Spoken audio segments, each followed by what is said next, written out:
Amidst the bustling splendor of true CA City, in the nation of Duong, though, a martial arts academy was witnessing an incredibly lively scene. A beautiful young woman with a stunning figure was loudly berating Duong Tran. "How dare you draw me, scantily clad, and sell the pictures within the academy?" Duong Tran hastily tried to explain. "Senior sister, you are so beautiful. All the senior brothers greatly enjoy looking at them." Hearing this, the senior sister sighed helplessly, chiding Duong Tran for not focusing on cultivation and instead wasting his days on trivial matters. The intercourt assessment was approaching, and Duong Tran was at risk of being expelled from the academy. Yet he confidently asserted that he had mastered the tigerless fist technique, claiming the minor assessment was nothing to worry about. The surrounding senior brothers burst into laughter upon hearing this, mocking Duong Tran for being stuck at the first level of body tempering despite 3 years at the academy. However, the senior sister wanted to see just how formidable Duong Tran truly was, so she drew out a leather whip, causing Duong Tran to shrink back in fear. Before he could argue, the senior sister swung the whip, its power incredibly potent. Fortunately, Duong Tran dodged just in time, narrowly escaping disaster. Afterward, he kept pleading, "Stop, stop. My martial soul is extremely powerful. Once unleashed, it cannot be retracted,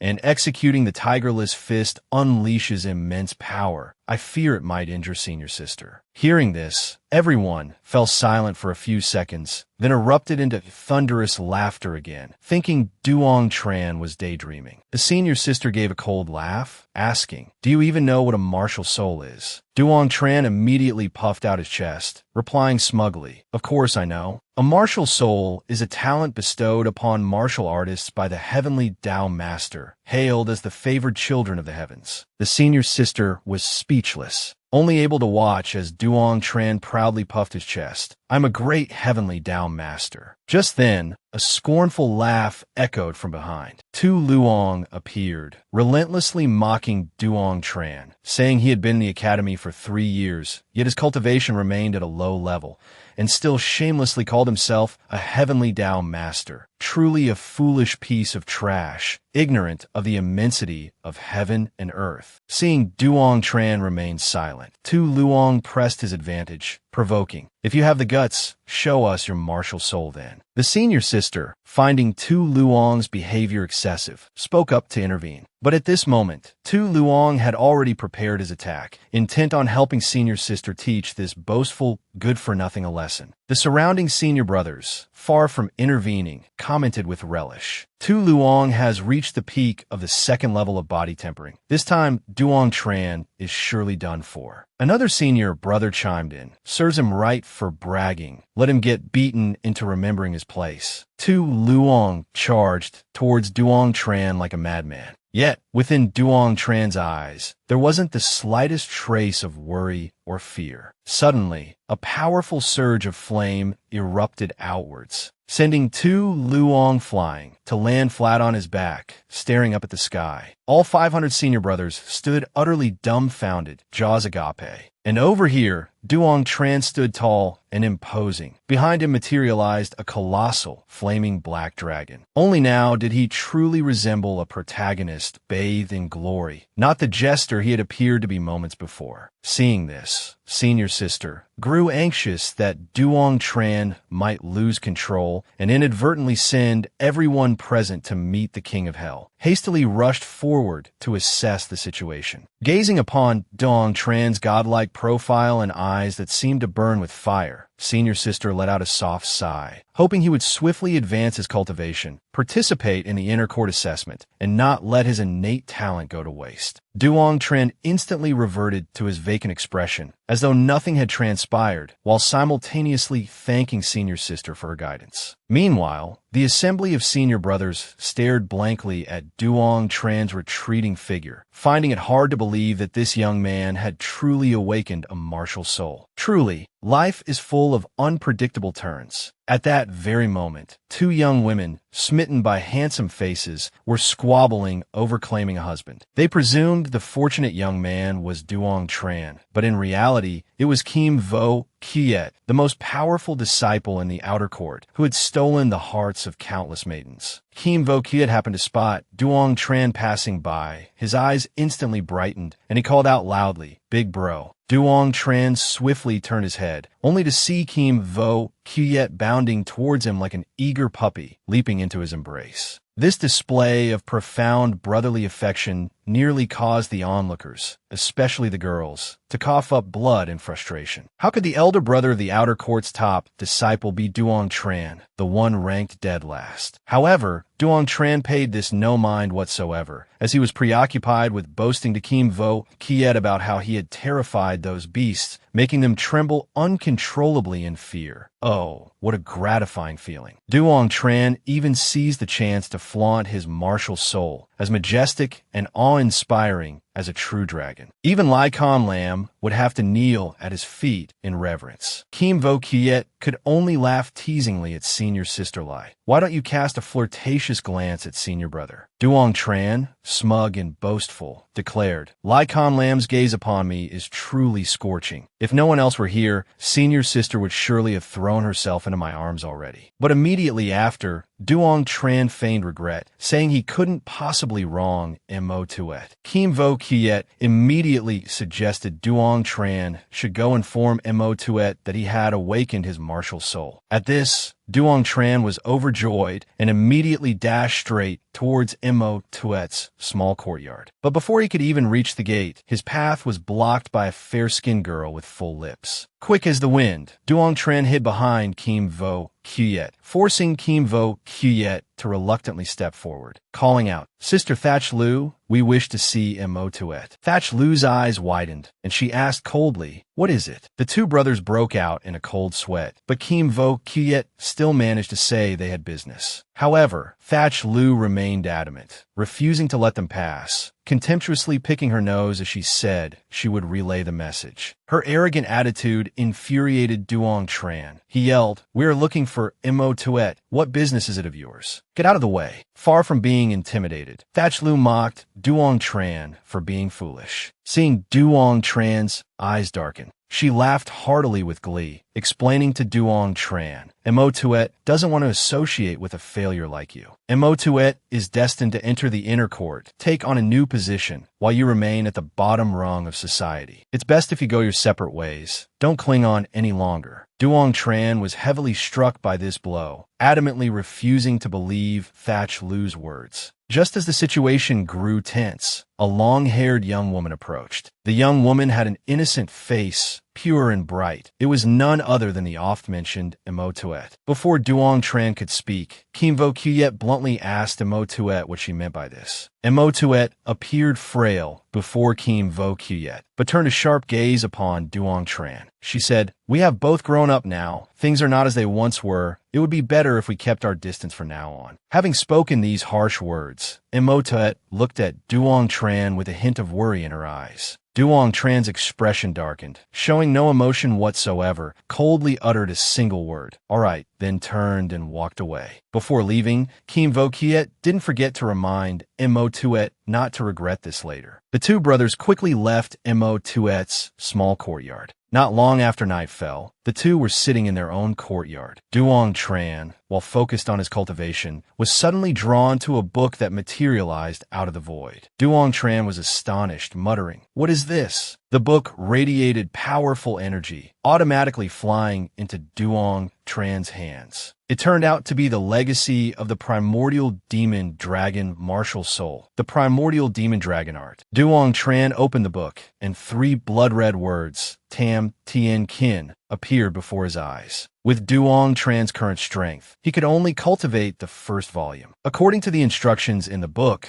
the Tam Tien Kin allowed one to comprehend terrifying techniques, containing the might of the heavenly Tao. Duong Tran immediately circulated his energy to test just how formidable this thing was. The surrounding spiritual energy was drawn in like lightning. Seeing this, Kim Vo Kiet was utterly astonished, not understanding what was happening. When he saw the spiritual energy continuously pouring towards the top of Duong Tran's head, Kim Vo Kiet could only curse. Damn it, all the spiritual energy in the entire courtyard is being sucked away by Duong Tran. This cheat is just too much. Mystical energy swirled and danced around Duong Tran. Natural talents usually have attribute divisions, but most are single attribute. Dual attribute talents are extremely rare, hard to find even in 1,000 years. For example, a fire attribute natural talent can only absorb fire attribute spiritual energy from the heavens and earth. Other attributes are out of the question. Even sensing them is incredibly difficult. Yet Duong Tran was an all-attribute natural talent. Duong Tran was so shocked his limbs trembled, his mouth agape. Then he composed himself, threw his head back, and laughed joyfully. Kim Vo Kiet heard the cheers, startled, asking, "What's got you so happy?" Duong Tran threw his arms around his younger brother, saying, "With Big Brother here to protect you from now on, you don't need to be afraid anymore." Suddenly, Duong Tran realized the terrifying speed at which this martial soul devoured spiritual energy. In a short time, it had absorbed all the spiritual energy in the entire courtyard. Therefore, Duong Tran decided, under the bewildered gaze of Kim Vo Kiet, headed up the mountain to cultivate. It was impossible to cultivate properly here. Up on the mountain, the spiritual energy was abundant, far more suitable for cultivation. The inner court assembly is approaching. We must strive to enhance our cultivation levels. The mountain stood imposing, rugged, and incredibly treacherous.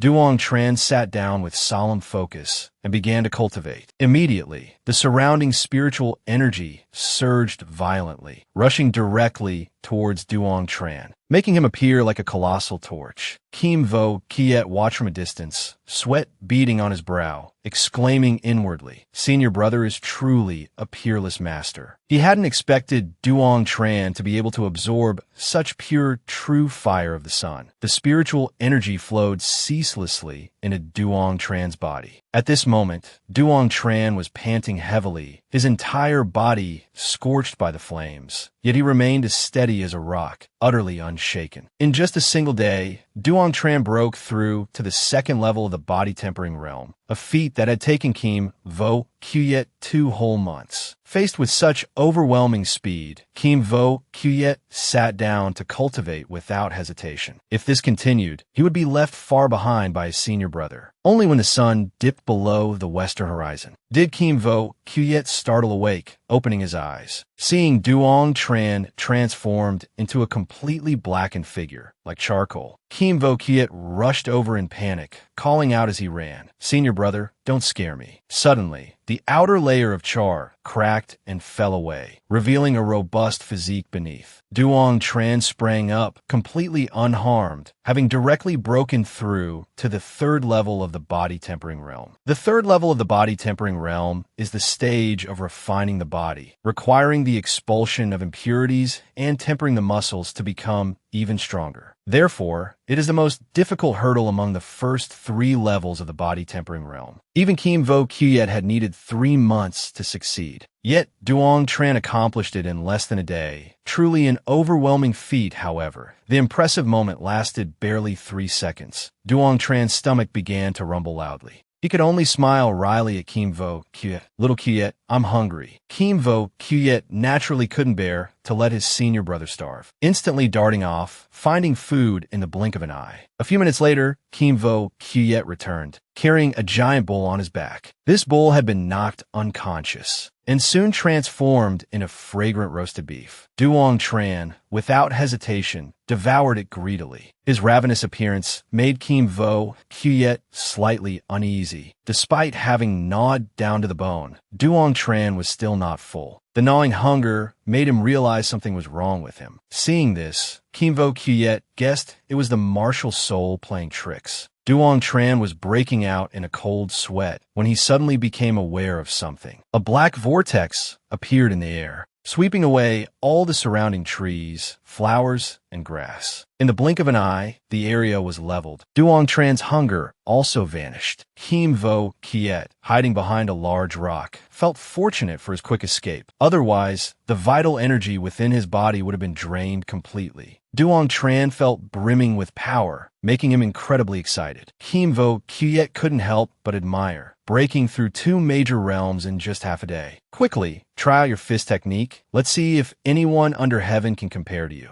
Duong Tran also wanted to know how strong he had become, so he chose a large, ancient tree and executed the first form of the tiger's subduing fist. The fist struck the tree trunk like a raging storm, creating a deep crater from which black smoke billowed. Kim Vo Kiet's jaw dropped, astonished as he stared at the flame attribute. Duong Tran continued to channel his internal energy, causing the fire's spiritual energy to surge, feeling the fire attribute true chi within his body. Duong Tran confirmed this was indeed the fire seed, true chi of the supreme Yang true fire, truly living up to its reputation, a creation of heaven and earth, seizing the very fortune of the world. Before long, night had fallen, and Kim Vo Kiet suggested they return. But Duong Tran wanted to find a cave to rest and overnight, and then continue cultivating. As the two were walking leisurely, Duong Tran suddenly stopped, turning toward a nearby bush. Duong Tran's face instantly flushed crimson, unable to hide his excitement, because he saw, by the lake, a long-legged beauty bathing. Under the moonlight, the scene became even clearer. Kim Vo Kiet saw his senior brother utterly captivated, curiously poked his head out to look. Unexpectedly, he witnessed a steamy sight, almost crying out in shock. Fortunately, Duong Tran was quick-witted and swift, managing to cover his foolish junior brother's mouth just in time. However, the beautiful woman had already sensed something amiss, her gaze shifting towards their direction. But she only saw dense foliage, with absolutely no sign of anyone. The two brothers huddled down, not daring to make a sound, until all was quiet again. Duong Tran carefully parted the leaves to peek out. By now, the beautiful woman had finished dressing, a treasured sword in her hand, angrily shouting, "Who's there? Show yourself." She even inadvertently moved towards their hiding spot, nearly causing the two to wet themselves in fear. Suddenly, an earth-shattering roar echoed from deep within the forest. The beautiful woman thought to herself, "That's a great earth berserk bear," and quickly dashed in that direction. Kim Vo Kiet wanted to slip away quietly, but Duong Tran disagreed, curious and wanted to check it out. Kim Vo Kiet had no choice but to try his best to restrain his meddlesome senior brother. An adult great earth berserk bear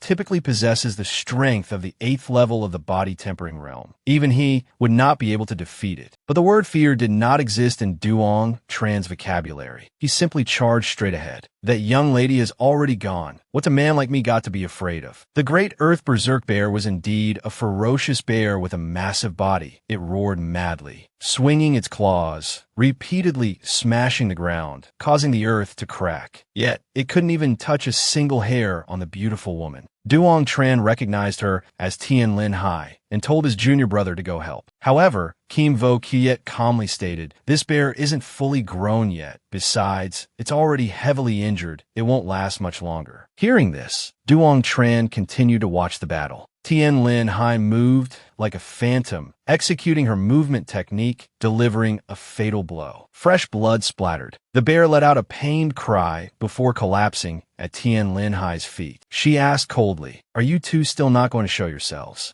Duong Tran stepped out awkwardly, saying, "What a coincidence meeting an acquaintance here." Tien Linhai recognized this good-for-nothing Duong Tran, feeling a trace of disappointment in her heart. But Duong Tran, flattering himself, assumed the beauty still remembered him fondly. Tien Linhai asked with distaste, "Was that you by the lake just now?" Duong Tran, ever thick-skinned, shamelessly changed the subject, praising how beautiful junior sister Linhai's fighting stance was. Even Kim Vo Kiet was rendered speechless by his senior brother's level of shamelessness. Tien Linhai asked, half believing, half doubting, "Duong Tran, are you telling the truth?" Duong Tran, the smooth talker, "You are the goddess of my heart." Suddenly, her expression darkened, and her tone turned stern. "Aren't you supposed to be a fox spirit?" Duong Tran froze, his mouth mouth agape, stiffening for a few seconds, still not understanding what he had done wrong. When Linhai declared, "If I find out you were lying, you're dead." With that, Linhai departed, leaving behind a bewildered Duong Tran.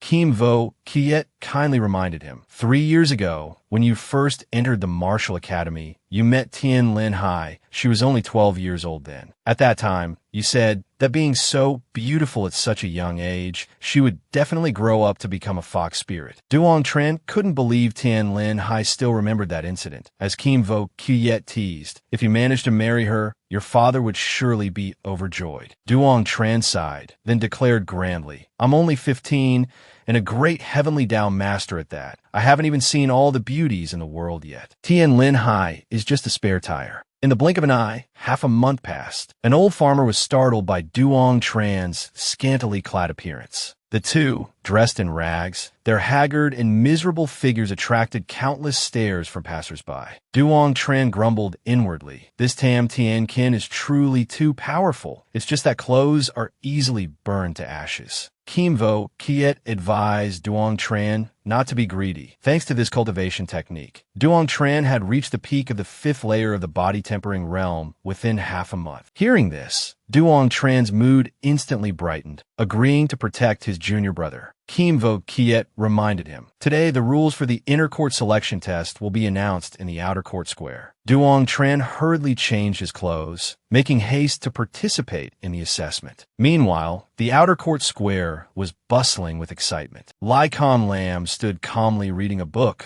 while the two brothers, Duong Tran and Kim Vo Kiet, entered with an imposing aura, causing everyone to buzz with discussion. Is Duong Tran really a heavenly master? A good-for-nothing like him actually awakened a martial soul. Old man Heaven must truly be blind. Wherever Duong Tran went, sounds of ridicule followed. Some even expressed sympathy for Kim Vo Kiet, saying someone as talented as him was stuck with such a useless older brother. Duong Tran felt a twinge of annoyance, but pretended not to notice, walking straight up to Lycon Lam, greeting her enthusiastically, and even complimenting her on how beautiful she looked today. Lycon Lam's expression turned sour, questioning where Duong Tran had been for the past half-month. Duong Tran excitedly replied that he had gone cultivating, pointedly telling her not to worry, as it was just a minor inner court examination, nothing that could possibly challenge this great heavenly master. His overwhelming self-confidence made Lycon Lam visibly uncomfortable. She discreetly sized him up, then asked in a low voice, "Duong Tran, have you broken through to the 2nd layer of the body-tempering realm?" Duong Tran declared smugly, "I've already completed the bone-tempering stage. I'm currently at the 5th layer of the body-tempering realm." Lycon Lam assumed he was lying, her face flushing red with anger. She turned and walked away, making it clear she wanted nothing more to do with Duong Tran. Duong Tran couldn't understand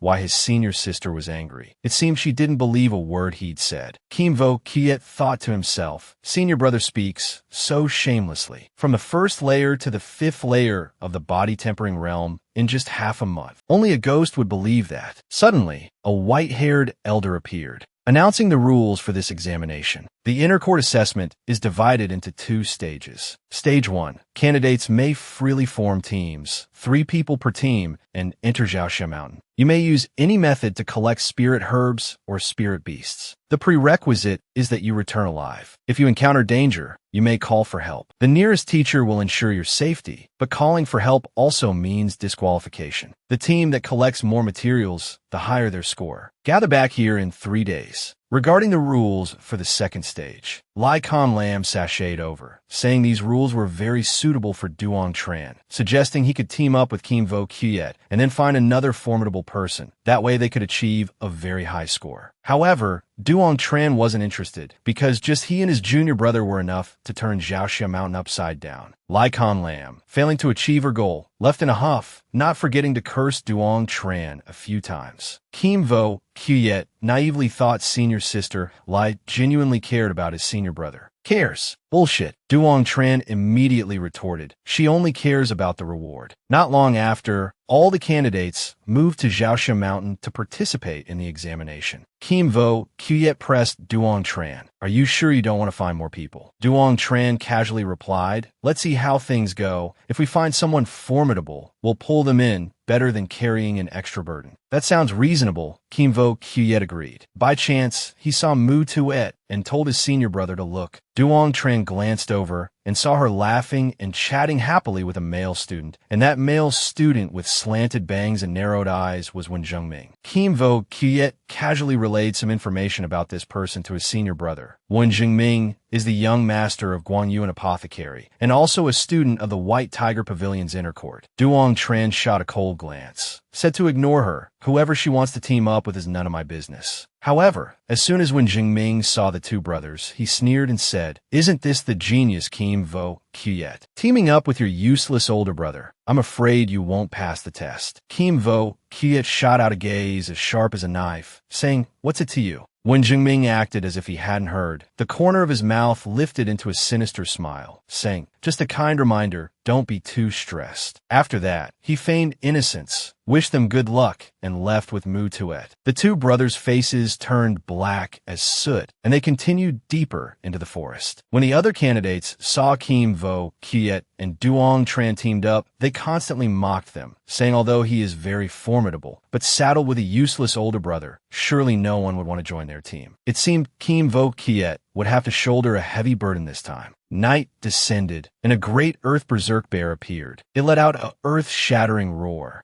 swinging its claws as it lunged towards Duong Tran. However, Duong Tran had already activated the true Sunfire, striking the giant bear's chest with a single move. With just one technique, Duong Tran easily vanquished the colossal opponent without breaking a sweat. He clapped his hands cheerfully, telling little Kuyet to collect the spoils. Little Kuyet couldn't help but marvel at how incredibly powerful his senior brother was. Duong Tran laughed heartily, saying, of course, if you encounter any difficulties in the future, I'll be here, you don't need to worry. Just then, a group of panicked people rushed past them. Duong Tran, naturally curious, also hurried after them to see the commotion. It turned out that a strange celestial phenomenon had appeared on the mountaintop. Dark clouds roiled, lightning tore through the darkness, illuminating the entire night sky. This was also an omen that a miracle was about to occur. Duong Tran's eyes shone like stars, staring intently at the sky, awaiting the miracle. Suddenly, two streaks of light, like shooting stars, streaked across the sky, and two elderly figures appeared in midair. These two white-haired individuals were the very ones who had just announced the examination rules. One of them announced, this is not a miracle, it is merely the spirit vein inducing a celestial phenomenon. However, the other believed the spirit vein here was extraordinary, potentially capable of producing rare and precious treasures. Nevertheless, they still decided to drive all the examinees elsewhere because carelessness could easily lead to being sucked in, resulting in death. This caused the examinees below to experience a moment of false hope, followed by disappointment as they departed. Duong Tran, relying on the Heaven Comprehending Sutra to understand all things in the world and seize strange fortune, wondered silently if it could comprehend the wonders of the lightning. Thus, Duong Tran closed his eyes and circulated his energy, instantly becoming like a lightning rod, drawing all the lightning bolts into his body. A dazzling light erupted from where Duong Tran stood. Seeing this, the two elders knew the situation was dire. His face turned deathly pale. In an instant, Duong Tran's entire body was scorched black. He collapsed to the ground, a faint purple light spot appearing on his chest. Seeing Duong Tran faint amidst the tangerine trees, Kim Vo Kuyet hurriedly ran over. The two elderly figures also quickly descended to assess the situation. One scolded, "This fool doesn't know his own limits." The other coldly stated, "This brat deserved to be struck." However, Duong Tran had a strong life force. He wasn't dead yet. Therefore, one suggested taking this brat to Elder Tien for treatment. Kim Vo Kiet, worried about his senior brother, insisted on going along, but the elder firmly refused, telling him to descend the mountain first. Kim Vo Kiet asked again, "Then what about our examination?" The two elders flew up, saying, "You just continue with the examination. This brat should wake up by tomorrow." Early the next morning, in a wooden cabin deep within the mountains and forests, Duong Tran groggily opened his eyes, not knowing who he was or where he was. His memory stopped at the moment he was struck by lightning. After that, he remembered nothing, only feeling that something wasn't right within his body. Duong Tran immediately circulated his energy to get his blood flowing, unintentionally discovering two streams of true chi within his body. The red one was Sun True Fire. The purple one was Heaven Thunder True Chi. It seemed that last night, the Tam Tien scripture had absorbed the lightning, transforming it into Heaven Thunder True Chi. This was truly like giving wings to a tiger. Duong Tran was so overjoyed he grinned from ear to ear. Only after a while did Duong Tran remember where he was. He opened the door, welcoming the sunlight, and discovered this place was very beautiful. And furthermore, there was a beautiful young woman painting. Duong Tran excitedly walked over, intending to strike up a conversation with this lady. However, the strong fluctuations of spiritual power from her made him secretly guess this person must be a formation master, or perhaps an auxiliary to a heavenly Tao master, an incredibly esteemed status. A formation master could become a heavenly Tao master, but not every heavenly Tao master could become a formation master. The formations inscribed by a formation master had many uses, being very helpful whether for cultivation or combat. Realizing that this vixen was actually a formation master, Duong Tran couldn't help but be startled. Linhai glanced sideways, coldly asking Duong Tran, "You're awake." However, this fool actually retorted, "Are you a heavenly Tao master?" Linhai grew even angrier, saying, "That's right, is there a problem?" Before Duong Tran could reply, Tien Ba Quang approached from behind, asking, "Can you sense the spiritual power fluctuations of the person beside you?" Duong Tran confidently replied, "A trivial matter," then began to ramble on, showcasing his understanding, wanting to make this old gentleman see him in a new light. The formation on this beast hide is of the wood attribute. It feels heavy to the touch. It must be some kind of defensive formation. Tien Ba Quang said, "You can sense it too." Hearing Duong Tran reply yes, Tien Ba Quang then asked, "Do you want to learn?" Before Tien Ba Quang could finish speaking, Duong Tran dropped to his knees, performing 3 kowtows and 9 prostrations, his movements fluid and natural, acknowledging him as his master. Tien Linhai, still wearing that bewitching expression, vehemently objected. "He is nothing but a scoundrel. Don't accept him as your disciple." But Tien Ba Quang earnestly instructed Duong Tran, "To become my disciple, you must remember one thing. Within the next 5 years, if you do not achieve any notable accomplishments, you will be expelled from the sect." Duong Tran asked doubtfully, "What counts as an accomplishment?" Tien Ba Quang stated calmly, shaking the entire eastern land. This shocked Duong Tran so much his jaw nearly dropped. He thought to himself, "I haven't even left the house, let alone become famous, and now I have to shake the whole country." Tien Ba Quang asked Duong Tran expressionlessly, "Do you find this very difficult?" Outwardly, Duong Tran acted as if it were no problem, but inwardly, he was struggling intensely. "All right then, first, I'll become his disciple and learn the arts. 5 years is still a long time." Tien Linhai was quite surprised by this fool's determination, while her father was very pleased, happily allowing Duong Tran to stay. However, how much he could learn still depended on his innate talent. Seeing this young man was obedient and sensible, Tien Ba Quang was very satisfied, permitting Duong Tran henceforth to dispense with complex formalities. He even urged Duong Tran to quickly go and complete the inner court assessment. Tien Linhai, restless from boredom, was ordered by her old father to see the guest out. She dared not disobey, and had no choice but to lead Duong Tran outside. Duong Tran wasn't in a hurry to leave. Instead, he turned back and remarked,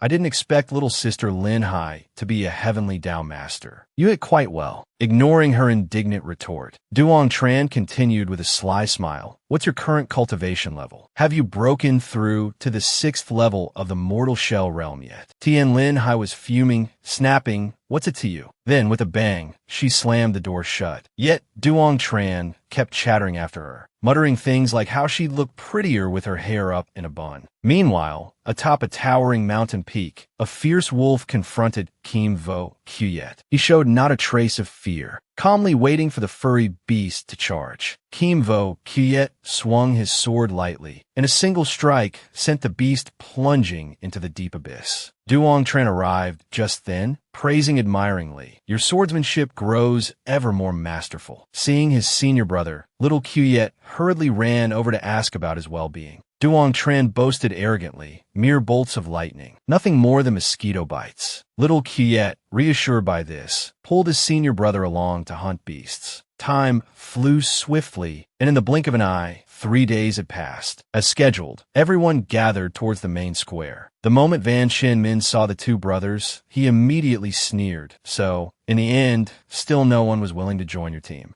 Duong Tran couldn't be bothered with this petty person, but even patience has its limits. Van Shin Min threw his head back and laughed loudly, mocking Duong Tran as nothing more than a clown. Just then, the old man from the previous days appeared, requesting the team submit their harvest for inspection. Any team that obtained 3 spirit herbs or 3 spirit beasts or more would pass the assessment. Naturally, the larger the quantity, the greater the subsequent rewards. That treacherous pair stepped forward first. Van Shin Min ordered his subordinates to carry up a sack full of their spoils, presenting it to the old man for inspection. The 3 of them had hunted a total of 7 spirit beasts and 1 spirit herb, smoothly passing the assessment. Van Shin Min smugly puffed out his chest, boasting to Duong Tran, but the latter merely yawned, casually signaling for little Kyet to bring out their items. Van Shin Min still sneered contemptuously at them, until he saw Kim Vo Kyet drag out an incredibly enormous sack. Not just him, everyone present was utterly dumbfounded. Just how many materials could such a large sack possibly hold? Could it be fake? Whispers rippled through the crowd. Van Shin Min was extremely displeased, believing the two brothers were just showing off. Kim Vo Kyet tossed the sack onto the ground, letting out a heavy, resounding thud. The old man's heart pounded. He told little Kyet to open it. Little Kyet obediently untied the rope, scaring the wits out of the assembled senior brothers and sisters. Van Shin Min looked as if he had seen a ghost, his face turning deathly pale, exclaiming in shock, "How is this possible?" Spirit beast carcasses piled up like a mountain. Behind Kim Vo Kyet, even the cake seller was left speechless. The quick-witted old man ordered his subordinates to inspect 1, 2, 3 for see if any were missed. Duong Tran leisurely crossed his arms over his chest, awaiting the result. Meanwhile, Van Shin Min still hadn't recovered from the shock. A moment later, the old man announced that Duong Tran's team had hunted 90 spirit beasts, gathered 5 spirit herbs, and passed the assessment. Hearing this, Van Shin Min was so furious he felt like coughing up blood. No matter what tricks Kim Vo Kyet might have used, it was impossible to hunt 90 spirit beasts within 3 days. And furthermore, he was even praised by the old man for his excellent performance. At this moment, Duong Tran only cared about what reward he would receive. Kim Vo Kyet naturally didn't know. Luckily, his big brother was smart. He had kept back a few spirit herbs. Seeing they had hunted so many spirit beasts, Lai Kan Lam came over to inquire. Duong Tran immediately curled his lip into a smirk, saying, "Of course, it's all thanks to this great heavenly Tao master." Lai Kan Lam, however, showed a look of disdain, saying, "You little brat, as if I don't know exactly what you're capable of. It must surely be Kim Vo Kyet's achievement." The senior sister pretended to kindly advise, "The first round is over, but the next round will be even harder. Don't go pulling that shoe-selling trick again. Keep up the effort." Duong Tran confidently gave a thumbs up, saying, "No problem." Waiting until senior sister Lai was far away, Kim Vo Kyet then asked, "Why didn't you say the spirit beasts were hunted by both of us?" Duong Tran patted his younger brother's shoulder and said, "Don't worry about those things. Let's complete the assessment first." Hearing this, Kim Vo Kyet regained his spirits, because from this moment on, everyone would witness his senior brother's true strength. Just then, Imotuet happened to pass by and heard Duong Tran coldly say, "Suits me just fine." The elder from the assessment committee announced that those who passed today's assessment should come here tomorrow to participate in the second round. Family members would come to watch, so they must strive to perform well. Kimvo Kiet excitedly asked Duong Tran if their father would come to watch. Duong Tran speculated. Given their father's personality, it was hard to say. However, little Kiet still wanted to hold onto a sliver of hope. But Duong Tran directly extinguished that small dream of his, because that old man had never stepped out of the house. Kimvo Kiet smiled helplessly and said, "If we pass the assessment, the old man will definitely be very happy." Duong Tran agreed, hoping only to quickly enter the inner court to learn cultivation techniques and martial skills. Although he already possessed the highest level cultivation technique, the ancient demonic dragon art, Duong Tran only knew one unorthodox martial skill, the tiger subduing fist. He needed to find martial skills more suitable for himself. The next day, the main square was packed with people, extremely bustling. Especially the area for the candidates' families. It was even more crowded. Kimvo Kiet saw that the old man had also come. His jaw dropped in surprise. That tall, sturdy man was Duong Tran's father, Duong Chin Engip. Seeing the two little rascals hastily running over, he shouted loudly, "If you two don't get into the inner court this time, I will sever our father-son relationship." Hearing this, Duong Tran almost spat out a mouthful of blood. That old man wasn't just foolish, he also liked to brag. How embarrassing. Unlike his senior brother, Kimvo Kiet politely bowed to their father, which pleased Duong Chin Engip immensely, praising him endlessly. "Only little Kiet makes me proud. His abilities are outstanding, dominating the outer court, arrogant and unruly." Watching his father talk like a string of firecrackers, Kimvo Kiet could only remain silent. He didn't know where his father had heard such rumors. Suddenly, as if remembering something, Duong Chin Engip abruptly stuck his head out, roaring at Duong Tran. "How dare you offend my future daughter-in-law, Emotuet?" Only then did Duong Tran realize Emotuet was nearby. Before he could even speak, Vu Kim, Emotuet's guardian, interjected, scolding, "Duong Chin Engip, stop your wishful thinking. Since when did my daughter become your daughter-in-law?" Duong Tran and Emotuet, utterly mortified, wished the ground would swallow them whole, only able to watch helplessly as the two old men drew their bows and unsheathed their swords, metaphorically speaking. The surrounding crowd began to whisper and gossip, mocking the failure, Duong Tran, for daring to dream of Emotuet. Emotuet was not only beautiful and intelligent, but also possessed extraordinary talent, certain to be promoted to the inner court. As for the news of Duong Tran awakening his martial soul, who knew if it was true or false? Even if he had truly awakened, he was still just a piece of trash. Hearing the crowd's discussion about his son, Duong Chin Engip, seething with anger, ground his teeth and shouted loudly, "You two, get lost immediately. Go prepare for the assessment." Though his words were harsh, deep down, he still held on a hope for Duong Tran. Moreover, seeing their coldness towards Emotuet, something must have happened between them. A moment later, the old examiner appeared atop a giant pillar, announcing the official start of the entrance examination. Passing 3 tests was the requirement for promotion to the inner court. Kimvo Kiet sighed in disappointment. After arduously winning first place, now he had to take this simple entrance examination again. But Duong Tran remained enthusiastic, saying, "We will still lead the way." The old examiner continued announcing the competition rules. The top 10 will receive rewards. The first place winner will receive 1 hidden dragon pill. Hearing this, the candidates cheered excitedly. It was said that the hidden dragon pill was concocted by a grandmaster alchemist in the royal capital, its main ingredient being the inner core of a subdragon, possessing immense medicinal power. After consumption and refinement, it could enhance one's soul physique and strength, helping cultivators break through bottlenecks. Even Duong Chin Engip couldn't help but praise such a generous move. The old examiner stated, the second and third place winners will receive 1 foundation consolidating origin pill. Those placing 4th to 10th will receive 10 small spirit pills. When Duong Tran heard about the foundation consolidating origin pill, he nearly started drooling. He was currently at the peak 5th level of the mortal shedding realm, and even with the heaven-gazing sutra, it would be very difficult to break through to the 6th level in a short time. But if he had that medicinal pill, everything would change. Therefore, Duong Tran resolved he absolutely had to obtain the Foundation Consolidating Origin Pill. At this moment, everyone's attention shifted towards two other individuals. Because Tien Linhai and Quan Min Hao had appeared. They were the two most outstanding geniuses of the outer court. Even a genius like Kim Vo Kiet was considered a tier below them. These two were truly a talented man and a beautiful woman. All the male students around were admirers of Tien Linhai. They mocked Quan Min Hao, saying that while his talent was good, his appearance was unworthy of the goddess Linhai, making him flush red with anger. Tien Linhai walked straight up to Duong Tran, causing hundreds of gazes to fixate on the back of his head. Duong Tran quickly chuckled, waving to greet Tien Linhai. Long time no see. It seems like it's been 3 years. Did you miss me? Tien Linhai couldn't help but giggle, calling Duong Tran truly shameless. Quan Min Hao approached from behind, fuming with rage, yelling at Duong Tran to get away from Linhai immediately. This provoked Duong Tran's mischievous nature. He revealed a scornful smile, intimately wrapping an arm around Tien Linhai's neck, and said to Quan Min Hao, "We have mutual feelings for each other. What business is it of yours?" Quan Min Hao had pursued Linhai for a long time, but still without success. Seeing this scene, he was so furious he was about to explode, but there was nothing he could do. Just then, the first round of the competition began, a test of strength. Strike the strength pillar with full force, causing it to light up. Exceeding 500 Jin would pass this round. Quan Min Hao seized the opportunity, mocking Duong Tran. "I bet you can strike 100 Jin at most. Going up there will only bring you shame. It's still not too late to give up." Duong Tran couldn't be bothered with him, even sticking out his tongue provocatively, leaving Quan Min Hao both embarrassed and furious, muttering that he was truly beyond saving. Finally, the second round officially began. The contestants formed a long line, taking turns to strike the strength pillar. But from beginning to end, no one had yet passed this round. Witnessing this, the others felt a cold sweat break out on their backs. Had they known, perhaps they should have shared those divine secret techniques last night. After a long while, someone finally managed, after 3 strikes, to reach 500 Jin. He was so overwhelmed he was nearly moved to tears, having finally cleared this hurdle. Duong Tran mused silently. Although he passed the first round, the next 2 rounds are also incredibly difficult. Entry into the inner court is clearly no simple feat. 1100 Jin, requirement met. The examiner's voice suddenly rang out, sending a jolt through the 500 assembled contestants. The impressive result belonged to none other than Tu Du Bin of the esteemed Tu Du family. He was hailed as a natural prodigy, a scion of a great house, trained in their ancestral cultivation methods, and undoubtedly fortified by numerous potent elixirs. Reaching 1100 Jin, therefore, came as little surprise. Overhearing the murmurs rippling through the crowd, Duong Tran leaned conspiratorially towards Tien Linhai's ear and whispered, "That Tu Du Bin character soaked in medicinal vats for 3 years, just to barely scrape 1100 Jin. A true waste of his family's great strength Vajra elixirs." Tien Linhai caught the challenge laced in his words and retorted, daring Duong Tran to match the 1100 Jin feat himself if he possessed the ability. This was precisely what Duong Tran had been waiting for. A smug grin spread across his face as he asked if she dared to wager on it. Never one to shy away from a challenge, Tien Linhai readily agreed. She declared that if Duong Tran failed to produce 1100 Jin, he would be forced to run a full lap around the city walls. Seeing Duong Tran's face flush crimson to the tips of his ears, a flicker of amusement danced in her eyes. Little did she know, Duong Tran's reaction was pure theatrics. While his expression feigned deep concern, inwardly he was celebrating as if he'd unearthed a treasure. Tien Linhai, utterly unsuspecting, walked straight into his carefully laid snare. She stated firmly, "If you win, I'll abide by whatever you demand." These were the words Duong Tran longed to hear. The corners of his lips curled upwards into a wide grin. "If I win," he declared, "you have to give me a kiss." It was only then that Tien Linhai sensed something wasn't quite right. Where did this brat suddenly find such confidence? Still, she reasoned. Perhaps he was merely bluffing. There was nothing to fear. With this thought, Linhai readily agreed to the wager with Duong Tran without hesitation. At this moment, Minhwa stepped onto the platform, beginning his test amidst the cheers of the crowd. Everyone was extremely curious, wondering just how powerful one of the top 3 experts of the outer court truly was. Moreover, Minhwa cultivated the Quan's Sun Cam Chuang technique, doubling his combat strength. Perhaps he could even strike with a force of 1500 Jin. Minhwa clenched his fist, exhaling a breath brimming with power. Everyone immediately recognized this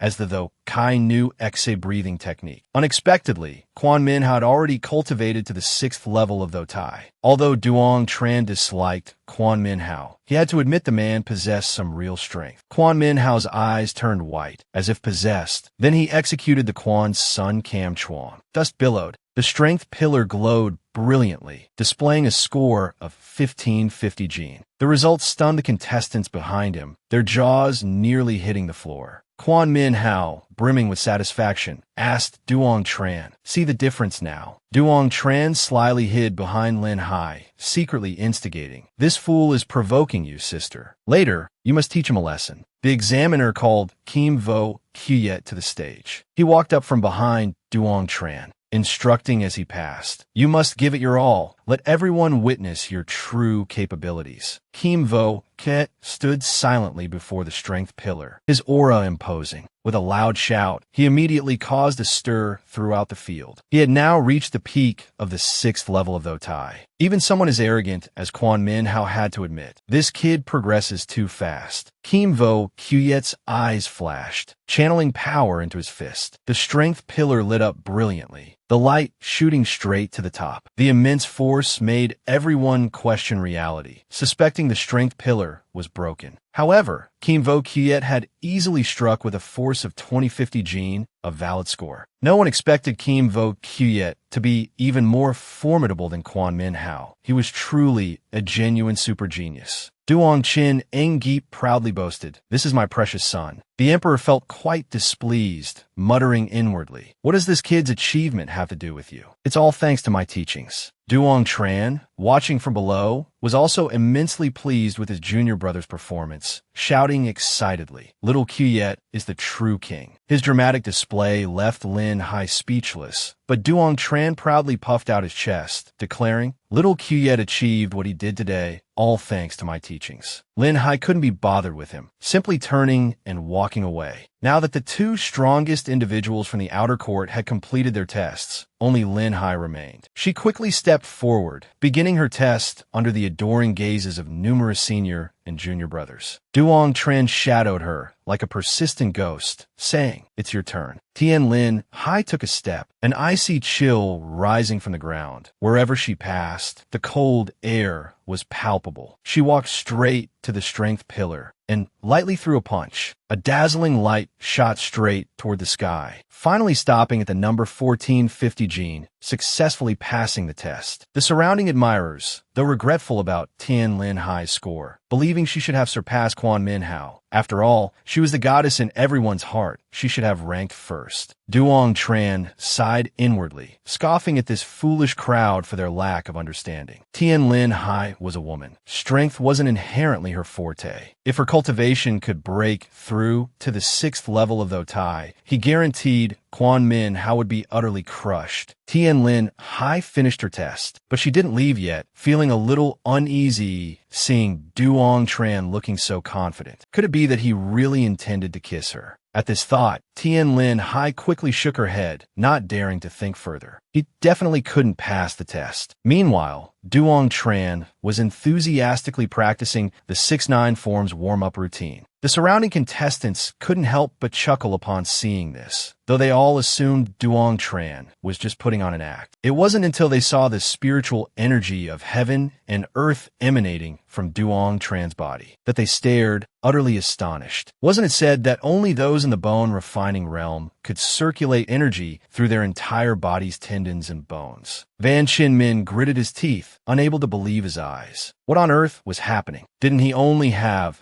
the cultivation of the 1st level of body tempering? Tien Linhai, standing nearby, was also fuming. I've been deceived by Duong Tran. Quan Minhao, standing nearby, saw that Duong Tran had actually reached the 5th level of the Thotai realm and was momentarily stunned. He forced himself to calm down, thinking to himself, even so, Duong Tran was still no match for him. His cultivation must have been boosted by some pills or spirit wine. When he throws his punch later, he'll surely make a fool of himself. Duong Tran grinned triumphantly, let out a great shout, give it everything, and threw a punch, like a whirlwind, kicking up dust everywhere. A dazzling golden light flared up on the strength pillar, shooting straight to the top. The examiner announced the result. 1-1750 gene. The entire testing area fell utterly silent. Mu Tuet Vong couldn't hide his astonishment, while Van Shinmin clenched his fists in anger, muttering that Duong Tran was just lucky. However, Duong Tran only cared about Tian Linhai at that moment, but she was nowhere to be seen. He smirked slyly, muttering, even if you run to the ends of the earth, you won't escape the palm of my hand. Meanwhile, Tian Linhai had already run deep into the forest,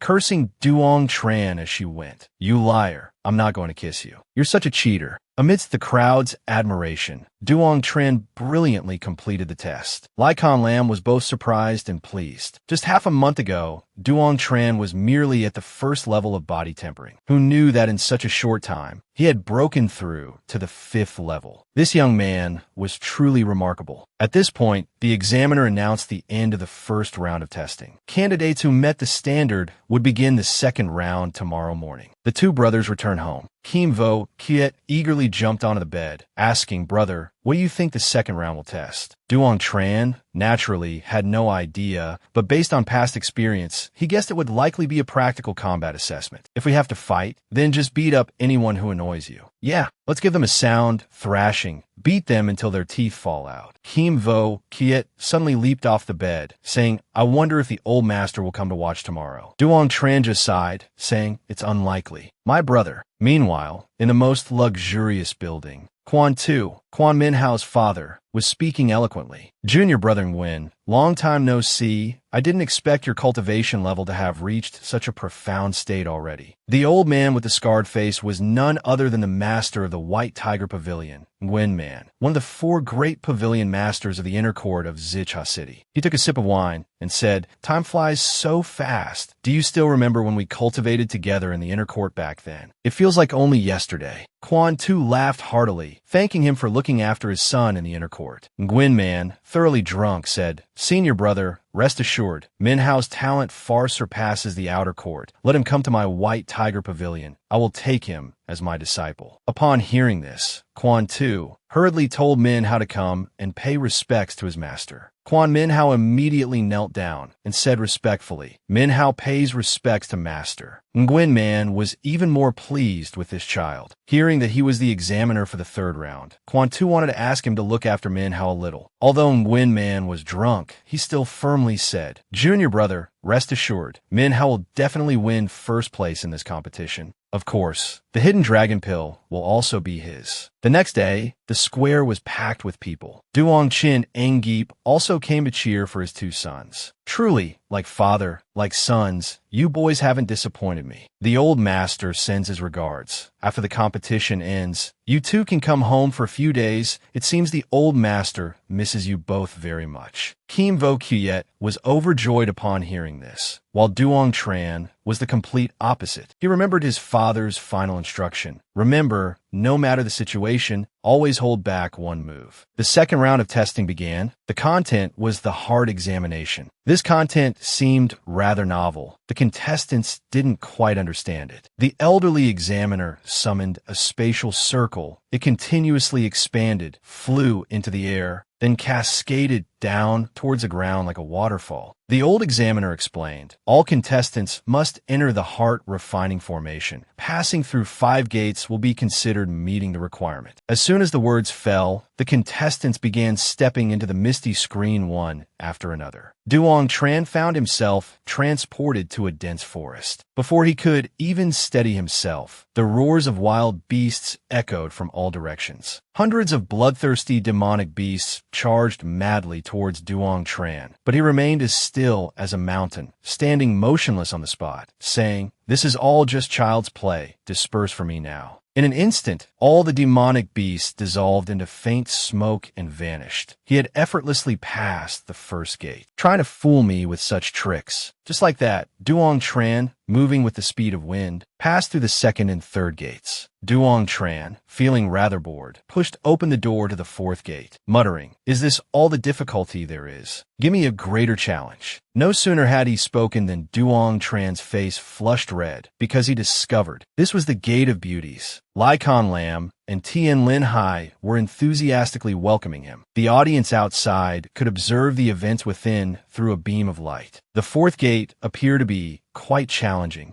as contestants who failed to meet the standard continuously fell, creating thudding sounds. Each time, the old examiner would coldly stroke his beard and declare requirement not met. The master of the Azure Dragon Pavilion couldn't help but praise Tien Ba Quang's disciple, Senior Sword Saint. "This newly accepted disciple of yours is truly remarkable, passing through 4 gates in just a few short minutes. It shows his martial path state of mind is exceptionally firm. He will surely become an outstanding figure in the future." Tien Ba Quang, however, shook his head, saying, "He is still too green. Who can truly know what the future holds?" People are often preoccupied with pursuing pure martial talent, forgetting the importance of the martial path state of mind. If the state of mind is unstable, no matter how high one's cultivation reaches, sooner or later, regret will follow. Having been thus lectured, the Azure Dragon Pavilion Master fell silent, daring not to speak further. The senior's words are indeed golden pearls of wisdom. After that, the topic shifted to Tien Linhai, Kim Vo, Kiet, and Quan Minhao. They had all passed 3 gates, while that young fellow named Duong Tran seemed to be in a bit of trouble. To be more precise, he saw Lycon Lam approaching him closely and was utterly stunned. Senior Sister Lai, usually so cold and icy, today she actually wanted to practice swordsmanship with him. This was definitely a trap. Duong Tran shut his eyes tightly and roared. But Senior Sister Li's gentle voice echoed beside his ear, "Could it be that you don't wish to dual cultivate with me?" The moment Duong Tran heard the words dual cultivate, all rationality vanished into thin air, and he was dazedly pulled onto the bed by Lycon Lam. She struck an innocent yet alluring pose, enticing Duong Tran, then wrapped her arms around his neck, saying, "Good junior brother, let us begin." Just then, the 2 streams of vital energy within Duong Tran's body suddenly erupted into chaos, jolting him back to reality. Seeing Lycon Lam about to kiss him, he struck her across the face with a slap. Bellowing, "You imposter, get lost." Duong Tran slumped heavily onto the bed, still reeling from the shock, when Tien Linhai appeared. She shyly placed her hand on the back of Duong Tran's hand, murmuring softly, "Brother Duong Tran, I lost a bet. Today, you can ask me to do anything you wish." Who could possibly withstand this? Duong Tran's mind felt like it was about to explode. He desperately wished he could immediately exchange genes with the girl before him. Witnessing this scene, Tien Ba Quang's expression darkened, his face grim, while the master of the Azure Dragon Pavilion couldn't help but chuckle inwardly, remarking, "Duong Tran is at an age full of vigor and vitality. It's only natural for him to be swayed by beauty. Even heroes find it hard to resist a beautiful woman." Returning to Duong Tran's perspective, just as he was about to lose his first kiss, a sudden thought flashed through his mind, snapping him back to his senses. Seeing Tien Linhai leaning in to kiss him, he quickly raised a hand to stop her, causing her eyes to well up with tears as she asked, "Don't you like me?" Duong Tran ignored her, striving to focus his mind, circulating the heaven-devouring scripture, regulating the vital energy within his body, and regaining his composure. The illusion of Tien Linhai gradually shattered, dissolving into fragments of phantoms that vanished. And thus, Duong Tran passed the fourth gate amid sighs. At the same time, Quan Minhao also arrived at a new illusionary scene. Tien Linhai appeared here once more, singing and dancing with several other girls. A cunning smile touched the corners of Quan Minhao's lips, pulling a treasure from within his collar, shining it directly towards them. He had actually passed the fourth gate with such ease. It turned out that yesterday, during the master acceptance ceremony, his master had lent him an inscription formation capable of resisting illusions. Just like that, the first place position is surely mine. Returning to Duong Tran's perspective, he stood upon a bridge spanning a swirling river. Below, dry skeletons surged upwards in a dense crowd, intent on claiming Duong Tran's life. But he showed no fear. Only the fox spirit and senior sister can sway my heart. You are merely a mob of vengeful spirits and ghouls, no different from rusty nails. All of you get lost. The illusion instantly vanished. Duong Tran held his head high and strode through the fifth gate as easily as turning over his hand. Witnessing this, Master Tien Ba Kuang's brow relaxed slightly. Simultaneously, he received effusive praise from the masters of the Azure Dragon Pavilion, remarking on the astonishing state of this young man's martial heart, surpassing even the disciples of the four inner courts. Tien Ba Kuang humbly replied, "This is merely a simple heart refining formation. Only by overcoming an intermediate level heart refining formation at this age could one be considered truly outstanding." The masters of the Azure Dragon Pavilion forced awkward smiles, nodding in agreement, but inwardly, they lamented silently. This thing is so terrifying, I fear even we ourselves would struggle to pass it easily. After Duong Tran successfully passed the trial, he found himself in a different space. Isn't this a formation that can counter the heart-refining formation? He immediately sat down, attempting to see if he could comprehend this heart-refining formation. This action earned admiration from his master, observing outside. This boy truly possesses great ambition. He hasn't even learned how to counter the most basic formations, yet he already seeks to grasp the profound mysteries of the heart-refining formation. Duong Tran found himself enveloped by countless formations. Although he still didn't understand what was happening, he decided to seize this opportunity to learn. At the same moment, a brilliant radiance flared across the sky, signaling that the first person had completed the test. Quan Minhao stepped out haughtily, an air of smug satisfaction clear on his face. The second and third positions belonged to Kim Vo Kuyet and Tien Linhai, respectively. Following them, several other minor figures also emerged. Kim Vo Kuyet waited, but seeing no sign of his senior brother, he grew a little anxious. Just then, the light flashed again. Duong Tran leapt down with a grin, eliciting sounds of ridicule from the surroundings, laced with sarcasm. As expected, the last one is still that waste, Duong Tran, but at least he was lucky enough to pass the second round of tests. Kim Vo Kuyet hurried over to touch Duong Tran's forehead, asking reproachfully, "Senior brother, are you all right? Why were you so slow?"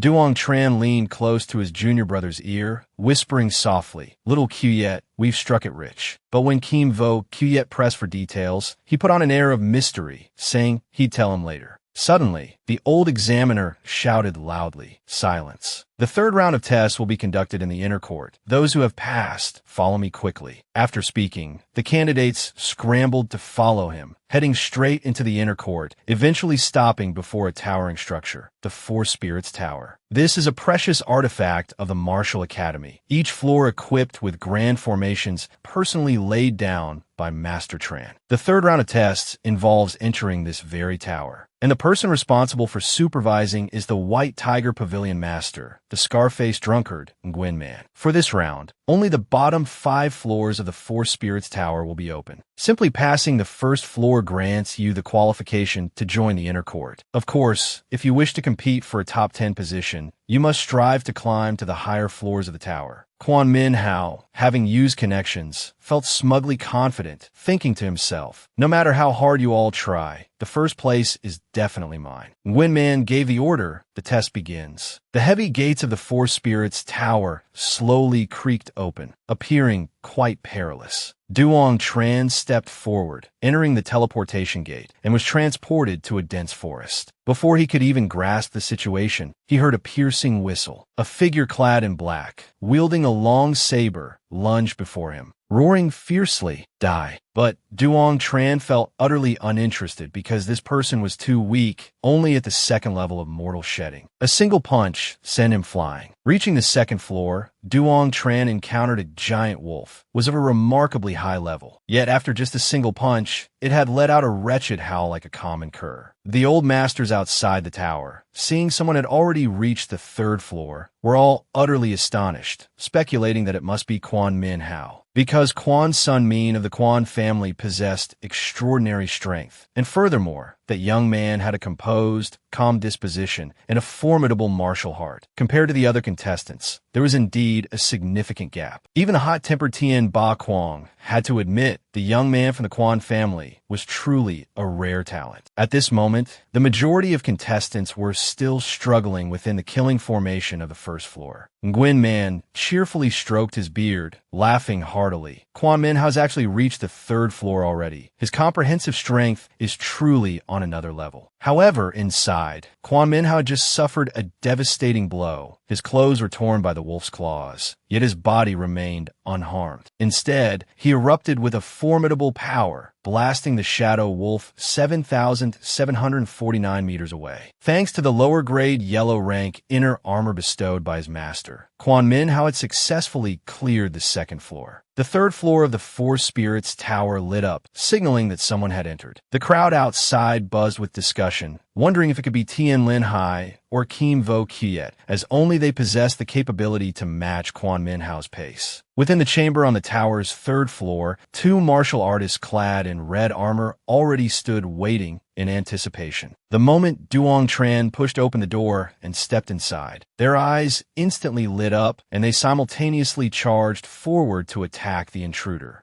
Duong Tran swiftly dodged aside, evading a powerful strike. Such astonishing speed could only belong to fourth-level mortal-shedding puppets. The puppets moved with extreme quickness, spinning and brandishing their long spears, causing Duong Tran a flicker of surprise. Though merely fourth level, their coordination was impeccable, making them even more difficult to handle than a fifth-level opponent. Duong Tran knew he had to fight seriously to advance. He slammed his palm onto the ground, unleashing the Tam Tien Kin, causing the combat speed of the two puppets to decelerate. Duong Tran seized the opportunity, driving a fist into their chests, executing the Tiger Roar fist, sending them flying far away. Duong Tran smoothly passed the third floor, his spirits high, advancing straight to the fourth floor. This time, his opponents were unexpectedly two fifth-level mortal-shedding bears. Duong Tran narrowed his eyes, breaking into a cold sweat, appearing somewhat apprehensive, noticeably more tense than in the previous encounters. The crowd outside erupted into another wave of commotion, aware that someone had entered the fourth floor. Some believed Quan Min Hao was indeed formidable, while others doubted whether it was truly him. Lai King Lam also hesitated, uncertain, wondering inwardly if it could possibly be Duong Tran. At that moment, a flash of light emanated from the tower, and a figure in tattered clothes was ejected, landing heavily on the ground. The old examiner stated calmly, "Those who failed to pass the first floor have all been ejected." In other words, everyone remaining within the tower had passed the test. The rules this time were slightly different. Although the number of participants wasn't large, it concealed quite a few talented youths. It could be said this was the most outstanding batch in the last 15 years. Nguyen Man also interjected. Hopefully, those who continue to advance will act according to their abilities. If they are merely ignorant fools, even gaining entry into the inner court won't allow them to hold their heads high. An hour later, there were still 5 people who hadn't emerged. Suddenly, a person in red was shot out from the ancient tower. It turned out to be the exceptionally strong Tu Du Bin,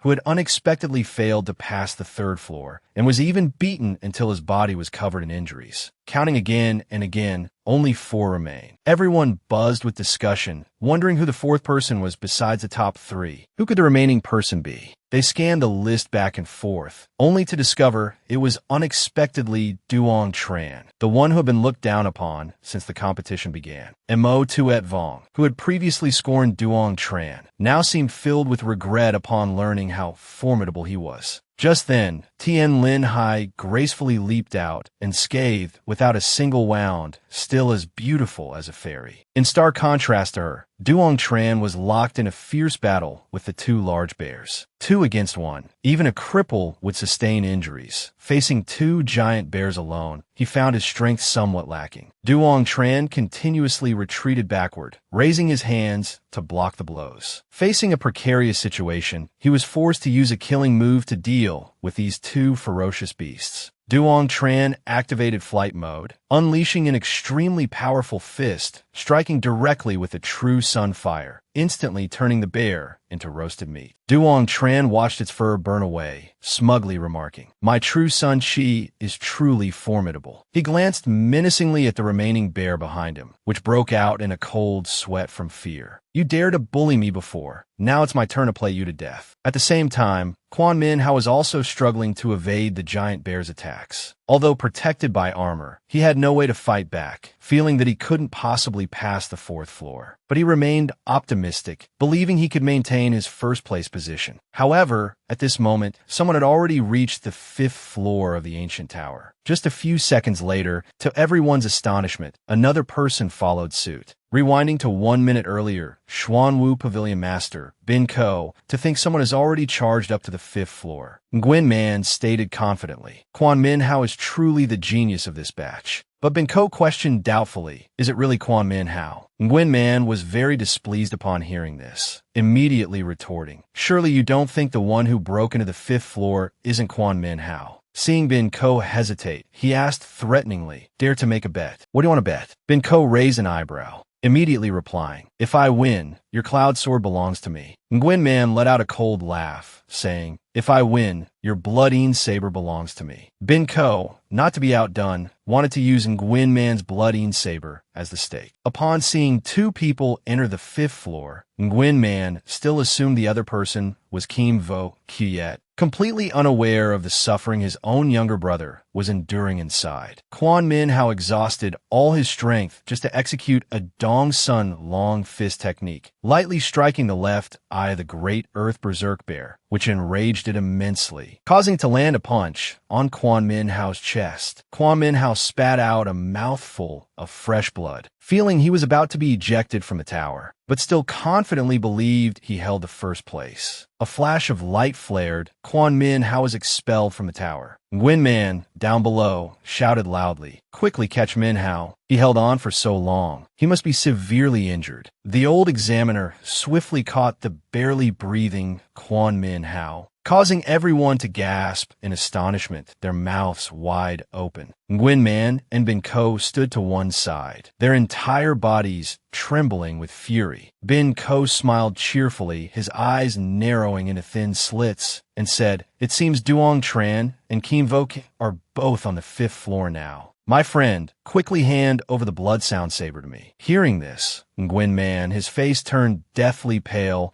could only glare fiercely at that foolish disciple of his, angrily snapping, "Absolutely useless." Then, he furiously tossed his saber to Bin Company. Lai Kang Lam gazed upwards, filled with excitement, a bright light flashing in his eyes, never imagining Duong Tran had become so formidable. At this moment, Duong Tran was still agilely evading the onslaught of the Great Earth Berserk Bear. The Great Earth Berserk Bear was at the 5th level mortal shedding. Duong Tran's current attacks were utterly ineffective against it. But thanks to the 3,000 Sutras, the bear couldn't keep pace with Duong Tran's speed either. Meanwhile, Kim Vo Kiet, on another side, was also strenuously attacking his own Great Earth Berserk Bear. The battle appeared incredibly fierce, and he looked quite disheveled from the effort. 15 minutes later, the two stepped out at the exact same moment. Remarkably, Duong Tran was completely unscathed. Bin Ko was immensely pleased, silently appraising, for these 2 youngsters to remain in the tower so long without injury. Their strength is truly commendable. When the fellow disciples saw Duong Tran emerge, They were all stunned into silence, eyes wide with disbelief, realizing that perhaps, from this day forward, no one would ever dare mock him as trash again. This fellow, who seemed so ordinary, had actually been concealing such profound strength. Emo Tuet Vong watched Duong Tran walk back, his head held high. Her expression shifted as quickly as flipping through the pages of a book, calling out Brother Tran twice. But Duong Tran didn't even spare her a single glance, striding past her coldly, as if she were a complete stranger. Binko announced in a loud voice, "The inner court assessment is now concluded. In this examination, 198 individuals have passed. The specific list will be published later." Kim Vo Kiet cheerfully hurried after Duong Tran, exclaiming, "This time, you are definitely number one." But Duong Tran humbly replied, "Little brother is also on the 5th floor. It's also possible." However, a moment later, Nguyen Man declared Quan Min Hao as the top rank, leaving the two brothers, Duong Tran and Kim Vo Kiet, utterly astonished. Nguyen Man pretended not to notice, continuing to announce Kim Vo Kiet as second and Tian Linhai as third. Duong Tran could bear it no longer, his voice ringing out as he questioned, "Why is Quan Min Hao number one?" Nguyen Man, relying on his high status, contemptuously asked Duong Tran, "What kind of scrap iron are you to dare question our decision?" This remark further enraged Duong Tran. He relentlessly challenged, "Are you people in the inner court blind? The top rank should rightfully belong to Kim Vo Kiet." Just like that, an old man and a young man locked eyes, sparks flying between them, each wishing they could devour the other whole. Then Duong Tran, unable to hold back any longer, unleashed a barrage of questions like a machine gun. Kim Vo Kiet ranked first in the strength assessment, second in the mental assessment, and also first in the ancient tower assessment. So what about Quan Min Hao? Except for ranking first in the mental assessment, he only ranked third in the ancient tower assessment. He didn't even enter the 4th floor killing formation. On what grounds does he rank first? Nguyen Man was rendered speechless by the questioning, then resorted to curses. "Have you eaten a tiger's heart and a bear's gall to dare be so insolent?" Truly ignorant of the immensity of heaven and earth, Duong Tran resolutely refused to yield, his neck flushed red, arguing fiercely, "There must be something shady about this. Did you perhaps receive quite a few benefits from that brat?" Hearing this, the crowd instantly fell deathly silent, eyes wide and mouths agape. Nguyen Man trembled with fury, inadvertently unleashing his terrifying true chi. Duong Tran didn't hesitate in the slightest, leaping forward directly, gritting his teeth, circulating the heaven-devouring strength, preparing to meet the challenge. Nguyen Man's gaze was as sharp as a knife, coldly declaring, "Duong Tran's qualification to enter the inner court is hereby revoked." Kim Vo Kiet could stand it no longer, speaking out indignantly in defense of his senior brother. "On what grounds do you revoke senior brother's qualification? He is 100,000 times stronger than Quan Min Hao." Seeing the handsome young man speak up, the female disciples all jumped excitedly, murmuring amongst themselves, "It's over, it's over. Is this a rebellion? I can't believe Duong Tran and Kim Vo Kiet are so tough. I like it, I like it." The situation was tense, but their masters stood aside, quietly observing. Nguyen Man could no longer control his emotions. His anger flared, and he directly stripped Kim Vo Kiet of his runner-up qualification, causing even this gentle and kind young man to erupt in fury, his vital energy surging like a storm. Duong Tran had to grip his junior brother's shoulder tightly, preventing the situation from worsening. Even if they fought now, they couldn't defeat that old man.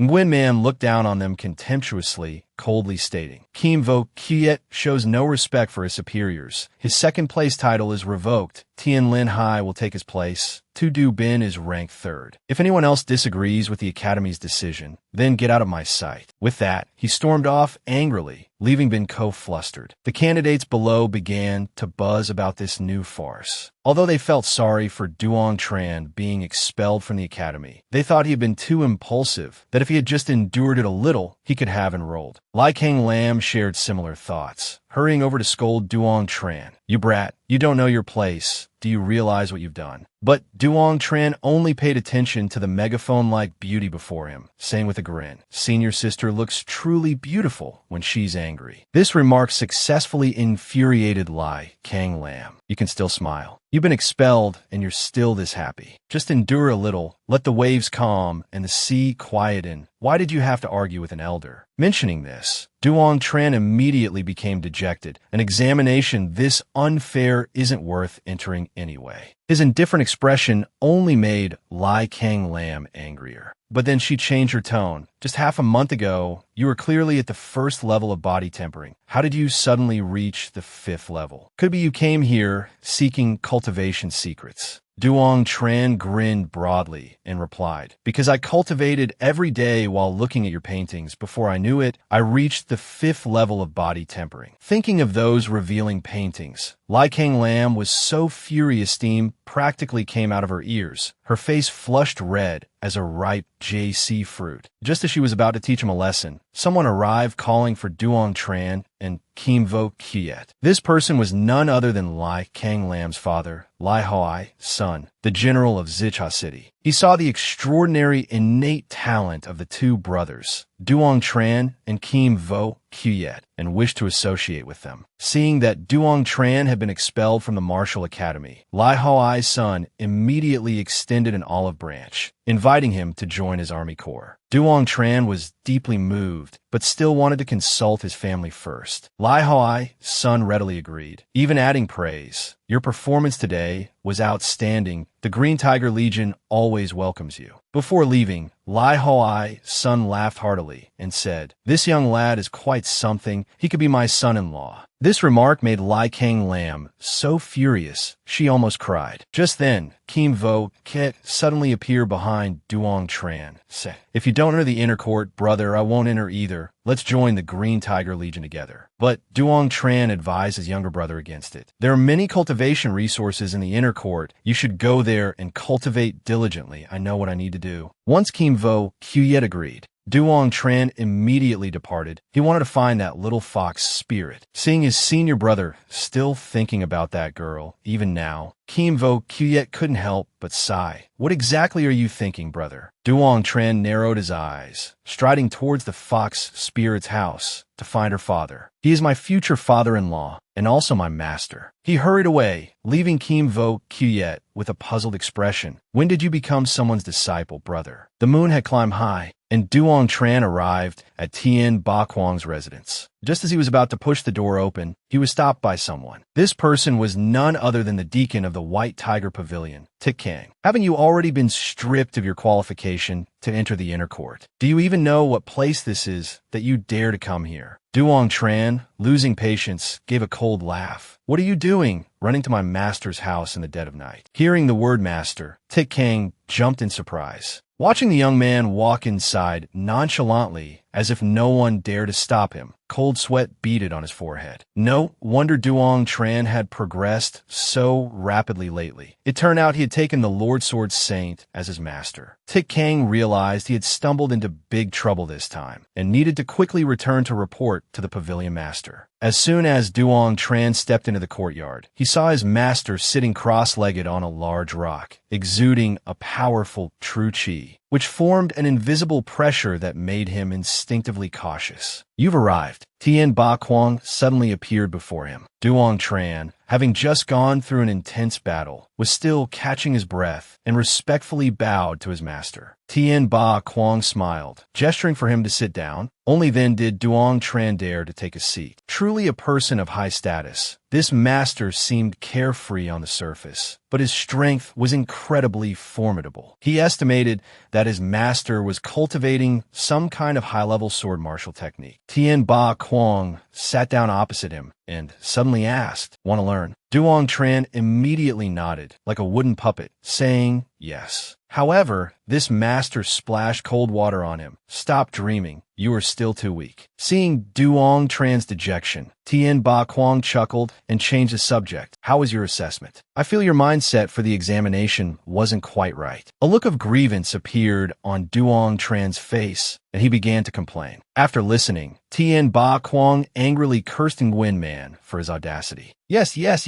Duong Tran quickly added fuel to the fire. "Little Kiet and I reached the 5th level in the final round. Even stronger than that Quan Min Hao fellow. I refuse to accept this result. Tien Ba Kuang expressed his disappointment with Nguyen Man. As an examiner, to be so dirty and vulgar is truly unacceptable. It truly tarnishes the reputation of the martial academy. That Nguyen Man actually dared to follow a crooked path. Seeing this, Duong Tran suggested his master expel that guy from the martial academy. However, Tien Ba Kuang was not part of the martial academy, though he was currently staying there. He reprimanded Duong Tran for running to his master after losing an argument, calling it the behavior of a weakling. Are you that kind of person? Of course, I'm not a weakling. Duong Tran jumped up to retort, silently cursing his unreliable master in his heart. That Nguyen Man is a big shot in the inner court. I can't out-argue him, nor can I defeat him. What should I do now? However, Tien Ba Kuang's expression suddenly turned grim, a dangerous glint flashing in his eyes. Daring to bully my disciple, he truly holds no one in regard. When the opportunity arises, I must teach him a lesson. Only then did Duong Tran realize a truth. His master's way of thinking differed from ordinary people. He scratched his head in confusion, asking, "Master, what should I do now?" Tien Ba Kuang casually replied, "If you're not satisfied, figure out a way to regain your honor yourself. This world relies on strength." Hearing these words, Duong Tran put on a pitiful expression, clasping his hands, begging his master to let him stay here. No! Before Tien Ba Kuang could speak, he was interrupted by a voice. Tien Linhai strode over aggressively, saying, "Father, we cannot let him stay here. But she is my future daughter-in-law. He is my disciple. Just let him stay here from now on. All the chores in the courtyard, big and small, let him do them, all right." Tien Linhai was furious to death, seeing that detestable face. Her anger flared even higher. She turned and stormed into her room. Duong Tran pretended not to see, his face filled with anticipation, asking, "Master, when will you teach me how to carve inscription patterns?" Tien Ba Kuang dismissed him as still too inexperienced, saying, "First, finish reading all the jade slips in the study, then we'll talk." Duong Tran stood up, invigorated, saying, "I will definitely finish reading them tonight." However, when he opened the study door, his eyes nearly bulged out. The room was piled high with jade slips. He estimated he wouldn't finish reading them even when the persimmons lost all their leaves. Under the starry night sky, Duong Tran spread a jade slip on the ground and began to cultivate, his expression extremely serious, determined to study well. But just as his vital energy flared, Tien Linhai's voice drifted from afar. "Father, we have a treat tonight. Let's have the gilded deer heart soup." Duong Tran's serious expression vanished in an instant. Hearing his master excitedly say this dish was very rare, truly fortunate, he couldn't help but swallow hard. Suddenly opened the door, just in time to see Tien Linhai carrying a pot of soup past. "Are you bringing soup for me?" he asked with a smile. Tien Linhai glared at him angrily. "Dream on. Why are you still here? Do you really intend to stay here forever?" Duong Tran chuckled. "Master told me to stay here and cultivate properly. Isn't that allowed?" Then he brought up the bet between them. "Isn't it time to fulfill your promise?" Hearing this, Tien Linhai felt a little guilty, hastily shoved the pot of soup into his hands, and stormed off in a huff. "It's just a kiss. Is there any need to be so shy?" Duong Tran thought to himself, but his attention was quickly drawn to the fragrant pot of soup, unable to resist scooping up a spoonful to see how this girl's cooking skills were. Duong Tran's eyes lit up without hesitation. He drank the entire pot of soup, then let out a satisfied burp. Suddenly, Duong Tran was dragged back into the room, then heard his master's cold voice. "Continue cultivating in the study room. Until you have inscribed the first formation pattern, you are not allowed to leave." Duong Tran wondered silently. Could it be that master overheard my teasing just now and is deliberately making things difficult for me? After some thought, he still obediently sat down, beginning his arduous cultivation journey. Half a month passed just like that, and the leaves began to change color. Duong Tran remained in his room, focused on practicing. Flames erupted, forming an array, scorching the surrounding area. Followed by a loud explosion, its power considerable. Duong Tran exclaimed joyfully, "Success." The fireburst formation is a success. Tien Ba Kuang appeared in the study room like a gust of wind, praising him. Not bad at all. Inscribing your first formation array in just half a month. Linhai hid behind her father, thinking secretly, this brat is really amazing. It took me a whole month to master it. Tien Ba Kuang permitted Duong Tran to go out, preparing him to learn the gravity formation. He was overjoyed, then casually asked Tien Linhai, well now, your vixen-like talent, aren't you invincible under the heavens? But Tien Linhai retorted disdainfully, it's just good luck, that's all. Hearing this, Duong Tran immediately leaned closer, winked, and whispered, now's the time to fulfill your promise. Tien Linhai instantly flared up in anger, shouting, you get lost quickly. Wait until you've learned the gravity formation before you speak. Gravity formation. As long as I, Duong Tran, want to learn it, I will definitely learn it. You just wait and see. It won't take more than half a month. Outside, snow was falling. The moonlight was as bright as water. Duong Tran excitedly ran outside, shouting loudly, Master, I succeeded. However, his expression suddenly changed. His cheeks flushed red, seeing Tien Linhai standing before him, beautiful and heart-stirring. Without hesitation, he smiled and said, let's stay like this until our hair turns white and our teeth fall out. As a result, he was fiercely kicked by Tien Linhai. Don't talk nonsense. You're ruining my mood for enjoying the scenery. Tien Ba Kuang stood nearby watching, thinking inwardly, it's good to be young. But when he heard Duong Tran's bold words, Master, let us go out and have fun for a night, Tien Ba Kuang's expression immediately darkened, his brows furrowed. This brat is getting more and more outrageous, daring to say such things in front of my daughter. It seems I must teach him a lesson today. Suddenly, Tien Ba Kuang's attention was drawn elsewhere. In the sky was a giant Kim Lone bird, its feathers shimmering gold, its powerful aura palpable even from afar. Tien Ba Kuang's expression changed in an instant, his face becoming extremely serious. It seemed a major event was about to occur at the Martial Academy. Duong Tran looked up, unable to hold back his exclamation. Master, what is that? It's so big. Can it be eaten? That is the Kim Lone bird, belonging to the Bien Kin Martial Academy. Tien Ba Kuang said. It was the first time Duong Tran had heard this name. He asked naively, what are they doing here? Tien Ba Kuang continued to enlighten his naive disciple. Bien Kin and Chishui City are two neighboring cities, both belonging to Tiannan Prefecture. The martial academies of the two cities have a tradition. A competition is held every 3 years. To test the aptitude of the younger generation from both places, there are even some bets involved for everyone to participate in. Duong Tran understood. That bird was essentially a letter of challenge. Tien Ba Kuang had also heard news from outside, saying that this year, the Bien Kin Martial Academy had several outstanding students. Duong Tran, take Linhai to watch the excitement. At the same time, Quan Minhao was playing chess with his master and also saw the Kim Lone bird. His face turned pale. Pointing to the sky, he asked, Master, what is that? Nguyen Man hadn't expected the Bien Kin Martial Academy's Kim Lone bird to arrive so quickly. Before leaving, he instructed his disciple to quickly gather the new students, while also mentioning the Kim Lone bird. At this moment, it stood majestically in the center of the inner academy's square, displaying its might. Its arrogant gaze carried a hint of disdain, looking down upon the insignificant figures below. Duong Tran went to watch the excitement, just happened to meet Kim Vo Kuyet standing nearby, and immediately ran over to ask what happened. But little Kit only knew that after this strange bird suddenly appeared, the pavilion masters requested everyone in the inner academy to gather here. Duong Tran looked at the majestic bird, a longing stirring in his heart, wondering when he could possess such a mount to take a few young ladies for a ride around town. Please welcome the pavilion masters. A loud shout rang out. Everyone's gaze focused outwards. 3 pavilion masters entered with solemn dignity, led by the Azure Dragon pavilion master. He smiled and greeted them. You must be tired from your long journey. Please follow me into the inner court to sit, have some tea, and rest for a while. Let's postpone the competition between the juniors for now, shall we? No need. The man who jumped down from the Kim Lone bird's back spoke up. After all, in recent years, your Chishui City hasn't produced any outstanding talents. Might as well start directly. You won't last long anyway. Being looked down upon like this, the Azure Dragon Pavilion Master was slightly displeased. His voice lowered. Trying hard to suppress his tone, he said, if that's the case, Then let's begin. The man achieved his goal and directly stated the rules. Same old rules. Each side selects 5 disciples, one-on-one duels. The winner may remain on the stage. The loser is eliminated. Until one side's 5 disciples are all eliminated, that side is considered defeated. Seeing the confidence radiating from the Bien Kin Martial Academy members, Nguyen Man secretly whispered to the Azure Dragon Pavilion Master, "I heard they have a very formidable disciple. Perhaps we should change the rules." But the Azure Dragon Pavilion Master believed these rules favored them. This generation of our disciples is not bad either, and besides, we have several with considerable strength. With that said, he agreed to the rules proposed by the opposing side. However you wish to play, I will follow suit. Hearing this, the man grinned broadly and shouted loudly, "Everyone descend." As soon as the words fell, the students from Bien Kin Martial Academy immediately leaped down from the back of the Golden Bird, looking exceedingly confident. Duong Tran observed this and couldn't help but remark, "It seems they truly possess some geniuses." Linhai asked doubtfully, "How do you know?" He chuckled heartily, replying, "Naturally, I can sense it." Linhai didn't want to exchange another word with this madman. At this moment, the elder from Bien Kin Martial Academy seized the opportunity to instruct his disciples. "Remember, you must strike decisively. There's no need to show them any mercy." His contemptuous tone ignited fury in Quan Min Hao and the others. "Utterly arrogant. Brother Min Hao, later, we must teach them a lesson." A moment later, the Azure Dragon Pavilion Master announced, "The triennial friendly competition between Chi Shui Martial Academy and Bien Kin Martial Academy officially begins." A red-haired disciple from Bien Kin Martial Academy quickly stepped forward. This person was named Chu Not Min,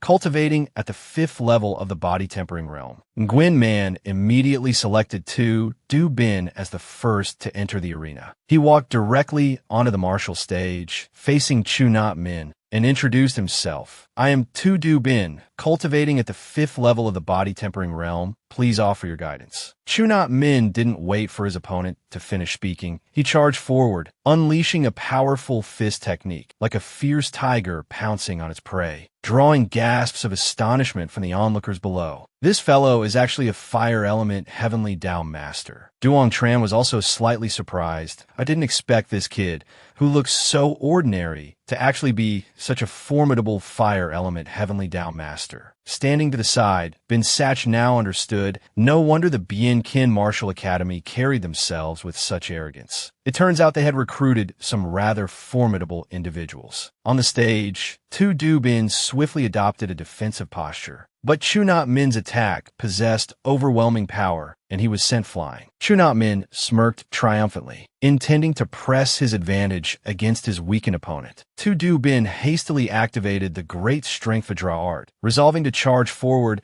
and meet Chu Not Min head-on as he rushed towards him. The two struck out with their fists simultaneously, their vital energy colliding violently. Once again, Tu Du Bin fell to the ground in agony. Bin Sach watched the bout intently, thinking inwardly, "This young man hasn't even employed a martial technique yet, and he's already suppressing someone who cultivates the Great Strength Vajra art. Truly unbelievable." Chu Not Min looked down at his opponent struggling to rise and stated coldly, "It's over." He then unleashed his true fire, intending to utterly defeat Tu Du Bin. At that very moment, the Azure Dragon Pavilion Master shouted loudly, "Enough! We concede this match." Hearing this, Chu Not Min sneered, uttering 4 words, "Pathetically weak." This remark instantly sent the 500 brothers of the Chi Shui Martial Academy into a towering rage. "It's just winning one match. What's there to be so arrogant about?" Duong Tran also shouted out in anger, "I didn't expect there'd be someone even more arrogant than me." Linhai, standing beside him, chimed in, "No, you're much more arrogant than him. Some speak carelessly, some speak intentionally." When this sentence reached Duong Tran's ears, it transformed into a compliment. Duong Tran leaned in smugly, saying, "I'm only arrogant in front of others. In front of you, I'm just an obedient puppy. Linhai suddenly radiated a powerful killing intent, saying, in that case, later when I practice my swordsmanship, you could be my sword stand. Her words immediately silenced Duong Tran's playful banter. The second match, Manhwa was dispatched onto the stage by his master. Maintaining his haughty demeanor, he stepped onto the platform. However, compared to Chunat Min, he was still slightly inferior. So, you're the head disciple of the Chishui Martial Academy. This kid doesn't look like much, rather like an eel. Hearing this, Duong Tran laughed until tears streamed down his face. Ha, he's right. This kid really is nothing special. Only when he felt the killing intent radiating from all directions did he realize his slip of the tongue, hastily lowering his voice, clearing his throat a few times, and uttering some innocuous remark. At this moment, Manhwa was channeling his power, his eyes bloodshot, a powerful true energy erupting, enveloping him. Chunat Min was also prepared, brandishing his tiger claws, not forgetting to taunt. You're putting on quite a show. Manhwa wasted no words, charging forward directly, leaping high into the air, yet it seemed like firing a cannonball, because Chunat Min had deftly evaded the attack. Linhai couldn't help but exclaim, so fast. Duong Tran immediately chimed in. This fatty is really agile. On the martial stage, after Manhwa landed,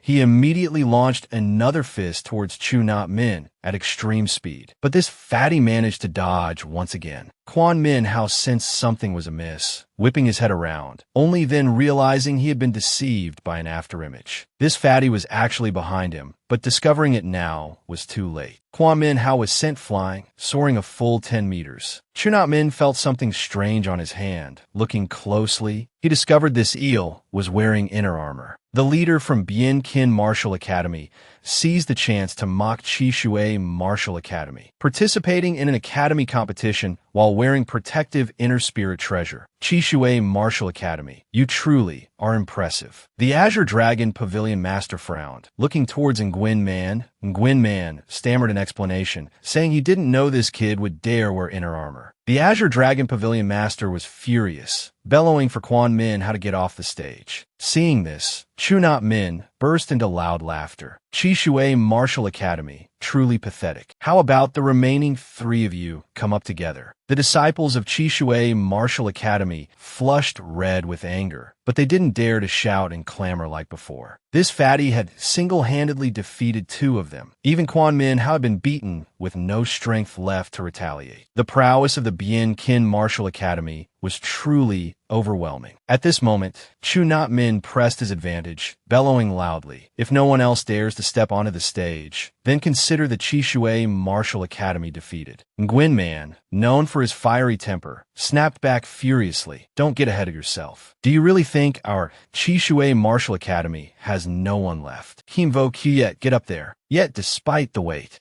Kim Vo Kuyet remained rooted to the spot, utterly still. Kim Vo Kuyet appeared completely unfazed, closing his eyes indifferently, pretending he hadn't heard a thing. Nguyen Man glared, shouting once more. Only then did Kim Vo Kuyet adopt a pitiful expression, clutching his abdomen, and lamented, yesterday, during cultivation, I was careless. I injured my meridians. I can't possibly go onto the stage now. This news struck like a thunderbolt, stunning the pavilion masters. Only his fellow disciples understood. Kim Vo Kuyet was feigning illness. Who else but the White Tiger Pavilion Master had expelled Duong Tran from the academy? Kim Vo Kuyet was a disciple under the Azure Dragon Pavilion Master. Only the Azure Dragon Pavilion Master held the authority to command him. Nguyen Man's face darkened, left with no choice but to call Tien Linhai to the stage. She raised no objection, stepping forward instantly, met by hundreds of admiring glances. From behind her, Duong Tran's voice echoed. Vixen, give it your all. If you can't beat him, just call for me. Chunat Min hadn't anticipated his next opponent would be such a stunning beauty, feeling an excitement far beyond the usual stir within him. Tien Linhai, however, regarded him as beneath notice, announcing coolly, 5th level body tempering, please offer your guidance. Chunat Min appraised her, saying, Tien Linhai, what a lovely name. Then he brazenly proposed, how about you spend one night with me, and I will forfeit this match immediately. What do you say? Duong Tran seethed, wanting nothing more than to charge forward and throttle the damn fatty. Upon hearing his words, Tien Linhai felt a prickle of irritation, her eyes flashing with anger, and she attacked without hesitation. With a graceful flick of her wrist, an intricate formation array materialized, hurtling directly towards the corpulent Chu Not Min. Chu Not Min cried out in alarm, an array master. Below, the red-haired old man could only shake his head in dismay, stroking his beard. He hadn't expected the Chi Shui Martial Academy to have an array master. Chu Not Min still hadn't recognized the danger, still arrogantly stomping his foot, mocking. This array is just child's play. It's completely useless. Tien Linhai directly used the extreme cold array formation to teach this fool a lesson. Frigid energy continuously poured out from within the array formation. Chu Not Min was caught completely off guard, standing frozen on the spot like a statue. The skinny old man couldn't help but curse. What an idiot. Chu Not Min's legs quickly froze over, then his entire body turned to ice. Tien Linhai nonchalantly said, "Next." The fans immediately became excited, shouting loudly, "Senior Sister Linhai is amazing." Duong Tran laughed heartily, asking, "Little Qiet, do you see how formidable your sister-in-law is? Weren't you saying she was just a spare tire?" Kim Vo Qiet uttered a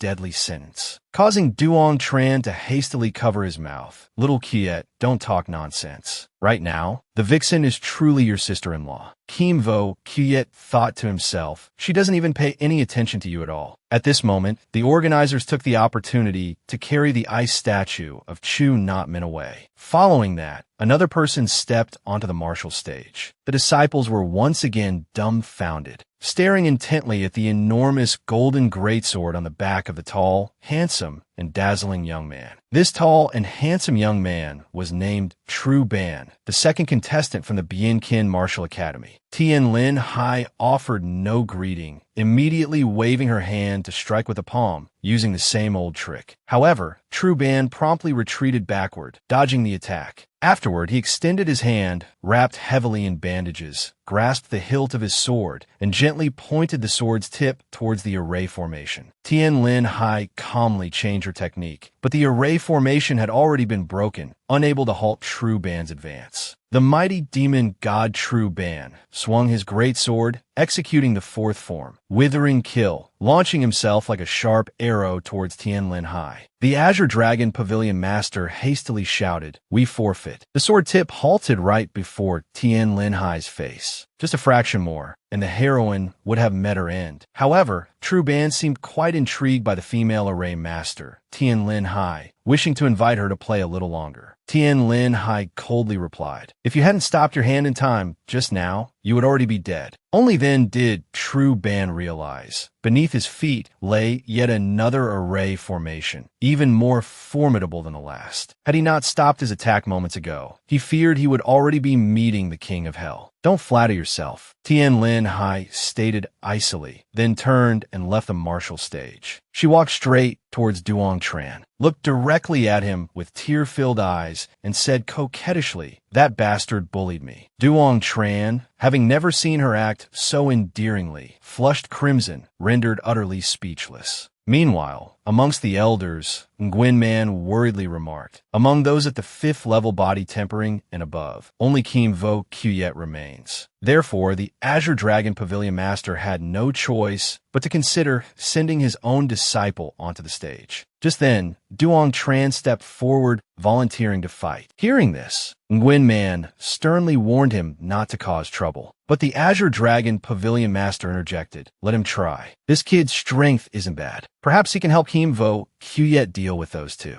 Thus, despite Nguyen Man's reluctance, the Azure Dragon Pavilion Master agreed to let Duong Tran enter the arena. Duong Tran leaped onto the martial stage, and the moment his feet landed, he started shouting, "You idiot! How dare you bully my Linhai? Don't blame me for being impolite." He successfully provoked Tru Ban, making Tru Ban's face contort with fury. Seeing Duong Tran take the stage, everyone felt a sense of helplessness, thinking inwardly, "It seems we really have no one left." There are only a few at the 5th level body tempering or higher. Quan Min Hao and Tien Linhai have both lost. Hopefully, Duong Tran can buy some time for Kim Vo Qiet. With this thought, they began to chant Duong Tran's name in unison, cheering him on, which only served to further infuriate Tru Ban. "Are you looking to die?" Tru Ban roared. Duong Tran nonchalantly retorted. What did you say? Am I supposed to die just because you cursed at me? But I cursed at you. I'm not dead yet. You see. And so, he began to unleash a torrent of incessant curses. Seeing Duong Tran roaring with laughter, True Ban leapt up in a fit of rage, raising his greatsword and charging towards Duong Tran, intent on killing him to vent his fury. True Ban's eyes were bloodshot as he unleashed the second stance of the quasi-sword technique. Duong Tran's playful expression vanished, replaced by focus as he activated the heaven-gazing scripture technique. His entire body was enveloped in fiery true chi, exuding a fierce aura. True Ban swung his sword, slicing through Duong Tran's body, causing the crowd below to gasp in horror, their hearts leaping into their throats, certain that Duong Tran was dead. But upon closer inspection, it appeared to be merely an afterimage. The real Duong Tran was now positioned behind True Ban. Duong Tran unleashed a Sun True Fire Fist, striking True Ban squarely in the abdomen, sending him flying backward, even knocking the greatsword from his grasp. Duong Tran, still seething with anger, directly mounted True Ban's stomach. Before True Ban could even react, Duong Tran landed a heavy right hook, leaving him dazed and seeing stars. Duong Tran, consumed by fury, rained blows down upon True Ban, cursing as he struck. You dare speak so insolently. You dare bully my Linhai.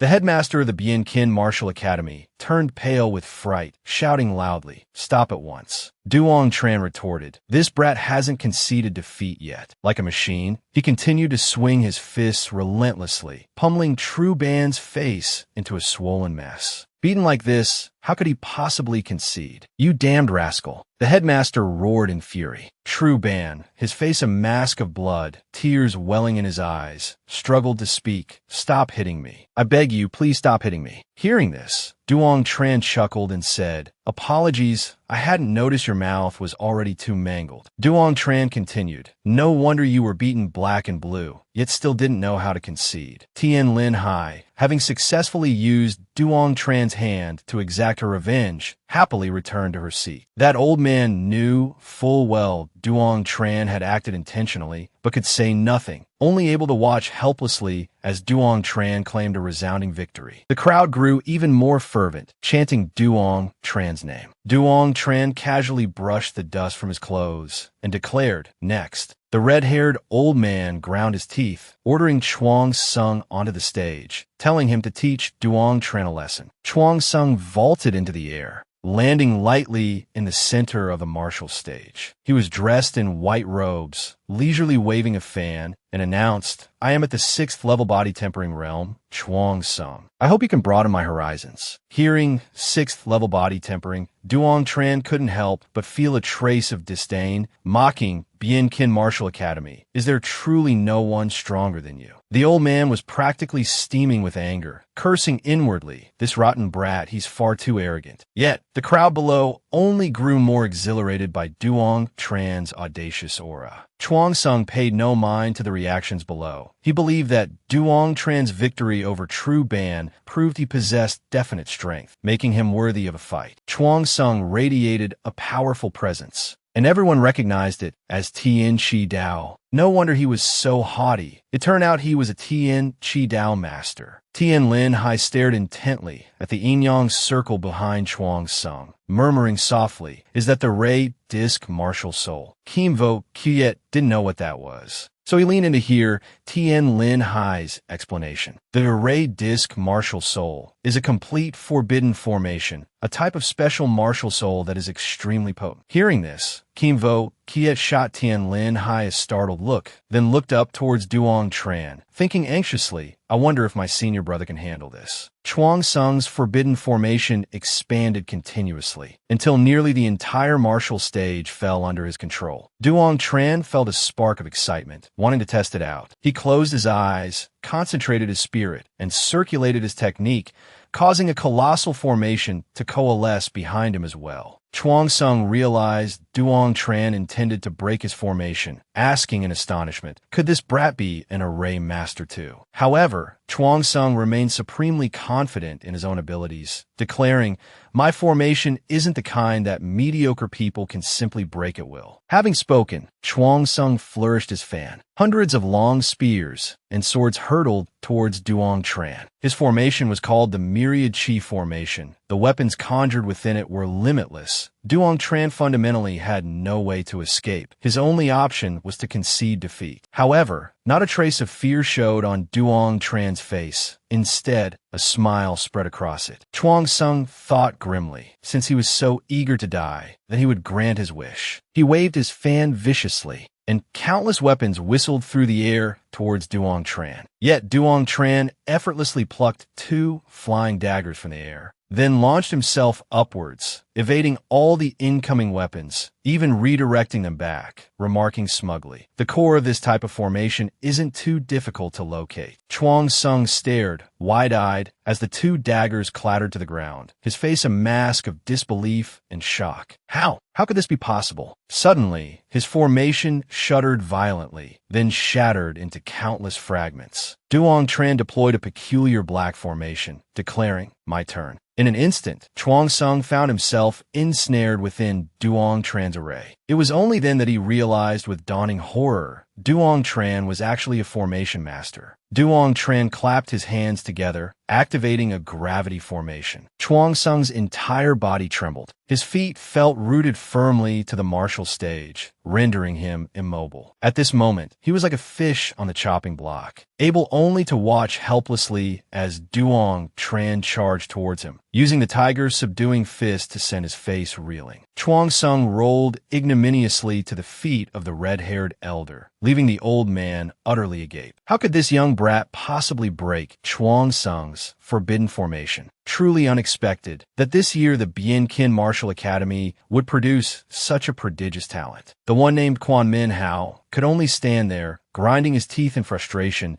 unable to comprehend how Duong Tran had become so terrifyingly strong. Van Shin Min and Mu Tuet also failed to conceal their utter amazement. Duong Tran had defeated 2 opponents in such a remarkably short span of time. The crowd roared incessantly, continuously chanting Duong Tran's name. Duong Tran stood upon the martial stage, asking with a touch of arrogance, Bien Kin Martial Academy, is there anyone else? Hurry up and send the next person out here. Even Chuang Sung has already been defeated. The red-haired old man worried that the remaining 2 were also no match for Duong Tran, so he decided to play dirty, provocatively saying, Bien Kin Martial Academy, surely you can't be the only one who knows how to fight. Duong Tran calmly replied, I alone am sufficient. All of you can come up together. The red-haired old man kept rambling. This is a competition between academies. It's about finding true dragons, not a stage for your solo performance. No matter how formidable you are alone, you cannot represent the strength of the Bien Kin Martial Academy. Nguyen Man knew he was deliberately stalling for time and angrily shouted, Old fox, so treacherous. You set the rules, and now that you've lost, you don't dare admit it. Since what did I say? I don't admit it. The red-haired old man said, the rules are just so. I am upright and honorable, speaking my true thoughts. Duong Tran's logic was as crooked as a crab's walk, but he still agreed to switch fighters, deliberately provoking that scar-faced Nguyen man, saying, who gave you the right to decide for me? Duong Tran ignored him, calling out, little junior brother, get up here. Kim Vo Kuyet didn't need his senior brother to call a second time, immediately leaping onto the martial stage. He walked past Duong Tran, his eyes blazing, wanting to challenge both members of the Bien Kin Martial Academy at the same time. The red-haired old man was so furious he nearly spat blood. This brat was even more arrogant than the last one. He roared furiously at those behind him. You two, get up there beating to death for me. Chuang Sung, who was receiving treatment, saw this scene, felt it was excessive. The old man had been blinded by anger. Shut up, just listen to me. Hurry up, beat that arrogant brat to death. The two disciples reluctantly leaped onto the stage. Kim Vo Kuyet coldly drew his sword, his aura imposing, completely different from his comical demeanor earlier. The two from Bien Kin Martial Academy charged forward, their twin swords joining forces. Kim Vo Kuyet didn't need to use any profound techniques at all. With just a light swing of his sword, he easily shattered his opponent's blades. The red-haired old man was so shocked his jaw dropped, exclaiming in astonishment, What in the world was that? Duong Tran had been waiting for this moment, mocking loudly. Go home and train for another 3 years before you come back here, little darlings. The headmaster of the Bien Kin Martial Academy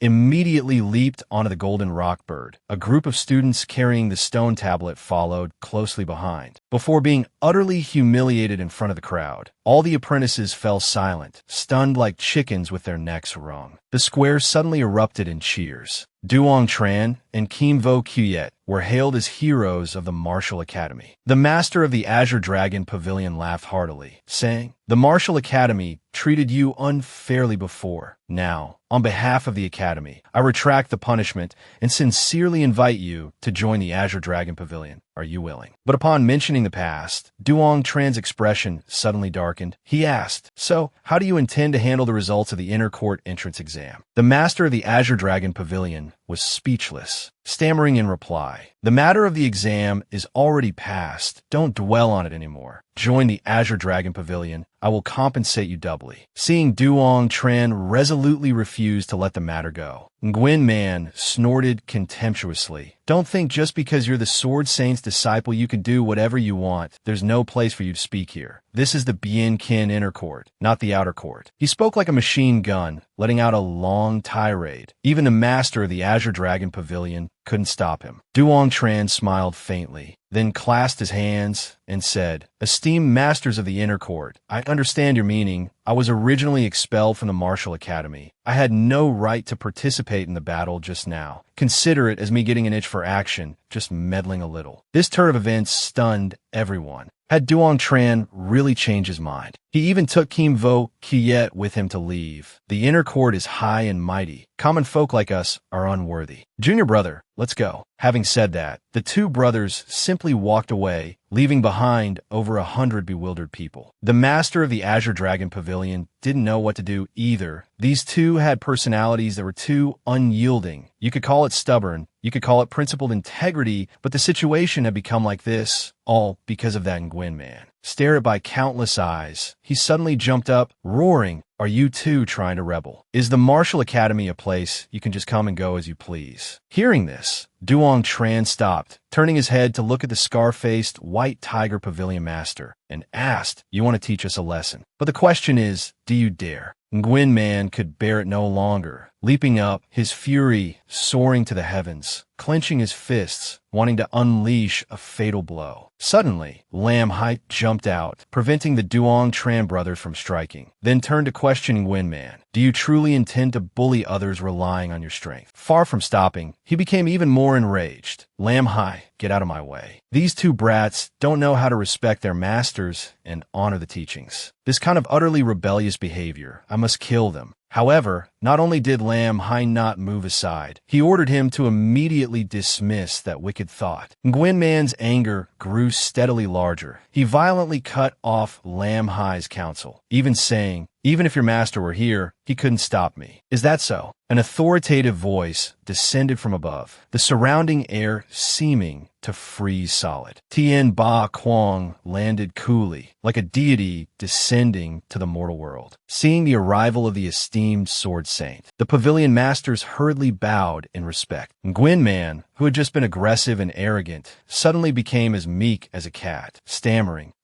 So, it is the esteemed Sword Saint, this. It's a long story. Tien Ba Quang was hardly a patient man. He lightly flicked his sleeve, sending Nguyen Man flying into the sky. The scar-faced man's forehead swelled enormously, the pain rendering him speechless, only the whites of his eyes showing. Tien Ba Quang coldly spat out a sentence. Who the hell do you think you are? Get lost. Witnessing his master's might, Duong Tran was incredibly excited, all sorts of vivid expressions showing on his face. Conversely, the Azure Dragon Pavilion Masters, seeing the Sword Saint enraged, hastily stepped forward to accept responsibility, simultaneously promising to compensate Duong Tran appropriately. Tien Ba Kuang asked, "How will you compensate?" The Azure Dragon Pavilion Master hurriedly replied, "We will certainly negotiate a solution that satisfies both parties." Tien Ba Kuang reminded his disciple, "You don't necessarily have to cultivate in this place." The masters of the Azure Dragon Pavilion immediately understood his meaning, indicating they would report the matter to the headmaster, and also pledging they would definitely deal with that detestable Nguyen man. Hearing this, Tien Ba Kuang finally turned and left, satisfied. Only then did the masters of the Azure Dragon Pavilion dare to breathe a sigh of relief. It was said the Sword Saint was severely injured, yet unexpectedly, he was still so formidable. Afterwards, he looked with disgust at the scar-faced man lying unconscious on the ground, intending to take him to see the headmaster. Night fell. As soon as Duong Tran entered the study, he found his master already seated there. He bowed respectfully, saying that he and his junior brother had essentially recovered their internal strength and wished to learn martial techniques. "You wish to learn martial techniques?" Tien Ba Kuang slightly opened his eyes, looking straight into his disciple's eyes. Hearing this, Duong Tran beamed and nodded eagerly. "Yes, I do." However, his master coldly stated, "Until you reach the true martial realm, I will not teach you any martial techniques." Duong Tran's joy vanished in an instant. He turned his head away, muttering, "Master is truly stingy." As a result, he was immediately struck by Tien Ba Kuang, leaving his head spinning. His master slowly explained, "The body tempering realm is primarily for forging a fundamental martial foundation. Right now, you want to pursue powerful martial techniques. Don't you feel that's mixing up your priorities?" Initially, Tien Ba Kuang had intended to impart his own cultivation method to Duong Tran, but seeing that his disciple's cultivation foundation was already very solid, he abandoned this idea. For martial artists, especially a Heavenly Dao master, the cultivation method is the most crucial thing. Various martial techniques often bring more harm than good. Duong Tran was enlightened, gaining clarity. He silently committed every word of his master's teachings to memory. Early the next morning, someone knocked on the door. Duong Tran went to open it, receiving a carefully wrapped gift box. Upon opening the box, the items inside immediately glowed. Tien Ba Kuang saw an Origin Consolidating and Viscera Nourishing Pill and a Hidden Dragon Pill, along with some other medicinal herbs, and nodded in satisfaction. It seemed the people from the Martial Academy were indeed sincere. Duong Tran paid no mind to these things, only wanting to consume them immediately. However, his master immediately stopped him, instructing that he must reach the first level of body tempering before using the medicinal pills. After that, he told Duong Tran to call Kim Vo Kiet, and for the three of them to go to Tien Nam Mountain to cultivate for a period. 3 people, including Linhai. This made Duong Tran incredibly happy. Suddenly, Tien Ba Kuang spoke with a grave expression, saying he needed Duong Tran's help. Duong Tran hastily replied with respect, "Master, please speak." It turned out his master wanted him to protect Linhai 24/7, without leaving her side even for a step. Duong Tran thought to himself, what's so difficult about this? Just a few demonic beasts. They wouldn't dare touch a single hair on Linhai.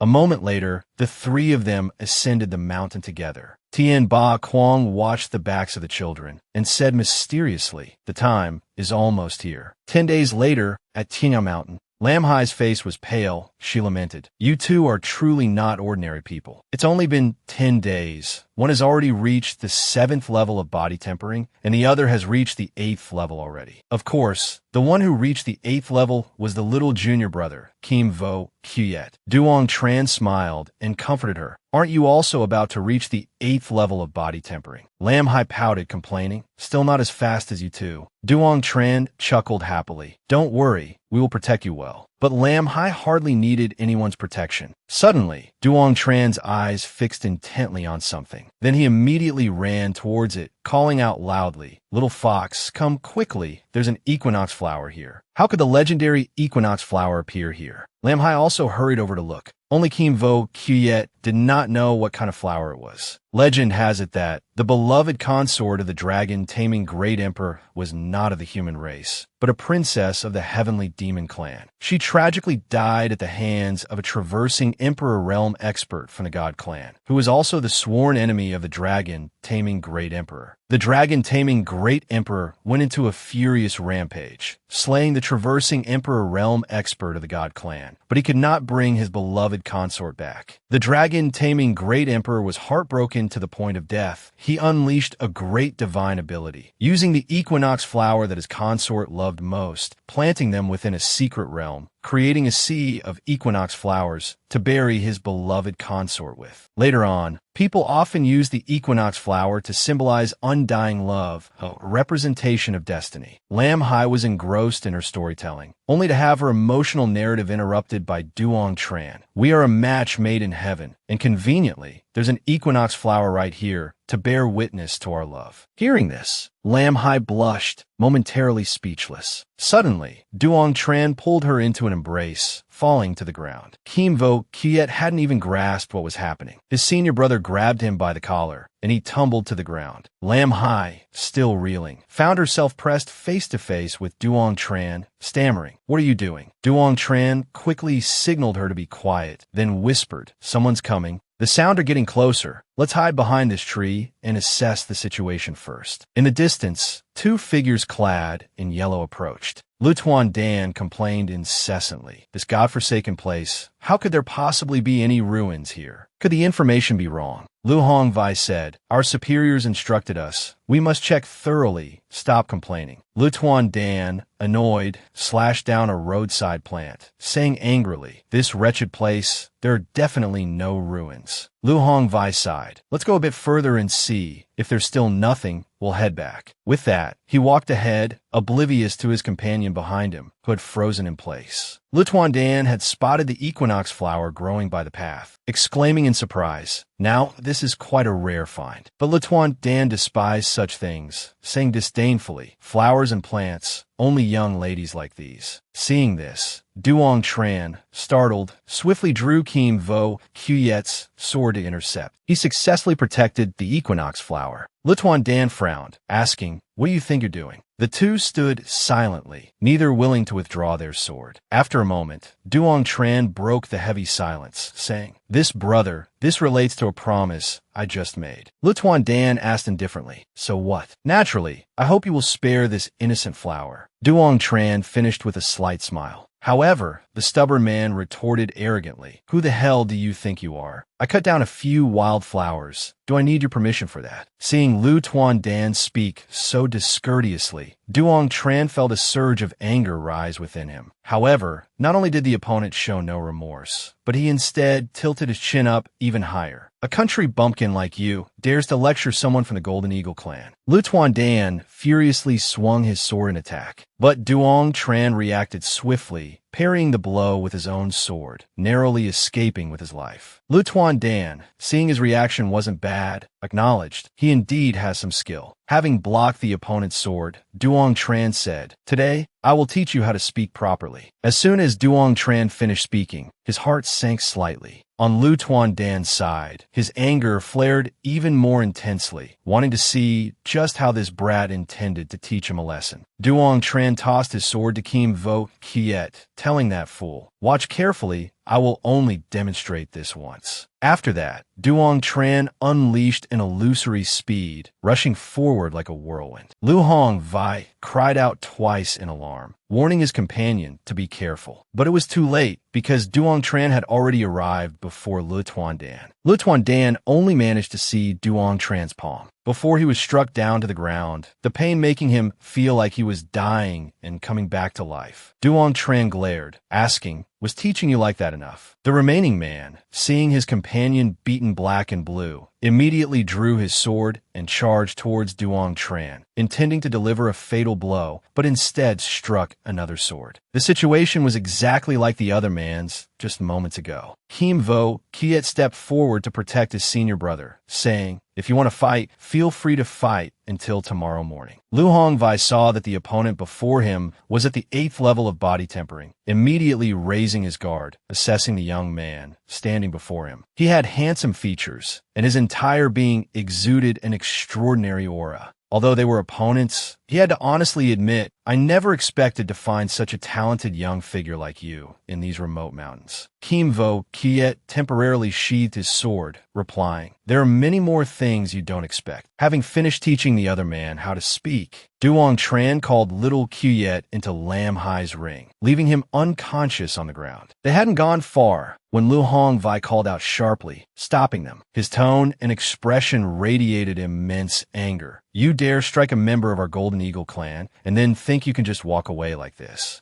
Duong Tran could only turn back and ask, what do you want? Luong Vai immediately raised his sword, saying, leave that person behind. You started trouble, so you must pay the price. Duong Tran didn't want to waste words on him, so he handed the matter over to his younger brother. Kim Vo Kiet understood instantly, vanishing from the spot immediately, leaving Luong Vai gaping, stunned into silence. A few seconds later, a series of mournful cries echoed from the forest, sending startled birds scattering into the air. Kim Vo Kiet sheathed his sword behind his back. Behind him lay the 2 members of the Golden Eagle clan, motionless on the ground. Linhai worriedly told them, hurry and leave True Ca Mountain. You've killed people from the Golden Eagle clan. Staying here will only invite more trouble. Duong Tran, however, remained nonchalant as if nothing had happened. Golden Eagle, Golden Snake, are they very powerful? Hearing Linhai say they were very formidable, even more so than a martial arts academy, Duong Tran casually remarked, then it's even more reason to kill them. I don't want to leave behind 2 troublemakers. Kim Vo Kiet also agreed with his viewpoint. Besides, they dare to destroy the love flower of the 2 of them, truly a crime deserving 10,000 deaths. Hearing this, Linhai's face flushed red again, snapping, don't talk nonsense. Then she turned and walked ahead, leaving the 2 fools behind. Seeing this, the Duong Tran brothers also hurried to follow. Soon, the 3 arrived back at the house entrance. As soon as Linhai stepped through the door, she jumped back in fright because a stranger was standing in her courtyard. Seeing this, Duong Tran's face also paled, muttering, how the people from the Golden Eagle clan caught up already, and with such a powerful aura too. Suddenly, the person turned around, saying, young miss, I have come to escort you. It turned out the one being pursued was Linhai, not Duong Tran. Tien Ba Quang, sitting afar, coldly stated, the time is not yet up, you should leave. That old man, his beard bushy, furrowed his brow and retorted, it's only a few more days. Look at these past 3 years. What has the young miss learned? She possesses extraordinary innate talent, yet now she is merely at the 7th level of body tempering. Your teaching has truly been excellent. A flicker of anger flashed in Tien Ba Quang's eyes, and he shouted sharply, get out. Come back on the first day of the month. In the end, the old man reluctantly agreed, staying in True Ca City for a few more days, then leaped up, soaring into the sky, and departed. As soon as he left, Duong Tran rushed over to ask his master what had happened. Who is that old man? Why do I want to take Linhai away? Tien Ba Quang sighed helplessly, took a sip of tea, and said, you will know sooner or later. There's no point in telling you now. Next year, Linhai must return to the Don Mok Marquis mansion, where her mother resides. If you're truly serious about Linhai, then within the next 5 years, you must make a name for yourself throughout the world. Although Tien Ba Quang was once an illustrious figure, hailed as the Sword Saint, regrettably, his sword martial soul was crippled,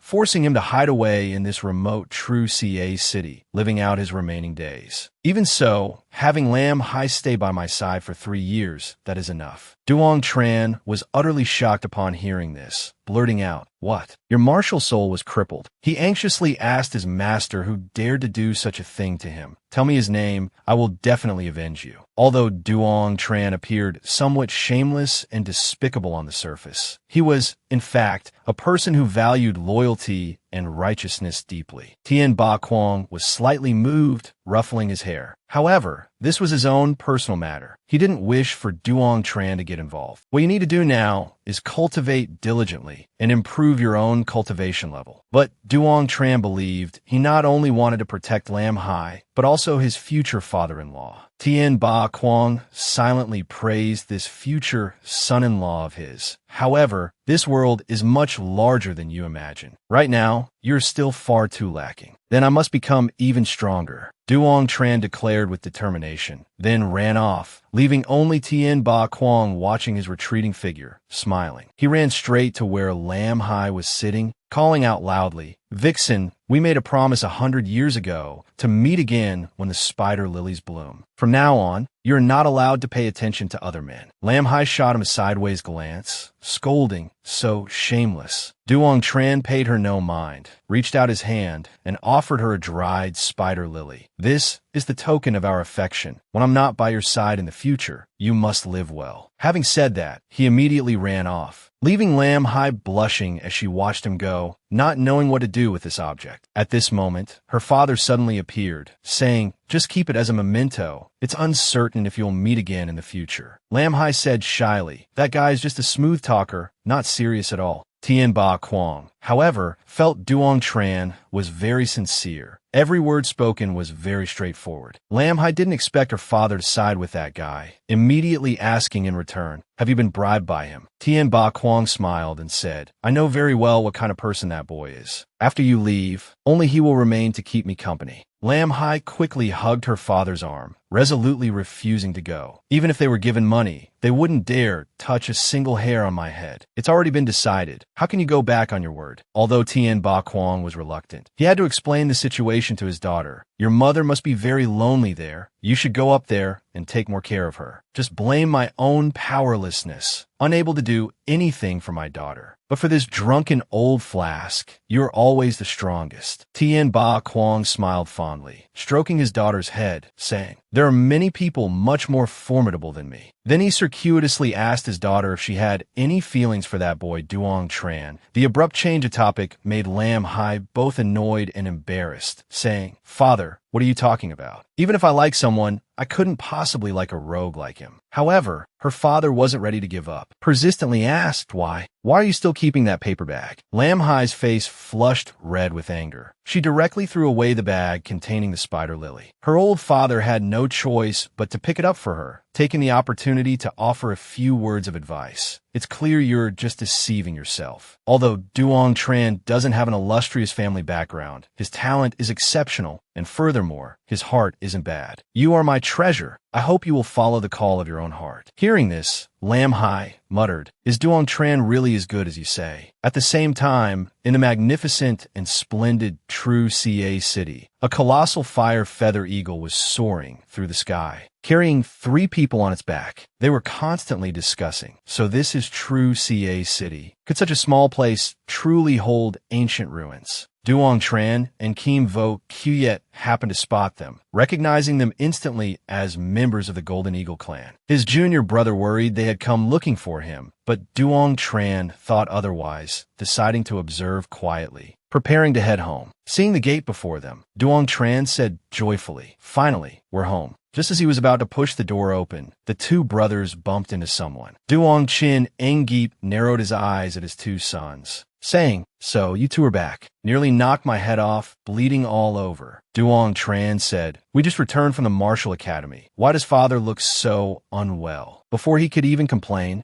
a voice came from inside the house. "Duong Chin Engip, you stand right there for me." Terrified, Duong Chin Engip hastily fled, leaving his 2 sons staring blankly after him. At this moment, Lin Homak AM emerged, radiating killing intent, a large stick in her hand. Duong Tran and Kim Vo Kyuyet broke out in a cold sweat, calling out, "Mother!" Lin Homak instantly acted as if nothing had happened, asking them, "You're back." Duong Tran, worried about his father, asked Lin Homak AM what happened. Did he anger mother again? Lin Homak AM sighed, saying, "It's nothing." Then she looked at him with concern, asking, "Were you 2 kicked out of the inner court? Was it that Nguyen man fellow bullying you?" Duong Tran laughed heartily, saying, "Mother, please don't worry. I've already taken care of it." Linhai Mac AM, half convinced, turned towards Kim Vo Kuyet, seeking confirmation once more. Kim Vo Kuyet nodded, affirming that the matter was settled properly, and the Martial Academy had even compensated them with a wealth of cultivation resources. Suddenly, a childish voice echoed, mimicking the previous sentence, revealing it to be his younger sister, Duong Mong Vu, who was leaping into her brother's arms. Duong Tran smiled, ruffling the little girl's hair, and asked, "Did you miss me?" "Of course I missed you." Duong Mong Vu blinked her large, round eyes, pouting playfully as she demanded her brother take her to Mak Hung Tre to buy romance novels. However, her mother strictly forbade it, causing the little girl's eyes to well up with tears, looking utterly pitiful. Duong Tran quickly comforted her, promising he would buy them for her next time. Only then did Duong Mong Vu stop crying, planting a quick kiss on her brother's cheek. "You're the best big brother in the world." A commotion sounded from outside the door, and an old man with snow-white hair stepped in, none other than the head of the Duong family, Duong Qian. Upon seeing their grandfather, Duong Tran and Kim Vo Kuyet immediately bowed in respect. After the greetings, Duong Qian gestured for the two brothers to follow him, and they trailed after him into the house. Duong Qian sat down in a chair, speaking sternly. "It seems this year both of you have had your own harvest at the Martial Academy." Duong Tran, having lofty aspirations is a good thing, but excessive pride is unwise. "Next year might bring unforeseen changes. I hope you can remain steadfast and focus on your cultivation." Duong Tran paused for a moment, then replied, "I understand, grandfather." Duong Qian turned to Kim Vo Kuyet, saying, "You are aware of the highest realm of the Tyrant Emperor Heavenly Demon Art. The higher your cultivation, the more intense the pain you must endure during practice. You must remember, absolutely do not fall prey to chi deviation. Furthermore, within the next 3 years, no matter what happens, you must not reveal your martial soul." Kim Vo Kuyet sensed the gravity in his grandfather's tone, instantly committing the words to heart, not daring to be negligent. In the blink of an eye, evening arrived, and the 6 members of the Duong family gathered around the dining table. Only Duong Chin Engip found the meal hard to swallow, because the fearsome star was glaring at him, radiating killing intent, terrified of receiving another beating from his wife. He kept his head bowed low as he ate, as if he had never tasted food before. Meanwhile, Duong Qian enthusiastically proposed, "Everyone, let's raise our glasses to congratulate Tranner and little Kuyet for both reaching the 8th level of body tempering." And so, the whole family raised their glasses in celebration, the atmosphere filled with joy. Just then, Duong Tran heard a knock at the door, so he stood up to answer it. As he opened the door, the person standing before him was none other than the flower-like beauty, Linhai. Seeing Duong Tran frozen, staring at her with his mouth agape, Linhai smiled and asked, "What's wrong? Don't you recognize your senior sister anymore?" Duong Tran finally snapped back to reality, a wide grin spreading across his face. He foolishly said, "We've only been apart for 3 days. Did you miss me so much you couldn't bear it?" However, Linhai didn't get angry as she usually might. She said, "I have to leave tomorrow. I was just strolling through the city and somehow ended up here." Hearing this, Duong Tran immediately invited her in for dinner. True CA City might be small, but the New Year's Eve scenery is beautiful. Why don't you enjoy the view with me? Linhai seemed a bit shy, saying, "I haven't had dinner yet." Duong Tran quickly led her inside, introducing his family members while they ate, helping her quickly blend in with the family. Linhai pouted, gently nudging Duong Tran, and said, "Mind your image a little." As Duong Tran led Linhai inside, the entire family, mid-meal, suddenly froze, staring blankly at her for a full 2 seconds. Only Duong Mongvu immediately ran to Linhai's side, exclaiming, "Big sister, you're so beautiful." To ease the awkwardness, Duong Tran's mother, Lin Homak Am, quickly pulled out a chair, inviting Linhai to sit down, then prompted Duong Tran, "Why haven't you introduced who this is?" Duong Tran grinned widely, saying, "This is my senior sister, also my master's daughter. Her name is Linhai." Hearing this, Duong Tran's mother couldn't help but smile too, saying, "So it's Linhai. Hurry and eat. Welcome to our home." Duong Tran's father, lacking tact, suddenly interjected teasingly, "Tran, is she really just your senior sister?" The moment the words left his mouth, his wife fiercely pinched him on the thigh, causing him to break out in a cold sweat from the pain. Yet he didn't dare utter another word. Witnessing this scene,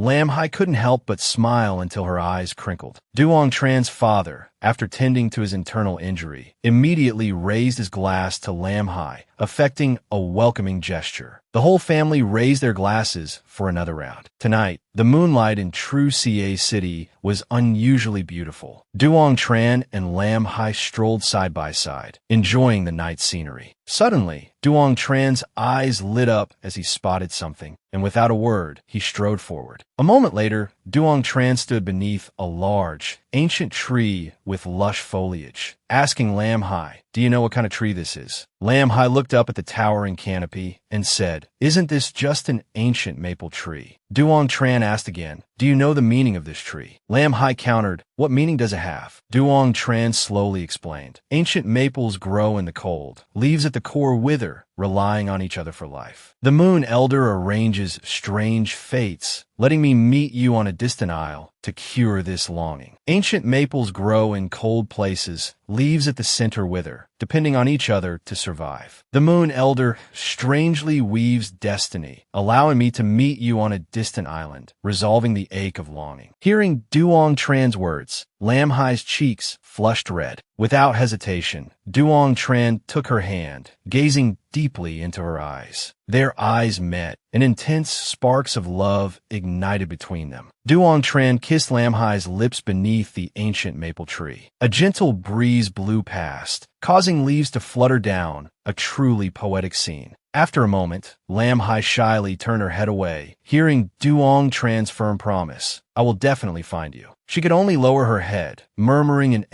unsure what else to say. Everything was proceeding incredibly smoothly. Just as Duong Tran was about to commit fully to the romance, he suddenly broke into a mischievous grin, shattering the romantic atmosphere. "Linhai, tonight the moon is so beautiful, and we have the ancient maple for company. Shouldn't we get down to serious business?" Linhai asked innocently, "What serious business?" Duong Tran grinned mischievously, saying, "The serious business of paying respects and getting married, and consummating our union tonight, my treasure." Incensed by his shameless behavior, Linhai summoned the spirit beast within her body, kicked Duong Tran, sending him flying, then stormed off in anger without a backward glance. No matter how Duong Tran called out, Linhai refused to turn back. The night sky remained just as beautiful, only now it witnessed a lover's quarrel. Meanwhile, inside a tavern, Quan Minhao was attentively pouring wine for a guest. This guest was none other than the young master of the Golden Eagle family, Lu Tuan Nu. Lu Tuan Nu arrogantly inquired, "Is there any new information from True CA Mountain?" Quan Minhao carefully replied, "Not yet. However, members of our Quan family have already ventured deep into the mountains to investigate." Lu Tuan Nu frowned, visibly displeased, and said, "Quan Minhao, send more people. Because of that strange phenomenon, I'm forced to spend the new year in this godforsaken place. If it turns out to be false, it will be truly unfortunate." Quan Minhao hastily reassured young Master Lu. "Young Master Lu, please rest assured the phenomenon is very likely real. My master is the White Tiger Pavilion Master of True CA Martial Academy. He personally went to investigate. It's said that during the inner court assessment that year, lightning appeared, which was precisely the sign indicating the phenomenon was about to manifest." Lu Tuan Nu let out a cold snort, saying, "I hope so." His sharp gaze inadvertently drifted out the window, catching sight of a man and a woman strolling along the street below. He was particularly struck by Linhai's pure and captivating beauty. Lu Tuan Nu quickly moved closer to the window, observing them intently. He hadn't expected to find such a stunning beauty in this remote place, and asked Quan Minhao with curiosity, "Who are they?" Quan Minhao's expression darkened as he glanced out the window, instantly recognizing the familiar figures. He could only curse inwardly. Enemies truly travel on a narrow path. Then, he promptly explained the identities of the two individuals to Lu Tuan Nu. Duong Tran was a common disciple of True CA Martial Academy, but he was expelled not long ago. Later, he was accepted as a disciple by the esteemed sword saint, Lord Tien Ba Quang. As for the girl, her name is Linhai. She is the foremost beauty of True CA Martial Academy, and also Tien Ba Quang's cherished treasure. Upon hearing the name Tien Ba Quang, Lu Tuan Nu let out a cold laugh, saying, "Knowing just a few basic sword techniques and daring to be called a sword saint, how utterly ridiculous." Speaking of Tien Ba Quang, he did have some reputation back in Tien Nam, but after his sword martial soul was crippled, he had no choice but to hide away in this place called True Ca. Quan Min Hao gaped in astonishment, while Lu Tuan Nu's gaze turned exceedingly dangerous. Speaking of Linhai, she must be the precious young lady of the Duanmu Marquis, I presume. I heard her martial talent is heaven-defying. Encountering such a beauty in True Ca on New Year's Eve, it truly must be fate. I wish to go and make her acquaintance. However, an old man at a nearby table spoke up to stop him. The young lady of the Duanmu Marquis has been betrothed since childhood. You shouldn't cause trouble. Hearing his second uncle say this, Lituan Nu chuckled. Second uncle, rest assured I know what I'm doing. I merely wish to go down and get acquainted. Who knows? Perhaps I might need her assistance in the future. Finishing his sentence, Lu Tuan Nu added with arrogance, it's not like I'm lacking women. Afterwards, he leaped directly from the window down to the ground. Seeing the beauty who had captured his interest right before his eyes, Lu Tuan Nu immediately approached to strike up a conversation.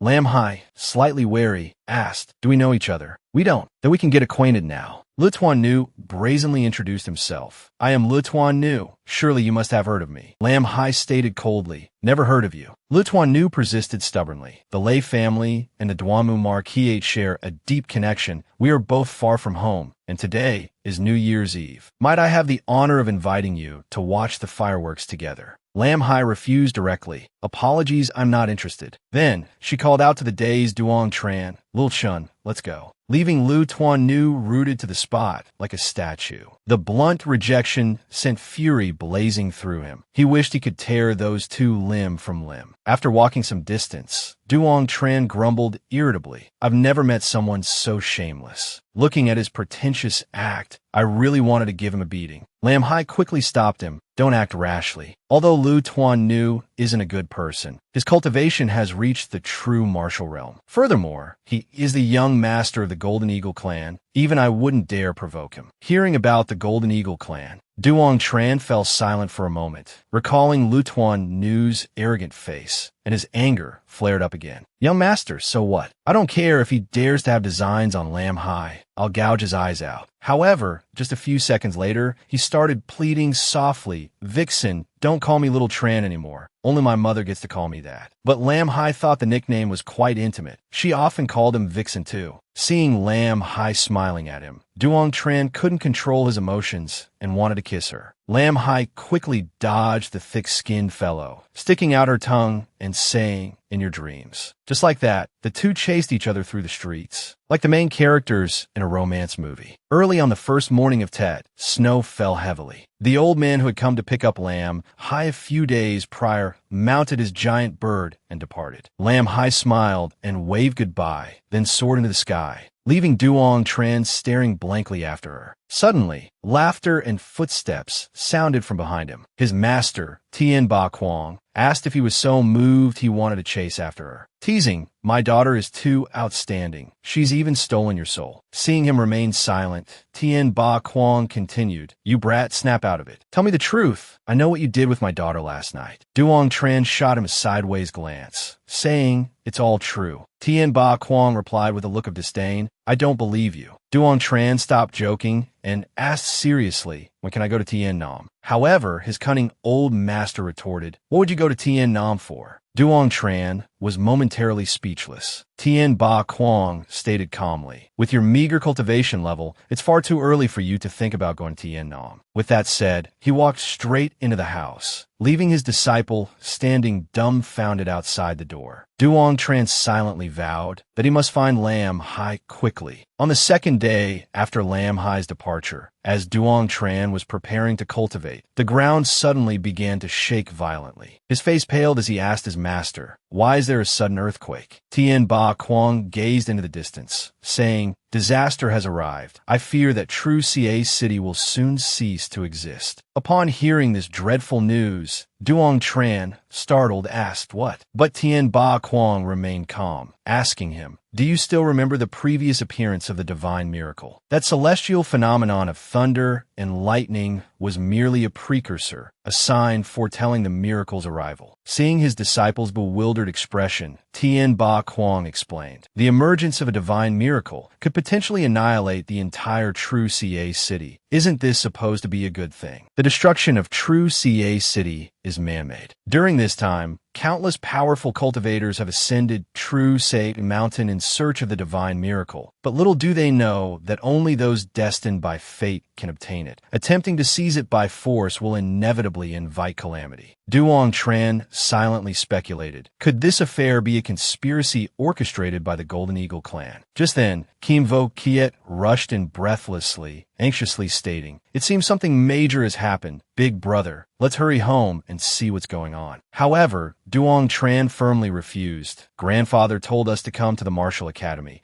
He must have foreseen this disaster. Let's just remain calm and observe the situation for now." At this moment, Tien Ba Kuang revealed startling news. "A few years ago, I ventured deep in a true CA mountain and indeed discovered a place where a divine miracle was sealed." Hearing this, both Duong Tran brothers exclaimed in shock. The divine beast has matured. Tien Ba Kuang's expression turned grave. He lowered his voice. "The sealed divine miracle is guarded by an exceedingly terrifying demonic beast, perhaps even a mature divine beast. Even powerful cultivators at the Purple Mansion realm, like us, would struggle to contend with it. This tremor must be because those people trying to seize the divine miracle have angered the guardian divine beast, thus causing this catastrophe." Duong Tran quickly deduced, "The mastermind pulling the strings is very likely the Golden Eagle clan. Last year, when we went up the mountain to cultivate, we encountered their people." Hearing the words Golden Eagle clan, Tien Ba Kuang clenched his fists tightly, righteous fury blazing in his eyes. They truly treat human lives like dirt for their own selfish gain, disregarding the safety of innocent commoners. He wasted no more time, ordering Duong Tran and Kim Vo Kiet to go together and investigate what those people are truly plotting. Meanwhile, within True CA City, General Linhai's son arrived, leading his troops, questioning the group of people. "Was the incident just now caused by you? What exactly is the Golden Eagle clan doing on our True CA mountain?" Facing Linhai's son's furious questioning, the three individuals remained unperturbed, leisurely sipping their tea. "General Hai's son, we are hosting a banquet for young Master Lei. I don't know why you've appeared here spouting such nonsense." Quan Minhao's father, Quan Tu, said with a smile, "It's clearly the beasts on the mountain that couldn't sit still, wanting to invade the city. As the defending general, you should be protecting the citizens, protecting the territory." Seeing how utterly shameless this old man was, Linhai's son immediately deduced that the Quan family was also involved in this affair. Such treacherous hearts, daring to covet True CA. Quan Tu, having his intentions exposed, instantly flew into a rage out of shame, shouting loudly, "Don't think you're so great just because you command the Green Tiger Legion." Linhai's son radiated a potent killing intent, coldly threatening. "I know your purpose. I have already released numerous carrier pigeons, spreading the news of the Dragon Emperor Divine Miracle's appearance throughout Tien Nan, letting the entire world know." Quan Tu was so furious he could have spat blood, but there was nothing he could do. The old man angrily crushed the teacup in his hand, cursing whichever damned soul had leaked the information. This is big trouble now. He then turned to ask his second uncle what should be done. Lukan Han appeared cold, seemingly lost in thought, before finally speaking in a chilling tone. "The news of the divine miracle's appearance has undoubtedly spread across Tien Nan. Now, not only will countless powerful cultivators flock here, I fear even the Seven Kings have been alerted. We must act swiftly." He immediately commanded the martial artists on True CA Mountain to clear a path leading to the seal of the divine miracle. Lei Jun and Quan Tu stared wide-eyed in horror. "Isn't doing that. Far too ruthless. Isn't this tantamount to carving a bloody path directly to the divine miracle?" Quan Tu pondered for a moment, then agreed to the plan. "Second uncle, you go to the city lord's mansion, gather the people at the foot of the mountain. I will go inform the students and instructors of the martial academy to charge in together." A short while later, at the foot of True CA Mountain, the Green Tiger Legion had completely surrounded the area. Duong Tran and his two companions also rushed over. Seeing his senior sister Lycon Lam was also present, Duong Tran inquired about the current situation. Lai Kan Lam quickly recounted the events for him. Demonic and spirit beasts from the mountain were continuously charging out, creating an extremely perilous situation. Just as Lai Kan Lam finished speaking, an enormous earth crazy bear appeared, trampling countless soldiers to death before charging madly towards Duong Tran. However, it was sent flying by a single palm strike from Tien Ba Quang, tumbling across the ground. But immediately after, two more demonic beasts emerged, catching the soldiers completely off guard, unable to resist. Duong Tran felt a flicker of doubt, wondering why hadn't the people from the Martial Academy arrived yet in such a critical situation. Tien Ba Quang shared the same concern. The front defensive line is about to collapse. The Martial Academy members should have been the first ones here. Right at that moment, the bald, old headmaster of the Martial Academy led a group charging forward, causing the soldiers, who were struggling desperately against the beasts, to feel overjoyed to the point of tears. The experts from the Martial Academy are here. Brothers, we're saved. Sobi. However, on another side, the city lord of True CA City, Han Not Kok, had also arrived with members of the Golden Eagle clan. Over here, General Linhai's son and his legion had prepared to engage the enemy. Seeing so many prominent figures, Kim Vo Kyet was overjoyed. With so many people, we can definitely stop the beasts. Yet, Tien Ba Quang felt that matters weren't quite so simple. The old man from the Golden Eagle clan, Luong Han, suddenly soared into the air, ordering everyone to charge in a true CA mountain and slaughter all the beasts. Looking at that aged, wrinkled face, yet radiating a sinister aura, Duong Tran knew instantly this damned Golden Eagle clan group harbored ill intentions. Linhai's son naturally understood this as well, angrily declaring, "All martial artists of True Sect do not listen to his nonsense. We must hold the defensive line. Once the beasts enter the city, the consequences will be unimaginable." City Lord Han Not Kok furiously shouted at Linhai's son, "Don't you dare try to mislead people here. Holding the defensive line is truly the worst strategy. Only advancing in a true CA mountain is the sole way to eradicate the threat at its root." But Linhai's son resolutely refused to listen, questioning, "Are you still the city lord of True CA City? Or are you some family's dog?" Upon hearing this, Luong Han, his anger soaring to the heavens, tore off his mask of righteousness and morality and charged straight towards Linhai's son, landing a palm strike squarely on the general's chest. Linhai's son fell to the ground, sending stone fragments flying. His eyes widened in astonishment, stammering as he asked, "You are a Heavenly Convergence Realm expert." Duong Tran was also startled, witnessing the Heavenly Convergence Realm. He previously only knew that the martial path had 5 major realms. The body-tempering realm is the most fundamental realm in the martial path, primarily focusing on tempering the body and building a foundation for the martial artist. Next is the true martial realm, where one can release true chi and control the air to levitate. After that is the martial manifestation realm, where one can condense or shape forms based on the cultivation techniques practiced. In Tien Nam City, reaching this realm is already considered dominant. Yet that old man turned out to be a Heavenly Convergence Realm cultivator, standing at the pinnacle of the 5 martial path realms. To reach this realm, one must comprehend the myriad things between heaven and earth and awaken their martial path will. And according to legend, above the Heavenly Convergence Realm is the 4 Palaces Realm, a realm rarely seen in 10,000 years. Across the entire 10,000 miles of the Eastern Lands, only the East Land King has reached this realm. After defeating General Linhai's son, Luong Han ruthlessly ordered, "Enter True Sei Mountain, slaughter all the demonic beasts. Anyone who dares to obstruct, kill without mercy." The headmaster of the Martial Academy said with some difficulty, "Young Master Lu, I can lead the students to guard the Martial Academy. The 4 vice headmasters and the teachers will enter the mountain with you to eliminate the demonic beasts."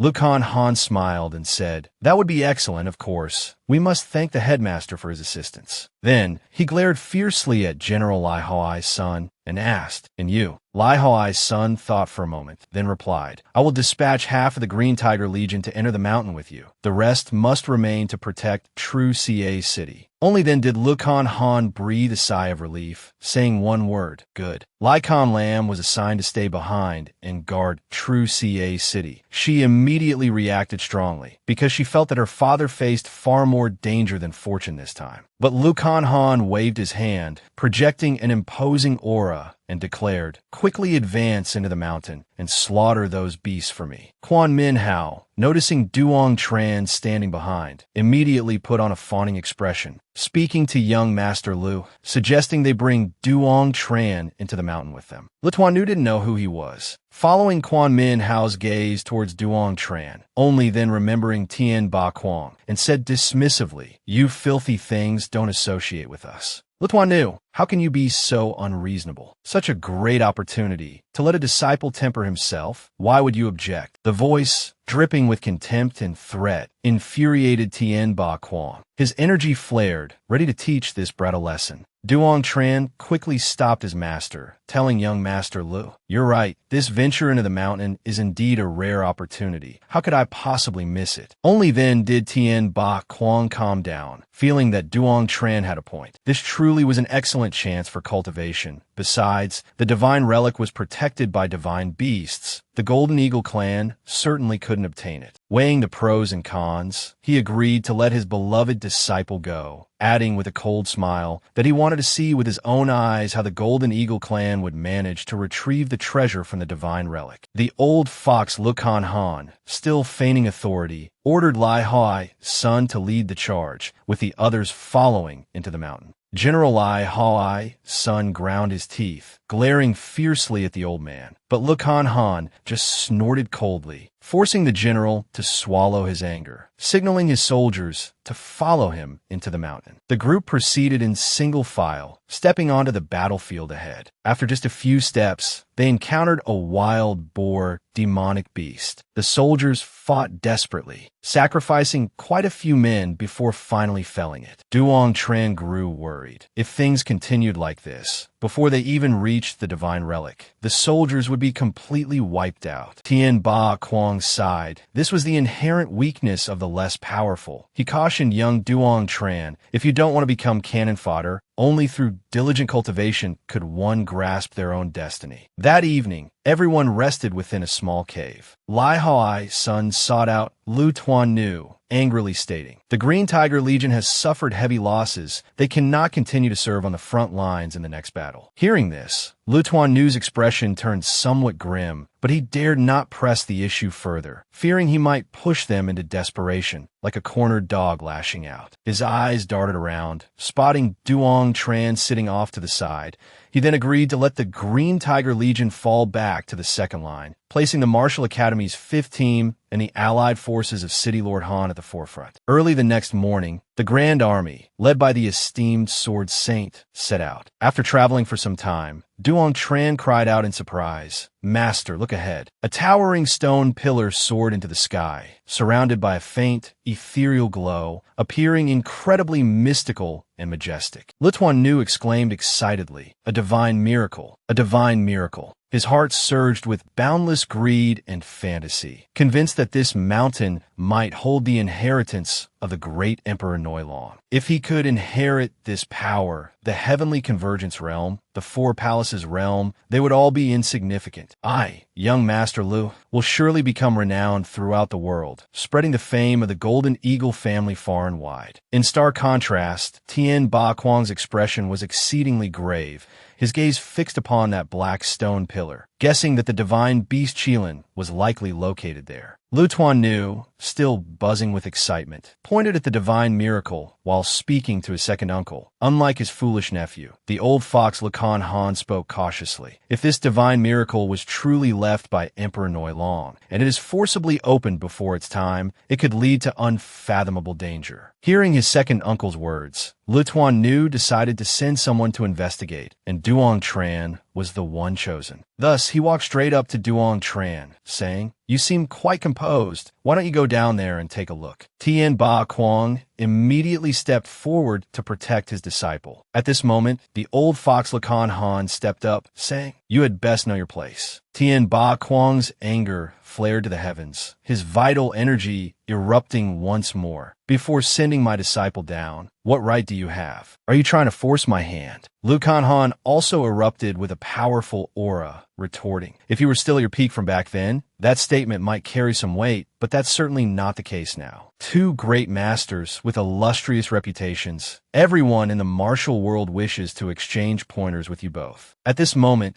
Duong Tran jumped forward, saying, "Master, let me go." Tien Ba Kuang turned and glared at him, his face flushed red. Kim Vo Kiet also hurried forward to dissuade him. "He cannot go." But Duong Tran resolutely stepped forward. Before leaving, he instructed his junior brother, "Remember to pass a message to Grandpa, saying that in the next life, he still wants to be his grandson." After that, he even gave a mischievous wink, leaving Kim Vo Kiet utterly confused, not knowing what he meant. Tien Ba Kuang shouted loudly at Duong Tran, "Don't go." But he replied confidently, "Master, don't worry, you must trust me." Having said that, he leaped down. Under everyone's watchful eyes, Duong Tran made a few jumps and arrived at the location. Lu Tuan knew, seeing no apparent danger, showed a look of delight on his face. With the phrase, "Life is often 9 parts sorrow," the ground suddenly split open and a ferocious black Qilin burst out from the rock. It let out an earth-shattering roar, so powerful it made heaven and earth tremble. The black Qilin stood upright, towering tens of zhang above the cave entrance. It scanned its surroundings with bloodshot eyes, its domineering aura manifesting as black smoke, causing some people to lose their footing. Some even vomited blood, severely injured before the battle even began. The black Qilin roared, daring to disturb this venerable one's sweet dream. "Unforgivable, all of you must die." Duong Tran, like a tiny ant, stood beneath its feet, mouth agape, looking up at it. The black Qilin, impetuous by nature, stuck out its long, black tongue, wrapped it around Duong Tran, and swallowed him directly into its mouth. Everyone around was stunned. Duong Tran had been swallowed alive. Tien Ba Kuang and Kim Vo Kiet cried out in alarm from above. Tien Ba Kuang couldn't hold back any longer, angrily roaring, "It was your Golden Eagle clan that forced my hand." His eyes brimmed with sorrow, recalling the year he saw Duong Tran brought to his home. It wasn't a coincidence. It was Tien Ba Kuang who accepted him as a disciple. That night, he had merely saved someone on a whim, only to discover the boy possessed extraordinary innate talent. He wouldn't have believed it, even if beaten to death, that this brat actually had the complete aptitude of a heavenly Dao master. Therefore, he deliberately arranged for Duong Tran to become his disciple, selfishly pinning all his hopes upon him as well. But now, all hope was shattered. Nothing remained. Tien Ba Kuang burned with sky-high fury, his entire body's true energy converging into the sword above his head, terrifying the old fox, Lukan Han. He cried out in alarm, forcefully condensing his martial soul, solidifying its spectral light. He thought inwardly, "Is this brat trying to die?" He turned to flee, but Tien Ba Kuang saw through him. Instantly flicking his hand towards Lu Tuan knew, countless rays of light shot out, sword energy chasing after that golden-haired brat. It pierced directly through his body, causing him to let out a wretched, pain-filled scream. Lukan Han was luckier, managing to block the attack with a shield just in time, then channeling his true energy to blast away all the sword energy. He panted heavily, his face covered in sweat, never expecting the sword saint, though heavily injured, to still possess such terrifying power. Kim Vo Kiet seized the opportunity to jump down, looking up at the panting black Qilin. It exhaled a plume of black smoke,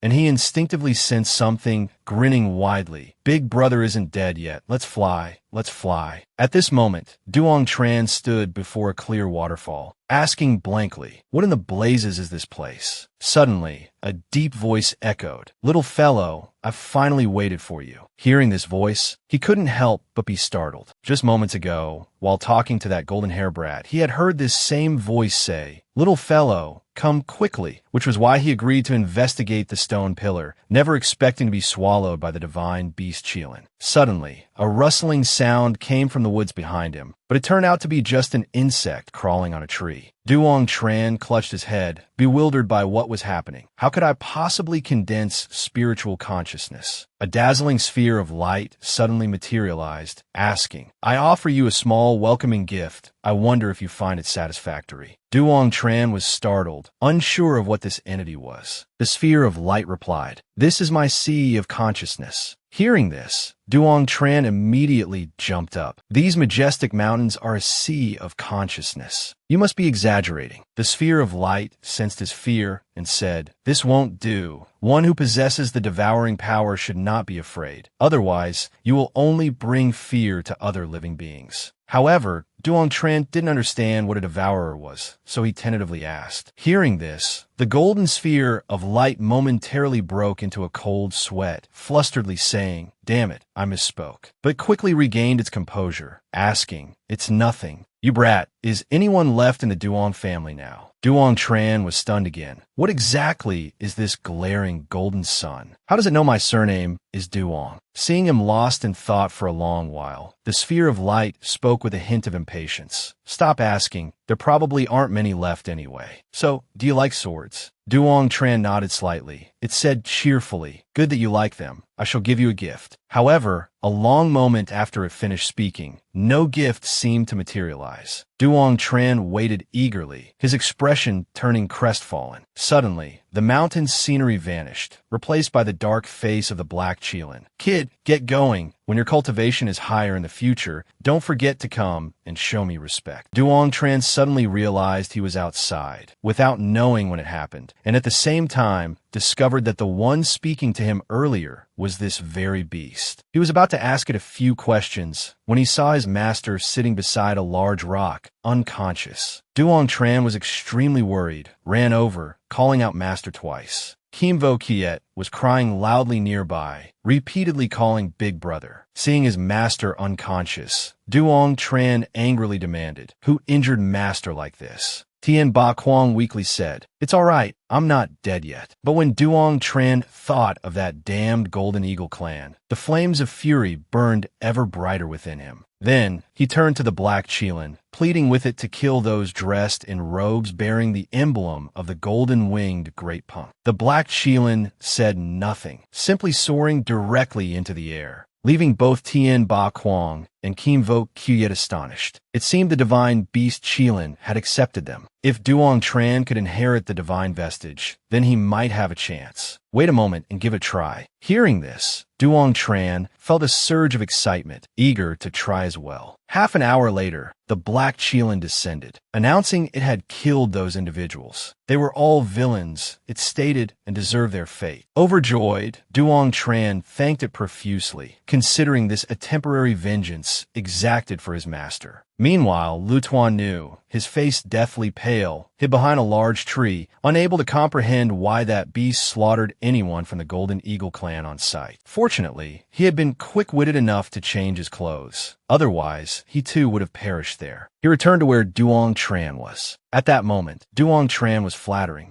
the black Qilin's majestic power, certain it could heal his master. The black Qilin glanced at Tian Ba Kuang and said, "Preserving his life is not difficult, but his soul power has completely dissipated. To restore his martial soul, one absolutely needs a soul artifact containing life-sustaining soul power. Unfortunately, I do not possess such a thing here." Having said that preserving his life was possible, a glint flashed in the black Qilin's eyes. A beam of light shot directly into Tian Ba Kuang's head, causing him to let out a wretched cry before fainting. The black Qilin stated, "Letting him sleep for a while will suffice." Duong Tran suddenly remembered the divine vestige inheritance. His eyes lit up as he asked, "Senior, within this stone pillar, isn't there a very powerful inherited item?" The black Qilin immediately glared at him, snapping, "What inheritance? This place is merely a tomb. Outsiders are forbidden entry." It had originally intended to drive Duong Tran away, but seeing how weak he was, it decided to let him stay here and cultivate for a while longer. Wait until he leaves. It even promised to give Duong Tran a gift. Having spoken, it vanished into the void, leaving behind only a few wisps of black smoke. Duong Tran thought to himself, surely this fellow isn't deceiving me. Twice he promised a gift, and still, not a damn thing has appeared. At this moment, Kim Vo Kyet ran over, saying, the spiritual energy here is truly abundant. Let's cultivate quickly. Duong Tran sat down, saying smugly, that's only natural. A place valued by a divine beast, how could it be lacking? As soon as he closed his eyes, he felt something was amiss. Two streams of true energy were enveloping his sword martial soul. Could it be that I have awakened a second martial soul? That other sword was pitch black, utterly terrifying.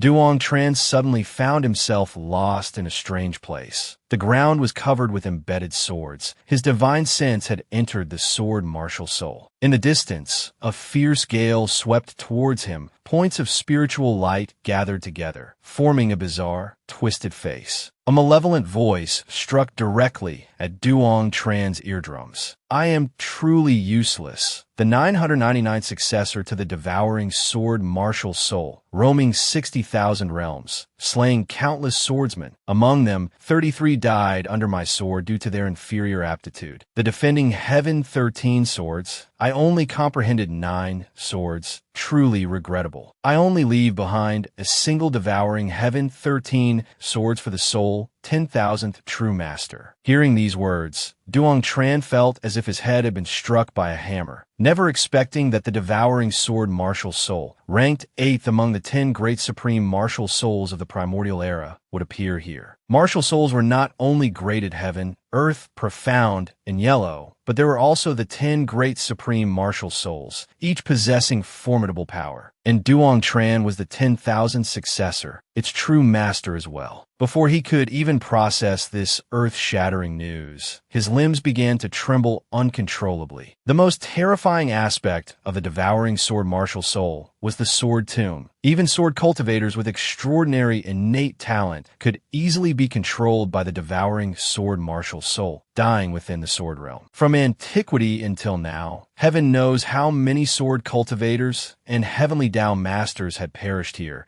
and those sword martial souls that died in the sword realm were all masterpieces of the devouring sword martial soul's master. Duong Tran placed his hand on the sword's scabbard, thinking inwardly, my divine sense must be incredibly strong to control this martial soul. He attempted to see if he could draw this legendary sword, only to see the snake-like sword soul emit a spiritual glow. And Duong Tran was suddenly pulled back to reality, clearly feeling that sword residing within his body. He couldn't help but burst into maniacal laughter, only realizing after a long while that his master, Tien Ba Quang, was standing before him, asking curiously, what's making you so happy? Or did you gain some benefit again? This roguish disciple just grinned cheekily and said, I won't tell you. Tien Ba Quang's face immediately darkened, glaring at him. But Duong Tran was incredibly excited, calling out, Master, I truly feel proud because of you. Seeing his master's confusion, Duong Tran laughed heartily.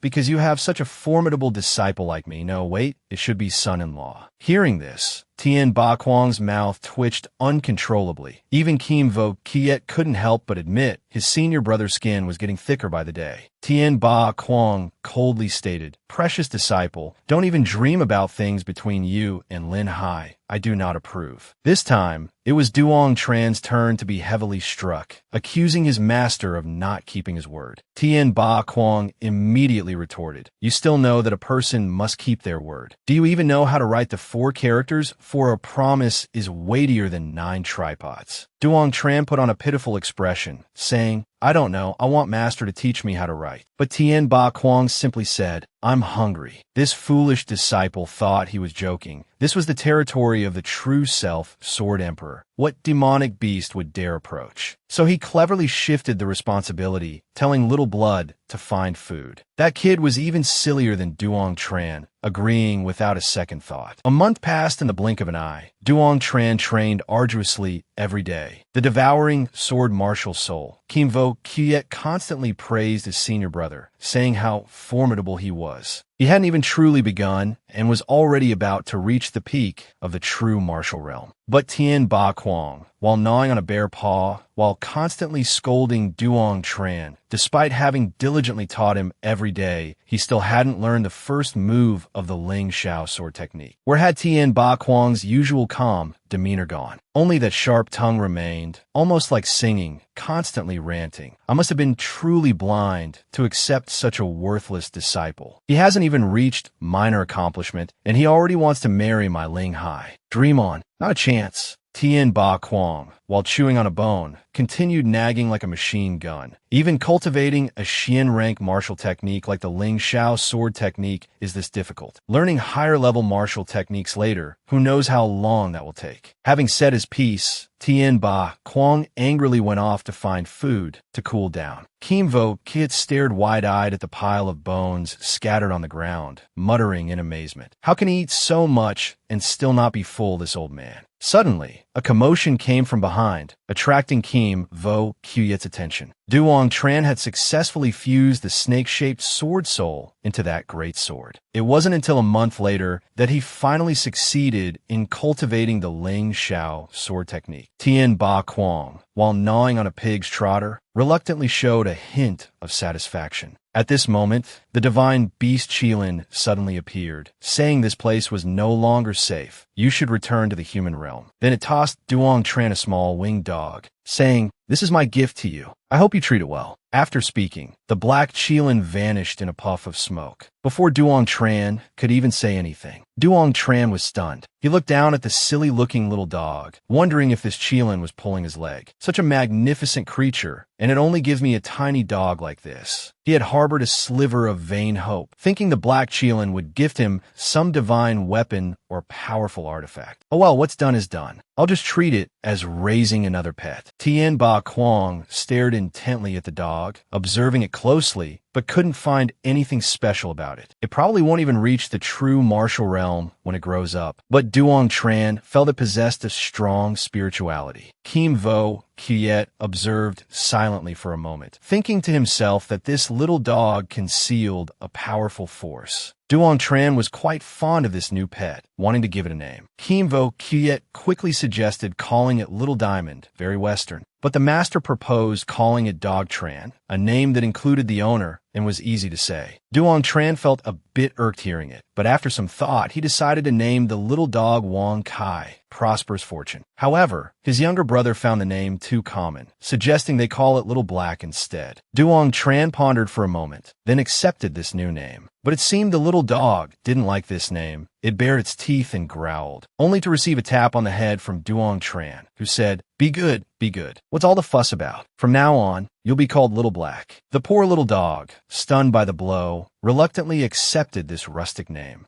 Seeing its aggrieved expression, Duong Tran mercilessly tapped it a few more times, provoking the black Qilin watching from afar to fume, wanting to rush out and teach this ignorant brat a lesson. As the three returned to the city, they were horrified by the scene before them. The once bustling streets were now desolate, without a single soul in sight. Kim Vo Kuyet panicked, wanted to go home and check, so the three immediately dashed towards the Duong residence. Before even reaching the front door, they saw a sign bearing the words Duong Residence, lying haphazardly on the ground. Duong Tran helplessly collapsed before the ruined courtyard gate, crying out in horror, "No, this can't be happening." Just then, a stout man approached, calling out, "Tran boy." Duong Tran recognized the acquaintance, hurriedly running over to ask, "Uncle Vu, do you know what happened to my family?" Uncle Vu comforted him, saying they had left long ago. "Your grandfather asked me to pass on a message. Stars fall across 9 heavens red. On Autumn Mountain, we shall meet again." Hearing this, Duong Tran's mind went blank, only wanting to know where Autumn Mountain was. Hearing this, Kim Vo Kiet, however, breathed a sigh of relief, saying it was good that everyone was safe and sound. Uncle Vu looked at the 2 young children, whose home was now shattered, invited them to stay temporarily at his home. Duong Tran was deeply grateful, but right now, he only wanted to know what had happened to the city. Uncle Vu reluctantly uttered a single word: disaster. That wicked official colluded with the Martial Academy and several others, deposed General Hong's son, causing countless casualties. Who knows what dirty tricks he employed, but he managed to get himself promoted to city lord. Now, the city has completely fallen into the hands of the authorities. Upon hearing this, Duong Tran understood. They couldn't possibly return to the Martial Academy now. He wanted to take a little blood and go settle scores with that official. But before he could take more than a few steps, Tien Ba Quang stopped him with a loud warning. If those people find out you're still alive, it will undoubtedly cause a major incident. They might even suspect you've obtained the Divine Relic's inheritance. So, it's best you don't reveal yourself right now. Duong Tran listened and felt it made sense, so he paused and asked, "Then where do we go now?" He heard his master calmly reply to Tian Nan. Duong Tran's eyes instantly brightened, as if he had just seen gold. "Tian Ling Shi, I'm coming." Tien Ba Quang handed Kim Vo Kiet some money, telling him to find a sky-soaring formation artifact, to fly south, and if possible, purchase 3 tickets. Hearing this, Duong Tran was thrilled beyond measure, as he had never ridden this type of transport before. His master explained, the city is tens of thousands of miles from Tien Nam City. Without a powerful demonic beast to ride, the only option is to use a sky-soaring formation artifact. Kim Vo Kiet hadn't been gone for long when he returned with 3 tickets. They were for a departure tonight from the sky-soaring station within the city, flying directly to Tien Nan City. Tien Ba Quang cautioned, "We must be extremely careful tonight. Don't let that official's subordinates spot us." Soon, darkness descended, enveloping the city in shadows. The master and his 2 disciples, wearing hats pulled low to conceal their faces, made their way to the appointed location. A silver-haired man produced a rhombus-shaped object and tossed it into the air. It flared with a brilliant light, expanding rapidly in an instant. Witnessing the practical application of formation patterns for the first time, and seeing how incredibly useful it was, Duong Tran silently vowed to himself that he must cultivate diligently, so that one day soon, he too could craft such a formation artifact. The flying formation artifact soared against the wind, rising into the sky. Duong Tran noticed his master seemed unhappy, so he asked, "We're about to meet, mistress, so why are you still frowning, master?" Tien Ba Quang's eyes held a trace of worry, gazing into the distance. Tian Nan is much harder to survive than in the city, and finding Linhai won't be easy either. While his master was lost in thought, that Duong Tran fellow spoke unpleasant words, suggesting perhaps he had done something wrong to mistress, and that's why he was kicked out of the house. These words made Tien Ba Quang choke with anger. If he still had his cultivation, he would definitely beat this brat to death. Seeing his master about to explode, Duong Tran quickly changed the subject, asking his master to tell him and little Kiet about Tien Nan City. Tien Ba Quang sighed. "That place is a good place. Tien Nan City is full of prestigious families and powerful clans, many of which have existed for thousands of years, and countless talented martial cultivators hail from there. But they are also incredibly fierce and cunning. In their fight for resources, they will stop at nothing, just like the Golden Eagle clan you encountered. Therefore, talent alone is not enough. You also need resources to cultivate, and without fortunate opportunities, it's very difficult to escape the traps they set. You must remember, when you encounter an opportunity in the future, you must fight for it with all your might. Seize it." Just like that, after 3 days, the flying formation artifact arrived at Tien Nan City. Duong Tran looked down from above,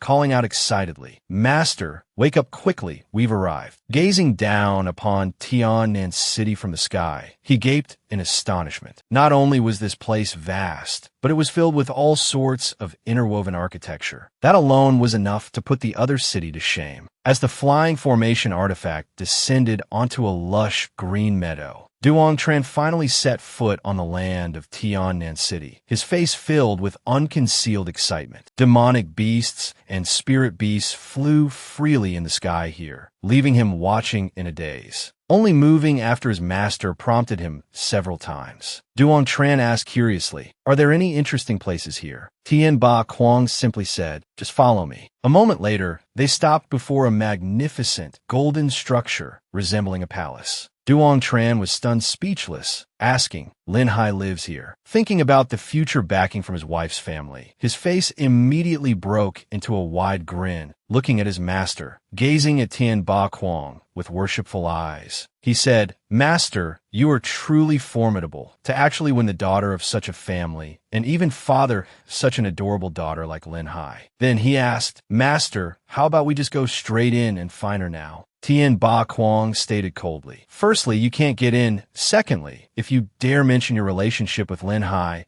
I can't guarantee whether you'll be beaten to death or not. Hearing this, Duong Tran chuckled sheepishly, saying, Then never mind, it's enough just knowing where her family lives. Soon enough, they'll have to send an 8-bearer sedan chair to invite me over. Upon hearing this, Tien Ba Quang gave a satisfied thumbs up. He only intended to let the two brothers have a look, then led his 2 disciples to a place called the La Residence. The guard saw strangers and immediately blocked their entry. Tien Ba Quang removed his hat, told them to go inside and announce that Tien Ba Quang had come a visit. The guard rudely said, Wait there, then went inside. Not long after, a man dressed in brocade robes emerged. This person was named La Van, looking quite handsome. He bowed slightly to Tien Ba Quang. Senior Sword Saint, my father sent me out to welcome you. Inside the reception hall of the La Residence, La Min Veen and his 2 children, La Van and La Nak Hon, were seated, welcoming Tien Ba Quang. Tien Ba Quang, knowing etiquette, offered greetings first. However, that La Min Veen fellow paid him no mind, just sitting there like a statue. Tien Ba Quang, being ignored, felt the corner of his mouth twitch several times, his pride considerably wounded. La Min Veen put down his teacup, getting straight to the point. You surely didn't come here just for a chat. Hearing this, Tien Ba Quang also spoke directly. He proposed letting his 2 disciples stay temporarily at the La Residence, because he didn't want his own affairs to involve them. These 2 possess great talent. They will surely pass the Martial Academy's year-end entrance examination. Suddenly, a clear laugh rang out. Duong Tran looked up, only to find the daughter of the La family speaking contemptuously, qualify for the Martial Academy. La Van, beside her, added coldly, Senior Sword Saint wants them to stay at our home. Isn't it because he has ulterior motives intending to harm us? You cannot afford to provoke the head of the La family's assassination hall. Being so blatantly scorned by these youngsters, Tien Ba Quang felt a surge of anger. He frowned and asked, Senior brother, is this your intention? La Min Veen remained as silent as a mute, not even deigning to spare Tien Ba Quang a glance. Unwilling to see his master endure further humiliation, Duong Tran spoke uncomfortably. Though we may lack money, we cannot lack self-respect. Master, let us leave. Tien Ba Quang immediately turned and headed for the door, leaving behind a curt, apologies for the intrusion. Only then did La Min Veen curve his lips into a smirk, saying, Not at all. He even deliberately raised his voice. I fear that soon, Sword Saint will be nothing more than an empty title. Lanak Hon still regarded Duong Tran and his brother with disdain, saying, So what if they're talented? They are merely at the 9th level of body tempering. What Martial Academy would bother accepting trash like them? Leaving the La Residence, Duong Tran suggested they first find an inn to discuss their plans, secretly patting Vo Huyet on the shoulder, signaling him to play along. Master, let's rest for one night first. But Tien Ba Quang sighed, saying, Let's leave the city. Hearing this, Duong Tran asked doubtfully, Why must we leave the city? We have money for an inn, master. Tien Ba Quang explained as they walked. I used to have a house at the foot of the mountain. I wonder what state of ruin it's in by now. Duong Tran could only grumble inwardly at his master. If you had such a good place, why didn't you mention it earlier, making us humble ourselves to beg others? Before long, they had climbed to the mountain peak. Seeing someone inside the house, Tien Ba Quang halted his steps. The 3 stood outside the door, observing for a moment. Master instructed Kim Vo Kiet to knock on the door. After a moment, a young woman poked her head out and asked, Who are you looking for? Seeing this, Tien Ba Quang said to that foolish disciple of his, Hurry inside. He had only taken a few steps when a woman dressed in red slowly approached, reproaching, I thought you were already dead. Tien Ba Quang chuckled awkwardly. How could I die? How could I die? Duong Tran sensed the ambiguous air between these 2 and spoke up. Could this cold beauty be Master's old flame? Could it be that you once wronged her? Then he thought to himself, So my master is actually a scoundrel. Fortunately, the woman paid no mind to his words, instead focusing her inquiry on Tien Ba Quang. How did you end up like this? Even if your martial soul was crippled, your cultivation shouldn't have vanished completely. Could it be the work of the Assassination Hall Master? Tien Ba Quang dared not tell her the truth, fearing she would go and massacre the entire Golden Eagle clan. So he could only say, I accidentally provoked a powerful, demonic beast. Managing to keep my life is already a great fortune. She didn't press further, instead turning to ask who the two expressionless kids were. Tien Ba Quang then said, their talents are not bad, so I took them in as disciples. Duong Tran, being called expressionless, felt a little displeased inwardly. Clearly, his appearance was so handsome, every inch exquisitely crafted. At this moment, his master spoke harsh words. Vulak,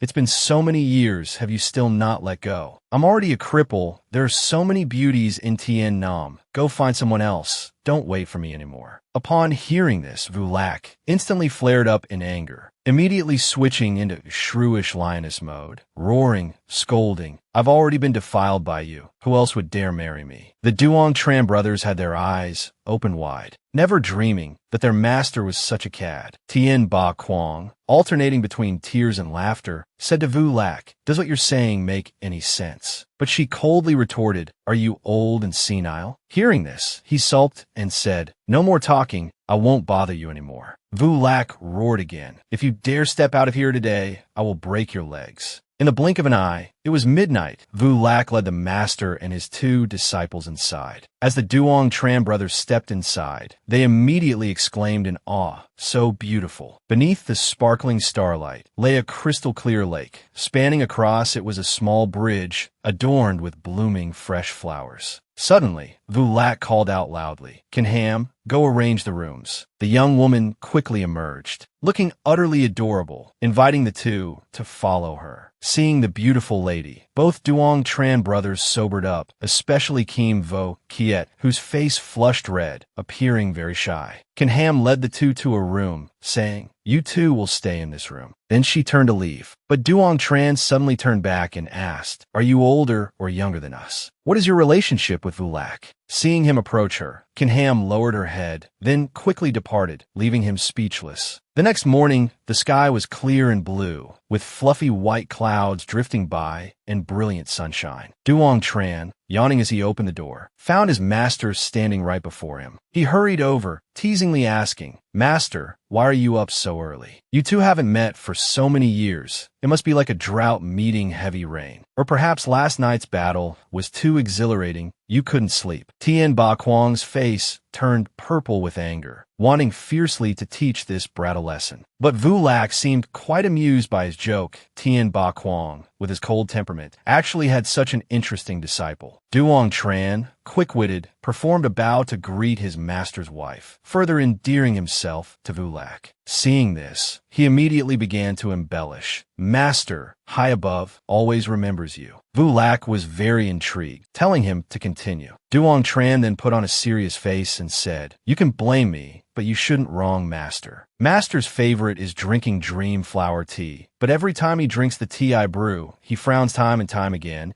and his expression becomes very solemn, as if reminiscing about something. I dare assert, Master is thinking of you. Tien Ba Quang became flustered, shouting loudly, wanting to shut his mouth. But it was too late. Vulak's entire body trembled, her anger soaring to the heavens. She tried hard to suppress her emotions, but the flames of fury continued to rise uncontrollably. Duong Tran saw his mistress storm off in anger and wondered aloud to himself, could it be that I said something wrong just now? It wasn't until he saw his master's face as black as the bottom of a pot that he stammered in alarm. Master, I was only trying to help you. Tien Ba Quang, consumed by rage, scolded, are you trying to get me killed? Of the 36 stratagems, fleeing is the best. Duong Tran turned tail and fled. As the proverb wisely says, he who tied the bell must be the one to untie it. You should quickly go and appease the mistress. Leaving his master alone, stomping his foot in fury, vowing that he would definitely strangle him. And so, Duong Tran and Kim Vo Kiet stayed at Chuyet Kim Vien. A month passed quickly. Duong Tran trained arduously every day. Black energy emanated from the sword, its power incredibly immense. But after only a few seconds, it vanished without a trace. Duong Tran was endlessly frustrated, unable to cultivate this devouring sword martial soul inheritance. He had just begun practicing the first step of the Thon Tien True Chi, and it had already nearly depleted all his energy. Just then, Kim Vo Kiet came to check on Duong Tran's training progress. He tossed the sword to his younger brother, because with his current cultivation level, he couldn't possibly practice it. Afterward, he grew curious about the girl named Kinham, wondering why a month had passed without him seeing her again. Kim Vo Kiet immediately replied, Kinham is Aunt Kan's niece, currently a student at Tien Nam Martial Academy. She comes back once a month. Seeing his younger brother knew the information like the back of his hand, Duong Tran teased him a bit. Kim Vo Kiet blushed crimson from the questioning. Fortunately, just then, Vu Lak walked by carrying Chu Hak, saving him from further embarrassment. Looking at Chu Hak's overwhelmingly smug appearance, Duong Tran silently cursed it for being such a girl-crazy creature, just like its master. Tien Ba Kwong suddenly appeared, asking, "Is there any news yet?" Vu Lak placed Chu Hak on the table, gave it some water, then said, "I have already sent people to inquire about the news. Right now, want to enter the Martial Academy. I fear it's a bit difficult. Unless you have connections with some major figures, otherwise, don't even dream about it. It's best to wait for the quarterly examination." Vu Lak suddenly changed her tone, teasing Tien Ba Kwong. Or perhaps you could go beg your master or martial uncle. That would make things much simpler. Tien Ba Kwong broke out in a cold sweat, saying he no longer had the face to go there. Duong Tran, knowing nothing, naively interjected, "Cultivating a Chuyet Kim Veen is good too. Why bother going to the Tien Nam Martial Academy?" As a result, he received a sharp glare from his master. Vu Lak then reminded him, "Don't compare the Zhao Ge Martial Academy with the Tien Nam Martial Academy. Entering the Martial Academy is your only path." Seeing Duong Tran's bewildered expression, Vu Lak kindly explained 3 reasons. Firstly, you are connected to the divine miracle of Zhao Ge. If the Golden Eagle clan finds out you're still alive, they will definitely not let you go. The Tien Nam Martial Academy is a sacred place of martial arts. Its status is extremely high. Only by becoming a student of the Martial Academy can you ensure your survival. This small Chuyet Kim Veen of mine cannot protect you. Secondly, the cultivation resources of the Martial Academy are the best in Tien Nam. Any martial cultivator of renown has come from this place. Therefore, if you and Duong Tran, the 2 brothers, wish to rapidly advance your cultivation, the best method is to enter the Martial Academy. Thirdly, Vu Lak's eyes held a trace of annoyance, her tone also becoming somewhat bitter. Even that little fox Tien Linhai is a specially admitted student of the Martial Academy's East Courtyard. I don't know what sin heaven has wrought, from the old vixen to the little fox. They all burrow into that place. I can't save you, Duong Tran. You might end up even more miserable than Tien Ba Kwong. Hearing that the person in his heart was at the Martial Academy, Duong Tran was overjoyed. He firmly requested his master take him there immediately to prove that everything Vu Lak said was true. Tien Ba Kwong sighed and said, "Wait for Kinham to return. I will ask her to take you for a look. Time flies like an arrow. Once gone, it never returns." Vu Lak, holding Chu Hak, entered the room, just in time to see Duong Tran already waiting inside. "Mistress, today is the end of the month. I wonder if Kinham has returned yet," he asked sweetly. Vu Lak smiled and said, "I've already spoken with Kinham. Tomorrow morning, you'll go with her to visit the Martial Academy. Just remember not to cause any trouble." Duong Tran patted his chest, assuring, "I guarantee I'll behave. Thank you, mistress." Suddenly, Vu Lak's expression shifted, saying she had something to ask him, or more precisely, she wanted to ask why Tien Ba Kwong had lost his cultivation. Duong Tran sensed a fierce killing intent, suddenly remembering his master's prior warning, not to reveal a single word to his mistress. Vu Lak had a fiery temper. If she learned the truth, she would definitely seek out the Golden Wing clan to settle scores. And dealing with them required a meticulous plan. Therefore, Duong Tran had no choice but to lie, claiming his master's injury was his fault. During a training session, he had accidentally encountered an extremely formidable demonic beast, and his master, in order to condense a martial soul, had ended up in his current state. Vu Lak asked warily, was it really a demonic beast? But Duong Tran skillfully steered the conversation elsewhere. To heal master, a supreme treasure containing a life soul is needed, but such treasures are incredibly rare. Even the 7 Eastern Envoy Kings might not possess one. Duong Tran didn't know what that entailed, but he still made a resolution. He absolutely had to find it, to help his master recover his cultivation. The next morning, they followed Can Ham into the Martial Academy. Duong Tran excitedly asked Can Ham to tell him a bit about the place. Unexpectedly, this shy girl immediately guessed he wanted to hear about Tien Linhai.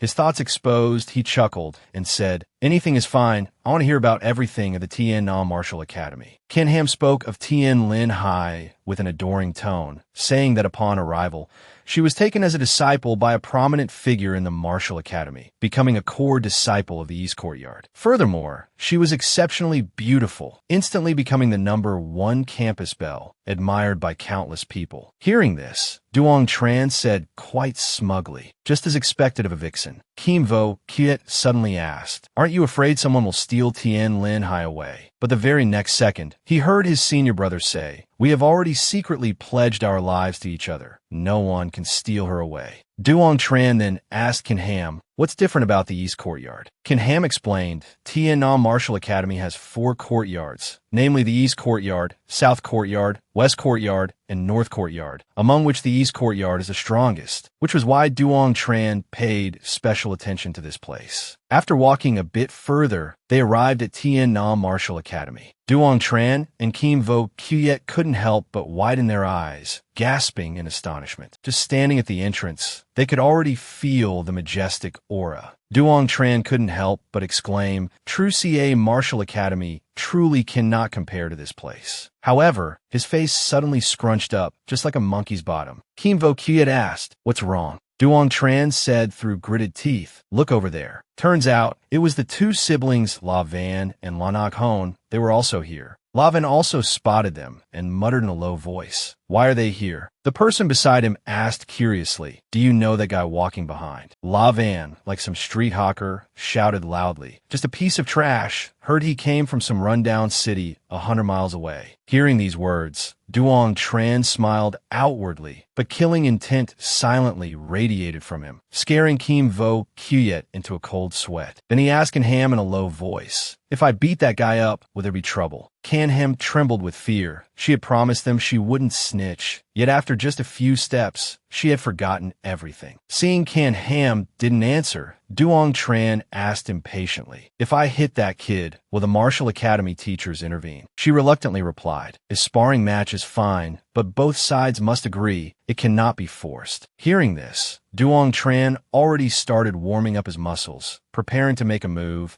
completely ignoring Can Ham saying they weren't students of the Martial Academy and shouldn't fight. He grinned excitedly, feeling that the Martial Academy's rules were truly humane. After that, Duong Tran arrogantly pointed straight at La Van's nose and said, "You bastard of the La family, if you know what's good for you, crawl over here and accept your death. Today, I will teach you a lesson. It's called humiliating someone thoroughly." The young man walking behind the La siblings muttered in a low voice, "This kid is too arrogant." La Van was so furious his eyebrows shot up, but before he could even open his mouth, his sister spoke up haughtily, "Who was it last month that begged pitifully just to be taken in by our family? Our family members are far nobler than your poor, ragged appearances." Duong Tran had never hit a woman before, but hearing such vulgar words, he truly wanted to smash the foul mouth of this vixen. Lanak Hon's face turned purple with rage. "Are you looking for death?" However, Duong Tran completely ignored her, directly assigning her to his younger brother, Little Kiet. "Make sure to rearrange her 2 front teeth later." Kim Vo Kiet immediately stepped forward, his senior brother shouting from behind, "You wench, come over here and face your death. My little brother is at the 3rd level of the true martial realm. He will take good care of you." One man, wanting to stand up for Lanak Hon, raised his hand to strike, but was met with Kim Vo Kiet's cold sneer. "You weak chicken, why don't you all come together? I'll take you all on." The powerful killing intent radiating from him greatly satisfied Duong Tran. This kid had finally learned how to humiliate others. Only poor Can Ham, her eyes welling up with tears, sighed inwardly. How could these 2, who were so well-behaved back in Chuyet Kim Veen, become like this the moment they entered the city? She gently tugged at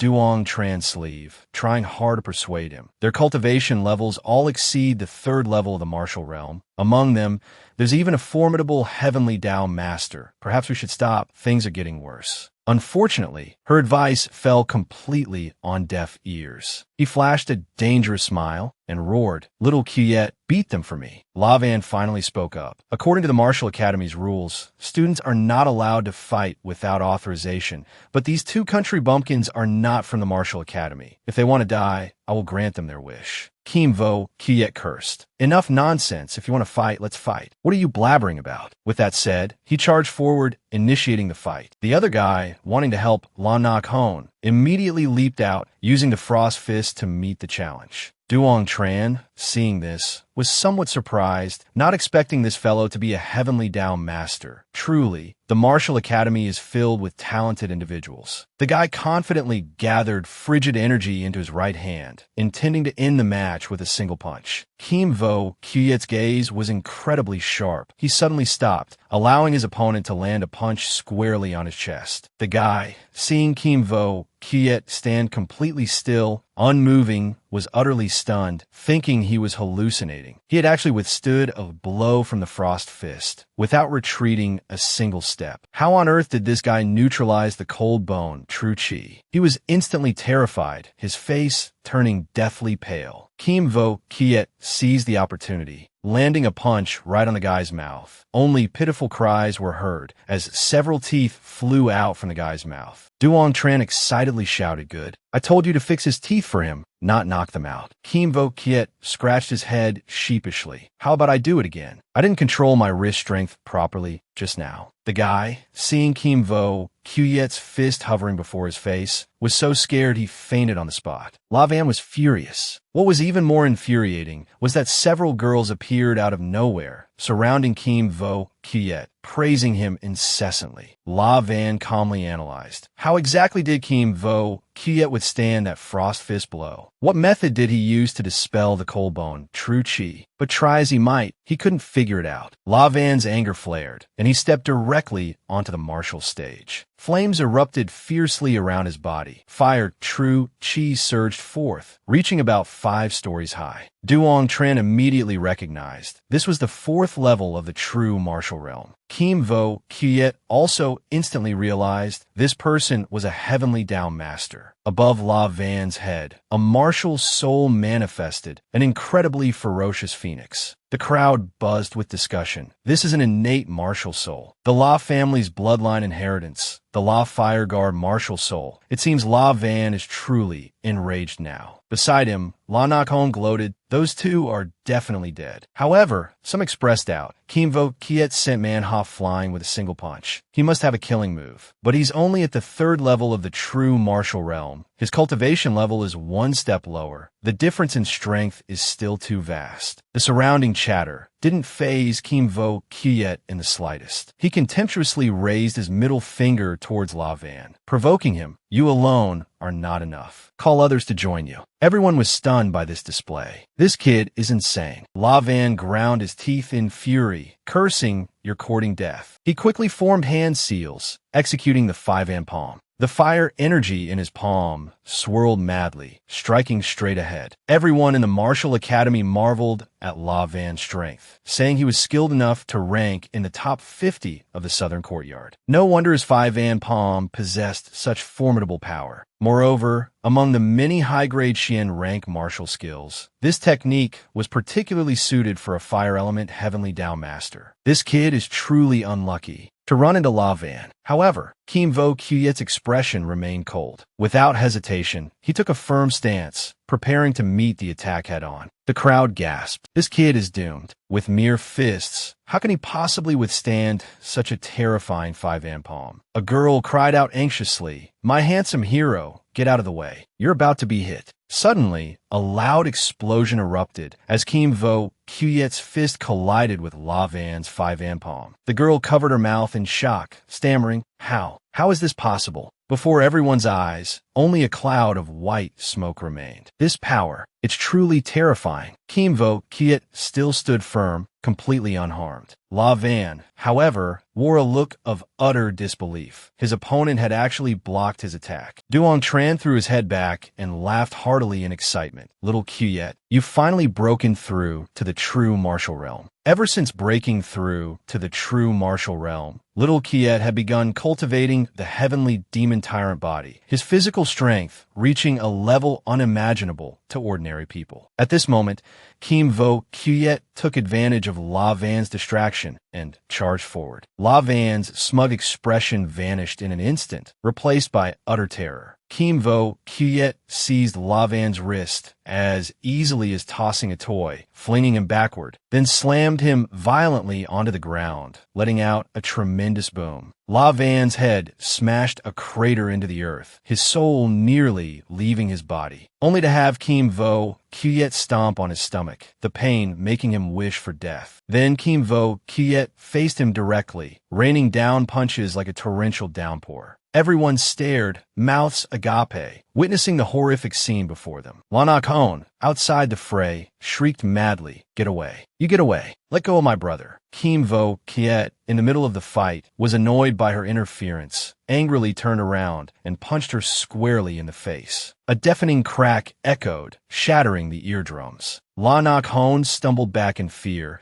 catching a glimpse of herself in a reflection, her teeth and lips mangled by the blow. She could only collapse to the ground, wailing miserably, a truly pitiful sight. Kim Vo Kiet, completely victorious, returned to his companion's side, remarking, "You all are too weak." Duong Tran chided, "Why did you only hit their faces? You should have aimed for their mouths." Someone whispered in the crowd, "Who are these two anyway? How can they be so shameless?" Duong Tran put his hands on his hips and shouted loudly, "You bunch of brats, go run crying to your parents." Utterly useless. La Van and La Nakon were helped up by others, too ashamed to utter a word. Seeing the matter settled, Kinham whispered, "Before anything else happens, let's hurry back." But Duong Tran didn't want to leave. He hadn't found Tien Linhai yet. How could he possibly return? Besides, the Martial Academy allows martial artists to spar. They couldn't violate the rules just because they weren't Academy students. Upon hearing this, Kinham thought to himself, how could this be called a spar? He heard Kim Vo Kiet casually remark, "Because it was too irritating, so I struck a little harder." Kinham helplessly explained, "The Martial Academy doesn't interfere in these matters, but La Van is an outstanding student of the Southern Courtyard. If word of today's events reaches their ears, the Southern Courtyard students will definitely come looking for trouble." As La Van departed in humiliation, he defiantly declared, "Just you wait, a gentleman's revenge is never too late, even after 10 years. Duong Tran heard this and laughed even louder. Are the Southern Courtyard students really that formidable? What outstanding students, what core students, they amount to nothing more than this. Our Linhai is also a core student of the Eastern Courtyard, you know?" Kinham sighed, saying, "That La Van fellow is too weak. He's fundamentally no match for the core students. Some of them have even reached the 9th level of the true martial realm, and those slightly older have already attained the martial gang realm." Hearing this, Duong Tran instantly sobered up. He had always thought the true martial realm was already incredibly powerful, never expecting the top students of the Sky South Martial Academy to be this formidable. Truly, there are always higher mountains and more talented people beyond the talented. Duong Tran decided not to return just yet. He absolutely had to take a tour of the Martial Academy to broaden his horizons. But Kinham knew this charlatan merely wanted to search for Tien Linhai. Unfortunately, she resided in a different area, one very difficult for ordinary people to access. Duong Tran's beautiful dream shattered in an instant. Kinham bluntly stated, "Each of the 4 courtyards of the Martial Academy has exclusive zones for the strongest to enter those places. One must become one of the strongest." But Duong Tran remained insistent on entering, saying, "Let's just try. If it doesn't work, we'll turn back." Kinham felt helpless, having no choice but to follow these 2 stubborn individuals, lest they stir up even more trouble. The Sky South Martial Academy was vast. Duong Tran and the others walked for a long time, yet still hadn't completed a full circuit. Just then, Kinham cried out in alarm, "Trouble. Those are the elites of the Southern Courtyard. Those 2 brothers are leading a group dressed in purple this way." Duong Tran recognized at a glance that the leader was at the 6th level of the true martial realm. and immediately turned to ask Kin Ham, "Is there still time to run?" The little girl turned back, trembling, and retorted, "You guess for yourself if there's still time." Knowing escape was impossible, Duong Tran decided to warm up a little. The man in purple asked, "You defeated La Van and still dare to come here? Cut the chatter. Help me teach him a lesson. I'll give you whatever amount you want." The man in purple had been waiting for these words, agreed instantly, unleashed his purple, true energy, preparing to give his opponent a sound beating. He casually waved his hand, releasing an incredibly powerful surge of energy. But Kim Vo Kiet drew his sword to block the blow, and though pushed back several steps, he didn't fall.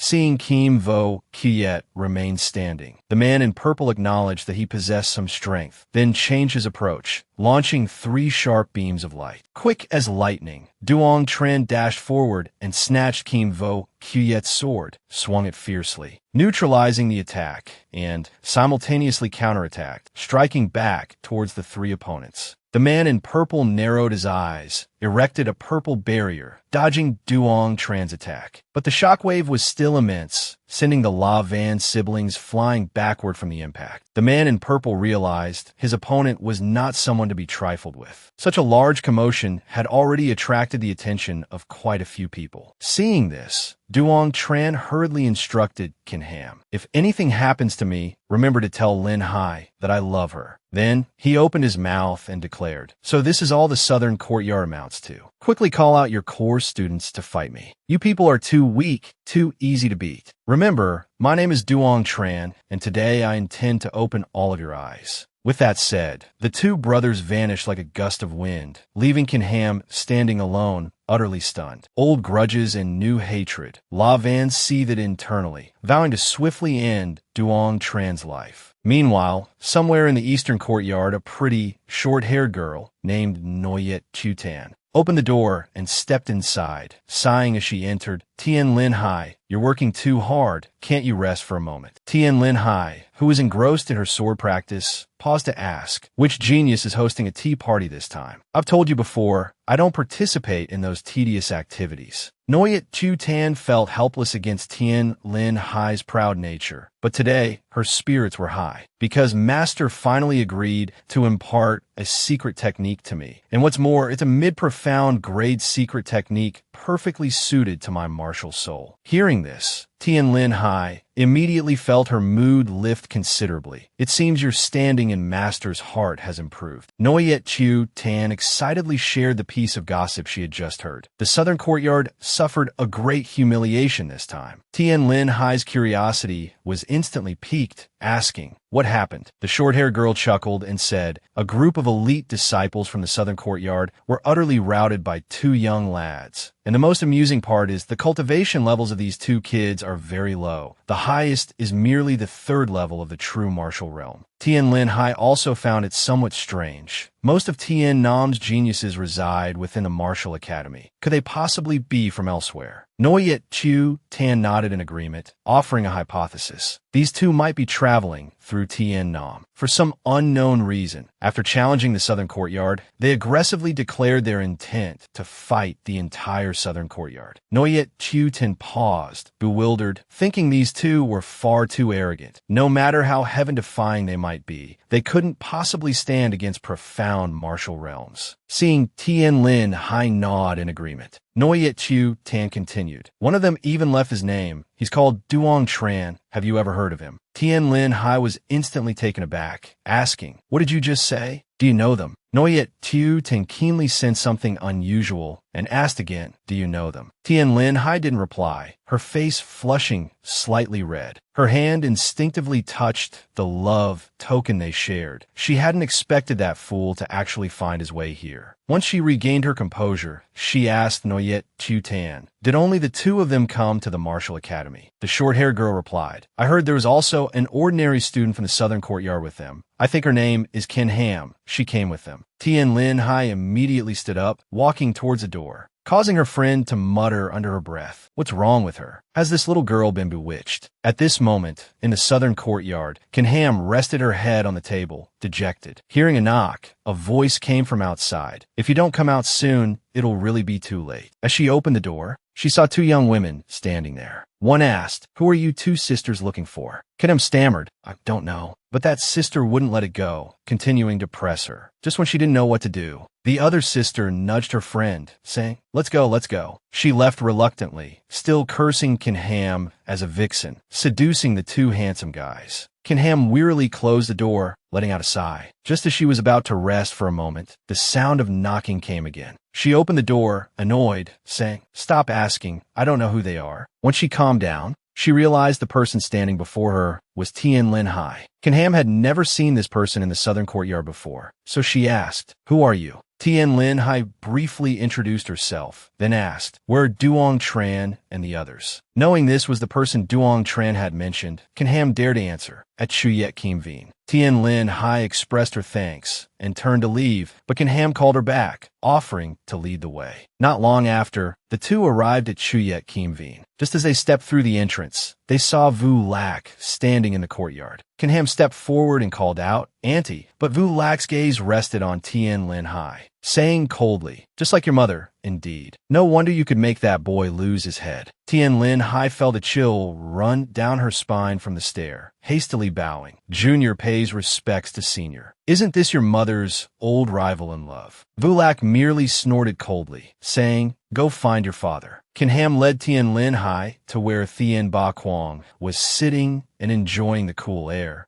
Linhai rushed into her father's embrace, saying tearfully, "Father, how did your cultivation end up like this?" Thien Ba Quang stroked his daughter's hair, saying, "Beauty meets misfortune. Heaven thought my appearance was too heaven-defying, so it punished me. One cannot fight against heaven. What is there to grieve over?" That Thien Ba Quang could still joke made Linhai unsure whether to laugh or cry, wiping away her tears. Suddenly, she noticed someone hiding behind a tree, immediately rushed over, grabbed Duong Tran by the ear, and scolded, "Is this how you took care of my father? Do you still have a face to come see me in Tien Nam?" Duong Tran wanted to explain, but Linhai simply wouldn't listen. It wasn't until Thien Ba Quang spoke up. "This matter is not his fault." Only then did Linhai temporarily spare his ear. Duong Tran then said, "Linhai, rest assured, I will definitely cure father-in-law." Linhai glared, saying, "What father-in-law? Stop talking nonsense." At this moment, an old man with white hair and beard descended from the sky, the very same old man who had taken Linhai away from Zicha Citadel before. He once again reminded Linhai that she should not appear here and must immediately return to the Martial Academy. Linhai coldly questioned, "By what right do you control me?" The old man persisted. "This old man is under orders to protect the young Miss's safety. I hope the young Miss will not easily reveal herself to avoid falling into a trap." He stared sharply at Thien Ba Quang, saying, "You dared to violate the agreement, returning to Tien Nam. Are you seeking death?" Thien Ba Quang coldly retorted, "My cultivation is completely depleted. Am I still afraid of death?" The old man immediately assumed a fighting stance, preparing to make a move, but before he could act, a loud shout was heard, "Don't die, Kui! Get the hell out of Chuyet Kim Veen for me." Vu Lac, holding a long sword, stood before Thien Ba Quang, radiating killing intent. Don't die, Kui dispersed his true chi, enveloping Thien Ba Quang, only then truly believing that the other party had lost all his cultivation. Even so, Don Dai Kui still warned Thien Ba Quang that he should not have appeared in the inner city. The Donmok family might turn a blind eye otherwise, but the people from the Shadow Assassination Pavilion might not. He also reminded Thien Ba Quang that in the future, he should limit contact with his daughter. Don Dai Kui once again advised Linhai to return to the Martial Academy, saying, "Young miss, you have already attracted the attention of many people. If you do not wish to bring disaster upon this place, it would be best not to come again." Although Thien Ba Quang was reluctant, he could only urge his daughter to leave, while reminding her not to forget his words. If you want to grasp your own destiny, you must strive and fight for it yourself. Duong Tran suddenly seemed to understand. Thien Ba Quang earnestly instructed Linhai not to let hatred cloud her reason. "We still have time. We will definitely not let you down." Linhai responded calmly with a single sound, then departed with Don Dai Kui. Duong Tran watched Linhai's retreating figure, suddenly recalling the words his grandfather once spoke. When enduring suffering,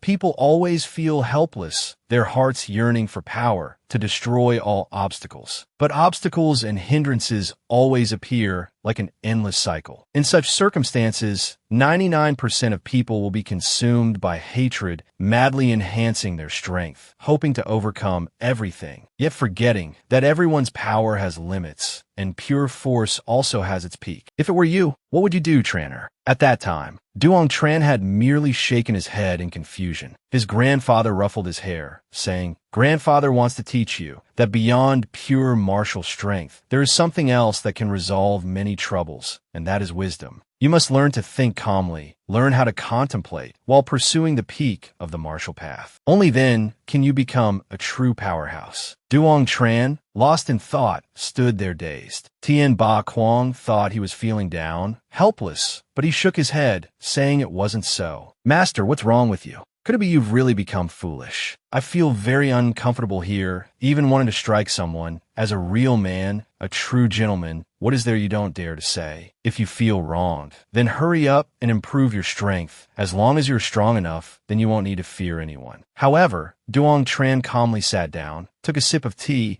and even praised the tea's delicious flavor, saying it was even better than Dreamflower tea. Tien Ba Quang couldn't help but feel that this brat truly wanted to anger someone to death. Duong Tran paid no attention to this foolish old master, but turned to ask Vu Lac about the current situation in Tien Nam City, including the power of the major families and the forces that held grudges against his master. Vu Lac naturally agreed. The master was also somewhat moved. Duong Tran said thoughtfully, "Master once taught me, life is like a game of chess. Right now, let's view Tien Nam as a chessboard, upon which countless demons and monsters reside, but the key is whether we can overturn the chessboard. Blindly slashing and killing only makes one a pawn on the board, destined to be eventually devoured." Tien Ba Quang saw his foolish disciple suddenly become serious, and asked cautiously, "Can you do it?" But Duong Tran said nothing more, directly went to cultivate, which made Tien Ba Quang extremely happy, because he hadn't misjudged the person. Early the next morning,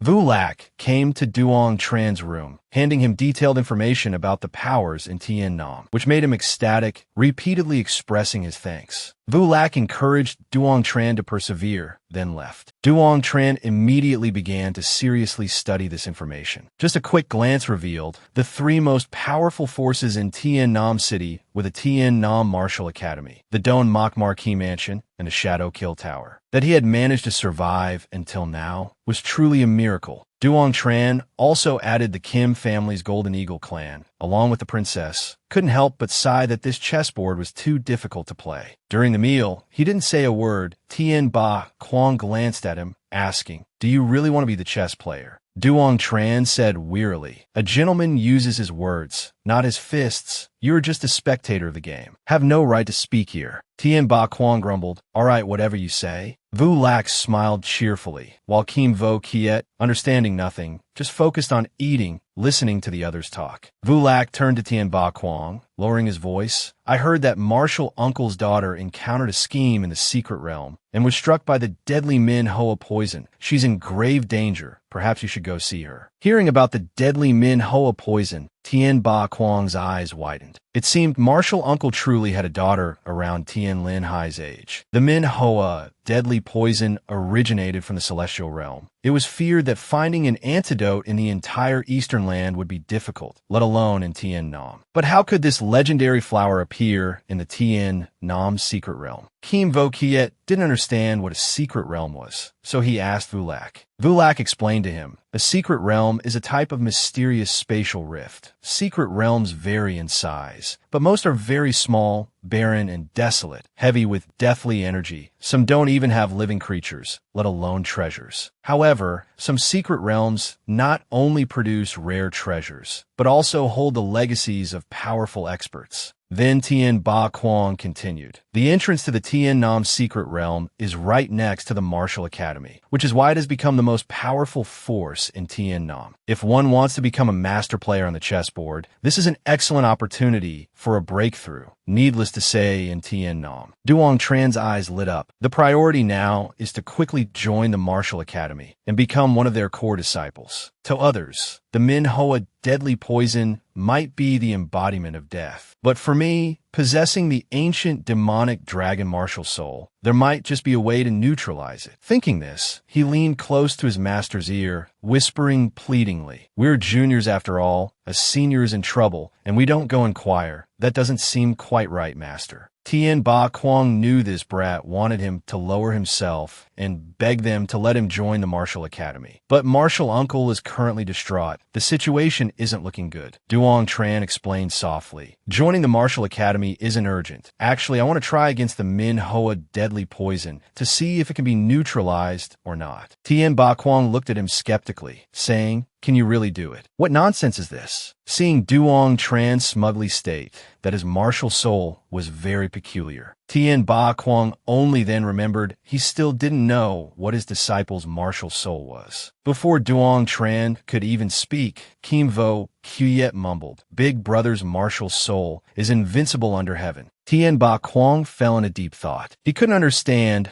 what act these two brothers were putting on. Duong Tran chuckled, explaining, "Actually, I possess twin martial souls, including the snake form sword soul and the number 1 martial soul under heaven." His master didn't care what strange martial soul he had. The important thing was whether he could neutralize the poison or not. Hearing him say he was about 70% certain, Tien Ba Kwong didn't overthink it anymore and directly agreed. A moment later, they arrived at the Tien Nam Martial Academy, but were stopped by the guards of the North Courtyard Center. Tien Ba Kwong took out a pitch-black token, startling them because this was a passage token. After that, they hurriedly opened the main gate and respectfully invited the three inside. They walked deep into the residence, stopping before a room from which came the sound of commotion. "Oh, isn't this the renowned sword saint? What brings you here so late at night?" Tien Ba Kwong bowed slightly, saying, "It concerns the Manhwa deadly poison." The door immediately swung open,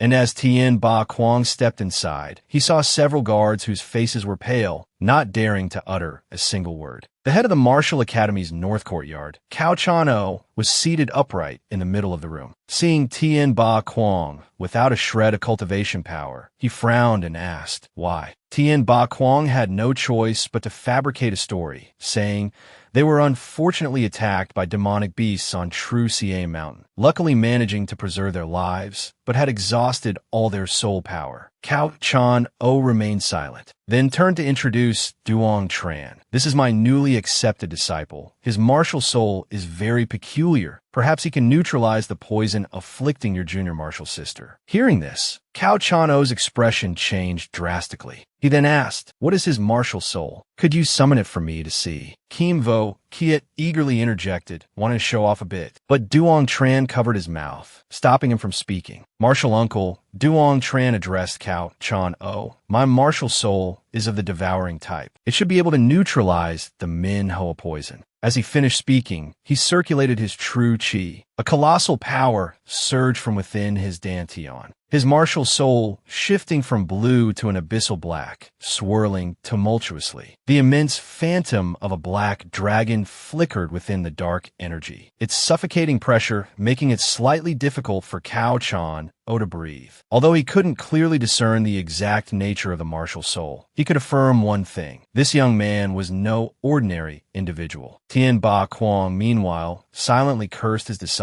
Stinking brat, still hiding things. Having witnessed it firsthand, Cao Chan-o agreed to let Duong Tran try. After all, the Manhwa poison was notoriously difficult to neutralize. The most likely outcome was death. Cao Chan-o rose resignedly, beckoning everyone to follow him to his daughter's side. She lay upon an ice bed, her complexion deathly pale, utterly devoid of color. Cao Chan-o had only managed to temporarily seal the potent poison within her body, but he feared Linhai wouldn't last much longer. Duong Tran immediately stepped forward, deploying his martial soul and the Tam Tien scripture. They rapidly dispersed, flying straight towards the spot between Lin Ni's eyebrows. The seal on her forehead began to crack. Cao Chano cried out in alarm, "Stop, quickly!" But Tien Ba Kuang hastily held him back, telling him not to be rash, to watch carefully. Cao Chan O watched as the Manhwa poison was drawn out from his daughter's forehead, flying frantically towards Duong Tran. His eyes nearly bulged from their sockets. Gradually, the toxin was completely extracted. Lin Ni's normal complexion returned. Seeing his daughter alive and seemingly unharmed, Cao Chan O wept with joy. Duong Tran focused his energy, neutralizing the entirety of the potent poison. Overwhelmed with emotion, Cao Chan O rushed to his daughter's side, all the days of worry and sorrow vanishing in an instant. He struggled to manage a smile, thinking to himself that he owed a great debt of gratitude today. Tien Ba Kuang dared not take the credit, saying it was Duong Tran who lent a hand. Owing him is enough. Hearing this, Cao Chan O laughed heartily, slung his arms around the shoulders of the master and his two disciples, and invited them for some Tian Tu tea, its fragrance filling the air. Tien Ba Kuang replied, "Martial uncle, you're too kind. Lin Ni has returned from the gates of hell. She will surely live a long and healthy life now." Kim Vo Kuyet noticed that his senior brother didn't seem well and inquired with concern. Duong Tran said a little rest would suffice, but inwardly sighed, having consumed too much power. It seemed he couldn't casually use the ancient demonic dragon martial soul anymore. Tien Ba Kuang, knowing he was tired, whispered, "Tian Tu tea is a rare treasure. It can strengthen the body and greatly aids recovery. Drink plenty later, don't be polite." A short while later, they were seated at the tea table. Cao Chano cheerfully brought out a large pot of tea, inviting everyone to enjoy it. Duong Tran took a sip and immediately felt much more comfortable. He quickly urged little Kuyet to drink more, praising between sips, "So fragrant, so fragrant." Tien Ba Kuang watched his two disciples drinking like famished tigers, rendered speechless with exasperation. He truly wanted to give each of them a slap. How utterly embarrassing. But Cao Chan O quite enjoyed their unreserved manner, laughing as he said, "Truly, master and disciples are alike, always seizing an advantage when they see one." Tien Ba Kuang replied helplessly, "Just upholding tradition." Only then did Cao Chan O sit down and recount an event from 3 years prior. "I specifically invited a state preceptor to read Lin Ni's fortune. He said her future would be very successful. Who would have thought that today Lin Ni would truly turn misfortune into luck?" Duong Tran curiously interjected, "A heavenly mandate, Tao Master. Does such a martial soul exist?" Tien Ba Kuang stated calmly, "The world is vast. There are only things you haven't thought of, not things that don't exist." As they spoke, they found more common ground. Cao Chan O, understanding Tien Ba Kuang's intentions, asked, "Do you want these two youngsters to enter the martial academy?" Seeing him nod slightly, Cao Chan O readily offered, "Then have them come to my north courtyard. Ever since your incident, your master has been deeply disappointed, no longer accepts disciples, focusing solely on cultivating the way of the sword. But for some reason, last year he accepted a little girl into the sect. I heard your daughter's name is Don Mak Mong Hoa. Her home name is Tien Lin Ni. Is that right?" Hearing this, Tien Ba Kuang felt a lump in his throat, silently grateful to his master, only to have his mood ruined by this foolish disciple. As soon as Duong Tran heard the name Tien Lin Ni, he insisted on going to the east courtyard with that girl. Tien Ba Kuang immediately objected angrily, causing Duong Tran to argue back uncontrollably. It was then that Cao Chan O told him he wasn't suitable to go to the east courtyard, that the relationships within a martial residence were very complex, and he would understand later. Hearing this, Duong Tran could only say dejectedly, "Got it." Cao Chan O turned to Kim Vo Kuyet, asking him, "How is your physical arts cultivation going? Do you want to take me as your master?" Hearing this, Duong Tran's jaw dropped in astonishment. Although Kim Vo Kuyet was also somewhat surprised, he still instinctively nodded. Cao Chan O, having picked up a fighting cock, was as happy as a farmer finding treasure on a mountain, laughing heartily. By now, it was too late for Kim Vo Kuyet to take back his words. Duong Tran felt a bit puzzled inside, asking, "Master, does this mean little Kuyet has become my martial uncle now?" Tien Ba Kuang slapped him dissatisfactorily, making him cry out in pain, saying, Don't worry about those statuses. What you should be doing is cultivating diligently. Martial uncle accepting little Quyet as a disciple is his good fortune. Duong Tran muttered, Master is bad-mouthing people behind their backs again. If martial granduncle hears this, you're dead. But inwardly, he secretly praised his master. Luckily, he was quick-witted, hastily explaining, I was praising master's handsomeness. Cao Chano, beside them, suddenly reminded Duong Tran. First,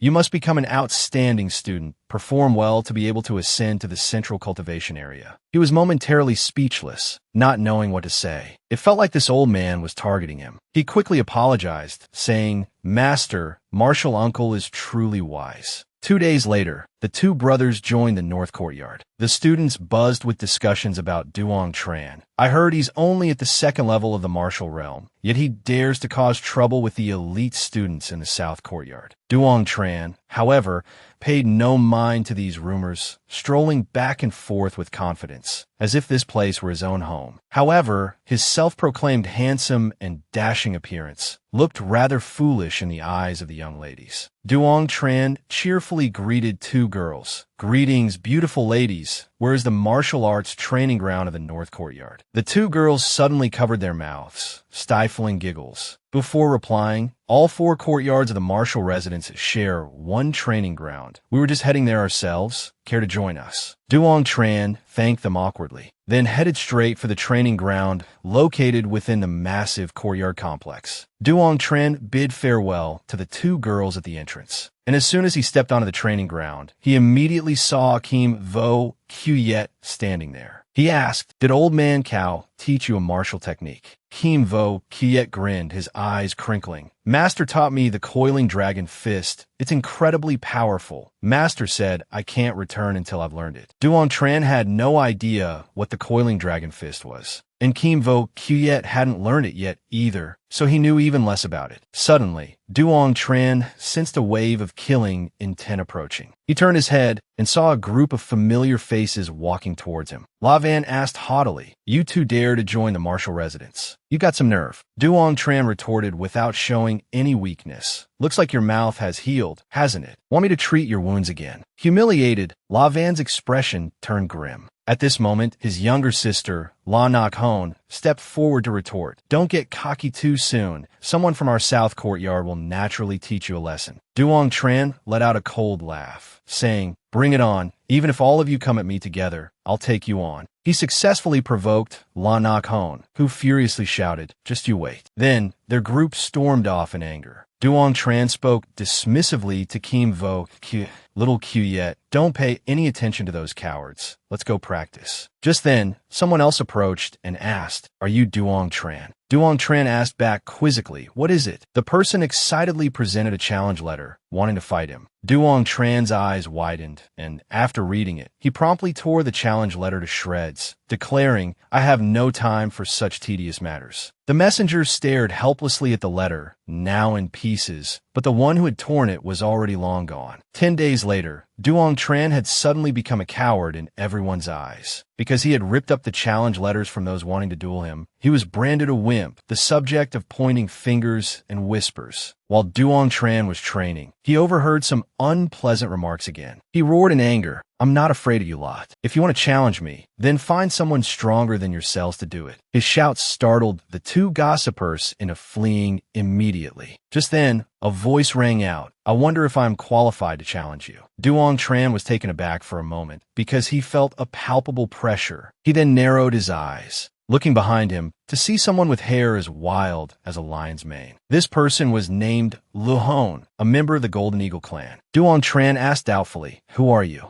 Luong bristled at the question, snapping, I am Luong of the Golden Eagle clan. Hearing the name of this sworn enemy, Duong Tran's gaze turned exceptionally sharp. He immediately accepted Luong's challenge. News of their duel spread like wildfire throughout the entire martial residence. Upon hearing it, the disciples dropped whatever they were eating and rushed over to witness the spectacle. Very quickly, the training ground transformed into an arena packed shoulder to shoulder with spectators, each person fervently cheering for the one they supported. A notably curvaceous senior sister stepped forward to act as referee, allowing the two combatants to decide the rules of the match themselves. Luong gave a sinister smile and said to Duong Tran, "You arrogant fool, do you dare to fight me with no rules?" This statement sent a cold sweat down the spines of the onlookers. Duong Tran frowned, considering it. Of course, he wasn't afraid of a life-and-death duel, but fighting this fellow to utter exhaustion, what benefit would that bring him? Then he sighed and said, "Fine, we fight. But if you die, won't that just cause trouble for me? I hear the Golden Eagle clan is quite tyrannical. I also don't wish to make enemies of you." Hearing this, Luong mocked him for being cowardly, saying, "Cut the crap." Thus, Duong Tran hesitated no longer, asking, "What do you want to bet?" Luong looked at him disdainfully, assuming he was just a dirt-poor country bumpkin, then took out 100 low-grade spirit stones as the wager. Who would have thought Duong Tran would then take out a sparkling object, saying, "You want to bet against me with a mere 100 low-grade spirit stones? Aren't you afraid of losing face for the Golden Eagle clan? I might be a bit naive back in the countryside, but here in the city, I play big. I'll wager a mid-grade Huang rank storage ring." This statement instantly silenced the noisy crowd. The female referee's eyes widened in shock, her jaw dropping, thinking inwardly, "This kid must be crazy." The people below began to whisper amongst themselves, discussing that ring. This kind of rare item was something only major powers would contend for. Someone like Luong might not necessarily possess one. Duong Tran provoked his opponent with words and expressions, saying, "Don't tell me you don't have a mid-grade Huang rank storage ring." Seeing Luong so angry, he looked ready to explode, yet unable to utter a retort. Duong Tran continued to humiliate him, saying, "You're too poor. I'll reluctantly accept your 100 low-grade spirit stones as the bet then. My time is precious. After dealing with you, I still have to go home for dinner." The corner of Luhon's mouth twitched uncontrollably. He hadn't expected this brat to be so wealthy. So he jumped down beside Lavan, demanding spirit stones from him. Lavan had just taken out a pouch containing 250 spirit stones when Luong snatched it away. He then turned and snatched the spirit stones from Lanakhon as well, leaving the two brothers without even money for breakfast. Luong tossed the 2 pouches of spirit stones to the referee, saying smugly, "If I don't defeat Duong Tran today, I'll no longer bear the surname Lu."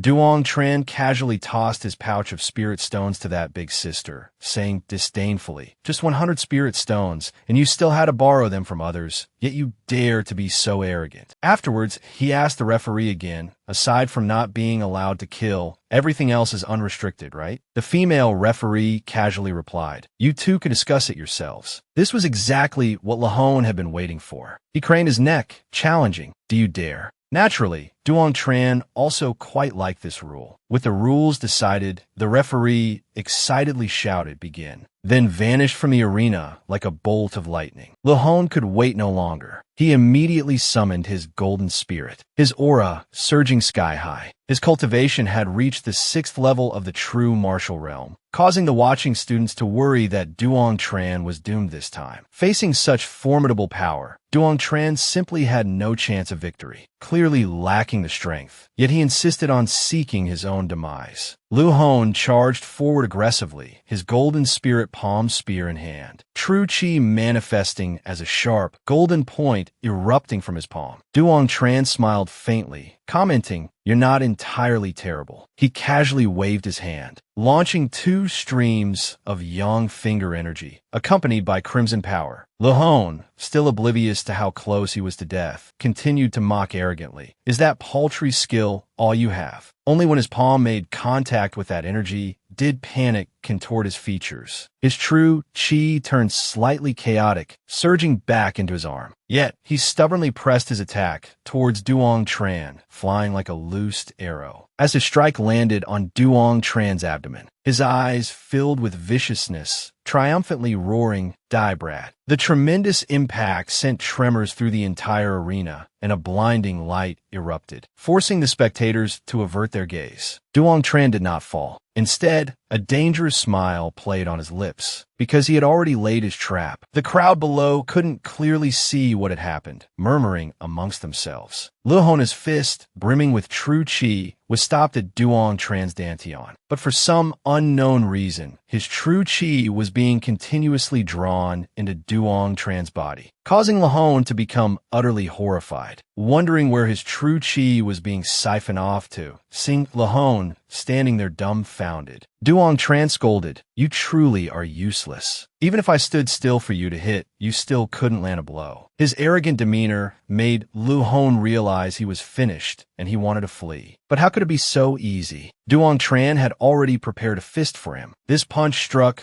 Luong squarely in the face, sending him flying into the air before he crashed heavily onto the ground. Luong clutched his face, groaning in pain, only to be pinned down by Duong Tran's foot. According to the competition rules, he could now cripple Luong's dantian. Luong looked utterly wretched at this moment, able only to continuously beg for mercy. Seeing this, Duong Tran said, "What I hate most is violence. I have always persuaded people with reason. I'll spare you today. Next time you see me, consciously take another path. Understood?" Luong hastily promised. "Next time I see you, sir, I will definitely leave immediately. I absolutely won't cause you any trouble." Everyone felt utterly perplexed. Luong clearly struck Duong Tran's dantian, so why was Duong Tran completely unharmed? Meanwhile, Duong Tran was calling Chiu Kuyet to go eat something delicious, saying, "I made quite a bit of money today. I'll treat you to a lavish meal." The students couldn't stop praising how strong he was, certain that he could establish himself firmly in the North Courtyard in the future without any further worries. Under the blue sky and white clouds, the two brothers walked shoulder to shoulder, singing as they went. Just as they reached the gate of the Tuet Kim courtyard, they heard their master and Vu Lac making strange noises. Tien Ba Quang whispered a question. "Why is Vu Lac pinching me?" Vu Lac immediately increased the pressure, pinching his shoulder, causing him to cry out involuntarily. "Can't you be a little gentler?" Tien Ba Quang inadvertently caught sight of Duong Tran's detestable face and immediately scolded. "You rotten brat. Cultivation requires persistence and patience. You've only been at the Marshall Mansion for 2 days and you're already back. You two are wasting time in life, don't you know?" Unexpectedly, these two brats showed no fear at all, even wearing indifferent expressions, which infuriated him further. Tien Ba Quang angrily slammed the table, ordering them to quickly make tea. "You two are truly as dumb as rocks. If you don't kick them, they'll never move." Vu Lac couldn't help but chuckle, asking, "Duong Tran, how do you find the cultivation environment at the Marshall Mansion? It hasn't disappointed you, has it?" Duong Tran praised profusely. "The Marshall Mansion is truly a sacred land for cultivation. This training ground alone is absolutely magnificent." Vu Lac encouraged him. "Keep up the hard work. Strive to enter the core area by the end of this year." Around this time each year, the core disciples of the Marshall Mansion's 4 courtyards will encounter an extraordinary opportunity. Duong Tran asked curiously, "What kind of opportunity?" His master quickly replied with 4 words, "Tian in Secret Realm." He asked with some doubt, "Is there something special about the Tian in Secret Realm?" Vu Lac knew these two youngsters had never encountered such matters before, so she decided to explain it to them herself. Most secret realms are unstable spaces. They gradually vanish as time passes, eventually collapsing. Therefore, secret realms operate under specific rules and have restrictions based on energy levels. Vu Lac's explanation was quite clear, yet the two youngsters still looked utterly bewildered.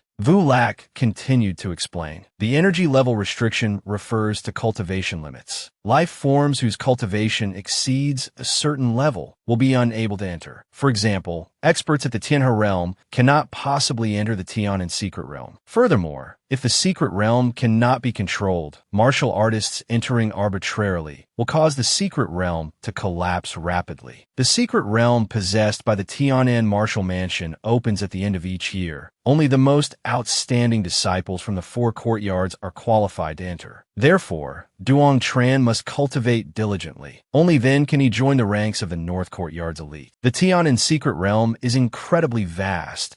It's said that legacies left behind by supreme experts reside within, but unfortunately, after so many years, no one has yet found them. Hearing this, Duong Tran understood much more clearly and readily agreed. Early the next morning, the weather was clear and bright, but the two brothers found themselves kicked out of the Tuet Keem courtyard. Duong Tran cursed indignantly. "Master, you're too much. You were afraid we'd disturb your romantic affairs, so you threw us out." Tien Ba Quang coldly ordered him, "Hurry up and get back to the martial courtyard to cultivate for me. And while you're at it, kick Little Black out too, take this brat with you and get lost. You're noisy as hell, always causing more trouble for me." The two brothers helplessly held Tu Hack silent, watching the cold, indifferent back of their master. At first, Duong Tran was still angry about having to carry this burden, but after entering the martial courtyard, he discovered that bringing it along didn't seem so bad, because many beautiful girls surrounded him. But he couldn't gain any benefit himself. All the attention was focused on Chu Hack, making him regret it more and more. Duong Tran and Kim Vo Kiet walked towards the core area of the north courtyard, where an adorable red-haired girl immediately ran out to open the door for Kim Vo Kiet. Before Duong Tran could even react to what was happening, the girl turned around and asked, "Who are you?" Her attitude towards him was completely different from the enthusiasm she showed Kim Vo Kiet. Kim Vo Kiet smiled and said, "He is my older brother, the one who saved you." Linhai stared intently at him, asking, "Are you Duong Tran? You look really annoying. My father must have been blind. You've corrupted Kim Vo Kiet." Duong Tran awkwardly said, "I haven't, don't talk nonsense." But in his heart, he had already cursed that old man 49 times over. However, seeing this young lady's giggling expression, he guessed she probably liked Chu Kiet. So he teased, "Chu Kiet is quite something, isn't he?" Secretly managed to win over Linhai already. This remark made Linhai puff her cheeks angrily and scold, "You're talking nonsense. Besides, you're not allowed to speak to me in that tone. You have to call me senior sister, understand?" Only then did Duong Tran remember she was one rank above him. He suddenly flashed a mischievous grin, saying, "Linhai, you have to call me big sister. Remember that for me." However, Linhai's gaze was fixed on Chu Hack beside Duong Tran. She kept praising, "Wow, what an adorable puppy. So cute it could kill me." Chu Hack scornfully cursed inwardly, "You're the puppy. This great master is not a puppy." Duong Tran picked up Chu Hack, asking Linhai, "You think he's cute? Want to pet him?" Chu Hack was helpless, only able to curse desperately in his heart. "Just wait until Lord Hack grows up. I'll definitely beat you to death." Linhai, cradling Chu Hack, asked Duong Tran, "So you've defeated Le Hang?" Duong Tran laughed heartily, replying, "You already knew." Linhai earnestly instructed him, "For the next 3 months, you must train diligently. Don't become complacent just because you defeated Lu Hang. After 3 months, I will assign you a mission." Hearing these words, Duong Tran was ecstatic because his master had finally recognized his talent. Overflowing with confidence, he promised, "I will definitely cultivate diligently." Time flew by swiftly, and 3 months passed in a flash. In a small courtyard within the core area of the north courtyard, Duong Tran was practicing his swordsmanship facing a large boulder. He swung his sword, unleashing a formidable force. His vital energy manifested like thousands of sharp blades, shattering the boulder into countless fragments. Duong Tran had successfully cultivated 25 streams of sword chi. He only needed to cultivate 30 more streams of sword chi to bring his Wolf Mountain sword force to the grand completion stage. His cultivation progress was exceptionally smooth, yet one matter troubled Duong Tran greatly: this little black furball. It had started clamoring for food again, opening its mouth wide, begging Duong Tran for spirit stones. Seeing Duong Tran take out a spirit stone, its eyes lit up brightly, greedily munching away, an expression of utter satisfaction on its face. Only Duong Tran frowned in distress, because his supply of spirit stones was nearly depleted. At the rate it consumed 1 spirit stone per day, he would soon be bankrupt. Just as he was racking his brain for a way out of poverty, he heard someone calling for Chu Hack. Kim Vo Kiet and Linhai were enthusiastically calling Chu Hack as they approached. A sly grin spread across Duong Tran's face. "I've got an idea," he muttered. He peeked out from behind a tree, exclaiming cheerfully, "Caught you too." Linhai fumed with annoyance, but seeing Chu Hack happily wagging its tail and running towards her, her anger instantly vanished. She gently picked up Chu Hack, asking, "Has your master been bullying you?"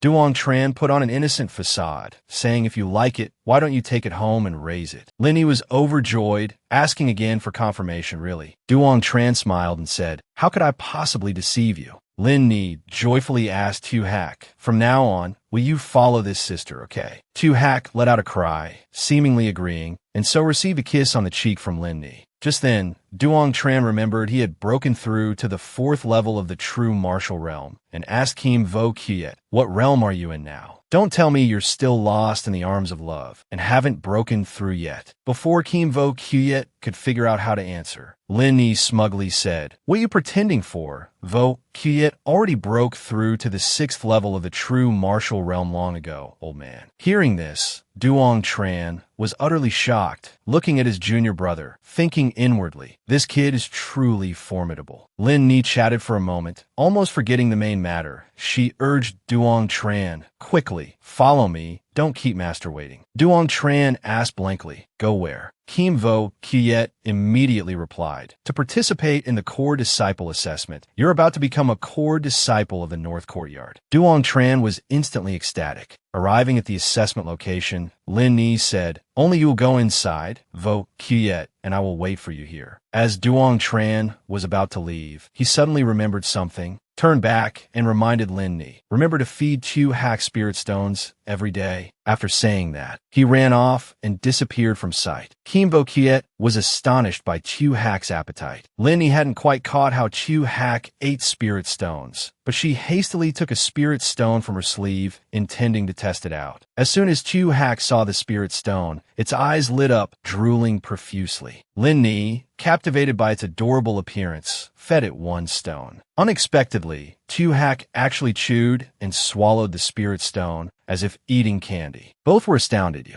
You can actually eat low-grade spirit stones. Linhai turned to ask Kim Vo Kiet, "Where did this Chu Hack come from?" Kim Vo Kiet didn't dare tell the truth, could only say, "Found it." Linhai pressed further, "Really found it? Where did you find it?" Kim Vo Kiet avoided her gaze, stammering, "Don't know." Linhai became slightly angry, saying, "Go back and ask your elder brother. Whatever it is, we'll go together." At this moment, Duong Tran had already stepped onto the assessment grounds, announcing his name and simultaneously expressing his desire to participate in the assessment. Before him were 2 elders serving as the examiners. A brown-haired elder, tall in stature, asked, "You are Duong Tran. Cultivation at the 4th level of the true martial realm, a bit low. However, I heard you can fight above your level, which is why you were allowed to participate in the assessment." A bald elder had also heard about this matter. Hearing that Duong Tran had defeated Luong of the South Courtyard with just one move, he found it somewhat hard to believe, so he decided to let his spirit beast test him out a bit. The bald elder immediately summoned his spirit beast, named Mangda. Before Mangda left the training ground, the bald elder instructed, "Be careful, don't kill him." Mangda stood opposite Duong Tran, his figure tall and robust. He glanced disdainfully at Duong Tran, introducing himself. "I am Mang, the 6th level of the true martial realm. Please offer your guidance." When Duong Tran heard Mang that was only at the 6th level, he shook his head, intending to leave. Mang thought Duong Tran wanted to give up and advised him, "Although your cultivation is a bit low, you still have a chance to turn the tables. Don't give up so easily." Duong Tran calmly stated, "No, what I mean is, you alone are not enough. The 5 of you should come to me together." Mang felt insulted, anger flaring up. "Brat, you dare look down on me." Hearing this, the 2 elders exchanged glances. Duong Tran continued to provoke his opponent. "You alone cannot defeat me." Mang's face flushed red, saying, "You truly are arrogant and conceited." All of this was because Duong Tran possessed the Tien Ba Quan. The elder reminded Duong Tran, "The 4-courtyard martial mansion is unlike other academies. After becoming a core disciple, you need to possess a certain pride. Only by demonstrating his strength could Duong Tran obtain more opportunities, while confidence and arrogance, he had never lacked it. His eyes flashed brightly, provocatively saying, "Come at me together." Mang immediately activated his martial soul, a giant axe materializing in his hand. Duong Tran, seeing this scene, asked excitedly, "Is this an earth element martial soul?" Mang didn't answer, directly unleashing the mountain-splitting palm.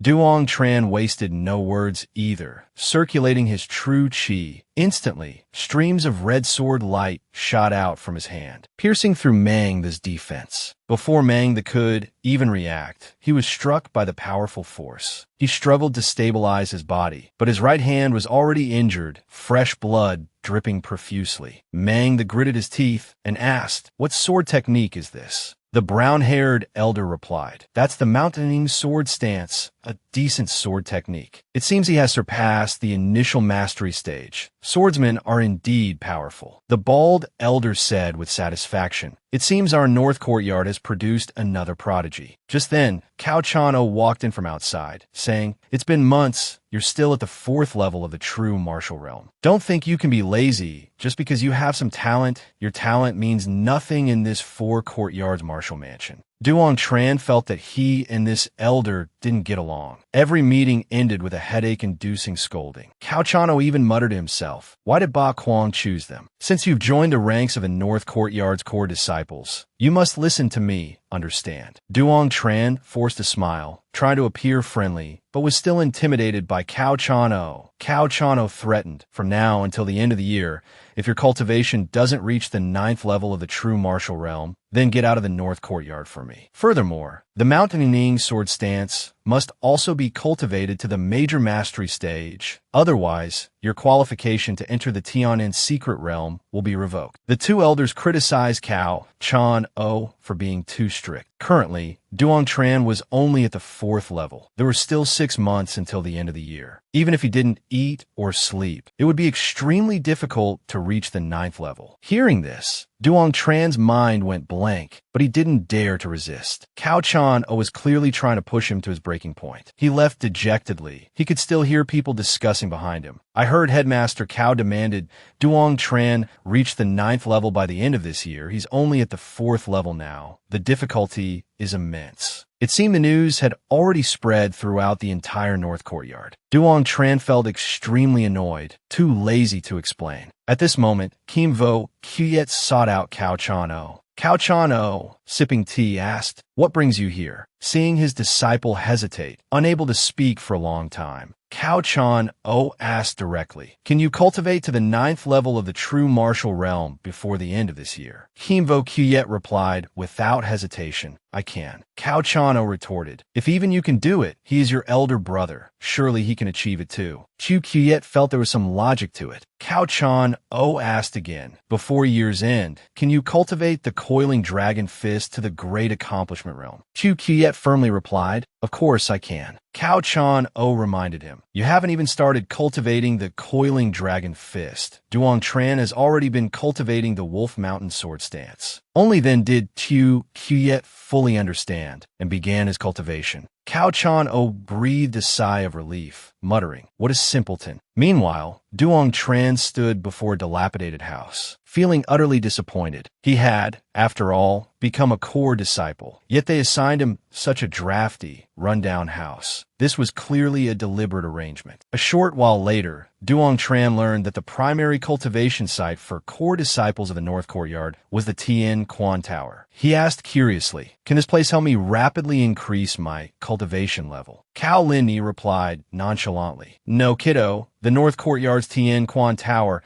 simply cannot compare to those of the other courtyards." Seeing Duong Tran sigh, she then added, "The Tien Quan Tower is a sacred ground for tempering the physical body." Upon hearing this, Duong Tran's eyes lit up and he immediately dashed outside. Cao Linhai couldn't stop him in time. Duong Tran stood before the towering Tien Quan Tower. He had never seen such a majestic and magnificent structure. He could only stand there, mouth agape in astonishment. Suddenly, his gaze fell upon a stone stele nearby, upon which were carved the 3 characters, Tien Quan ranking. The person ranked first was Ko Then, 6th floor, 79 breaths. The second person was Lai Tien Thursday, 6th floor, 65 breaths. The third person was Lai Ba, 6th floor, 63 breaths. The fourth person was Luke Veen, 6th floor, 61 breaths. Following this pattern, the 97th ranked person was Cao Chan O, 6th floor, 31 breaths. When Duong Tran saw Dean Cao ranked 97th, he couldn't help but be startled. But he didn't understand, why was there no one above the 7th floor on the ranking list? Could it be that the Tien Quan Tower didn't actually have 9 floors? Or perhaps the 7th floor had special requirements? He pondered for a long time, but couldn't unravel the mystery, so he decided to go inside and see for himself. Hopefully, the gravity on the first floor wouldn't be too overwhelming. As soon as he stepped into the tower, Duong Tran was pulled down, bending his body. He had to circulate his solar true chi to envelop his entire body. Only then could he barely stand straight. After a while, he gradually adapted to the environment inside the tower and began to observe his surroundings. There were quite a few North Courtyard students gathered here, cultivating, and further ahead were several tightly shut stone doors. Duong Tran hadn't expected that just on the first floor, the gravity was already so terrifying that it was extremely difficult to refine spirit stones to enhance one's cultivation level. The intensity of true chi here, after about an hour, Duong Tran discovered that this place could accelerate the speed of cultivation. But one needed to use protective true chi to be able to cultivate true chi, something almost no one could achieve. But as the protagonist, possessing both heavenly thunder true chi and solar true chi, he could use one for protection and the other for cultivation. Thinking this, he immediately stood up, wanting to find a stone chamber to verify his speculation. Just then, the door of a stone chamber opened, and Duong Tran rushed forward gleefully. A young man in brown clothes had been waiting for a long time. Finally, it was his turn, only to have it snatched away by Duong Tran. He angrily cursed, "You damn bastard, stop right there. That's my stone chamber." Duong Tran paid him no mind. Instead, deliberately provoking him, by the time the other guy caught up, the stone chamber door had slammed shut. The guy's face flushed red with anger, roaring, "Bastard, what's your name?" Someone sitting nearby said, "He's Duong Tran, the one who was specially recruited as a core disciple." The man in brown clothes ground his teeth and said, "I'll wait for you here, daring to steal my stone chamber. You truly are tired of living." Others seized the opportunity to gossip about Duong Tran. He just became a core disciple. He doesn't even know the rules of the Tien Quan Tower yet. The man in green robe said, "Duong Tran is truly audacious, daring to offend Thatch Phuong. The moment he steps out, he'll be beaten black and blue." Nearby, a girl with purple hair remarked, "Duong Tran offended the courtyard master and still shows no remorse. Perhaps in a few days, he'll be demoted back to an ordinary disciple." At this moment, Duong Tran was shaking violently, feeling as if his 2 front teeth were about to fall out. The gravity here was much greater than outside. He steadied himself, took out a spirit stone, and enveloped it with his true chi. The heavenly thunder true chi emitted a dazzling light. Seeing this scene,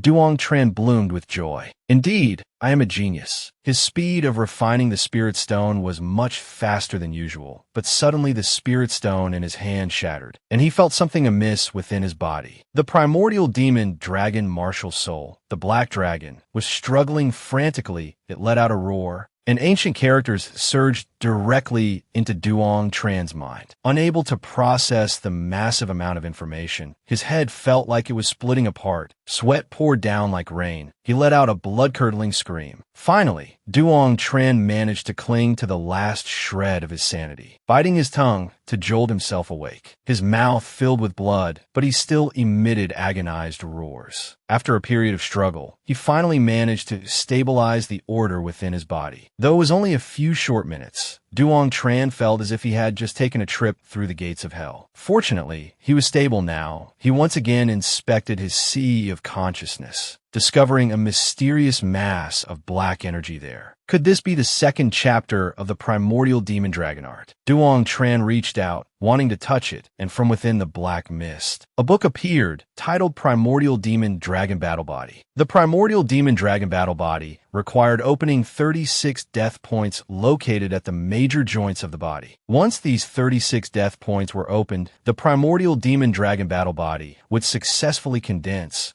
granting its possessor the strength to crush a dragon with their bare hands. Duong Tran found this somewhat absurd as he read. Even a weak little dragon could destroy the entire eastern land. Despite some skepticism, since the first volume of the heaven-gazing scripture was already so formidable, perhaps the second volume wasn't deceiving him either. The book stated it was necessary to open the first death point in the left hand. Duong Tran attempted to channel his heavenly thunder, true chi, towards it. Suddenly, his eyes widened, filled with astonishment. It turned out not to be as painful as he had imagined. But immediately after, Duong Tran's wrist lit up as if struck by lightning. His eyes rolled back, as if possessed, muttering incoherently, blah blah blah.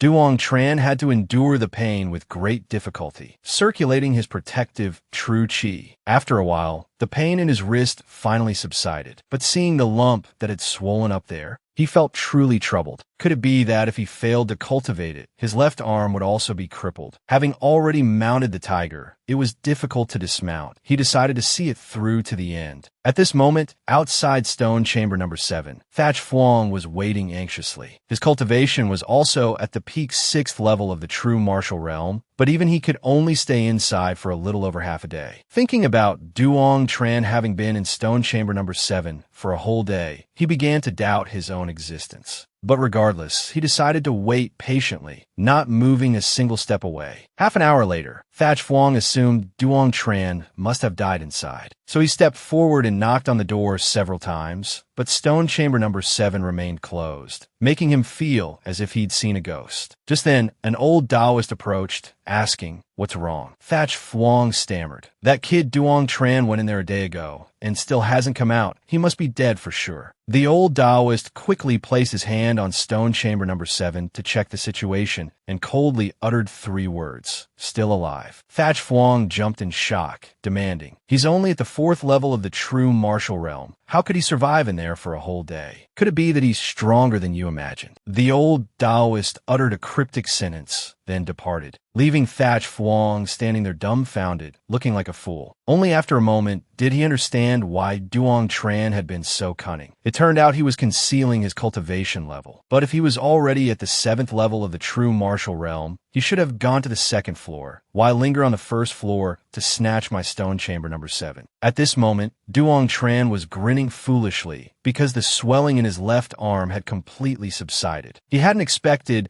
that in just one day and one night, he had managed to condense the first battle point. So now, he didn't need true chi at all, yet he could still balance the gravity here. However, Duong Tran's stomach wasn't as cheerful as his mood. It rumbled incessantly, prompting him to decide to go out and find something to fill it. He stepped out happily, only to find 10 pairs of eyes staring intently at him. He recalled Thatch Phuong's dissatisfaction yesterday about him entering stone chamber number 7. So he directly pointed and called him out, questioning him. Thatch Phuong broke out in a cold sweat from fear, waving his hands, saying, "That didn't happen." Duong Tran asked again, "Could it be that I misheard?" Thatch Phuong stammered, "You definitely must have misheard." With that, Duong Tran left, though he still felt deep down that something wasn't quite right. Seeing him disappear, Thatch Phuong finally let out a sigh of relief, thankful that he hadn't been fooled by his foolish appearance. Duong Tran ordered a table full of delicious food. Ever since his martial soul awakened, his appetite had become enormous. Devouring 100 steamed buns in one go was no problem at all. Having eaten his fill, he rubbed his round belly and returned to the tower, causing the group of disciples there to curse inwardly. Why is that damned fellow back again? Thatch Phuong thought he had come back to seize stone chamber number 7 again, merely hoping he would have some sense and quickly head up to the 2nd floor to cultivate. As if hearing their thoughts, Duong Tran placed his hand directly on stone chamber number 7 of the 2nd floor. The stone door immediately swung open, revealing a staircase leading upwards. Duong Tran stepped inside, and his entire body began to tremble violently again.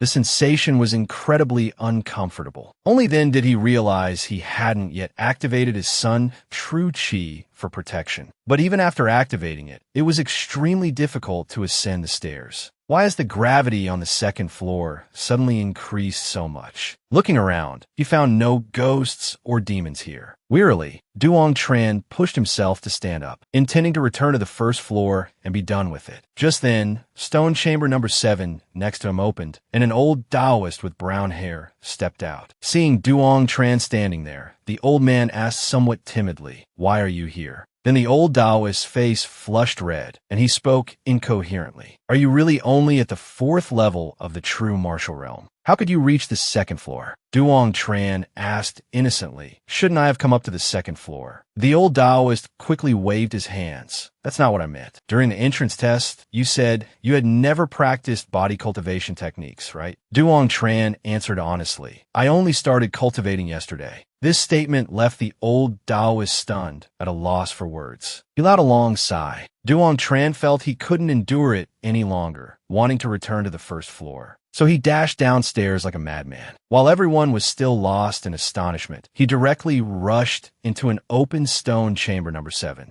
The old Taoist ran over, just as the stone door slammed shut. Thatch Phuong complained, "Duong Tran, you scoundrel, why did you come back to the 1st floor to snatch our stone chamber number 7? The old Taoist coughed a few times and said, "This really shouldn't be. Wait for him to come out. Help me pass on a message. Tell him I'm looking for him." At this moment, Duong Tran was comfortably sitting inside stone chamber number 7. Indeed, the 1st floor was much more pleasant. It seems, if he wanted to feel this comfortable on the 2nd floor, he would have to open the 2nd battle point. Duong Tran stretched out his left arm, then poured true chi into it. Suddenly, his expression turned pained, letting out an ear-splitting, miserable cry. "What's going on? Why is it even more painful than yesterday?" The true sun, chi, continued to pour in, but at this rate, it seemed unlikely he could open it even in 10 days and nights. Duong Tran frowned deeply, pondering the reason. Could it be that the difficulty of opening the 2nd battle point has increased? If that's really the case, wouldn't opening all 36 battle points take 100 years? Or is it a problem with the true chi? Duong Tran suddenly thought of this possibility and immediately decided to test it. He channeled the heavenly thunder true chi into his arm, and the pain vanished instantly. He hadn't expected the heavenly thunder true chi to be so potent in this regard. The solar true chi offered no such advantage. Just like that, after a day, Duong Tran successfully opened the battle point in his left arm. The wondrous sensation in both hands made him eager to stretch his limbs. Unexpectedly, with just a single punch thrown casually, he sent several large rocks flying, causing the corners of his lips to curl upwards involuntarily, revealing a satisfied smile. Just as Duong Tran stepped out of the stone chamber, Thatch Phuong rushed over, saying,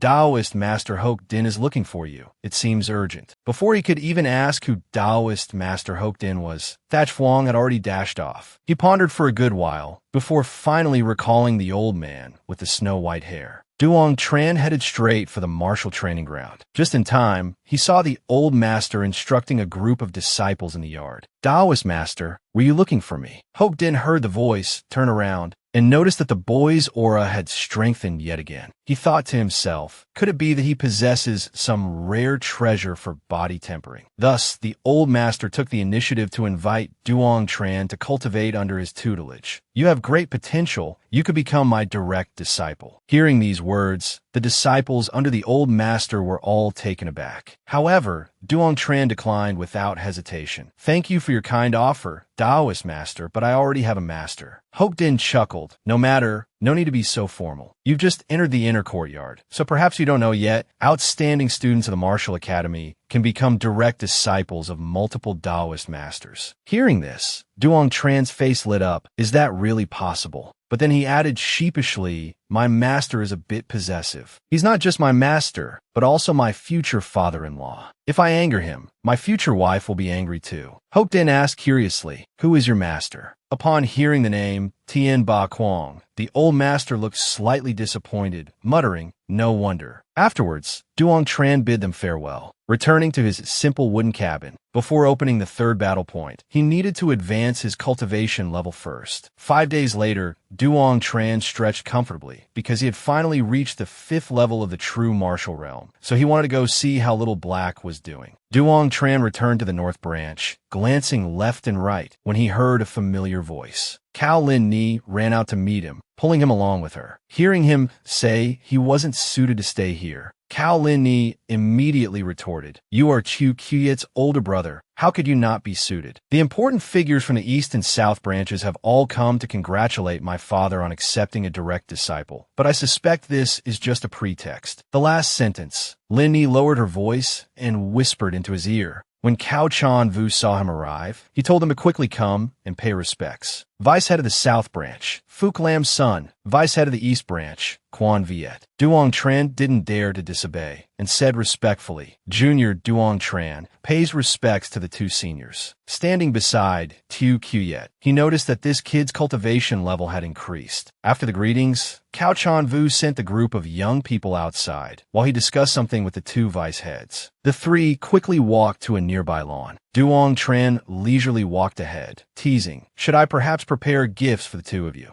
Cao Lin didn't understand why he was suddenly so enthusiastic. Duong Tran then said nonchalantly, "You two are always inseparable. I guess there will be happy news before long. As the older brother, I naturally have to prepare gifts in advance." These words made Cao Lin blush. Just then, a purple-haired girl walked over, asking, "Are you Duong Tran?" Now I understand why Lin likes you so much. Duong Tran looked at this beautiful older sister, knowing she was an acquaintance of his future fiancée, outwardly asking what he should call her, but inwardly assessing her. This little fox spirit is just like the others. The person named Noyet Chu Tan didn't answer, but walked up beside Duong Tran, saying, "I feel that you and Lin are not compatible, but you are very compatible with me. I wonder what you think." Duong Tran hadn't expected this young lady to be so direct. For a moment, he didn't know how to respond. But Noyet Chu Tan drew closer and closer, making Duong Tran unable to look directly at her. He could only say, "Beautiful sister, you truly jest." Just then, a fellow with his hair tied in a garlic-shaped bun poked his head out, asking, "Does this kid know Linhai too?" Noyet Chu Tan coolly introduced, "Duong Tran is Linhai's father's direct disciple. Of course they know each other." Hearing this, the fellow narrowed his eyes and said with a smile, "I remember now. It seems when I chatted with Linhai before, she mentioned him a few times." He laughed loudly without restraint, making Noyet Chu Tan's ears itch. Lich not one talking to Linhai. That little girl wouldn't even give him a second glance. This provocation tactic is far too clumsy. Across from them, Duong Tran also chuckled, but knew in his heart he had encountered a love rival. However, this kid is a bit too smug. The relationship between Linhai and me isn't something you can just wedge yourself into. Lich Not Tuan, oblivious, leaned close to Duong Tran's ear and whispered, "You're Linhai's junior brother, which makes you my junior brother too. I'll look after you from now on." Having said this, the garlic bun-haired fellow laughed heartily and swaggered away, leaving Duong Tran silent. Not long after, the two vice deans also emerged. Noyet Chu Tan followed her master to leave, not forgetting to tell Duong Tran, "Come visit the East Courtyard when you're free. Big sister will be waiting for you."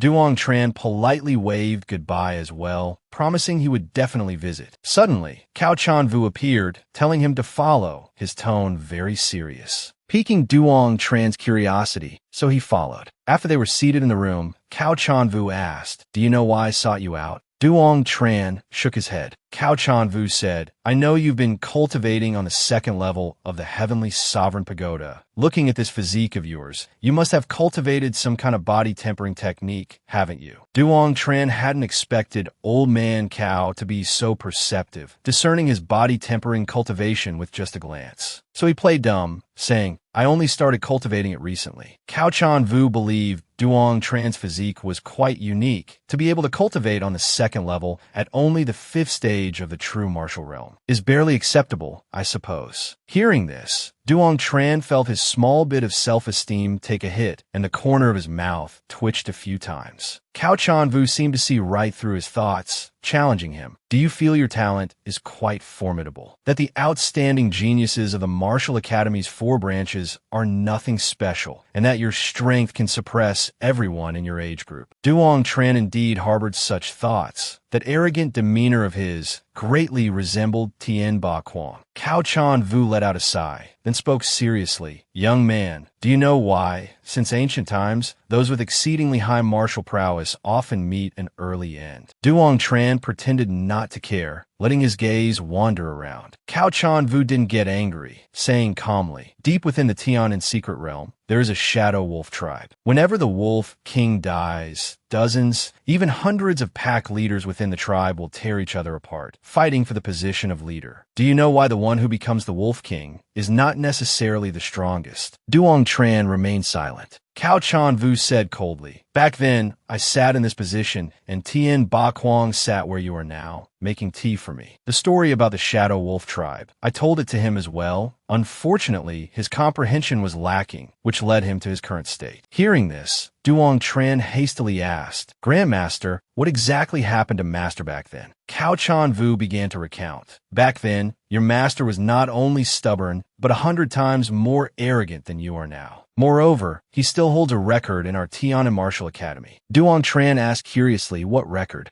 Cao Chanvu continued. Tien Ba Quang back then truly had some ability. He was the youngest Heavenly Convergence Realm cultivator in the Tian Nan Martial Academy since the Academy's founding. His approach was both domineering and brilliant, truly forcing people to see him in a different light. Duong Tran's jaw dropped in astonishment, never expecting that his kind master of the past was so formidable. Only Cao Chanvu, as he reminisced about the past, spoke with a tone tinged with sorrow. Tien Ba Quang relied on his superior talent and handsome appearance to go around flirting and womanizing. He just had to keep running into Duanmu Manhwa. After that, he even brazenly went to eat ice cream right at her doorstep. Surviving with his life intact was already considered incredibly lucky. Why couldn't Master, a man of superior talent, marry the woman he loved? Duong Tran retorted. They loved each other so much, could the Duanmu Marquis manner truly be so difficult? Cao Chanvu scolded. You brat, you're truly a fool. Some people are simply born destined for different paths. The Duanmu Marquis manor absolutely had to ally through marriage with a Shadow Kill Tower Lord. However, because of Tien Ba Quang, the planned marriage alliance with the 13th prince was ruined. Only then did Duong Tran gradually begin to understand everything. However, Cao Chanvu suddenly uttered a sentence that sent chills down the spine. Now, they have reached a new agreement to marry Linhai off to the imperial capital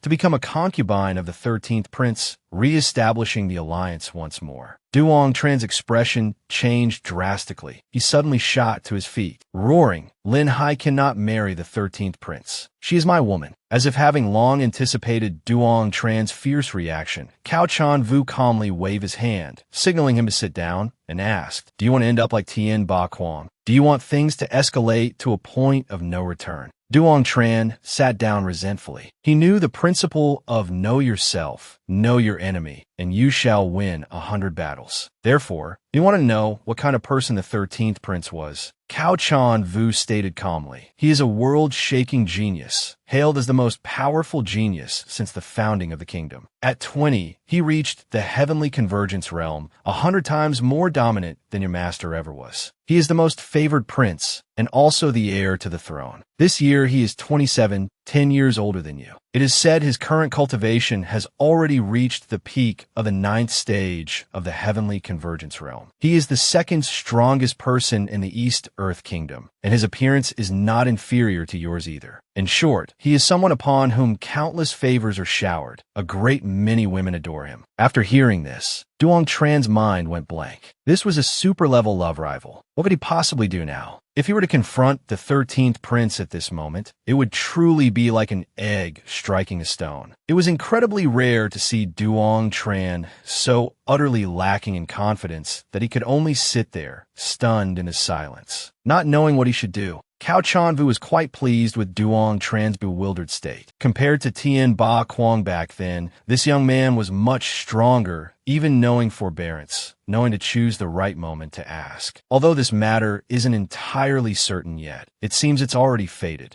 I heard the 13th prince is coming to Tian Nan soon to meet Tien Linhai. Do you think, with her martial talent and beauty, he would refuse? Seeing Duong Tran's expression grow increasingly grim, Cao Chanvu said, "You have 3 paths you can take. First, from now on, you never see Tien Linhai again. Forget about her." Naturally, Duong Tran would not accept this path. Second, endure the humiliation. Wait until you are strong enough. Then go snatch Linhai from the 13th prince's hands. Duong Tran still shook his head, saying he couldn't just stand by and watch her marry someone else. Well then, the final path is to run away. Hearing this, Duong Tran, like a drowning man clutching at straws, his eyes lit up. But this only made Cao Chanvu sigh. The path you choose is incredibly arduous. Just one small misstep, and both of you will die without a burial place, implicating many others besides. Do you understand that? Cao Chanvu's analysis was very reasonable, and Duong Tran started to feel a headache coming on again, thinking about having to bring his master's wife, and his friend along in their escape. But no matter how difficult it was, he had no other choice. He could only steel his resolve and give it his all. Duong Tran asked, "When will the 13th prince arrive in Tian Nan?" Cao Chanvu replied, "Expected next year. We still have a year's time, if nothing unexpected happens." Duong Tran let out a temporary sigh of relief, because there was still time to prepare. But when asked if he knew the first thing he needed to do, Duong Tran was still vaguely uncertain, unsure whether he should raise his cultivation level, or go into seclusion, or perhaps take Linhai out for ice cream. Cao Chanvu lost all patience, roared, "Duong Tran, you truly are incomparably foolish, impossible to teach. The first thing you need to do is beg me. Without my support, you're nothing more than a stranded fish." Duong Tran was stunned for another moment, then darted over like a little bird, pleading, "Grandmaster, I beg you, help me, otherwise this pair of lovers will be torn apart." Cao Chanvu asked again, "You don't know what you should do right now." Duong Tran chuckled, shook his head, then replied, "Go find Linhai."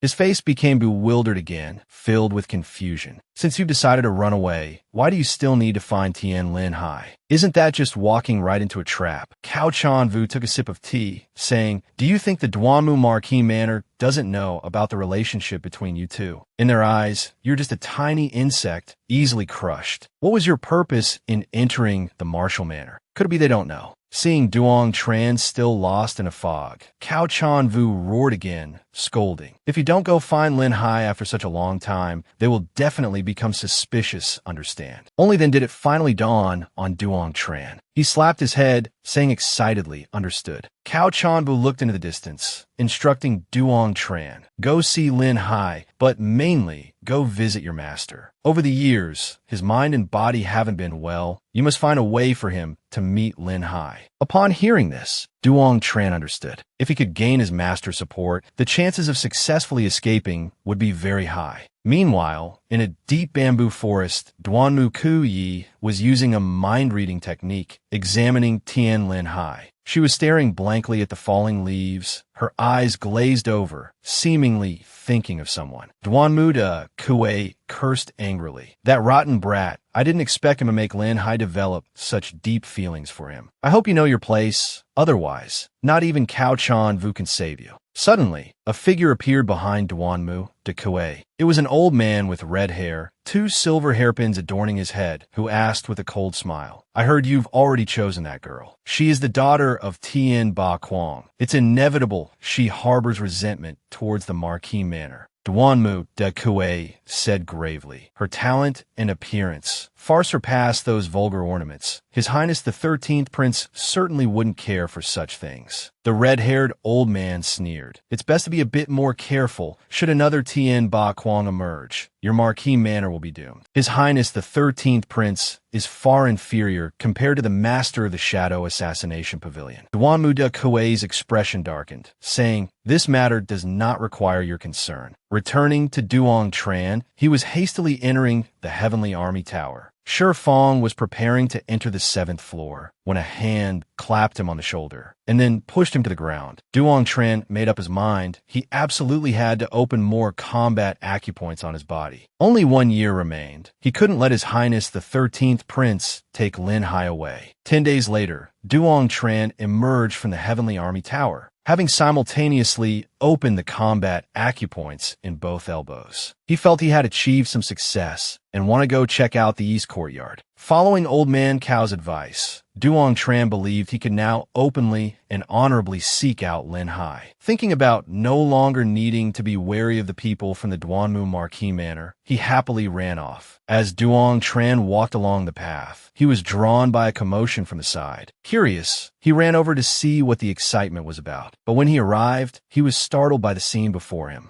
Many students of the Martial Arts Academy were injured, and furthermore, they were being humiliated. A woman in a red dress stood amidst the crowd, arrogantly proclaiming, "Tian Nan Martial Arts Academy, countless talents. What baseless words. All of you are trash. With this level, you still dare to boast. Truly, the reputation doesn't match the reality. Don't stand here being so arrogant and conceited." Someone couldn't bear it any longer, jumping out and declaring, "I'm the top martial arts scholar, 5th level of the true martial realm. Please enlighten me." As soon as the top martial arts scholar finished speaking, he activated his true chi, transforming it into a giant blade. His brow furrowed tightly, executing the Vajra rejection palm. However, the woman in the red dress remained utterly pleased with herself, acting as if nothing significant had happened, and even remarked contemptuously, "Is that all you've got?" Her blazing red, true chi shot out from her palm, piercing through the chest of the top martial arts scholar. His eyes rolled back into his head, his body flew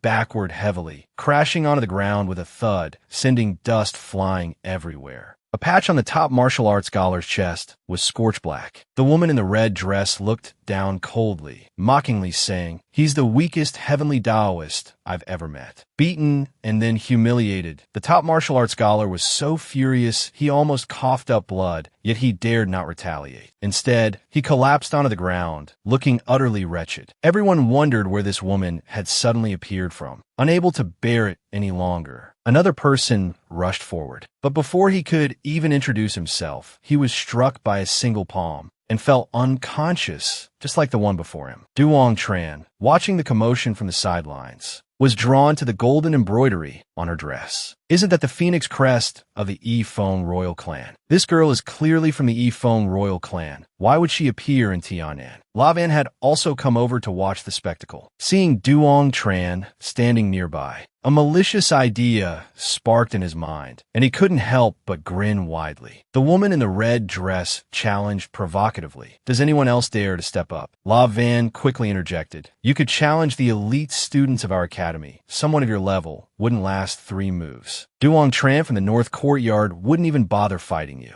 Suddenly being dragged into this mess, Tran felt the urge to tear that scoundrel's mouth apart. However, the woman in the red dress smugly yelled, Tran. "Which Tran? Get your ass out here. This old lady is calling you." Tran reluctantly stepped forward, asking, "Don't you have a master?" The woman in the red dress replied, scornfully, "Whether I have a master or not, what business is it of yours?" She was arrogant and domineering towards everyone, which Tran didn't particularly mind, but if she provoked him, he wouldn't hesitate to teach her a lesson on behalf of her master. Hearing his provocative words, the woman in the red dress was seething with anger, shouting, "Are you tired of living? An ant like you, how dare you speak to me like that?" Furious, her fire element, true chi, erupted. A majestic fire phoenix appeared above her fingertips, then transformed into a fireball, rolling towards Tran. He gave a cold laugh, stood firmly in place, casually waved his hand, shooting out several streams of true chi. The fireball launched by the woman in the red dress was deflected, unable to dodge in time. She was struck and injured. Her foot was struck, tearing a small gash. She fell to the ground in pain, clutching her foot, but still shouted loudly, "Guards, seize him for me." Immediately, several figures leaped out from nowhere, surrounding Tran. She fiercely intended to shout again, but was stopped by someone else. An authoritative voice descended from above, causing those soldiers to halt, because the white-haired man was none other than the Lord National Master. Duong Tran saw him passing by and curiously followed to watch, not expecting to be discovered by him. Just a single glance made Duong Tran feel an intangible pressure. This person was truly formidable. At the same time, many people flew out from the martial arts manor, including Cao Chanvu. They were respectfully paying homage to the Lord National Master. Duong Tran hadn't expected to encounter the National Master here. According to legends in the Eastern lands, it was said his movements were always mysterious and unpredictable, but he was highly regarded by the king, his status noble and exalted, below only one, above tens of thousands. The reason for the National Master's widespread fame was precisely because he possessed the destiny of a heavenly Taoist master. However, in Duong Tran's eyes, he was merely an ordinary wandering occultist. Suddenly, the beautiful woman in the red dress rushed impetuously before the National Master, calling out Master twice, then pointed directly at Duong Tran's nose and said, "I want him to take care of Little Hong." Duong Tran was bewildered, not knowing who Little Hong was. The beautiful woman in the red dress snorted coldly. "Little Hong is a red sun flying horse, incomparably noble, and also my mount. Letting you raise it is your good fortune." Hearing this, Duong Tran's expression turned grim. He introduced himself to the Lord National Master and then wished to ask him a question. Unexpectedly, the Lord National Master readily agreed. Duong Tran didn't stand on ceremony, getting straight to the point. The ancients had a saying, "Raising children without instruction is the father's error. Teaching without rigor is the master's failure." I wonder how Your Excellency interprets this saying. Everyone in the martial manor who heard this sentence was stunned speechless. All eyes turned towards him in unison, especially the East Courtyard head, whose anger flared violently, cursing him for being utterly presumptuous. Duong Tran, quick-witted and sharp-eyed, erected a barrier, retorting, "Could it be that the headmaster also doesn't understand this principle?" The Lord National Master watched them argue, his expression unchanging, and said calmly, "Young lady, apologize." The East Courtyard head was utterly astonished, while the beautiful woman in the red dress was defiant. Placing her hands on her hips, she said, "Who the hell does he think he is, daring to tell me to apologize?" The Lord National Master's expression suddenly turned stern, his tone also becoming several degrees heavier. "This master has taught you. If you are wrong, you must admit it. A true man stands by his word. Once spoken, it cannot be retracted. You have not yet seen the outside world. You should learn to restrain that arrogant nature of yours." This statement seemed as if it was describing the protagonist of our story. Duong Tran immediately bowed, apologizing to the Lord National Master, saying he had been presumptuous, then hastily slipped away, avoiding further complications, leaving behind a massive question mark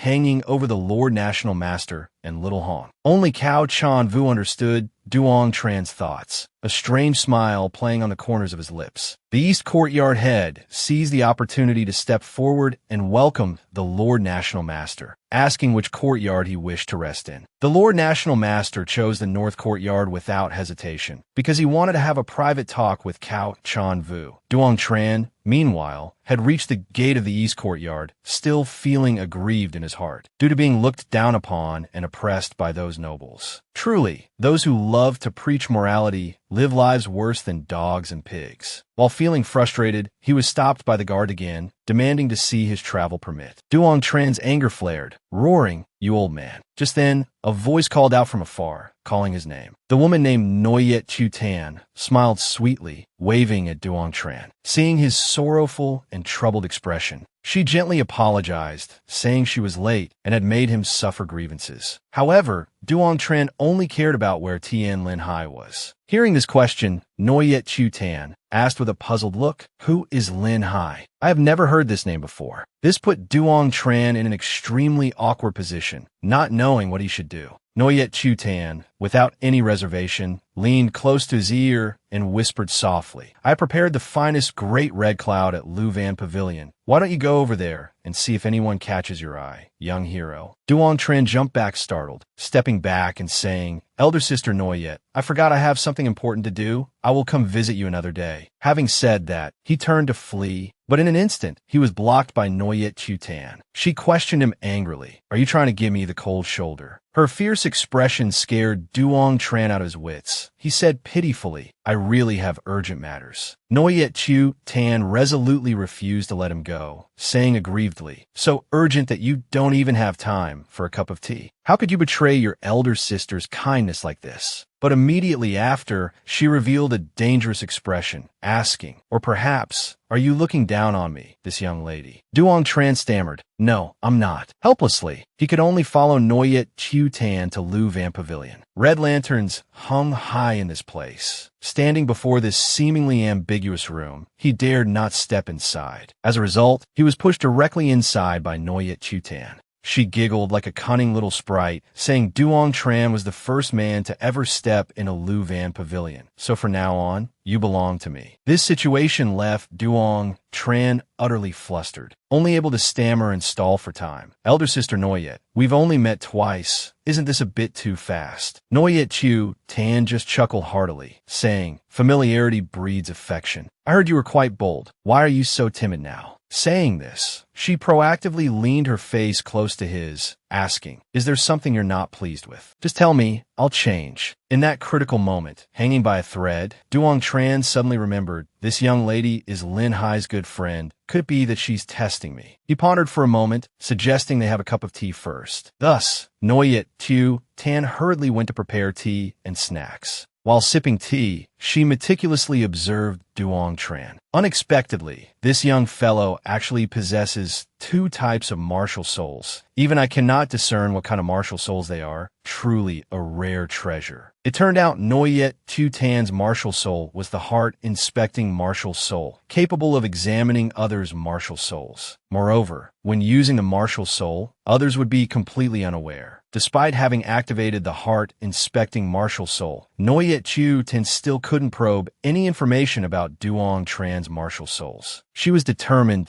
to capture this man. But first, she had to clarify his relationship with Linhai. Duong Tran resolutely rejected this enchantress. I am very clear-headed. I won't be deceived by you. Noyet Chu Tan mocked him for being stingy, then changed the subject, talking about some of his interesting exploits in Red Sun City. Duong Tran refused once again, making her so angry she yelled, are you even a man? Only then did Duong Tran explain, I'm just a country bumpkin. I don't understand romance. If I have offended you in any way, I hope the young lady can forgive me. As for whether I am a man or not, the young lady need not worry, because for Linhai, I will definitely remain chaste. Noyet Chu Tan, having been rejected, was unbearably furious and impatiently shooed him off to the sword bamboo forest to find Linhai. Duong Tran couldn't have asked for anything better, immediately standing up to leave. The sword bamboo forest was a grove of towering, verdant bamboo, tranquil, causing Duong Tran to involuntarily click his tongue in admiration. He was immersed in appreciating this lush green bamboo forest when a faint sound suddenly reached his ears. He looked in the direction of the sound and discovered the one he held dear was there. Linhai was focused on practicing her swordplay, a chilling aura radiating all around. Duong Tran saw her wielding the Lang Sun sword and couldn't help but be astonished. What astonished him even more was she had actually unleashed 30 streams of sword energy simultaneously. Before he could recover his senses, Linhai landed on the ground, asking, "Did you miss me?" Hearing his soft affirmation,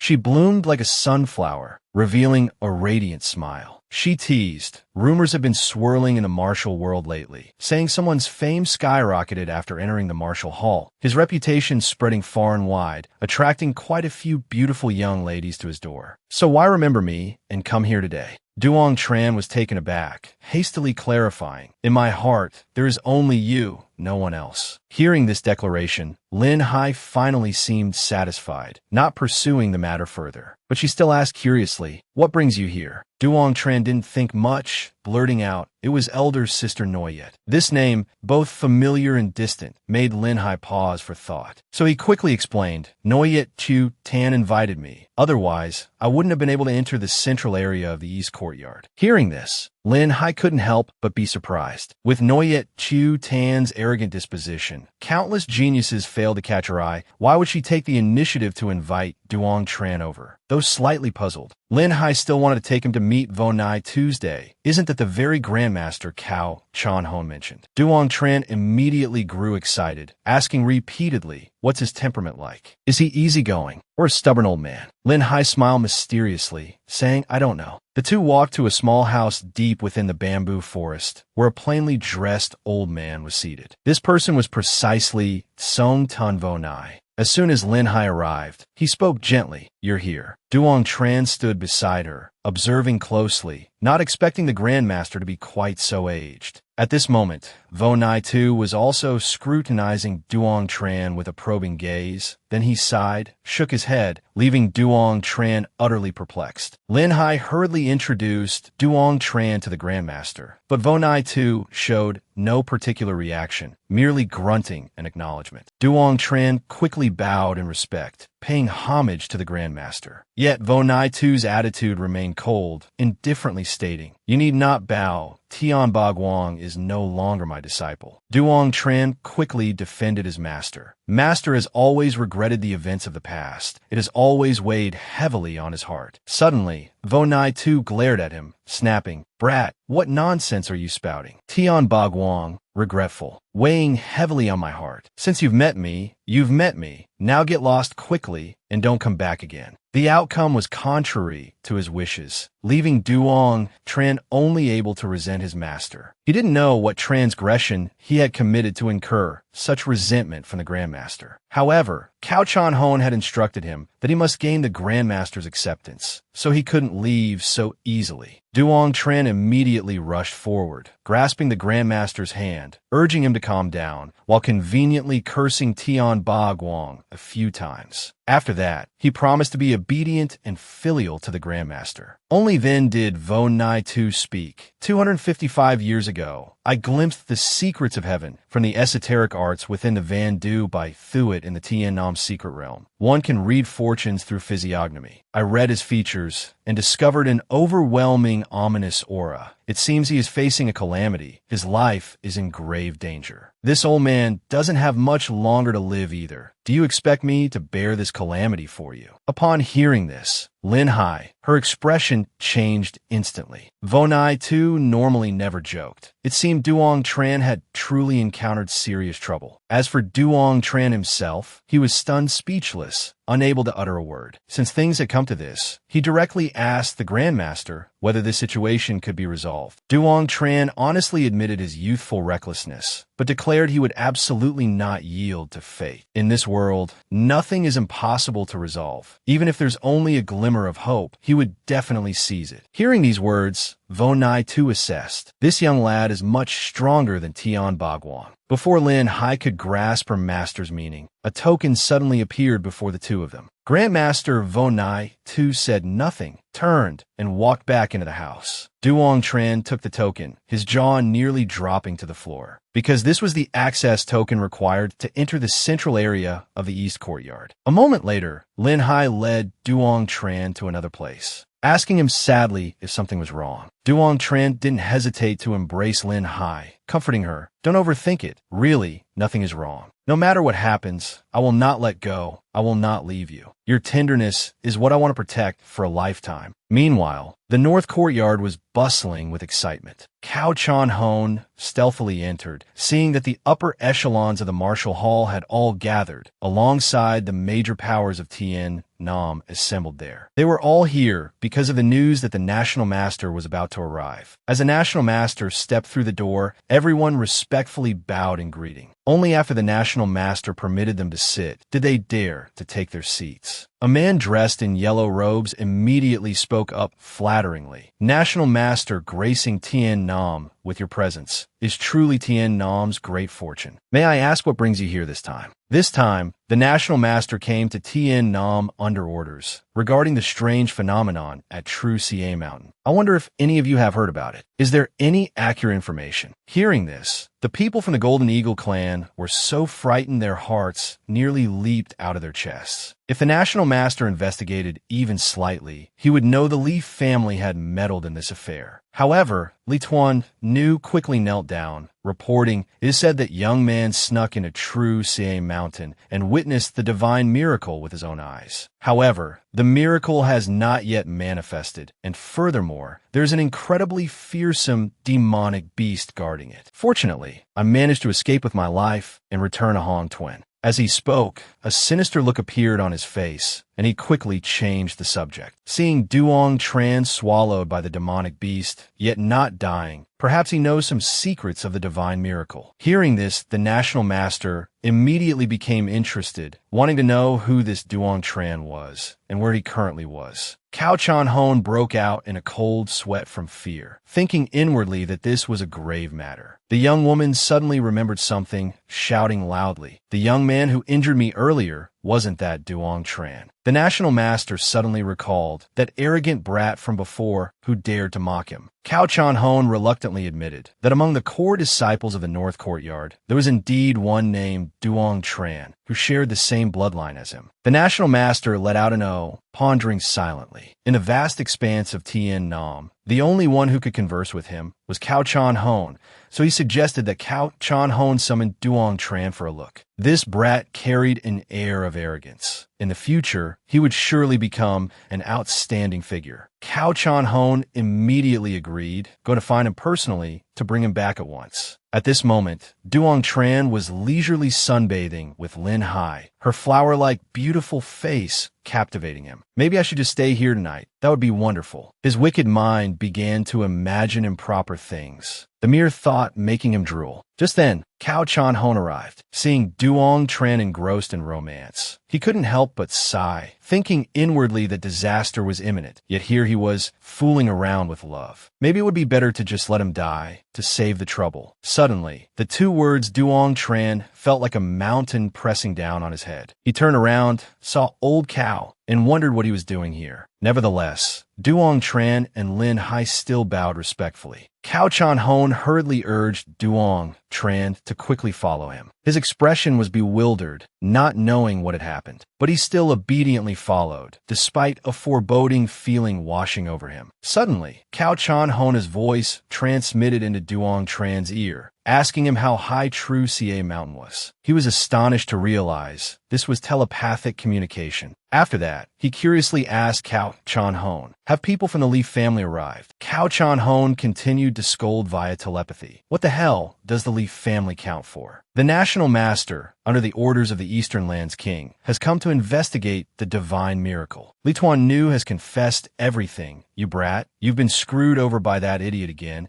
I even thought he didn't reveal you were alive because the Black Cheelin found your flesh too tough, didn't want to eat you." Cao Chan Hon saw his expression constantly shifting and couldn't help but be surprised. Could this rotten brat have luckily obtained the inheritance of the divine miracle? Then he telepathically praised his luck as not bad, but warned him not to admit obtaining the divine miracle under any circumstances. Understand? Duong Tran felt a pang of guilt, his face turning pale. He hadn't obtained that thing at all. How could he admit to it? A moment later, the two arrived at the main hall in the central area of the North Courtyard. The gazes of the National Master and many important figures focused on Duong Tran. He calmly bowed to the National Master, then was questioned about the events at True Siye Mountain. "You witnessed the divine miracle with your own eyes and were swallowed by the demonic beast guarding the miracle. Is this true?" Duong Tran was endlessly astonished, stammering, "Witnessed the divine miracle with my own eyes and swallowed by a demonic beast. Who said that? If this boy had been eaten, how could I still be standing here?" His frantic expression made Li Tuan Nu unable to resist speaking up. "Stop denying it. Do you remember who I am?"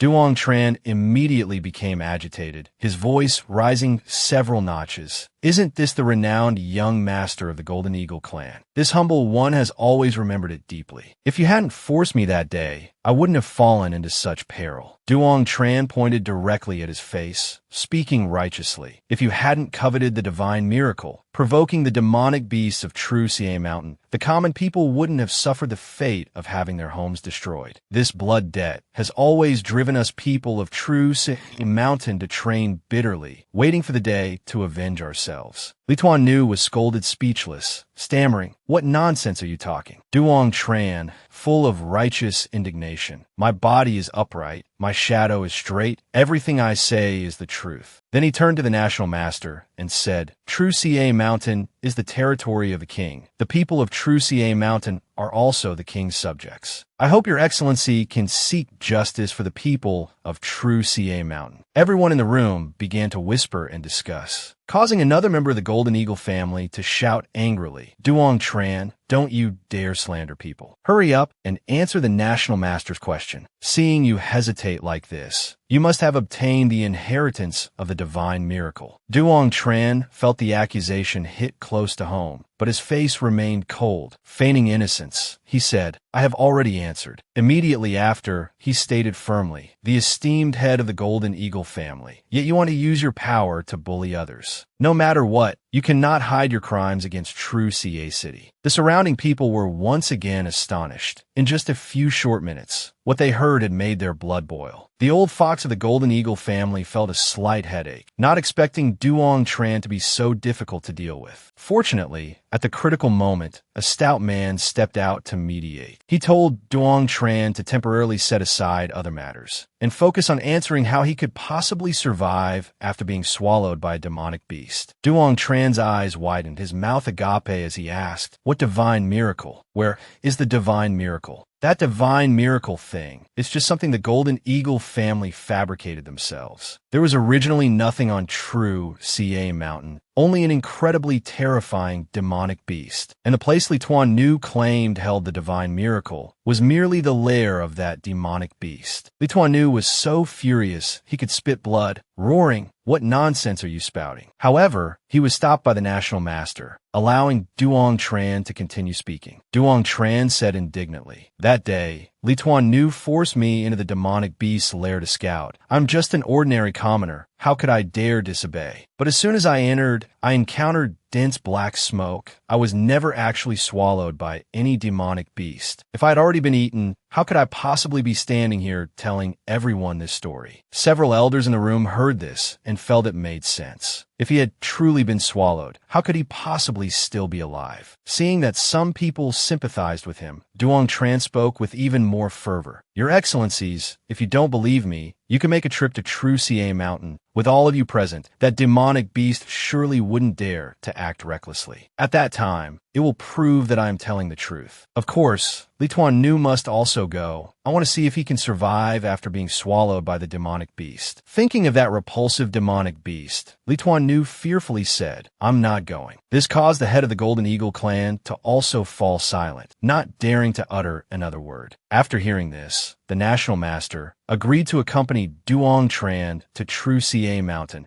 and at the same time specifically instructed Lu Tian to discipline his son properly, warning him about the dangers of ripening too soon. Lu Tian gritted his teeth in anger, but still forced himself to thank the National Master for his guidance. The situation took a sudden turn, leaving Cao Chan Hon overjoyed. This kid really knows how to talk. His level of persuasion is no different from those multi-level marketing bosses. However, he has to follow the National Master back to True Ca Mountain. I fear this time the odds are against him. The National Master stood up and said, "This matter cannot be delayed. Let's set off quickly." Thus, everyone in the room went out to see the three of them off. Duong Tran saw the National Master gesturing wildly, looking up at the sky, and thought he was old, perhaps a bit senile. Unexpectedly, a dazzling crimson light appeared in the sky, causing him to shout loudly, "There's something there." A giant fireball descended majestically onto the ground, kicking up clouds of dust. Duong Tran squinted, looking closely, and recognized it as a Heaven Convergence Realm demonic beast, the purple flame dragon sparrow,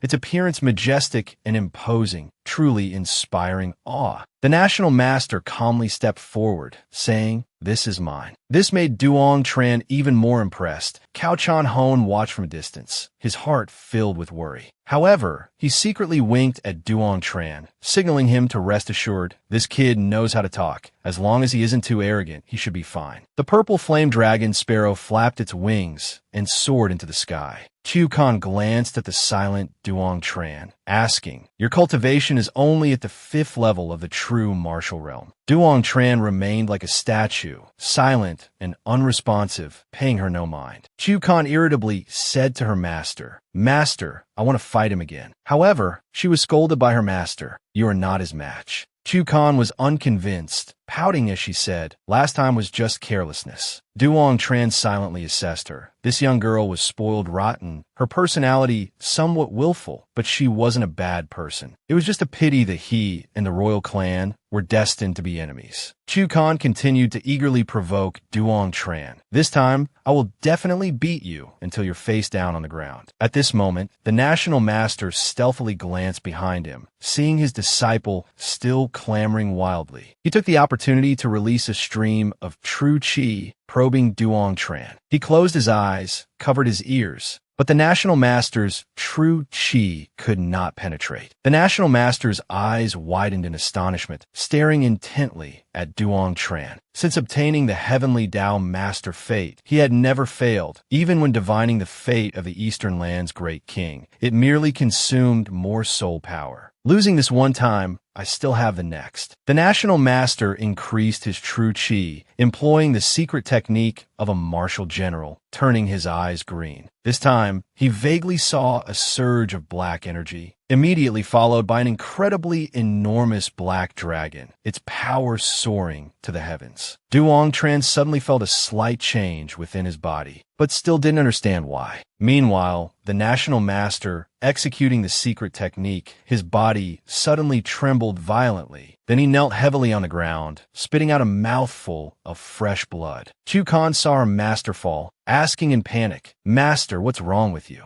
The National Master reassured her, "Don't be so alarmed." Then he took out a medicinal pill and put it in his mouth, using it to treat his injuries. Duong Tran was still bewildered. What was wrong with this old man? The National Master had never imagined his fate divination would suffer a backlash. If his own soul power hadn't been strong enough, he feared it wouldn't have been as simple as just being injured. This boy's fate is truly terrifying. Even using the martial general secret technique, plus my soul power, it was still difficult to divine. The National Master racked his brain, but couldn't figure out what was special about him, so he curiously inquired about who else was in his family. By now, Duong Tran understood everything, and a cold smile touched the corner of his lips. This old man wanted to probe me, and ended up suffering a backlash, didn't he? So, he decided to fabricate a story to dispel any remaining suspicion from the old man. Duong Tran suppressed his pain, saying, "My family all perished when demonic beasts attacked the city. I have an irreconcilable feud with the Golden Eagle clan." The National Master expressed sympathy, because he had already gathered some information. The Lu family had indeed gone too far, but retribution would come sooner or later. This response slightly surprised Duong Tran. Could it be that he truly supported his feud with the Li family? The National Master suddenly introduced himself. "My name is Donghua Shiji. Don't call me National Master anymore from now on. Just call me Old Uncle Donghua." Naturally, Duong Tran dared not be disrespectful and made a gesture of refusal. But Donghua Shiji said, "It's all right." Then he took out a National Master's token, instructing him that he could use it if he encountered difficulties in the future. In my eastern lands, the National Master's token still carries some weight. Hearing this, Duong Tran stopped being polite and accepted it gladly. The success rate of his escape plan had just increased.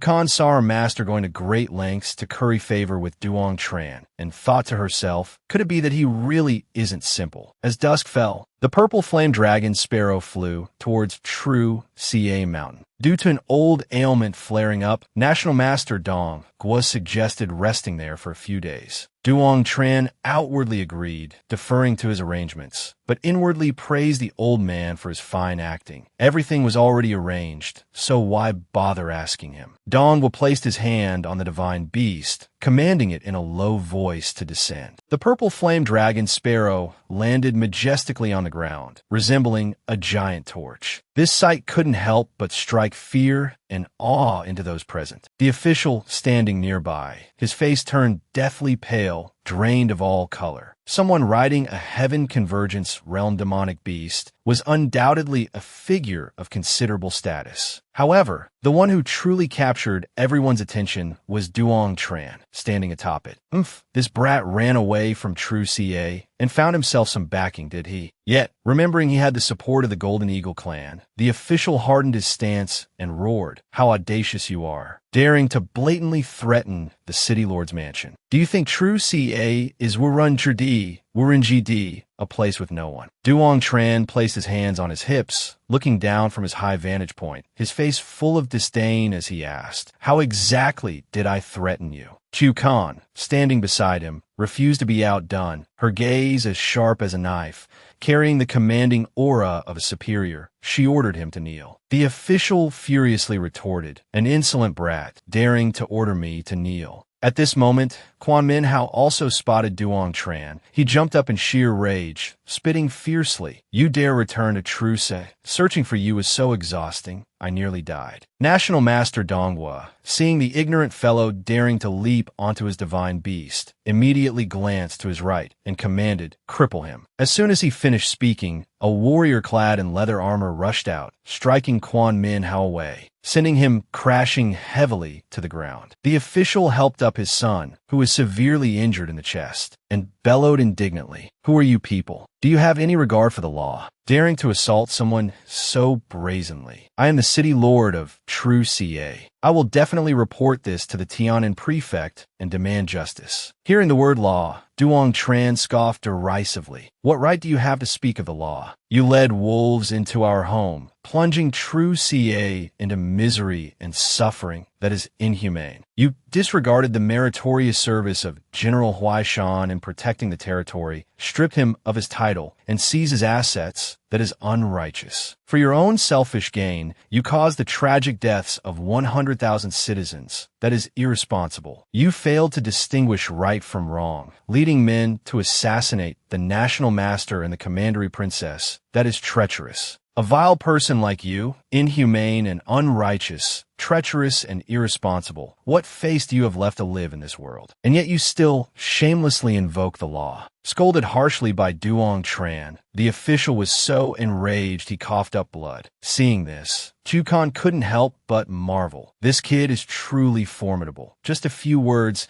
and he made the city lord of Truce spit blood from anger. Duong Tran clasped his hands in salute to old Master Donghua. "This man is audacious and reckless, daring to attempt the assassination of you and the princess. His crime is unforgivable." Hearing this, the official nearly fainted, hurriedly kowtowing to the ground, wailing pitifully about being wronged. Who would dare assassinate? Who would dare assassinate? A figure suddenly cut through the wind. Rushing over, it turned out to be the White Tiger Pavilion Master, Nguyen Man, and several Grand Elders from the Martial Academy. They were puzzled about who the people before them were. When Nguyen Man recognized the person in front as Duong Tran, he was immediately stunned speechless. Seeing the old man's astonished expression, he sneered, "Pavilion Master, esteemed sir, could it be that you didn't wish for me to live?" Nguyen Man snorted coldly. Although he greatly desired to beat this brat up, he didn't dare make a move, because he sensed that the people beside this kid were of significant background. Just as he was about to observe further, the National Master ordered their arrest. Nguyen Man gritted his teeth in fury. Before he could even slip away, he was surrounded by figures converging from all directions. Struck down to the ground, Nguyen Man indignantly asked, "Why are you arresting me?" The National Master handed everything over for Duong Tran to handle, while he and Chu Kan proceeded directly into the City Lord's mansion. Duong Tran was overjoyed. Knowing he had the National Master's backing, he could act as he pleased, without worrying about offending anyone. The official kneeling on the ground luckily became his first target for attack. Kicked to the ground, the official still stubbornly asked, "What do you want to do?" Duong Tran forcefully stepped on the official's stomach, saying with a smile, "Isn't this Master Quan? Now that you're the city lord, you're still so arrogant." The official glared, intending to open his mouth and curse Duong Tran,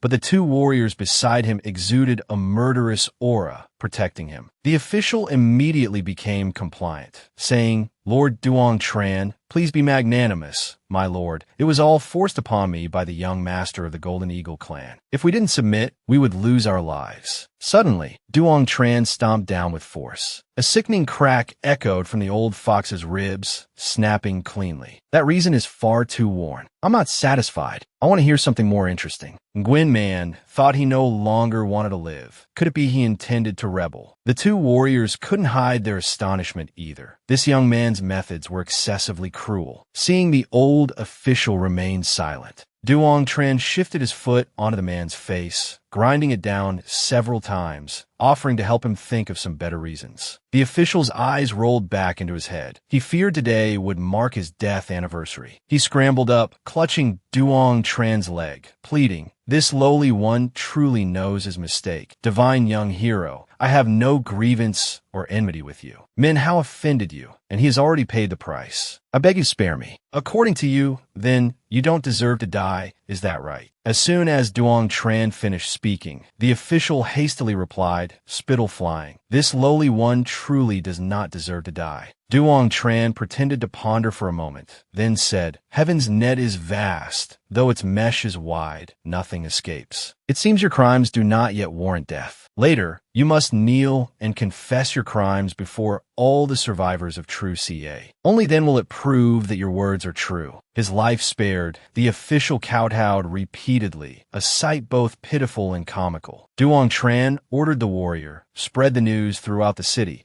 say that the official will be publicly tried in the square before the city lord mansion. The warrior immediately nodded, acknowledged the order, and then sped off like the wind. Before long, the square was packed with people, bustling like a festival. Everyone was curious to know who exactly possessed such immense power to dare put the city lord on trial. Echoing in their ears was the name Duong Tran. Lai Kok Lam arrived, lost in thought alongside his father. Has he truly returned? Could it be he doesn't know I've been searching for him all this time? As Lai Kok Lam stepped into the square, seeing Duong Tran standing there, majestic and imposing, coupled with the terrifying aura emanating from the man in golden armor, he couldn't help but feel terrified, thinking to himself that this time he had returned for revenge. When Mo Tet saw Duong Tran, many strange emotions surged within her heart, but she paid them no mind, instead rushing to her senior sister's side, throwing her arms around Lai Kok Lam, hugging her while saying, smells so good,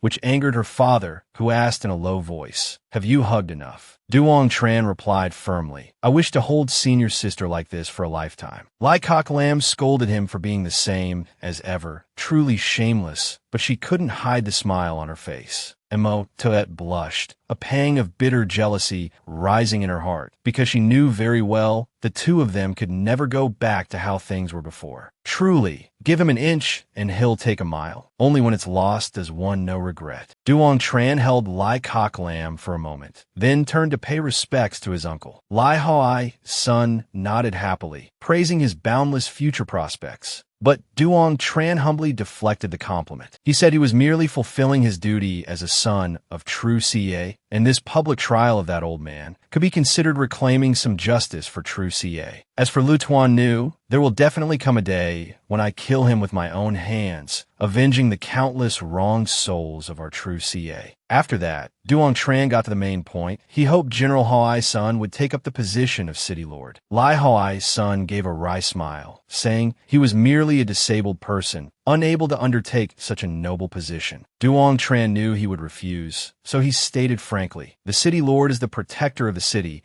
It has nothing to do with cultivation level, uncle." Lai Hoai's son wavered slightly, glancing at his daughter, only then agreeing to this tempting offer. This was exactly what Duong Tran had been waiting for. Overjoyed beyond measure, he said, "Excellent. With you in true say, I can finally rest assured." But immediately after, his expression did a complete 180-degree turn, beginning the trial process for the official. Duong Tran coldly ordered the official to confess at least 10 crimes he had committed over the past few years. "Miss one word, I will kill you with my own hands." The official choked on his words, desperately wanting to resist, but he had to live. Only by living would he have a chance to turn the tables. Therefore, he began to recount his collusion with the Kim Ung clan and many of his other sordid affairs. Upon hearing this, the people of true CA finally understood just how despicable and shameless this official truly was. His crimes were monstrous, utterly unforgivable. Nguyen Man, seeing the official confess everything, feared being implicated and broke out in a cold sweat. At this moment, Duong Tran sighed with emotion, saying, "Our true sea boasts charming mountains and rivers, a truly beautiful landscape, yet somehow produced such a vile creature. If he is allowed to live, where is the justice in this world?" The moment the words left his mouth, he delivered a vicious kick to the official, sending him sprawling to the ground. The official clutched his chest in agony, crying out, "You promised you wouldn't kill me." Duong Tran let out a cold, mocking laugh. "Fool, you actually believe my words. Your stupidity truly knows no bounds." Following this, all those connected to the corrupt official received their just punishments. Nguyen Man was beaten until he spat blood, his venomous gaze fixed upwards, as if already hatching some dark scheme. After the conclusion of the criminal trial, it was time for the inauguration ceremony of General Hai Sun as the new city lord. The crowd roared with excitement. Excellent, excellent. But precisely at that moment, a tremendous noise erupted from the mountains surrounding True CA, sending the populace into a panic, scattering in all directions. Demon beasts are coming. More demon beasts have arrived. Run for your lives. Hearing such a massive disturbance, Duong Tran suspected the Black Qilin was enraged. Meanwhile, State Preceptor Dong Quach surmised that high-level cultivators were engaged in battle, and promptly ordered his subordinates to investigate, warning them not to act recklessly, and to report back immediately with any news. Receiving their orders, they dared not hesitate, departing at once.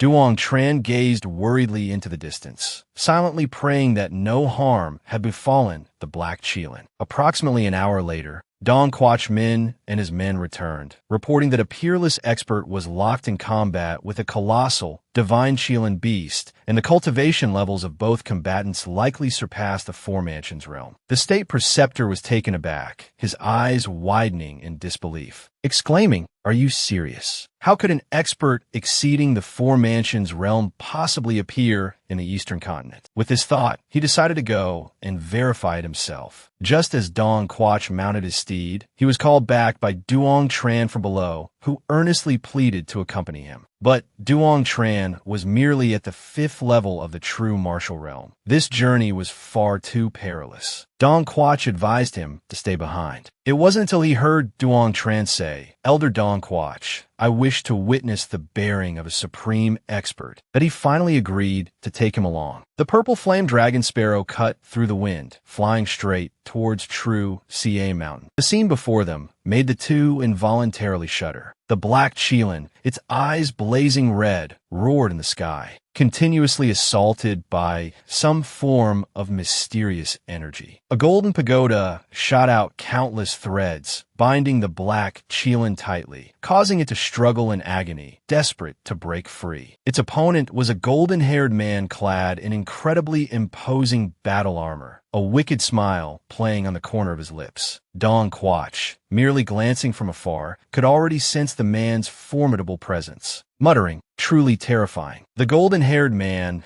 coldly ordered the Black Qilin to surrender. But the Black Qilin retorted contemptuously, "You are not yet worthy." The golden-haired man's expression turned grim. He said, "Why must you be so obstinate?" But the Black Qilin possessed its own dignity. It roared, "I am Tien. Remember that well. The 3 guardians of Vong Mong will surely claim victory." Leaving behind a defiant curse, its entire body ignited. It actually intended to self-destruct. Tien hadn't expected it would choose self-destruction. He could only watch helplessly as it transformed into a heaven-shaking, earth-shattering explosion. The sky was torn apart by the terrifying pressure of the blast. Even the purple flame dragon sparrow was rocked violently by the shockwave, faltering in midair. Dong Quach lost his footing, blurting out, "Not good." Duong Tran silently surmised that the Black Qilin had always been concealing its true strength. He pretended to faint, continuing to observe the situation. He lay flat on the back of the divine beast, pondering his grandfather's words. "Stars fall across the 9 heavens. A Hong Thursday, a mountain temple, we shall meet again. Fall, 9 heavens. Autumn mountains harvest. Though 3 guard Vong Mong, all must be gathered." How on earth were these words connected? Duong Tran closed his eyes, so he didn't notice a ray of golden light shooting straight into the center of his forehead. Within Duong Tran's consciousness, a severely damaged golden orb spoke urgently. "Before I perish, I have nothing left to give you, only the heaven-swallowing 13 swords that I painstakingly cultivated my entire life. Perhaps they will be of some use to you in the future. Regrettably, my aptitude was dull. I only managed to comprehend up to the 9th form. Remember, comprehend it well. Do not dream of avenging me. The Thursday Sun lineage is almost completely wiped out. What remains now rests on you. You must continue to survive, and furthermore, you must live well, understand." Duong Tran, since birth, when had he ever cried? Yet now he was so moved by the black Qilin that tears streamed down his face. That one named Tien, I will definitely remember him well. Suddenly, his consciousness shifted violently. Surrounding boulders large and small were drawn towards that giant, winged, armored figure. Looking closely, it greatly resembled a human version of the Black Qilin. That person executed the first form of the heaven-swallowing technique, slashing down fiercely. Space seemed to tear apart, changing violently. Duong Tran was sent flying by this single strike, returning to his senses, but still utterly soul-shaken. This sword strike was truly powerful, and this was only the first form of the heaven-swallowing 13 swords. Who knew how formidable the later techniques would be? Duong Tran declared with confidence, "There will come a day when I will stand openly and honorably before Tien and challenge him, no matter how powerful he may be." While filled with ambition and high spirits, Duong Tran was roused by the state preceptor calling him. He quickly stood up, exclaiming, "I still don't understand what happened." Then he pretended to be frightened, patting himself down all over. Dong Quach said, "We are still alive, not dead, truly fortunate." That golden-haired man's cultivation might have already surpassed the Four Mansions realm. Duong Tran acted his part convincingly, repeatedly thanking the state preceptor for his life-saving grace. Dong Quach smoothly replied, "It was a small matter, no need for such courtesy, just call me uncle." It seems the so-called divine miracle was merely a vain fantasy of the Lu family. Even if there was a miracle, it has already been claimed by that terrifying Qilin divine beast. Lu Tien Hona's son is truly foolish to the extreme. When Duong Tran heard the state master say they would rest for 3 days before returning to Tien Nam, he felt a bit regretful, but still agreed. Although resting, he continued to train diligently without pause. The tragic and heroic image of the Black Qilin before its death constantly replayed in his mind. Duong Tran secretly speculated the origins of the Duong family were not simple at all. Perhaps they were members of the so-called Autumn Mountain Power. It was just that he racked his brains, but couldn't figure out where that place was. 3 days later, the purple flame dragon sparrow flew back towards Tien Nam. The state master suddenly suggested Duong Tran accompany him to the royal capital, stating that whether for cultivation resources or opportunities, that place far surpassed Tien Nam. Duong Tran knew he was expressing goodwill, but unfortunately, he had chosen Linhai, destined to oppose the imperial royal family. Therefore, he tactfully told Elder Dong Quach, "This junior's cultivation is still low. It's better to stay in Tien Nam for a while longer. Wait until reaching a certain level in the martial embryo realm. Then I will go to the royal capital." The state master glanced at him indifferently, saying nothing more. As soon as Duong Tran stepped into the north courtyard, he felt a strong sense of unease. The students there all looked haggard, their expressions panicked, moving back and forth like mindless zombies.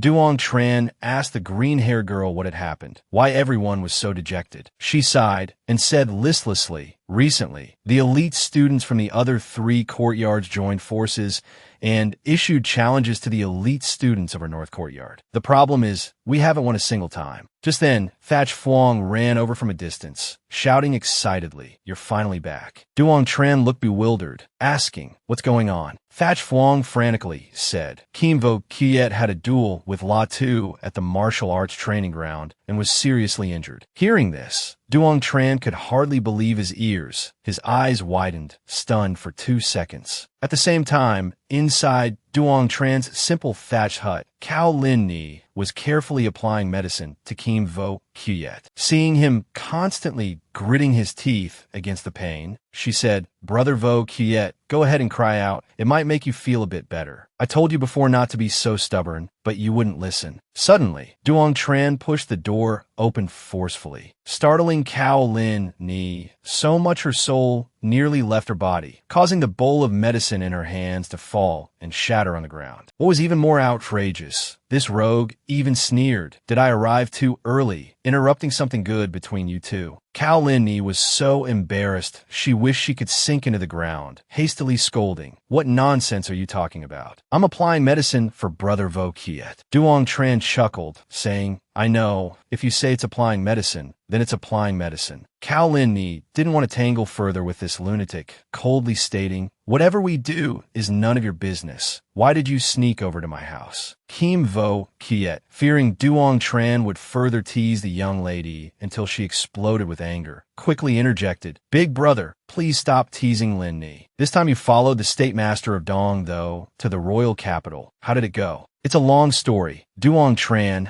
said he would tell Kim Vo Qiet later. But before he could even ask about his junior brother's injuries, Cao Lin Ni angrily interjected, "It was that La Tu fellow. He came right to our doorstep, calling you out by name for a challenge at the North Courtyard Gate. Even worse, he hurled insults at Tian Ba Quang. Vo Qiet couldn't stand it, so he fought in your place." Hearing the name La Tu, Duong Tran looked blank. Cao Lin Ni immediately flew into a rage, roaring, "You don't even know who La Tu is. He's the youngest son of the Shadow Kill Pavilion Lord, relying on his bit of martial talent. He's been arrogant and unruly ever since joining the East Courtyard." Hearing the words Shadow Kill Pavilion, Duong Tran's interest was suddenly piqued. His eyes widened as he asked, "What is La Tu's cultivation level?" He happened to ask Cao Lin Ni, this little gossip, who spilled everything she knew. His cultivation is 2 stages higher than Vo Qiet's. Plus, he's equipped with peak yellow rank inner armor. Forget Vo Qiet. Even someone at the low levels of the martial embryo realm wouldn't be able to harm a single hair on his head. Having gathered enough information, Duong Tran instructed little Vo Qiet to focus on healing, saying he himself would personally go meet this La Tu. Kim Vo Qiet hastily tried to dissuade him. "Don't. That guy's incredibly strong. We are no match for him." Duong Tran reassured his junior brother, "Rest assured, if there's no chance of victory, I won't be foolish enough to seek death." After that, he headed straight for the Heavenly Ladder Pagoda, determined to enhance his cultivation level first before dealing with anything else. Meanwhile, at the residence of Marquis Don Mok, everyone stood at the entrance, welcoming esteemed guests. And these esteemed guests were none other than State Preceptor Dong Quach and Princess Chukan. A representative of the Marquis's household stepped forward, thanking the State Preceptor for accepting the invitation. "Your presence truly graces our home." Seeing the Marquis's warm hospitality, Dong Quach replied, "You are far too courteous." Then he looked towards Linhai, who stood not far away, remarking with admiration, "If I hadn't seen it with my own eyes, this old man would truly find it hard to believe such a beauty exists in this world." Dong Quach immediately affirmed, "You will surely receive the 13th Lord's favor." Hearing this, Linhai was momentarily stunned. Favor. The 13th Lord. Could it be that the Marquis's family intended to marry her off to the 13th Lord? She stood there dumbfounded, utterly lost. Meanwhile, that red-haired woman shot Linhai a look filled with resentment. If Linhai hadn't returned, she would have become the 13th Lord's secondary consort, and once he inherited the throne, she would have secured her position as queen. But now, this wretched woman had appeared. How hateful. A moment later, only Linhai and another man remained before the gates of the Marquis Don Mok residence. He told Linhai to hurry inside, but she called out aggrievedly, "Uncle." Her uncle comforted his niece. "Don't be hasty. You must remain calm. This matter needs careful consideration. I only recently learned of this myself. It was the decision of the family head and the elders. It's my fault for being useless. I failed to protect you and your mother back then, allowing tragedy to befall you again. In a moment, you absolutely must not anger the State Preceptor. We still have time to think of a solution." Helpless, Linhai could only nod in agreement and stepped into the Marquis's residence. She requested the State Preceptor to read her fate. The State Preceptor naturally could not refuse. He immediately activated his Fate Wheel Martial Soul, directing it towards Linhai to probe, but there was absolutely no reaction. Dong Quach was somewhat astonished, silently wondering, am I seeing ghosts? How could my fate wheel martial soul receive no information at all? The old Marquis was still eagerly waiting to inquire about her fate, placing the state preceptor in a difficult predicament. Countless questions flashed through his mind. Why can't I see through it? Is it because this child's martial soul is too monstrously talented? Or is her destiny heaven-defying? Then he hesitated again, wondering whether to deploy a secret martial technique, in conjunction with the fate wheel martial soul, to forcibly investigate the opponent's fate. If successful, it would only consume a bit of soul power, but if something went wrong, like the last time, and his own soul suffered a backlash, then it would be major trouble. Dong Quach felt dozens of eyes staring intently at him and decided to risk it. He refused to believe that in a small place like Tien Nam, there could be two extraordinary prodigies capable of causing him backlash, so he once again activated the secret martial technique. A few seconds later, a cold aura permeated Linhai's entire body. Then, a magnificent palace materialized, and the one seated upon the throne was none other than Linhai, wearing a phoenix crown, exuding immense pride and majesty, like the motherly ruler of all under heaven. Just then, a glint flashed in her eyes, as if seeing through the state preceptor's thoughts, causing him to shudder involuntarily. Everyone in the Marquis's residence cried out in alarm, asking if he was all right, but Dong Quach shot out of the main door like a gust of wind, leaving everyone bewildered. Only Linhai's uncle calmly inquired about his niece's fate, only to be met with the state preceptor's loud retort, too noble to be spoken of. By the time the others chased outside, they only saw the hem of his robe fluttering in the air. Dong Quach sat cross-legged on the back of his divine beast, making a firm resolution that he would never again read anyone's fate. Truly, husband and wife working together had both harmed the state preceptor, and even in death, he was overshadowed by Linhai. Linhai, within the Marquis's residence, was deeply cherished by the Marquis. From now on, whatever she desires, the clan would spare no effort to provide. Only the red-haired woman's expression was incredibly unsightly. A fate too noble to speak of. Didn't that mean this marriage was already set in stone? After all, the 13th Lord would eventually become the king of the Eastern Land. At this moment, Duong Tran was still unaware of this matter, strolling towards the east courtyard as carefree as an immortal. Just as he entered the outer area, he was blocked by a few fools. The shortest among them asked contemptuously, "You are Duong Tran. I heard you are the disciple of that cripple Tien Ba Quang. Back then, my father was merciful, spared his life. He didn't know his place, and still dared to take in a disciple. Truly courting death." As soon as the words fell, the crowd of East Courtyard students burst into laughter. Duong Tran narrowed his eyes, judging this shorty to be Lot 2 of the Shadow Kill Tower. Being born ugly wasn't his fault, but flaunting that face to scare people was just wrong. Good thing I haven't had breakfast, otherwise I would have vomited it all up. Lot 2 was provoked to the point of gritting his teeth, asking, "Are you looking to die?" Duong Tran, however, remained calm and retorted with a smile, "Who do you think you're scaring? This is the territory of us humans. Crawl back to your underworld." Latu's anger instantly flared to the heavens, aggressively wanting to challenge Duong Tran. However, a shorty like him, how could he possibly be qualified to challenge him? Latu was livid, but still forced himself to endure, wanting to provoke his opponent. "I know that cripple Tien Ba Quang is currently at Kim Nguyen Pavilion on Lone Mountain outside the city. If you don't want anything to happen to him, then obediently listen to me. Remember, in a duel with me, there are no rules." Hearing him mention his master, Duong Tran truly became angry, asking back, "Are you serious?" Latu replied smugly, "Of course." Duong Tran told him to prepare his funeral arrangements well. "A duel with no rules is fine, but we must add a wager of 2,000 spirit stones." Latu watched him walk past with his head held high, glaring fiercely, but only saw his retreating back, along with the words, "1 month later, Arena Number 7, Martial Arts Training Grounds. Be there."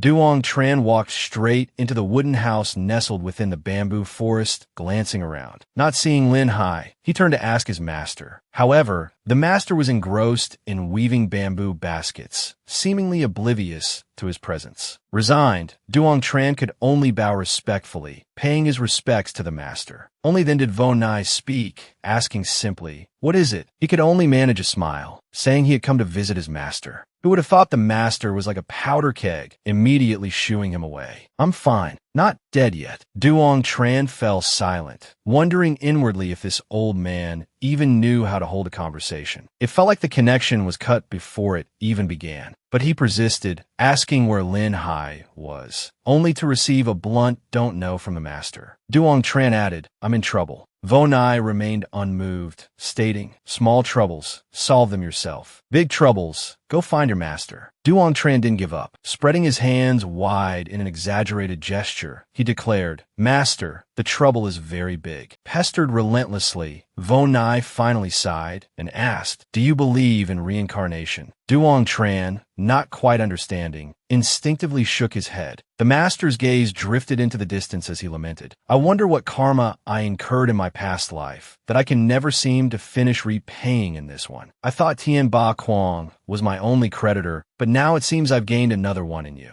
Duong Tran suddenly found this old man rather amusing. "I haven't even asked him for anything yet," he thought. "How did I become a debt?" Abruptly, Vo Nai asked him, "Have you started learning the Ling Shao sword technique?" Finally, Duong Tran could boast with confidence, saying he had practiced the first move for half a year and had initially reached the realm of great accomplishment. Vo Nai stood up, intending to test the extent of the young man's skill. Duong Tran positioned himself in an open space, channeling his solar true chi. With a swing of his sword, countless streams of crimson sword chi instantly erupted around him. Yet, Vo Nai showed no particular reaction, merely asking faintly, "Is this how Tien Ba Quang taught you?" Hearing this, Duong Tran, his heart immediately panicked, retorting, "Could it be that what I performed wasn't the Ling Shao sword technique? This is just a minuscule display of power, and you call it the great mastery of the Ling Shao sword technique." Master Vo Nai spoke coldly, then personally demonstrated for him to see what a true sword really meant. He let out a cold snort, and countless sword lights appeared, the dazzling radiance leaving Duong Tran utterly astonished. Watching his master stand there proudly, he finally understood what true sword intent was. He was stunned speechless by this formidable power. What on earth was this technique? Vo Nai stated calmly, "To be a swordsman, you must first possess a sword. If you held a treasured sharp sword in your hand, in just a single breath, you could execute the Ling Shao sword technique, unleashing 30 streams of sword chi. Can you do that? If you can, it could barely be considered minor mastery. As for great mastery, it requires integration with sword intent. But you don't even understand the sword yet. Wanting to comprehend sword intent, you are still far too lacking." Duong Tran was struck speechless by the criticism, but his master continued like a machine gun, ranting incessantly. "The realm of no sword surpasses even sword intent. For you, it's even more distant and unattainable. You haven't even learned to walk, yet you want to run. Calling those things you perform sword, it's truly laughable." Duong Tran was scolded into a daze. His usually talkative and cheerful mouth was rarely rendered speechless. Suddenly, Vo Nai pulled out a bamboo stalk, tossed it towards him, saying, "This is your new sword. Use it to practice the Ling Shao sword technique." Duong Tran stared blankly at the small bamboo branch in his hand, his heart filled with doubt.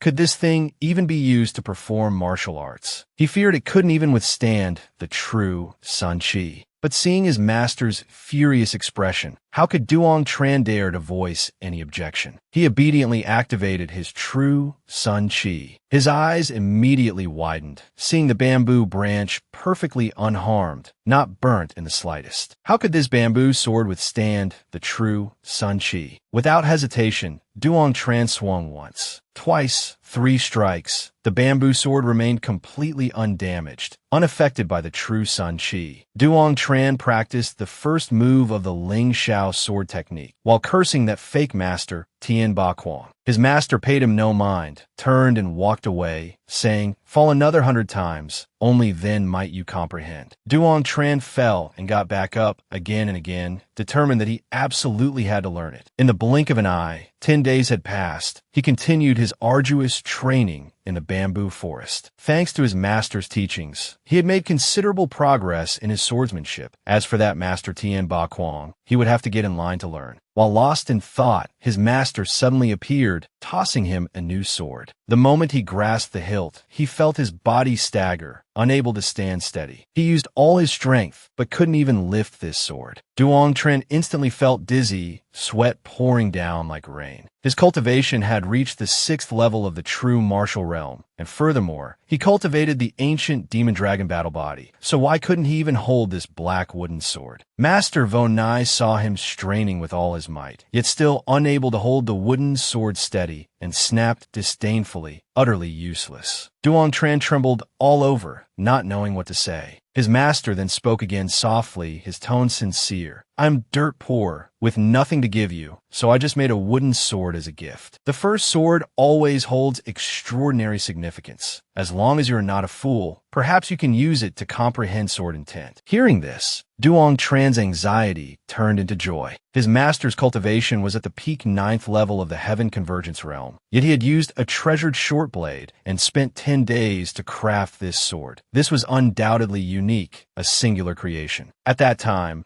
Vonai also instructed him, "From now on, you must use this wooden sword to practice the Ling Shao sword technique. When you can skillfully execute 30 streams of sword intent, only then can you leave this place, and only after that can you learn the second move, the river coagulation sword technique." Duong Tran hadn't even had time to rejoice when his expression twisted. How long would it take to achieve this? There were only 10 days left until the battle with La Tu. He had to make the most of his time to practice. However, before he could even begin practicing, he saw the person dear to his heart. Duong Tran was overjoyed, repeatedly calling out Linhai's name twice, and even tripped and fell flat on his face, making the young lady laugh until tears streamed down her face. He grinned sheepishly, intending to run over to Linhai, but was stopped by a voice saying, "Do not leave the courtyard." Vonai, while weaving a bamboo basket, said to Tien Linhai, "Go practice your sword elsewhere. Child, don't come here unless necessary." Tien Linhai obediently listened to her master and left. Before leaving, she playfully waved at Duong Tran, causing him to turn back resentfully, angrily saying to his master, "Master, you did that on purpose, didn't you?" Unexpectedly, the old man admitted, "Yes, I did it on purpose. What can you do about it?" Only then did Duong Tran understand where his master's insidious and cunning nature came from. What frustrated him even more was he couldn't refute either of them. The master began lecturing the boy again. To a swordsman, a sword is like life itself because your very life depends on it. If you treat it with sincerity, it will also be loyal to you. From now on, no matter when, no matter where, you must never be separated from it. When you reach the Heaven Mandate realm, inscribe upon it the spirit-opening formation patterns. Hearing this, Duong Tran was utterly astonished, never expecting this black wooden sword to possess such miraculous material, capable of reaching the spirit-opening realm. That would be incredibly formidable. 10 days later, Duong Tran had practiced until his back ached and his knees were sore, his limbs numb, plopping down onto the ground, panting like a little dog. Master Vonai, however, sat leisurely sipping tea, casually reminding Duong Tran, "Your path of the sword has only just begun. Telling you these things now is like playing a lute to a cow, but I hope you can remember them." Seeing Duong Tran dazed again, the master got straight to the point. "I hope your future path of the sword does not waver. May you comprehend sword intent and forge an indestructible sword heart. I have said my piece. You may go."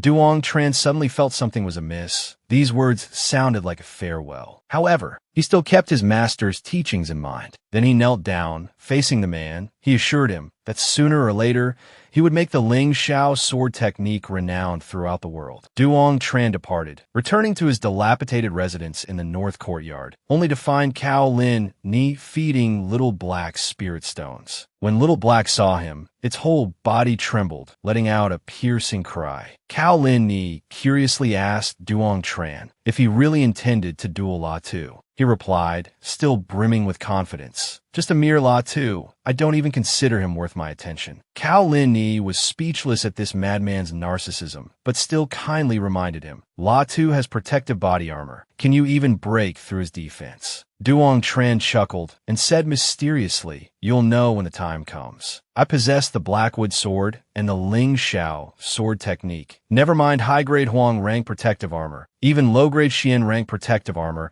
might not necessarily withstand the peerless sword chi of the Ling Xiao sword technique. Duong Tran instructed Cao Linhai to inform Kim Vo Kuyet that he was looking for him. Then he turned and left. He wanted to use the remaining 10 days to comprehend a bit of the first sword of swallowing heaven. Returning to his quarters, Duong Tran focused his mind on cultivation, entering his own spiritual consciousness. A moment later, he arrived at the place where he had previously encountered the Black Shilin. Just as he was about to step forward, the fierce beast swung its sword, shattering a boulder. And before Duong Tran could even react, he was blasted out of his spiritual consciousness. Returning to the real world, he felt dizzy and disoriented, thinking inwardly how terrifying it was. That single sword strike seemed capable of destroying heaven and earth. A thought suddenly occurred to Duong Tran. If he continued to study the first sword of swallowing heaven, would he have to reach the true martial realm to comprehend its sword intent? An hour later, Duong Tran could no longer hold on, collapsing onto the ground like a dead fish. Due to the excessive drain on his spiritual consciousness, he was utterly exhausted, curling up under his blanket, closing his eyes to rest. Opening his eyes, seeing Kim Vo Kuyet's face, Duong Tran wearily sat up, saying, "You scared me to death." His expression was clearly one of great fear. Kim Vo Kuyet didn't understand why his elder brother had agreed to a duel with Lam Du. Duong Tran just smiled and said, "That bastard is seeking his own death. I'm naturally kind-hearted and wish to grant him his desire." Kim Vo Kuyet sensed the aura of victory, and his eyes immediately lit up. However, he was still worried that if Duong Tran killed La Tu, the Dark Assassination Tower Lord wouldn't let him off. But Duong Tran laughed heartily, saying, "Don't worry. When the time comes, Elder Cao will have his own way of dealing with the Dark Assassination Tower Lord." Seeing his younger brother reassured, Duong Tran teased, "How are things going between you and Linhai?" Kim Vo Kuyet answered honestly, "She won't let me touch her, brother." Hearing this, Duong Tran was so astonished he was speechless. He never expected his naive little brother would dare to make such a bold move. It wasn't until he heard little Kuyet say that he had taught him to win a woman's heart, you must first possess her body, that Duong Tran suddenly understood, saying, caught between amusement and exasperation, "Did I really say something like that?" Little Kuyet firmly asserted that he truly had said it. This made him unable to resist praising his younger brother for learning his lessons well. However, Duong Tran still advised little Kuyet to take it slow and not to rush things. Little Kuyet asked again, if not rushing, then what should he do? He then said, "Date first, understand."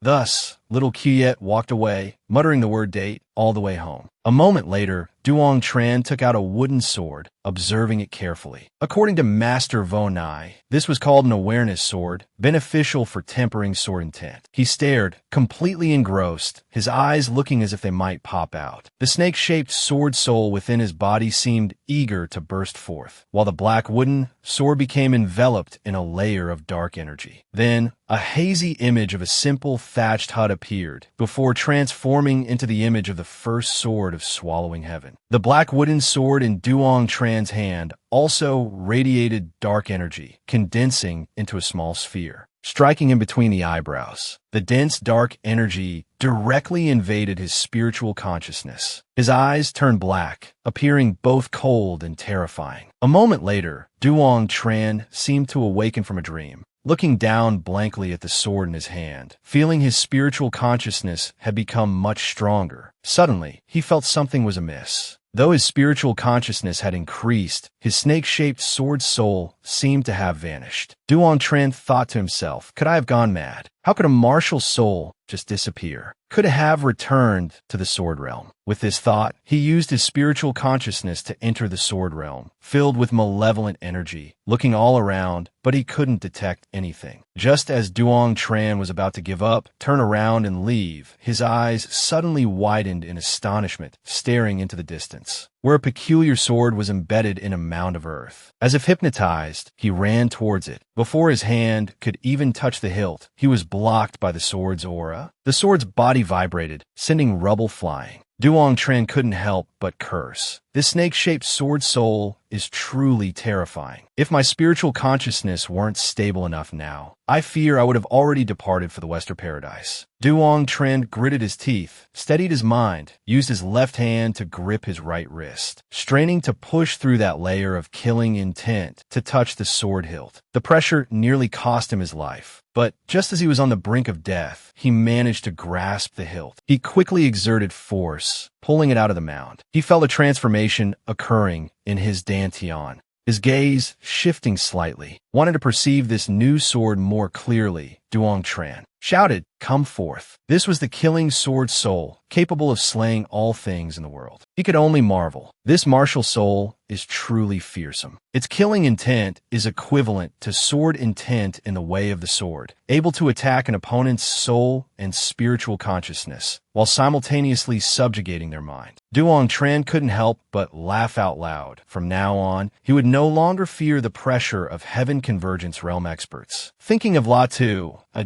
dangerous smile touched the corners of his lips. This time, that dwarf was as good as dead. With everything prepared, Duong Tran stepped out of the house, intending to get some fresh air. Suddenly, he stopped before a shop. For reasons unknown, his ancient demonic dragon martial soul reacted intensely as he passed this place. So Duong Tran walked straight inside, to see what peculiarity lay within. The shopkeeper was drowsily reading a book. Seeing a customer arrive, he hastily put the book away and greeted him warmly. "Welcome, young master. I wonder if you wish to pawn something or purchase an item." Duong Tran was puzzled, unaware they offered pawning services here. He had come to buy. The proprietor became even more enthusiastic, saying, "My humble shop has collected quite a few treasures. There are even artifacts passed down from ancient tombs." The old man hurried outside, inviting Duong Tran to browse around. A dirty storage room was opened, and an unpleasant musty odor assaulted his nostrils. But Duong Tran entered without hesitation, seeing the shelves laden with dust. He scolded, "Are you trying to jest with me? This pile of junk is surely just put out for sale." The man chuckled bitterly, saying, "It's true, but these things aren't worth much. If you like them, a few spirit stones will suffice." Hearing this, Duong Tran found it acceptable and agreed. But his gaze remained fixed on a cracked stone, for which a red light seemed to emanate. Duong Tran asked curiously, "What stone is this?" "You have a keen eye. This is Cloud Iron Stone." The owner answered immediately. Used for refining magical artifacts, its material quality can absolutely meet the requirements for low-grade imperial items. Duong Tran asked no further questions, buying it directly and also picking up a few other items, preparing to pay. The owner enthusiastically stated, 10 spirit stones. Duong Tran didn't haggle, paying directly. Then with a slight wave of his hand, all the items were drawn into the ring on his finger. The owner cheerfully saw him off, saying, "Come again next time." Afterward, he went to the back courtyard, reporting to the master. Just now, a genius from the Tien Nam Martial Arts Institute came to buy a few items, earned 8 spirit stones. Not bad, not bad. A frail, aged voice drifted out from within, causing the man to rejoice and chuckle inwardly, thinking, made a profit, made a profit. From the crack in the door, a gray figure emerged. The master did not resemble a frail old man. He thoughtfully stroked his beard, sensing a kind of distracting thought about the young master. It seems his fortuitous encounter was quite good. To be able to awaken sword intent already in the true martial realm, truly not bad. By this time, Duong Tran had returned to Chiet Vien Kim, his heart blooming with joy, having bought such a treasure at such a cheap price. In the courtyard, Vu Lac was pouring tea for 2 old friends who were chatting as they drank. Cao Chan effusively listed Tien Ba Quan's contributions. Firstly, he cured Lin Ni's Min Hoa poison. Secondly, he helped me find an obedient and lovely disciple. Vo Kiet is the most talented cultivator I have ever met. He will surely achieve greatness in the future. After that, Cao Chano shook his head again, criticizing Tien Ba Quang's ability to judge character, saying, "That Duong Tran fellow is too ostentatious, acts recklessly, has a difficult personality, is arrogant and conceited, and his martial arts are very poor, truly rotten wood that cannot be carved." Tien Ba Quang nodded repeatedly, expressing agreement with his martial uncle's words, saying, "Accepting Duong Tran as a disciple was my biggest mistake. He's not just rotten wood, he's a figure like a jinx." Conversely, Vo Quyet possesses extremely high martial arts talent. He will definitely become your most cherished disciple. It's just that Vo Quyet is too honest. He listens to whatever that scoundrel Duong Tran says. In order to bring Vo Quyet to Tien Nam, I had to swallow my pride and accept Duong Tran as a disciple. Hearing this, Cao Chano nodded continuously, saying, Exactly.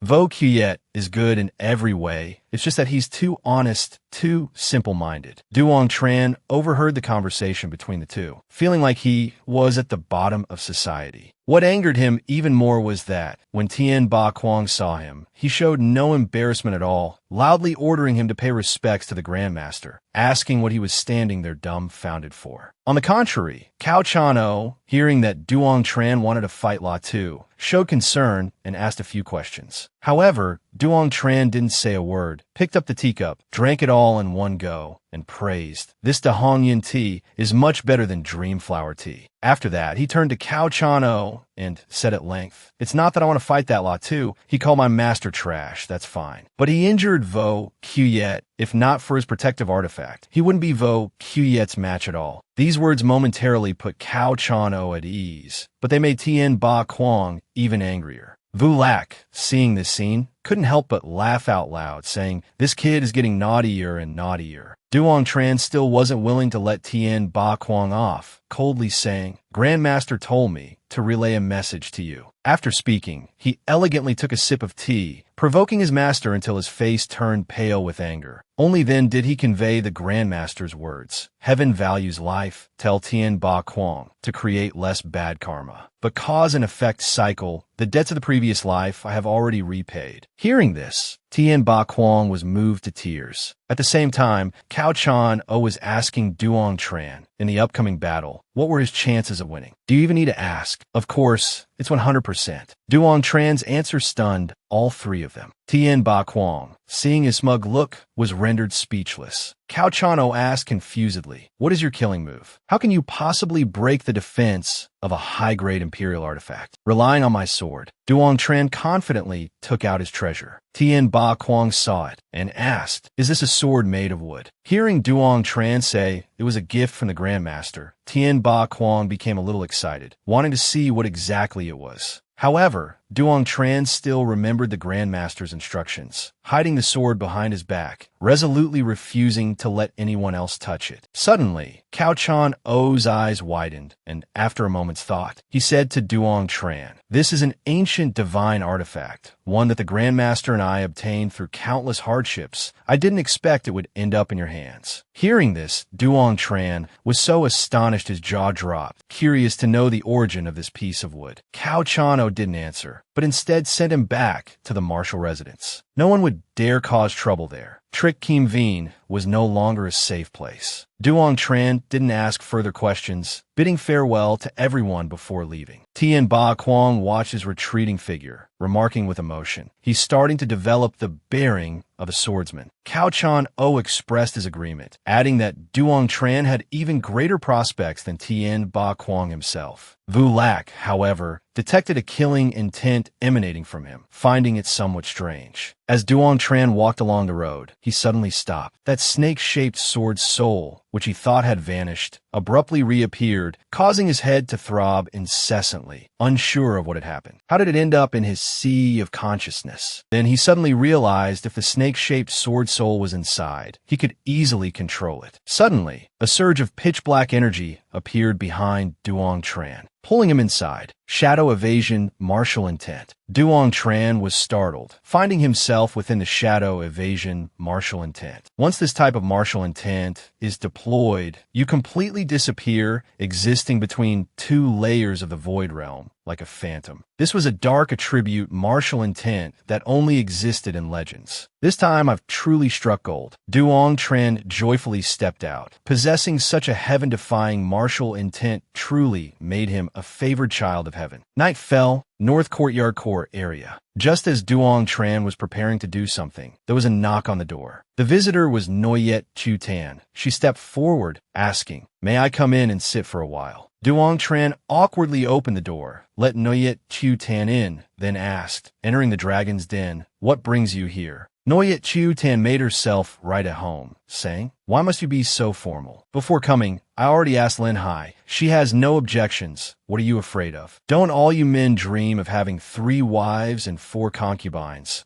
a harmonious household, and being surrounded by children and grandchildren?" Duong Tran was truly at a loss with this enchantress. Noyet Chu Tan casually sat down on his bed, praising, "The scenery here isn't bad." Seeing Duong Tran awkwardly turn his face away, she laughed heartily with amusement. Then, pretending to be pitiful, she said, "Duong Tran, you shared a past with me at the Flowing Cloud Pavilion. Don't even think about leaving me in this lifetime." Duong Tran coughed dryly a few times, saying, "I've made myself clear. My heart only has room for Linhai. It's impossible for me to like anyone else. Besides, I come from a humble background, just a genuine country bumpkin. I'm truly not worthy of you." However, Noyet Chu Tan completely ignored his words, directly pressing herself fully against him, making his head spin and vision blur. Fortunately, Noyet Chu Tan then regained her serious demeanor, inquiring about the matter between him and La Tuesday. He is not only strong, but also extremely cunning. In the East Courtyard Elite area, at the 8th level of the true martial realm, he is almost an invincible existence. Duong Tran, you don't need to care about his past achievements. Just know that, when you meet him, he must die. Noyet Chu Tan worried that his cultivation was only at the 6th level of the true martial realm. The gap between the two was too large. Furthermore, La Tu also possessed high-grade Imperial artifact inner armor. She feared Duong Tran wouldn't be able to harm him. Then, she hugged him tightly, saying mournfully, "You are mine, so you cannot die." Duong Tran recoiled slightly, thanking Noyet Chu Tan for her concern. "I am very confident I can help the Martial House eliminate this scourge. The result will be known in a few days." Noyet Chu Tan, not knowing where he got such confidence, felt a little unreasonably annoyed. After that, with a wave of her hand, she took out a set of heavenly silk black armor, also a superior grade Imperial inner armor set, hoping it could aid Duong Tran in this life and death battle, securing an invincible position. Having said that, she handed it to him, then vanished without a trace, leaving him staring blankly after her. Being overly welcomed is also a kind of suffering. Duong Tran didn't understand why Noyet Chu Tan valued him so highly. The martial mansion had so many talents. Truly, beautiful women were easily frightened. Carefully storing the superior grade Imperial inner armor, Duong Tran took out the cracked stone he had just purchased. Suddenly, the ancient demon dragon within his body reacted violently. The energy on the stone abruptly surged, pulling him into his sea of consciousness. The stone began to crack into small pieces, then dissolved into mist and vanished. By the time Duong Tran could react, it was completely gone. At this moment, a drop of golden liquid seeped out from the ancient demon dragon's body, spreading throughout his entire being, then followed his meridian straight to Duong Tran's heart. His body trembled violently, as if having a seizure. His normally beating heart suddenly swelled to a frightening size. Duong Tran felt dizzy and his vision blurred. Like being drunk, his body swayed, unable to stand steady. He reached out and slapped the stone table beside him, trying to steady himself, but the spot he hit caved in. Duong Tran was stunned again. This stone table was made of ironstone, yet he had shattered it with a slap. The hazy moonlight enveloped the simple thatched cottage. Duong Tran had just finished cultivating. Unexpectedly, just one drop of golden liquid had multiplied his strength manifold, and even helped him open the acupoints on his left and right shoulders. This thing was truly formidable. It seemed he had to press his advantage to see how many more acupoints he could open. Early the next morning, Duong Tran stepped out of the house, having opened 10 blood channels. He stretched his back and loosened his muscles, preparing to go to the old district for more practice. However, as soon as he arrived, Duong Tran was dumbfounded, because the large house from yesterday had vanished in a thin air, making him wonder if he was still dreaming. In the blink of an eye, the day of the decisive battle arrived. Kim Vo-kiet offered to fight in Duong Tran's place, but he firmly refused, even suggesting that Chu Kiet had overestimated that short fellow. He told him to relax and watch his performance, declaring his intent to twist that brat's head off, avenging his brother. Hearing this, Kim Vo-kiet and Cao Lin-ni, their spirits immediately lifted, wanted to go cheer him on at once. A short while later, the three of them arrived at the martial arts training ground. Quite a few professors from the martial mansion and prominent figures from Tien Nam were present. Duong Tran hadn't expected his match to draw such significant attention. A cold smirk couldn't help but appear at the corner of his mouth. At the same time, the short Latu, leading a group of lackeys, appeared. Naturally, he was still the shortest among the crowd, but his level of disdain for others remained sky-high. Seeing Duong Tran already standing on the martial stage, Latu sneered. "In such a hurry to seek death, are we?" He then casually added, "Heard the young master of the Shadow Kill Tower wants to visit the underworld today.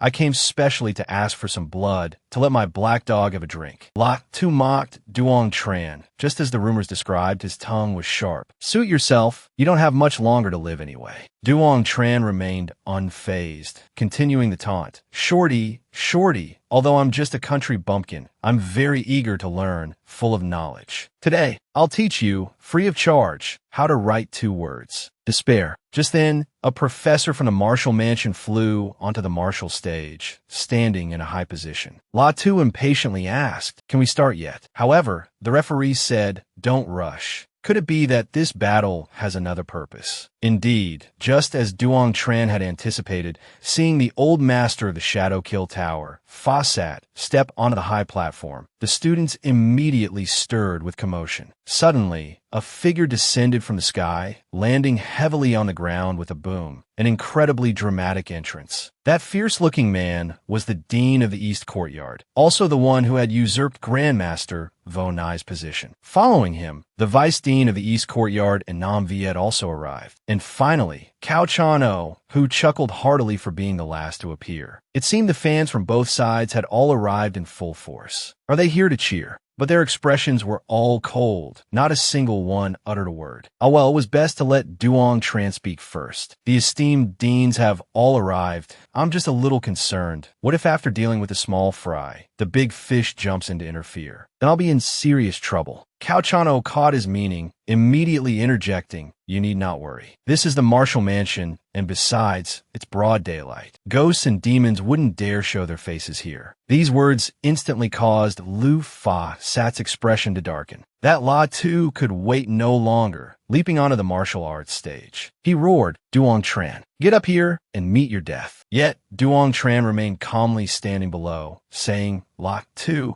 you should probably leave your last words now. Soon enough, you won't have the chance." Provoked, Latu's face twisted with fury. He bellowed, "Are you going to fight or not?" Only then did Duong Tran slowly leap onto the stage, muttering under his breath, "What's the big rush? Isn't it nice to live a little longer?" This was the very moment Latu had been waiting for. He announced loudly, "East Courtyard's genius student, Latu, and North Courtyard's Duong Tran will now engage in an unrestricted duel. We ask the referee to bear witness." The referee turned his gaze towards Duong Tran, seeking his confirmation. He agreed to the challenge, but wished to increase the wager by an additional 3,000 spirit stones. Latu asked doubtfully, "Wasn't it 2,000? Duong Tran replied shamelessly, "There's a fat sheep right here for the fleecing. Do you take me for a fool?" Latu was practically spitting nails, grinding out through clenched teeth. "Fine. 3,000 it is." Duong Tran produced a pouch of spirit stones, remarking with mock regret, "Ah, the magnanimity of the wealthy is truly different. If I'd known, I would have asked for more. Wouldn't that have been an even better bargain?" The referee collected the wagers and declared, "The match has no rules. Begin."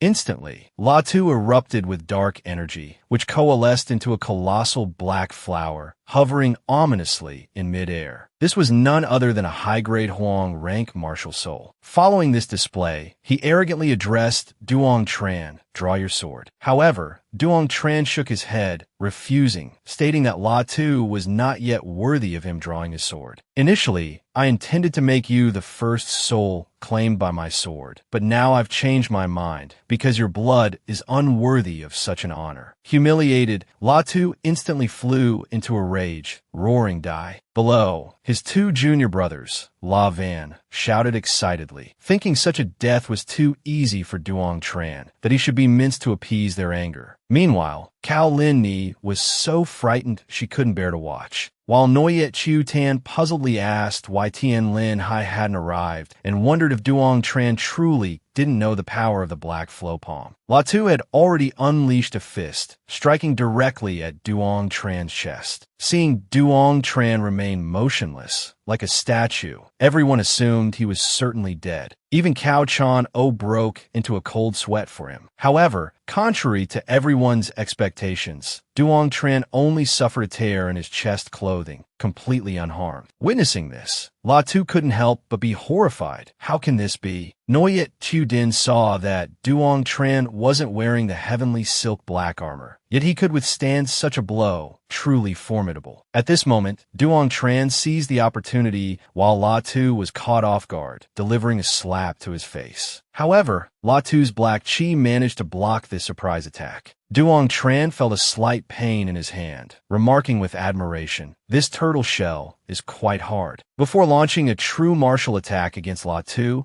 Duong Tran attacked verbally first. "Shorty, have you eaten yet? I'm sending you down to meet King Yama. After all, I keep my word, I will definitely let you taste true despair." His formidable physique astonished even Cao Chan O. To be able to withstand the Black Flow Palm with his bare body, completely unscathed, was truly unbelievable. He decided that after the match concluded, he absolutely had to thoroughly study Duong Tran's body. La Tu, still on the martial stage, couldn't accept reality. Even an early-stage martial sect realm expert, without protective chi, if struck by his Black Flow Palm, would be severely injured, if not dead. Yet a country bumpkin like him could remain unharmed. La Tu couldn't endure this humiliation, so he drew his sword, deciding to risk his life against Duong Tran using the Heartless Sword. This reckless action startled Noyet Tudin. Even Cao Chan O hadn't expected the esteemed Shadow Kill Pavilion Master to resort to such measures, actually giving the Heartless Sword to La Tuesday. However, after this battle, it was feared this sword would change hands. Lu Fa Sat glanced at Cao Chan O with dissatisfaction, saying, "We'll have to see if that brat has the life to hold it first." Cao Chan O coldly replied, "We shall see." After that, he narrowed his eyes, looking up at the martial stage. Duong Tran saw that La Tu had actually taken out a treasure to fight him, and arrogantly boasted, "When I woke up this morning, I heard a magpie call. It turns out it was an omen that I'm about to strike it rich." On the other side, La Tu truly couldn't stand his foul mouth anymore, immediately charged forward, unleashing a strike of the heartless killing blow. This time, Duong Tran wasn't joking anymore, seriously adjusting his stance, preparing to meet the attack. Seeing this madman actually use only a fist to block, Noyet Chiu Tan was stunned speechless. Cao Chan O also tensed up and shot to his feet, not understanding what trick Duong Tran was playing. As for Lu Fa Sat, he watched silently, a hint of worry already showing in his eyes. At this moment on the martial stage, several streams of energy intersected, shock waves spread across the sky, dust filled the air. Waiting until the dust settled, everyone discovered that Duong Tran had knocked La Tu back, but his hand was also injured. "Damn you, La Tu, you dare injure me, I'll beat you to death." Duong Tran roared, leapt into the air, launching a series of consecutive punches towards La Tuesday. Even though La Tu had protective inner armor, he couldn't block these lightning-fast punches. Below the stage, Kim Vo Kiet excitedly climbed onto his chair, cheering for Duong Tran. "Go, big brother, beat him to death." Ha ha ha. After fighting for a while, Duong Tran felt it wasn't interesting anymore, so he flew into the air, executing the mountain-crushing sword stance he had painstakingly practiced for many years. Countless streams of black sword chi rained down. Wherever it passed, the ground was plowed into deep furrows. La Tu naturally also suffered a heavy blow tumbling to the ground. Duong Tran also landed steadily on the ground. He smirked cunningly, mounting La Tu, causing La Tu's father to nearly rush onto the martial stage. Cao Chan-o patted Lu Fa on the shoulder, provoking, "Go on, you try going up." Lu Fa was caught in a dilemma, only able to glare resentfully at Cao Chan-o. Meanwhile, Duong Tran calmly began administering some physical therapy to La Tuesday. After a round of treatment, La Tu's face was deformed to the point where even his own father wouldn't recognize him. Duong Tran clapped his hands in satisfaction, mocking, "With just that little bit of strength, you dared to boast in front of me." After speaking, he kicked La Tu away. The entire venue fell silent, everyone frightened by Duong Tran's ferocity. However, Duong Tran was only concerned about his betting winnings. The referee immediately brought him a heavy bag of spirit stones. He reached out and took it, storing the spirit stones away. Kim Vo Kuyet excitedly praised, "Big brother is amazing." But Duong Tran replied, "Amazing my ass. I hadn't even used my martial soul, and he already collapsed. He's just an idiot." Suddenly, Cao Chan-o spoke coldly. "Duong Tran, fight me." Duong Tran was dumbfounded, utterly stunned, taking a long moment to recover, stammering, "Grand Marshal Uncle, my meager cultivation, how could I dare compare it to yours?" Afterwards, Duong Tran chose to slip away quickly, returning to Zhua Jianyuan, while promising to come and pay respects next time. Cao Chan-o lost interest, hastily told him to scram, so he pretended to express his gratitude, then quickly departed. On the way back to Zhua Jianyuan, Kim Vo Kuyet saw his big brother laughing like a man possessed, and asked, "What's so funny? Let little brother share in the joy." Duong Tran then tossed something to little Kuyet, considering it a gift. Little Kuyet recognized it at a glance as La Tu's storage ring. Duong Tran said with a smug grin, "There's a lot of good stuff inside." Little Kuyet grinned broadly, admitting it was indeed a fine item. As the two stepped into Zhua Jianyuan, they saw their master and Vu Lac already seated and waiting, a table laden with sumptuous delicacies before them. Tian Ba Kuang was overjoyed, waving them over. "Quick, come here. Tonight, we drink until we drop." He laughed as he poured wine for Duong Tran, remarking with emotion, "It's been over 10 years since I last touched wine." Having said that, he poured himself a cup, then turned to urge Duong Tran, "Quickly now, tell me the details of today's match." Kim Vo Q interjected, "Big brother was incredibly majestic today. Let me tell you too about it." He rambled on excitedly for over 10 minutes straight, prompting Vu Lac to finally comment, "You weren't like this before. How have you changed so much after just a few months with him?" Kim Vo Kuyet looked bewildered, not understanding how he had changed. Even Tian Ba Kuang remarked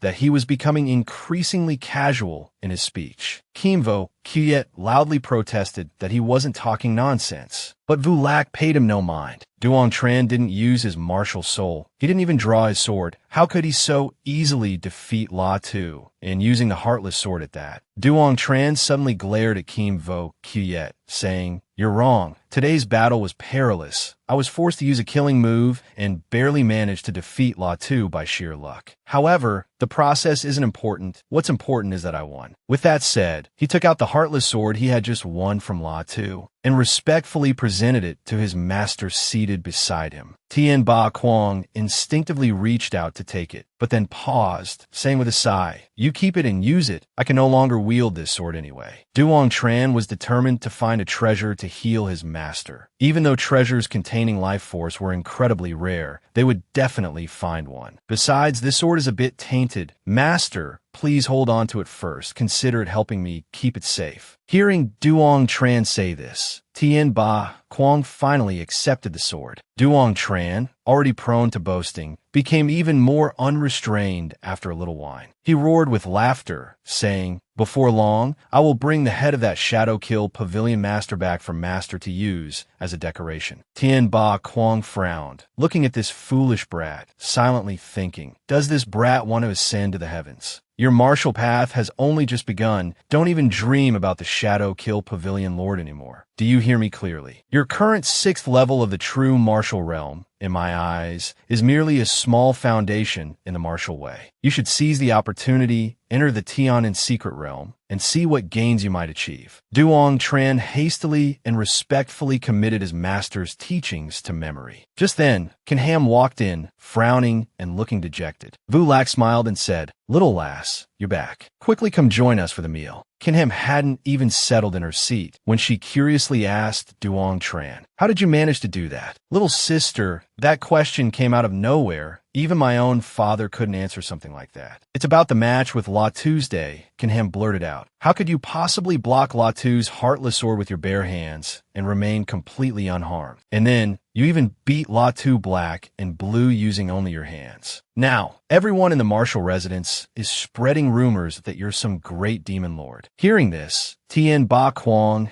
and Vu Lac's expressions immediately stiffened. Vu Lac turned to look at Kim Vo Kuyet, asking, "Was everything you told us earlier the truth?" Kim Vo Kuyet quickly nodded. "Of course, it's true." Hearing this, Vu Lac nearly choked. Although she knew little Kuyet wouldn't lie, she couldn't help but be astonished. Duong Tran, seeing his master's unpleasant expression, hurriedly explained, "Actually, I previously encountered a fortuitous opportunity and learned a miraculous body technique. Within it, there's a divine ability that, once executed, can instantly enhance defensive power." Kinham's eyes lit up, asking, "What kind of body technique is so miraculous?" Duong Tran again said it couldn't be revealed, causing Kinham to angrily call him stingy. However, Tien Ba Quang had already guessed that this body technique was imparted by the Chilean divine beast. This matter could not be exposed, so he didn't pursue the questioning any further. Meanwhile, in the bamboo forest, Tien Linhai was excitedly skipping about. Grandmaster Vo Nai, seeing her making such a cheerful commotion, asked, "What news have you heard that makes you so overjoyed?" Seeing her flushed face and unusually high spirits, Grandmaster Vo Nai immediately deduced that the young lad was still alive. "Brother Tran won. He won." Tien Lin Hai cried out joyfully. Grandmaster Vo Nai smiled teasingly. "I told you long ago that boy would be fine. He doesn't have the face of someone destined for a short life. You were worried sick day in and day out. Now you can finally rest assured." The filial Tien Lin Hai wanted to go find Duong Tran, but was stopped by her master. "Don't even think about seeing him before next year. Now hurry back and inform your mother, make the proper arrangements, and come together to Gu Mountain on New Year's Eve." Hearing this, Tien Lin Hai felt a pang of disappointment and quickly departed from the bamboo forest. That evening, in the central area of the North Courtyard, Cao Chano stood waiting for Duong Tran beneath a tree, intending to get to the bottom of things. "You hide things quite well. Aren't you going to confess the truth quickly?" Duong Tran feigned ignorance, asking, "What are you talking about?" Cao Chan lost his patience, his voice lowering threateningly. "Are you planning not to tell the truth?" Duong Tran, left with no choice, had to repeat the words he had told Tien Ba Quang. "Actually, I had a fortuitous encounter some time ago and learned a miraculous body technique. Within it, there's a special skill that, once executed, can instantly enhance my defensive power." Cao Chan thought this brat was treating him like a fool, spouting nonsense, and his anger flared up instantly, letting loose a torrent of curses. "Don't you know that I am the #1 body technique cultivator in this eastern land?" Duong Tran knew he couldn't deceive this old man, so he reluctantly recounted the events of the past few days. "The bloodline within my body seemed to have its seal undone, and my physical strength crazily increased tenfold." Cao Chano was somewhat skeptical and grabbed his wrist to probe it slightly. His divine sense detected a stream of golden blood flowing within. Cao Chan was utterly astonished upon discovering this. He immediately asked, "Has anyone else in your family ever seen this?" Duong Tran answered honestly, "Only me." Cao Chano instructed, "You must be careful from now on. Absolutely do not let anyone else know about this. Bloodline power is a good thing." Only after saying this did he finally leave. Duong Tran didn't quite understand, but still decided that before entering the Tian secret realm, he would not use his bloodline power again. The next morning, in the grand square of the Marshall Manor, Duong Tran, Cao Lin Ni, and the others were all present, ready to hear the group assignments for entering the secret realm. Tien Lin Hai and Noyet Tu naturally appeared as well. The Dean of the East Courtyard stood upon a high platform, coldly proclaiming, "All of you are the outstanding geniuses of our Tian Nan. I hope that after entering the secret realm, everyone will help one another. Although the secret realm holds many opportunities, it is also fraught with danger. It's possible some may lose their lives within. Remember well, do not be excessively greedy. You must act according to your strength. Do not attempt to venture too deep into the secret realm. I hope that after 20 days, all of you will have gained something. After you exit, each person must submit precious herbs worth 500 spirit stones. Duong Tran was listening intently when he suddenly spotted a familiar figure on the other side. Tuan Nu wasn't a student of the martial manner. Why was he here? Tuan Nu noticed Duong Tran looking at him and smirked, saying, "Hope you get a bit lucky and don't run into this young master right after entering." Just then, a sky-shattering roar erupted as the formation gate leading to the secret realm opened. All the core disciples lined up and stepped through. Duong Tran and his group followed behind. Before stepping into the teleportation gate, they clasped hands tightly to prevent getting separated. Duong Tran felt his surroundings blur, but just a few seconds later, they arrived in a place of verdant mountains and clear waters, a scene as beautiful as a painting. Kim Vo Kiet and Cao Lin Ni curiously looked around, observing their environment. Cao Lin Ni stroked her chin, seemingly pondering something. Duong Tran, meanwhile, leisurely enjoyed the fresh air, as if he were resting and recuperating. Cao Lin Ni took out a compass. Without a second word, immediately poured her true chi into it, causing it to emit a strange azure light, the needle pointing in a specific direction. Cao Lin Ni excitedly pointed that way, saying, "Let me lead the way, you two fools follow me." After walking for a distance, she checked the compass again and discovered it had turned red. Cao Lin Ni exclaimed joyfully, "Found it! Found it!" Right ahead is a forest full of mid-tier imperial-grade precious herbs and medicinal ingredients. All three pairs of eyes lit up with joy. In Tian Nan, low-tier imperial-grade treasures are usually worth 1 spirit stone, while mid-tier imperial-grade precious herbs are worth 10 times that, meaning 10 spirit stones. Kim Vo Kiet thought to himself, "We've just arrived and already found a mid-tier imperial-grade precious herb. If we venture deeper, there will surely be even more resources." Cao Lin Ni quietly reminded everyone to be careful. In fertile lands like this valley, there are bound to be many hidden dangers. After walking for a while, they saw a fruit tree laden with fruit. Kim Vo Kiet immediately recognized it as the Crimson Spirit Fruit. This was a good find, a high-tier imperial-grade precious herb, worth at least 200 spirit stones. Kim Vo Kiet quickly counted, finding 17 ripe fruits. Hearing this, Cao Lin Ni exclaimed excitedly, "Within 20 miles, each of us must find treasures worth 500 spirit stones to hand over to the martial manor. The rest will be ours." We've only taken a few steps and already found Crimson Spirit Fruit. This helps us complete our task and makes us rich too. Duong Tran couldn't help but marvel. The Tian Nan secret realm truly is a wonderful place. Meanwhile, Cao Lin Ni glanced around, checking if anyone was nearby, then said to Kim Vo Kiet, "Go, pick all the Crimson Spirit Fruits." The ripe, red fruits were quickly plucked by Kim Vo Kiet. Duong Tran casually popped one into Kim Vo Kiet's mouth, saying, "Eat up, quench your thirst." Cao Lin Ni watched these two idiots happily munching on the Crimson Spirit Fruit, and her anger flared instantly. Shouting loudly, "Duong Tran, do you have any idea how many spirit stones a Crimson Spirit Fruit is worth?" Seeing this, Kim Vo Kiet hurriedly offered her one, saying, "Have one, calm down." But Cao Lin Ni not only refused to eat it, she scolded them instead, saying, "Crimson Spirit Fruit contains extremely potent fire attribute spiritual energy.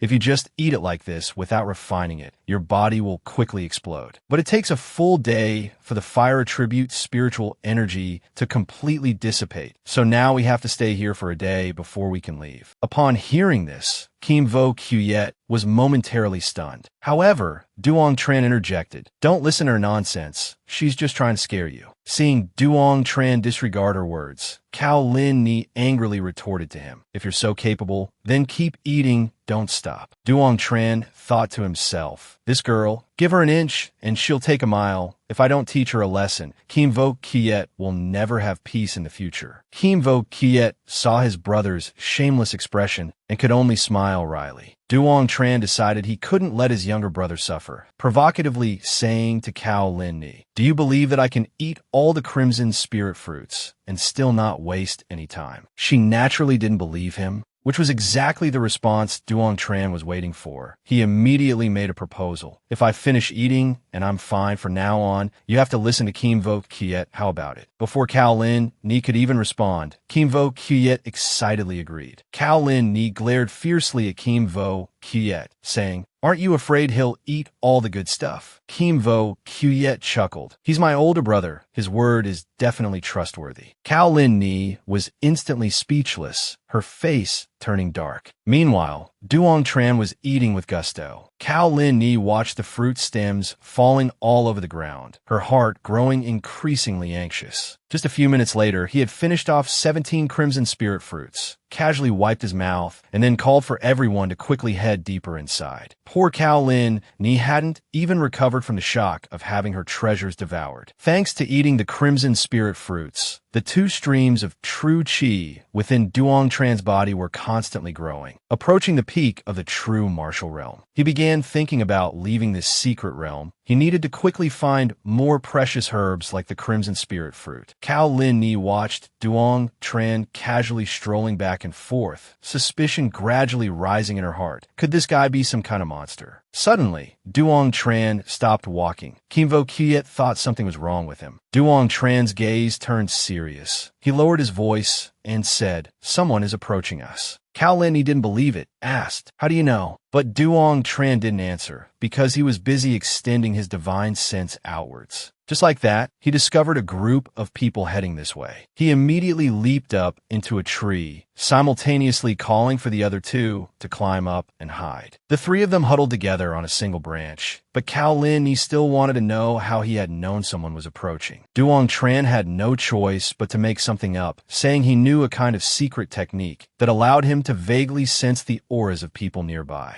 Cao Lin Ni half believed, half doubted this miraculous secret technique. The sound of footsteps grew closer and closer. Duong Tran signaled for them to be silent. The three stood quietly on the high branch, looking down below. At this moment, a blonde-haired man stood before the crimson spirit fruit tree, laughing heartily, saying, "The map wasn't wrong after all, it really exists." Cao Lin Ni immediately recognized him as Ko Kai. Hearing this name, Duong Tran remembered that a few days ago, the Martial Academy had added several core disciples, and Ko Kai was one of them. It was said his cultivation had reached the 3rd level of the martial seed realm. He was a wood element heavenly Dao master, with a cruel personality not easy to deal with. Beside Ko Kai, another person pointed at the tree and said, "Why aren't these crimson spirit fruits ripe yet?" Ko Kai angrily clenched the map, cursing, "That Shadow Kill Pavilion master is truly a liar. Someone must have gotten here first and snatched our prize." He ordered Lai Hong to guard the entrance, while he himself went into the valley alone to check the situation. Then Ko Kai quickly rushed into the valley to search for people.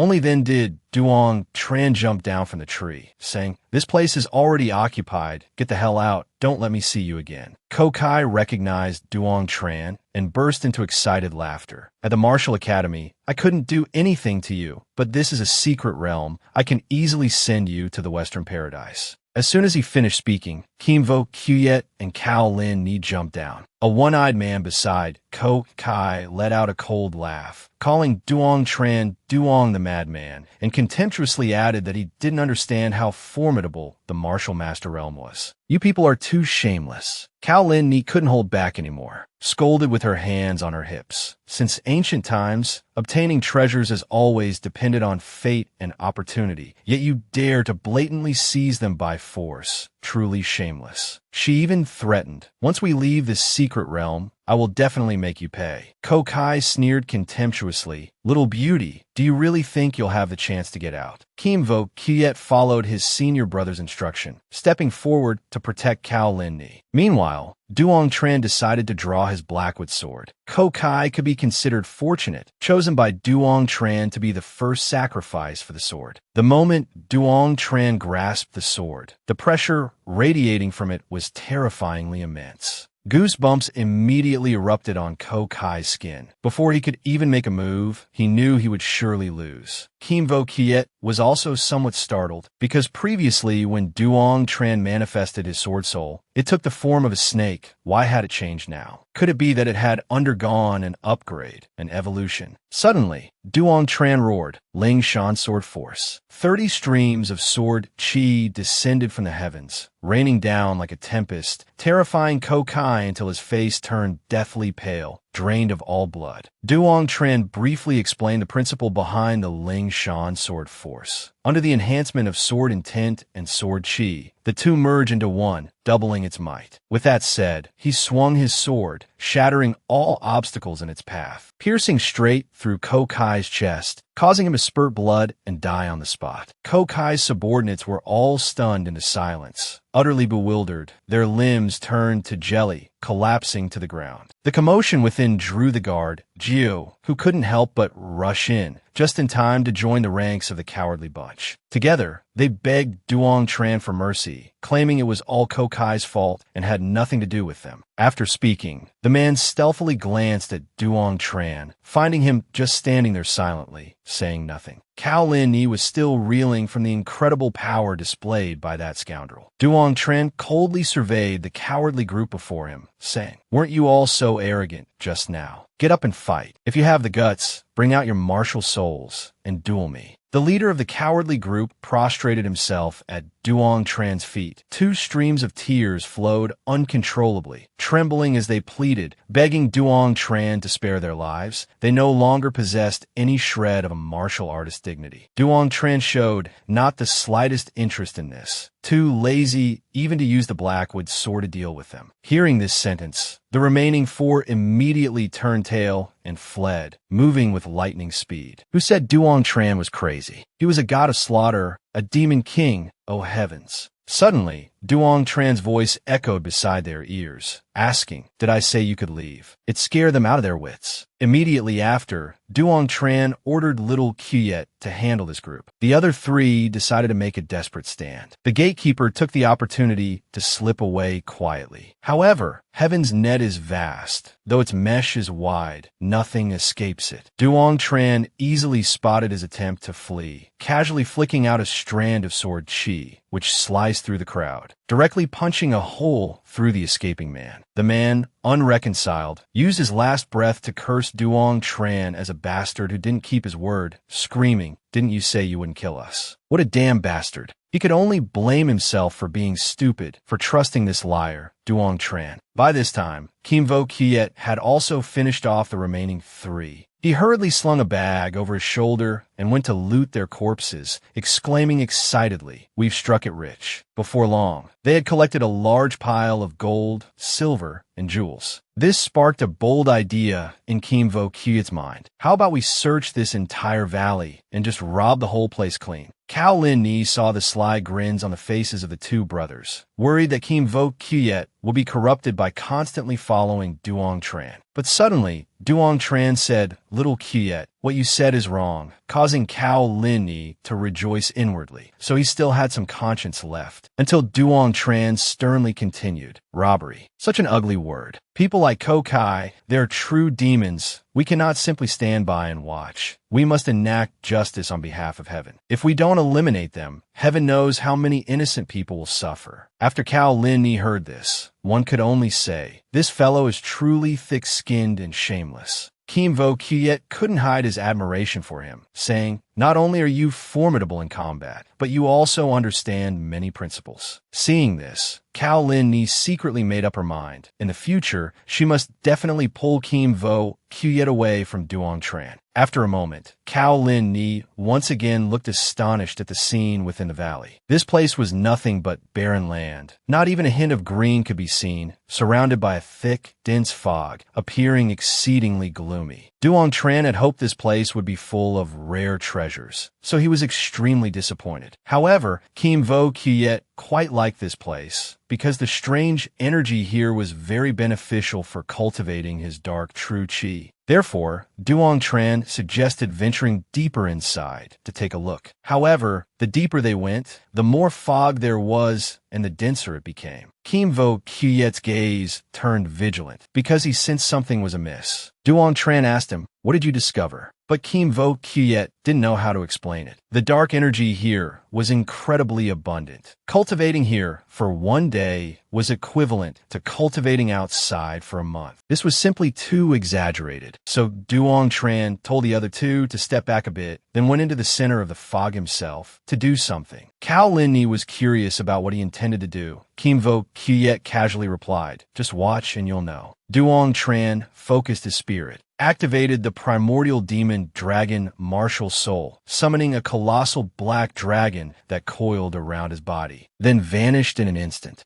Lin Ni was once again shaken, learning that Duong Tran possessed two types of martial souls. She continuously grasped Kim Vo Kuyet's hand, asking him, "Who exactly is he?" At this moment, the black fog madly devoured everything. Suddenly, it noticed that a particular rock formation was somewhat unusual and passed directly through it. Duong Tran laughed heartily, saying, "Found it." Kim Vo Kuyet immediately understood there was treasure inside. Duong Tran excitedly threw another punch, quickly clearing a path. A huge cave appeared behind the layer of rock and earth. Before entering, he reminded the two to be careful. Inside, it was pitch black. Lin Ni, frightened, tightly gripped Kim Vo Kuyet's hand and wouldn't let go. Duong Tran, protected by his true Sun Chi, took the lead, guiding the way. Suddenly, he stopped, having discovered a dark, stunted tree. Thus, he decided to take a gamble. He walked directly to the base of the tree, intending to uproot it with force. But this method proved ineffective. It was merely wasted effort. Kim Vo Kuyet had no choice but to helplessly turn back to call his senior brother. Duong Tran, seeing his pitiful junior brother, also considered using the Blackwood sword, but thinking that if he struck with force, the sword might break in two, he abandoned the idea. Moreover, his master had once instructed him to focus his spirit on cultivating the Blackwood sword. Only then could he awaken its sword intent. After some consideration, Duong Tran decided to try using the heaven-devouring scripture. He solemnly sat down cross-legged, concentrated his mind, and drew the black energy from the tree into his abdomen. Before long, he had absorbed a pitch-black substance, resembling a small dog.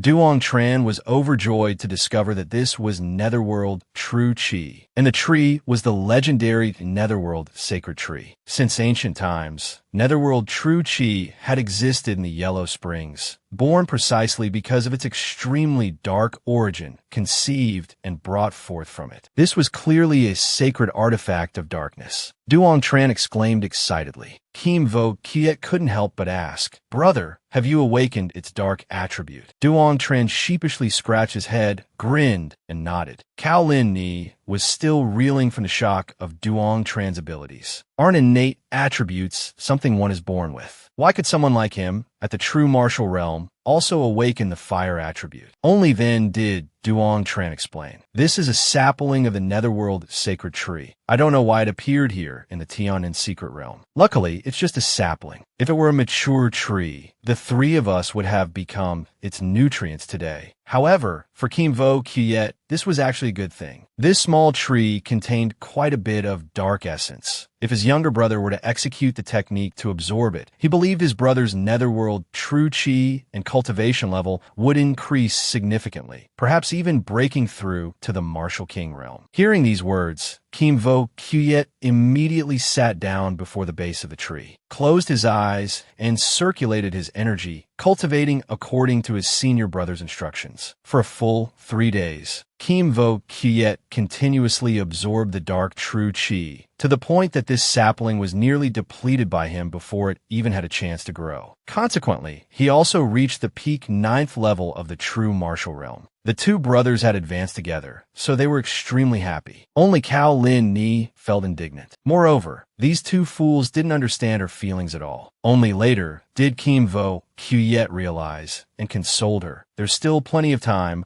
I believe destiny will surely come to you. Lin Ni's anger subsided, but she still held her compass and walked ahead, paying them no further attention. Passing through the dense forest, the three arrived in a new terrain. Here, the land was barren, almost devoid of trees and weeds. Suddenly, Lin Ni cried out in alarm. Myriad poisoned barren plains, because this was the place where she had been poisoned by the nether flower, nearly losing her life. Duong Tran, ever the gentleman, comforted her. This time, we brothers are with you. You don't need to be afraid. Entering the central area of the myriad poison barren plains, the pace of the three slowed down. Lin Ni fearfully clutched her compass, looking around warily, which was understandable. But even Duong Tran and Kim Vo Kuyet dared not be careless. Suddenly, Duong Tran signaled everyone to stop, then walked by himself towards the bushes ahead, calling out loudly, "You must be tired hiding there. Come out quickly and have a drink of water. Kim Vo Kiet also shouted loudly. Who's there? Get out here now.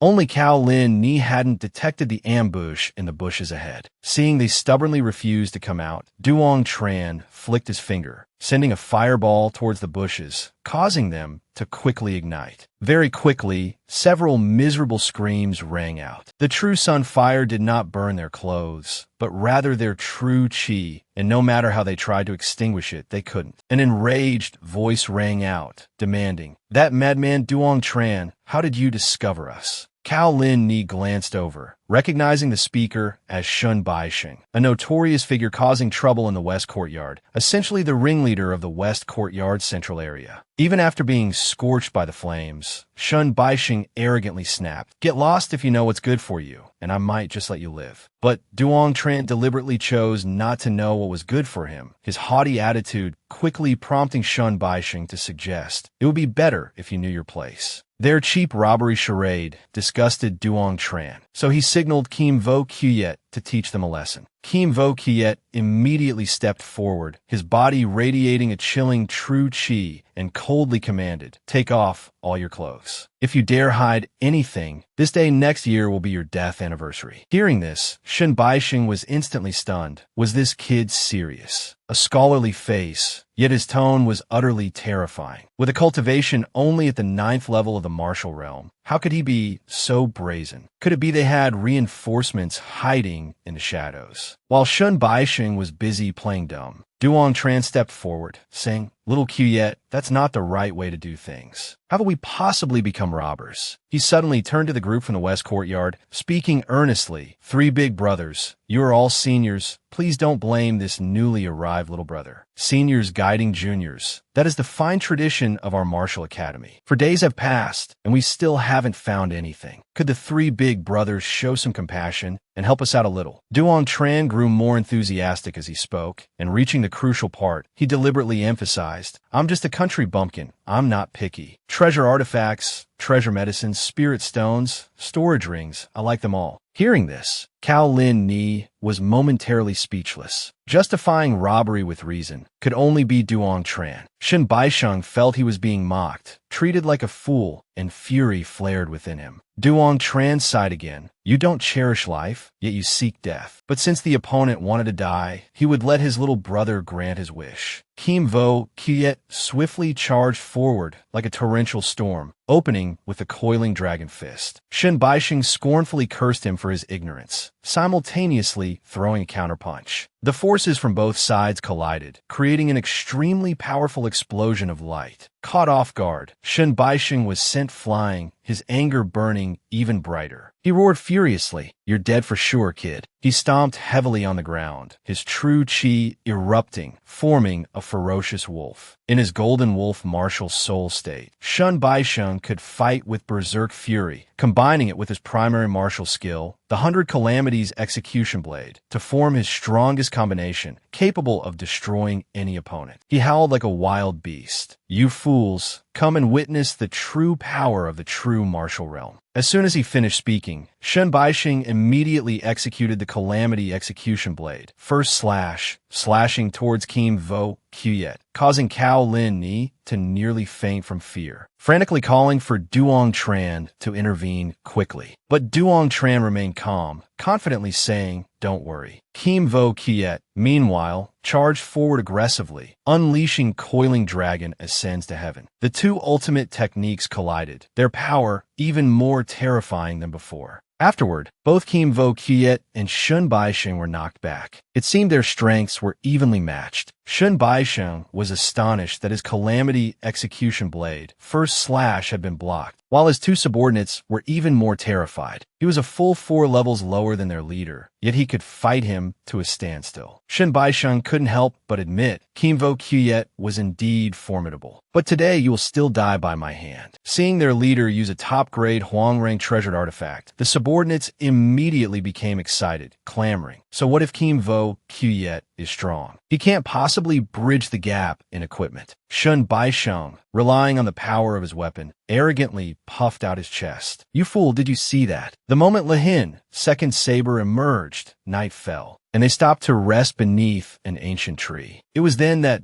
Duong Tran asked Tien Linhai why that terrifying wolf had pursued them. Tien Linhai naturally didn't know either, but she suddenly remembered something and took out a giant horn from her storage ring. Duong Tran hadn't expected a beast horn to possess such formidable power. Tien Linhai explained, "At that time, Chu Tan and I were about to leave the Myriad Poison Wasteland. We were planning to check out the secret realm when we accidentally discovered this stone cave. Initially, we thought there might be some treasure inside, but in the end, we only found a white horn. We never expected it would lead to such a terrifying wolf." Noyet Chu Tin quickly added, "At that moment, Duong Tran was holding the horn and simultaneously used the Tam Tien scripture to examine it. A look of astonishment appeared on his face, because there was no reaction whatsoever. He believed the horn contained some kind of hidden energy, which was why the Tam Tien scripture was ineffective. Duong Tran couldn't just give up, so he resorted to using his ancient demon dragon martial soul. Have a black dragon breathe fire to burn that horn," Duong Tran said.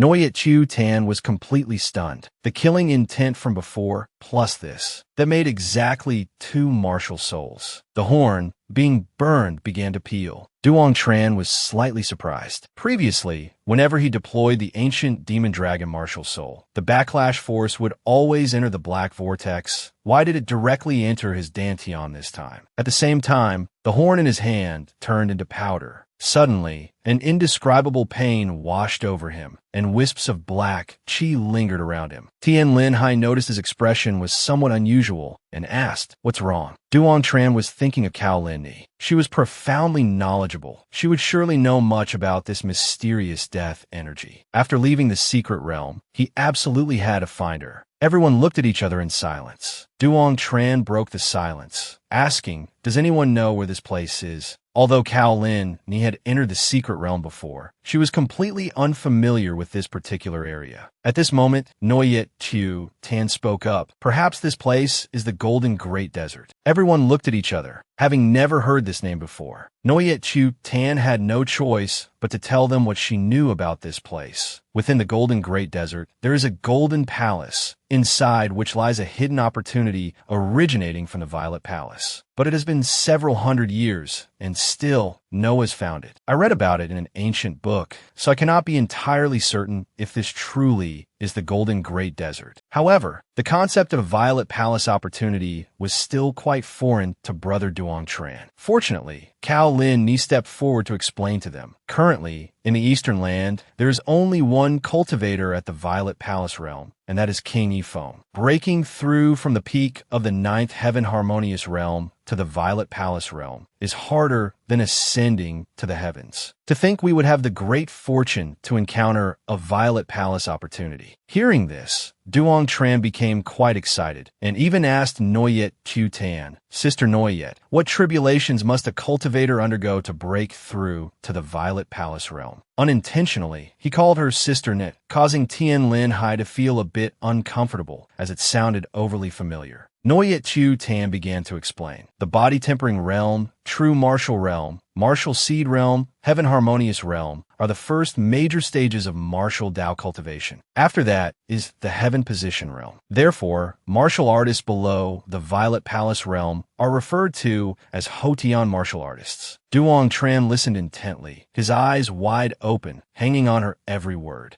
Noyet Chu Tan grew more enthusiastic as she spoke, explaining all the realms above the Hotian stage in one breath. Above the Hotian realm is the Xiantian realm, and the first realm of the Xiantian stage is the Violet Palace realm. The reason why the peak 9th Heaven Harmonious realm is so difficult to break through to the Violet Palace realm is because transforming from a Hotian martial artist to a Xiantian martial artist involves a massive qualitative difference. The Violet Palace refers to the Violet Palace Azure Capital. Legend says the Violet Palace Azure Capital is the palace of the immortal king in the heaven realm. Applied to us cultivators, it refers to the Dantian. Hearing this, Duong Tran asked in astonishment, "Does this mean that a breakthrough to the Violet Palace realm one must undergo a transformation of the Dantian. Noyet Chu Tan nodded with satisfaction. Within the body of a Xiantian martial artist, there is no Dantian, but rather a violet palace. Duong Tran continued to ask, then how can one transform the Dantian into a violet palace? Using Xiantian Purple Chi, Noyet Chu Tan replied. Listening to Noyet Chu Tan speak, Kimvo Kuyet felt like a duck listening to thunder, growing more confused the more he heard, because it was all new concepts. Noyet Chu Tan said, to completely transform the Dantian into a violet palace, a large amount of Xiantian Purple Chi is required, and this substance is extremely difficult to obtain. Seeing Tian Linhai curiously ask how one could obtain Xiantian Purple Chi, Noyet Chu Tan explained. After a violet Chi realm expert dies, they leave behind a divine vestige, which contains hidden Xiantian Purple Chi, but it is very difficult to draw it out. Only those with extremely high comprehension and affinity can do so. Hearing this, Duong Tran and Tien Linhai looked at each other. Duong Tran recalled the stream of black Chi emanating from the white horn earlier. Could that have been Xiantian Purple Chi? Tien Linhai thought the same as Duong Tran, but he was only at the 7th level of the true martial realm. How could he possibly draw Xiantian Purple Chi into his body? Conversely, Duong Tran felt incredibly excited at this moment. When the Dantian integrates enough Xiantian Purple Chi, the membrane within the Dantian will completely turn purple. Perhaps the day of his transformation was not far off. Noyet Chu Tan saw him standing there, happily jumping around by himself, and felt a bit concerned. Cao Lin Ni added, he gets like this sometimes, no need to worry. Once Duong Tran tired of jumping, he began to ponder again. If he killed the king of the eastern land, Daik Vo Fong, would he be able to obtain Xiantian Purple Chi? But that man was an expert. How could he possibly kill him? He definitely needed to come up with a plan. Thinking this, Duong Tran said aloud, it's truly fortunate that we managed to get here. If we could find the legendary Golden Divine Temple, then we'd really strike it rich. Hearing this, Kim Vo Kiet impatiently said, let's not rest anymore. Let's go find it quickly. Seeing his younger brother so rarely excited, Duong Tran naturally agreed. A moment later, they arrived at a fork in the road. Duong Tran stepped forward, closed his eyes, and projected his divine sense outwards. He vaguely sensed countless demons, monsters, ghosts, and fiends ahead, from below the ground to high in the sky, of all shapes and sizes. To the left, it was all demonic beasts, so he led everyone towards the right. 3 days later, they arrived at a place filled with jagged, bizarre rock formations. These rocks stretched as far as the eye could see, making Duong Tran wonder if this place was truly the Golden Great Desert. This desolate landscape left Kim Vo Kuyet deeply disappointed. Were we told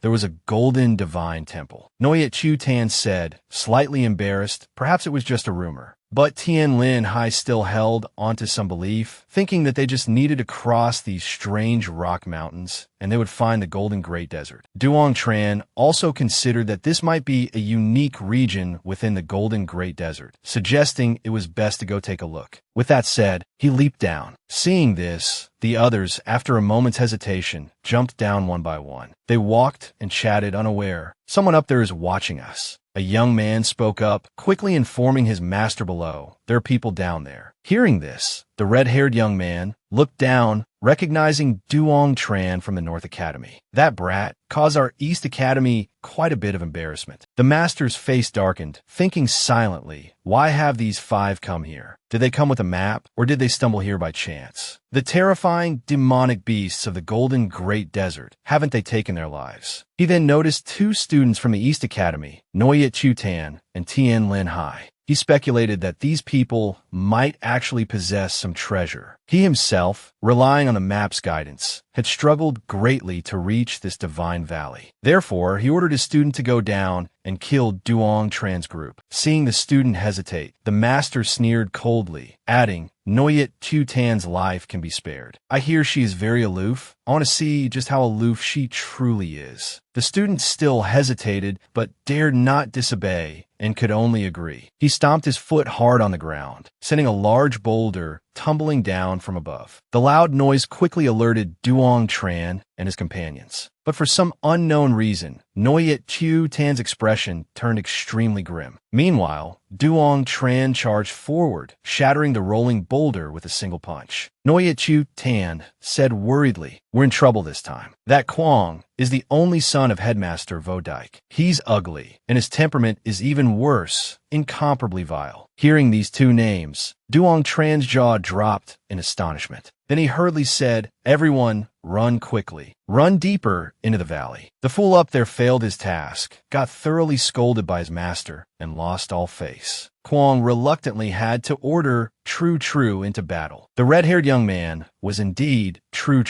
He quickly accepted the order, turned, and shouted, "Duong Tran, don't even think about escaping." True leaped down, wielding an immensely powerful battle saber. Kimvo Kiet and Tien Linhai prepared to meet the attack, but were stopped by Duong Tran's loud shout, "Ignore him. Get into the valley quickly." He himself didn't run. Instead, he sighed and remarked, "Since the day I was born, I've never encountered such a formidable opponent." More importantly, behind him, there's still Ka Kwong. This guy is several times more powerful than him. Can't beat him in a fight, can only use words. Duong Tran hurriedly shouted, "Wait, Ka Kwong. I have important intelligence." Hearing this, Ka Kwong ordered True not to kill him yet, to hear what he had to say first. Hearing Duong Tran say he knew how to obtain Innate Purple Chi, Ka Kwong's deep-set eyes, like those of a long-term addict, suddenly lit up. This brat not only knows about Innate Purple Chi, but he also knows how to obtain it. Don't know if it's true or false. But if it's true, then this is a huge windfall. Ka Kwong thought about possessing this miraculous method, his heart wild with joy. If my cultivation reaches the 9th level peak of the Heaven Convergence realm, I can easily break through to the Four Palaces realm. Isn't this a massive opportunity? Although he was ecstatic inwardly, but he still tried to remain calm, saying loudly, "Do you know what the consequences will be if you deceive me?" Duong Tran put on a serious expression, raising his hand to swear. "I swear on my heart of martial Tao, I truly possess a secret method that can easily obtain Innate Purple Chi." Seeing him dare to swear on his heart of martial Tao, Ka Kwong no longer had any doubts. If he were lying, he would surely suffer from cultivation deviation and die later on. His two subordinates didn't understand what Innate Purple Chi was, which made Ka Kwong even more pleased, laughing heartily. Duong Tran knew exactly what that fool was thinking. He truly knew how to obtain Innate Purple Chi, but unfortunately, it already belonged to his martial soul. Even telling him would be useless. Ka Kwong grinned from ear to ear, eager to hear it. Seeing Duong Tran hesitate, looking troubled, Ka Kwong generously promised, "Don't worry, as long as you tell me, I guarantee I won't harm you." Hearing this, Duong Tran smiled faintly and said, "The 5 of you must also swear on your martial souls not to harm the 5 of us." Ka Kwong agreed without hesitation, then signaled to the people behind him with his eyes. They quickly raised their hands and swore, "As long as Duong Tran reveals the method to obtain Innate Purple Chi, we absolutely will not harm any of you 5. Ka Kwong urged Duong Tran to speak quickly, but Duong Tran insisted on finding Kimvo Kiet and Tien Linhai first. Only then would he talk. Ka Kwong was so angry his face turned pale, but he suppressed his anger, jumped down, and said, "Then hurry inside and find your companions." After that, he led the way into the Divine Valley. Duong Tran quickly ran to Ka Kwong's side, asking, "Teacher Ka, why is this place called the Divine Valley?" Ka Kwong glanced at him out of the corner of his eye, replying, "A divine miracle exists in this valley, hence it's called the Divine Valley." Duong Tran pretended to exclaim in surprise, "Really? I've never seen a divine miracle before. Could it be that I can witness one with my own eyes today?" Seeing his naive appearance, like a country bumpkin visiting the city, Ka Kwong found another opportunity to show off. The divine miracle has always been here. Although it's not some profound secret within the Martial Academy, no one is willing to come here to investigate. Later, you could give it a try. Broadening your horizons a bit wouldn't hurt. Meanwhile, Kimvo Kiet and the others had ventured deep into the Divine Valley. Kimvo Kiet thought to himself, if they truly could reach the final trial, he would disregard his grandfather's advice and risk everything in a fight using his martial soul. Finally, they arrived before Stone Steel. The path had reached its end. Linhai stepped forward, encouraging everyone. Duong Tran might not be able to hold on much longer. Running away isn't a solution. Once we leave the valley entrance, they will still hunt us down. No path is clear, so let's just risk it all and fight. Kimvo Kyet unleashed his martial soul, letting out a mighty roar fight, inspiring his sisters with fighting spirit, preparing to charge into battle. However, just a few seconds later, they stared dumbfounded toward the other side. What is happening? Why is Duong Tran with the people from the East Courtyard, acting as close as long-lost friends, laughing and talking merrily? Duong Tran was even asking Ka Kwong where the Golden Divine Temple was. Ka Kwong casually gestured towards the stone stele, saying, "That's it right there." Duong Tran only saw a dilapidated, uninhabited stone house. How could this possibly be the legendary relic? Seeing his skepticism, Ka Kwong chuckled. "Whether it is or not, you'll know once you go inside." After that, he walked directly into the stone house, casually adding, "You all can come in too. If you can comprehend the wonders of the divine miracle, consider it your good fortune." Duong Tran stepped inside, still harboring doubts in his heart. But the moment he entered the stone house, he felt killing intent assaulting him from all directions. Fortunately, he managed to activate his protective True Sun Chi in time, avoiding injury. Only then did Duong Tran notice a humanoid statue ahead. The people from the East Courtyard behind him were also staring intently at it, unblinking. Suddenly, a flash of golden light erupted, exploding like a flame, accompanied by an incredibly fierce sword intent, launching a surprise attack towards them. Duong Tran struggled greatly to withstand this sudden assault, while those from the Eastern Institute fearfully scrambled behind him, trembling uncontrollably. Only then did Ka Kwong leisurely stroll in, saying with a laugh, "Your eyesight isn't half bad, let alone entering the stone house. Even just getting close to it is difficult." But upon seeing Duong Tran standing firmly in the middle of the stone house, his smile abruptly vanished. Ka Kwong couldn't believe his eyes. A look of displeasure crossing his face, he asked, "How did you manage that?" At this moment, Duong Tran had no mind to pay him any attention. He was focused on observing the true appearance of the Golden Divine Temple. This statue within the stone house was clearly the relic containing the extraordinary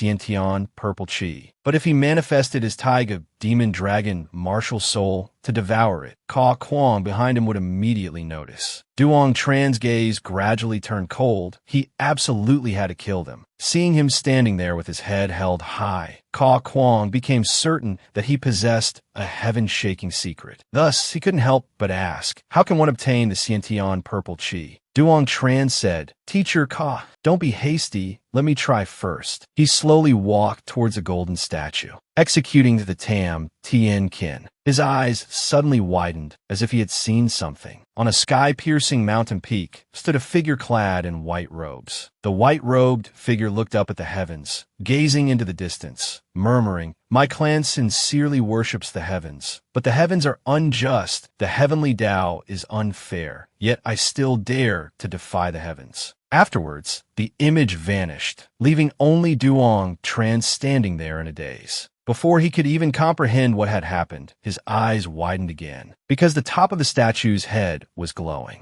Is this sword intent taking form? Duong Tran reached out his hand, and the light immediately flew towards him. He was astonished to discover he could control it. Suddenly, Ka Kwong behind him was struck by something. His entire body was pulled away from the stone relic, falling hard onto his backside. Duong Tran grinned wickedly, gripping that stream of energy tightly in his hand. Seeing Ka Kwong struggling to scramble up, he directed the sword intent, unleashing a strike into Ka Kwong's abdomen, plunging Ka Kwong into absolute terror. This sight didn't just startle Tien Linhai and her companions. It also caused Ka Kwong's subordinates to freeze in utter fear. Duong Tran, believing it better to kill wrongly than miss one, commanded the golden sword intent, sweeping it across the four men from the East Courtyard, sending them, along with the insolent Ka Kwong, on their final journey. As for that strand of golden sword intent, it gently drifted back towards the statue,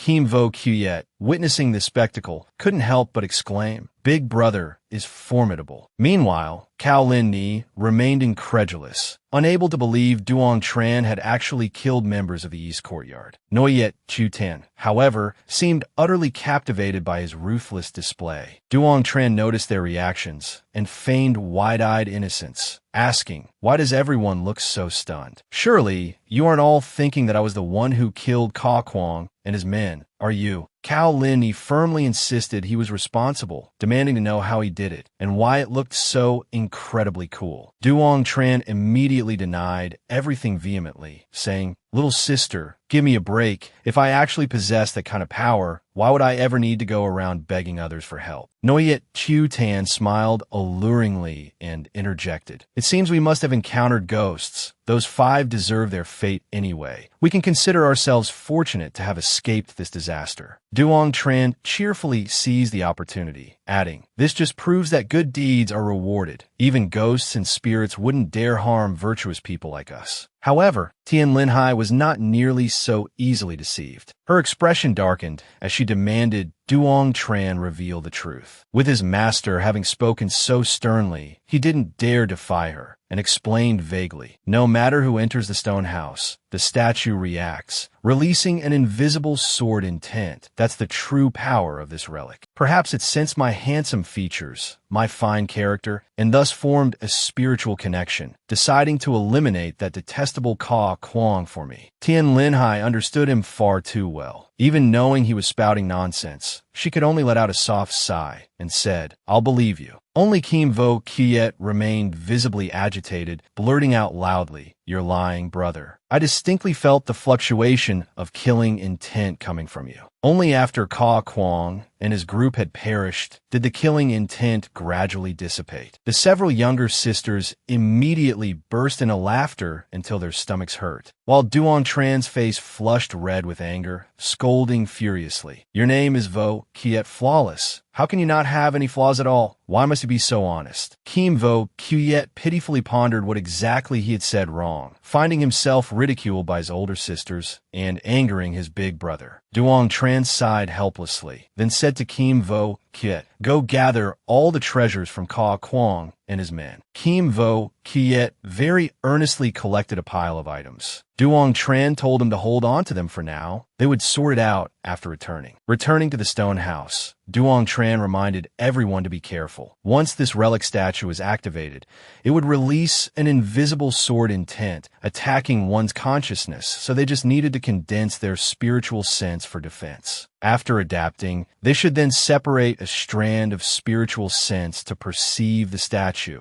to comprehend the mysteries within. Having said that, Duong Tran led everyone closer to the statue. But before they could do anything, the statue's sword intent erupted, radiance flaring in all directions. However, everyone had mentally prepared beforehand, so they showed no fear. But when the sword intent surged forth, apart from the 2 brothers, Duong Tran and Kim Vo Kuyet, the others were all struggling to maintain their balance. But why isn't he employing that kind of secret technique? Could it be because there's an outsider present? Thinking this, Tian Linhai's gaze instinctively shifted towards Noyet Chu Tan. This statue's sword intent is far too profound. It's very difficult for us to comprehend. Continuing will just be a waste of time. We might as well head out. At this point, Kim Vo Kuyet also gave up, standing up and saying, "It's not that it's difficult to comprehend. It's fundamentally impossible to comprehend. My spiritual sense was obliterated by that sword intent the moment it made contact." Noyet Chu Tan didn't utter a word, merely remaining silent, contemplating something. Everyone began to head outside. After walking for a moment, Kim Vo Kuyet casually placed his hand on the nearby stone wall, and a peculiar sensation traveled into his hand. Thus, Kim Vo Kuyet instinctively pulled out a block of stone, preparing to examine it. However, before he could even react, the stone block pulled him crashing down to the ground. He couldn't fathom why the stone was so heavy. Seeing this, Cao Lin Ni cried out in alarm, "This is great heavy cold iron." Tian Linhai and Noyet Chu Tan couldn't hide their astonishment either. Kim Vo Kuyet, his hands trembling, picked up the stone block and asked curiously,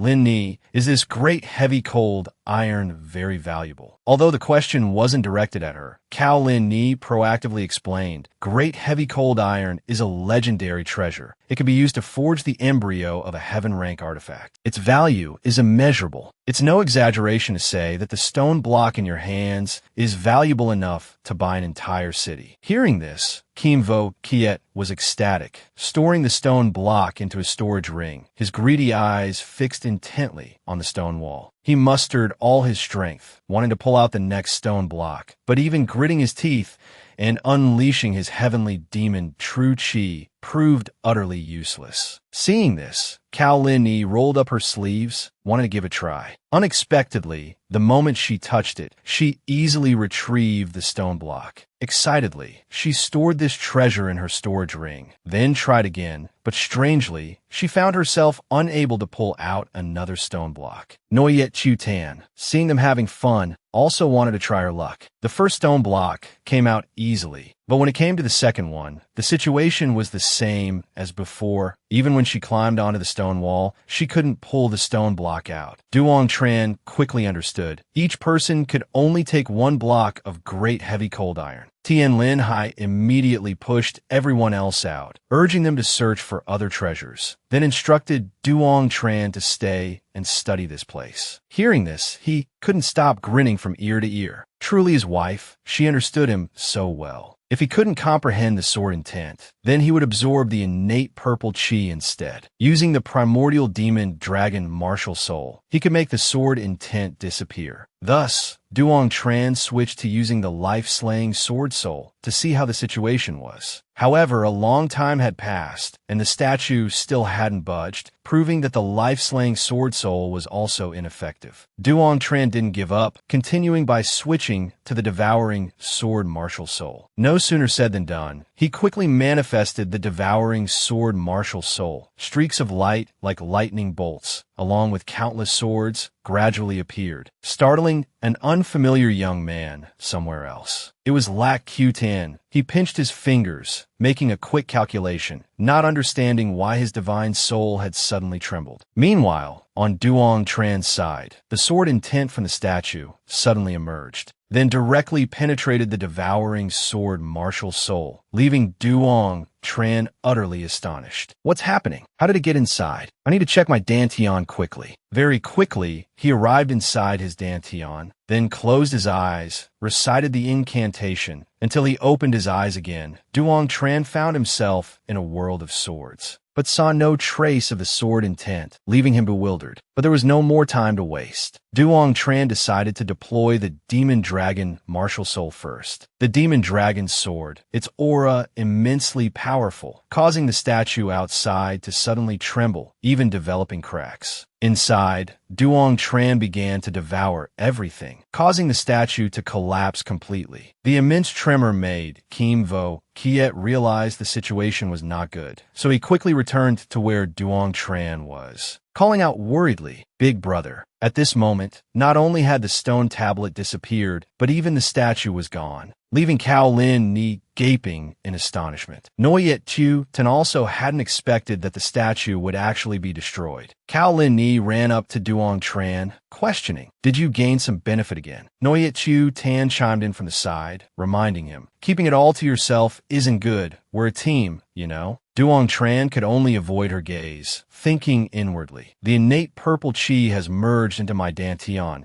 but the seven sword intents have vanished. How am I supposed to divide this?" At this moment, Kim Vo Kiet proudly spoke up. "It's all thanks to good fortune. We were comprehending the divine miracle together. Only Big Brother could obtain it." These words implied Duong Tran had stumbled into luck by chance, making him unsure whether to laugh or cry. The innocent and pure expression, like that of a little fairy maiden on Kim Vo Kiet's face, made Noyet Chu Tan burst into hearty laughter. while it infuriated Cao Lin Ni to no end. To make everyone temporarily forget about his own matter, Duong Tran announced loudly, "The stone tablet seal and mysterious force have vanished, so these blocks of great heavy cold iron are all ours. Everyone, feel free to take them. Take as much as you want." Duong Tran quickly stacked several stone blocks together, then, grinning broadly, placed his hand upon them, drawing them into his storage ring. The others also joyfully harvested these precious spoils. In the blink of an eye, the place where the stone blocks lay had been completely cleared. Thinking of the prospect of future wealth, Duong Tran couldn't help but grin widely. Cao Lin Ni also smiled until her eyes narrowed, saying, "Selling all this will surely fetch a fortune. We've struck it rich, everyone." Suddenly, Kim Vo Kiet approached Duong Tran, holding a scroll, and said, "I found this in the storage ring of that expert. It seems to be a map of the Dai Na mystic realm." Duong Tran exclaimed in surprise, then quickly unfurled it to look. 3 red points were marked on the map, respectively labeled Divine Valley, Rotten Heart Grotto, and Chi Thunder Platform. This place is Divine Valley. The other 2 locations likely also hold great opportunities. However, Noyet Chiu Tan coldly stated, "Rotten Heart Grotto is no good place. It might be related to the Rotten Heart Poison Wolf. Tien Linhai also wants nothing more to do with that place. We have collected enough swords. Let's return. There's still 10 days left." Duong Tran suggested going to the Chi Thunder Platform. Tien Linhai remained resolute, disagreeing, saying, "Master specifically instructed, the Chi Thunder Platform is extremely dangerous. It cannot be approached." Hearing this, Duong Tran felt completely helpless. Even Grandmaster Wu Yi had given such warnings. It seemed the place was truly perilous. Kim Vo Kiet, seeing her big brother looking dejected, quickly chirped, "Let me go with you, brother. The sisters can stay here and cultivate." Naturally, Tien Linhai and Cao Lin Ni both strongly objected. The mystic realm was fraught with danger, and Duong Tran didn't want to leave them behind here either. "I will protect him," Tien Linhai said. As soon as Tien Linhai uttered these words, her heart immediately felt much lighter, and she even gave Duong Tran a wink. Kim Vo Kiet suddenly felt left out, feeling a bit sorry for himself. As he was pondering, he heard his big brother say, "It's okay to go take a look. If it's really dangerous, we'll just run." These words made Kim Vo Kiet's heart leap with joy again. Cao Lin Ni not only didn't object, but instead asked curiously, "Is your detection secret technique reliable? How far can it detect?" Duong Tran replied smugly, "Within a 5-mile radius. All life signatures cannot possibly hide." "Then why, when we entered the Divine Valley earlier, did you not discover those powerful experts?" Tien Linhai asked doubtfully. "Wifey, please don't expose me like that," Duong Tran said sheepishly. Hearing about the secret technique, Noyet Chiu Tan became interested, asking, "What secret technique is it?" Duong Tran immediately went into boasting mode, saying, "The number 1 secret technique under heaven." Suddenly, Kim Vo Kiet casually asked, "Is it the divine ability of that number 1 martial soul of yours, brother?" This question left Duong Tran speechless, not knowing what to say to this foolish little brother.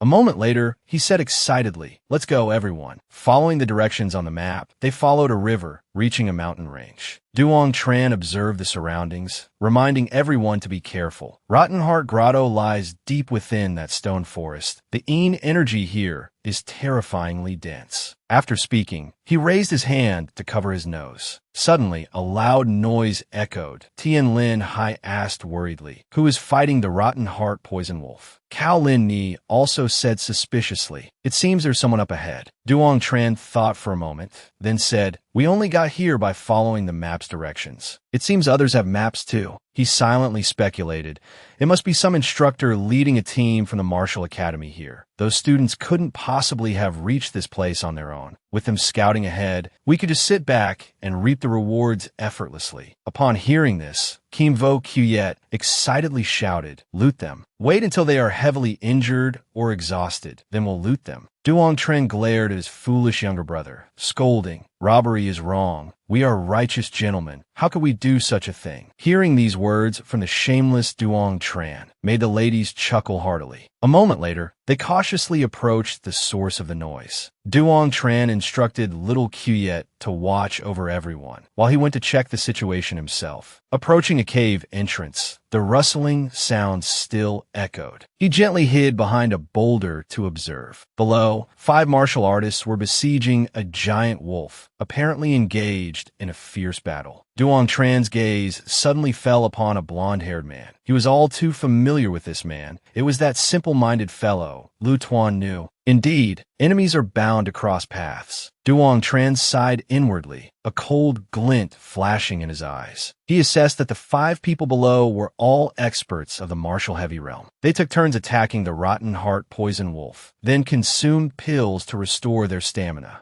Lu Tuan Nu intended to use this method to wear down and kill the rotten heart poison wolf. Naturally, Duong Tran saw through this despicable plan at a glance. At this moment, the rotten heart poison wolf was staring intently at the storage ring on Lu Tuan Nu's hand. Seeing how the others were protecting him so tightly, a cunning light flashed in its eyes. Just then, someone launched a sneak attack from behind. The rotten heart poison wolf howled in pain, then fiercely charged towards Lu Tuan Nu. Those protecting him saw the situation turn dire and hurriedly moved to intercept. However, the rotten heart poison wolf endured the blows, determined to bite Lu Tuan Nu's arm. In an instant, his arm was bitten by the wolf. Lu Tuan Nu felt pain akin to dying and coming back to life, but still roared fiercely, "Kill it for me, quickly." He was in so much pain that cold sweat poured off him, as if he had just taken a bath. Seeing their master injured, those subordinates immediately rushed forward to attack. Watching this unfold, Duong Tran couldn't help but praise the rotten heart poison wolf. This beast is truly cunning and ruthless enough in its actions. At this moment, the rotten heart poison wolf was under fierce attack within the cave. It was just one step away from death. Just then, its eyes became vacant. It opened its mouth wide and let out a tragic cry. Seeing this situation, it seemed like it wanted to unleash its final move. Lu Tuan Nu saw this, laughed heartily with joy, and said, "Damn beast, just die. Ha ha ha." However, his rejoicing was premature. Silence. At this moment, the rotten heart poison wolf was releasing immense energy. The others quickly realized the situation was bad, shouting, "Run quickly. It's going to self-detonate its beast core." As soon as the words left their mouths, the beast core in the rotten heart poison wolf's mouth activated. Only a loud boom was heard. Dust and smoke filled the air. The ground shook violently. Rocks and mountainsides crumbled. Tian Linhai moved through the thick smoke, found Duong Tran, and asked worriedly, "Brother, are you all right?" Of course, he was fine, even excitedly suggesting they go collect the spoils. Duong Tran looked down below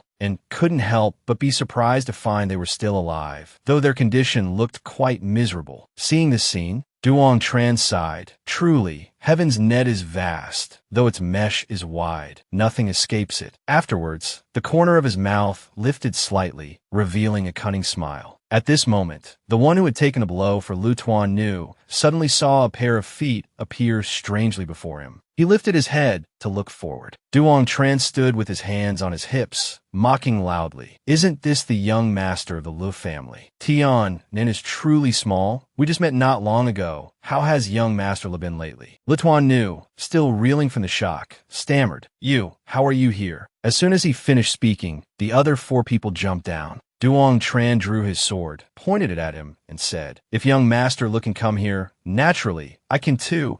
It's just that our conditions are somewhat different." Lu Tuan Nu shouted agitatedly, if you want to kill me, just kill me. Why waste so many words?" The corner of Duong Tran's mouth twitched, repeating the man's words. Then he said, "Don't misunderstand. I am not going to kill you." Hearing this, Lu Tuan Nu asked, half believing, half doubting, "You really won't kill me?" Seeing Duong Tran sheath his sword, and hearing him say he didn't like killing, furthermore, that killing an unarmed novice like him held no meaning, Lu Tuan Nu immediately softened his tone, telling Duong Tran, "As long as you spare me, whatever your request, I will agree to it." Kim Vo Kuyet, witnessing this scene, could only look at Le Tuan Nu with pity. This fool, he actually believes Big Brother's words are true. At this moment, Duong Tran said seriously, "A gentleman's word, once spoken, cannot be retracted." Then he asked, "Le Tuan Nu, how did you know about the divine sign in the True Mountain Range?" Le Tuan Nu honestly confessed, "A person named Bin Tu told me." Duong Tran asked coldly, "Where is he?" Le Tuan Nu immediately revealed the address, north of Tien Nam City, a pawn shop named Lao Ban Pawn Shop. Hearing this name, Duong Tran immediately recalled that peculiar pawn shop. Kim Vo Kuyet, seeing his senior brother's surprised expression, hurriedly asked, "What is it?" Duong Tran turned his head, saying, "It's nothing."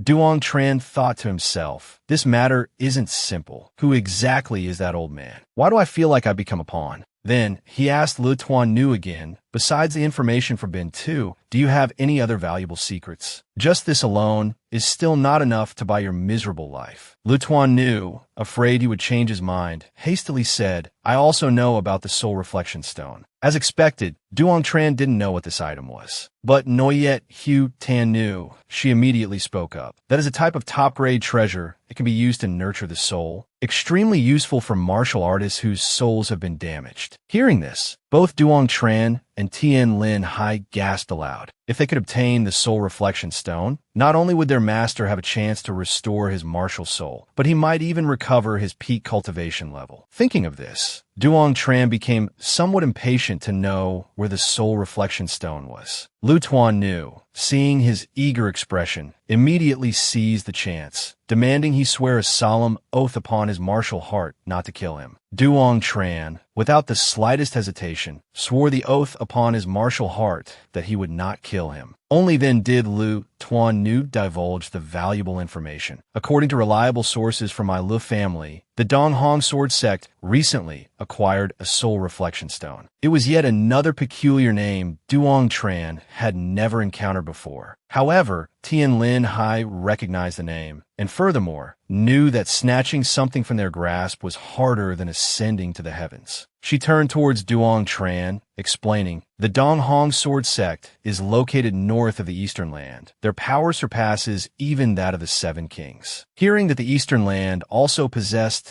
such a formidable power gave Duong Tran a slight headache. But now that he knew the Dong Hong Sword Sect had the Soul Reflection Stone, he had to make the trip no matter what. Regardless of the difficulties, he had to devise a way to obtain it. Noyet Chu Tan, as if guessing his thoughts, sighed and said, "The Dong Hong Sword Sect holds enmity towards our Eastern Land. Conflicts frequently erupt along the border." However, Duong Tran just laughed heartily, full of cheer. "I was worried their relationship was too amicable. Old grudges and new debts, excellent." After that, Duong Tran asked Le Tuan Nu, "Do you have any other secrets?" Seeing him hesitate and claim he had no more, Duong Tran's expression suddenly turned grim. "If you no longer have any value, then you can go die. Otherwise, the tens of thousands in true CA will die unable to close their eyes." Hearing this, Le Tuan Nu broke out in a cold sweat from fear, loudly crying injustice. "You swore a solemn oath upon your martial heart not to kill me. How can you go back on your word?" Duong Tran glanced contemptuously at Le Tuan Nu, replying nonchalantly, "I truly believed you, young master then." His disdain for this fool deepened. "Even I don't trust myself, yet you actually believed me." Then, Duong Tran softly called out twice, "Tu Kuyet."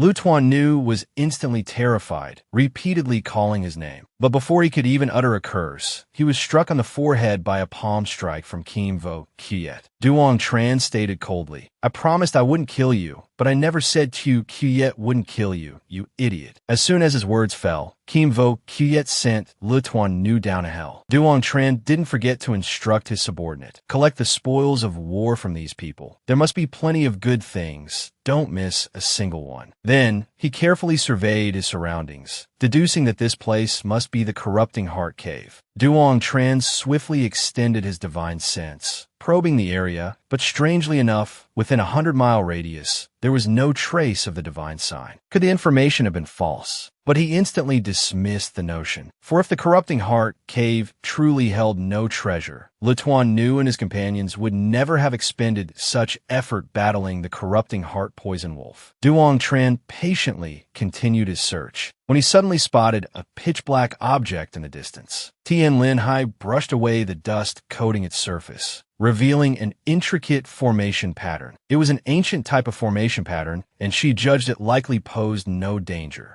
Cao Linni exclaimed excitedly, "Elder sister, hurry and open it. I can't wait any longer." Tien Linhai immediately channeled her true chi into the array, activating the formation below. Instantly, black smoke billowed violently, and everyone was drawn into a swirling vortex of green light. A moment later, Noya Chutin called out, asking if everyone was unharmed. Then, she conjured a sphere of light, illuminating their surroundings. It appeared they had been pulled 7 levels underground, beneath the very stone steel they had found. Under the sphere's faint luminescence, a stone steel, densely covered in inscriptions, gradually emerged from the gloom. Upon seeing it, Kim Vo Kiet exclaimed with excitement, "This is undoubtedly the divine relic of the corrupting heart cave. This fortuitous encounter is ours." Duong Tran declared with delight, "Everyone, try to comprehend it. Let's see what secrets this divine relic holds." And so, they gathered around the stone steel, focusing their minds and extending their divine senses to perceive its mysteries. Duong Tran closed his eyes, his brow furrowing slightly. Within his dantian, a flame ignited, burning fiercely. It seemed the corrupting heart poison wolf had gained its ability to release black mist only after comprehending the divine sign on this very steel. Just then, the 3 women found themselves unable to withstand the encroaching black chi and were forcefully repelled, leaving only Kim Vo Kiet, who continued to absorb the aura with apparent ease. Tien Linhai worried that absorbing too much might be detrimental to him. What if his temperament changes because of this? She fretted silently. Cao Lin Ni asserted confidently, "Don't worry, it'll be fine. Q Kiet is a demon subduing Vajra. After all, Noyet Chu Tan finally understood why people say, wise for a lifetime, foolish for a moment." She suddenly stared blankly at Duong Tran, who was also continuously absorbing that stream of black chi. Noyet Chu Tan analyzed inwardly. He possesses twin martial souls, and now he can even absorb dark energy. Could it be that besides his fire attribute talent, he also possesses a dark attribute talent? Thinking this, her admiration for Duong Tran grew even stronger, watching him intently, not even noticing Tien Linhai secretly glancing at her. Duong Tran, at this moment, felt the 3 types of dark martial intent fusing together, forming an incredibly mysterious power. If I can comprehend this type of dark martial intent,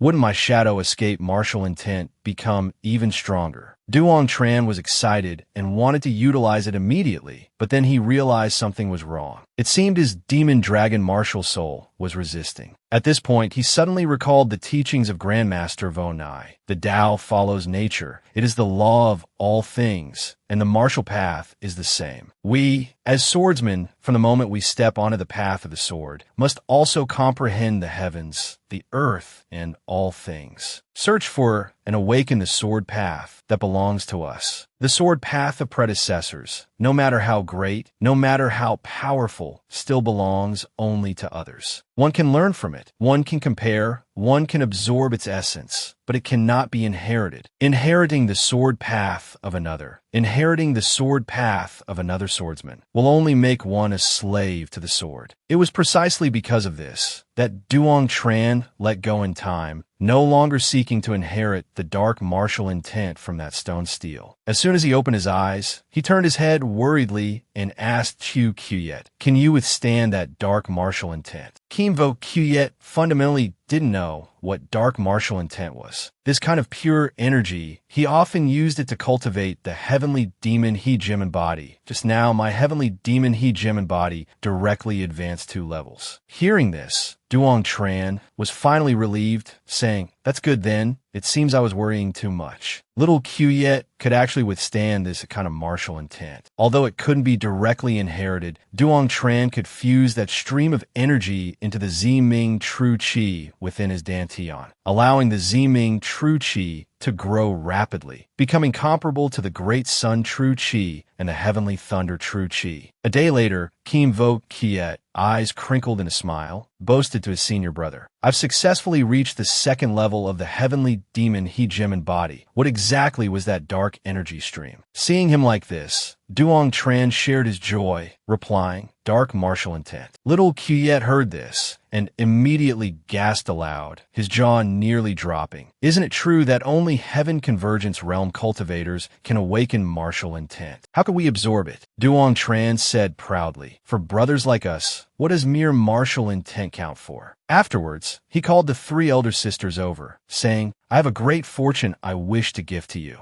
Tian Linhai heard this and asked doubtfully, "The dark energy on the stone steel isn't suitable for us. What kind of fortune could there be?" Cao Lin Ni also expressed agreement. That stream of energy didn't match her attributes. Only Noyet Chu Tin looked on expectantly, curious to see what trick Duong Tran was up to. "You all know about Innate Purple Chi, right?" Duong Tran suddenly asked, winking mysteriously. Of course, everyone here knew of it, but they still didn't understand what he was getting at. Suddenly, Duong Tran declared in a loud voice, "Today, in this very place, at this very moment, I, the great hero Duong Tran, shall bestow upon the four of you an earth-shattering fortune. Before you break through to the Heaven Convergence Realm, I hope you can obtain Innate Purple Chi to use for fusion." After hearing this, the three elder sisters were momentarily struck speechless. After a long moment, Cao Lin Ni said, caught between laughter and tears, "He really knows how to joke. Do you even know what Innate Purple Chi is? Saying you'll gift it just like that. My father is the Lord of the Martial Manor. His cultivation has reached the peak of the 9th level Heaven Convergence Realm. Yet even he has never seen Innate Purple Chi, and you claim you can bestow it upon us. Only a ghost would believe you."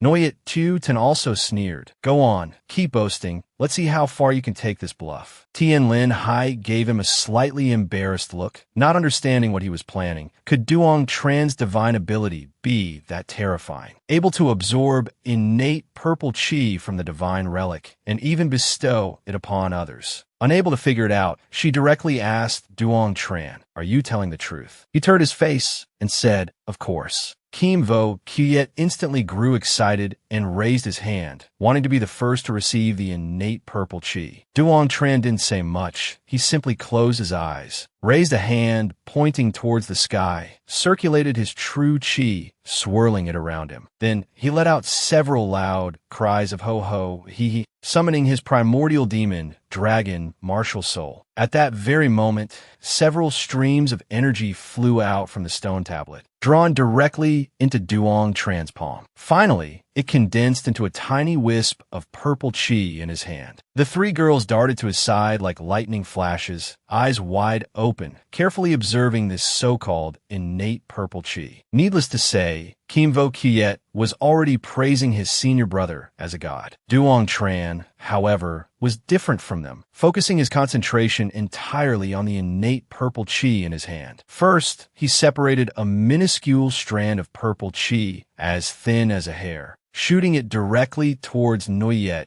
Hu Tan's chest, startling her so much her soul nearly scattered, making her lower her head to look at what had just merged into her body. Duong Tran, breaking out in a cold sweat, continued, separating another strand of purple chi, shooting it towards Cao Lin Ni. Kim Vo Kiet, seeing that everyone else was getting a share, immediately urged him to give him a portion too. Duong Tran was utterly exhausted, lacking the strength to separate anymore. So he directly split the remaining wisp of purple chi in half, dividing it between his future wife and his younger brother. After that, he collapsed tiredly onto the ground, panting heavily like a dog. The stone tablet also suddenly shattered into pieces, while Duong Tran had yet to recover his stamina. Kim Vo Kiet laughed and said, "I can feel the wonder of the innate purple chi, but it seems a bit too little. If there were just a bit more, my Dantian could complete its metamorphosis before breaking through to the Heaven Convergence Realm, and then directly advance into the the Purple Mansion, right? The three girls also came to this realization. Their faces all showed expressions of joy. Cao Lin reproached him. You really are something else, hiding such an unfathomable divine ability from us. Thinking of the statue in the Divine Valley, it surely must have had innate purple chi too, which you ended up monopolizing. Noyet Tien also said, you hit it really well. Only Linhai showed concern for him. Are you feeling unwell anywhere? Duong Tran suddenly collapsed to the ground, clutching his head, crying out in pain. Performing this kind of forbidden technique requires paying a very heavy price. My head feels like it's about to split open. Quickly, massage it for me. Seeing this, Tien Linhai hurriedly helped her beloved up and began to massage him. Duong Tran felt so comfortable his whole body tingled, a satisfied expression appearing on his face, causing the other three to start doubting his earlier cries of agony. Noyet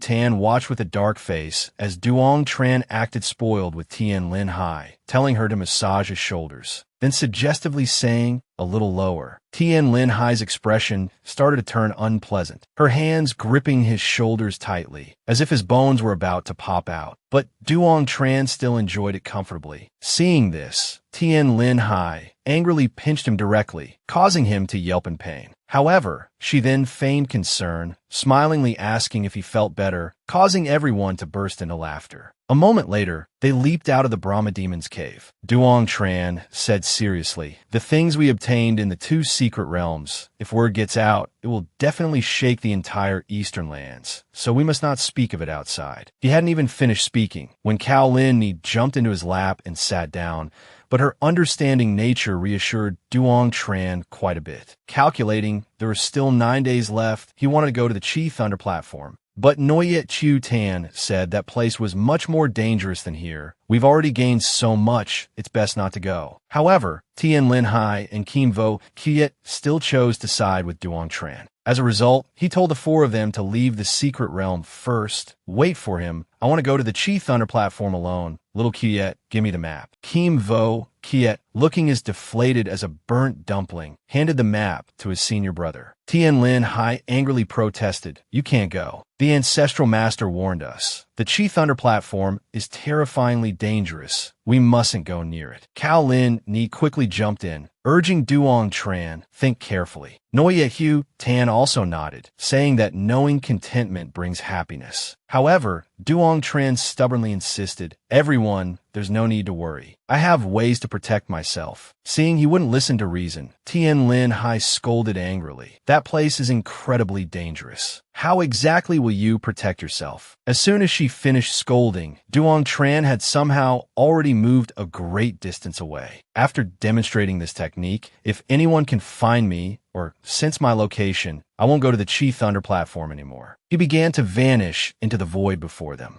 Duong Tran left behind a radiant smile, then vanished completely before everyone's eyes. Kim Vo Kiet frantically started searching for Duong Tran, but Tien Linhai said, don't bother looking. He's surely gone far away by now. Cao Lin said fearfully, I think I've just seen a ghost. How can a living person just vanish without a trace like that? In the end, they still followed Duong Tran's instructions and turned back. Tien Linhai closed her eyes, lost in thought, when suddenly she sensed something and her eyes flew open. Tien Linhai gasped in astonishment, thinking inwardly, could it be? Seeing this, Cao Lin turned her head and asked what's wrong. She answered nonchalantly, then calmly organized her thoughts. Brother Duong Tran only has the cultivation of the 7th level true martial realm. He shouldn't have awakened his martial Tao will yet. But when he disappeared, there was clearly a black light appearing behind him. That wasn't the soul light of the martial Tao will, so what was it? Tien Linhai stealthily observed the expressions of the other two girls. Seeing that they showed no sign of noticing anything unusual, she felt relieved that they hadn't paid attention. After they had walked some distance away, the vortex from before reappeared, and Duong Tran emerged from within, murmuring softly, "Rest assured." After that, he stood there silently, watching their departing figures. A day later, he was staring blankly up at the sky. Before him stood a towering mountain peak. Innumerable bolts of lightning coiled around it, flashing brilliantly in the air, illuminating the entire sky. No wonder ancestor Vo Nai forbade them from approaching this place. Such terrifying heavenly thunder-restrictive power, let alone the true martial realm, the martial seed realm. It was feared that even the heavenly convergence realm cultivators couldn't withstand it. Lightning was considered the might of the heavenly Tao, a type of suppressive force. Yet to Duong Tran, it felt remarkably familiar. He began to climb the stone steps, heading towards the mountain summit. Duong Tran had only taken a few steps when he clearly sensed it. It turned out that without even needing to circulate the Tam Tien Kin, he could still condense heavenly thunder, true chi. It seemed he would soon break through to the 8th level of the true martial realm. Thus, he proceeded leisurely upwards, as if on a relaxing weekend mountain hike. The effect of the heavenly thunder force was even greater than Duong Tran had imagined. As he ascended towards the mountain peak, he had already reached the mid-stage of the 8th grade true martial realm. He wondered what level he might reach after finally arriving at the summit. Not long after, he set foot upon the summit of the Chi Thunder platform. Hundreds of lightning bolts continuously bombarded the stone platform, causing it to crack and fracture. Duong Tran surveyed the scene with wide eyes, then stepped onto the Chi Thunder platform without hesitation. Unfortunately, he stepped right onto a freshly fallen lightning bolt, and his entire body convulsed violently from the shock. He let out a wretched cry of pain, only then reacting in time to circulate his heavenly thunder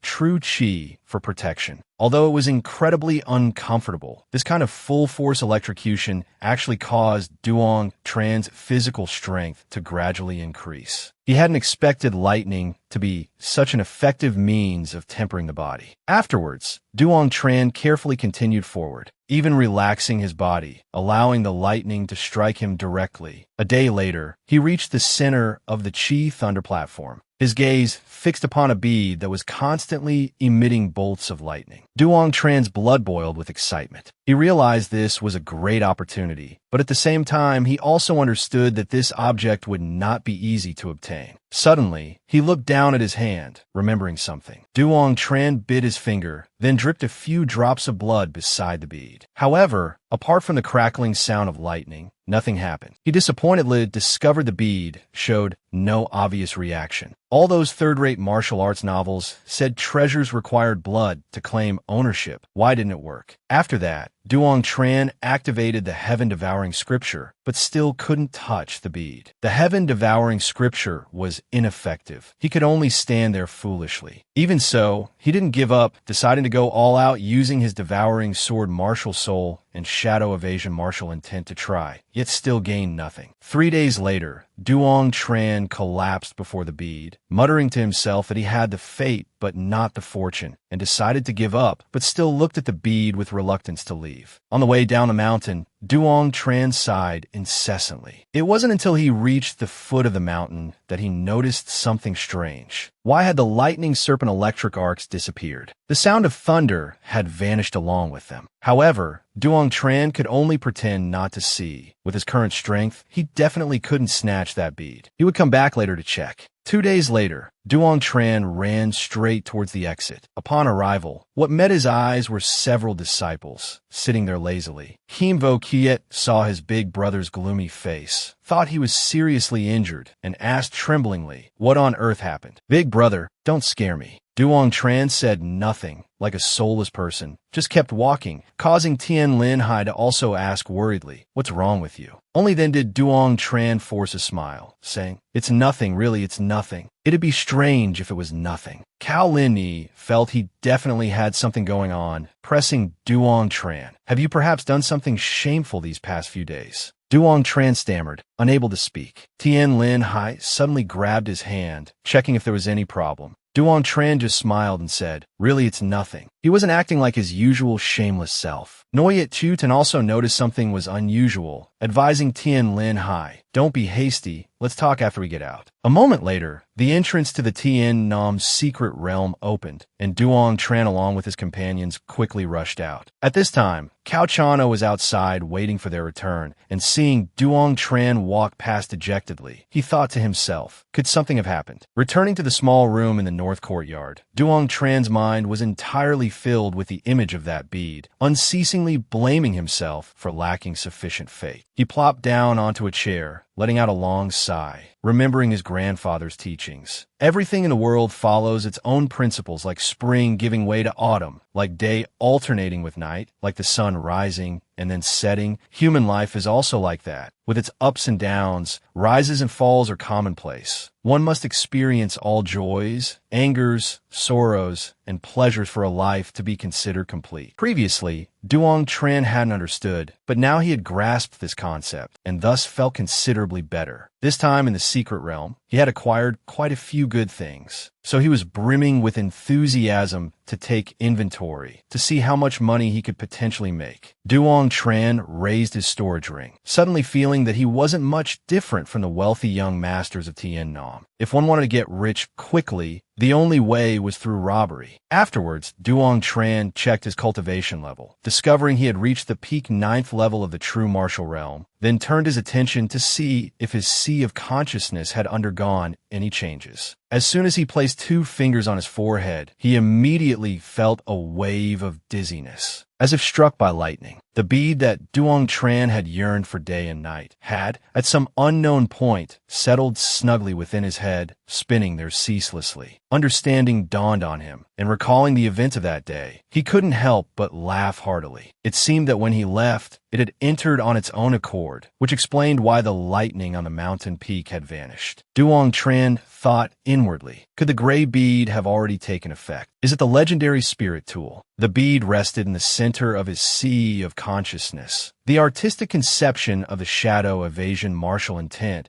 and the profound mysteries of the 13 heaven-swallowing swords resided distinctly on either side. Duong Tran attempted to connect with the gray bead using his divine sense. Yet he couldn't perceive any information from it. Perhaps the strength of his divine sense or his soul was insufficient. After pondering back and forth, Duong Tran decided to stop dwelling on it. After all, the bead was currently being nurtured within his sea of consciousness. It wasn't going anywhere. Suddenly, a figure materialized before him, startling him. Cao Chan-o, his face covered in grime, appeared like someone who had just seen a ghost. Not understanding why this youngster was reacting so dramatically, he then heard him mutter, "You scared me to death." Cao Chan-o was furious, scolding, "Kid, are you sick? Go get treated." He recalled Duong Tran's startled appearance just moments ago, as well as the earlier scene of him hiding in his room, laughing alone, convinced that this kid's illness was not minor. Duong Tran regained his composure, retorting, "You're the one who's sick." Cao Chan-o flew into a rage, asking coldly, "You brat, dare you say that again?"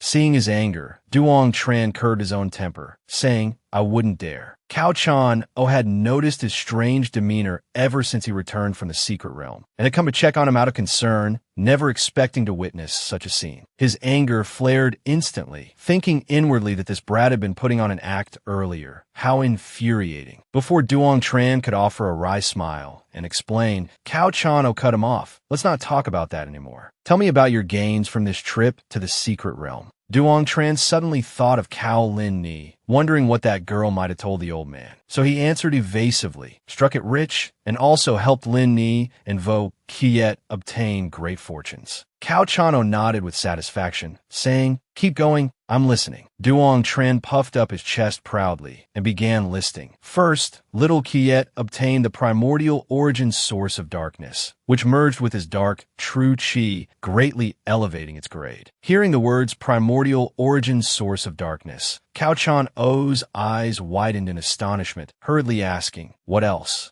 Duong Tran slowly continued. Second, destroy the Golden Divine Temple. Afterwards, within the Tien Nam secret realm, there will no longer be a Golden Divine Temple or cold iron. Hearing this, Cao Chan-o's heart trembled incessantly. The Golden Divine Temple contained countless miraculous sword intents, yet was actually destroyed by this kid. However, this also meant he had obtained the sword intent. Duong Tran nodded slightly, then immediately shook his head repeatedly, leaving Cao Chano confused about what he truly meant. Only then did he explain, "That's right, that incredibly powerful sword intent entered my body, but no matter how I search, I cannot find where it is." Upon hearing this, Cao Chano burst into laughter. "Haha, it's right that you can't find it. Do you want to know the reason why?" Seeing Duong Tran feign disinterest, Cao Chano spoke haughtily. "If you don't want to know, then forget it. I can't be bothered to tell you anyway." Duong Tran hastily said, "Old man, now I kind of want to know." Before he could even hear the answer, he received a sharp rap on the head from Cao Chano. Duong Tran yelped in pain, asking aggrievedly, "Why did you hit me?" Only then did Cao Chano glare at him and say, "I've seen the Golden Divine Temple before.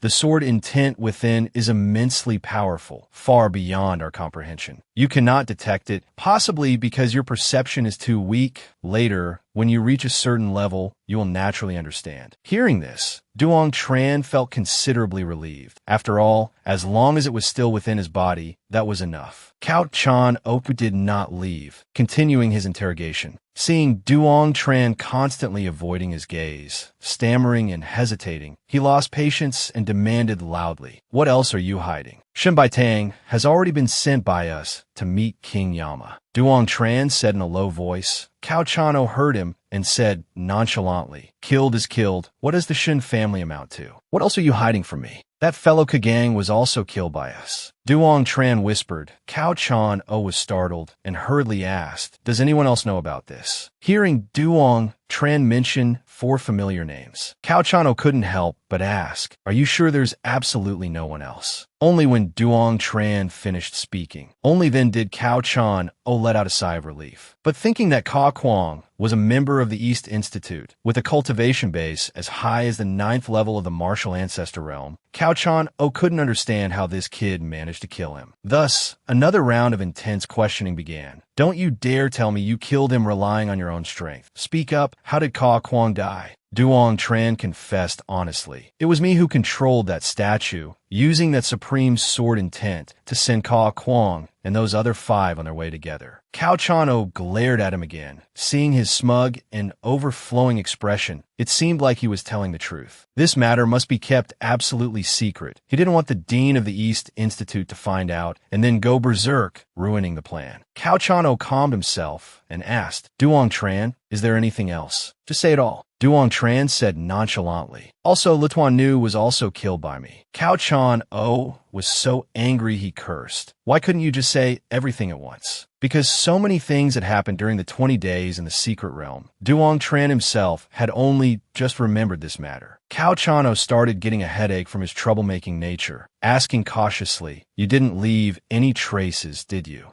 Duong Tran said no, then recounted what happened that day. Lu Tuan Vu brought 4 9th-level martial seed realm cultivators from the Lu family. They fought fiercely with the corrupting heart poison wolf inside the corrupting heart cave. In the end, due to the corrupting heart poison wolf self-detonating, it led to heavy casualties. I just happened to pick up a bargain. Consider it revenge for the people of Red River City. After hearing this, Cao Chano thought to himself that this kid's luck was truly unparalleled. To even encounter such a coincidence, it was truly unbelievable. Cao Chan O was very curious, wondering if this kid had gained anything inside the corrupting heart cave. Duong Tran's eyes lit up, and he said cheerfully, "Yes. Deep underground in the corrupting heart cave, there's a stone tablet. Hidden within it is the darkness intent. Little Quyet and I each took half." Hearing this, Cao Chano frowned. How could he and Little Quyet possibly absorb all of those fused intents? Duong Tran didn't wait for him to ask further and took the initiative to say, "Little Quyet absorbed the darkness intent, so its physical techniques have reached the 2nd level, while I used it to enhance my dark true chi." Cao Chan O grew more astonished the more he heard, his mouth agape, unable to close it. "Aren't you of the fire element? How do you also have the darkness element?" Duong Tran found explaining too tiresome, so he casually concocted a story. In the secret realm, Little Kit and I encountered a supreme treasure containing the origin of darkness. Therefore, I've vaguely awakened my own darkness attribute. Cao Chano looked at him skeptically, asking, really? A cultivator's attributes are determined at birth. I've never heard of anyone naturally awakening a new attribute. This kid must be lying. Cao Chano didn't expose him immediately, but instead asked, anything else? Seeing Duong Tran shake his head vigorously, denying there was more, Cao Chano stepped forward coldly, his tone stern as he questioned, truly nothing else. Regardless of how Duong Tran affirmed it, Cao Chano still took out a gourd of wine, determined to press until the end. Think carefully again. Duong Tran watched Cao Chano take sip after sip of wine, guessing the old man had no intention of leaving, planning to linger here indefinitely. So he scratched his head and said, I can absorb innate spiritual chi from the divine relic. Hearing this sentence, Cao Chano was so agitated he spat all the wine onto Duong Tran's face. Duong Tran couldn't dodge in time and was directly hit in the face by the spray of wine. Cao Chano spoke incoherently. Are you telling the truth? Duong Tran wiped the wine off irritably, replying, yes. Hearing this, Cao Chano's jaw dropped. Laughing like a madman, he said, my painstaking efforts these past days were not in vain. This time, even if we have to risk our lives, we must protect you. Linhai and Little Quyet must leave the eastern lands safely. This place is not suitable for monstrous geniuses like you to develop. Duong Tran sensed the sincerity in Cao Chano's words, immediately knelt down, kowtowing in gratitude. However, Cao Chano quickly made him stand up, afraid that someone with ill intentions might see, which would attract trouble. Afterward, he asked again, the innate spiritual chi in the Golden Divine Temple and the Corrupting Heart Cave, did you take it all? Duong Tran gently shook his head, leaving Cao Chano momentarily flustered. The divine relic had been destroyed. The innate spiritual chi had also been drained. What did this kid mean by shaking his head? Duong Tran awkwardly glanced away, saying, the innate spiritual chi in the Golden Divine Temple was destroyed by me. The innate spiritual chi in the Corrupting Heart Cave was shared with Linhai and Little Quyet. Linhai and Noyet Chu Tan are dead. Upon hearing this, Cao Chano immediately scolded him loudly. You are truly foolish. What does that Noyet Chu Tan have to do with us? Why did you give her innate spiritual chi? Do you think innate spiritual chi is abundant? Knowing the old man would react strongly, Duong Tran scratched his head, saying, we were a group, sharing some with her. Consider it hush money. Cao Chano suddenly flashed a dangerous smile. This hush money is too expensive. I fear the matter isn't that simple. You wouldn't be the type to eat from your bowl while eyeing the pot, fickle-hearted, would you? Seeing Duong Tran vigorously deny it, Cao Chano coldly reminded him, stay away from Noyet Chu Tan from now on. This girl has a rather peculiar personality. It's best you don't provoke her. Duong Tran hurriedly said, I understand. After that, he bowed towards Cao Chano. However, just as he was about to reach the door, Cao Chano suddenly stopped, turned his head back, and asked, have you told me everything? Seeing Duong Tran gesture emphatically that he was finished, the old man then took his wine gourd and left. At this moment, Duong Tran could finally quietly inspect the spoils obtained from this trip to the secret realm. Meanwhile, at the South Heaven Martial Palace, the various institute heads gathered at the foot of the stone pillar,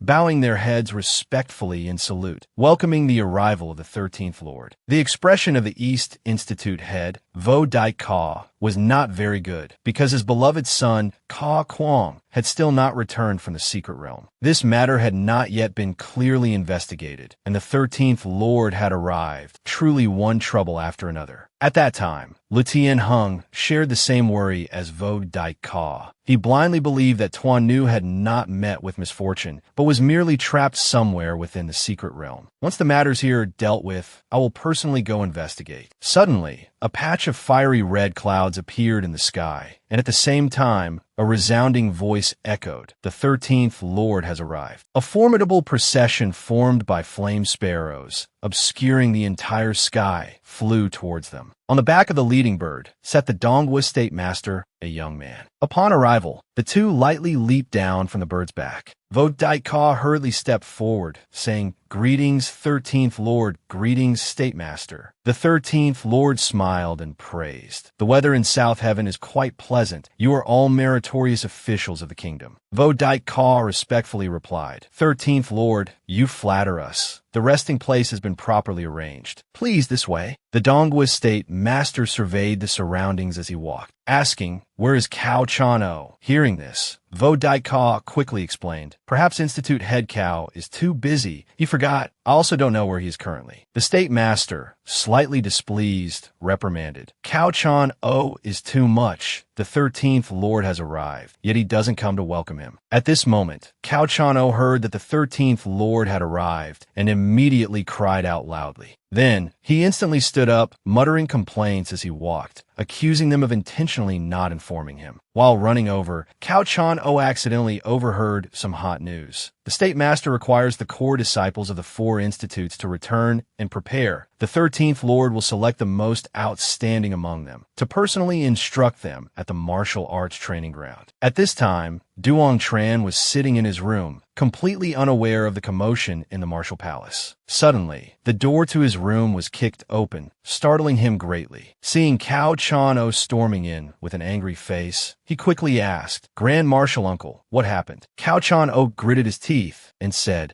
"Tian Kai and Dong Gua Shi Ji have arrived." Duong Tran didn't understand why the 13th Lord, Tian Kai, was here, so Cao Chan O explained the situation to him. They came to True Ca Mountain to investigate the matter of the divine beast. The Dong Gua State Master, Dong Gua Shi Ji, must have noticed Linhai. The main purpose is for Tian Kai to meet Linhai. That's why they made such a grand display. The new year is approaching. They should be returning to the capital soon. Whatever thoughts you have, keep them to yourself. Don't do anything foolish. Duong Tran stroked his chin, saying, "I'm not one to stir up trouble. Tian Kai's background is significant." Cao Chan O knew he wasn't a fool, but still reminded him, "Tian Kai is 10 years older than you. You can't judge based on age alone. Have you seen Sorrowful Dragon and Raging Bear fight?" Duong Tran wasn't fazed at all. Instead, he said confidently, "Within 3 years, I will definitely make that brat kneel and submit to me." Cao Chan O immediately flicked him on the mouth, saying, "You said it yourself. 3 years pass quickly. Don't forget it then. If you really manage it in 3 years, I'll go to Tian Bagwang to propose marriage on your behalf." Early the next morning, at the residence of the Shadow Kill Pavilion Master, Lu Pasha had arrived early, kneeling on the ground, begging the 13th Lord to seek justice for him. Tian Kai felt a little surprised inwardly. The Shadow Kill Pavilion Master usually had good relations with South Heaven, so why was he acting like this? But outwardly, Tian Kai showed no emotion, allowed him to stand up, approached and asked, "What is it?" Lu Pasha immediately spoke in a resentful tone. "The rebellious disciple of Gongsun Wu Ye broke his promise, returned to South Heaven, and even took in a wandering disciple, who is being sheltered and indulged by Cao Chan O, causing the death of my son, Lu Tu."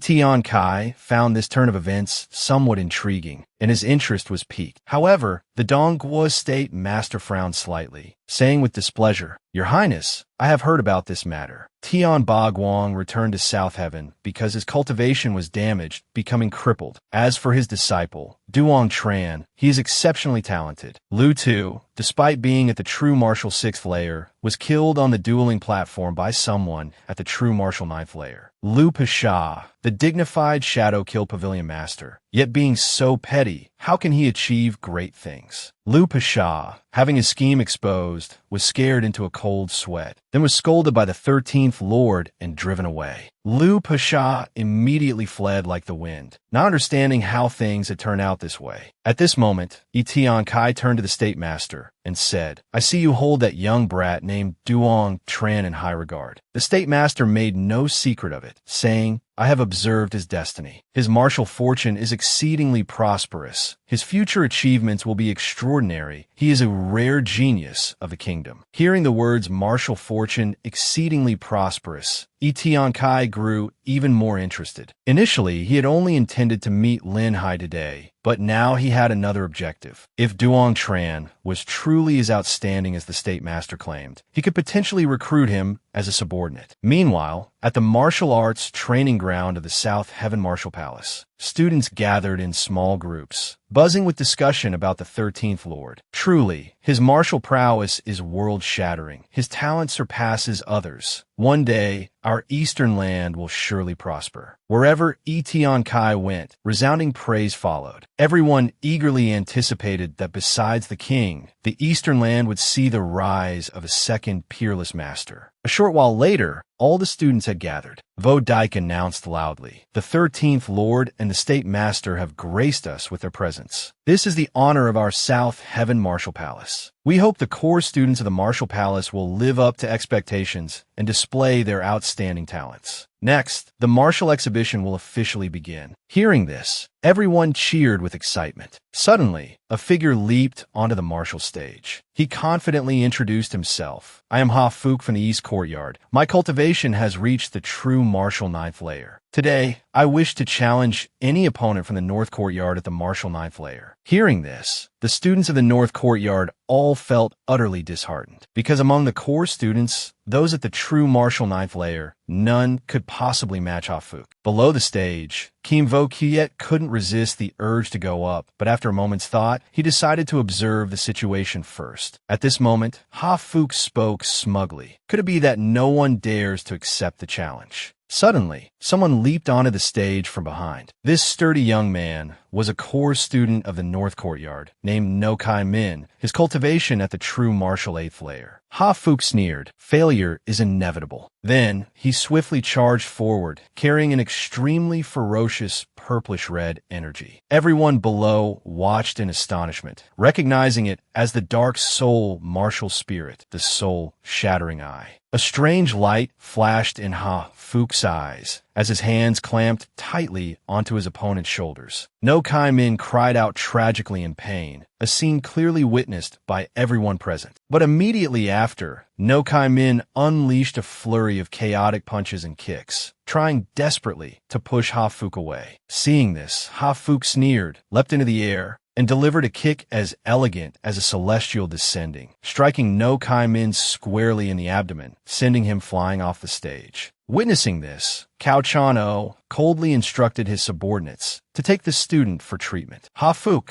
standing on the stage, offered a sarcastic apology, even adding arrogantly that it was because he couldn't control his own strength. At this moment, the various dignitaries of South Heaven City scrambled to flatter the Ha family. Ha Fook possessed extraordinary talent. His name would surely resound throughout the Eastern lands in the future, perhaps even catching the eye of the 13th Master. If that truly happened, then the Ha family could have anything they desired. Just then, a familiar figure appeared on the martial stage. Kim Vo Kiet stepped onto the platform, looking as round as a pumpkin, and declared, "True martial 9th layer, challenging anyone from the East Courtyard below the martial heavy realm." As soon as he finished speaking, the entire crowd fell silent. Even Tian Kai showed keen interest in this challenge across cultivation levels. At this time, the State Master whispered to the 13th Master, "This young lad possesses innate divine strength. He is Cao Chan-o's personal disciple." Hearing the name Kim Vo Kiet, the head of the La family, La Min Veen, spoke with irritation. "Isn't this the foolish kid who came to our house to play with Tian Ba Kwon? How did he become a core student of the North Courtyard?" La Nakhon whispered, "Kim Vo Kiet's strength is formidable, so he was highly regarded by the headmaster of the North Courtyard and accepted as a personal disciple." Hearing this, La Min Veen was so shocked he ground his teeth. Cao Chan-o's standards for accepting disciples were sky high. For many years, he hadn't taken any disciples, let alone a personal disciple. How could this kid possibly become a personal disciple? Returning to the martial stage, another person had now stepped forward. He had just uttered the words, "Kim Vo Kiet, you are too arrogant." Kim Vo Kiet immediately executed the Coiling Dragon's regretful strike, attacking forth, causing the person's face to drain of color and fright, stammering, wait.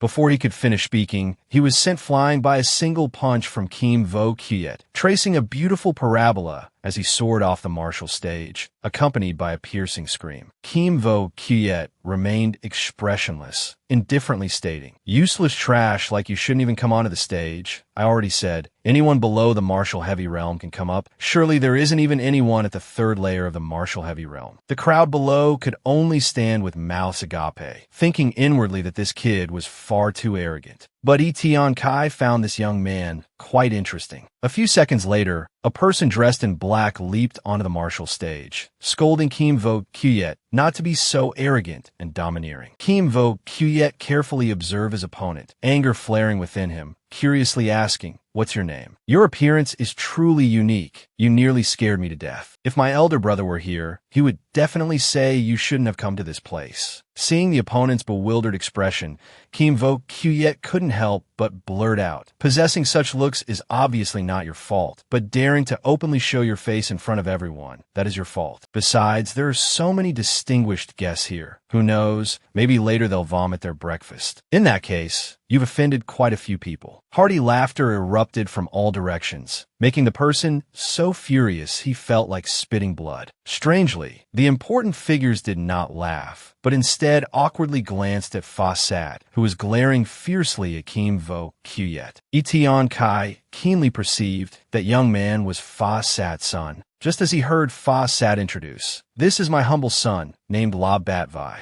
But Tian Kai paid it no mind, smiling as he said, this Kim Vo Kyuyet kid is truly audacious. At this moment, La Bat Vai was channeling his martial soul, the Shadow Godflower, determined to kill Kim Vo Kyuyet to wash away the humiliation. La Bat Vai, holding a long sword, charged forward, radiating killing intent, while Kim Vo Kyuyet remained calmly standing in place, combining his demonic tyrant body and heavenly demon true chi, even taking the chance to mock. You're being quite the actor. After that, Kim Vo Kyuyet suddenly charged forward, unleashing the coiling dragon ascends to heaven technique. His movement was as swift as lightning, his power akin to a demon god descending upon the world. Two immense forces collided violently, erupting in a deafening explosion, sending both combatants flying backward. Yet, Kim Vo Kyuyet's expression remained taut, his guard never wavering for an instant, prompting Tian Kai to exclaim inwardly, Cao Chan O's coiling dragon fist, truly a divine body cultivation technique. The state preceptor beside him immediately interjected. Rumor has it in the martial world, Cao Chan O intends to marry his daughter to this young man. This presents a fine opportunity, Your Highness. Tian Kai mused silently. If he could recruit Kim Vo Kyuyet, it would be tantamount to securing Cao Chan O himself. A guard like him, my own residence has no shortage of such men. However, the state preceptor repeatedly recommends Cao Chan O. Could there be some hidden secret about that man? Meanwhile, on the martial stage, La Bat Vai was panting heavily, recovering his stamina,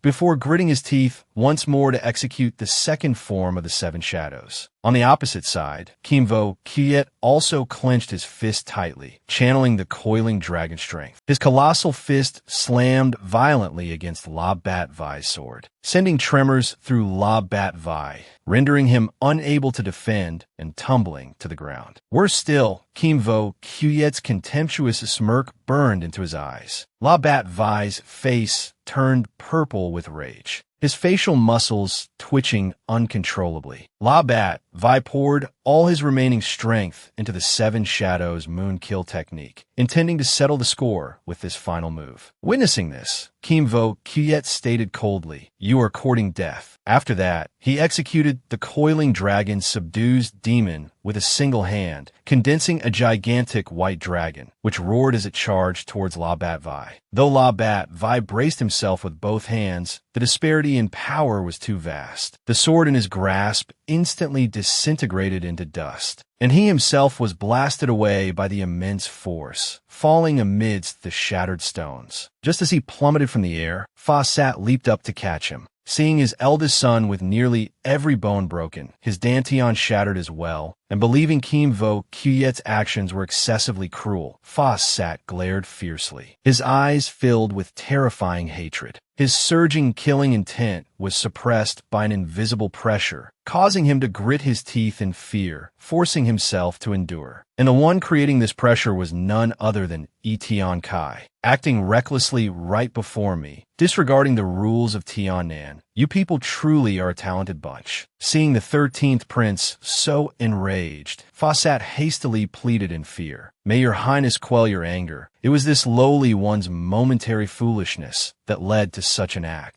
Tian Kai paid him no mind, instead turning his gaze towards Kim Vo Kyuyet. State Preceptor Dongwa, seeing this, sighed inwardly. I really shouldn't have brought him to Tien Nan. After a moment's thought, the state preceptor spoke softly. Your highness, Don't let such a small matter spoil your mood. Then he changed his subject, asking, 13th Prince, what do you think of Tien Linhai? Hasn't she taken the stage yet? How would I know? Tian Kai looked up at the sky, speaking complainingly. Only then did the state preceptor say, Your Highness, look over there. He pointed towards where Tien Linhai and Noyet Tu Tan were standing. Needless to say, Tian Kai's mood instantly brightened, and he even cheerfully told the state preceptor, after the year passes, you should quickly handle this matter. Outwardly, you can compensate the Muho manor a bit more. Suddenly, Tian Kai asked, Where is the person the state preceptor has always valued? Why haven't I seen him take the stage? The state preceptor said helplessly, Your Highness, please wait a moment. I will send a message to Cao Chan O to see. Cao Chan O was engrossed in watching when he suddenly received the state preceptor's voice transmission. The 13th Prince wishes to see Duong Tran's performance. Have him enter the stage. Hearing this, Cao Chan O's expression changed, and he immediately turned around, saying to Duong Tran, The state preceptor requests you take the stage. He added, The 13th Prince is greatly anticipating your performance. Duong Tran frowned slightly, signaling his understanding. Then, he leaped directly onto the martial stage. He stated calmly, My cultivation is at the 7th layer of the true martial realm. Being so low, I wonder if any friend is willing to offer me guidance. Having spoken, he whistled cheerfully amidst the silence of the crowd. The cultivators below murmured amongst themselves who would dare challenge someone at the 7th layer of the true martial realm. For months prior, his cultivation was at the 6th layer of the true martial realm, and even without his martial soul, without even needing to draw his sword, he could defeat an opponent like La Tu Ba. Who would dare step up? Duong Tran waited for a moment, but no one came forward. He then pretended to add another condition. Is there any friend at the 8th layer of the true martial realm willing to spar with me? Cao Chan O, below the stage, felt the urge to strangle him. Can't you just act normal for once, you brat? He thought. Even Tien Linhai couldn't help but shake her head, exasperated by this fool. Up on the stage, Duong Tran continued to shout, The 9th layer of the true martial realm is also acceptable. Regardless of victory or defeat, I will offer 50 spirit stones as an appearance fee. The only one who found Duong Tran interesting was Tian Kai. He was laughing heartily, praising him for being quite amusing. After a long while, still, no one was willing to ascend the stage. Duong Tran spoke dejectedly. It seems the appearance fee is too low. No one is interested. But I come from a small place, very poor. The elders below were astonished upon hearing this. Is this kid really that formidable? In the entire vast Tianan Martial Academy, no one is willing to step onto the stage. Duong Tran announced loudly from the martial stage. Very well. Since my friend Kim Vok Kiet has already stepped forward as a senior brother, I cannot appear inadequate. Is there any senior brother currently at the 1st layer of the Martial King realm, willing to ascend the stage and offer me guidance? I can offer 100 spirit stones as an appearance fee. Just then, Duanmu Dan from the Duanmu Marquis leaped onto the martial stage, roaring, Duong Tran,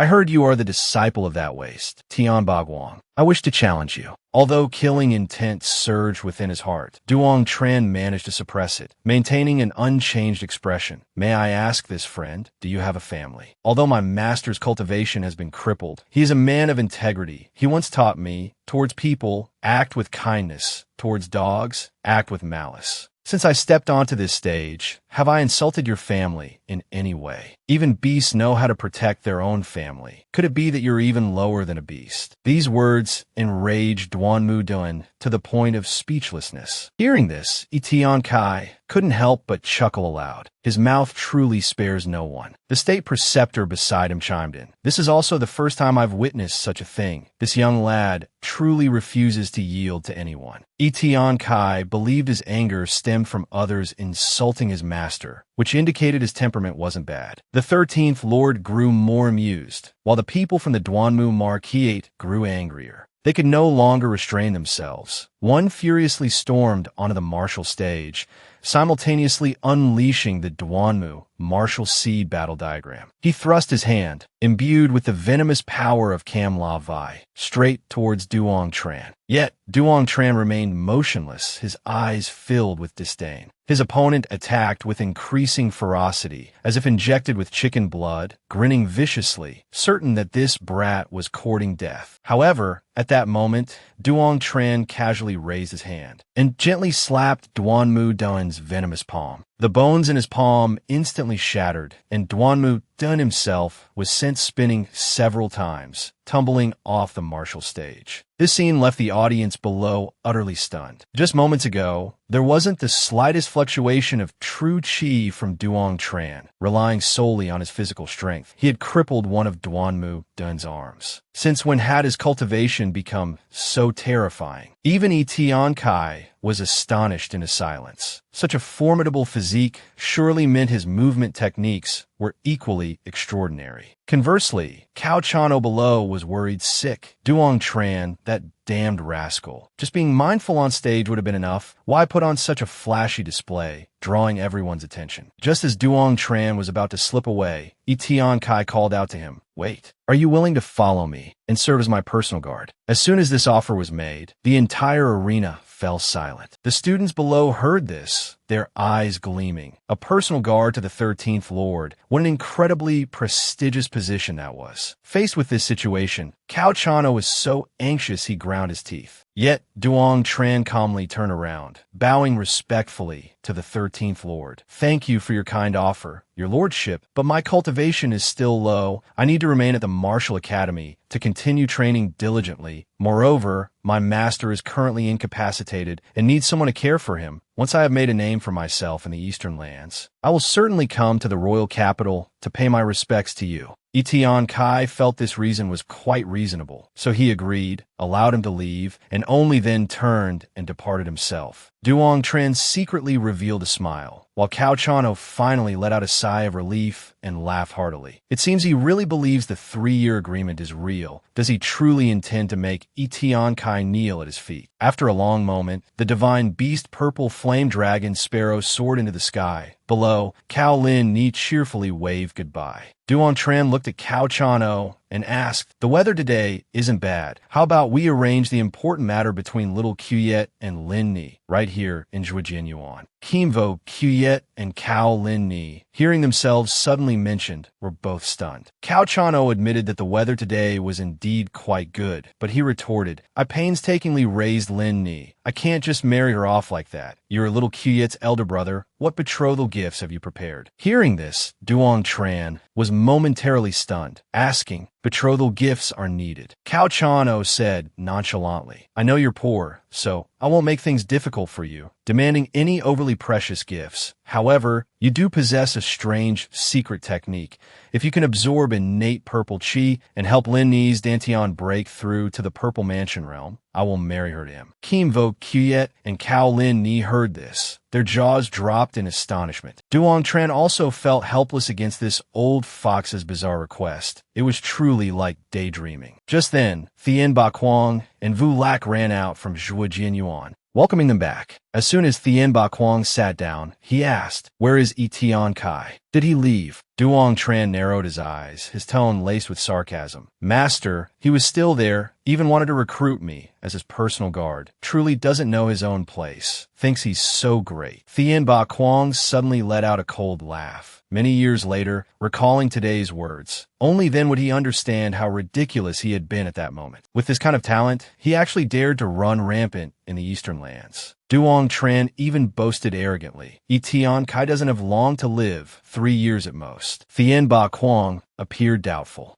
So Cao Chan stepped forward to explain. "This brat wants to make Tian Kai kneel at his feet within 3 years. If he can do it, I will arrange it for him and marry Lin Ni to him." After hearing this, Thien Ba Quang became even more perplexed. "Regarding my daughter's marriage, as her dignified father, do I not have the right to decide?" He frowned, looking at the 2 detestable figures before him, and said coldly, "Martial uncle, that's letting him off too easily. I want to add another condition." Duong Tran felt his master's sinister gaze, and an ominous premonition rose in his heart. Thien Ba Quang said in a deep voice, Duong Tran, within 3 years. You must find a purple mansion opportunity. Don't blame me for making things difficult for you. As long as you can find a strand of innate purple chi and successfully integrate it, consider it passing the test. Hearing this, Duong Tran and Cao Lin Ni both stared wide-eyed. Seeing their astonished expressions, Tien Ba Quang thought his demand was too high, but for this thick-skinned brat, it absolutely had to be this way. Cao Lin Ni suddenly covered her mouth, stifling a giggle. Cao Chano had no choice but to speak up. It seems the piece of Zhuo Jian Yuan has limited your imagination. Only then did Tien Ba Quang realize something was amiss. Could it be that his demand was too low? Finding a strand of innate purple chi was already as difficult as ascending to heaven. How could Duong Tran possibly find it? Seeing that this old fellow still hadn't accepted reality, Cao Chano intended to have Kim Vo Qyet recount what they encountered in the secret realm, but then changed his mind, turning to Lin Ni, letting his daughter tell the story more smoothly. Cao Lin Ni happily agreed and began to recount the story of how they found the Crimson Spirit Fruit. Then came the spectacular battle between Kim Vo Qyet and Tam Bok Tang, followed by Duong Tran using his sword intent to defeat all the experts, finally obtaining the great heavy iron mace, discovering the formation beneath the ground, and most importantly, Duong Tran had shared a strand of innate purple chi with her. Upon hearing this, Tien Ba Quang felt as though struck by lightning. Cao Chan O had to helplessly rap the table, trying to call this old man's wandering soul back. Coming back to his senses, Tien Ba Quang glared fiercely at this unfilial disciple of his, then slumped down again, burying his face on the table, banging the surface while wailing. What terrible karma have I sown to have accepted a fool like you as my disciple? Do you even know what innate purple chi is? Do you realize how incredibly precious it is? And you just gave it away to that girl, Noyet Chutan. Are you truly determined to anger me to death before you're satisfied? Seeing his master throwing such a fit,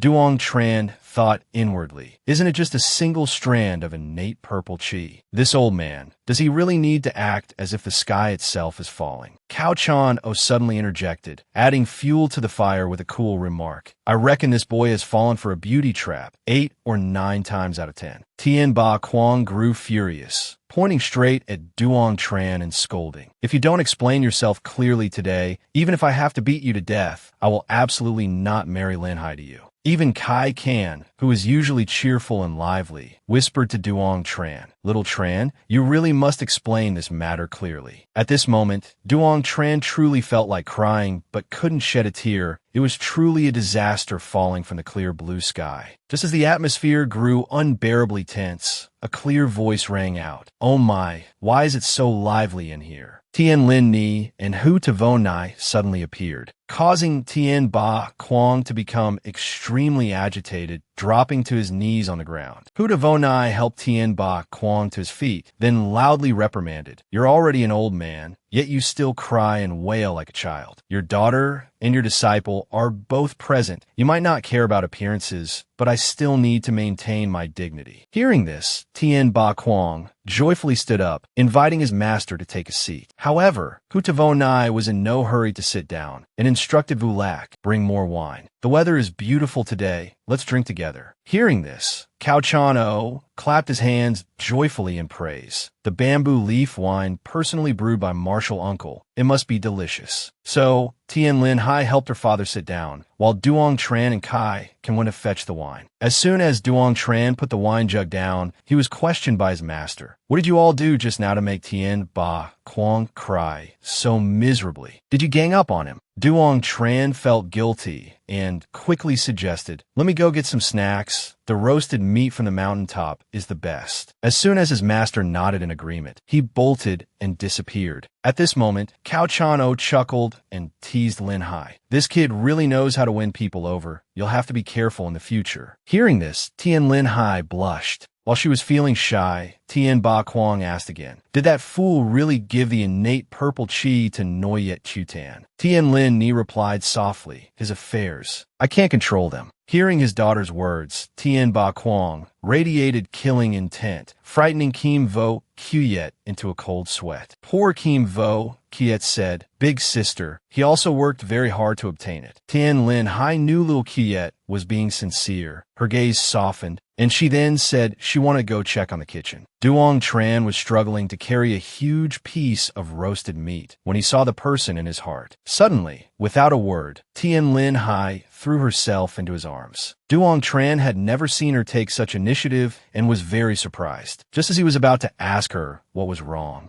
Lin Ni kissed him on the lips. After a moment, Lin Ni finally let him go. But Duong Tran was still lost in blissful infatuation. Seeing this, Lin Ni smiled happily, then picked up a knife, wanted to help him prepare the food. The Martial Academy is on break now. We just need Mother to arrive, and we can reunite. Not long after, a table laden with delicious food prepared by the two of them was served. Hutavo Nai raised his wine cup and said to Duong Tran, "After the year passes, you should leave Tien Nam and go to the Eastern Emperor Sword Sect. I have acquaintances among the elders there. Destiny likely awaited him there." As Duong Tran chewed on his meat, he hurriedly asked, "Must we leave so soon?" Hutavo Nai, worried the 13 houses had already found him, and fearing unforeseen troubles, wished to depart a bit earlier. So he said, "Leave early, find peace early." Duong Tran didn't press further, agreeing immediately. On New Year's Eve, the old state preceptor was performing divination with a tortoise shell, when suddenly his expression changed drastically, filled with horror. On the paper, a familiar figure appeared. It was Duong Tran. The eastern land was doomed to perish, and the main culprit was none other than Duong Tran. The preceptor hastily stood up, immediately setting off to inform the 13 houses. Meanwhile, at the Tien Nam Prefecture Governor's Mansion, Lu Tianhon was standing in the courtyard when he suddenly saw the preceptor's purple flame dragon sparrow flying towards him. Lu Tianhon quickly inquired, "Your Excellency, what brings you here?" The preceptor, his face impassive, uttered 3 words, "By King's command." Lu Tianhon immediately knelt, prostrating himself on the ground to receive the order. After hearing the preceptor's command, the Tien Nam governor instantly issued an order for Duong Tran's arrest. Anyone associated with Duong Tran, kill without mercy. He immediately ordered the city guards to lock down the entire city and investigate Duong Tran's whereabouts. Lu Tianhon accepted the order with outward reverence, but inwardly he was overjoyed. Duong Tran, who had only recently been appointed as a guard by the 13 houses, was already a wanted man. Things had escalated incredibly fast. He pondered for a moment, then announced loudly to the preceptor that fellow might be at Zhuojian Yuan on a mountain outside the city. Dong Quach granted him full authority for the capture, as he himself needed to make a trip to the Duan Mu estate. Not long after, a formidable group of men on horseback descended upon the mountain.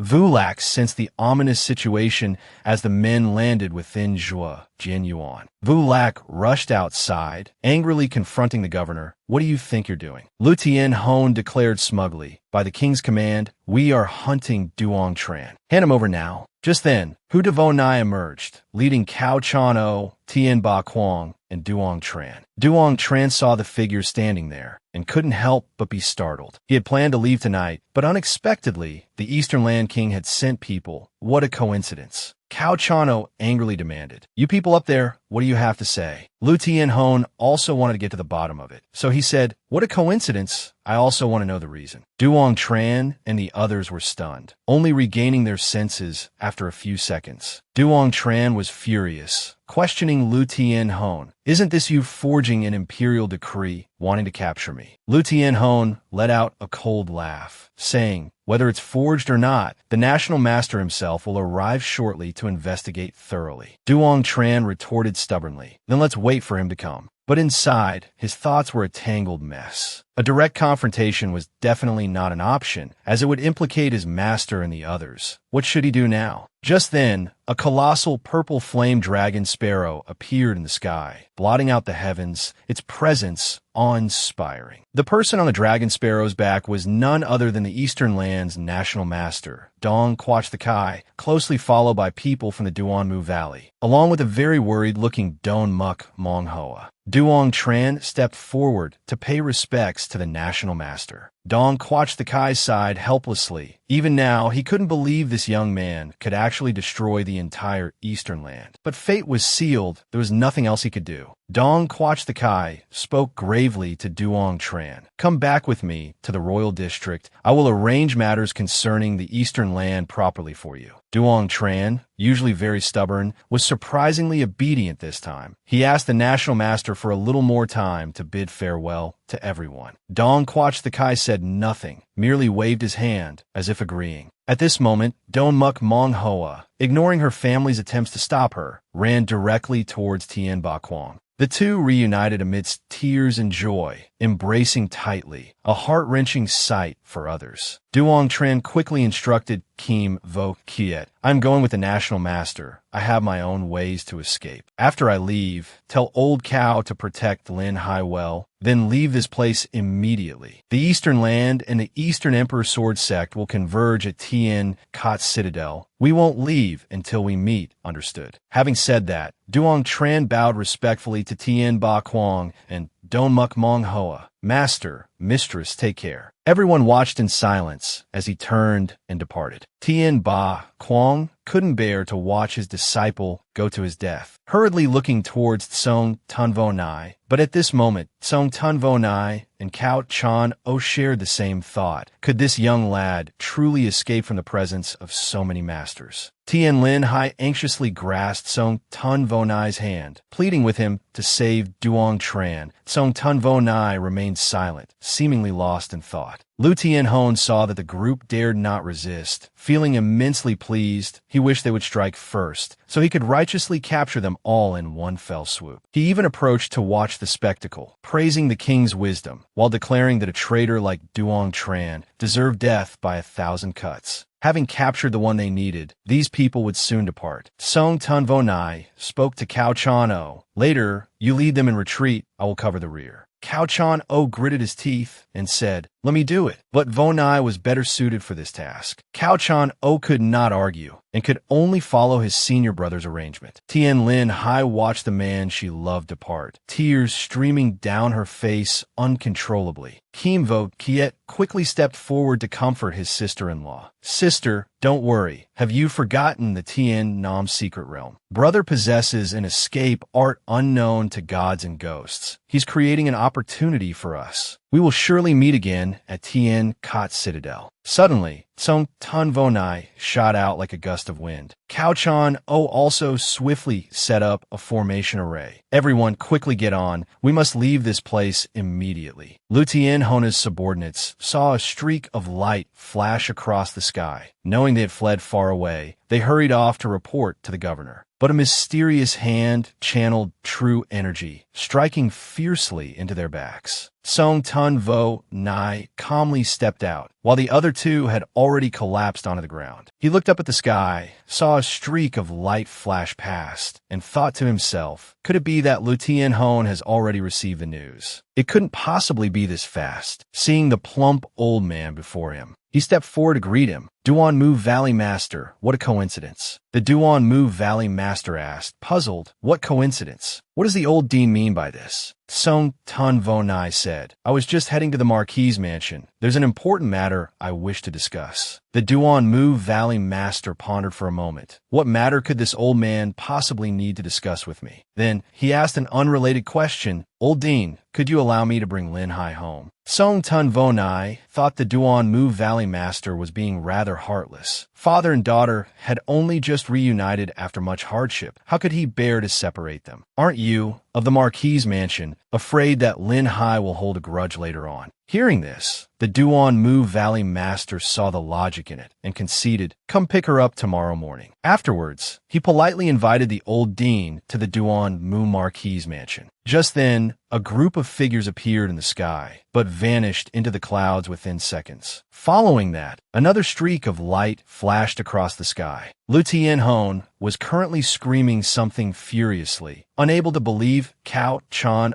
dared to report that everyone, including Tian Linhai, had already left Gu Mountain. His fury soared to the heavens. He immediately dispatched someone to send word back to the royal capital. The rest of you, follow me to Zhejinyuan. Upon arrival, there wasn't a soul in sight. Lu Tianhong's anger flared again. He roared, Tian Linhai is nowhere to be found. She is the woman targeted by the 13 houses. If she truly escapes Tian Nan, won't that be a stain on the reputation of the 13 houses? Things were already difficult. Lu Tianhong, pushed into a corner, decided he would capture Song Tunvo Nai today. Meanwhile, Song Tunvo Nai was currently sitting and drinking tea at the Duan Mu Marquis mansion. The Duan Mu Valley Master didn't beat around the bush, asking directly, Old Dean, what matter did you wish to discuss? Song Tunvo Nai gazed into the distance, his voice low as he asked, The New Year's Eve 18 years ago, do you still remember it? Then his eyes narrowed, filled with hatred as he declared, Tonight, I intend to reclaim both principle and interest. Hearing this, the Duan Mu Valley Master, wood element, true energy suddenly erupted. Several giant tree roots sprouted from beneath his feet. The people of the Duan Mu Marquis mansion saw the disturbance and hurriedly ran in. The Duan Mu Valley Master broke out in a cold sweat, asking, What exactly do you want? Why must you bully the people of our Marquis mansion? Song Tunvo Nai remained silent, calmly lifting his teacup. Just then Lu Tianhong burst in with people from the Golden Eagle clan. He roared, All of you get out. Then, he slammed his hand heavily on the table, furiously shouting, Song Tunvo Nai,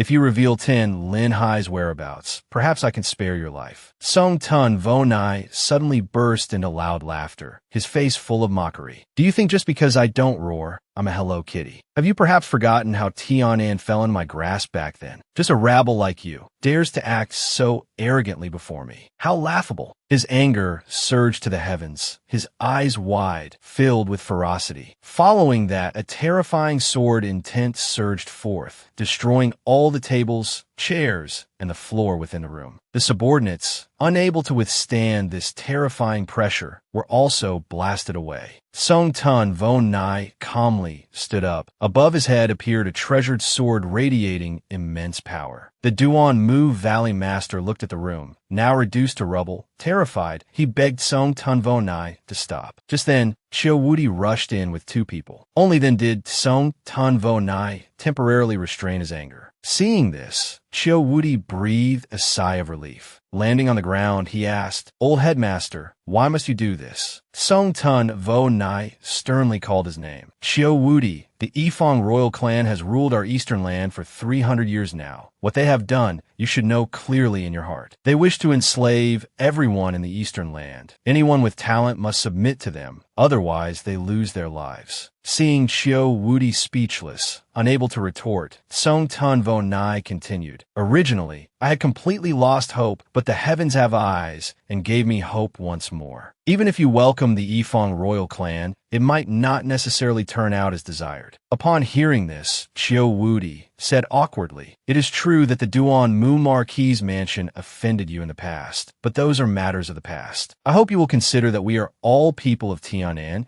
and out of consideration for our shared roots, let it go. Refrain from further killing. Song Tunvo Nai wore a cold smile, but inwardly, he was calculating, stalling for time, so Cao Chan could finish preparations. For now, perhaps it's best to check on that young fellow, Yang Chun. You're on your own. Song Tunvo Nai left behind a cold remark, then vanished without a trace. He exerted his full strength, chasing after the group, heading towards the royal capital, simultaneously praying for Yang Chen's safety. However, at that very moment, the child bearing the fate of the Lone Star of heavenly slaughter was cheerfully chatting with the state preceptor. Yang Chen skillfully inquired, Lord State Preceptor, with such vast divine powers, can you predict whether my journey this time will be auspicious or ill-fated? State Preceptor Duong sighed and said, I cannot predict it. Yang Chen, however, still wore a bright smile, goading the state preceptor into a bet. On this journey, I absolutely will not encounter any danger. Hearing this, the state preceptor let out a soft snort. Yang Chun mentally calculated the time. If things went smoothly, Tian Linhai should have already left the territory of Tien Nan. Now, he no longer had anything to worry about. He suddenly asked the state preceptor about his own destiny. The state preceptor glanced at him, said nothing, merely nodded slightly. Yang Chun asked again, having offended me like this, isn't the Yifeng royal clan afraid of my revenge? Hearing the word revenge, the state preceptor couldn't help but be surprised, thinking Yang Chun was remarkably self-confident. At this moment, Yang Chun calmly stood up and said, I hold today in high regard, Lord State Preceptor, take care. Having spoken, he immediately executed the shadow evasion martial intent. Just like that, he vanished before the state preceptor's eyes, dissolving into nothingness. Dong Gua Shirchi hurriedly reached out, attempting to grasp the black mist, but he had completely disappeared into the air. At an altitude of several thousand meters, how could he vanish so easily? The state preceptor ordered the purple flame dragon sparrow to halt, preparing to activate his outwardly projected divine sense. However, even his divine sense could not detect Yang Chen's whereabouts. The state preceptor still couldn't fathom how he had vanished. Just then, a guard called out, Lord State Preceptor. Only then did he understand why the young brat had agreed so readily. It turned out he had a scheme all along. The state preceptor suddenly jolted, demanding they return to Tien Nan. The purple flame dragon sparrow immediately changed direction, turning around in an instant. The state preceptor worried, wondering if this was part of their plan. If Tian Linhai and the people from Chuyet Kim Vien Kak had already left Tien Nan, then a great disaster was truly imminent. As the phoenix flew back towards Tien Nan, Yang Chen also emerged from the black smoke. Although the shadow escape intent could help him escape, the drain on his soul power was immense. If that old man hadn't left, he wouldn't have been able to hold on much longer. Yang Chun was panting heavily. Suddenly, his eyes widened, sensing something was wrong. A soldier clad in golden armor, wielding a long spear, was thrusting straight towards his head. Yang Chun couldn't dodge in time, lamenting inwardly, It's over, it's over. The long spear swiftly pierced his shoulder, the intense pain causing his vision to darken. It seemed the story would end here. But just then, a colossal surge of energy erupted from within Yang Chen's body. The force of this energy was so powerful that it violently knocked the spear away from him. The Imperial Guard who witnessed this scene was struck dumb with fear. Suddenly, the strange light transformed into a majestic dragon head, which easily swallowed the Imperial Guard whole. Afterward, Yang Chen awoke as if from a dream, surprised that he hadn't met his end yet. Perhaps due to the immense pressure, his eyelids felt incredibly heavy, and he felt drowsy, wanting to sleep. Even knowing he was thousands of meters in the air, Yang Chun couldn't resist the urge to sleep. He closed his eyes, free-falling through the air. Falling like this would surely shatter his bones and mangle his flesh. However, just as he was about to hit the ground, someone appeared. This person was none other than Elder Gui, the non-returning elder of Hushin's Henny. He softly called out twice, "Young master," then said, "Your ingenious skills truly broaden one's horizons. A fine game of chess, yet you turned it into such a perilous situation." At this moment, Song Tun Vo Nai was still soaring rapidly through the sky, his true chi nearing depletion, but he still hadn't located the state preceptor's group. The situation was critical, but he was forced to descend to the ground, to refine a spirit stone and recover his true chi. Suddenly, the spirit stone shattered. He glanced around, puzzled. Unexpectedly, he saw a figure lying in the distance, looking exactly like Yang Chun. He thought he was overly exhausted, experiencing hallucinations, because where he had landed, there shouldn't have been anyone. Song Tun Vo Nai couldn't believe, here in this eastern land, that someone could evade his perception. Not only that, but this person had also secretly brought another individual here. Song Tun Vo Nai quickly helped Yang Chen up, calling his name a few times. Seeing him sound asleep, he felt relieved, confirming he wasn't dead. Vo Nai carefully extended his divine sense, scanning the surroundings. Only after confirming there was no danger did he lift Yang Chun onto his back and depart. Meanwhile, in South Heaven City, the state preceptor was furious, ordering soldiers to search everywhere, leaving no house unchecked. Yu Xiao Xian learned that Yang Chun and Tian Si were missing and angrily demanded, "Such important news, and you only tell me now." With that, she hastily dressed and rushed outside. She couldn't accept Yang Chun escaping just like that. Their fated connection hadn't even begun. The scene shifts to 3 years later, the third day of the Lunar New Year, Heavenly Bone City. Here, the sun blazed fiercely, wind whipped up blinding sand, a barren desert region. Xiao Zhenwu's formation had transported them here safely. The harsh climate left the young women somewhat weary, but Xiao Zhenwu didn't allow them to rest, insisting they enter the city first. Kolinger hugged Xiao He, asking worriedly, "Jian Wuk, do you think Yang Qin managed to escape?" "Of course, I always believe Big Brother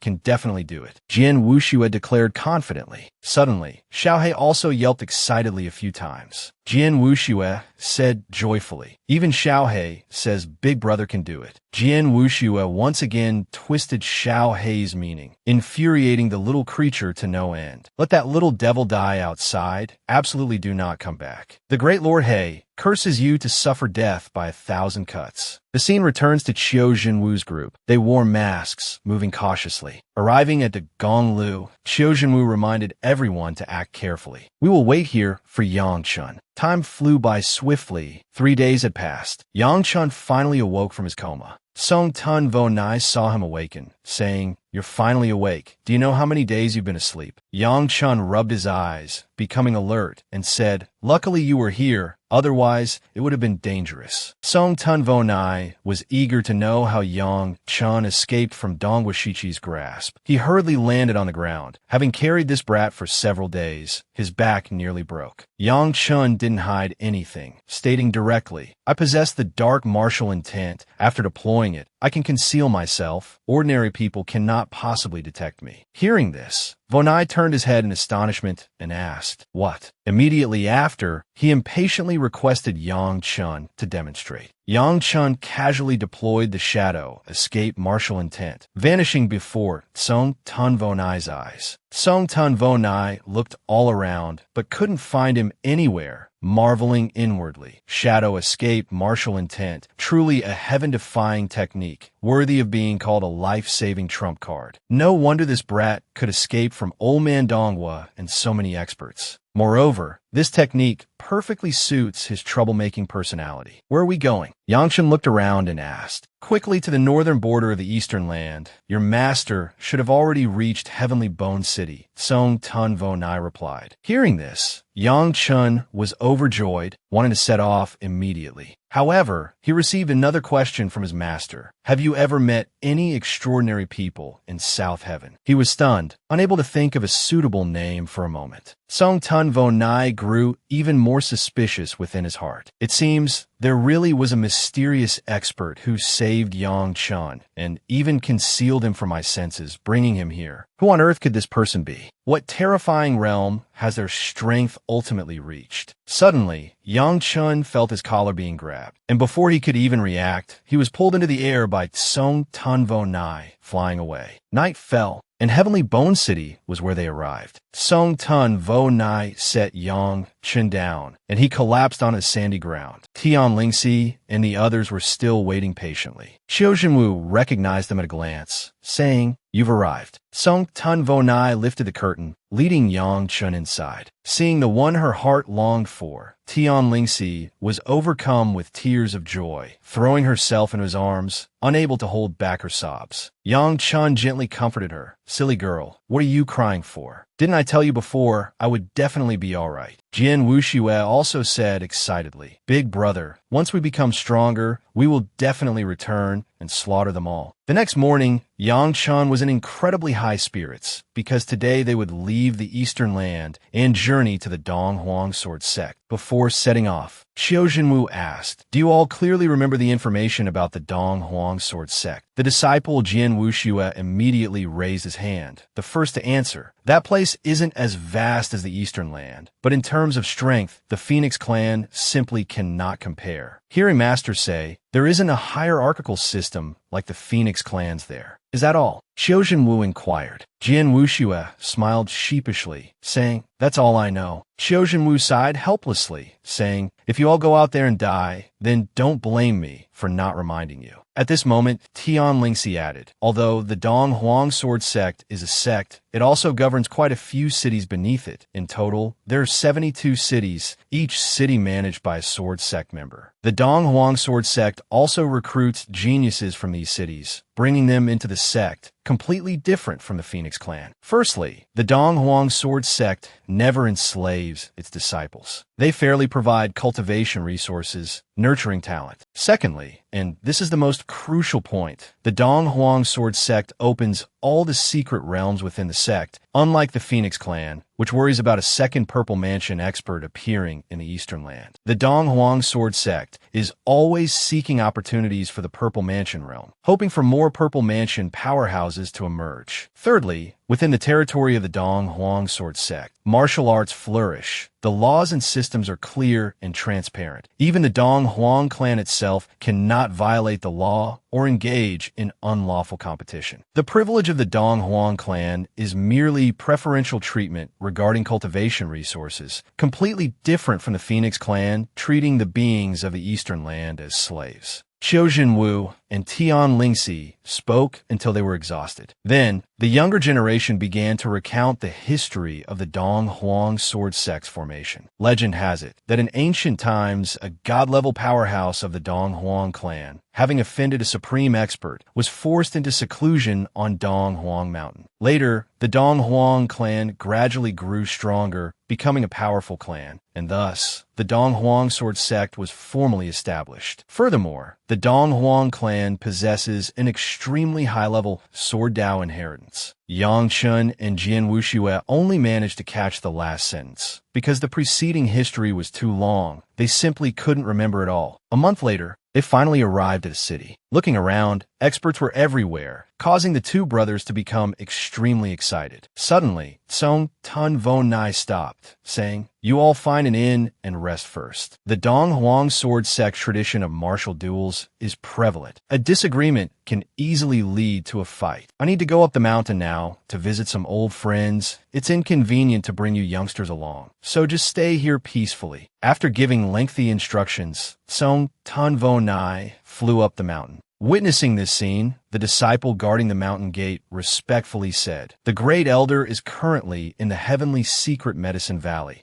This humble one cannot enter without permission. Please proceed on your own, senior." Song Tun Vo Nai laughed heartily, then leisurely strolled in. The Heavenly Secret Medicine Valley, where 100 flowers bloomed in rivalry, and exotic herbs grew lushly, lacked no rare and precious medicinal ingredients. Song Tun Vo Nai wandered for a moment, then arrived at the residence of that old man. The old man, holding a flower, was none other than the great elder of the Dong Huang Sword Sect, and also the mysterious figure who had saved Yang Chen's life. Seeing the old devil Song Tun Vo Nai approaching from afar, he was extremely delighted. "Got any wine?" Song Tun Vo Nai asked eagerly. Elder, he hurriedly stood up and took out a jar of 100 herbs nectar. He himself had been fortunate enough to taste this wine only rarely. Smelling the captivating aroma of the 100 herbs nectar, Song Tun Vo Nai's eyes lit up. "Old Fourth, you were in South Heaven. Why have you run all the way to Dong Huang Mountain?" Elder, he poured the wine, asking as he did. Song Tun Vo Nai accepted the cup, took a sip, and said, "It's a long story. I was cornered by the Phoenix clan and had no choice but to flee here." Thinking of the Phoenix clan's patriarch, Feng Wufeng, Elder, he scoffed disdainfully. "He's nothing more than a frog in a well." Then he spoke to Song Tun Vo Nai with burgeoning interest. "How about I go and deal with that Wufeng fellow, then let you rule the Eastern Land, save us the trouble?" However, Song Tun Vo Nai calmly replied, "Just with the meager heaven convergence realm cultivation of yours and mine, do you really think we can suppress an entire low-grade spirit vein?" Then he skillfully changed the subject. "This time, I brought a few juniors with me. I wonder if they could enter the sword sect to cultivate. Who did you bring? What are their aptitudes like? Elder, he asked curiously. Naturally, my grand disciple Yang Chun. Their aptitudes are all top-notch. He is a heavenly Dao master with all-element awakening, and furthermore, possesses dual-element attributes. Besides, that kid also possesses twin martial souls, Song Tan Vo Nai said humbly. His cultivation is merely at the 8th level of the true martial realm, yet he has already condensed a heaven-defying martial intent. Seeing his old friend boasting, Elder, he felt a headache coming on. Regarding the young master's matters, is there anything I don't already know? I'm even more anxious than you are. In his heart, he cursed Song Tan Vo Nai for being an idiot. But outwardly, he feigned surprise, asking, is there truly such a genius? Then, he inwardly cursed again. What does an old fool like you know? The young master's martial Dao talent. You haven't even grasped 30% of it, yet you dare to be his grandmaster. Truly heaven-defying. Half an hour later, Song Tan Vo Nai staggered out of the Medicine Valley, still enthusiastically praising the 100 Herbs wine. The wine this old fellow brews really isn't bad. Good wine must be shared with good friends. As soon as Song Tan Vo Nai returned to the inn, Qiu Jinwu anxiously ran out asking, Master, how did it go? In 10 days, the sword platform of the Dong Huang Sword Sect will open. At that time, you will participate in the martial competition as outer sect disciples of the Dong Huang Sword Sect. Elder, he has agreed with me. As long as you become core disciples, he will take care of us, allowing us access to cultivation resources, Song Tan Vo Nai said slowly. Hearing this, Qiu Jinwu was stunned, his expression blank. Jian Wuxia thought to himself, Grandmaster went through all that trouble just to ask for this. Song Tan Vo Nai seemed to see through their thoughts, explaining, the so-called grinding sword platform is a vital artifact for sword Dao cultivation within the Dong Huang Sword Sect. Only core disciples of the Sword Sect are qualified to touch it, and the Sword Sect holds this martial competition only once every 3 years, selecting from the rulers of the 72 cities and countless talented outer sect disciples, the most outstanding individuals, to enter Dong Huang Mountain and become core disciples. That is the renowned grinding sword platform grand ceremony of the Dong Huang Sword Sect. Hearing this, Jian Wuxia finally understood completely. Ko Ling-er, who was beside them, also summarized in astonishment. Held only once every 3 years, it seems the grinding sword platform grand ceremony will surely gather many powerful experts. To enter Dong Huang Mountain and become a core disciple, I fear it's not as simple as we imagine. However, Song Tan Vo Nai remained very calm, saying, the martial contest is divided into 2 levels, the true martial realm and the martial emphasis realm. You all possess true martial realm cultivation, so you are all on the same level. Therefore, you must trust each other. Being at the 9th level of the true martial realm and able to withstand the first strike of the coiling dragon fist, there probably aren't many who can do that. Upon hearing this, Jian Wuxia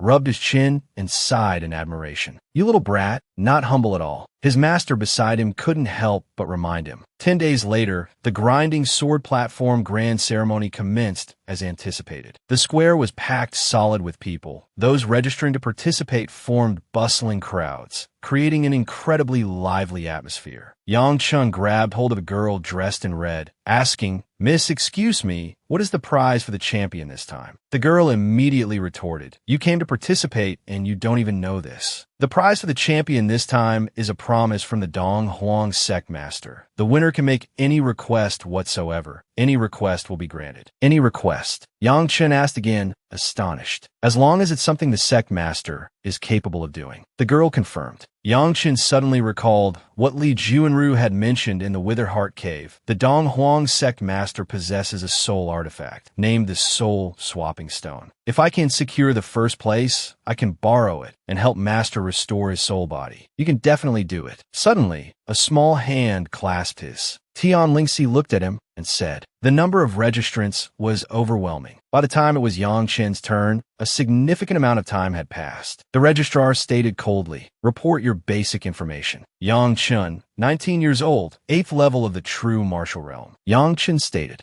Afterward, he received a token confirming successful registration, along with the instruction, "Go back and await further notice." Yang Chun accepted the token, simultaneously handing the registrar a spirit stone, then hurried off to find Tian Nan City, asking, "Have you finished registering?" Tian Nan City also held a token similar to his, sighing, "There are just too many people registering. I heard that the registration process alone will take 3 days. At least over 10,000 people have come here. It's all right, we can just stroll around, go on a date, and wait for news." Yang Chun suddenly wrapped his arm around her waist, saying with a smile. Tian Nan City blushed, flustered and annoyed, lightly punching his chest, saying, "You are truly hateful." After the registration ended, Qiu Jinwu gathered them, instructing, "This time, many geniuses are participating in the grand ceremony. The most famous one is named Yun Zhonghu. He is a genius from the Donghuang Yun Zhong family, hailed as a rare sword Dao prodigy seen once in 100 years. There's also Yi Xuanqing, known as Flame Lightning, who is equally famous. These individuals are all in the true martial realm. As for the martial emphasis realm, almost everyone recognizes Donghuang Wankai as rank number 1. He is the son of the Donghuang City Lord, and also a disciple from a branch of the Donghuang clan, with extremely high talent, even more outstanding than the direct lineage disciples. Ko Ling'er quickly added, "For the next 2 days, don't train too much. Maintaining your current state is enough. Rest well, prepare for the grand ceremony." Qiu Jinwu instructed again. Yang Chun inwardly sneered. Yin Zhonghu, Donghuang Wankai, these geniuses, he actually looked forward to meeting them somewhat. 2 days later, an arena was erected at the foot of Donghuang Mountain. Many people sat in the stands, discussing animatedly. So lively. The Grinding Sword Platform Grand Ceremony is indeed the largest event organized by our Donghuang Sword Sect, held once every 3 years. All 72 cities gather here. There's a good show to watch today. I wonder if any dark horse will turn the tables. A girl smoking a shredded tobacco pipe only cared about this. That's unlikely. The first place in the true martial realm will definitely be Yin Zhonghu, and Wankai will surely easily claim the first place in the martial emphasis realm. A white-bearded old man opined. Even the participants don't dare to dream of any prizes, only daring to hope they can display their full strength, become a core disciple of the Sword Sect. Only then can one enter Donghuang Mountain to cultivate. Suddenly, a beam of light appeared in the sky, shining directly down onto the arena. These 4 individuals were all prominent figures of the Donghuang Sword Sect, led by an old man with large ears and a broad face, yet possessing a benevolent appearance. None other than the Donghuang Sect Master, Donghuang Haozhang. The moment he opened his mouth, his voice resonated in all directions. As scheduled, we meet again. The Grinding Sword Platform opens once more. You are all the future of our Donghuang Sword Sect. The sect hopes you can achieve outstanding results, brave the vast seas, and bring glory to our Sword Sect's name. The rules remain the same. During the competition, you must not intentionally injure your opponent, and killing is absolutely forbidden. This martial arts grand ceremony is solely for assessing innate talent and aptitude. It is not a battle of life and death. As per tradition, I and the esteemed elders will fairly and justly select 200 geniuses to enter Huang Mountain and voluntarily become core disciples. Furthermore, the top 3 finishers on both ranking lists will receive generous rewards, and the top-ranked individual will be granted one request. More importantly, if my 2 precious daughters take a liking to you, I might even marry one of my daughters to you. As soon as Donghuang Haozhang finished speaking, the crowd below erupted. What man wouldn't hope to rely on his wife's family to get rich? Can I get a spot too? Even Yang Chen couldn't help but exclaim. This remark accidentally reached Tian Nan City's ears. She whispered beside his ear, "I see you have potential too, becoming the Donghuang Sect Master's son-in-law. That's a sparrow transforming into a phoenix." Yang Chen, however, completely failed to notice the killing intent behind her words, and even cheerfully said, "That makes sense." It wasn't until he noticed Tian Nan City flying into a rage, looking like she wanted to tear him apart, that he realized he had misspoken,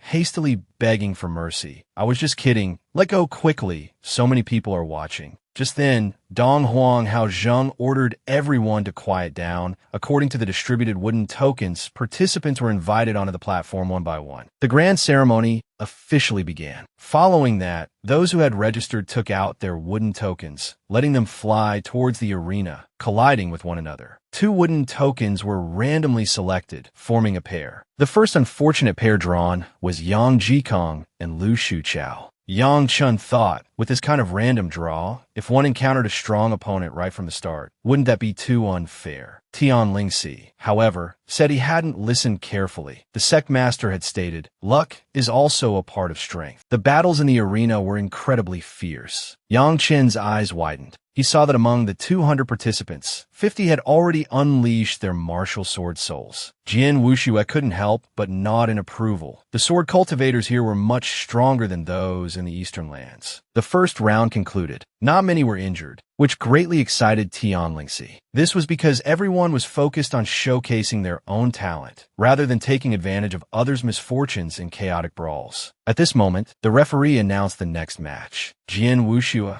brimming with interest, rolled up his sleeves and stepped onto the arena platform. Whispers began to ripple through the surrounding crowd. Who is that guy? What terrible luck, running into Yunzhong Xiaoyuan. Although he's not as strong as Yun Zhonghu, for those at the 9th level of the martial emphasis realm, he's still a formidable opponent. Yang Chen also heard that Yunzhong Xiaoyuan was Yun Zhonghu's younger brother. Hearing so much about the Yunzhong family these past few days, it truly broadened his horizons. Then, he turned and said to Tian Lingxi, Little Shue's luck isn't bad, facing a genius from the Yunzhong family in the very first match. Looks like he's going to make a name for himself in this fight. At this time, a young man clad in red robes was walking towards the arena. Yunzhong Xiaoyuan was laughing heartily. Seeing his opponent still standing motionless, he asked, Why haven't you conceded yet? Unexpectedly, Jian Wuxue replied earnestly, Brother, I advise you to concede first. My fists are quite heavy. I'm afraid I might accidentally injure you. The crowd below the stage heard this remark, even thought there was something wrong with their ears. What nonsense was this kid spouting? Yunzhong Xiaoyuan also thought silently, this guy must be insane, a complete nobody, yet daring to be so arrogant. Only Yang Chan was extremely satisfied, thinking to himself, what he said was absolutely right. Later, if he accidentally injures that kid, the referee wouldn't dare say anything. Ko Linger suddenly realized Jian Wuxue was becoming more and more like Yang Chun. This wasn't a good thing. She absolutely had to find a way to stop him. Yunzhong Xiaoyuan's anger flared intensely at this moment. A fierce red dragon martial soul appeared, seeing Jian Wuxue still standing motionless. He roared loudly, trying to scare me. Take this. However, Jian Wuxue still smiled and said, I'm a body cultivator. One punch is enough. Truly arrogant. You've angered me now. Yunzhong Xiaoyuan cursed furiously, his blazing anger propelling him forward like a moth to a flame. Only then did Jian Wuxue begin to assume a stance, his sharp gaze fixed straight ahead, waiting until his opponent was about to strike. He perfectly timed his own punch as a counterattack. 2 powerful streams of force collided violently, emitting a blinding light. Only a loud boom was heard. Yunzhong Xiaoyuan was blasted out of the arena, tumbling hard onto the ground. Yet, Jian Wuxue stood as firm as Mount Tai, not a trace of fear on his face. Fame without substance deserves a taste of pain, Jian Wuxue casually mocked, causing the swordsman below the stage to gasp endlessly. The renowned Yunzhong Xiaoyuan was sent flying by a single punch. Who exactly was this kid? Even the referee couldn't believe Jian Wuxue would win, so when announcing the result, his voice trembled slightly. Dong Huanghaozhen quickly took notice of Jian Wuxue's capabilities. Perhaps in the future, he would help the Dong Huang Sword Sect hold its head high. In the next match, Jing Han took the stage. His opponent was a short-haired man. Very quickly, Jing Han returned, completely victorious, though slightly fatigued. Yang Chun said cheerfully, Jing Han isn't bad either. Night fell. The martial arts competition continued. Ko Linger secured victory by shattering her opponent's weapon with a single punch, causing the onlookers to gaze at their group in astonishment, murmuring, Look at them. They've already won 2 matches right from the start. Next, it was Tian Lingxi's turn to take the stage. She habitually veiled her face with a cloth, which prompted her opponent to sneer contemptuously. This little missy covers her face. Is it because she's too ugly? Then, he arrogantly swung his saber, declaring, Surrender now and spare yourself the pain. However, experience had long proven, fools are always fond of boasting. This fool swung his blade straight into the ground, only to hear a voice from behind behind him state, "You've lost." He turned in shock to find the young woman holding her sword pointed at his back. This outcome sent a cold sweat down the spines of the other onlookers. They had never encountered these individuals before, yet their group had taken the stage 4 times and emerged victorious every single time. Naturally, the 4 victors were currently feeling quite pleased with themselves, waiting only for Yang Chen to compete so their entire group could advance. Just then, the referee announced Yang Chen for Arena 96. He had waited so long for his turn and was thus incredibly excited. The idle spectators began to gossip again. "That fellow is also part of their group. I wonder if he'll win. He doesn't look particularly strong." Moreover, his opponent is Zhong Fu. Although he comes from the distant Yiling City, his reputation precedes him here. Winning won't be easy. Zhong Fu currently stood holding a long sword, awaiting his opponent. As soon as Yang Chen stepped onto the stage, he casually remarked, "I don't wish to injure you, so hurry up, concede defeat, and leave the stage." This statement was excessively arrogant, causing both the audience and Zhong Fu to feel insulted. "You don't look like much. How can you speak so brazenly? Do you even know how to speak like a human?" Yang Chen hadn't expected this fellow to be so sensitive, getting offended by a single sentence. So he changed his approach. "Brother, let's negotiate. I'll let you attack first. I won't retaliate. If you cannot injure me within 3 moves, then just step down yourself. I really don't want to hurt you." Yang Chen didn't realize this suggestion was 100,000 times more damaging than his previous words. But the audience below the stage and Zhong Fu certainly did. Zhong Fu was so furious his face turned ashen, gritting his teeth as he roared, "You asked for this." He swung his sword in fury, executing the heavy sword stance as he charged towards Yang Chen. But Yang Chen stood firm like Mount Tai, rooted to the spot. The referee, surnamed Lon, thought he was frozen by fear. Zhong Fu, burning with rage, urged Yang Chen to make a move. But he just stood there, casually picking his ear with his finger, mocking, "Your heavy sword stance isn't even fully mastered. It only has this little power, and you dare call it the heavy sword form." Yang Chen left the audience utterly bewildered, thinking to themselves, did this guy come here to fight or to fool around? Ko Ling-er blushed crimson with embarrassment, helplessly covering her face, saying, "Let's just pretend we don't know him." But Jian Wuxue was lost in admiration for Yang Chen, saying, "Big brother is truly elegant and graceful. He doesn't bully others with his strength, and even sympathizes with those weaker than him. He possesses both strength and compassion." Ko Jinoyu asked Gongsun Ye with a headache, "When will he ever grow up, being so childish, senior brother?" Gongsun Ye glanced at Tian Bagwang, reproachfully asking, "What have you been teaching him? How did you cultivate such arrogance and conceit in him?" Tian Bagwang chuckled, saying, "Do you still remember back when Master and Martial Uncle dominated the southern lands? It runs in the blood." By now, Zhong Fu had closed in on Yang Chen, roaring furiously, "You asked for this." The heavy sword in his hand thrust forward fiercely, attacking with several consecutive moves. But when the heavy sword struck Yang Chen's right shoulder, it was unexpectedly repelled. Zhong Fu tried to steady himself with his sword, but it was utterly useless, only managing to kick up a cloud of dust. Yang Chen stood there nonchalantly, looking at his torn clothes, leaving the audience wide-eyed and dumbfounded. Is he even human? Even Dong Huang Haozhen couldn't maintain his composure, utter astonishment written plainly on his face. Tian Bagwang said with great satisfaction, "Master, Martial Uncle, look, this kid is about to make his move." But Ko Jinoyu looked into the distance, saying, "Tall trees attract the wind. Is this really a good thing?" His master just sighed, saying nothing more. Standing beside the Dong Huang Sect master, elder he secretly thought, the young master's move isn't very clever. Trampling on that guy's already poor reputation doesn't achieve much. Wouldn't it be better to wait until encountering the Cloud Middle Pavilion and ruthlessly crush them then? Wouldn't that be better?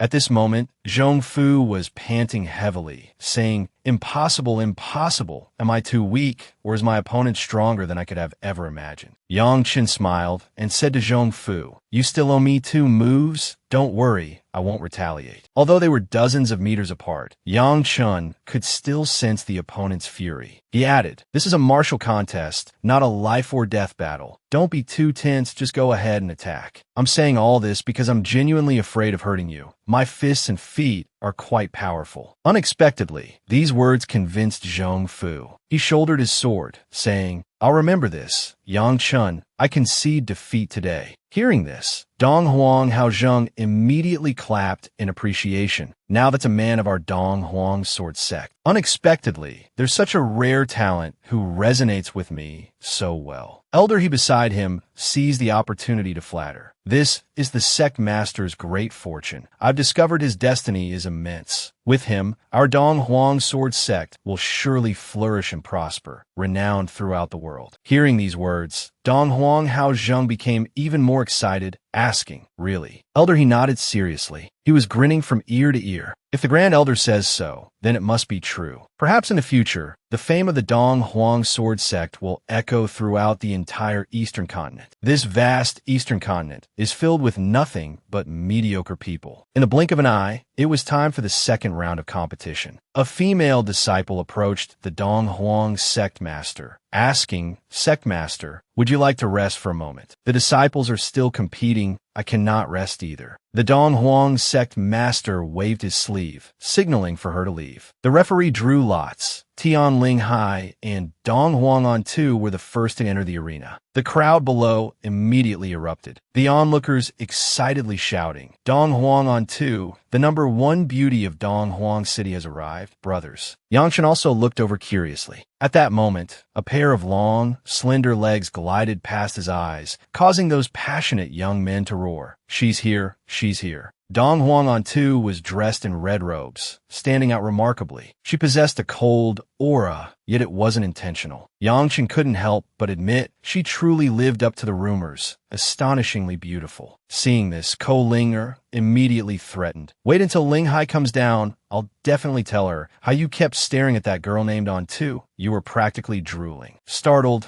Yang Chun hurriedly explained, "Your imagination is running wild. Which eye did you see me drooling with?" Ko Linger retorted righteously, "I saw your mouth hanging open, and your eyes were full of infatuation." Yang Chun stubbornly insisted, "I was looking at Linhai, not On 2. Just then, Kanham peeked out from the side, coldly stating, "You were clearly looking over there." Linhai hadn't even entered the stage yet, and Kanham had unexpectedly spoken up. Yang Chen's face immediately paled, wondering why Kanham had suddenly spoken up to defend Linhai. At this moment, Tian Linhai stepped onto the martial stage. Facing the arrogant Dong Huang on Tuesday, On 2 didn't even spare her a glance, haughtily waving her hand, saying, "You ugly thing, I won't show mercy. You'd best just admit defeat and get down." Tian Linhai merely offered a faint smile. This was the first time she had ever been called ugly. Seeing her lack of reaction, On 2 assumed she was overly confident and said, "In that case, don't blame me for being ruthless." Hearing this, Tian Linhai narrowed her eyes into thin slits and said with a smile, "Feel free to make your move." Dong Huang On 2 immediately activated her fire element True Chi, summoning a long sword fiercely ablaze. She arrogantly strode before Tian Linhai, saying, "I hope after witnessing the first move of my golden bird flame sword, you can still remain so calm." Tian Linhai paid her words no mind at all, calmly condensing a massive ice flower, enveloping the ground beneath her feet. Dong Huang On 2 asked curiously, "Aren't you manifesting your martial soul?" Tian Linhai replied nonchalantly, "My martial soul is somewhat unique. It's inconvenient to display." These words, upon reaching On 2's ears, became twisted into an expression of disdain towards her. She furiously shouted, "You go too far." With that, she drew her golden bird flame sword, executing the golden bird embracing the sun's flight, rapidly attacking towards Tian Linhai. Tian Linhai also swiftly gathered her frost energy, preparing to meet the attack. Then, she launched a pillar of ice and snow, intercepting Dong Huang On 2's assault. On 2's long sword plunged deep into the ice block. Following that, several blasts of freezing ice shot out. On 2 nimbly dodged, but her hand and sword were instantly frozen over. She stood stunned for a few seconds. Before she could even regain her senses, a blow struck her right shoulder. That layer of ice rapidly spread across On 2's entire body, even creeping up onto her face, causing her to grit her teeth in fury. resentfully shattering the ice, encasing her. On two ground out through clenched teeth. There's something wrong with your true chi. But Tian Linhai simply stated calmly, whether there's an issue with my true chi or not, I myself know best. Yang Chun, below the stage, felt immensely proud, seeing his feisty girl becoming more and more like him. His heart bloomed with joy. My efforts day and night teaching her weren't wasted. Haha. Suddenly, Dong Huang on two helplessly conceded defeat, although a trace of unwillingness lingered on her face. The Dong Huang Sect Master was extremely satisfied with the quality of this round of the martial contest. Dark horses keep emerging. It seems my Dong Huang Sword Sect is truly on the rise. The third round of the martial contest began. Kim Vo Kiet swiftly defeated his opponent. Yang Chen also, with extreme speed, easily passed the stage. As soon as he stepped down from the platform, he asked Ko Ling,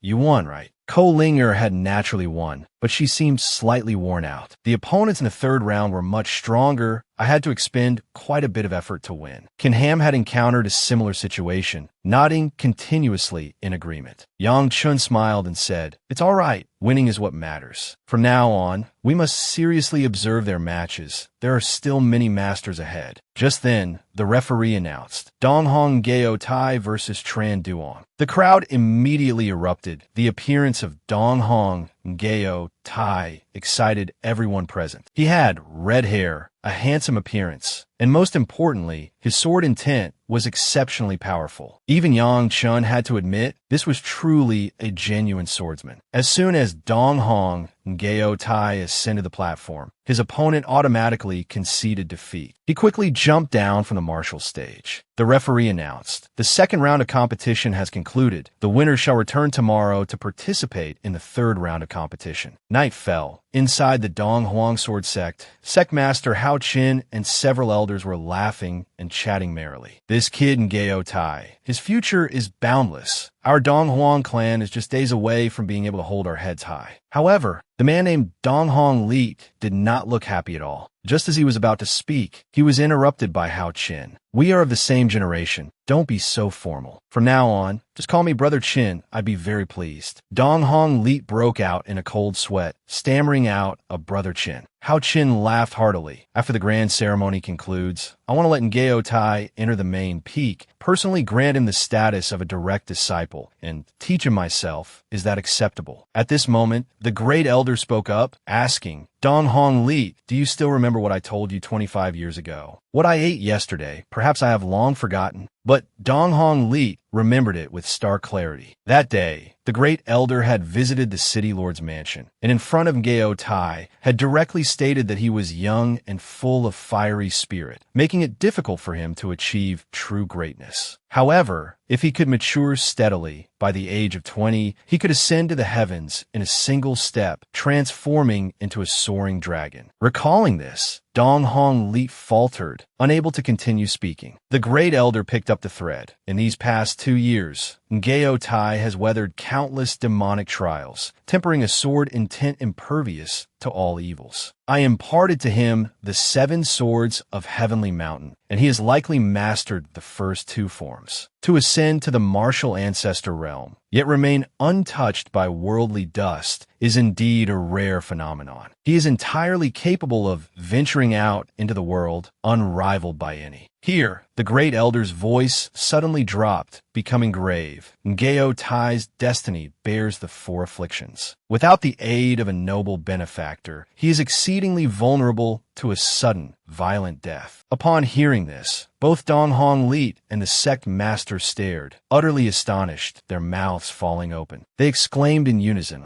"How could this be possible?" Dong Hong Hao Qin asked worriedly, "What are these 4 afflictions of fate?" The great elder slowly stroked his beard and elaborated. "The so-called 4 afflictions are precisely the fire, spirit, yang, and multiple afflictions. Among them, the fire affliction is bad luck. Once ensnared by the fire affliction, that person is doomed to face one disaster after another. Never mind encountering great fortune. I fear even their everyday life will be fraught with peril. The spirit affliction affliction governs malice, bringing extreme misfortune, unending danger, making it easy to lose one's life. The yang affliction represents physical form, carrying the omen of crippling injury. The multiple affliction signifies conflict. To be specific, it clashes with one's relatives. Once this person reaches adulthood, if they do not leave home, within 6 generations, their closest kin will inevitably suffer punishment. Absorbing these words, Dong Hong Hao Chin thought with dread. How can someone like that possibly survive? Is he cursed by demons? Dong Hong Li's face contorted, and he asked urgently, Great Elder, is there any way to resolve this? The Great Elder stroked his beard and replied, Before he turned 20, I already helped him mitigate it, but that's merely resolving it on the surface. To completely resolve Ngao Tai's 4 afflictions fate, I truly lack the power. Hearing this, the sect master felt that Ngao Tai was truly beyond saving. But the Great Elder suddenly shook his head and said, The 4 afflictions fate usually leads to a short life, not living past 20 springs. But according to legend, the 4 afflictions fate is also called the 4 symbols divine master, requiring a benefactor's aid to transform it into a heaven-defying fate, becoming an emperor. Who is that benefactor? The sect master asked urgently. But the Great Elder only uttered 2 words, Don't know. I saw the heavenly fate killing aura on Ngao Tai. This proves the benefactor has already appeared. We just need to wait and see how things unfold. Although they didn't fully understand the Great Elder's words, the 2 felt temporarily reassured. Little did they know, this was actually a psychological manipulation tactic by the old fox, the Great Elder. He chuckled inwardly. In the future, the young master will have the aid of the 4 symbols divine master. His Eastern expedition journey will surely be incredibly exciting. The next day, the 3rd round of the competition was halfway through. Kim Vo Kuyet, Kin Ham, Ko Linger, and Tian Ling Si all advanced easily. The referee was announcing Yang Chun versus Huiyin. Kim Vo Kuyet recognized this name and reminded his elder brother, This person is quite famous. Kin Ham even took out several sheets of paper, recording information about Huiyin, Can, studying it meticulously. Huiyin Can hailed from one of the 3 major cities under the Dong Huang sword sect, renowned for awakening sword intent at the 9th level of the true martial realm. However, Yang Chun didn't need to hear any more and stepped directly onto the martial stage. Huiyin Can coldly suggested he draw his sword. That sword on your back isn't just for decoration, is it? Yang Chun gave him a playful wink. You want me to draw my sword? Then you'll have to try a little harder. His arrogant attitude slightly irritated Huiyin Can, who wanted to see just how formidable this sharp-tongued brat really was. Huiyin Can waved his hand, condensing his true chi into a massive sphere, leaving Yang Chun momentarily stunned. He had never seen this thing before, so he was quite intrigued. Huiyin Zan suddenly roared, Yang Chun, take this move of mine, purple flowing flame ball. With that said, he hurled the colossal sphere towards Yang Chun. Wherever the purple flowing flame ball passed, everything in its path melted away. Yang Chun's eyes brightened. Gazing at the incoming sphere, he thought to himself, Not bad at all, but compared to my son True Fire, it's still league behind. Seeing Yang Chun standing motionless, the crowd immediately berated him as a fool, still not making a move. Does he intend to be incinerated into ash? This brat must surely hail from some desolate mountain region, hence his ignorance of the purple flowing flame, true cheese might. Over here, Jing Han was also fraught with worry, unable to comprehend why Yang Chun had yet to retaliate. Because my brother finds that sphere far too weak, Jian Wukue stated nonchalantly, leaving Jing Han utterly dumbfounded. Something so dreadful was actually considered weak. Huiyin Zan, standing on the arena platform, feared punishment should he accidentally kill his opponent, and hastily yelled, Yang Chun, make your move now. Yet, Yang Chun truly extended his hand, a sight that scared the audience half to death, their hearts practically leaping from their chests. What on earth was happening? He intended to catch the attack with his bare hand. Isn't that simply courting death? Subsequently, when the onlookers witnessed Yang Chun halt the purple flowing flame ball with a single hand, then give it a gentle squeeze, causing the sphere to vanish without a trace, every single person was left utterly stupefied, jaws dropped, eyes wide in astonishment. In that moment, the crowd seemed turned to stone, as though they were witnessing a magic show. Dongwang Haojing had already discerned it. He was a practitioner aligned with the heavenly Tao of fire, and his strength was considerably formidable. Dongwang Lai also perceived it. Yang Chen's fire true chi was several tiers higher than the purple flowing flame ball. Only the great elder lamented silently in his heart. Fortunately, none present recognized the sun true fire upon the young master. Otherwise, he would surely be captured and sliced into pieces. Huyen Zan, at this moment, was utterly aghast, rendered speechless. Yang Chun, however, merely blinked, telling him, "Draw your sword. Don't let me be too disappointed." Huyen Zan's pride was trampled, his fighting spirit boiling. "I admit you have some despicable tricks, but you've provoked the wrong person. Do you know the consequences of angering me?" As Huyen Zan drew his sword, a phantom image of a lion immediately appeared. He flourished the long sword a few times, making a show of force, then slashed down fiercely, unleashing the Cloud Sun Extreme, the powerful sword intent cracking the arena floor, rushing straight towards Yang Chun. Unexpectedly, this kid's execution of the Cloud Sun sword art is quite profound. Yang Chun had to admit, in terms of the way of the sword, Huyen Zan possessed some talent. It was just a pity he had encountered him. He smiled faintly, swiftly executing the mountain-suppressing sword stance. The ground beneath his feet instantly cracked open. Two powerful streams of sword intent collided, emitting an ear-splitting sound. Huyen Zan was knocked backward while Yang Chun was also forced back several steps. Unexpectedly, this time, the two seemed evenly matched. However, Yang Chun hadn't even manifested his martial soul sword, nor had he drawn his sword. Based on this alone, he already held a slight advantage. Standing on the stage, Huyen Zan couldn't help but admit Yang Chun was very strong, but he still spoke stubbornly. "My next move will leave you utterly astonished." Yang Chun felt a flicker of anticipation. Quickly now, let this country bumpkin broaden his horizons. Below the stage, Chiozhimu felt this kid spoke too casually. Could it be the influence of senior brother YA? Gongsun YA glanced at him, asking where he was being casual, then proceeded to downplay Huyen Zan's strength, saying he was just average, his talk mere boasting, lacking any outstanding skills. Whereas Yang Chun spoke with earnest sincerity, which Chiozhimu found quite agreeable. Hearing this, Tian Buowang's face was covered in dark lines. Thinking inwardly, was that really earnest sincerity? Chiozhimu suddenly turned his head to ask Tian Buowang. "Yang Chen's fire tribute true chi is somewhat unorthodox. I didn't sense it before. Do you know what kind of true chi it is?" Tian Buowang was completely oblivious to this, earning a rebuke from Gongsun Wei. "What kind of master are you?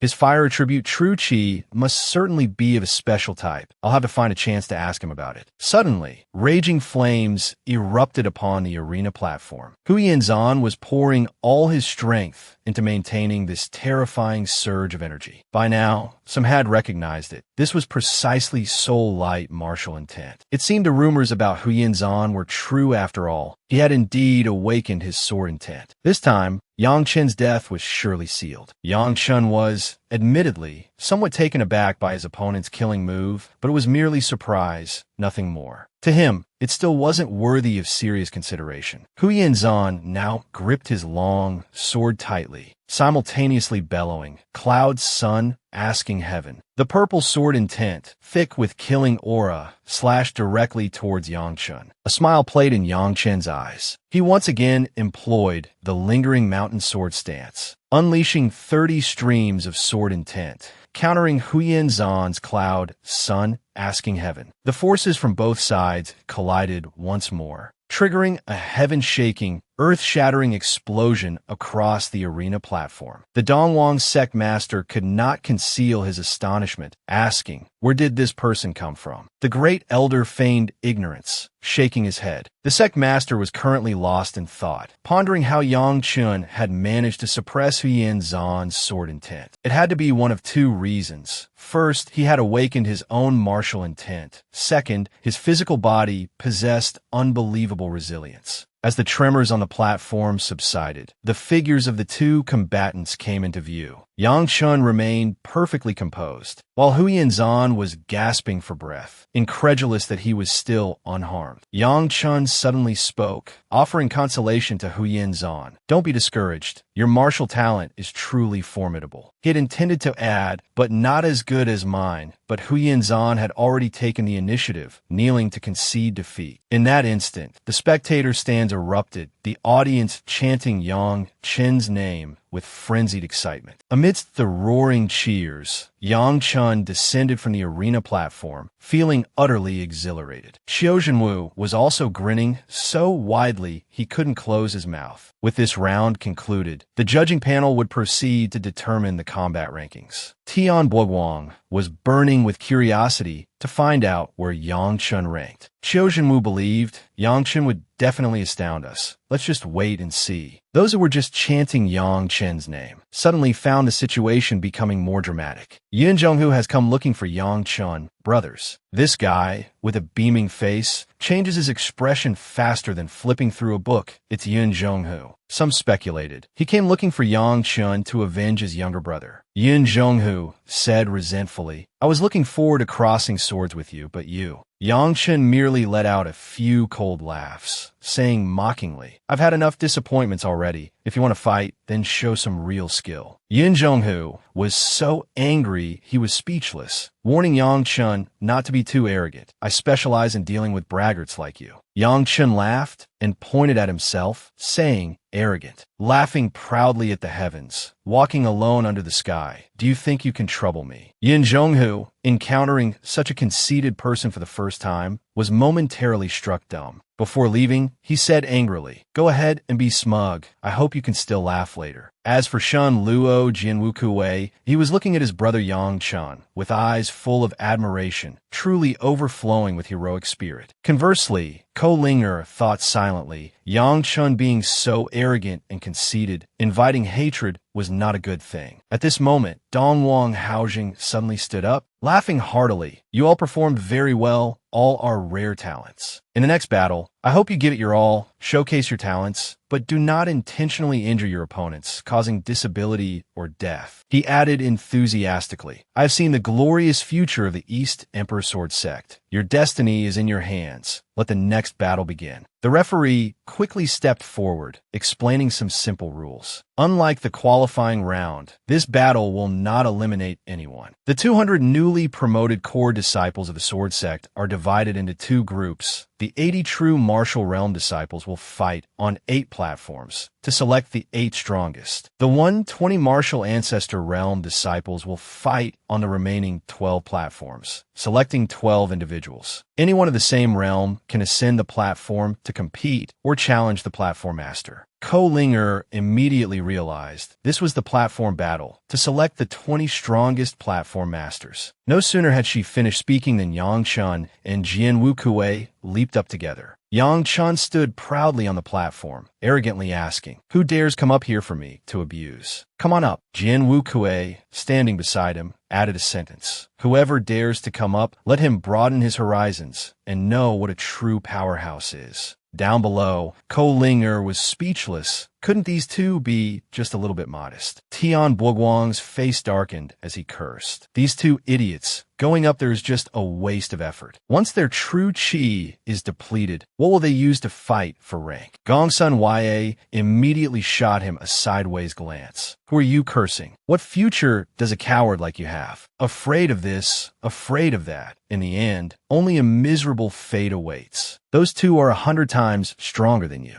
Tian Buoguang was retorted into silence, while Qiu Zhenwu beside them laughed until he couldn't stand straight. At this moment, someone leaped onto the platform to challenge Yang Chun. This young man, named Tu Yuanjia, had a thin frame, yet carried on his back a greatsword larger than himself, said, You are too arrogant, looking down on everyone. Everyone below the platform heard the name Tu Yuanjia and knew he came from a family specializing in greatswords, rumored to be a blockhead. Tu Yuanjia planted at his great sword on the ground, asking, "Are you truly a swordsman?" Hearing Yang Chun say yes, he immediately said sternly, "A swordsman must be upright, follow the righteous path, yet you bring disgrace upon swordsmen." Yang Chun was very curious. How had he himself disgraced swordsmen? Tu Yuanjia said indignantly, "In every battle, you strike your opponents, clearly knowing your strength far surpasses theirs. Yet you feign ignorance, play dumb. You clearly love showing off, love toying with others." Yang Chun was baffled by the scolding, feeling that this kid had something wrong with his head. Calmly said, "Let me tell you a story." As soon as Tu Yuanjia agreed, Yang Chun got straight to the point. In a desolate land, there lived a fierce tiger and a foolish ox. Their strengths were equal, so they agreed to have a race. They ran for an entire day, although the tiger fell far behind, taking a long time to reach the finish line. In the end, it was still the winner. "Do you know why?" Tu Yuanjia honestly replied, "I don't know." Yang Chun waved his hand, telling him to go down. "Go down and think it over carefully. Come back up to challenge when you've figured it out." Tu Yuanjia actually turned around and walked down. Everyone was stunned, taking several seconds to recover. Even Tian Lingxi, who always pampered him, couldn't help but curse. Truly shameless. Actually bullying an honest person like that. Not to mention the seniors of the two family present. Each of their faces turned frighteningly grim. Gongsun Ya saw Qiu Jinwu secretly rejoicing and asked, "Little K, isn't he just a fool? Besides, he has Yang Chun backing him up. What are you still worried about?" Qiu Jinwu naturally knew his disciple was very smart, but I'm afraid he won't learn the essence from Yang Chun. Hearing this, Tian Buguang immediately said, "Martial uncle, rest assured, no matter who it is, that brat Yang Chun dares to deceive anyone. He'd even deceive himself, but he absolutely wouldn't deceive little K." Yang Chun was currently shaking his head, mocking Tu Yuanjia for being a fool, but he didn't know someone had already seen through his trick the moment he stepped onto the platform. Tu Hai tightened his grip on the great sword behind his back, roaring, "Yang Chun, you are unworthy of being a swordsman." Seeing that great sword, the corner of Yang Chun's mouth couldn't help but twitch slightly. "Seems you're also from the Tu family. Do you want to hear a story too?" Daring to say, "I'm unworthy of being a swordsman, a brat like you. Do you even know how to use a sword?" Tu Hai scolded Yang Chun, saying he wasn't worthy to discuss swords. "Do you know the meaning of being a swordsman?" Yang Chun saw that this kid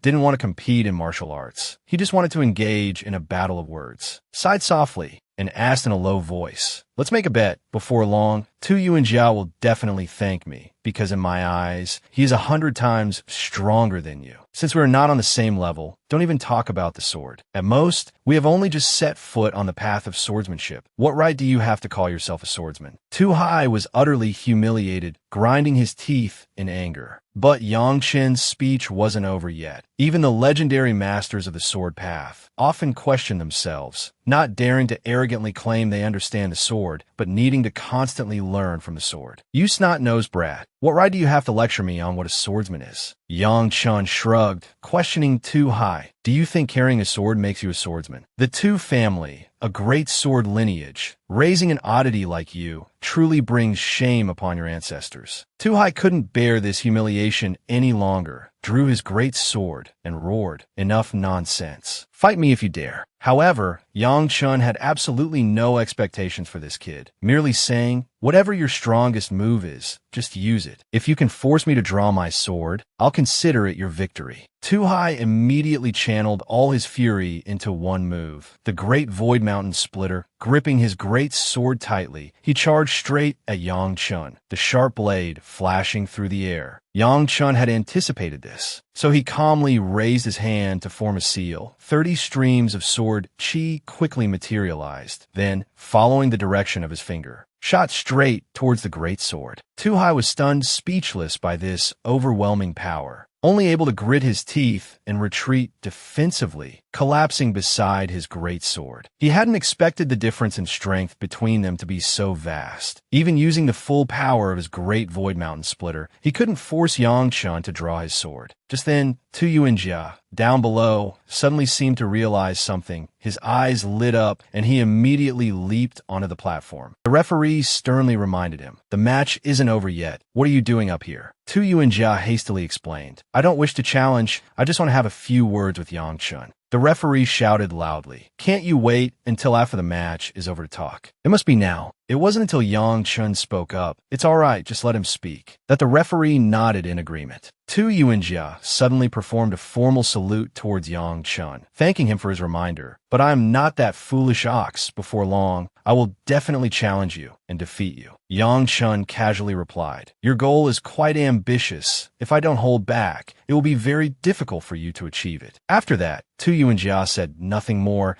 turned around and left, leaving Tu Hai sitting there alone. This young man pondered for a moment, then conceded defeat, picked up his sword, and walked down the platform. Just like that, Yang Chun had easily defeated the first challenger. At the same time, Jian Wushuang sent his opponent flying with a single punch, then arrogantly raised his fist and asked, "Who else?" Other areas were bustling with activity. Only Dongwang Wangsai's spot no one dared to approach. Over on Tian Lingxi's side, she accidentally destroyed someone else's formation array, yet still humbly bowed, claiming she had gone easy on them. A short while later, the Dongwang Sect master announced the successful conclusion of the cultivation ceremony. After deliberation with the elders, the first place in the true martial realm is Yang Chun. The first place in the martial ancestor realm is Dongwang Wankai. This result left everyone convinced and satisfied, joyful and exuberant, unanimously agreeing. However, there was one person who disagreed. Yin Zhonghu frowned angrily. Looking at Yang Chun standing high above, he let out a cold snort, wishing he could tear this brat limb from limb. The Dongwang Sect master kept his promise, wanting to know what wishes the two first-place winners had for him to fulfill. Dongwang Wankai spoke without hesitation. "I want to cultivate the Heavenly Sun secret art." The sect master agreed without a second thought, leaving everyone utterly astonished. The Heavenly Sun secret art was an earth-grade cultivation technique, and also the strongest technique passed down through the Dongwang Sword sect since ancient times. Even the Dongwang family of the Dongwang Mountain Lord, one must also cultivate arduously to succeed. Unexpectedly, the sect master agreed so readily. At this moment, Yang Chun was staring intently at the person dressed in red, thinking inwardly, "Why does this person look so familiar?" But very quickly, he respectfully bowed to the sect master. Junior requests to borrow the soul reflecting stone. The sect master hadn't expected him to make such a request, slightly tilting his head to look at the great elder. The great elder immediately spoke up, "We can lend it to you, but you must agree to one condition." Yang Chun had long been waiting for these words, happily said, "Never mind one condition, even 100 would be no problem." The great elder slowly said, "After you finish your business, come find me at the main peak." After that, he even gave Yang Chun a token, serving as proof for entering and exiting the main peak. Yang Chun took the token, overjoyed beyond measure. This time, his master could be saved. Hearing the great elder's request, the several elders present fell into deep thought. Tianji Medicine Valley is not a benevolent place, although it holds countless rare medicinal ingredients. Beneath every plant lies a buried corpse. The great elder ignored the murmurs, thinking only of the young lord. For the sake of his great cause, this old servant has no choice but to act. If one wishes to become a figure of immense power, one must not fear the vengeful spirits of the assassinated. The grand ceremony concluded. Yang Chun and Tian Linhai returned triumphantly. Tian Ba Guang joyfully slung an arm around his shoulder, saying, "Chun boy, this time we really owe it all to you." Tian Linhai also quickly ran over, reuniting with Duanmu Manhwa. Yang Chun, having just received praise, smugly said, "This competition can be considered a success. It has temporarily resolved some issues within our group." Tian Baguang, who moments ago had tears welling in his eyes, now glared and snapped. "Believe it or not, this old man will beat you." Not only was Yang Chun unafraid, he even winked mischievously. "I believe you." This attitude further angered his master, making him grit his teeth, wishing only to give this brat a sound thrashing. Duanmu Manhwa worriedly asked her daughter, "He dares to bully your father like this even before marrying you. If everything goes his way later, how will we ever live in peace?" Ko Jinwu also took the opportunity to lecture him. "We'll spar when we get back later. Let's see if you still dare to be so arrogant then." The older, the wiser. Gongsun Ya coldly said to Tian Baguang, "You should consider expelling him from the sect." This statement startled Yang Chun, his mouth agape in astonishment. "Why is everyone suddenly ganging up on me like this?" Yang Chun put on a pitiful act, scurrying over to Duanmu Manhwa's side, saying, "Mistress, you have to save me. I have something I want to report." He had barely finished speaking when Tian Ba Guang clamped a hand over his mouth, scolding, "What nonsense are you spouting? We stood here, waiting foolishly for 10 days, not to listen to your drivel. If there's nothing else, go back and rest. I'm old now. I can't carry you anymore." Coincidentally, Tian Lingxi was genuinely tired and wanted to go back and rest, so the gathering dispersed. After Lingxi and her mother had walked some distance away, Tian Ba Guang finally let out a sigh of relief, then glared again at this young rascal, saying, "Wait until I recover my cultivation. I will definitely teach you a lesson. One beating won't be enough. I'll have to beat you every single day to vent my anger." A moment later, Ko Linger exclaimed in surprise, "You two want to go to the Great Merit Tower?" Jian Wushuang chuckled and said, "That's right. Our great swords are already thirsting unbearably." Hearing this, Ko Linger was rendered speechless. Didn't they just finish fighting? Little Wushuang following Yang Chun around all day, it's really not a good influence. Regardless of how this young lady grumbled, the two brothers had already arrived at the Great Merit Tower. Yang Chun politely asked the senior guarding the entrance, "How does one enter the tower?" The old man blearily opened his eyes, his breath reeking strongly of alcohol, and said, "Little fellow wants to enter the tower.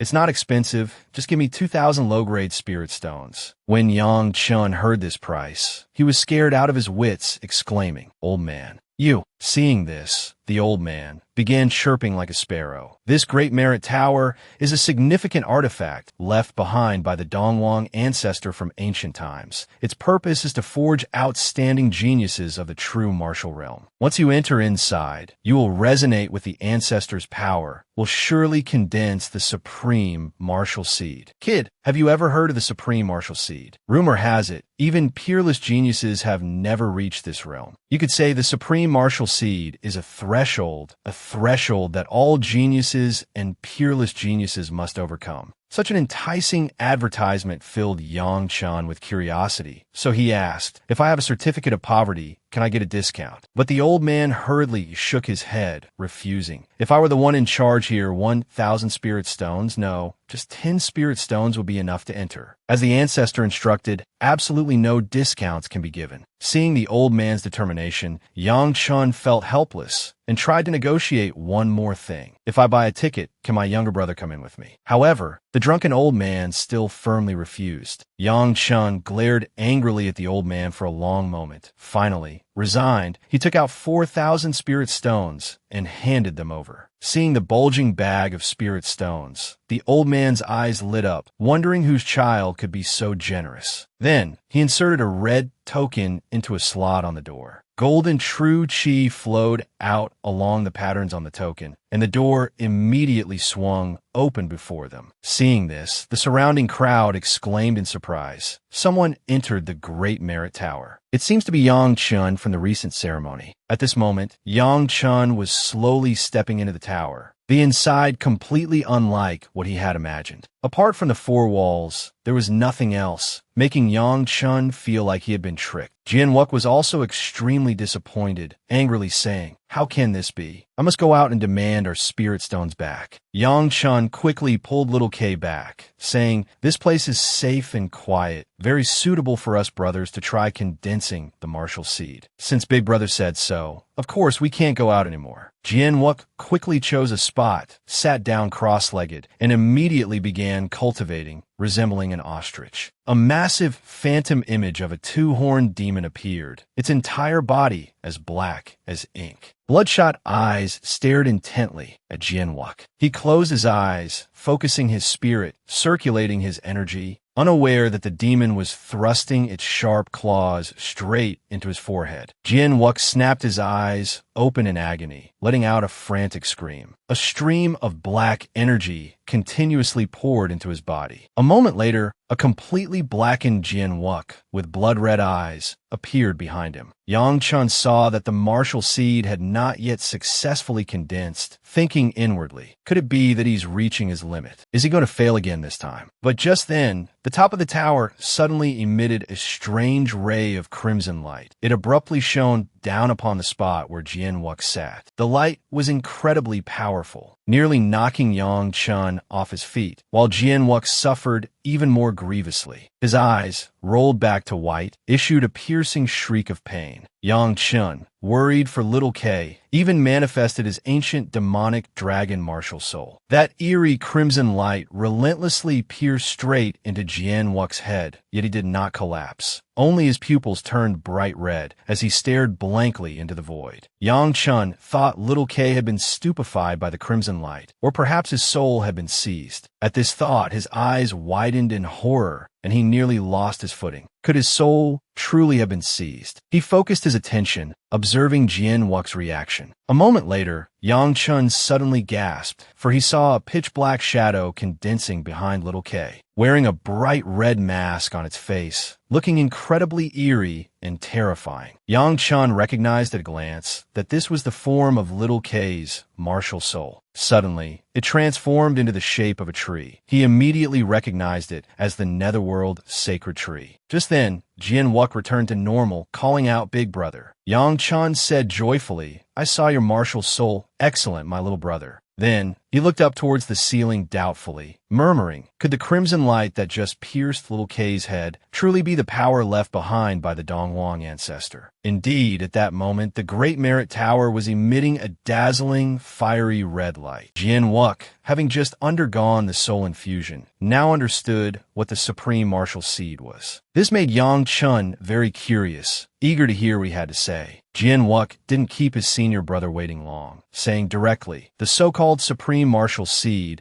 is the condensation within the martial seed, containing the origin power of its own system. After hearing this, Yang Chun immediately understood and asked again, just now, did you feel like the condensation was about to fail and then a crimson light pierced through your mind? Jian Wuck rubbed his chin, saying, that was fire attribute origin true chi. Although it doesn't match my attributes, it greatly enhanced my soul power. Otherwise, this martial seed condensation would have failed. Hearing the words fire attribute origin, Yang Chun became excited. It just so happened that he was also fire attribute, so he asked Lil K to stand guard, as he also wanted to try condensing the martial seed. Yang Chun sat on the ground, manifesting his ancient demonic dragon martial soul, thinking to himself, I have 3 attributes. Does that mean I will condense 3 types of martial seeds? Or can I condense one martial seed that fuses all 3 attributes? But regardless of which type of martial seed he condensed, it must be based on the ancient demonic dragon martial soul. Consuming a considerable amount of soul power, Yang Chun didn't know if the martial seed had formed yet. Still secretly imagining it would be a great sword, both majestic and domineering, perfectly matching his characteristic focus on the way of the sword. No sooner thought than done. Yang Chun focused 200% of his mental energy, wanting to shape the mass of black smoke above his head. But he realized something was wrong. The thing in his sea of consciousness was still just a mass of black smoke, just like before. Damn it, a weapon form didn't work, a human form didn't work either, then let's try changing it into a beast form. Yang Chun refused to give up. He tried to condense it based on the image of the divine beast, the black Qilin. The black smoke in his sea of consciousness remained unchanged. Successive failures left him extremely frustrated. Just as he was about to give up, Yang Chun suddenly remembered the great sword with a martial soul. So he seriously tried to condense it one more time. The result was unexpected. The black vortex actually transformed into a black dragon. At the top of the Great Merit Tower,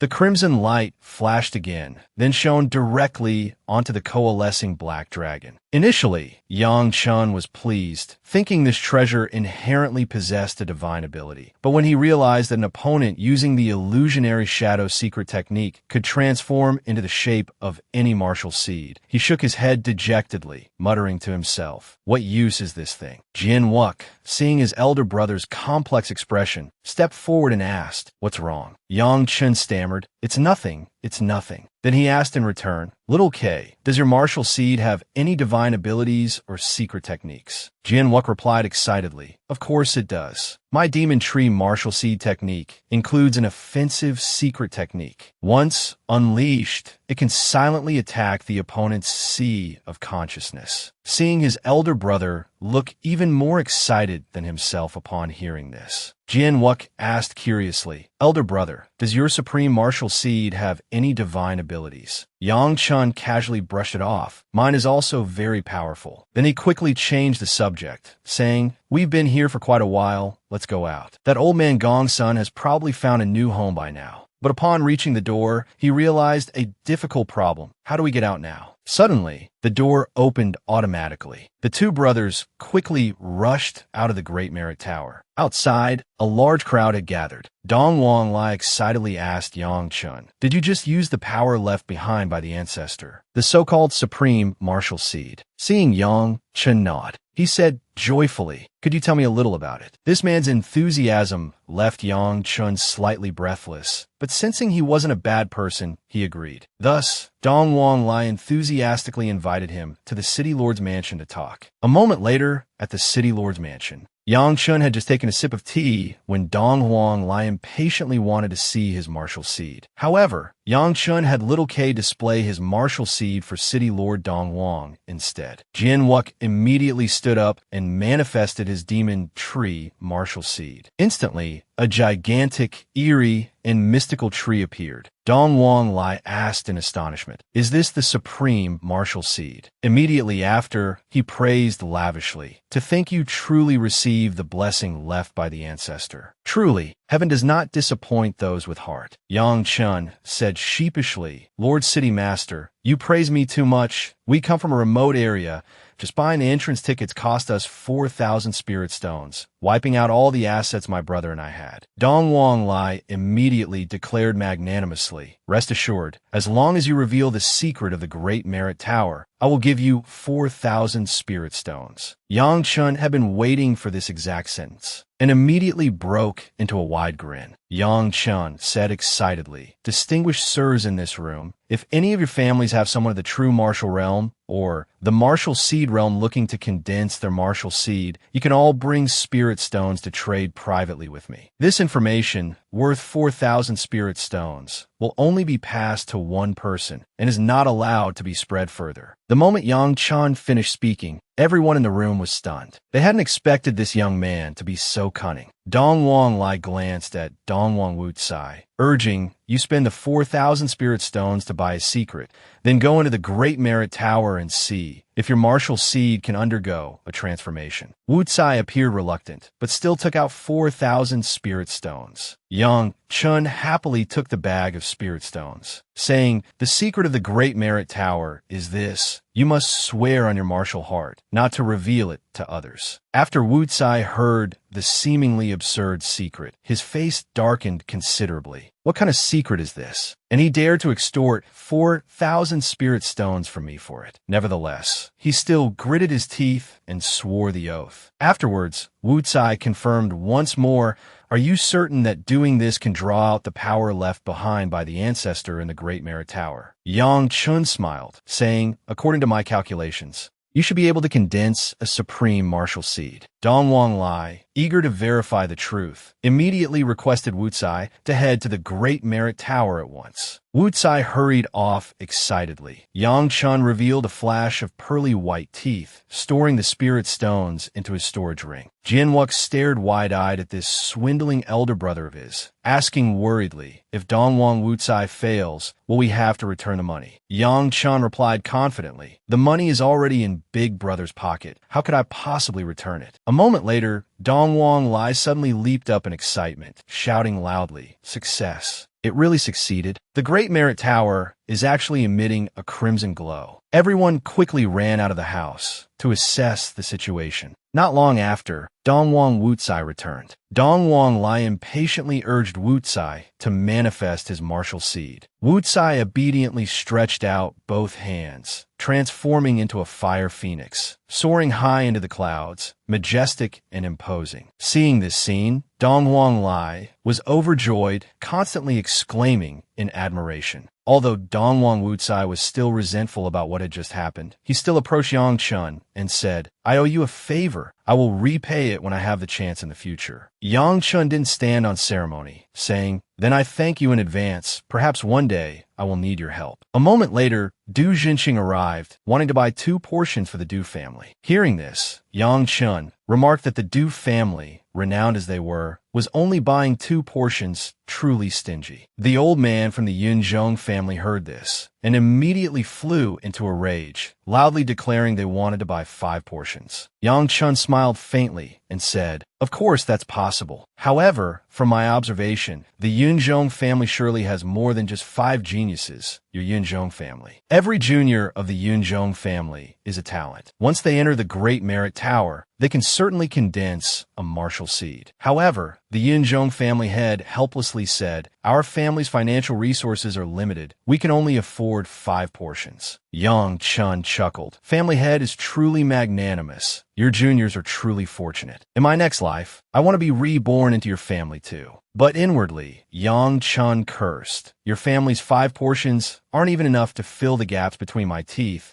and you still dream of condensing the best martial seed. Keep dreaming." Yunzhong Hu, having heard the secret Yang Chun revealed, hurriedly asked, "Are you sure you're not deceiving me?" Seeing Yunzhong Hu's anxious expression, Yang Chun raised his hand, swearing by his martial heart. "The words I just spoke are absolutely the secret of the Great Merit Tower." Yunzhong Hu snorted coldly, deciding to believe him for the time being. After that, Yang Chun met Tu Yuanjia again, solemnly promising not to deceive him. "I have great confidence in you. If you cannot condense a supreme martial seed, I will return the spirit stones to you." Hearing this, the Yunzhong family head immediately jumped up, exclaiming, "You are discriminating. If the juniors of our family do not succeed, you must also return the spirit stones." Yang Chun immediately retorted, "Absolutely not. My bond with junior brother Yuanjia is like that of true brothers. This is not discrimination." Everyone in the room heard this and found it quite peculiar, considering how Yang Chun had toyed with Tu Yuanjia. Where did this brotherly bond come from?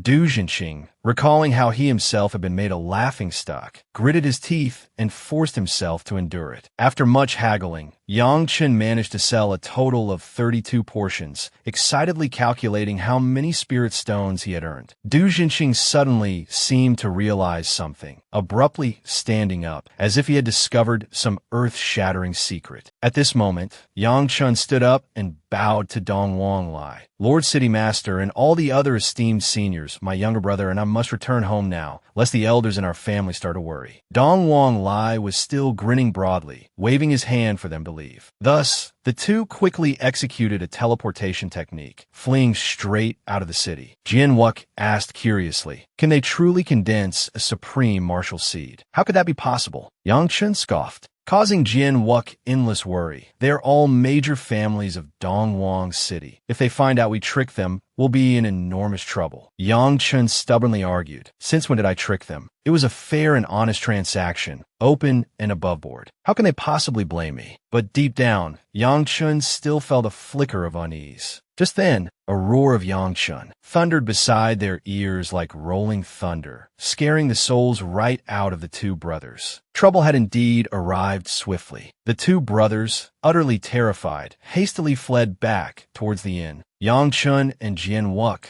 their faces pale, asked, "Master, where are the others?" Tian Ba Guang replied coldly, "Probably out feasting and making merry." Hearing this, Yang Chun hurriedly said, "We have some business, little K, and I will leave the city for the mountains immediately. Remember to tell Ling Shi and Jing Han. We will wait for them on the mountain. Also, don't forget to tell Lin Ni to bring the antidote, Master." Tian Ba Guang froze. Before he could even process what had happened, the two brats had already bolted. By the time he came to his senses, he stamped his foot in fury, bellowing, "You rotten brat, what trouble have you stirred up now?" The scene shifts to the towering Dongwang Mountain. Jian Wuk knew they had offended the entirety of Dongwang City, worried that upon returning, they would be captured, skinned, and have their tendons pulled out. Yang Chun, far from being afraid, countered nonchalantly, "What's there to fear? It was clearly mutual affection. No one forced anyone. They gave us the spirit stones of their own free will. We didn't coerce them. Little K, don't be scared. The Dongwang Sword Sect isn't like the Eastern Land. People here know right from wrong." Afterwards, as the two prepared to enter the mountain, they saw a colossal statue.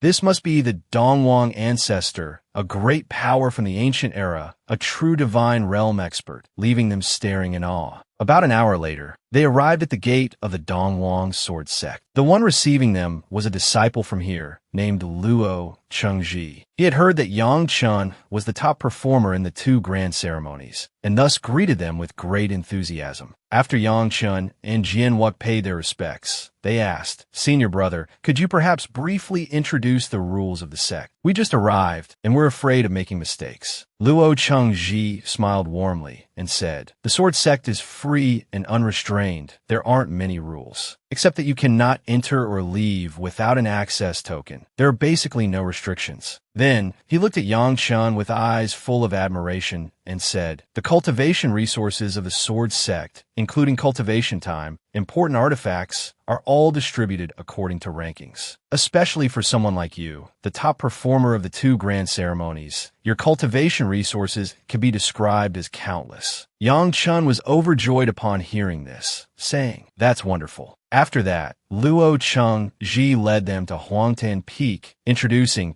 "This is the privilege for the top ranker of the 2 grand ceremonies this time. From now on, this place belongs to you." Yang Chun was so overjoyed he could hardly believe it. Luo Chengji kindly shared another piece of information with Yang Chun. According to custom, the esteemed sect master will specially summon the top 20 participants and also open the forbidden sword pool of the main peak for your use. You should prepare a good treasured sword. Yang Chun asked doubtfully why, but senior brother Chengji himself had never been to the sword pool. Luo Chengji had only heard that the sword pool could help awaken the spirit of a treasured sword, and the effect was quite significant. Hearing this, Yang Chun respectfully expressed his gratitude. "Thank you for the reminder, senior brother." After Luo Chengji departed, the 2 brothers comfortably strolled around the area. The spiritual energy here was dense, leaving Jian Wuk immensely pleased. Huangtan Peak truly lived up to its reputation. Thus, Yang Chun let Xiao Ke wander at his leisure, while he himself made a trip to the main peak. Not long after, Yang Chun arrived at the Tianji Medicine Valley, located north of the main peak. As soon as he stepped inside, he was greeted by a lush expanse of spiritual herbs.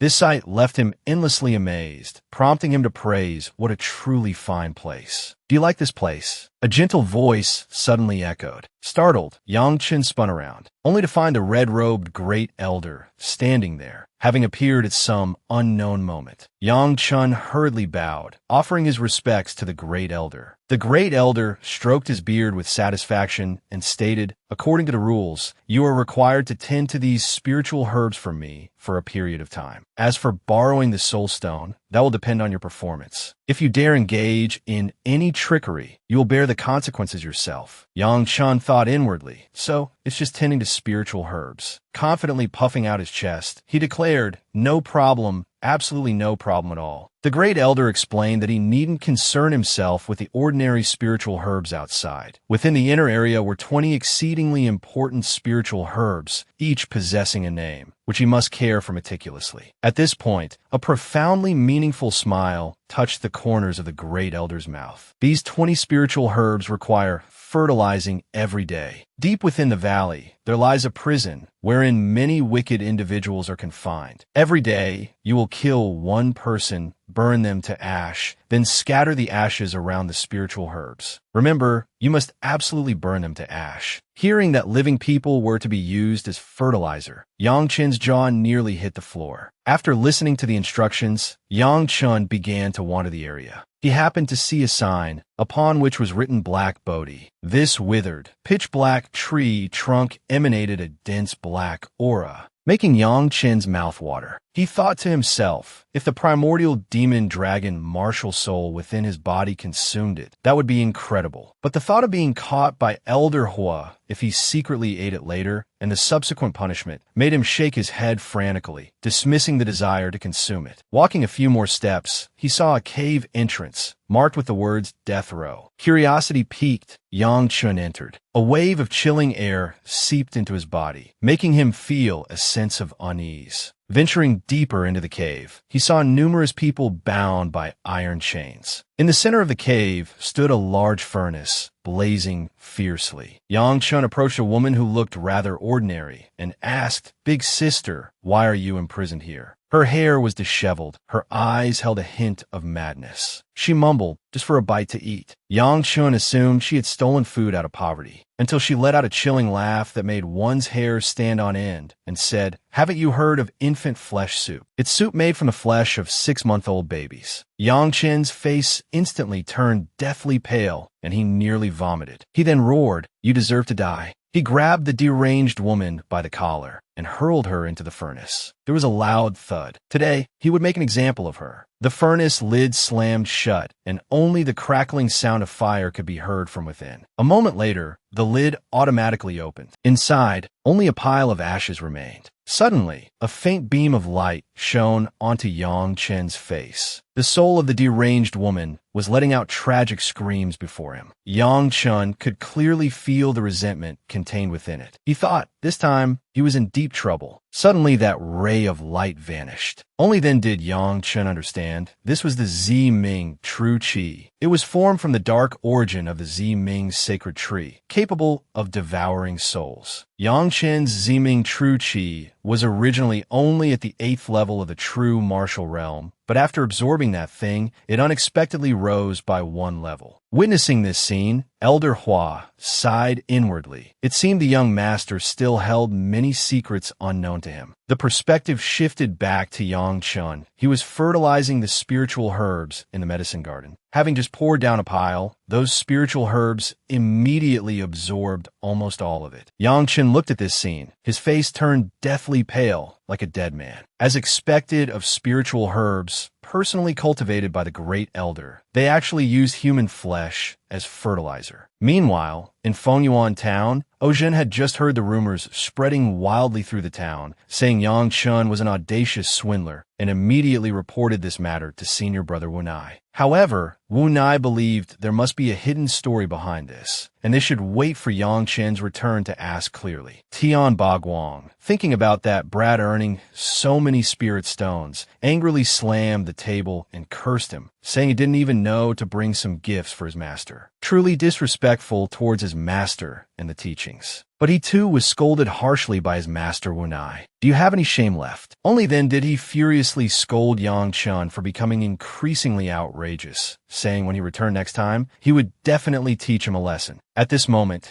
Yang Chun was leisurely standing at the Tianji place within the Medicine Valley, admiring the flowers and plants. It wasn't until the Great Elder called out several times that he snapped back to reality, saying, "I have followed your instructions and meticulously cared for those 20 precious spiritual herbs." The Great Elder praised him for taking good care of them, but to obtain the Soul Stone, he still needed to do one more thing. Yang Chun cursed this old man inwardly, but outwardly he still smiled and asked, "What do you wish me to do?" Hearing the Great Elder say he wanted him to fetch something from the Sect Master, realizing it was just a simple errand, Yang Chun readily agreed. However, the Great Elder spoke with profound meaning. "This matter is somewhat difficult. You must go secretly, return secretly." Yang Chen's eyes widened, filled with apprehension. Go secretly. That clearly meant stealing something, not offering help. Even more outrageously, the Great Elder chuckled heartily, clapping him on the shoulder and saying, "Your constitution is peculiar, your innate talent extraordinary. This small matter surely won't trouble you, will it?" Hearing this, Yang Chun felt a slight stirring within, but he was still rather unwilling. Thus, the Great Elder continued his gentle persuasion. Recently, the Sect Master has been somewhat busy. He might not even be in the 9-Twist Cave. You just need to be a little careful. Once inside, count from left to right, enter the 3rd passage, that's the 3rd Twist Cave. Go in there and retrieve the demon's eye, the one as large as a tray, then bring it to me. Yang Chun quickly memorized 9-Twist Cave, 3rd Twist Cave, and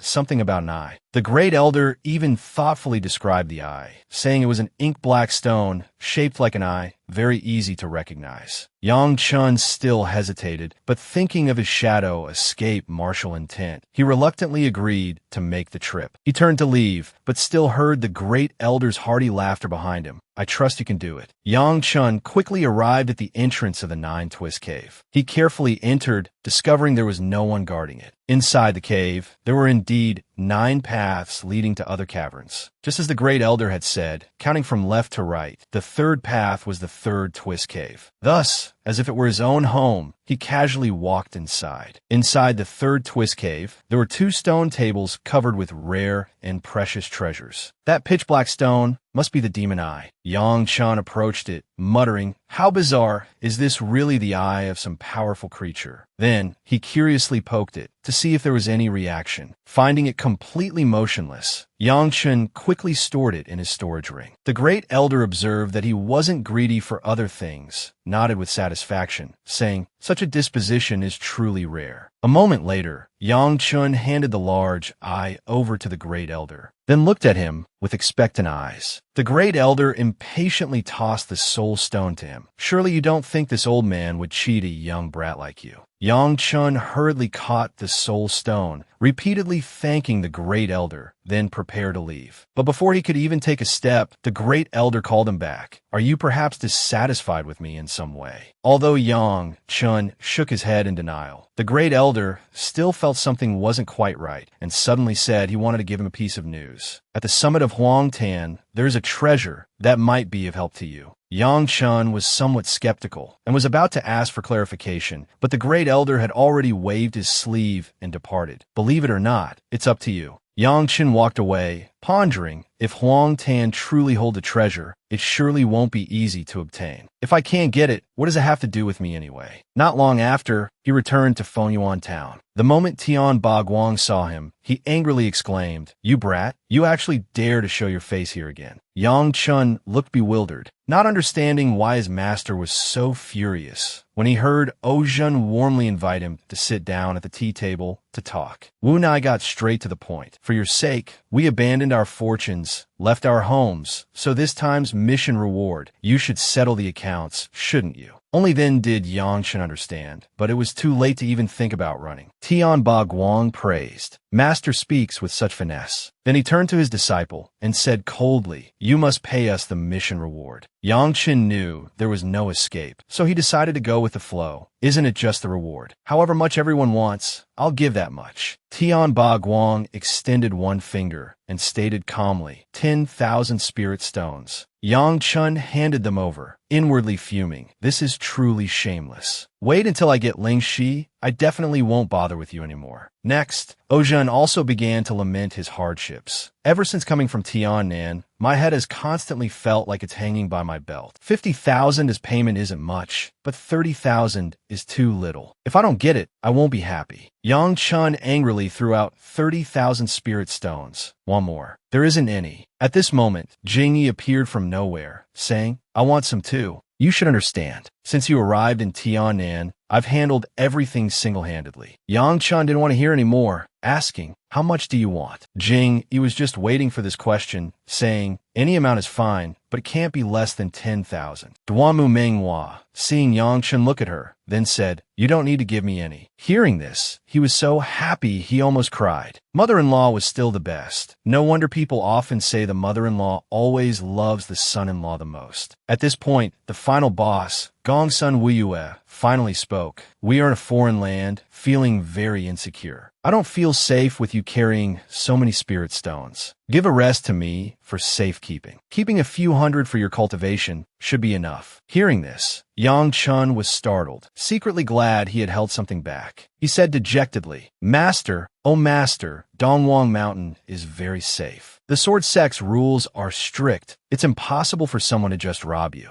Gongsun Wiyue reprimanded him. "You're still too naive. Even the sun cannot completely dispel the darkness. Do you know how many people are targeting you?" Yang Chun didn't want to beat around the bush with his master anymore. asking directly, "How much does Master want?" Gong Sun Weiyue unhesitatingly held up 5 fingers, saying 50,000. Yang Chun reluctantly took out a bulging bag of spirit stones. As he sat dejectedly by the tea table, Tian Guang laughed heartily. "Everyone is very happy today. Let's drink to our heart's content." The next day, Yang Chun went to his master's room, gave him the soul stone, instructing him that after restoring his soul body, he should return it. Tian Guang accepted it, moved. "Looks like I owe this kid another favor." Yang Chun paid no mind to this, quickly bidding farewell to his master. In another room, Duamu Manhwa voiced her concern, taking so much money from Yang Chun. He must surely resent it. But Yu Luo countered as if she didn't understand a thing. "We're doing this for Lingxi. You see, Manhwa doesn't grasp the situation at all, right?" Yu Luo explained enthusiastically, as if speaking from vast experience. "Men with too much money in their hands, they tend to change, my dear old woman." Realization dawned on Duanmu Manhwa, and she couldn't help but smile, feeling that Yu Luo truly possessed remarkable foresight. At this moment, Qiu Zhan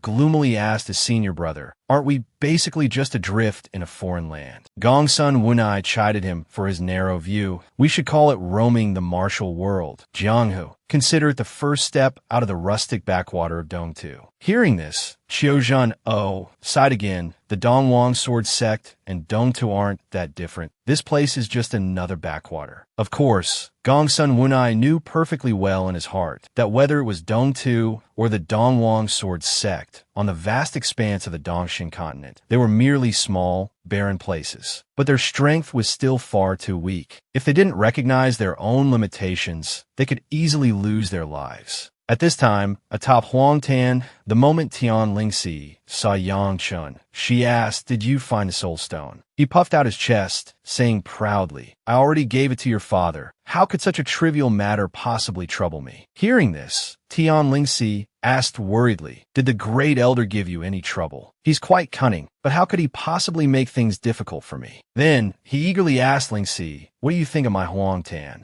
As Yang Chun led everyone on a tour, he enthusiastically introduced, "This place is spacious and open. The 3 of you should just move in here permanently." Needless to say, Jian Wuxue strongly supported this decision. However, the sect has rules. Regardless of gender, any core disciple under the age of 20 is not permitted to live together. Scarcely had Tian Lingxi finished speaking when Yang Chun erupted in fury. "What kind of damnable rule is this?" Not long after, Tian Lingxi and the other 2 girls had no choice but to leave. Before departing, she didn't forget to remind him, "Remember to take good care of Xiaohe." After seeing everyone off, Yang Chun spoke sadly to Xiaohe, "Let's head up the mountain." Returning to his residence, Yang Chun began to explore the surroundings, discovering that his spiritual sense couldn't penetrate this pool of water. He didn't dwell on it and directly jumped in.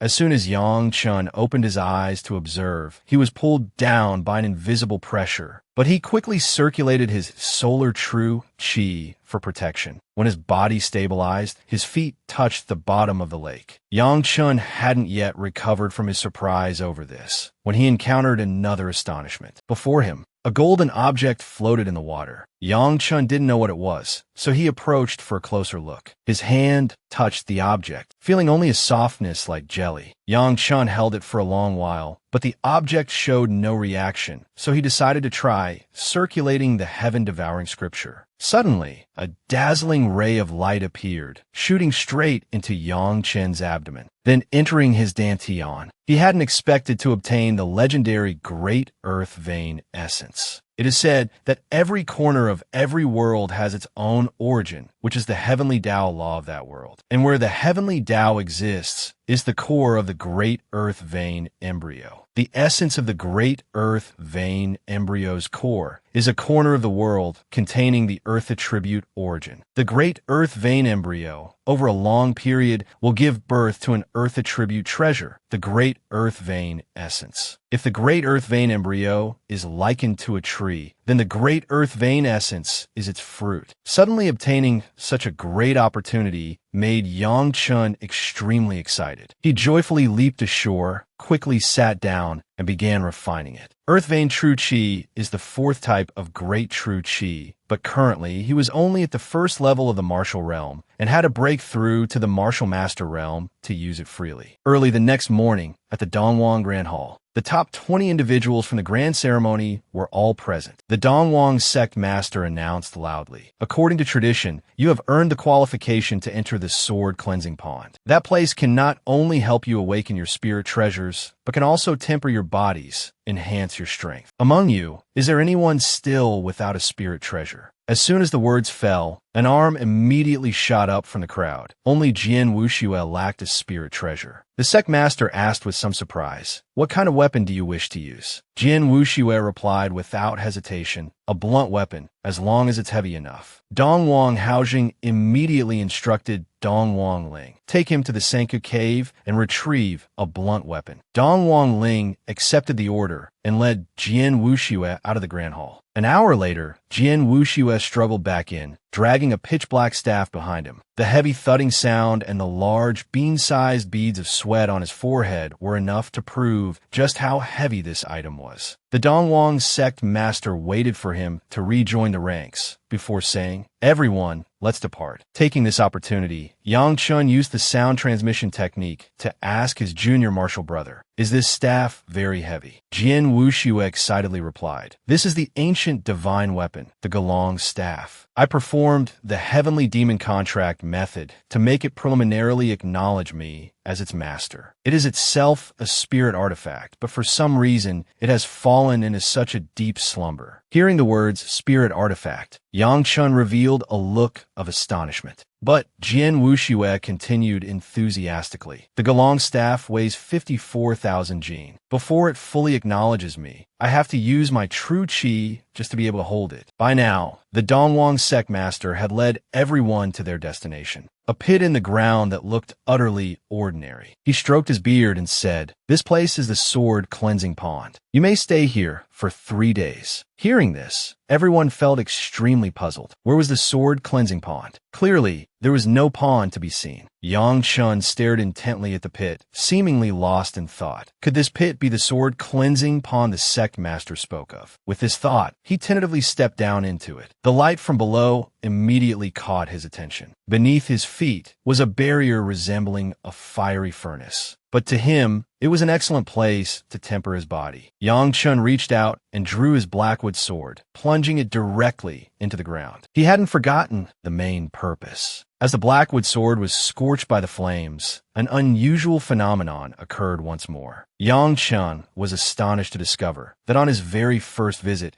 he had successfully awakened his sword chi. Having accomplished this, he hastily leaped out of the sword cleansing pond. 3 days later, Dongwon Ling stood among the crowd, an excited smile gracing his features, saying, "Allow me to lead everyone down the mountain." However, the others were utterly disappointed, Jian Wuxue especially looking crestfallen. Dongwon Ling had no choice but to console them. "Fellow junior brothers and sisters, do not lose heart. Awakening sword chi in the sword cleansing pond requires a certain degree of fate and opportunity. Throughout history, no one has ever succeeded in awakening their sword chi on their very first entry. The sword cleansing pond absorbs the essence of heaven and earth, opening only once every half year. You will all have many more chances." On the way back, Yang Chun saw the young junior sister clutching the black staff, smiling foolishly, and advised her, "You must absolutely not reveal that the Gelong staff is a spirit treasure. This item is exceedingly heavy. Ordinary storage rings simply cannot hold it. Later, I will find you a higher grade storage ring specifically to store it." Hearing this, Jian Wuxue's eyes crinkled into thin crescents as she smiled, saying, "I understand. Rest assured, senior brother, no one will be able to snatch it away. Just as they set foot on a Huangtin Peak, they saw Donghuang Ling already waiting there. He had come specifically to deliver cultivation resources to Yang Chun. Yang Chun was still taken aback when he recognized it as a mid-grade Imperial storage ring. He further discovered that inside the storage ring were 2,000 low-grade spirit stones, 10 pseudo-spirit pills for restoring spiritual sense, a pass token for the third floor of the Sword Sect Scripture Pavilion, and time cards for cultivating with the Sword Sect's 4 great heavy artifacts. Having completed his task, Donghuang Ling departed immediately. Yang Chun saw him off for a short distance, then joyfully snapped his fingers at the storage ring. No wonder back at the martial arena, the members of the Yunzhong family fought so desperately. It was all for these abundant cultivation resources. Jian Wuxue, still happily hugging her treasure, walked alongside, excitedly remarking, "The Sword Sect is truly generous. These cultivation resources are just for 1 year." After walking for a while, Jian Wuxue carefully examined the storage ring, asking, "What is this cultivation time card for the 4 great treasure grounds, Big Brother?" Yang Chun smiled and explained, "The time card is the token required to enter the treasure grounds for cultivation. My time card allows me 1/4 hour each day in the 4 great treasure grounds, and yours?" Jian Wuxue replied, "Half a quarter hour." Then she asked doubtfully, "The Sword Sect has 4 great treasure grounds. I only know of the Demon Sword platform. What are the other 3? Yang Chun couldn't let his little junior sister remain clueless, so he immediately rattled off, "The Sword Sect's 4 great cultivation treasure grounds. The Demon Sword platform is used for awakening and tempering sword intent. The Azure Jade Flame Lake contains terrifying true Azure Jade Flame. If cultivators of the Fire Element path can fuse with even a trace of true Azure Jade Flame, their Fire Element True Chi will undoubtedly undergo a metamorphosis. Cloud Dress Valley can help cultivators solidify their martial heart and condense their soul power. As for the most mysterious great treasury Mystic Realm, it's also the place rumored to hold the most divine wonders, as long as one's comprehension is high enough. Not only can they grasp powerful secret techniques or martial skills, but they might also obtain innate purple chi." After hearing this, Jian Wuxue summarized, "So, out of the 4 great cultivation treasure grounds, I can only go to Cloud Dress Valley in the Great Treasury Mystic Realm." Hearing Yang Chen's suggestion to stay at Huangtin Peak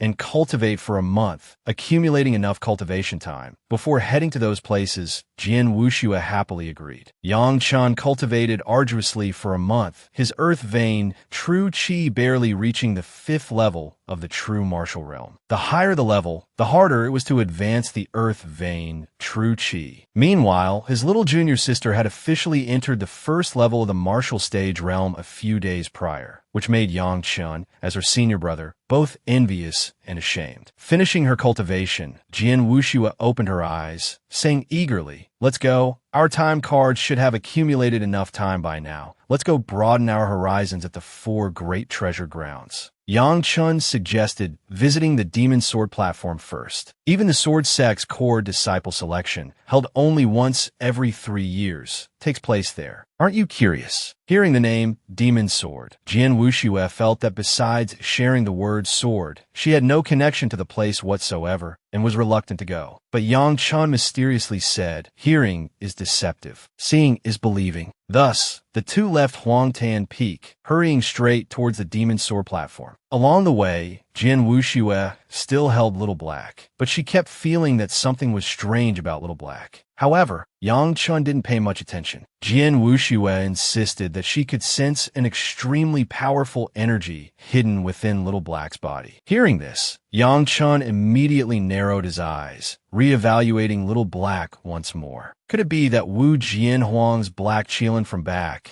then had truly sealed its power within Little Black? He definitely had to go back and study it carefully. What if Little Black truly possessed a special bloodline within its body? Not long after, the 2 martial siblings arrived at the Demon Sword platform. It was a staircase extending upwards from below, with no end in sight. Jian Wuxue looked on in astonishment, saying, "As long as one is a core disciple of the Sword Sect, once they step onto the first step, the time in their time card will begin to be consumed. I also heard some good news if one can pass 1,000 steps and reach the summit, a miracle will occur. But since ancient times, no one has ever reached the summit. Even the most formidable person in the sword sect was helpless. On the staircase stood a giant stone stele covered in inscriptions. Sword ranking first, Duong Jie, 891 steps. Sword ranking second, Duong Baijan, 890 steps. Sword ranking third, Duong Zun, 885 steps. Yang Chen looked closely for a moment, then remarked, "This sword ranking records over 100 names. Most of them are descendants of the Dongwang clan, but the name of Dongwang Haojing, the current sect master, is not among them." While Yang Chen was lost in thought, someone had already begun to climb the demon sword platform. However, most people were exhausted after just a few steps, collapsing onto the ground. The few remaining also found it difficult to continue advancing. Seeing this, Jian Wuxue became eager to try it herself. However, as soon as she stepped onto the first stair, her expression changed. Yang Chen, not understanding what happened to his junior sister, tried stepping onto the stair himself, and immediately, a surge of energy flowed out, enveloping both his legs. This isn't the pull of earth vein, true chi, nor is it ordinary gravity. Could it be earth element energy? With this thought, Yang Chen immediately sat down on the first step to cultivate. The senior and junior brothers above saw this, and all thought Yang Chen had gone mad. He was a new disciple who joined this year. His true martial realm cultivation was already the highest, yet he was wasting time on the very first step. Truly, something was wrong with his head. Even if there was time left on the time card, it shouldn't be squandered like this. Meanwhile, Jian Wuxue was focused on climbing. Only realizing her senior brother was missing after some time, did she turn back to look for him. She saw Yang Chen intently circulating the heaven-reaching scripture. He didn't know what this energy was, but unexpectedly, it could significantly enhance the earth vein true chi of the true martial realm. It seemed he had to seize this opportunity to strive to elevate the power of his earth vein true chi. Regrettably, after a short while, Yang Chen discovered that the energy flow was gradually dissipating, then vanished completely, making him wonder, could there be some kind of limitation? Thus, Yang Chen stepped onto the second stair. The same energy surged powerfully beneath his feet once more, causing him to break into a smile, circulating the heaven-reaching scripture to absorb it. His earth vein, true chi, rose to the peak of the 5th level of the true martial realm. Yang Chen had grasped the pattern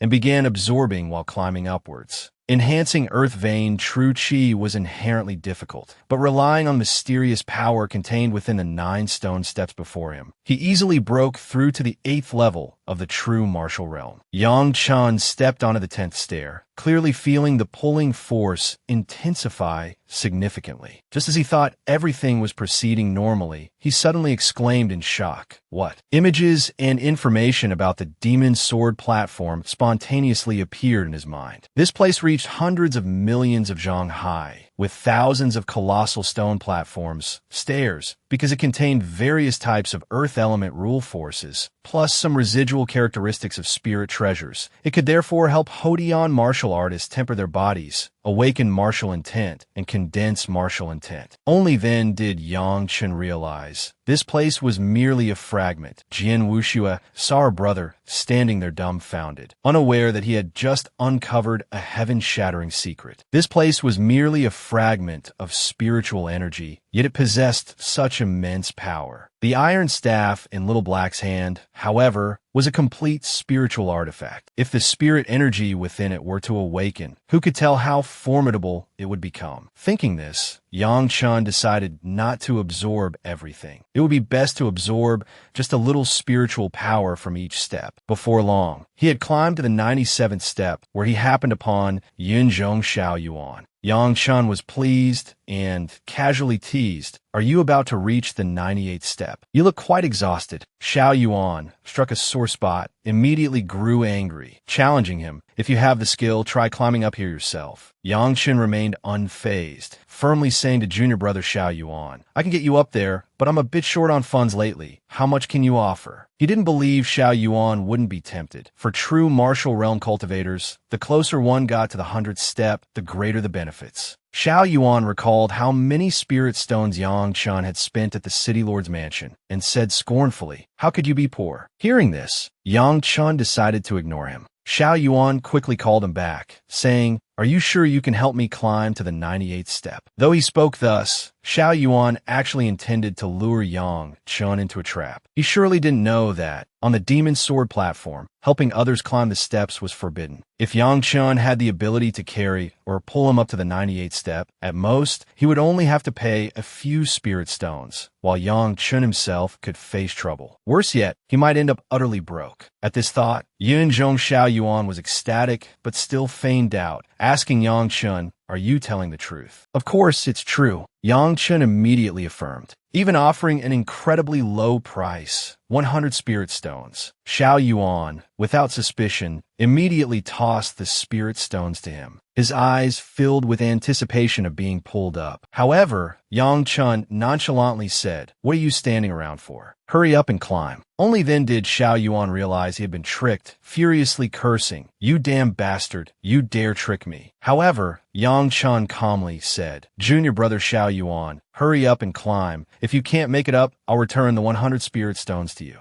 Although Xiao Yuan was still cursing, his feet moved upwards involuntarily. When he stepped onto the stair, there was no reaction whatsoever. He looked down in astonishment, exclaiming, "I really made it up." Xiao Yuan couldn't believe his eyes. Looking at Yang Chun in amazement, he asked, "What secret technique do you have that can neutralize the powerful suction force of this step?" The more confused Xiao Yuan became, the more amused Yang Chun seemed, a meaningful smile playing on his lips as he said, "Junior brother Xiao Yuan's talent is truly extraordinary. I didn't expect you could climb the 98 steps so easily." These words reached Xiao Yuan's ears, sounding even more like mockery, causing him to snort coldly in anger. But Yang Chun paid no mind, casually saying, "As far as I know, it seems no true martial realm martial artist in the Sword Sect has ever been able to climb the 99th step. I just did some calculations and discovered you are a one-of-a-kind genius." At this point, he lowered his voice, speaking enticingly. "If you can climb the 99th step while in the true martial realm, you will definitely make history, earning the affection of seniors and the admiration of juniors." Seeing Yun Zhong Xiao Yuan begin to waver, Yang Chun leaned close to his ear insidiously, whispering a fatal sentence, "I can help you climb the 99th step." Hearing this, Xiao Yuan turned his head in alarm, asking, "Are you telling the truth?" Yang Chun grinned slyly and said, "Junior brother Xiao Yuan,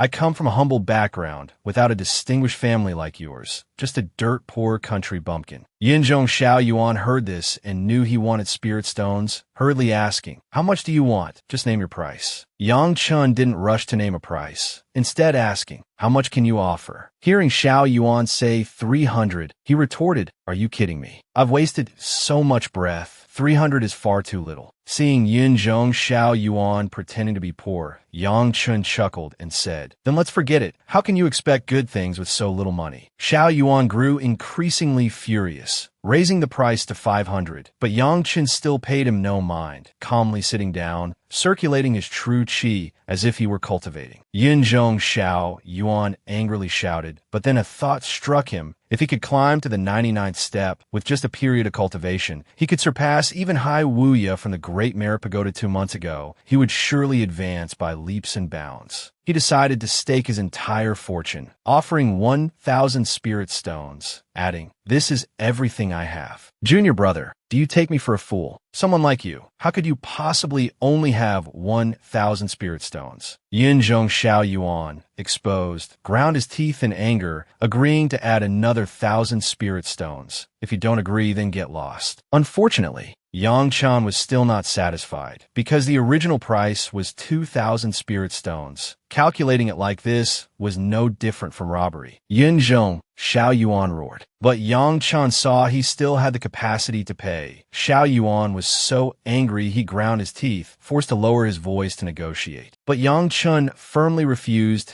to let him haggle even a single coin. In the end, Yinzhong Xiao Yuan had to concede defeat, taking out a bag of spirit stones, while simultaneously threatening Yang Chun. If he dared to touch his spirit stones, he would absolutely have no place on East Emperor Mountain. Yang Chun smiled and said, "No problem." Xiao Yuan saw him fiddling with the bag of spirit stones, his movements somewhat slow, and impatiently urged, "Quickly perform the secret technique. Cultivation time on the Demon Sword platform is precious." Suddenly Yang Chun said, "It's done." Yinzhong Xiao Yuan's jaw dropped in astonishment, because he had indeed advanced another step, moreover, without encountering any problems. If he hadn't witnessed it with his own eyes, you could beat Xiao Yuan to death, and he wouldn't believe this brat possessed such ability. Lost in a myriad of strange thoughts, he suddenly saw Yang Chun slowly step forward, and with utmost ease, place his foot upon the 100th step. The demon's sword platform abruptly erupted in a dazzling light, illuminating the entire sky. The Sword Sect disciples who witnessed this scene were all aghast, unsure what had just transpired. A quick-witted disciple spoke up. As long as it's within the domain boundary realm, any cultivator who ascends the demon sword platform beyond their level, once they reach the step limit, will trigger a phenomenon. And at this moment, East Emperor Wuya was right here, witnessing such a phenomenon. He couldn't hide his astonishment. The Sword Sect brothers and sisters began to grow curious, wondering who that person could possibly be. Reaching the limit of the true martial realm, truly formidable. It seems this time we'll have to hold a grand promotion ceremony for this genius junior brother. That green-haired girl, noticing Yang Chun was quite handsome, said to her sisters, "Don't you dare compete with me. I knew it the moment I saw him. He is my destined one. No one can snatch him away." Yang Chun currently had his eyes closed. A powerful surge of energy enveloped him. Suddenly, a dragon and 2 golden oxen appeared in his consciousness, causing him to exclaim in shock, "Earth will." He hadn't expected, while still in the true martial realm, that he would awaken a power only Heaven Integration Realm cultivators could control, and not just one type, but 2. Yang Chen glanced sideways, seeing a crowd staring intently at him. It was truly impossible to keep a low profile. Xiao Yuan was currently gaping, never imagining this brat could actually reach the 100th step. He must have gained some earth-shattering benefit. Thinking this, his blood boiled with enthusiasm, and he shouted loudly to Yang Chun, "As long as you get me to the 100th step, no matter the price, I am willing to pay it." "But today is inconvenient," Yang Chun said. Xiao Yuan didn't understand why. Was Yang Chun sick? How about another day? He seemed to want to say something more, but held it back. Xiao Yuan was exceedingly clever, suddenly realized this brat was looking down on him for being poor. So, he immediately proposed, offering him a pass to the 2nd floor of the Scripture Pavilion. But Yang Chun paid it no mind, because he already had a pass for the 3rd floor. Yunzhong Xiao Yuan, cornered once again, gritted his teeth and said, "I still have an ancient treasure." Hearing this, Yang Chun immediately showed a flicker of interest, asking, "What ancient treasure?" Without hesitation, Xiao Yuan took out a small flag, causing the demon dragon martial soul within Yang Chen's body to react violently. This item was definitely no ordinary object. However, Yang Chun feigned disdain, saying, "Senior brother Xiao Yuan, are you planning to give me this little toy? Prove it to me. Show me that this thing is an ancient treasure." Yunzhong Xiao Yuan ground his teeth, raising his voice. The shopkeeper of the Treasury Pavilion already appraised it. This small flag is indeed an ancient artifact. Its material is incredibly tough, impervious to water and fire, and difficult for blades and swords to damage. If it's not an ancient artifact, then what is it?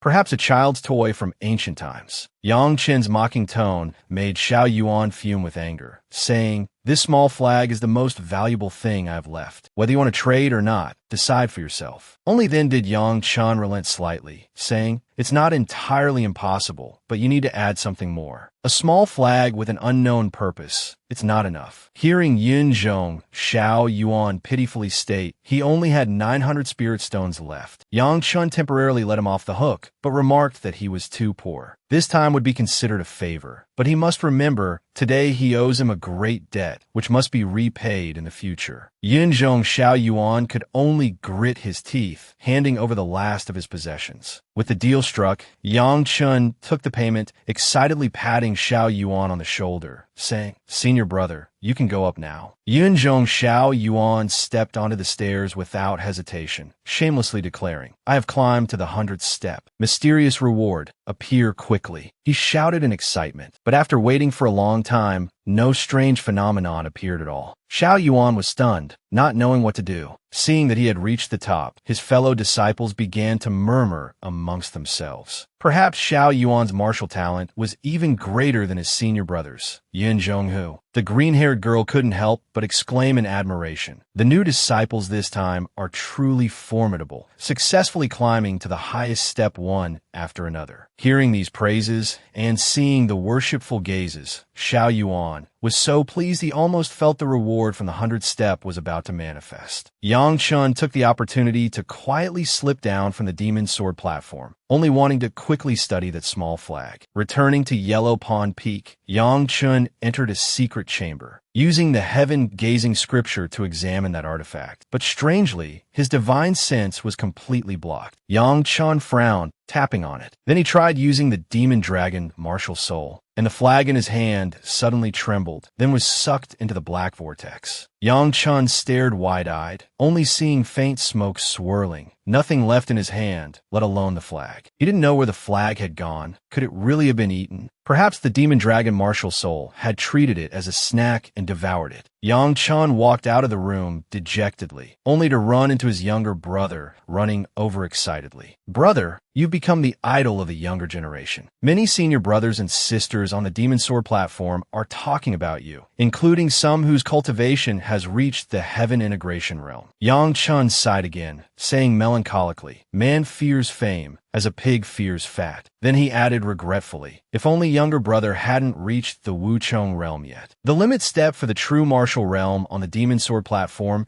is the 100th step. Once someone in the true martial realm climbs to the limit step, they will receive many benefits. Jin Wukue asked curiously, what benefits? Yang Chun smiled and said, I awaken the tenacity, martial intent. Hearing this, Jin Wukue exclaimed, isn't tenacity, martial intent an earth attribute? Besides, shouldn't the demon sword platform only awaken sword intent for cultivation? Yang Chun patiently explained, the demon sword platform can awaken any martial intent, but the success rate on the limit step is higher. Moreover, I previously unlocked the earth attribute. It's truly troublesome. Upgrading is too difficult. Jin Wukue, however, longed for this kind of trouble. He also wished to possess several types of attributes. Yang Chun finished laughing, suddenly remembering an important matter. The 4 types of true chi within his body, including the purple nether true chi, heavenly thunder true chi, and earth demon true chi, had all reached the peak of the 9th level of the true martial realm. Only the supreme sun true chi remained stuck at the 8th level of the true martial realm. He definitely had to find a way to advance it. Yang Chun curiously asked his younger brother, among the 4 great cultivation grounds of the Sword Central Academies, is there a place called Green Jade Pool? Jin Wukue replied, that is the sacred land for fire attribute true chi. Yang Chun hesitated for a moment, then pointed at his younger brother and said, let's go there together. Not long after, they arrived at Green Jade Pool Lake. The water here was crystal clear, exceedingly beautiful, but hot as a furnace, causing both of them to sweat profusely. Furthermore, the heat carried a poison. Jin Wukue had no choice but to remind his elder brother to pay attention to body protection. Yang Chun didn't say much, directly flying into the air, worried that the poison of Green Jade Pool was not ordinary. He reminded his younger brother to also be careful. He observed from air for a moment, then leaped down onto a flat rock. But as soon as he landed, he was enveloped by the scorching heat. Yang Chun quickly activated the heaven-swallowing scripture, directly drawing the heat from the bottom of the lake towards him. Those cultivating nearby saw this scene. All thinking he was courting death, a young woman chuckled and said, he must be a newcomer, young and full of vigor, unaware of the dangers of Green Jade Pool. Just consider a lesson for him. The person dressed in pink also chimed in. What an idiot. A mere true martial realm cultivator dares to come to Green Jade Pool and arrogantly absorb the fire poison. He must be eager to meet his end. At the same time, Jin Wukue also chose a rock and landed, unreservedly absorbing the fire poison flames of Green Jade Pool. This scene once again attracted the attention of the others. The person dressed in pink chuckled, thinking they had misjudged, and asked the girl beside them, that fellow has a dark attribute, so why did he come here? Another person assumed Jian Wukui was mad, a masochist who enjoyed coming here to endure the poisonous flames of the green jade pool. That girl noticed Jian Wukui had just entered the first level of the Wuchong realm, and guessed he must also be a newcomer. Jian Wukui, at this moment, was overjoyed because his tyrant emperor Heavenly Demon Art could convert the poisonous flames of the green jade pool, transforming them into a type of flame that condensed the heavenly demon tyrant body. Yang Chun suddenly opened his eyes, suspiciously asking Jian Wukui what was wrong. But seeing his expression, he knew Jian Wukui must have had a great harvest, so he let him be busy on his own, as he also had his own matters to attend to. The primordial demon, dragon martial soul within Yang Chen's consciousness lay dormant, but upon seeing the fiercely surging hot energy enter, it immediately opened its mouth wide, swallowing it without hesitation, inadvertently revealing the small flag within its belly. The poisonous flames grew increasingly intense, like a torrential downpour. But no matter how much was drawn in, the small flag absorbed it all. At this point, Yang Chun confirmed that the primordial demon dragon martial soul had swallowed that small flag. It must have been acknowledged by the demon dragon martial soul to establish this kind of unrelated symbiotic relationship. The small flag could absorb the poisonous flames of the green jade pool. Perhaps after absorbing enough, it would reveal its true form. Yang Chun mused inwardly. That small flag might be an ancient treasure, perhaps even a spirit artifact. Below, the person dressed in pink watched Yang Chun continuously absorbing the poisonous flames, feeling both envious and fearful, thinking he had gone mad. Meanwhile, in another corner, 3 people were secretly observing Yang Chun. Among them was a girl named Zhua Qiuyao, dressed in peculiar attire. She approached coolly, startling the other 2.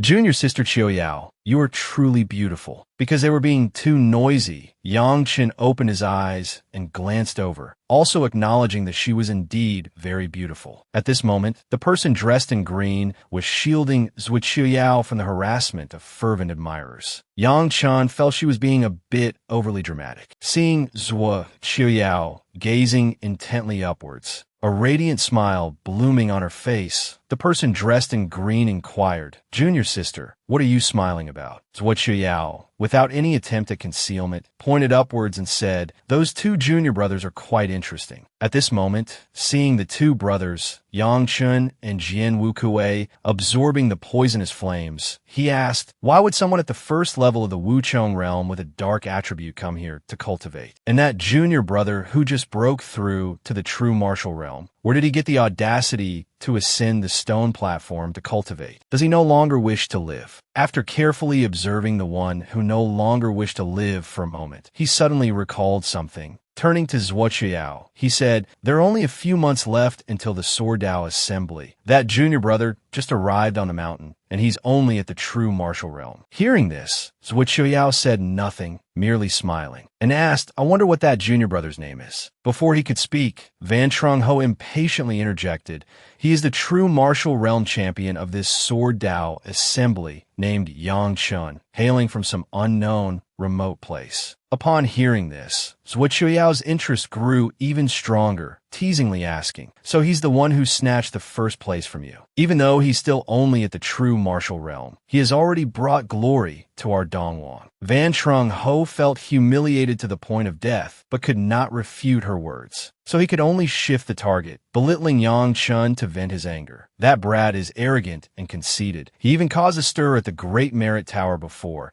Countless families in Dongwon City were swindled out of their spirit stones by him. He thought saying this would make Zhuo Qiuyao dislike Yang Chun, but unexpectedly, she found him even more interesting. Without another word, she suddenly flew to Yang Chen's side, inviting him to remember to attend the 7 Plum Peak gathering next month, then vanished like a gust of wind, leaving Yang Chun bewildered, utterly clueless. The green jade pool lake fell into a dead silence for a moment, then suddenly erupted into a clamor, because senior sister Zhua had mentioned the boy would participate in the 7 Plum Peak gathering. He was merely at the true martial realm. What right did he have to set foot there? And that Yang Chen up there dared to call our goddess an idiot who only knows how to swim. Meanwhile, Jian Wukui above was still focused on his cultivation. His heavenly demon he-gemin body having broken through to the 3rd level, filling him with immense joy. He leaped over to Yang Chen's side, calling out, "Brother." At this moment, the small flag within the mouth of Yang Chen's primordial demon dragon martial soul was burning, making him suspect there was something inside it. Suddenly, strange words surfaced in his mind. Extreme of southern brightness Yang, origin of fire, feared by 10,000 evils. Yang Chen realized with shock, this was one of the 10 great divine fires. But this type of divine fire was incredibly mysterious. How could it possibly be controlled by ordinary beings? Yang Chen dazedly stood up, saying to Jian Wukue, "Let's go." But he heard Jian Wukue ask, "Did senior sisters would give you trouble?" Hearing the words senior sisters,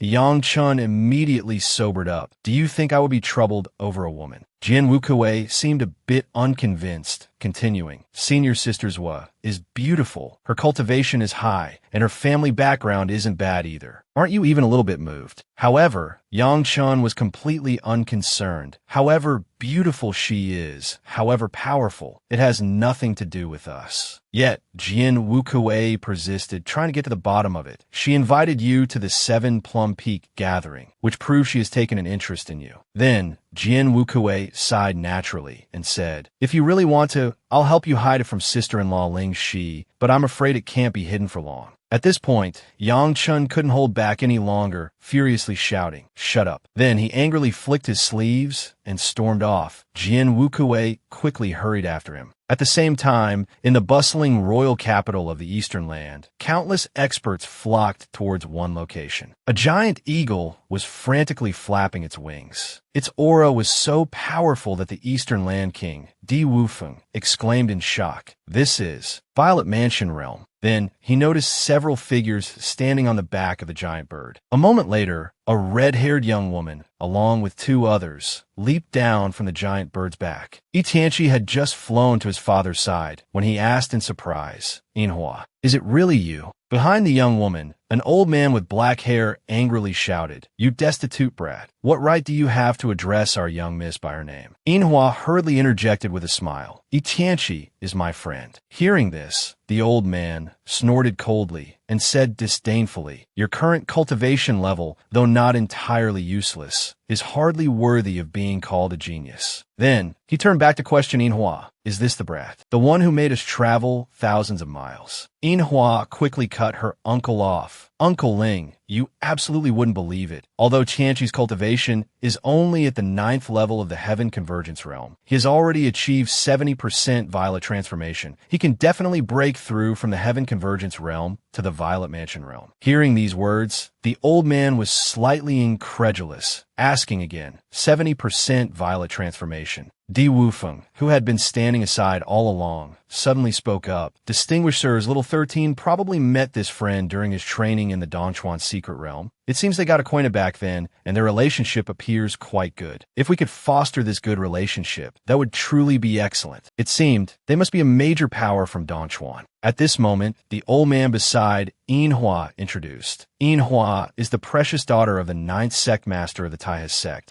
She came here specifically to invite you to join our Taihas sect." Di Wufeng immediately told his son, "Why haven't you agreed yet?" Itianchi hadn't expected Inhua's status to be so illustrious, nor that she would personally travel to this small place, the Eastern Land, to find him, and felt quite moved in his heart. Returning to the secret cultivation chamber, the primordial demon dragon martial soul within Yang Chen's mouth was spewing raging flames. He realized the power of the non-Li origin fire was incredibly strong, so much so that even the demon dragon martial soul might not be able to withstand it. He felt a bit helpless because he still hadn't resolved the issue with the non-Li origin fire, but Yang Chen was still very excited because all 4 types of true Qi had reached the peak of the 9th level of the true martial realm. It was time to break through to the Wuchong realm. No sooner thought than done. Yang Chen once again entered his sea of consciousness. At this time, the 4 types of origin energy in his Dantian, 8 thunders, earth, along with the 4 types of true Qi,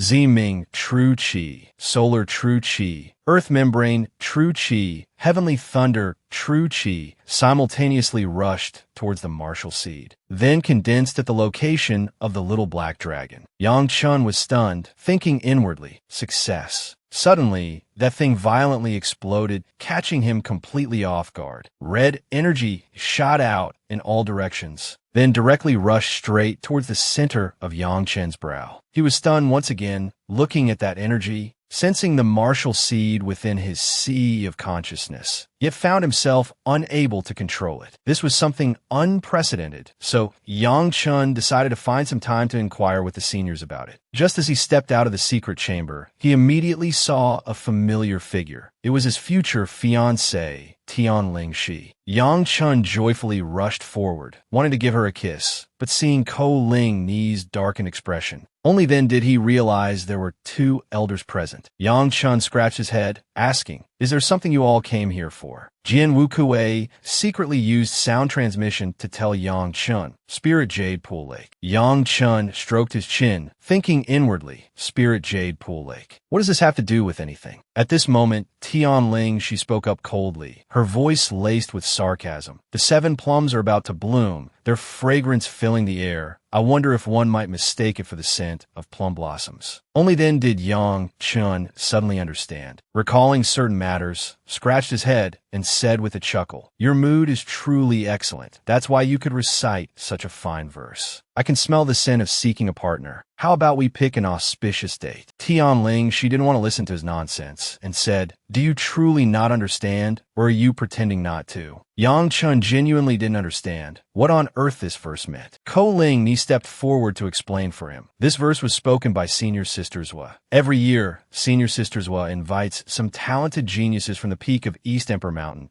to her 7-plum peak to attend a tea gathering, discuss the martial path, but her true purpose is to select a Tao companion. Ko Ling Ni snapped angrily, "I don't believe you didn't know." Jing Han, beside them, added fuel to the fire. "Who doesn't know?" Yang Chen exclaimed in fear. "How would I know?" Ko Ling Ni refused to let it go, pressing, "Could it be that you've truly fallen for Senior Sister Zwa?" Yang Chen frantically waved his hands, explaining to Ling Shi, "Absolutely not. Heaven and earth bear witness. I had never met or even heard of Senior Sister Zwa before. I also don't know why she ordered me around, forcing me to participate in the 7-plum peak gathering. It's truly absurd." Seeing Tian Shi's expression soften somewhat, Yang Chen cleverly changed the subject. "My cultivation just broke through to the Wuchong realm. Now we can be considered on the same level. Why don't we each manifest our martial seed once and exchange some pointers?" Hearing this, Ko Ling Ni also forgot about the previous matter, agreeing enthusiastically. A moment later, they arrived at the training grounds. Yang Chen suggested Jing Han go first to let everyone broaden their horizons. "Your martial soul isn't bad. Try condensing your martial seed." Jing Han, looking embarrassed, quickly manifested her martial seed. When she opened her eyes, it was as if she had transformed into another person. Behind her back, a giant flower instantly appeared, blooming with extraordinary beauty. Yang Chen stared in astonishment, without blinking. Whether in the Eastern Land or the East Emperor Sword Sect, the martial seed warriors of the Wuchong realm were mostly of the lowest yellow rank. In some prestigious families with martial arts legacies, there was no shortage of rare, profound rank combat techniques or cultivation methods. If these were used as the foundation to condense a martial seed, the martial seed warriors of these cultivators would possess immense potential, known as profound rank martial seeds. Jin Wukue also asked Jing Han dazedly, "Is this a profound rank martial seed?" Jing Han calmly stated, "This is my fire lotus martial seed warrior, taking my own bright lotus martial soul as its form, based on the Kuan fire art combat technique, recently obtained from the Sword Sect Scripture Pavilion. It's a middle-grade profound rank combat technique." Hearing this, everyone applauded in congratulation. Yang Chen, on behalf of everyone, praised warmly, "Your fire lotus martial seed is excellent. Even among profound rank martial seeds, it's considered high grade. It shows that your future path in martial arts is incredibly bright." As if you needed to say that, Ko Ling Ni puffed out her chest, saying proudly, "When Sister Jing Han chose her combat techniques at the Scripture Pavilion, it was my suggestion."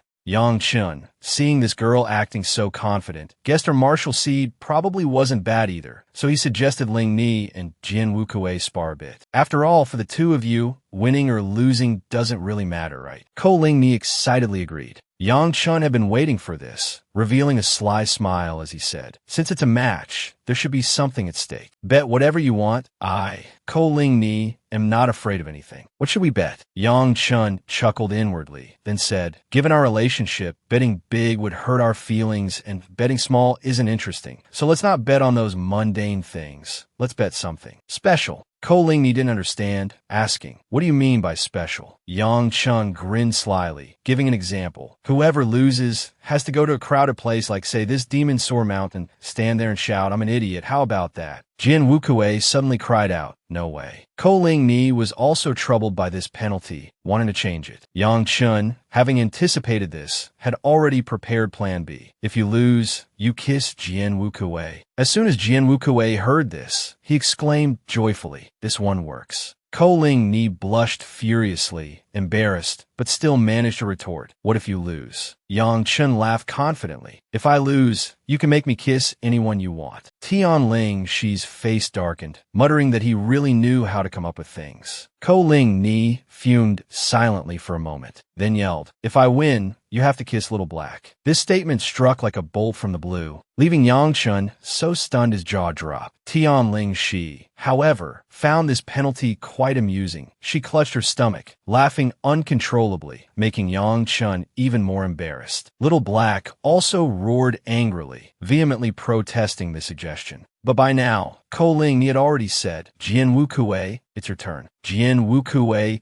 immediately stepped forward, circulating his energy. Not long after, several streams of energy intertwined. Then they formed a tall, sturdy, two-horned demon, looking both terrifying and majestic. Yang Chun saw Ko Lingni's eyes widen and said, Little Kuei's martial seed is the battle demon martial seed, a supreme martial seed condensed from the dark origin. What do you think? Impressed, Ko Lingni pouted and asked, are you two brothers both freaks? Yang Chun laughed heartily, saying, I guess we don't need to see Lingni's then. What we agreed on earlier, let's do it now. Thus, Ko Lingni resentfully walked over to Jin Wukue's side, planted a quick kiss on his cheek, then turned and ran away, leaving Jin Wukue rubbing the cheek that had just been kissed, a blissful expression on his face. After this pair finished their display, it was Tian Lingxi's turn. She landed gently on the ground, immediately forming a sea of ice, like sharp shards of ice spreading outwards, as if protecting her. Ko Lingni shivered uncontrollably from the cold, exclaiming, all right, I'm freezing to death. You are all freaks. At this moment, Yang Chun stood there lost in thought. The fierce flag martial seed was indeed within his sea of consciousness, but he couldn't control it, which troubled him greatly. Tian Ling, she saw him spacing out, walked over and asked, where is your martial seed? Yang Chun exclaimed loudly. Yang Chun feigned surprise and asked back, you guys can't see my martial seed. Hearing this, everyone was stunned, not understanding what he meant. Yang Chun seized the opportunity, continuing his act, saying, my martial seed is the invisible type, or rather, perhaps you just can't see it. Tian Ling, she, and Ko Lingni looked at him, half believing, half doubting, because they had never heard of an invisible martial seed or a martial seed that could become invisible. Jin Wukue also felt a flicker of doubt, because a few months ago, he had clearly seen his senior brother's martial seed. Could there be some issue? That night, Yang Chun returned to the secret cultivation chamber. Although he had broken through to the martial seed realm, he found himself unable to manifest or control his martial seed. No one would believe it if he told them. Yang Chun mused inwardly. It might be due to the non-Li origin fire within the fierce flag martial seed. It was highly possible it hadn't fully awakened yet, or perhaps it was still sealed, requiring the devouring of a vast amount of flame energy to integrate. But if the non-Li origin fire within the fierce flag martial seed truly fused with enough energy, becoming completely unsealed, could he even withstand it? After pondering for a long while without a solution, Yang Chun decided to simply ignore it for now, until he found a way to counteract it. He absolutely would not allow the fierce flag martial seed to absorb any energy. Meanwhile, outside the profound heaven continent, on an island floating amidst the pitch-black night sky, in this desolate place, stood a peculiar stone throne. But stranger still, a shadowy figure materialized from the void, letting out a chilling roar. I sense the aura of the non-Li fire seed. Die by. You make a trip, bring the martial seed back to the profound heaven realm for me. The one called Dai Bai, who looked exactly like a monk, knelt respectfully, promising he would definitely bring the martial seed back for his master. The beings of the profound heaven realm have suffered for far too long. They must be rescued to demonstrate the master's compassion. Just as Dai Bai finished speaking, a strange, cackling laugh echoed from behind. An ugly, short figure spoke sinisterly. Master Dai Bai, you always meddle in others' affairs and act too slowly. Let me go this time. As it happens, I'm quite familiar with the profound heaven realm. I can take care of one or two things while I'm there. But Dai Bai countered, if Dai Jing goes, I fear it will provoke a great war, which would be detrimental to the master's grand plan. Dai Jing sneered coldly. In the current profound heaven realm, only 9 heavens is slightly troublesome. My Heart Sutra's power has already reached the 8th level. It's the perfect opportunity to go deal with that brat and finish him off while I'm at it. The terrifying shadowy figure spoke with authority. Let Dai Bai go. Dai Jing, be patient. You are not yet qualified to confront Luo 9 heavens. Although that fellow Luo 9 heavens isn't much, he has the Tao shadow behind him, making him difficult to deal with. Though Dai Jing was unwilling, he still obeyed. The shadowy figure turned again to Dai Bai, instructing, a few days ago, I sensed the faint aura of the Nanli fire seed, but now I can no longer feel it, which is somewhat strange. You must not be negligent. Dai Bai's expression turned grim, his voice trembling, seemingly deeply moved. All living beings suffer. All are ignorant. The profound heaven realm is truly a sea of suffering. This humble monk,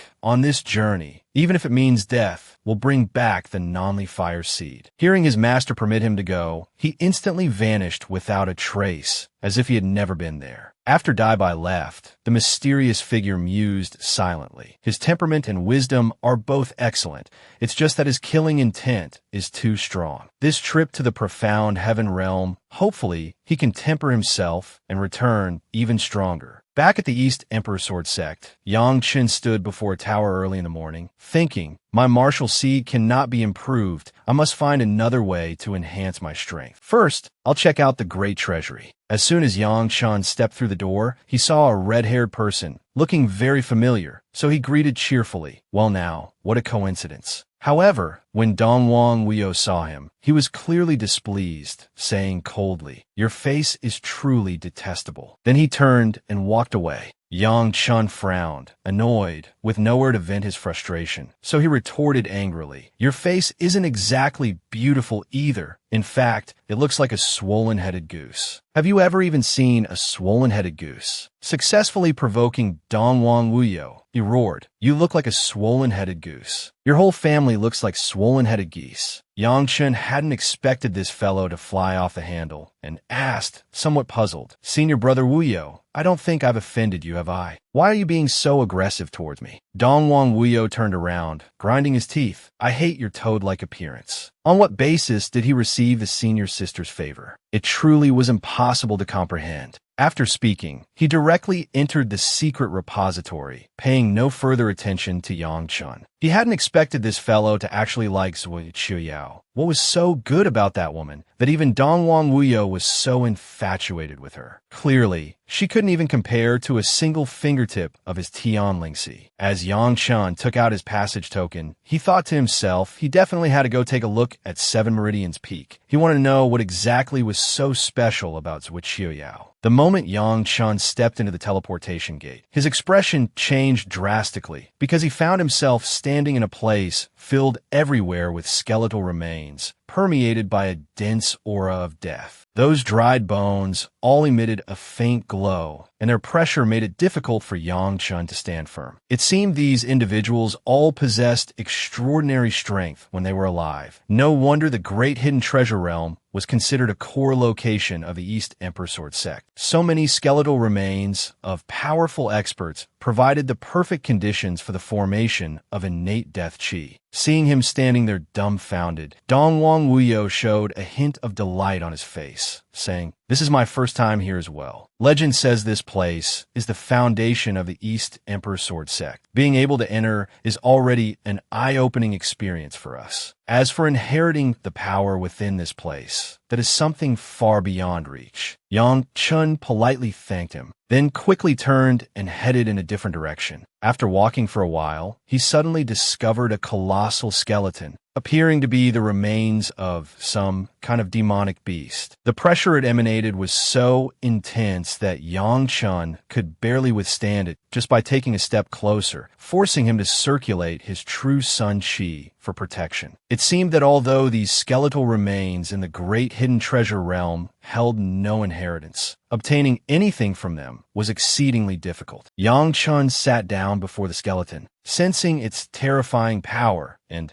simultaneously discovered it belonged to the fire attribute. Between the ribs of the skeleton lay hidden a large amount of innate death chi, leaving Yang Chun utterly astonished. He carefully observed his surroundings. The area was empty and quiet, without a single sound. Yet he still hesitated, undecided, because if he absorbed this innate death chi now, he would surely be discovered by others. It was best to wait for an opportunity. An hour later, Yang Chun still sat in the same spot, but that force showed no reaction whatsoever, which he found exceedingly strange. Finally, Yang Chun decided to give up, continuing deeper inside to explore. Wandering through a secluded corner, he discovered another set of dried bones clad in tattered robes. It emanated a faint green light, allowing Yang Chun to immediately recognize it as the power of the immortal fire system. He couldn't help but feel puzzled. Why had no one come to comprehend such a fine place? At the same time, Dongwang Wuyo was hiding behind a boulder, observing his every move. He thought to himself, never before had any disciple of the Sword Sect been able to take away even a wisp of innate death chi, let alone obtain a powerful inheritance. Wuyo had wondered what this brat intended to do, never expecting him to come to this place. At this moment, Yang Chun was brimming with interest as he walked forward. Seeing the skeleton charge straight towards him, he was startled, but thankfully reacted quickly, using the true sun chi to protect his body. Otherwise, he feared his soul might have scattered. Yang Chun staggered over to the side of the skeleton. Seeing it had returned to a state of stillness, he quickly deployed the heaven-gazing scripture, connecting with the skeleton's power. That mysterious aura began to flow, rushing straight towards the point between Yang Chen's eyebrows. Countless images began to surface in his mind. First, an old man with flowing white hair, carrying a giant finger on his shoulder, facing a woman in a purple robe who led a group of strange figures, along with an ugly giant. The old man stood alone, yet showed no fear. Raising the finger high, he roared, "My human race is unyielding. We will absolutely not become medicinal ingredients for others to carve up. We will absolutely not be enslaved. For the sake of future generations, we must fight back desperately. Even if we die in battle, we will have no regrets." Yang Chun felt that boiling fervor and surging hot blood move to the point of tears. Suddenly, a fierce surge of energy slammed into his mind, causing words to form in his mind. It is called lingering will, because the heart's desire remains unfulfilled. Better to endure years of solitude than not wait for an inheritor. Junior, I command you to manage the sacred artifact Flourishing Fire Art, but in this Autumn Mountain battle, we have failed. The human race lost hundreds of thousands of elites. They are all buried here, and the Flourishing Fire Art also vanished. Only then did Yang Chun understand what the Autumn Mountain battle his grandfather spoke of was. And furthermore, the cages and chains his grandfather mentioned.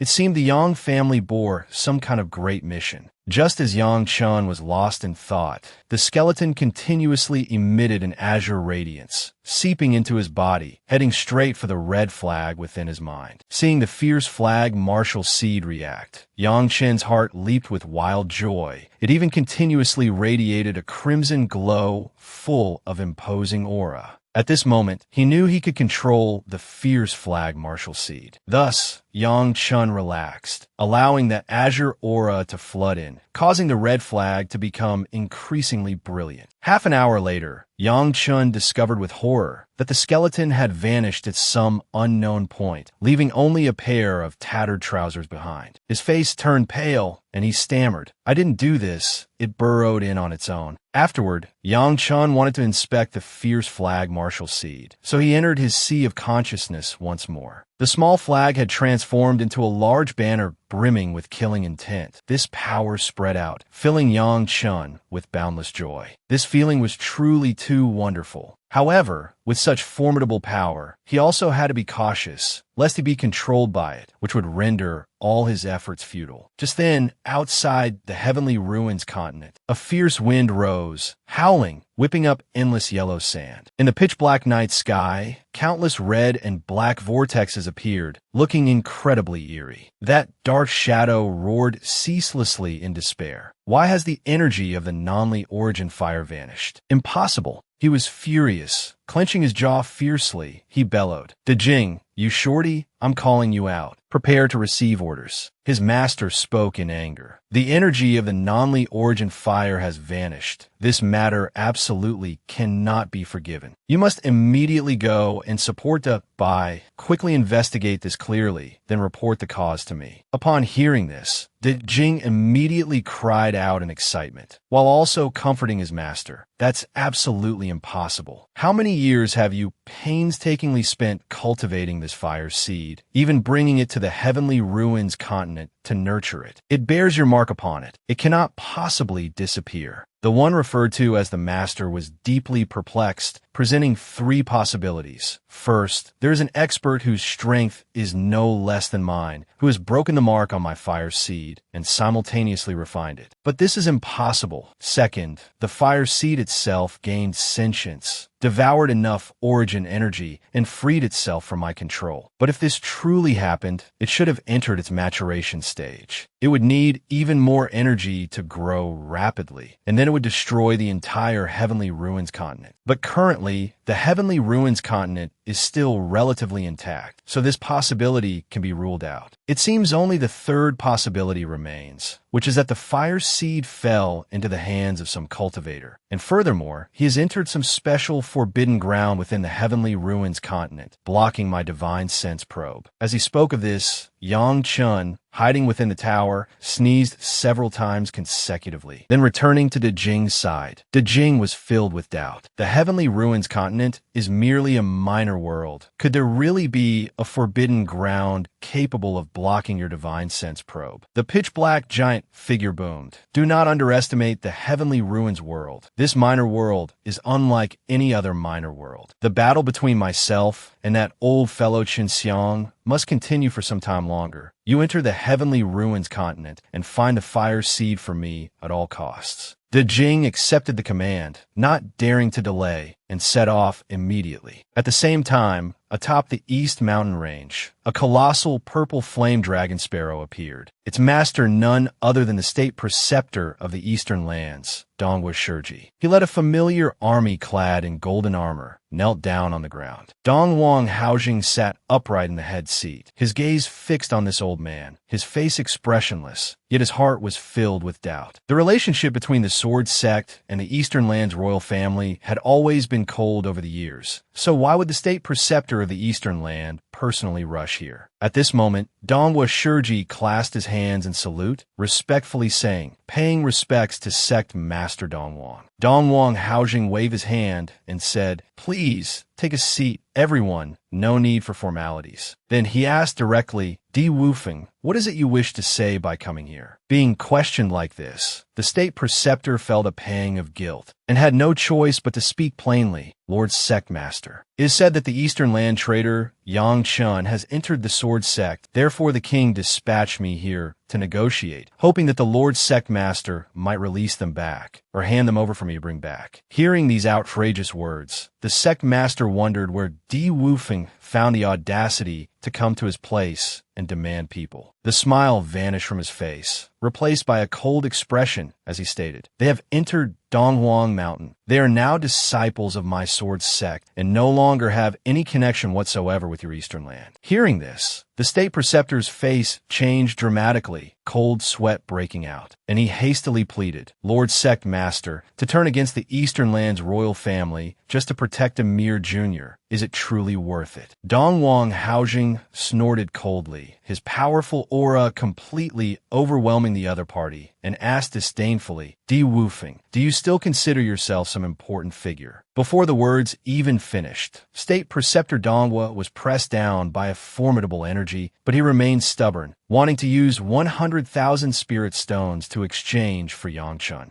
But by now, Dongwang Haojing had no desire to waste further words with him, instructing Dongwa Shurji to return and tell Di Wufeng if perhaps he had eaten something wrong. The situation was urgent. The state preceptor quickly said, Sect Master, please calm your anger. Then, he took out an invitation card personally signed by King Wu, the content concerning the opening ceremony of the Eastern Land Martial Manor, sincerely inviting the Lord Sect Master to attend. Only then did Dongwang Haojing's expression soften slightly as he asked, What trick does Di Wufeng intend to play this time? Don't your Eastern Lands already have martial academies in all 108 counties? Why the need to build yet another Eastern Lands martial academy? Truly, having too much idle time breeds mischief. Very well, I understand. If I have the time, I shall pay a visit. Hearing this, State Preceptor Dongwa finally breathed a sigh of relief, while assuring that King Wu would respectfully await the esteemed sect master's visit. Zuoshang hadn't expected this brat's martial seed could actually suppress his own. His own cultivation level was higher, yet his martial seed was being suppressed. For such a situation to occur, there was only one possibility. Zuoshang's expression twisted as he reached a conclusion. Jian Wukui's martial seed was an Earth-rank martial seed. Then, he consoled himself, I mustn't lose heart. Although his martial seed is formidable, the brat's cultivation is lower than mine. He might not necessarily defeat me. Stealing his nerves, Zuoshang gestured for Jian Wukui to make the first move. Jian Wukui didn't stand on ceremony, raising his hand and saying, Please enlighten me. As soon as the words left his mouth, the sharp claws of his martial seed shot forward. Zuoshang snorted coldly, letting his fierce tiger martial seed charge towards the incoming hand, intending to shred it with its tough fangs. The impact was considerable. Both had to strive to maintain their footing. Jian Wukui, having tested his opponent with one move, found this fellow to be reasonably capable, and immediately shouted 4 words. Coiling Dragon's Regret. Suddenly, numerous black dragons flew out from the branches above, preparing to launch an assault. Witnessing this scene, Zuoshang couldn't help but be alarmed, hastily deploying the yin-yang lock to meet the challenge. 2 enormous pythons materialized abruptly, furiously attacking the black dragons. Several junior brothers, seeing senior brother Zuoshang's yin-yang seer, praised the immense power of this combat technique. It was said that once bound by the yin-yang seer, even someone with a higher cultivation level than a user would find it extremely difficult to escape. Indeed, the black dragons of Jian Wukui's martial seed were suppressed, and even the giant form of his martial seed was bound, unable to move. Just as victory seemed imminent, Yun Zhonghu sneered contemptuously, truly ignorant of the immensity of heaven and earth, daring to challenge young Master Shan. But Jian Wukui showed no sign of wavering, the corner of his mouth lifting in a mocking smile, contemptuously saying, Is this all the skill you possess? The fiery threads binding the yin-yang seer suddenly vanished completely, wiped away in just a few short seconds, as if they had never existed. Zuoshang cried out in alarm. How can this be? Jian Wukui saw his stunned expression and laughed inwardly. My martial spirit is hardly the earth rank you speak of, truly a fool. Zuoshang grew even angrier now, continuing to unleash the azure jade flameball. The fierce tiger martial spirit opened its mouth, spitting out an incredibly ferocious fireball. Yang Chun exclaimed in surprise, Azure Jade Flame. Jian Wukui also sensed the danger of this move and met it with Coiling Dragon Ascends Heaven. 2 black dragons fiercely clashed with a fireball, but before long, they were burned to ash, allowing the fireball to attack the colossal martial spirit directly. Yin Zhonghu, seeing this, cheered approvingly. Good. Good. However, the azure jade flame ball suddenly exploded, transforming into several streams of fire.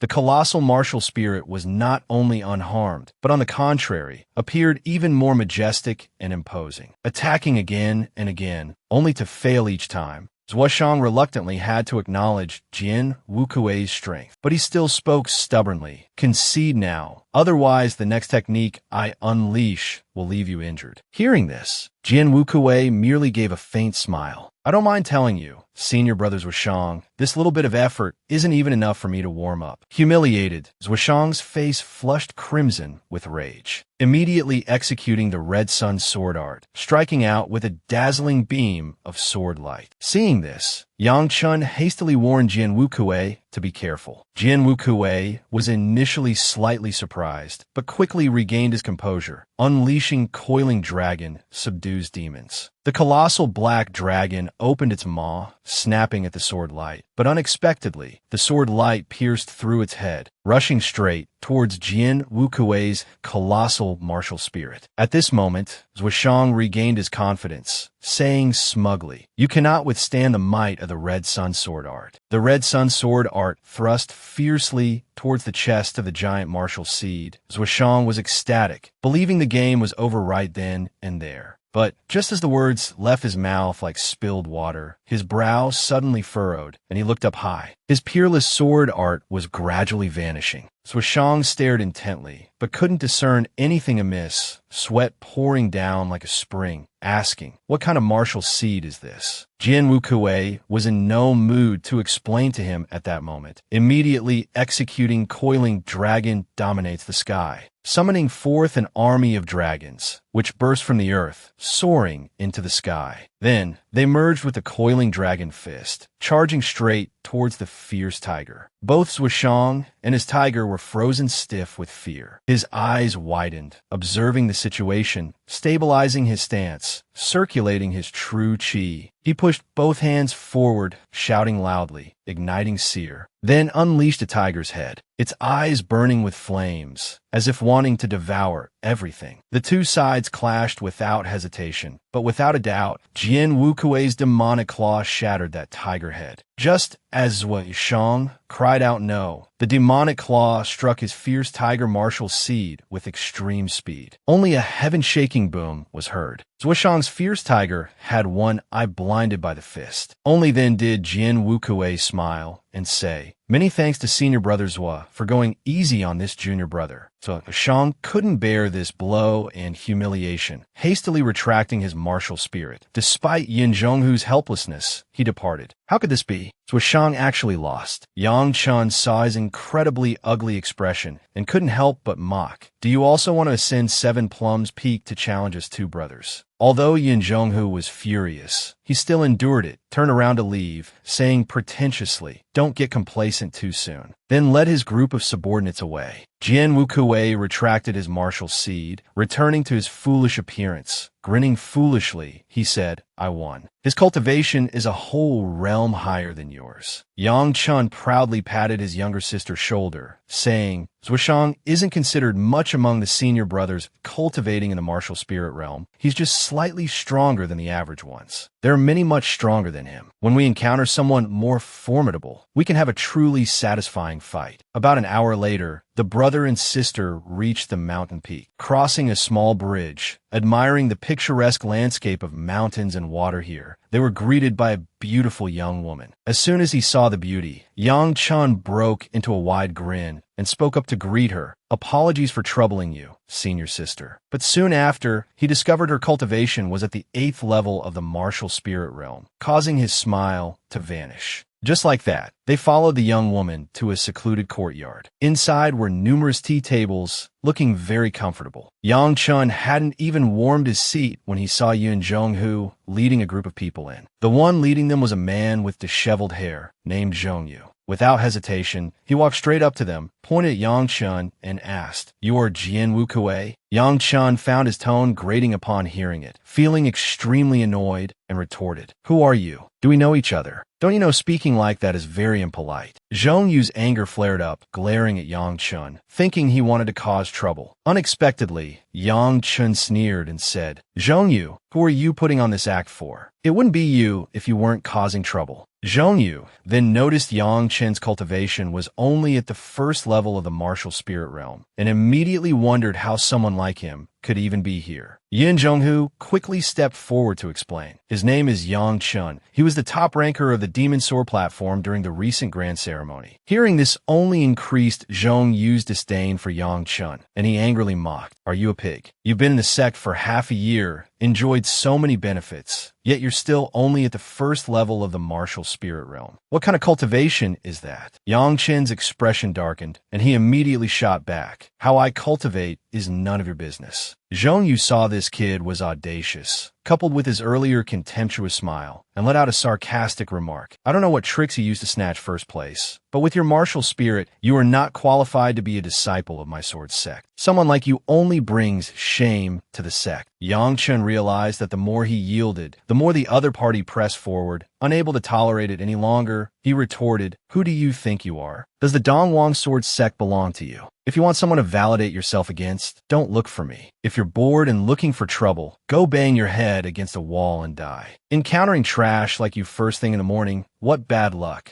Zhong Yu was choked speechless by his long tirade, almost lunging forward to fight, but ultimately held himself back, saying, "My name is Zhong Yu. Have you heard this name before?" Yang Chen innocently asked back, "Zhong Yu, are you very famous? Must I know you?" Yin Zhonghu, watching from afar, saw Zhong Yu's face turn thunderous, feeling immense satisfaction inwardly. This fool Yang Chun has offended someone else again. Just as the atmosphere grew tense, Dongwang Wangkai stepped in, laughing as he said to Zhong Yu, "Looking to teach some juniors you dislike a lesson again." As soon as Zhong Yu heard Wang Sai's voice, he immediately roared in anger. "What does this have to do with you? Stay out of my business." This struck a nerve with Dongwang Wangkai, who retorted, "You entered the sect 3 years earlier than me, yet you're still only at the martial spirit realm. I wonder what you've been doing all these years on Dongwang Mountain." Unexpectedly hearing such words from that red-haired brat, Zhong Yu became so enraged his eyes turned bloodshot, but he couldn't refute it. Seeing Dongwang Wangkai relentlessly taunting Zhong Yu, the surrounding senior and junior brothers began to murmur amongst themselves. These two have held a grudge since the grand ceremony 4 years ago. At that time, they made a bet whoever lost would not be allowed to participate in this Demon Sword grand ceremony. Zhong Yu could no longer endure this humiliation and had no choice but to back down. Seeing this, Dongwang Wangkai felt his anger somewhat appeased and found a place to sit down. Afterwards, he asked Yang Chun why he was still only at the first level of the martial spirit realm. Unexpectedly, Yang Chun calmly replied, "I am not like you all.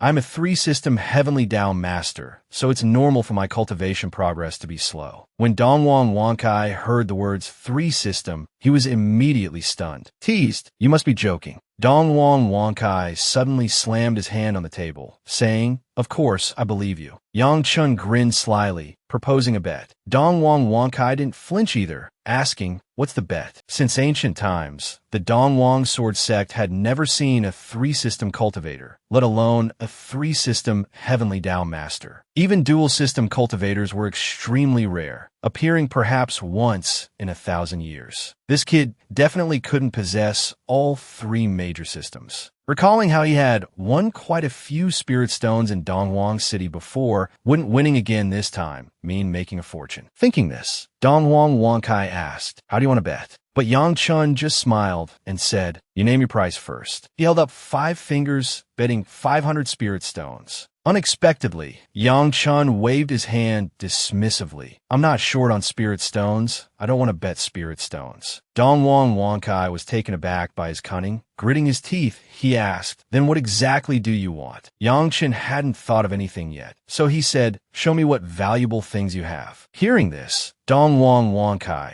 instinctively glanced down at his storage ring, then took out a broken bowl. "How about this? I picked this up in a secret realm's treasure trove. I've asked many people, nobody knows what it is. Yang Chun felt a reaction from his martial soul the moment he saw the bowl. He instantly understood this thing was not simple. Seeing Yang Chun remain silent, Dongwang Wankai hurriedly explained, "Don't mind that it's cracked. It's incredibly sturdy. Even a high-grade treasured sword would struggle to leave a mark on it. It's practically material for crafting high-grade weapons itself." Hearing this, a look of doubt appeared on Yang Chen's face. Dongwang Wankai quickly urged him to touch it and see. Since he offered, Yang Chun reached out and touched it. A numbing sensation quickly spread through his fingertip like an electric shock, making him realize this was the power of the lightning system. Such a small stone bowl actually contained lightning system energy. Thinking this, Yang Chun found the item quite interesting and agreed. Seeing this, Dongwang Wankai joyfully said, "Then let's use this for the bet." When it was Yang Chen's turn, he put on a pitiful expression, feigning poverty. "I come from a small place. I don't have anything valuable." Wankai rolled his eyes and said, "Then you just bet 500 spirit stones." Yang Chun, having successfully laid his trap, immediately agreed and even made Wankai swear not to go back on his word. Dongwang Wankai was very annoyed, saying, "Go ask around Dongwang City. Have I ever broken my promise?" Yang Chun chuckled heartily, saying, "That's good then." But inwardly, he sneered at him for being such a fool. He stood up, brimming with self-satisfaction, even humming a few lines of a song. Then he extended his left hand in front of Dongwang Wankai.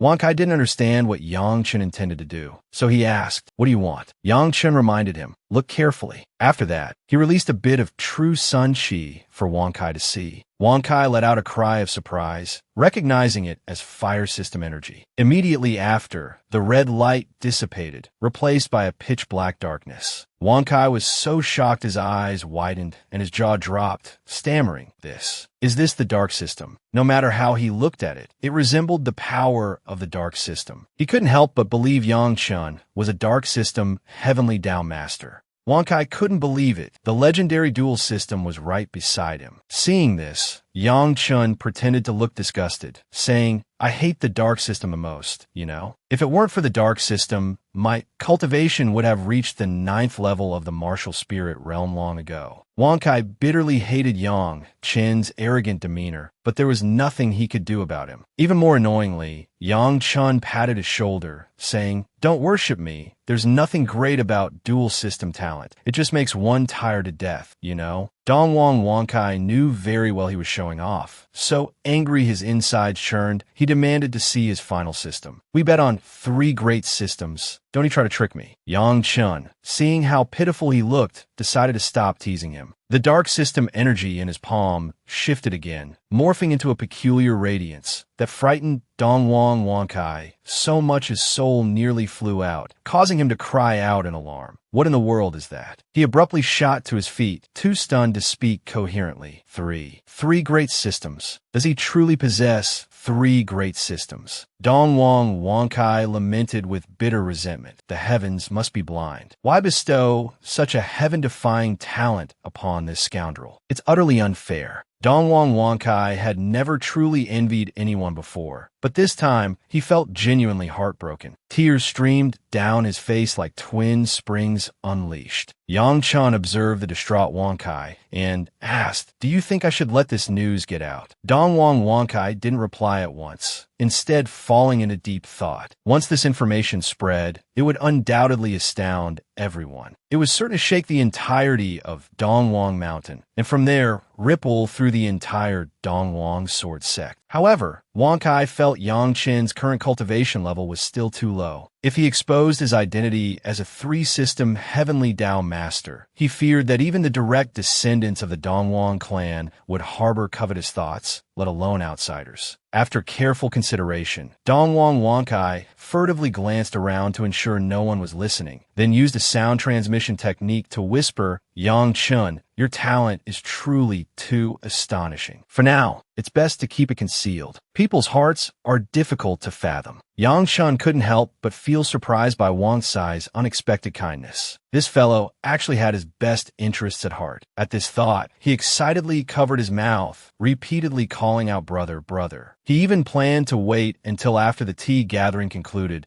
find a suitable spot, burn incense to the heavens, and formally become sworn brothers with Wang Kai. Dongwang Wang Kai was initially taken aback, but considering he had no biological brothers of his own, he readily agreed. Simultaneously, he handed the stone bowl over to Yang Chun. Seeing this, Yang Chun felt a pang of guilt. This is a real treasure, you know? Brother, you are truly an upright man. Now that we're family, deceiving anyone else is one thing. One couldn't deceive family. With this thought, Yang Chun handed his sworn brother a storage ring, inside which were 1,000 spirit stones. Wang Kai was slightly stunned, asking, "Why is this?" Only then did Yang Chun honestly say, "This stone bowl is a rare treasure, and moreover, it's very useful to me. Consider these spirit stones as compensation for you." But Dongwang Wang Kai resolutely refused to accept. "This was a bet. I lost, so I accept the loss. Besides, we are about to become brothers. There's no need to calculate things so clearly. I don't need these spirit stones." Since he had spoken thus, Yang Chun had no other choice. He had almost deceived his own brother. "Very well then, I'll find a way to compensate him later." A short while later, the sun had risen high. The tea gathering began, and several beautiful female attendants started pouring tea. As Yang Chun lifted his teacup, he couldn't help but praise, "Brother Kai, what kind of tea is this? The flavor is rich, it's truly delicious." Dongwang Wang Kai saw the elder sister pouring the tea, blushed with embarrassment, glared at him, and said, "This is Donyang tea, doesn't everyone know? Don't you go asking random questions, understand?" Just then, the elder sister pouring tea suddenly used a sound transmission technique to tease, "Where did this junior brother come from? He's so adorably naive." Dongwang Wang Kai angrily scolded Yang Chun, "This is Donyang tea. If there's nothing important, don't ask random questions. Understand?" At this very moment, the host of today's tea gathering, Zhuo Chuyao, appeared, leading several people. She entered nonchalantly, receiving many admiring gazes from the men present. But Dongwang Wang Kai acted as if he didn't see her, which made Yang Chun very curious. Wang Kai took a sip of tea and replied indifferently, "She's not my type." Not only Yang Chun, but everyone around was extremely surprised. Naturally, the men who secretly admired Zhuo Chuyao were grinding their teeth in anger. A man with thick eyebrows angrily shouted, "What do you mean by that? Do you dare look down on my junior sister?" Dongwang Wang Kai faltered under the barrage of piercing gazes, momentarily stammering. Just as he was about to speak, Yang Chun jumped in to intervene. "Is there something wrong with your head, senior brother?" The other young man was already furious, and hearing Yang Chun's words, his anger momentarily turned to confusion. He asked, "What did you say?" Unexpectedly, Yang Chun retorted with utter contempt, "I said there's something wrong with your head." Realizing Yang Chun was insulting him, the young man turned livid with rage, surging forward and cursing, "You damn bastard, you dare bully me." This argument successfully captured Zhuo Qiuyao's attention. At the same time, Yang Chun stood up, speaking loudly, "Senior brother, we are all fellow disciples here. Whatever the issue, we should try to reason first and resort to fists later. Only fight if reasoning fails. Don't you agree?"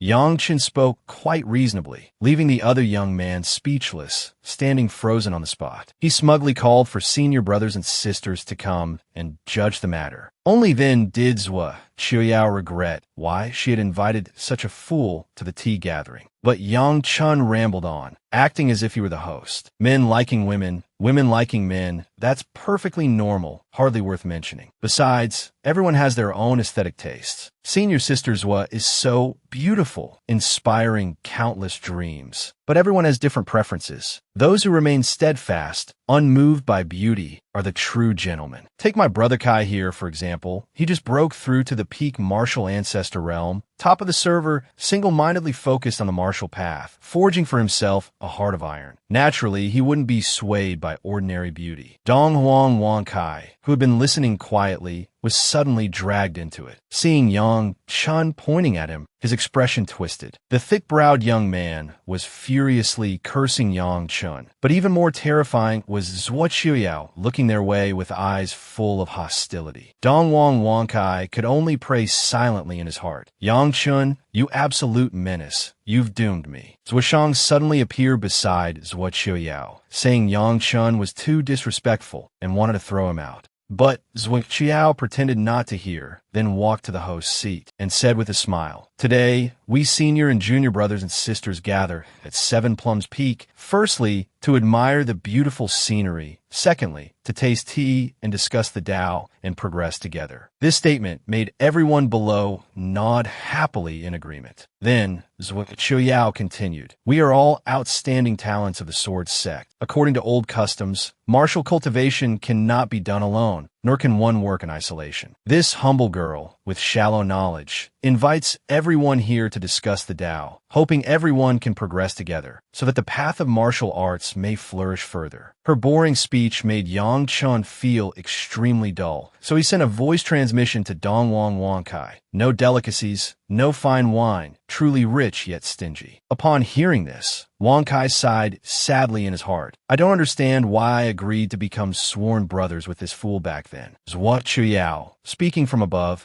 said everyone could freely discuss the Tao. That fellow with the thick eyebrows immediately seized the opportunity, ran up to Yang Chun, and said, "I am Yuan Jimin, 9th level of the martial ancestor realm. Do you dare to compete with me?" Yang Chun coldly retorted, "You are Yuan Jimin." He replied with great confidence, "That's right. Do you dare accept my challenge?" Yang Chun glanced at him contemptuously and said, "I see you're not deaf or blind. You should be able to see my cultivation level. Using the 9th level of the martial ancestor realm to bully the 1st level of the martial ancestor realm, is that very glorious? Our masters taught us practical combat skills. Must they now also teach etiquette, righteousness, integrity, and shame? Are you even human?" After Yang Chun said these words, he found himself being glared at by everyone. The fellow in the orange robe scolded Yang Chun for not understanding the rules, not even understanding the rules of this society. Those of the same realm can freely challenge each other. If one feels the gap is too large, they can choose not to accept. Enduring humiliation won't kill you. Only after hearing this did Yang Chun understand. It turned out that fellow didn't really want to challenge him at all, but merely wanted to make him lose face. Thinking this, he let out a faint, disdainful laugh and said, "The martial discussion at this tea gathering is not a place for those of low cultivation to issue challenges. Therefore, the challenge party cannot refuse." Dongwang Wangkai immediately chimed in. That's right. He thought Yang Chun wanted to make a move himself. So he kindly added, "There are 3 people here at the 2nd and 3rd levels of the martial ancestor realm. You can choose one among them." Unexpectedly, Yang Chun shouted loudly, "Little Quyet, get on stage, subdue that fellow." Flawless Sword immediately stepped forward, introduced his name and his cultivation at the 4th level of the martial ancestor realm, and asked, "Senior brother Yuan Jimin, can you accept the challenge?" Yuan Jimin, having been played, was furious inside, but he couldn't refuse, afraid of being ridiculed by everyone. Seeing this, Dongwang Wangkai hurriedly scolded via voice transmission, "Yang Chun, you leopard, why did you let Flawless Sword go challenge him? Isn't that just asking for humiliation? What on earth is the reason?" Yang Chun replied, full of confidence, "Senior brother, look closely, little Quyet is no ordinary person. He's a superstar." Wangkai stared intently at little Quyet's back, thinking to himself, is this kid really that imposing? Hearing the challenge, Yuan Jimin couldn't help but laugh until tears streamed down. Are you serious? The corner of Flawless Sword's mouth lifted slightly, but his tone was incredibly arrogant. You think you're guaranteed to win. Hearing this, Yuan Jimin laughed even harder. While he was clutching his stomach, laughing heartily, Flawless Sword turned and walked away, not back to his seat, but directly onto the martial stage, saying coldly to Yuan Jimin, "Get up here." Yuan Jimin rushed over like a gust of wind, scolding, "Truly an idiot, impossible to teach. If you can even shake my martial ancestor seed, I'll consider it my loss." Seeing his smug appearance, Yang Chun let out a cold laugh. "Don't celebrate too early. Be careful you don't end up crying later."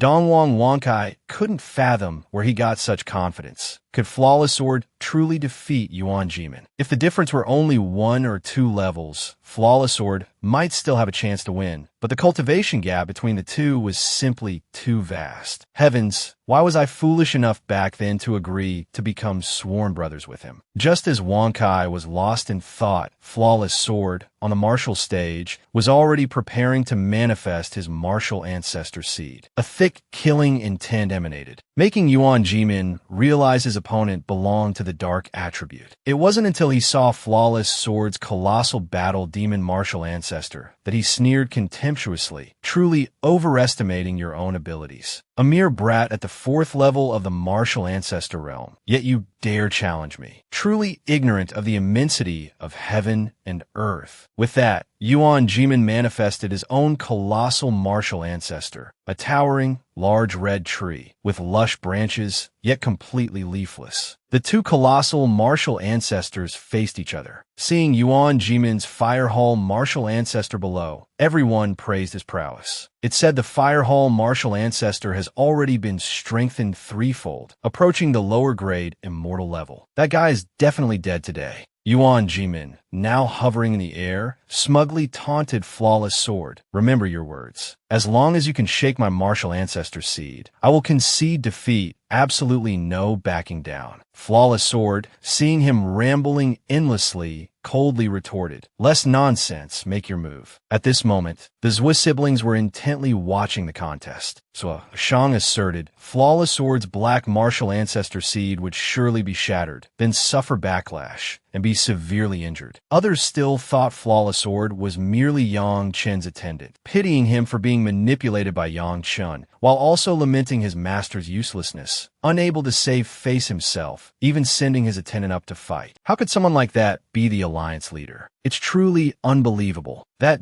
dark and foolish thing will surely be smashed to pieces by him. Poor Flawless Sword. Flawless Sword on the martial stage, unwilling to endure their humiliation, suddenly let out a heaven-shaking roar. A dark light gradually emerged, then coiled into a rotating black halo, causing the foolish crowd below to stare in stunned fear, their mouths agape. Yuan Jimin realized with horror that it was the majestic aura of martial intent, and thought his eyes were deceiving him. How could this brat possibly awaken martial intent? Dongwang Wangsai's face turned deathly pale, staring intently upwards, rendered speechless. At this moment, the martial stage was occupied by two colossal martial ancestors. Flawless Sword stood calmly within the majestic aura of martial intent, facing Yuan Jimin's heaven-scorching fury, causing Zhuishang's face to twist like a crumpled rag. Conversely, his elder sister, Zhui Chuyao, was incredibly excited, never expecting this fool to actually be a peerless genius. She immediately conceived the idea of recruiting the two brothers. Just then, Yang Chen suddenly spoke up, his tone exceedingly arrogant. "My apologies for the display, esteemed senior brothers and sisters." Dongwang Wankai, seeing his boastfulness, felt embarrassed for him. "It wasn't you who awakened the martial intent. What are you so proud about?" Returning to Yuan Jimin on the martial stage, he looked up at the heavens with hatred, saying, "The heavens are blind. Why could this fool awaken the majestic aura of martial intent, while I, clearly a genius, could not?" At this moment, Flawless Sword's martial intent and martial ancestor seed were merging. The war devil martial ancestor around him trembled, revealing a cavity of light. Then it transformed into a black hole, much like your future. Although nothing could be seen inside, the killing intent it emanated was utterly terrifying. Yuan Jimin seemed frozen, staring blankly at that bizarre object. Flawless Sword, unwilling to waste time, shouted loudly, "Absorb." Instantly, Yuan Jimin's colossal tree began to shake violently, then was sucked into that pitch-black hole. In a flash, Yuan Jimin's Fire Hall martial ancestor completely vanished, while he himself spat out a mouthful of fresh blood, his face deathly white, collapsing to the ground. Flawless Sword lightly leaped off the stage, walking straight to his older brother's side, helping him neutralize the poison. The 9th level of the martial ancestor realm is is merely this. Yang Chun praised his younger brother, then magnanimously declared, "This is the fate of those who challenge me. Is there anyone else foolish enough who wishes to challenge? My little brother's cultivation isn't bad. Let me pick another lucky person." Zhuoshang was very dissatisfied with his contemptuous attitude and angrily shouted, "What are you so smug about? You weren't the one who won. If you have the skill, step up and fight yourself." Yang Chun let out a cold laugh and said, "Zhuoshang, you have no right to say such things. Flawless Sword didn't even use his martial intent, and you already couldn't defeat him. Do you know what this is called? It's called a crushing defeat, understand? Aren't you ashamed? Senior brother Zhua, you really are thick-skinned." Zhuoshang was provoked, clenched his fists, the corners of his mouth twitching incessantly. Even the smile on Zhua Qiuyao's face vanished, her expression turning grim. The red-robed man beside her angrily cursed. "This brat has such a venomous tongue. Such arrogance ensures he'll never reach great heights. I suggest kicking him out of the tea party." However, Zhou Qiuyao just smiled and said, "Junior brother, control your anger." While Yang Chun might be somewhat brazen, he did, after all, place first in the previous assessment. Talent often comes with a peculiar temperament. Yang Chun heard the red-robed man wanting to kick him out and angrily asked, "Who are you? Who the hell do you think you are?" Dongwang Wankai, worried he would cause trouble, hurriedly sent a voice transmission. That's senior brother Dongwang Shui, from the main line of the Dongwang family. His father is the 4th-ranked Sect master. Hearing this, Yang Chun was startled, never imagining this man was the son of the 4th Sect master. Then he carefully asked, "What's his cultivation level?" Dongwang Shui crossed his arms, raised his head, and said, "My cultivation is at the 2nd level of the Heaven Convergence realm. You got a problem with that?" Hearing this, Yang Chun could only grit his teeth and curse. "Damn it, you're just a few years older than me, so you've just cultivated longer, that's all. In a few more years, just wait and see how I'll sort you out then." However, pressure breeds cleverness. Yang Chun inadvertently glanced towards his two brothers. His eyes lit up and immediately called Dongwang Wankai to stand up. Dongwang Wankai, without suspicion, walked over to his side, asking, "What is it?" Unexpectedly, Yang Chun cried out loudly with grievance, Brother, how can you just stand by and watch them insult me like this to my face? Are you still my brother? Quickly hit him. Help me regain my face." Dongwang Wankai hadn't even had a chance to get angry with Yang Chun when he saw his utterly wronged expression. He felt a pang of pity and steeled himself to step forward, declaring, "Dongwang Wankai, Heaven Convergence Realm 1st level, requests guidance from Dongwang Shui." The moment his words fell, Dongwang Shui coldly demanded, "What do you mean by this?" Wankai lifted his chin slightly, his voice firm. "Yang Chun is merely a junior brother at the Martial Ancestor Realm 1st level, while you are of the main Dongwang family lineage, your cultivation already having reached the Heaven Convergence Realm 2nd level. You openly bully him. Do you feel no shame?" Having spoken, he calmly strode onto the martial stage. Heaven Convergence Realm against Heaven Convergence Realm. This is true fairness. With matters having escalated to this point, Dongwang Shui had no choice but to step forward, shouting, "You truly don't know what's good for you. Do you think I am afraid of you?" Yang Chun, seeing the two of them standing on the martial stage, immediately yelled loudly, "Brother Wankai, hit him hard. Just beating him to death is fine. Don't just cripple him." Flawless Sword felt the scornful gazes directed his way, a pang of self-reproach twisting in his heart. His own strength was insufficient. Otherwise, Wankai wouldn't have needed to step forward for this fight. Zhuo Qiuyao observed all of this, feeling utterly bewildered. Why would Wankai stand up for Yang Chun? Could it be that his previous displays of aversion were all an act? At this moment, on the martial stage, Dongwang Wankai had already manifested his martial ancestor. Immense energy surging and churning, exceedingly domineering. Dongwang Shui asked, astonished, "Is this the martial ancestor battle diagram of the Yuan family?" He let out a cold laugh, snapped his fingers, and shouted, "Open," intending to let Wankai witness a true three-legged golden crow. A colossal bird materialized in the air above. Its wings beat. Both its aura and form carried absolute oppression. Only now did Yang Chun truly witness the peak strength of a Heaven Convergence Realm cultivator. It was truly terrifying, far exceeding his imagination. Dongwang Shui was very confident in her martial ancestor and loudly provoked, "Worthless, make your move.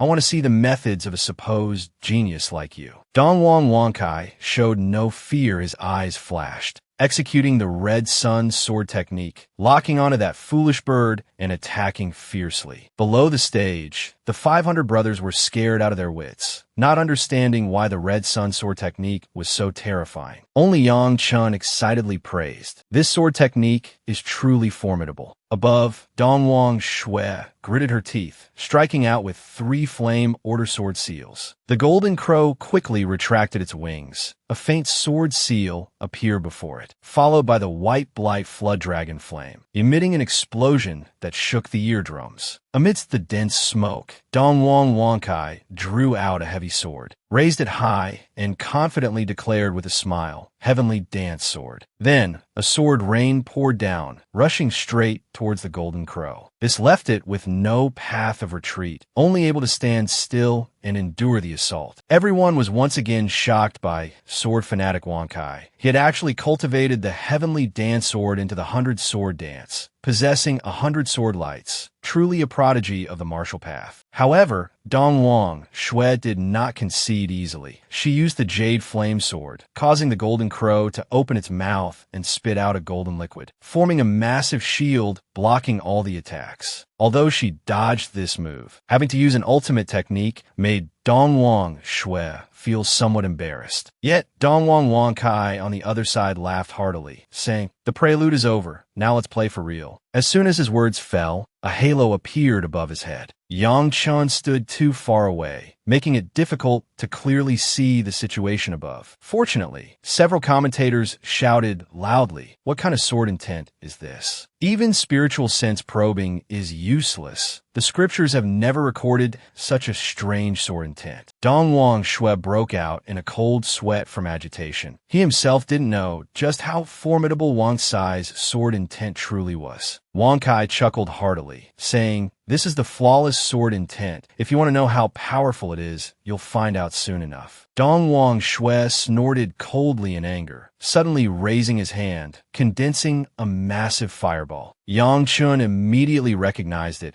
as the true flame ball martial intent. Dongwon Shui opened his mouth, demanding Wang Kai go all out, saying, "I want to see just what's so special about your flawless sword intent." Then he flicked his fingers twice, sending the true flame ball flying towards a golden crow. The bird, empowered, became even mightier and more imposing. Dongwon Shui shouted, "Wang Kai, watch carefully." Countless fireballs rained down from the sky like falling meteors, each fireball varying in size. But Dongwon Wangkai still held his head high, preparing to unleash the flawless sword intent. He gripped his sword hilt tightly, his eyes like fire, focusing his spirit, swinging his sword towards the largest fireball, causing it to explode mid-air, blooming like fireworks. Dongwon Shui stumbled back towards the edge of the martial stage in fear, watching his trump card being dismantled, which only fueled Dongwon Wangsai's fighting spirit further. He was determined not to give his opponent any chance to breathe. Wangkai raised his sword with both hands, then suddenly swung it forcefully, the flawless sword intent slashing towards the golden crow above. Seeing this, Dongwon Shui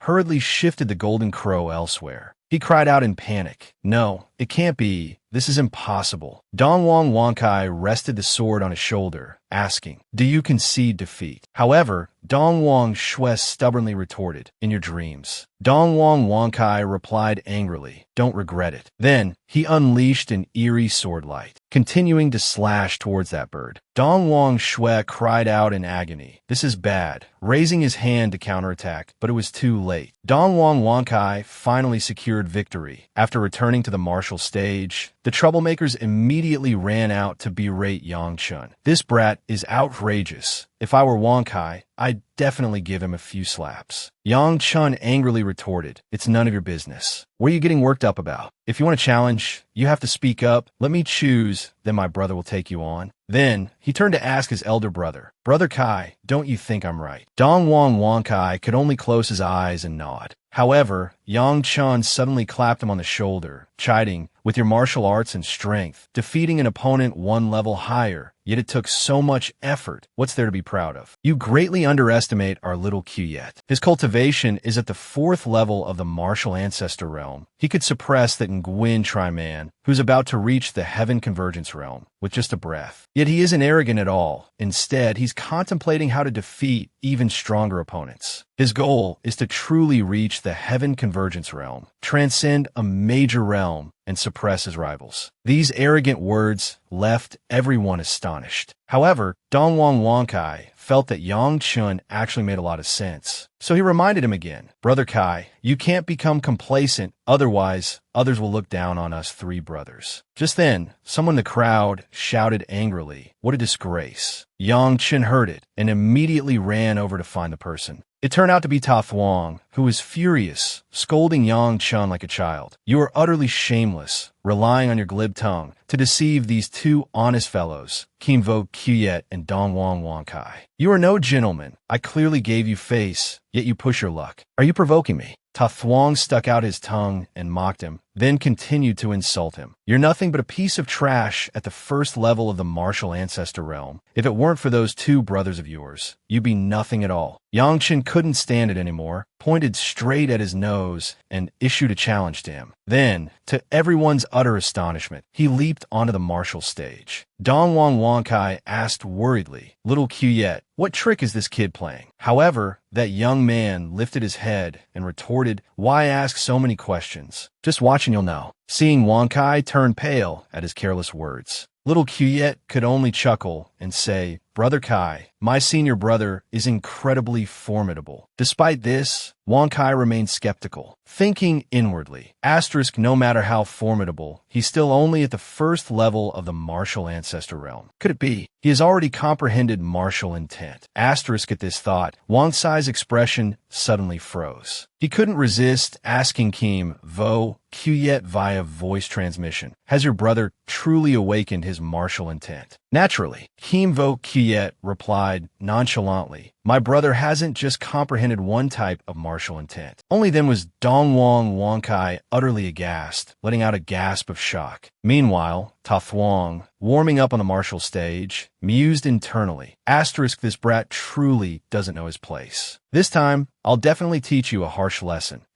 With this thought, he boomed at Yang Chun, "You make the first move." Yang Chun scoffed, "You're surely eager to teach me a harsh lesson, but unfortunately for you, you're bound to be disappointed this time." Yang Chun casually flexed his wrists. Yang Chun unleashed his martial ancestor blazing banner. Raging flames erupted with overwhelming momentum, causing Ta Thuong's eyes to widen in disbelief, unsure what kind of martial ancestor technique this was. Dongwon Wangkai, however, recognized it instantly, a high-grade, fire-element martial ancestor technique. Even so, Ta Thuong remained brimming with confidence, believing that with his 5th-level martial ancestor realm cultivation, he could easily crush Yang Chun. Immediately after, his ferocious tiger martial ancestor roared as it charged onto the battlefield. Ta Thuong, oblivious to the true depths, put on an air of righteous grandeur, declaring to Yang Chun, "Since you challenged me, make your move first. Let me see what skills you possess." Hearing this, Yang Chun, feeling his ears itch slightly, offered sincere advice. "I've already seen through your tactics. I advise you to attack first. I fear that once I make my move, you won't get another chance." Ta Thuong ground his teeth, cursing, "You venomous brat. Knowing you can't beat me, trying to find an excuse already. No chance." Yang Chun didn't wish to waste any more words on him. Consider it him forfeiting his final chance. When the time comes, don't blame him for being ruthless. Yang Chun waved his hand, flinging the martial ancestor raging banner into the air, waiting for it to shoot straight towards the fierce tiger martial ancestor. Before coldly uttering 4 words, Lang Shan sword style, a heavy, treasured sword abruptly materialized amidst the raging flames, stabbing directly towards that Tiger Fong sword. Ta Thuong immediately executed the flame scroll technique, creating several ropes of flame, attempting to block his opponent's attack. These ropes, indeed, managed to bind the treasured sword for a fleeting moment. The fellow disciples below, witnessing this scene, had to admit that Yang Chun possessed an extraordinary understanding of the sword path. However, a first-level martial ancestor realm challenging young Master Thuong was seen as both reckless and naive. Such a formidable sword technique was instantly shattered by the flame bone lock. If this sword path could be infused with sword intent, it wouldn't have met such an end. To think himself infallible with just a sliver of ability, such arrogant conceit was truly beyond remedy. Dong Wang Kai, who had been intently watching the battle, wondered, could it be that what Yang Chun had grasped wasn't sword intent, but some other form of martial will? On the martial stage, Yang Chun poured all his strength into executing the Langshan sword style, and the treasured sword advanced with unstoppable momentum, like splitting bamboo, shattering the encirclement of the flamebone lock. Ta Thuong swiftly unleashed the Jade Flame Orb, but before the attack could fully form, it was instantly obliterated. Simultaneously, the martial ancestor Raging Banner clashed fiercely with the fierce tiger martial ancestor, seemingly locked in a stalemate. Yet, this was merely Yang Chen's opening gambit, and Ta Thuong was already struggling to hold on. He sneered, with just this pathetic level of skill, you dare act so presumptuously. Don't fall so quickly now. I wanted to play with you a little longer. Though Ta Thuong might be foolish, his words were laced with venom. He spat out with smug arrogance. You're as good as dead. Following this, he unleashed the Crimson Sun Sword Art. A blinding beam of sword light suddenly lanced down from the heavens towards the martial ancestor Raging Banner, carrying within it the power to annihilate all. Yet, Yang Chun remained utterly composed. He once again employed his killing strike, the Langshan sword style, materializing a tyrannical greatsword to clash head-on with the opposing Crimson Sun Sword Art. Seeing this, Ta Thuong could not help but suspect. Could it be that this Langshan sword style was the only move he knew? However, in the air above, a deafening explosion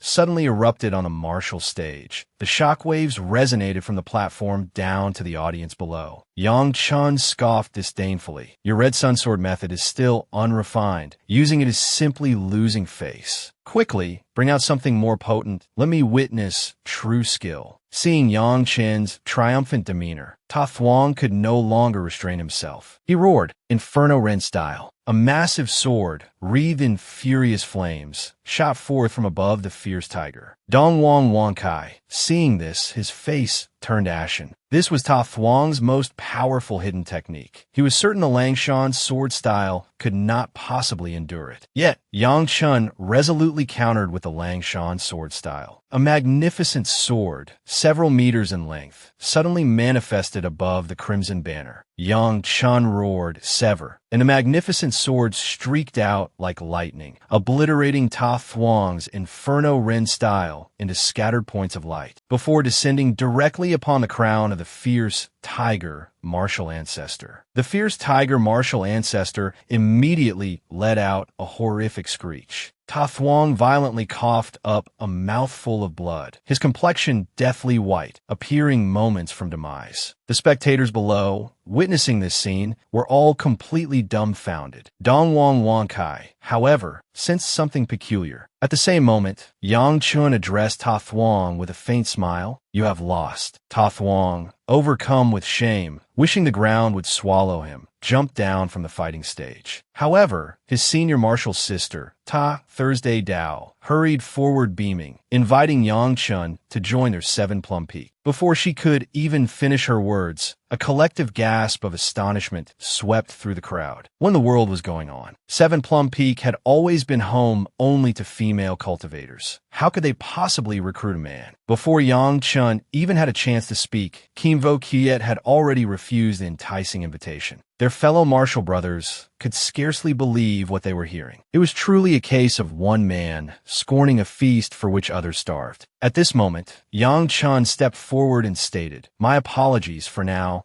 I am unable to accept senior sister's gracious invitation. Ta Thursday Dao mused for a moment, then adopted a look of utmost innocence, fluttered her eyelashes, and asked Yang Chun with a playful pout, Are you spurning me? Immediately after, the crowd of her admirers began to furiously curse Yang Chun, calling him ignorant, claiming he was no true gentleman, indeed, a despicable villain deserving death. Yang Chun thoroughly detested this woman. He sensed just how profoundly calculating she was. With a sigh, Yang Chun asked her helplessly, "Why must you do this? We were never meant to walk the same path." Thursday, Dao refused to let him go, earnestly inquiring, "Is there some misunderstanding between us? If there is, you just need to say it. If I am truly at fault, I will apologize to you before everyone." Hearing this, Yang Chun didn't stand on ceremony, stating bluntly, "You invited me to join Seven Plum Peak merely because you wish for me to become your future husband. This isn't entirely impossible. I accept your offer, but on one condition." Thursday, Dao hadn't expected Yang Chun to be persuaded so easily and was somewhat taken aback, then eagerly prompted him to state his condition. Yang Chun spoke with gravity. "Everything must proceed in order, first things first. I have already made a promise to someone else before this. If you don't mind, you could become my concubine. I would warmly welcome you to join my Huang Tan Peak." The moment these words were uttered, everyone present was stunned into absolute silence. Thursday, Dao had never anticipated such a turn of events. In an instant, her true demonic nature surfaced, and she roared, "Don't think just because you're in Dongwang Mountain that I cannot touch you. You, an insignificant, nameless grunt, so utterly ignorant, you dare to insult me. Even killing you would hardly appease my hatred." However, none of this seemed to frighten or sway Yang Chun in the slightest. He declared righteously, "I am entirely sincere. Loving several people simultaneously is still love, as long as the love is genuine. I absolutely had no intention of insulting you."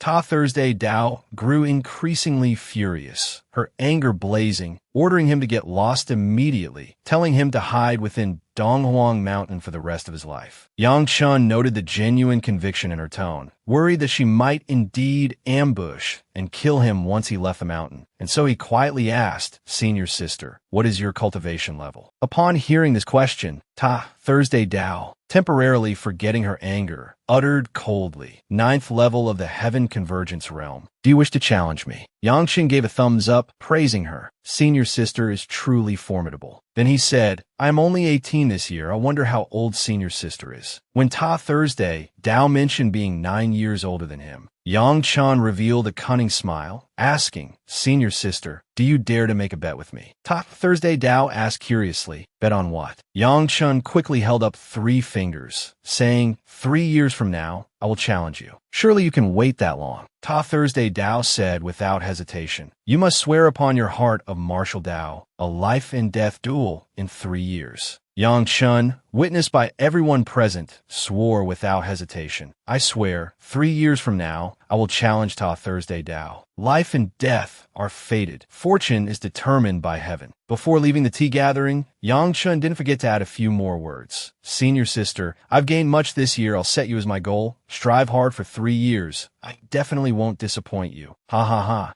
Leaving the tea gathering, Kim Vo Kiet immediately remarked that this Thursday Dao was truly difficult to deal with. She always carried a heavy killing intent around her. They would have to be especially careful in the future. Yang Chen naturally understood this point, but our cultivation is still low. We cannot confront her head-on in the short term, which is why I didn't dare to refute her directly, but instead challenge her to a duel 3 years later. However, Kimvo Kiet worried she might break through to the Purple Mansion realm. Yang Chun countered, "No need to worry. I have entered the Great Treasury Secret Realm before.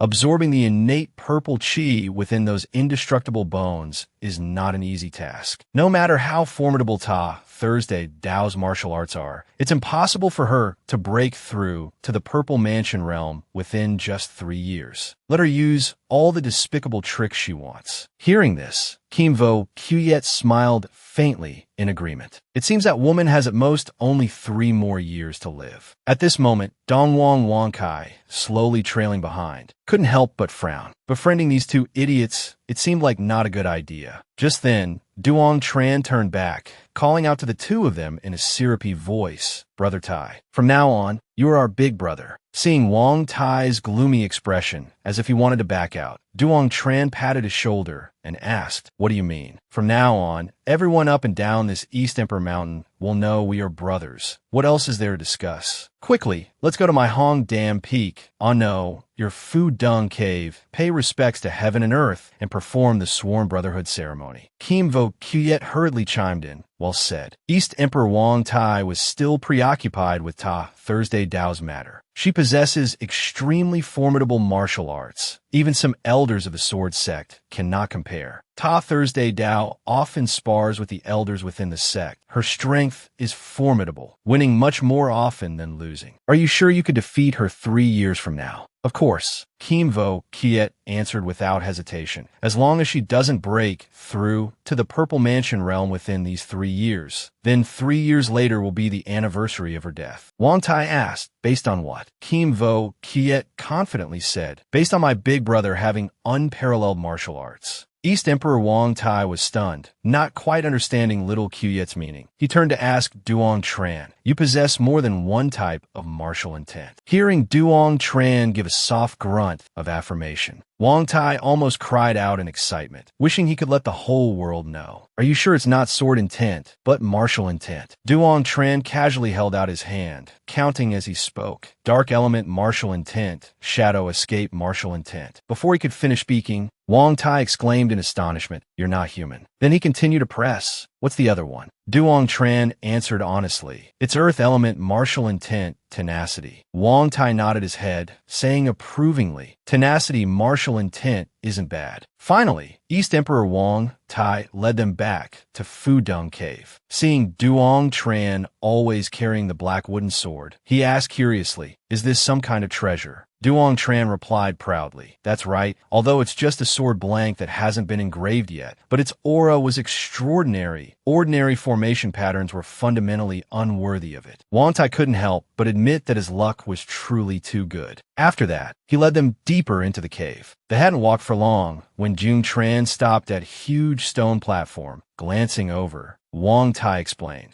"This is the melting ancient dais. It's said to be a treasure made of black obsidian stone with special formation patterns, capable of gathering the spiritual energy of heaven and earth. I usually sit on it to cultivate." Hearing this, Jung Tran swallowed hard, his eyes lit up, praising a fine treasure. Then he asked, "Brother Tai, what is the origin of this melting ancient dais? Do you know the specific details?" Wang Tai wasn't entirely sure either, only remembering it was passed down from ancient times. Jung Tran brazenly asked another question, the underlying meaning being that he wanted to ask for the melting ancient dais. Thus, Wang Tai immediately shouted at him not to push his luck. This belonged to the sword sect. How could it be claimed for personal use? Violating orders would result in punishment. Hearing this, Jung Tran nodded with an aha, then immediately changed the subject. "Brother Tai, do you want to comprehend a second type of martial seed?" Hearing this, Dong Hong Wang Tai widened his eyes in astonishment. Jung Tran puffed out his chest proudly and said, "I possess a mysterious secret technique that can unlock certain wondrous martial intents." Wang Tai could only stand there gaping, exclaiming in shock, "Oh my heavens, really?" He stared intently at Jung Tran, asking, "Is it true?" Jung Tran casually replied, "Of course, it's true. Is there any need for lies between us brothers?" Wang Tai immediately threw an arm around Tu Kuyet's neck, saying, "I'm impressed, truly impressed." Jung Tran and Wang Tai jumped onto the stone platform. Wang Tai hurriedly conjured an altar, filling it with incense and candles. The three of them clasped their hands together reverently, saying, "Today we three swear upon our souls to become sworn brothers, sharing life and death together." The ceremony concluded. Dong Hong Wang Tai called Jung Tran Little Tran, asking, "Quickly tell me what that secret technique was." But Duong Tran didn't know the name of that Vo Dan secret technique either. He said, "If you don't believe me, brother, you can ask little Kuyet." Wang Tai immediately turned to ask him, "Are you telling the truth?" Kim Vo Kuyet affirmed, "Of course, it's the truth." Wang Tai asked again, "How long did it take the two of you to cultivate the great treasury mystic realm?" Duong Tran casually replied, "Less than 3 watches," little Kuyet said. "Less than half a watch." East Emperor Wang Tai couldn't wait any longer. immediately rushing outside, telling little kid, "You stay here, stay home, and watch the house. Little Tran, follow me quickly." Not long after, the two arrived at the great treasury mystic realm. Just as they were about to enter excitedly, they encountered Van Trung Thung Nguyen, who was already there. As soon as he saw Duong Tran, he asked, "Weren't you invited by senior sister Ta for tea? Why have you appeared here?" Duong Tran chuckled and said, "I already went, but it was just a bunch of vainglorious people there, utterly dull. I might as well use the time to cultivate." Hearing this, Van Trung Thung Nguyen felt something was slightly off, thinking to himself he probably lost a fight, lost face, and couldn't stay there, so he ran here to recuperate. Just as Duong Tran and Wang Tai stepped into the teleportation gate, an enraged roar reached Van Trung Thung Nguyen's ears. He hastily bowed to the martial uncle. This martial uncle had a fiery temper, like a walking powder keg, but Dong Hong Tuet fundamentally didn't know who this kid was. Van Trung Thung Nguyen quickly introduced himself. "I am from the Van Trung family, Thung Nguyen." Then he nosily asked, "Martial uncle, are you not participating in the Seven Plums tea gathering this time?" This sentence stirred up the humiliation and disgrace Dong Hong Tuet had suffered earlier. He was so furious that veins bulged on his forehead, looking utterly terrifying. Van Trung Thung Nguyen watched him storm past, enraged, without uttering a single word, wondering why he kept running into one fool after another today. At this moment, inside the great treasury mystic realm, the two sworn brothers stood before a colossal skeleton, upon which an eerie red light still faintly pulsed, like some kind of energy source. Dong Hong Wang Tai had found this place. He discovered this skeleton wasn't of the fire attribute, but it still felt familiar. Quickly perform the secret technique and see, does it possess fire attribute martial intent? Duong Tran clapped his hands, saying, "This spot is excellent. No one will discover this place. Perhaps today, we brothers will strike it rich." As soon as Duong Tran touched the skeleton, images of a large bird soaring through the sky flashed through his mind. He exclaimed excitedly, "Holy Light Luong. It's a Holy Light Luong." Based on this skeleton, Duong Tran deduced this must be a fledgling. The Holy Light Luong inherently inherits the great Holy Light Flame. Each one is unbelievably powerful. Dong Hong Wang Tai excitedly stepped forward and asked, "How is it, little Tran? What did you find?" Duong Tran joyfully announced, "We struck it rich, Brother Tai." Hearing this, Wang Tai became instantly excited, asking rapidly, "What martial intent did you find?" Duong Tran gently shook his head, saying, "There's no martial intent." It was like a basin of cold water dumped straight onto Wang Tai's head. "No martial intent. What are you so excited about?" Duong Tran, anticipating this reaction, slowly continued, "What I discovered is even more potent than martial intent." Seeing Wang Tai startled, he asked with great satisfaction, "Have you ever heard of the Great Holy Light Flame?" Wang Tai thought for a moment, then said, "It seems I've never heard of it." Duong Tran teased him without reservation. "You really are too unsophisticated. Surely you've heard of the Holy Light Luong, right?" Hearing Holy Light Luong, Wang Tai pointed at the skeleton in alarm and said, "Could this be the bone of a Holy Light Luong?" Duong Tran confirmed with absolute certainty, "That's right, these are its bones, but only the bones of a Holy Light Luong in its juvenile stage." Speaking of this type of bird, Wang Tai could only think of the divine flame, but how to extract the divine flame, he had no idea. While Wang Tai was dumbfounded, he heard Duong Tran ask, "Do you know the feeling of riding a roller coaster?" This foolish elder brother didn't understand what he meant. So Duong Tran continued, "Don't be hasty. Today we will share the great holy light flame together." Dong Hong Wang Tai was astonished time and again, carefully asking, "Little Tran, do you have a way?" Duong Tran confidently replied, "Of course I do." Wang Tai impatiently urged, "What are you waiting for? Hurry up." Duong Tran stopped teasing him, waved his sleeve, and a black vortex formed, beginning to devour that bird's skeleton. His dark energy continuously devoured the skeleton's energy, drawing out a massive fireball. Dong Hong Wang Tai witnessed this scene, stammering, Is this the great holy light flame?" Duong Tran held the great holy light flame in one hand, and with the other called out loudly, "Brother Tai, what are you still standing there dazed for?" Only then did Wang Tai snap back to reality, sat down cross-legged, circulated his cultivation technique, letting his own flame surge, rushing straight towards the great holy light flame, then began to continuously devour it. Duong Tran started to feel his limbs go numb, unable to stop himself from using his left hand to support his right, crying out, "Ah, big brother, hurry up, I can't hold on much longer." Wang Tai tried to encourage his junior brother, telling him to hold on just a little longer. Not long after, Wang Tai's flame finished absorbing, and Duong Tran, utterly exhausted, collapsed to the ground. Wang Tai quickly rushed over to help his junior brother up, asking, "How are you?" Duong Tran wearily held his head, panting as he said, "I'm fine.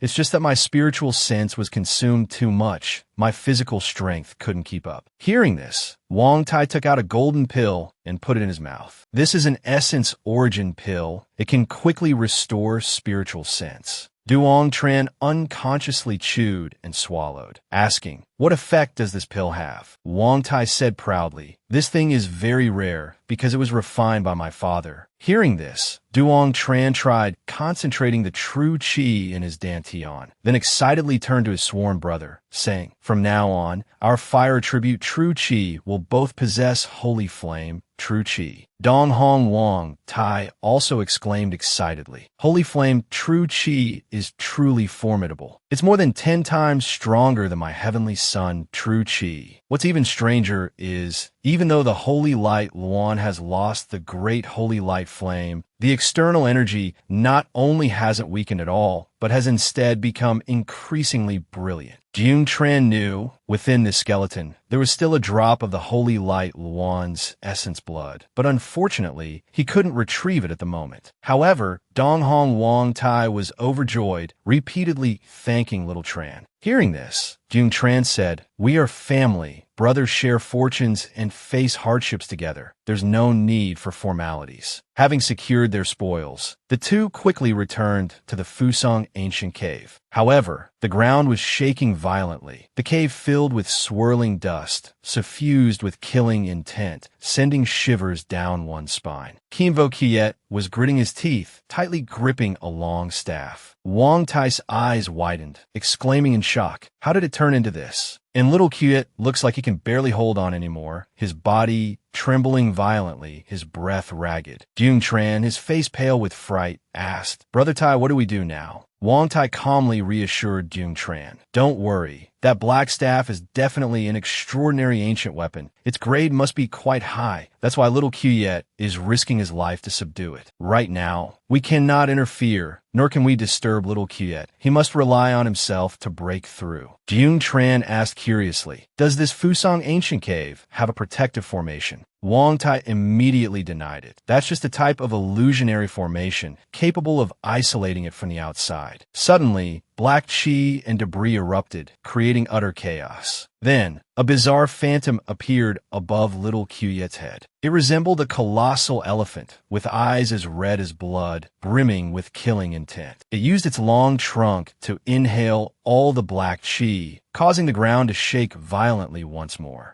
Wang Tai asked worriedly, "Little Tran, is this his martial soul? I've never seen such a terrifying martial soul before." Duong Tran suddenly remembered his grandfather's warning. Little Kiet would only reveal his martial soul at the moment of life and death. It seems his background is far from simple. Perhaps only grandfather knows his true identity. Kimvo Kiet's martial soul was still using its tendrils to draw in the dark chi. Wang Tai cried out in astonishment, "A spirit artifact! A spirit artifact!" He pointed with a trembling finger towards little Kiet, who was hovering in midair, asking, "Is that a spirit artifact? Are you certain that's a spirit artifact?" Duong Tran chuckled dryly, saying, "Truly, the ignorant know no fear. This kid's fate is really quite good." Dong Hong Wang Tai had followed Duong Tran into the secret realm, obtaining the great holy light flame. Yet unexpectedly, little Kiet here had obtained an even more formidable spirit artifact. At this moment, Kimvo Kiet had returned to normal. Seeing his two senior brothers staring intently at him, he felt a bit awkward. Dong Hong Wang Tai chuckled heartily, saying, "What happened? Why was it so dangerous?" Seeing that his eldest brother wasn't blaming him, Kimvo Kiet began to recount the events. "I was cultivating when suddenly the ancient platform beneath me trembled, cracked open a fissure, and a strange black staff appeared, madly absorbing my true chi and divine sense. I resisted with all my might, and having no other choice, I had to manifest my martial soul. Only then could I subdue it." Wang Tai was extremely curious, Is that truly a spirit artifact? Little Kiet wasn't entirely sure either. I obtained some information from ancient texts, saying this black staff is called the Evil Staff, and there was some fragmented information about an artifact spirit. Hearing the words, artifact spirit, Duong Tran became excited, speaking almost robotically. It has an artifact spirit, then it's definitely a spirit artifact. However, that name is a bit unpleasant. With so many good names available, why call it the Evil Staff? Kim Vo Kiet lowered his head, looking at the dark chi in his palm, sensing that the artifact spirit was injured, requiring a supplement of dark energy to awaken. Duong Tran chuckled darkly again, saying, Little Kiet is going to be busy from now on. Although the Evil Staff is a spirit artifact, it will also become your burden for some time. But having said that, to be able to obtain such a fine spirit artifact, enduring a little hardship is worth it. Today, all three brothers had made gains. Dong Hong Wong Tai was extremely excited, suggesting a celebratory feast, drinking until they dropped. Thus, the three sat around a circular table, raising cups to drown their sorrows. Before long, empty wine jars littered the ground. The three were completely drunk, having finished a total of 4 jars of strong liquor. Duong Tran, in his drunken state, was pulled into the magical Thuok Hai, where he saw a small pearl. Curiously, he reached out to touch it. Suddenly, the pearl exploded, sending Duong Tran to another place. To be precise, a place filled with lightning. If not for that thing protecting him, he would have died long ago. Before him stood a towering stone stele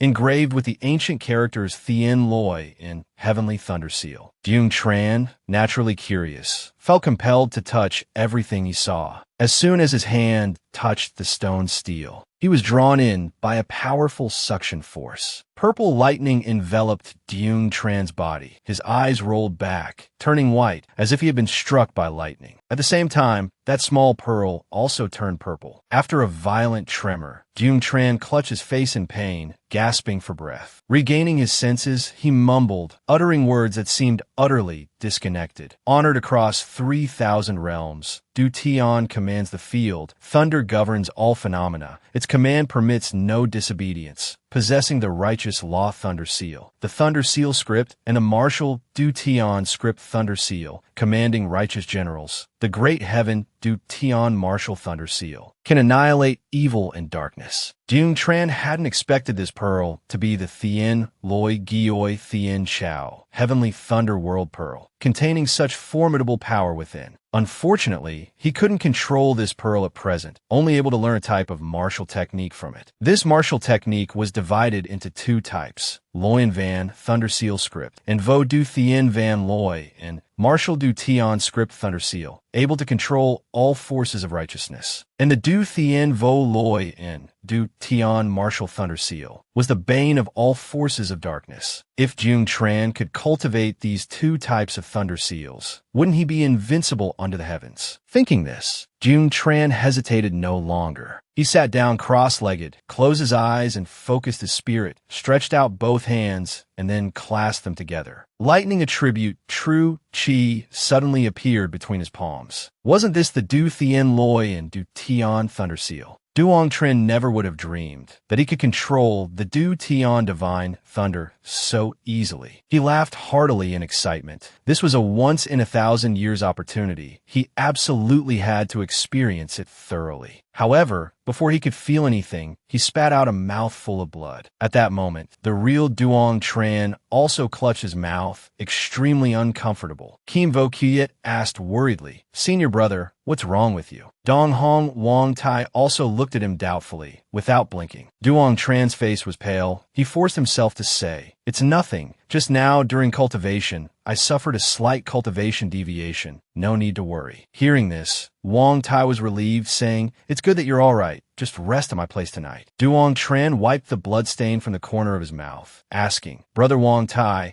is there any place in our Dong Hong suitable for cultivating dark power?" Wong Tai said without hesitation, Yes, Van Thuong Valley. Duong Tran heard this name. His interest immediately waned. Isn't that the place used to condense the martial heart? Kim Vo Kiet was also curious. Why would Van Thuong Valley be a place to cultivate dark true chi? Unexpectedly, these two youngsters didn't know the reason. Wong Tai had no choice but to explain. Van Thuong Valley is famous because it has many Pan Thuong stones. Year-round it's shrouded in mist. The Yin energy is dense. That's why it's famous. Duong Tran heard this. His eyes lit up, and he exclaimed, Pan Thuong Stone. Dong Hong Wong Tai excitedly confirmed. Pan Thuong Stone is good stuff. It said that refining one Pan Thuong Stone allows one to absorb the dark energy within it, equivalent to refining 100 low-grade spirit stones. Kim Vo Kiet smiled and said to Duong Tran, when we return to Dong Hong City, we must definitely go to Van Thuong Valley. Early the next morning, the two brothers left Phu Vin Cave. They happened to pass by two ruffians and were even mocked by them. The white-haired one deliberately said loudly, Isn't this Duong Tran? Why is his face so pale? He looks truly dreadful. The black-haired one sneered. He probably doesn't have the face to stay on a mountain anymore. Having walked quite a distance, Kim Vo Kiet could still hear them mocking his senior brother, saying he was truly foolish, even daring to offend senior sister Ta, and shamelessly challenging her to a life-and-death duel, causing Dong Hong Wong Tai to be implicated as well. Truly a jinx. Whoever got involved with him would suffer 8 lifetimes of bad luck. The more Kim Vo Kiet thought about it, the more outrageous those people seemed, but Jung Tran told him not to bother with that trash, then said, In a few days I'll go to the scripture repository and choose a martial technique for you. If you're lucky, you might obtain the evil staff spirit weapon, then you can focus on cultivating staff techniques from now on. Hearing this, Kim Vo Kiet was stunned, saying, I already have 2 levels of martial techniques. Moreover, my cultivation is only at the martial insect realm, and I even found a top-grade yellow rank staff technique. These are already enough. Jung Tran chuckled and asked, Why are you still being so polite with me? Then he turned around and advised Kim Vo Kiet, we don't need to compare ourselves to that scum. Even if you cultivate a yellow rank martial technique to great completion, its power is only SOSO. It might be acceptable at the martial insect realm, but what about the heavenly fusion realm? What about the violet palace realm? Every type of martial technique requires a great deal of time and effort. If you have the chance to cultivate a top-grade profound rank martial technique, there's no need to choose a yellow rank one anymore. Despite this, Kim Vo Kiet was still a bit worried, saying, If I take your martial technique, then what about you? Jung Tran said confidently, The second stance of my Ling Shan sword technique is only at minor completion. What do I need another martial technique for? The two continued walking and chatting like this, when suddenly Jung Tran's eyes widened, seeing a streak of golden light appear in the sky. He quickly shouted, Little Kiet, be careful. A look of terror appeared on Kim Vo Kiet's face. He stood frozen on the spot. Jung Tran hastily executed the shadow escape martial intent, shouting again, Little Kiet, dodge quickly. In an instant, an attack descended from above, striking the spot where he had just been standing, shattering the ground into countless fragments. The attacker only saw Kim Vo Kiet and roared angrily. How did he disappear? The masked man was worried the sword sect deacon would arrive immediately. This time, his luck was truly abysmal. He hastily scrambled away. Just then, Duong Tran emerged from the shadow escape martial intent, his eyes brimming with fury and killing intent, saying, Ta Thursday Dao, you brought this upon yourself. You are the one who provoked me. Don't regret it later. Kim Vo Kiet was also seething with rage, certain that this assassin had been dispatched by Ta Thursday Dao. This was the first time Duong Tran had encountered such a venomous woman. She dared to make a move against him. He would surely repay her tenfold. At that moment, the masked man was about to flee, thinking he had escaped, but unexpectedly, the net of heaven was cast wide. A colossal hand seized him, ripping his mask clean off. An incredibly terrifying voice echoed, Ta Tien Nan, you have some nerve.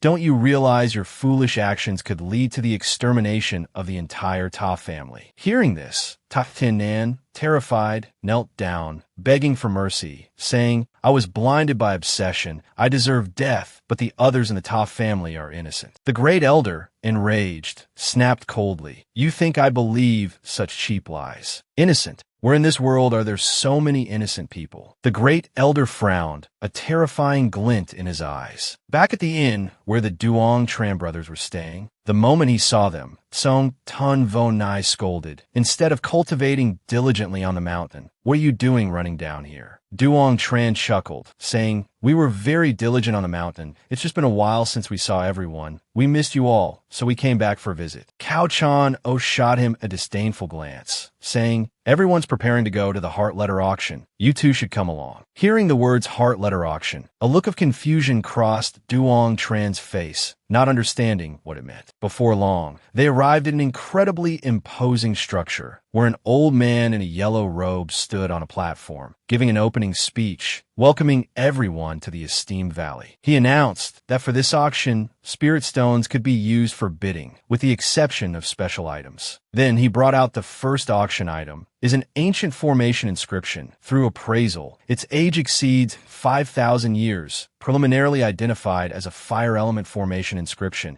at least high-grade profound rank. Its effects are unclear. The starting price is 100 spirit stones. As soon as he finished speaking, the crowd below began bidding, from 100 spirit stones, rising to 150 spirit stones. Duong Tran hadn't expected the Dong Hong Sword Sect to have so many fire element cultivators. Usually, even low-grade profound rank formation inscriptions would cause fierce competition, let alone a high-grade profound rank formation inscription. Yet here, not many heavenly fusion realm cultivators seemed interested in bidding. Song Tun Vonai spoke to him in a low voice. The way of formations is incredibly profound. I heard Tien Ba Quang say, you have a talent for the way of formations. Practice more when you have free time. That formation inscription on the stage is indeed high-grade profound rank, but it's incomplete. It's suitable for Formation Master to buy for research, but otherwise not worth much. Upon hearing this, Duong Tran understood, finding this auction rather dull, filled with miscellaneous items. Next, the old man brought out a pile of green cloth scraps, looking quite ordinary, but it was a rare, ancient wood element tree heart. Containing high-level wood element energy, wood element cultivators could definitely use it to transform their wood element true chi. The starting price is 100 spirit stones. Someone below immediately bid 300 spirit stones, until Tsong Tun Vo Nai coldly called out 1,300 spirit stones. Only then did a white-haired old man beside him call out 1,400 spirit stones, but Tsong Tun Vo Nai calmly called again 2,300 spirit stones, making Duong Tran wonder inwardly, is this thing really that good? He immediately activated the Tam Tien scripture, focusing his attention to observe that ancient tree heart, seeing within it a constantly twisting stream of malevolent chi. Detecting a strange scent, Duong Tran hurriedly stopped his grandmaster from continuing the bid. Seeing his grandmaster's curious inquiry about what was strange, he honestly replied, inside the ancient tree heart, there is an extremely evil dark energy. It's very frightening. Upon hearing this, Tsong Tun Vo Nai immediately lost interest, no longer wanting to acquire this item. Thus, they returned together to the inn. Duong Tran ran to his master's side and asked, Master, has your cultivation base fully recovered yet? Tien Ba Quang spoke softly. How could it be that easy? But thankfully, you helped me find such a good item. The Great Elder didn't rush you to return the Soul Stone, did he? Seeing Duong Tran casually wave his hand and say no, he felt relieved, saying, recovering soul power is very difficult. Even with the help of a supreme treasure like the Soul Stone, I haven't even recovered 50%. However, the Sword Soul and Martial Seed have finished condensing, which is already a great fortune. As the master and disciple were chatting happily, Cao Chano jumped in, laughing loudly and saying, Little fellow, you really wasted your efforts. Didn't they say topping the Demon Sword platform would grant abundant resources? How come you're still only at the first level of the Martial Seed realm? Look at our little Qyet, he's already at the 4th level of the Martial Seed realm. Only then did Song Tun Vo Nai notice this, asking coldly, how exactly have you been cultivating for the past half year? Duong Tran scratched his head awkwardly, muttering, Little Qyet isn't an outsider besides. Before he could finish, Tien Ba Quang shot him a cold glance. If you don't explain clearly today, don't even think about escaping. Duong Tran felt helpless, forced to reveal that he had awakened a type of heaven and earth variant seed, which was why his cultivation progress had been delayed. Having too much talent wasn't his fault after all.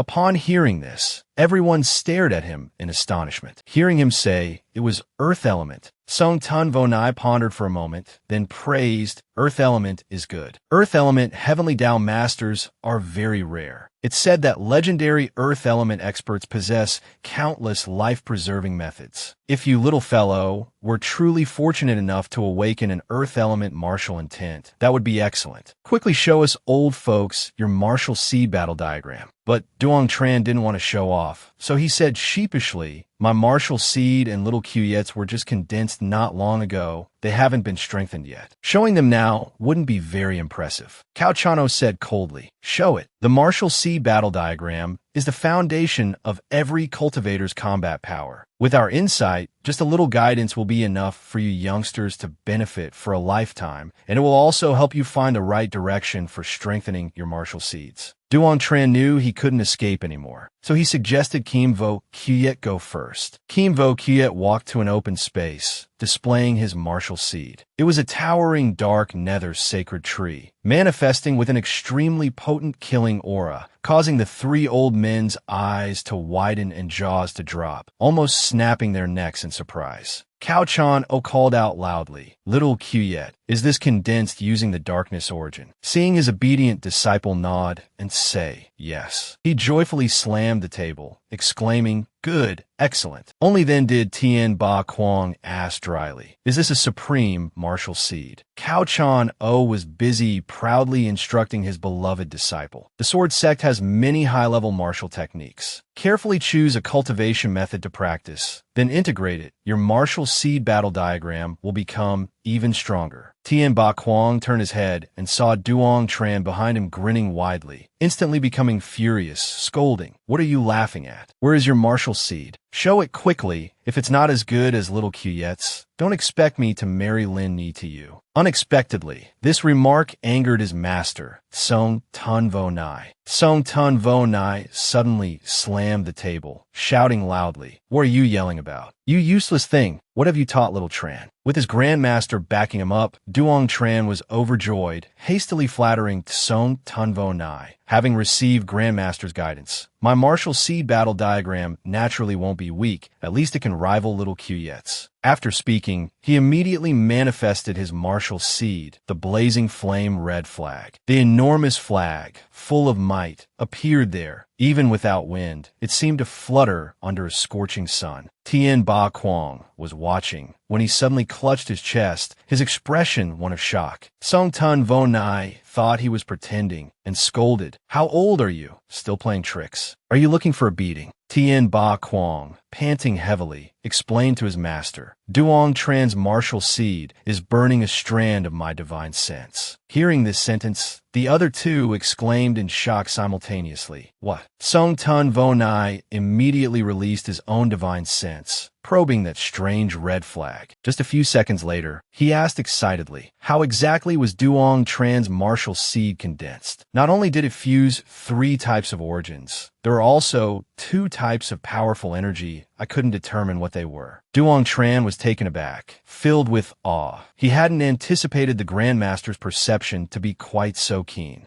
Only then did Cao Chan acknowledge that Duong Tran's good fortune on the mountain was also his contribution. The sword sect's generosity was such that even the Daik Phuong royal clan, were they to deplete their entire treasury, could not compare. Song Tun Vo Nai sighed helplessly. With the eastern land under their dominion, it truly is a calamity. You too, should the opportunity arise, you must strive to alter this state of affairs. Never forget, we are all children of the eastern land. Tien Ba Quang proposed with fervor, eradicate the Daik Phuong royal clan. Annex the eastern land into the sword sect. Our eastern land lacks, not for talent, only a nurturing environment in which to flourish. Swiftly, dusk settled over Hong Dam Peak. As soon as Duong Tran returned to his residence, he spotted a pitch-black form wagging its tail. Drawing closer for a better look, he recognized it as Chu Hak, sound asleep, its tongue lolling out. Yet Duong Tran found it hard to trust his own eyes. Could this pig truly be Chu Hak? Kim Vo Quyet also gasped. This abrupt gain in size was utterly astonishing. Duong Tran was suddenly reminded of the Black Qilin, the Chan Vu Sword Emperor. Could Chu Hak genuinely be its descendant? As he mused, a wave of dark energy pulsed from Chu Hak's form, startling him. Having slept soundly till dawn, Chu Hak finally stirred, stretching its back as it sat up. Its gaze drifted idly to the right, landing upon Duong Tran seated nearby, and it jolted in surprise. Perhaps startled by the suddenness, its rotund body tipped backward, tumbling straight into the pond behind it, sending water splashing everywhere. Panic seized Chu Hak, trying to surface, wings flapping frantically. After a desperate struggle, it finally hauled itself ashore with great difficulty. It was only then that Chu Hak seemed to grasp the extent of its newfound bulk. Simultaneously sensing the abundant power coursing through its body, it erupted into frenzied barking. Duong Tran, however, found himself growing irritated, snapping impatiently. "Quiet down, you're too noisy." Startled, Chu Hak quickly clamped its mouth shut, not daring to make another sound. But inwardly, it was already hatching a devious plot. "Wait until this Lord Hak becomes powerful. I'll tie up this little devil Duong Tran with chains. Beat him once every day. Once isn't enough. I must beat him twice to vent my anger." Duong Tran saw Chu Hak sitting there motionless, a look of blissful intoxication on its face, and gave it a kick. Its beautiful dream shattered. Chu Hak immediately bared its fangs and glared, growling at Duong Tran, but was quickly beaten black and blue by him. Poor Chu Hak cried out, "Duong, no, master, stop hitting me, boo-hoo." It inadvertently transmitted the sound into Duong Tran's ears, making him wonder with suspicion, has it become a spirit? Not only can it speak human language, it can also use spiritual sense transmission. Duong Tran suppressed his anger, sat down, agreed not to hit Chu Hak anymore, while simultaneously scolding it for daring to bare its fangs and glare at him. Only then did he ask it how it had changed so much after just one day apart. Chu Hak, afraid of being beaten again, gave him a wary glance before saying, "I have awakened my bloodline power." Duong Tran didn't know what bloodline power was, and Chu Hak didn't understand much more than him. Therefore, he rested his chin on his hand, changing the subject, "Do you have any cultivation techniques?" Hearing this, Chu Hak immediately perked up with excitement, happily boasting that its technique was the Tai method. Seeing that Duong Tran was completely clueless in this regard, Chu Hak wanted to educate him a bit,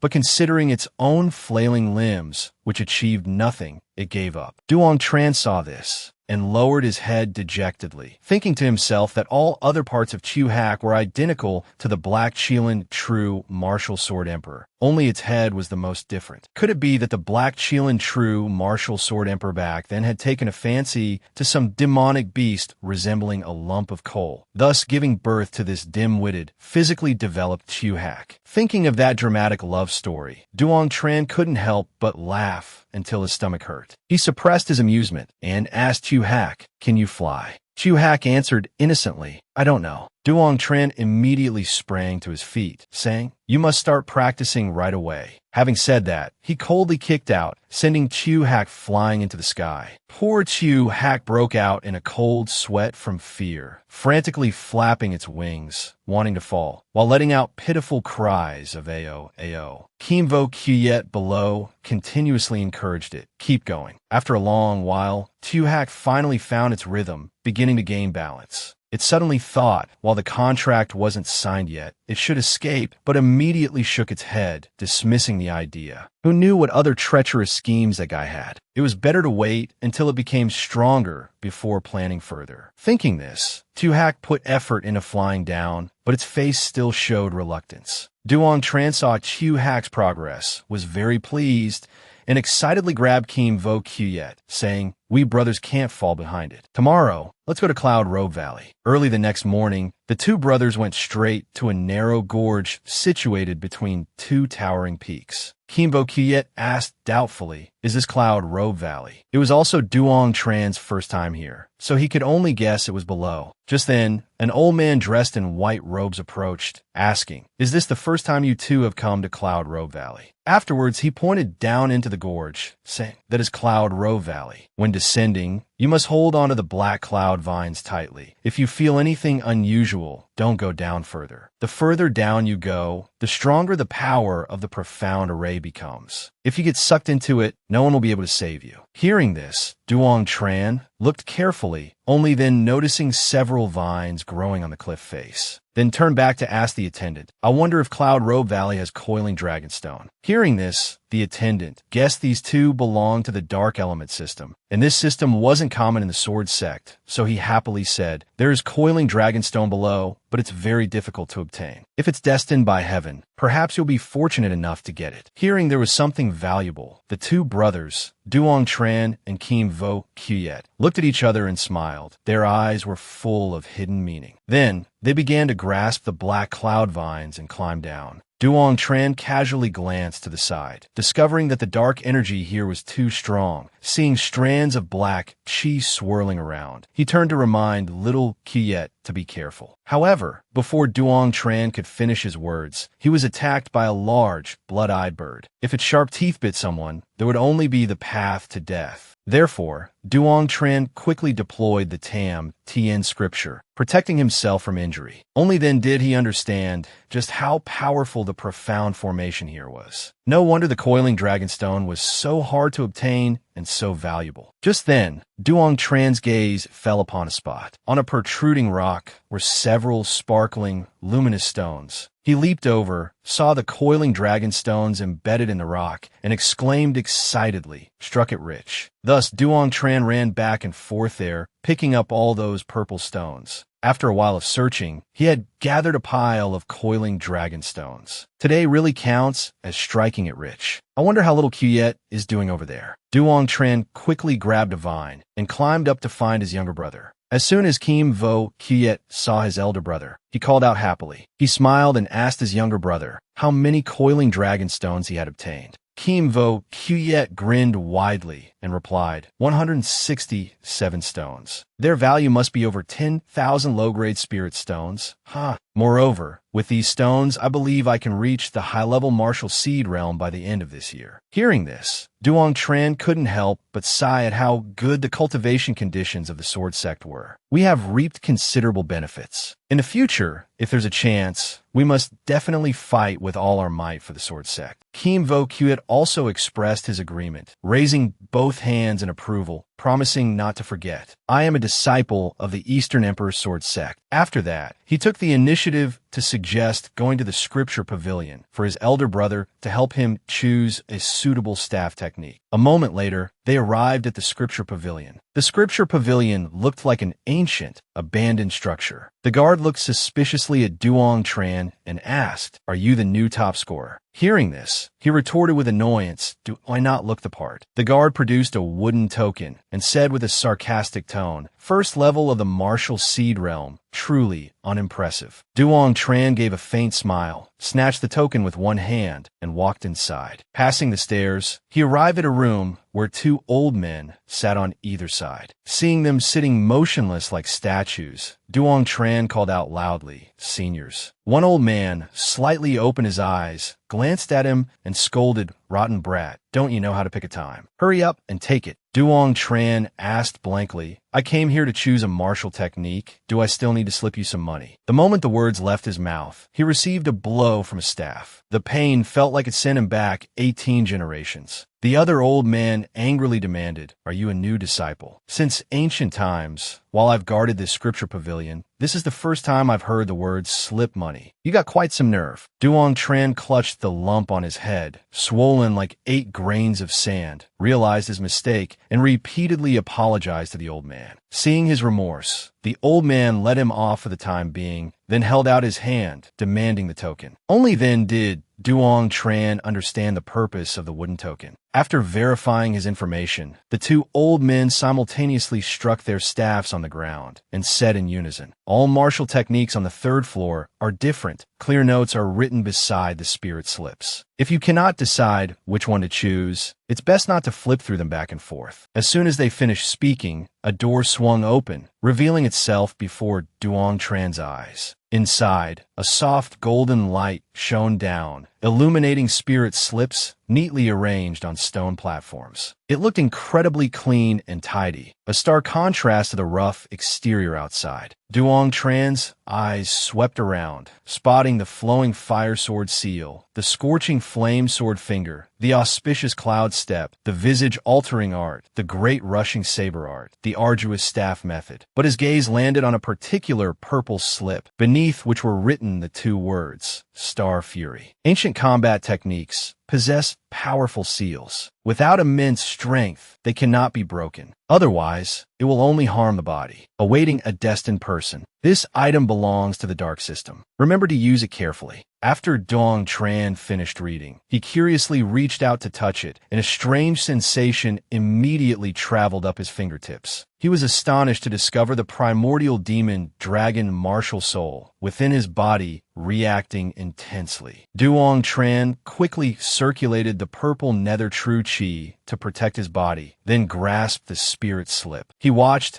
as the dark energy upon it continuously clung to his hand, thinking inwardly, this thing is truly extraordinary. But this wasn't the place to study it. He had to take it back and figure out later. A moment later, Duong Tran carried the spirit slip over to the guarding elder, saying, I choose this one. However, the elder scolded him disdainfully. You rotten brat, do you know how precious the martial techniques on the third floor are? Yet you waste your chance like this. Hearing this, Duong Tran was taken aback for a moment, retorting, Can I choose it? All right. The elder explained helplessly, Didn't you read the note? Although this is an ancient combat technique, its grade is unknown, and it also has a seal, which isn't easily broken. Furthermore, its use is domineering and cruel. It will only damage this precious treasure. Once it's destroyed, can you afford to compensate? At best, a reprimand. At worst, expulsion from the sect. You should think carefully. Duong Tran grinned cheekily again, saying, I feel this item is fated with me. As a result, he was scolded again by the elder, fated my foot. According to the Sword Sect's regulations, you can take it back to study for 1 month. You absolutely must not damage it. Otherwise, you'll come back here and explain yourself to me. Hearing this, Duong Tran finally felt relieved and thanked the elder. I'm not stupid. I won't destroy it. After 1 month, I will definitely return it. Senior, please rest assured.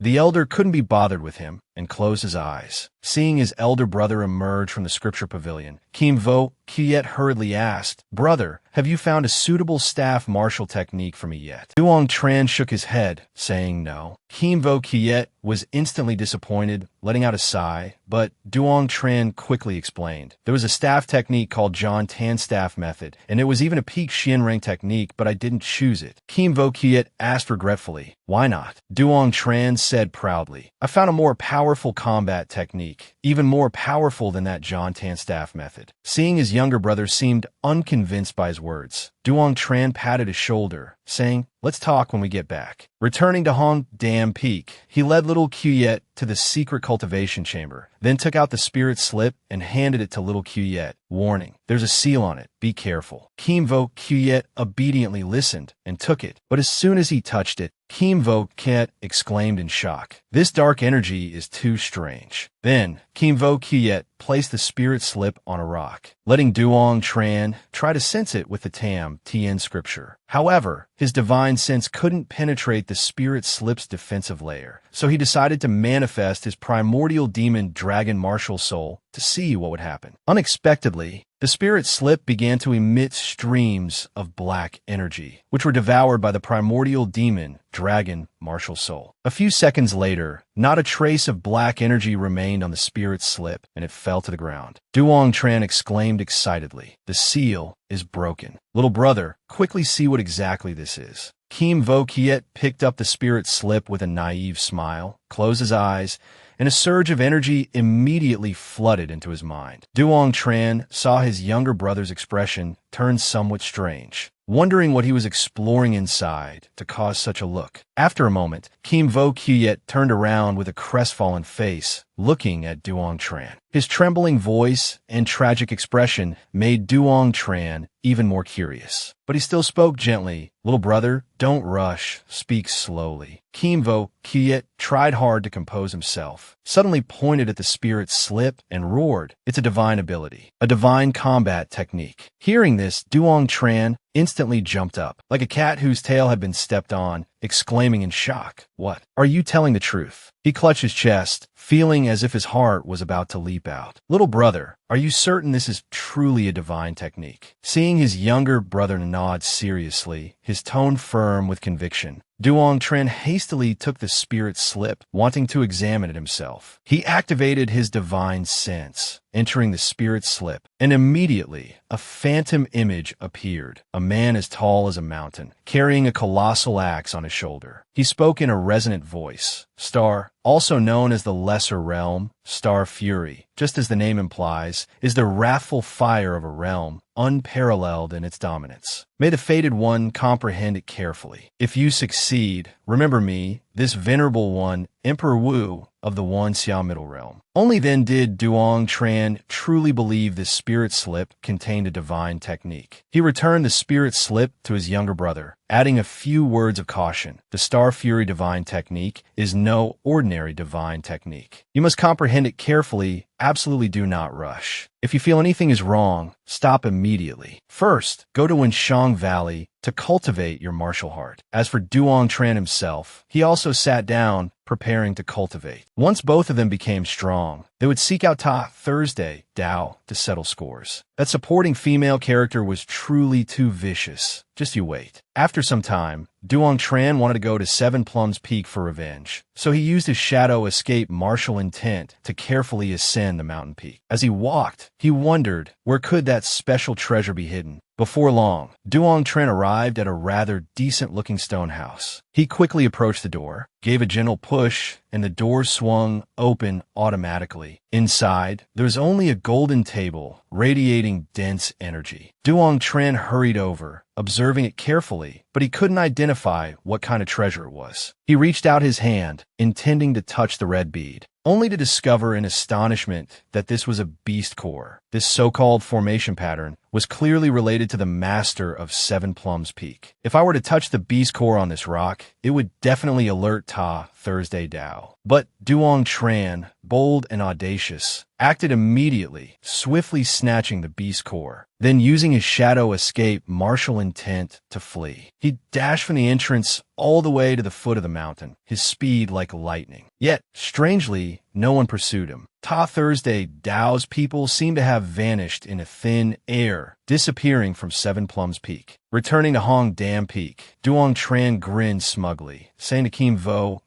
"Little Kuyet, quick, look what this is." Seeing his younger brother's bewildered expression, unaware of where he had obtained such a thing, Duong Tran chuckled, "Stolen from Seven Plums Peak. But the strange thing is, I stole their treasure." Yet there was no reaction from Ta Thursday Dao's side. Kim Vo Kuyet suddenly stated, "Ta Thursday Dao's faction has been annihilated." Duong Tran exclaimed in shock, "Really? Where did you hear this news?" Kim Vo Kuyet affirmed, "It's true. It said that the prominent figures of Donghong City all went to the Ta residence, and apart from Ta Thursday Dao, who is unconscious, everyone else from the Ta residence has vanished." Hearing this, Duong Tran pondered for a moment, then said, "This matter could only have been done by someone whose cultivation has reached the mansion realm or higher. The threat of the Ta family has thus disappeared." Afterward, Duong Tran addressed his two younger brothers. "From now on, we must focus solely on cultivation. Until the end of this year, at the Martial Mansion Grand Ceremony organized by the Eastern Land, we will shine brilliantly, bringing glory to the Sword Sect." Time flew by swiftly, and soon it was the day to return to the royal capital of the Eastern Land. The contingent from the Eastern Emperor's Sword Sect dismounted from the back of a colossal beast, entering the city together. Kim Vo Kuyet said excitedly, Our presence this time is truly magnificent. Just as Duong Tran nodded in agreement, he encountered an old acquaintance, none other than that eccentric Dichu Khan. She pointed aggressively at Duong Tran, shouting loudly, "Duong Tran, get over here." Seeing this, Dong Hong Wong Tai whispered to Duong Tran, "So, you two know each other. Is there some misunderstanding between you? How dare she come here looking for trouble with you?" At this moment, Dichu Khan was burning with rage, shouting loudly, "Duong Tran, I've seen your true colors. You are nothing but an ungrateful traitor." Duong Tran could bear it no longer, retorting, "Explain yourself clearly. Ungrateful for what?" Seeing Duong Tran, Dichu Khan became even more agitated, unleashing a torrent of vile curses. "Not only are you an ungrateful traitor, you're also thick-skinned, despicable and shameless, lowly and filthy, base and utterly without shame." Duong Tran completely lost his temper, roaring, "Don't think you can just run your mouth because your father is the Eastern Land sovereign. Do you think you can act so wildly? Does he even know how unreasonable and arrogant you are? If you don't explain yourself clearly today, don't even think about leaving this place." Dichu Khan was about to continue her defiant tirade. "You ungrateful traitor. You actually betrayed the Eastern Land. Isn't that being an ungrateful traitor?" Duong Tran said coldly, "Are you insane? Didn't the Dong Quach family tell you the reasons behind everything? You want to blame me? First, go ask your father, ask your master, ask your elder brothers. Now get lost. I don't want to see your face again." Humiliated in front of everyone, Dichu Khan's face twisted with fury, seething with uncontrollable anger. Truly, the more one looked, the more beautiful she appeared, but also the more simple-minded she seemed. Seeing the situation, Dong Hong Wong Tai stepped forward to defend his junior brother. "This young lady, if the Eastern Land sovereign has any dissatisfaction with us, we can leave Dongdo City. We can even return to our sect." Only then did Dichu Khan remember that these people were honored guests invited here. Thus, she forced herself to suppress her anger and reluctantly departed. After Dichu Khan had left, Dong Hong Wong Tai said with a laugh, "I hear the most famous tavern in the Eastern Land is the Voguin and Lao. Today we absolutely must go there and experience it for ourselves." And so, they immediately set off for Voguin and Lao. It wasn't long before they arrived at the famed tavern. Dong Hong Wong Tai asked impatiently, "Who goes in first?" Duong Tran suggested, "Senior brother, you should go first. Your strength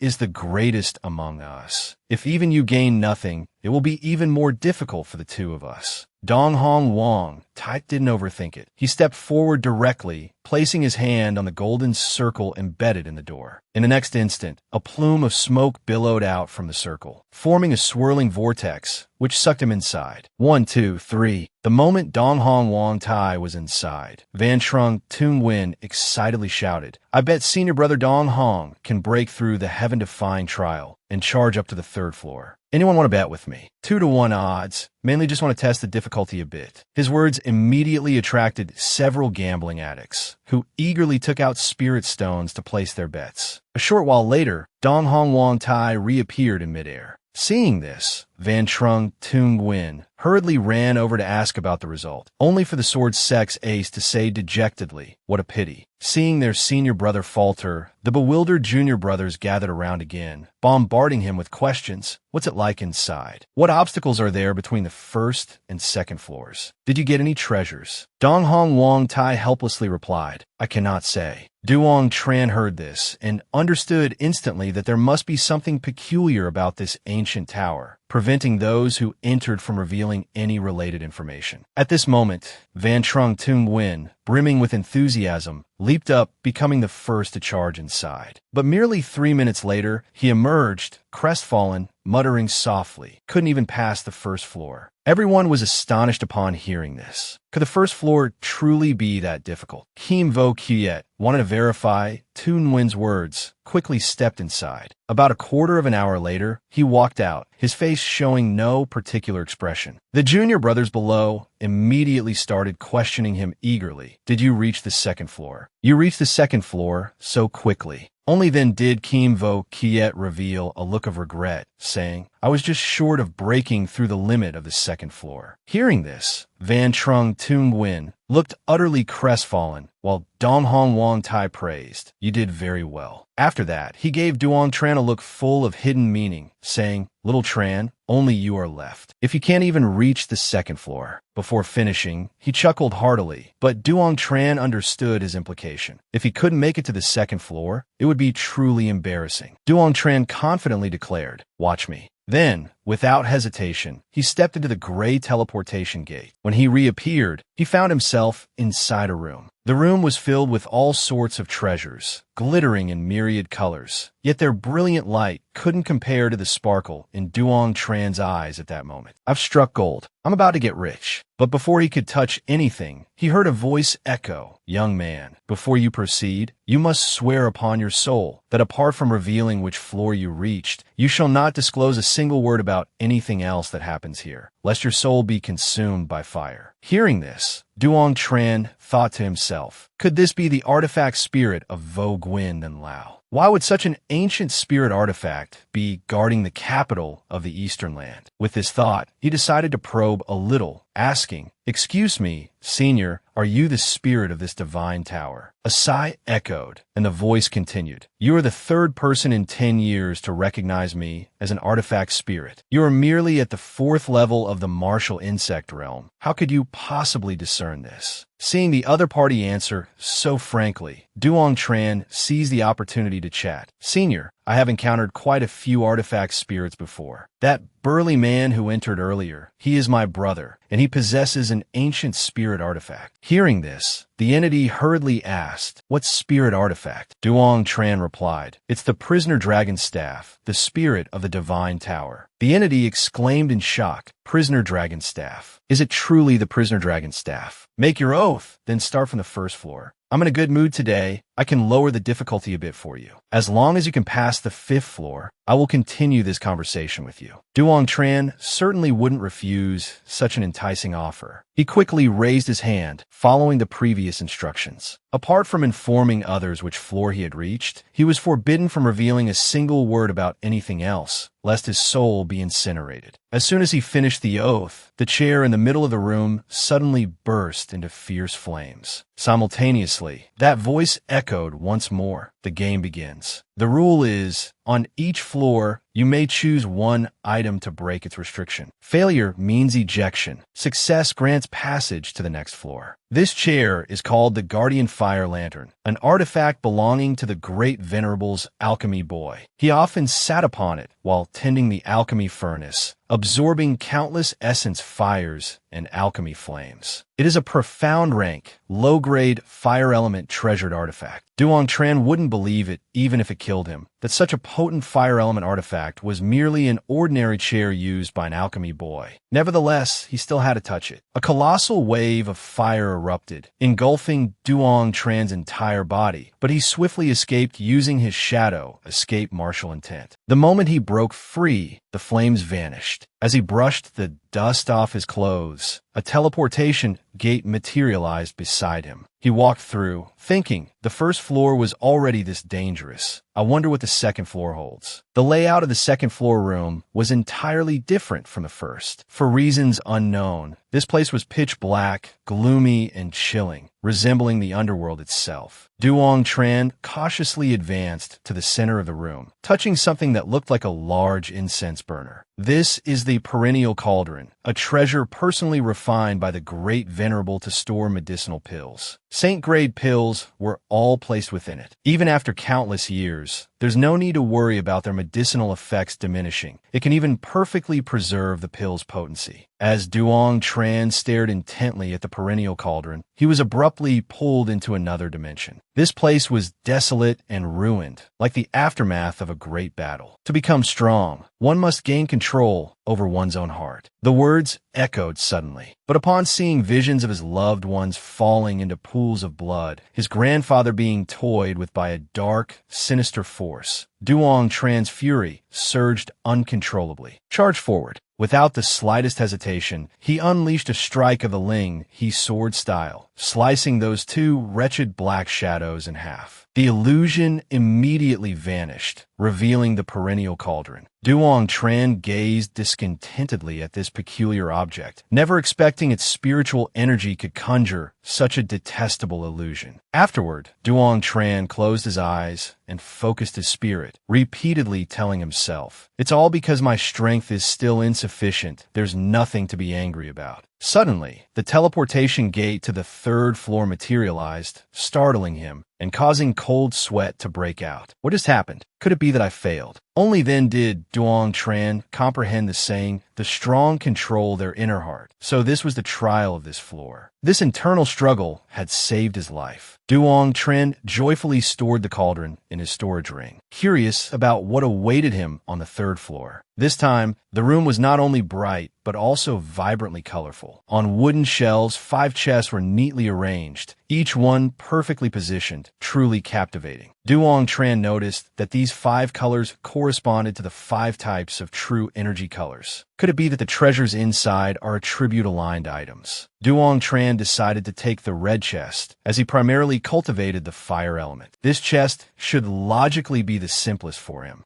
Duong Tran gently pushed the lock of the chest, and fierce flames erupted violently, making him jump back in surprise. This object was the heavenly core fire brazier. The heavenly core fire brazier could generate wondrous items, could also absorb any earth fire, and could even nurture earth fire. Encountering such treasures consecutively, Duong Tran couldn't help but grin widely, saying, "Not bad. It seems good deeds are indeed rewarded." He was overjoyed, but the spirit of the divine tower was not quite as pleased. How could this be? This brat's divine sense is incredibly strong. It has actually reached the refinement level already. At the same time, Duong Tran was striving to absorb the heavenly core fire brazier. This restriction is powerful, but how could it compare to his lock-breaking strike? Duong Tran breathed a sigh of relief, thinking inwardly, "Did I succeed?" That chest appeared. On it was depicted an image of 2 dragons soaring amidst a sea of fire. Duong Tran quickly put the chest away, stepping into the teleportation gate to the 4th floor. He looked around, stunned. This damn place had nothing in it. He immediately called out loudly, Lord Spirit,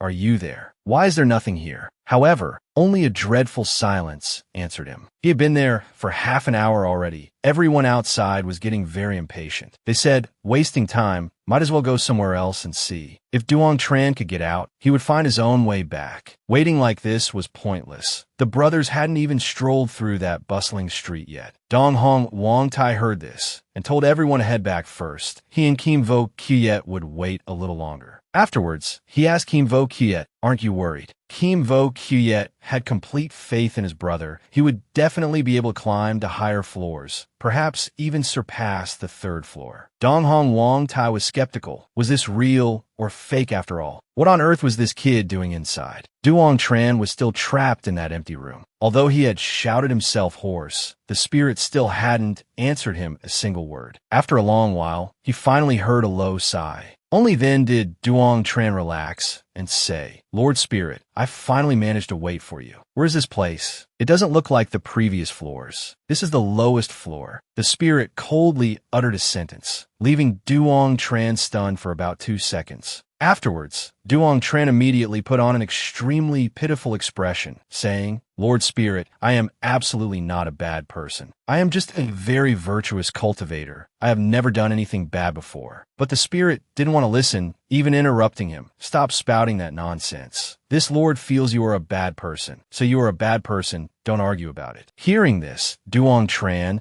was endlessly furious. He inwardly cursed a few times to vent his frustration. Damn it, this blasted spirit, being abandoned for so many years, must have muddled its mind. Despite this, Duong Tran still managed to force a twisted smile, trying to prove he was a righteous protagonist, not some villain. The spirit fell silent for a moment, then replied impatiently, "I am a dignified spirit, ruler of the Star Tower, whose might shakes countless realms. After waiting here for so long, I've finally met someone with talent. It's just that his personality is a bit. Forget it. Personality can be nurtured. I'll choose him then." Hearing this, Duong Tran immediately asked, "May I ask how long Lord Spirit has been here?" Probably 100,000 years. The spirit replied instantly, then suddenly asked him, "Do you have any aspirations?" The question struck a chord with Duong Tran, and he immediately launched into a rapid-fire response. "My current cultivation is still very low, but I want to break through all limits and dominate the world. I also want to possess everything. I want the heavens unable to obstruct my sight.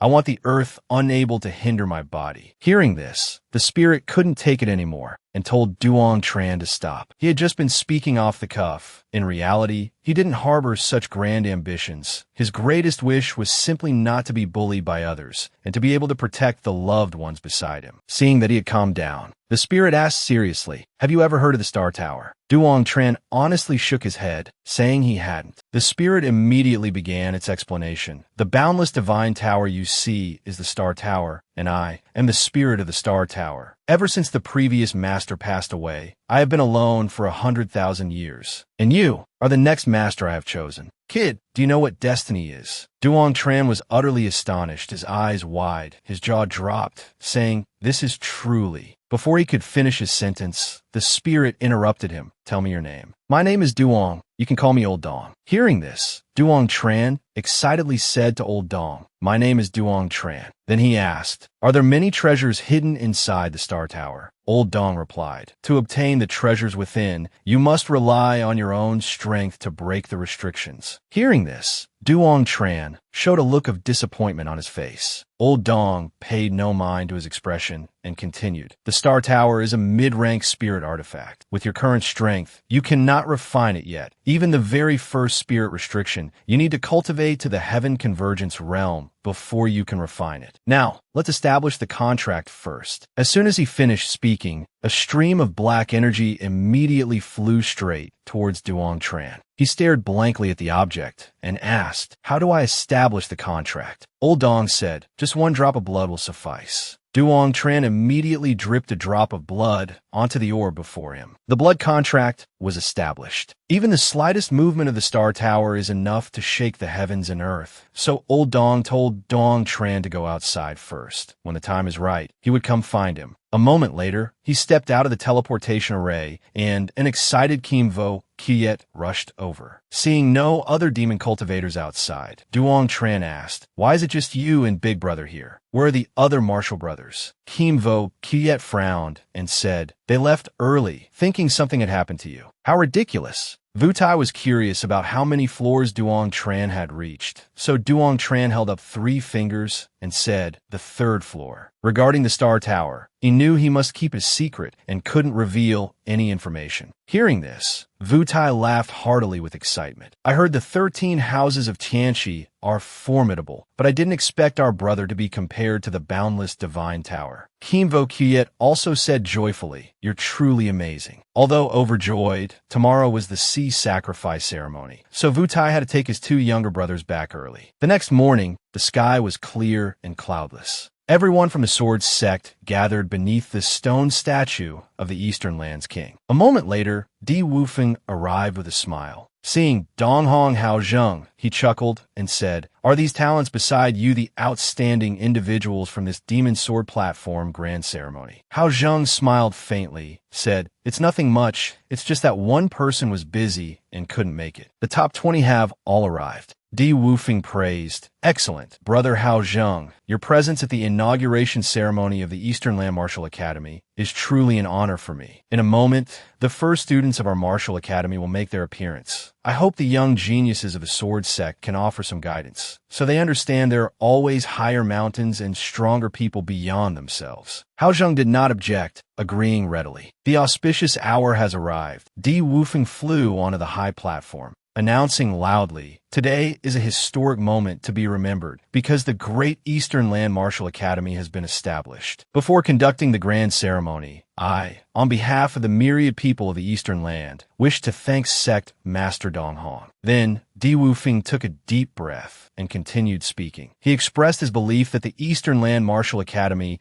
would undoubtedly produce countless geniuses, and perhaps even outstanding individuals who could step beyond the Eastern Land, bringing glory to our home. His impassioned declaration earned thunderous applause from the crowd below. At this moment, national teacher Dong Quach the Kai announced that it was now time for the important segment of the Yao Fu Min. Hearing this, Kim Vo Quyet asked doubtfully, "What is this Yao Fu Min?" Dong Hong Vu Tai quickly explained, "Yao Fu Min is the selection process where outstanding talents from various districts in the Eastern Land compete against each other to finally enter the Martial Academy, becoming its first students and disciples of the Son of Heaven." After Di Wufeng descended, he said to Dong Hong Hao Zheng, "Today marks the establishment of the Eastern Land Martial Academy, and it is also a gathering of the most outstanding talents in the Eastern Land, a true convergence of dragons and clouds, one might say. How about we let them spar a little with the participants from your Demon Sword platform ceremony?" Dong Hong Hao Zheng frowned slightly, saying mockingly, "There's simply no comparison to be made, because they are fundamentally not on the same level. Besides, it seems you aren't very popular, seeing as even geniuses from the Eastern Land have had to leave their homeland." Seeing Di Wufeng's expression darken, he added with even greater smugness, "I forgot to tell you, Duong Tran, the one you despise the most, whom you forced into a corner, is precisely a Heaven's Mandate genius. If you are fortunate, you might witness with your own eyes the third Heaven's Mandate genius of our sword sect." As soon as he finished speaking, a commotion erupted below. Who is this Duong Tran that the Eastern Emperor Sect master mentioned? Moreover, he's a Heaven's Mandate genius. Hearing their tone, there must be a hidden story. It's just unclear which genius Duong Tran is and what role he plays in this matter. Unexpectedly, the sword sect possesses a Heaven's Mandate genius.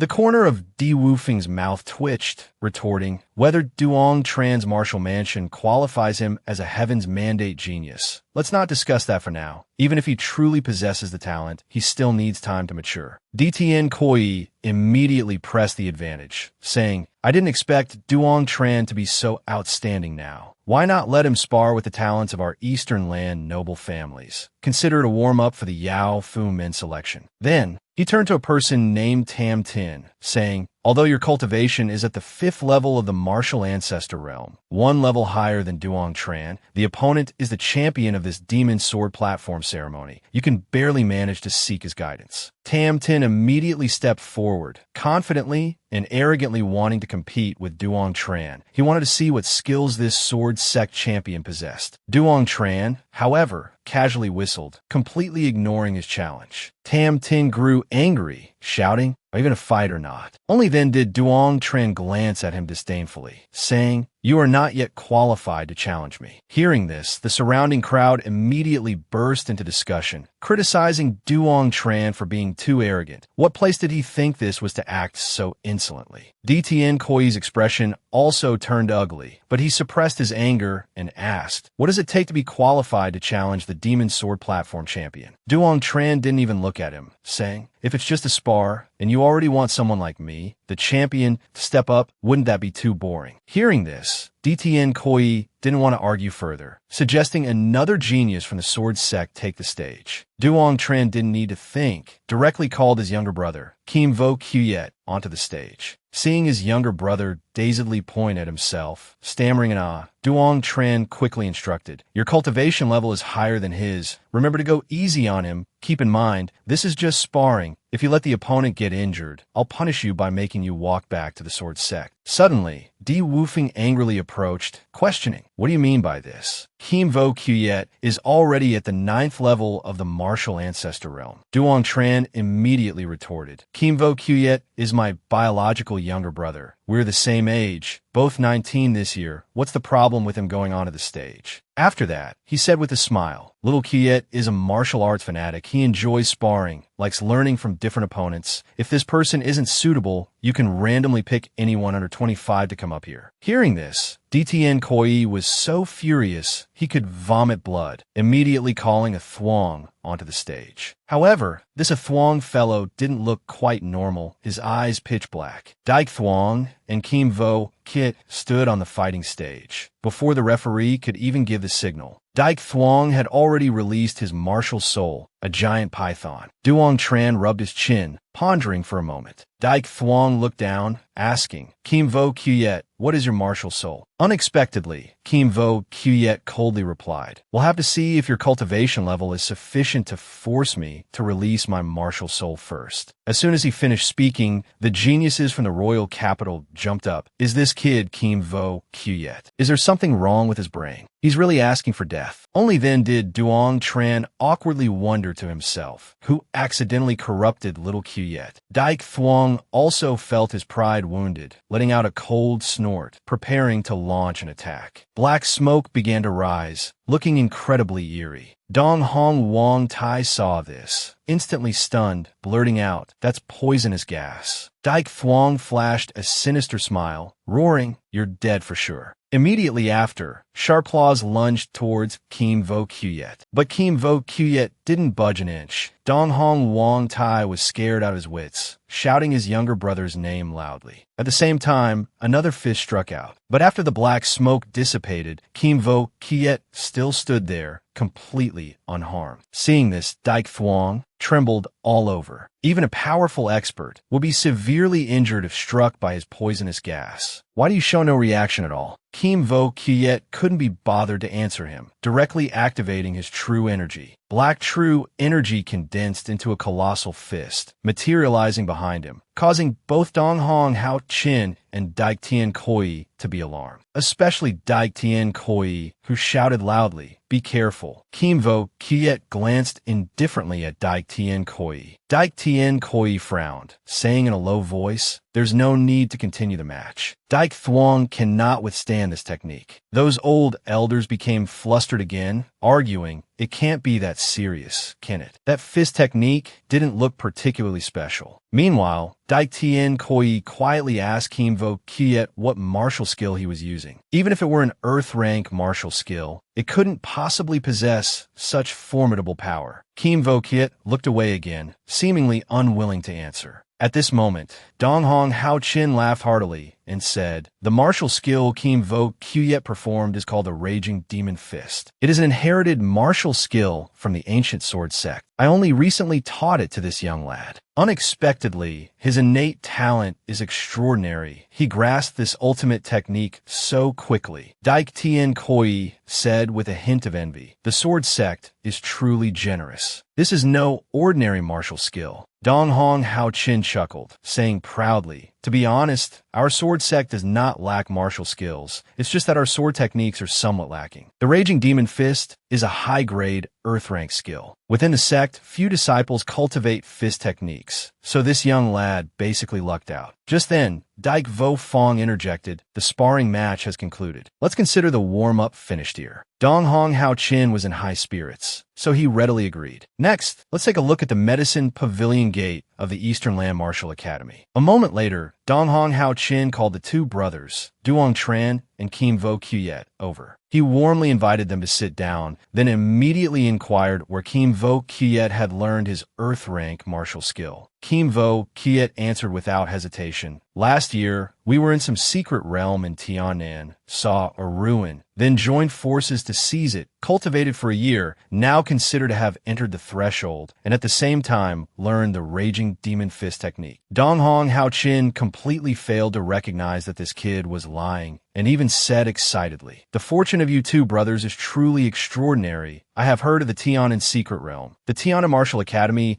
is the martial academy with the longest history in the Eastern Land. You brat are truly unreasonable, mastering an Earth-rank martial skill in just 1 year, and you still complain it's slow. Dong Hong Hao Chin even deliberately instructed Kim Vo Kuyet. Rest assured, the sword sect, regarding the fortunes of its disciples, not only does not object, but also offers significant rewards. As for the reward, wait until we return to the sword sect. I will discuss it with the Grand Elder before deciding. However, you shouldn't be complacent either. The Eastern Land is just a small place. The entire Eastern Shin continent still has many geniuses you don't know about. Then, he pointed at Duong Tran and said, You remember this as well. Duong Tran respectfully clasped his hands and said, Sect Master is wise and divinely martial. This disciple will remember the teachings. In his heart, however, he was pondering the place called the Eastern Xian continent. In a flash, the next day arrived. Di Wufeng sat alone amidst 4 stone blocks. Duong Tran saw this and curiously asked who the remaining 3 positions were reserved for. Could they be people from Eastern Xian? While he was pondering, a demonic beast flew across the sky. Di Wufeng instantly transformed into a gust of wind and flew into the air, then hovered steadily mid-air, bowing and greeting the important figures arriving from Eastern Xian. Distinguished sirs, welcome to the Eastern Land. As soon as he finished speaking, 3 figures descended from the sky, respectively a middle-aged man, a young woman, and an old man. The middle-aged man asked coldly, You are the Lord of the Far East. Your strength is not bad. Before he could finish speaking, Di Wufeng interjected, I am the monarch of the Eastern Land Kingdom. I hope the distinguished sirs will stay a while. Allow me to offer my hospitality. However, the middle-aged man bluntly refused. I heard the Lord of the Far East was the Eastern Emperor Sword Sect. Why has it changed? Could it be that the Eastern Emperor Sword Sect has fallen into decline? At this moment, Dong Hong Hao Chin stepped forward, saying, Distinguished sir, I am the current sect master of the Eastern Emperor Sword Sect. Seeing him, the middle-aged man's expression softened slightly, his countenance easing, and he said, Just as well, I have an announcement to make. The young woman in the green robe quickly moved to the middle-aged man's side, reminding him, Father, the ruler of the Eastern Land is the true Lord of the Far East. But the middle-aged man shot her a cold glance, saying, Lady Nan Hoa, regarding the contents of the 4 Directions Conference, surely you have heard everything already. I come under orders from the Far East to open the entrance to the secret realm. This is a matter of great importance. As far as I know, the Lord of the Far East has always been the Eastern Emperor Sword Sect. Nan Hoa dared not argue, but still patiently explained to the middle-aged man, Father, perhaps you are unaware of the current situation in the Far East. More than half of this territory belongs to the Eastern Land Kingdom, while the Eastern Emperor Sword Sect occupies less than a third. Seeing the middle-aged man begin to soften, Nan Hoa continued, adding, An exceptionally talented genius has emerged in the Eastern Land Kingdom. My father is preparing to accept him as a direct disciple. As luck would have it, this young man's father is the current ruler of the Eastern Land. Hearing this, the middle-aged man became quite curious about this genius, wondering who this figure could be, to be held in such high regard by Nan Hoa's father. Nan Hoa seized the opportunity, hurriedly calling Tien Kai over. Only then did Dong Hong Hao Chin realize that Dyke Vo Fong's backing was actually the Tai Hoa sect. He couldn't let them have their way, so he quickly stepped forward and declared, Since ancient times, the Eastern Emperor Sword Sect has stood tall in the Far East for 100,000 years. Our lineage has remained unbroken. On this occasion, as the distinguished sirs from Eastern Xian arrive in the Far East to open the entrance to the secret realm, we cultivators of the Eastern Emperor Sword Sect have always yearned for this opportunity. The middle-aged man pondered for a moment, then decided to entrust the protection of the secret realm's entrance to both parties. He had only one request. The entrance formation must be well protected at all costs. If it were destroyed, it would be very difficult to have such an opportunity again in the future. Not to mention, it would surely disappoint the great lords above. Therefore, Dong Hong Hao Chin and Di Wufeng both bowed respectfully to thank this great lord. This great lord stroked his chin, saying, Before coming, I investigated. The entrance to the secret realm is located in an unnamed small bone valley. Not far from there is a city named Heavenly Bone City. Di Wufeng immediately performed a salute, saying, Opening the entrance to the secret realm will consume considerable energy. Below is the eastern city of our eastern land. We invite you to rest there for a while, allow us to extend our utmost hospitality,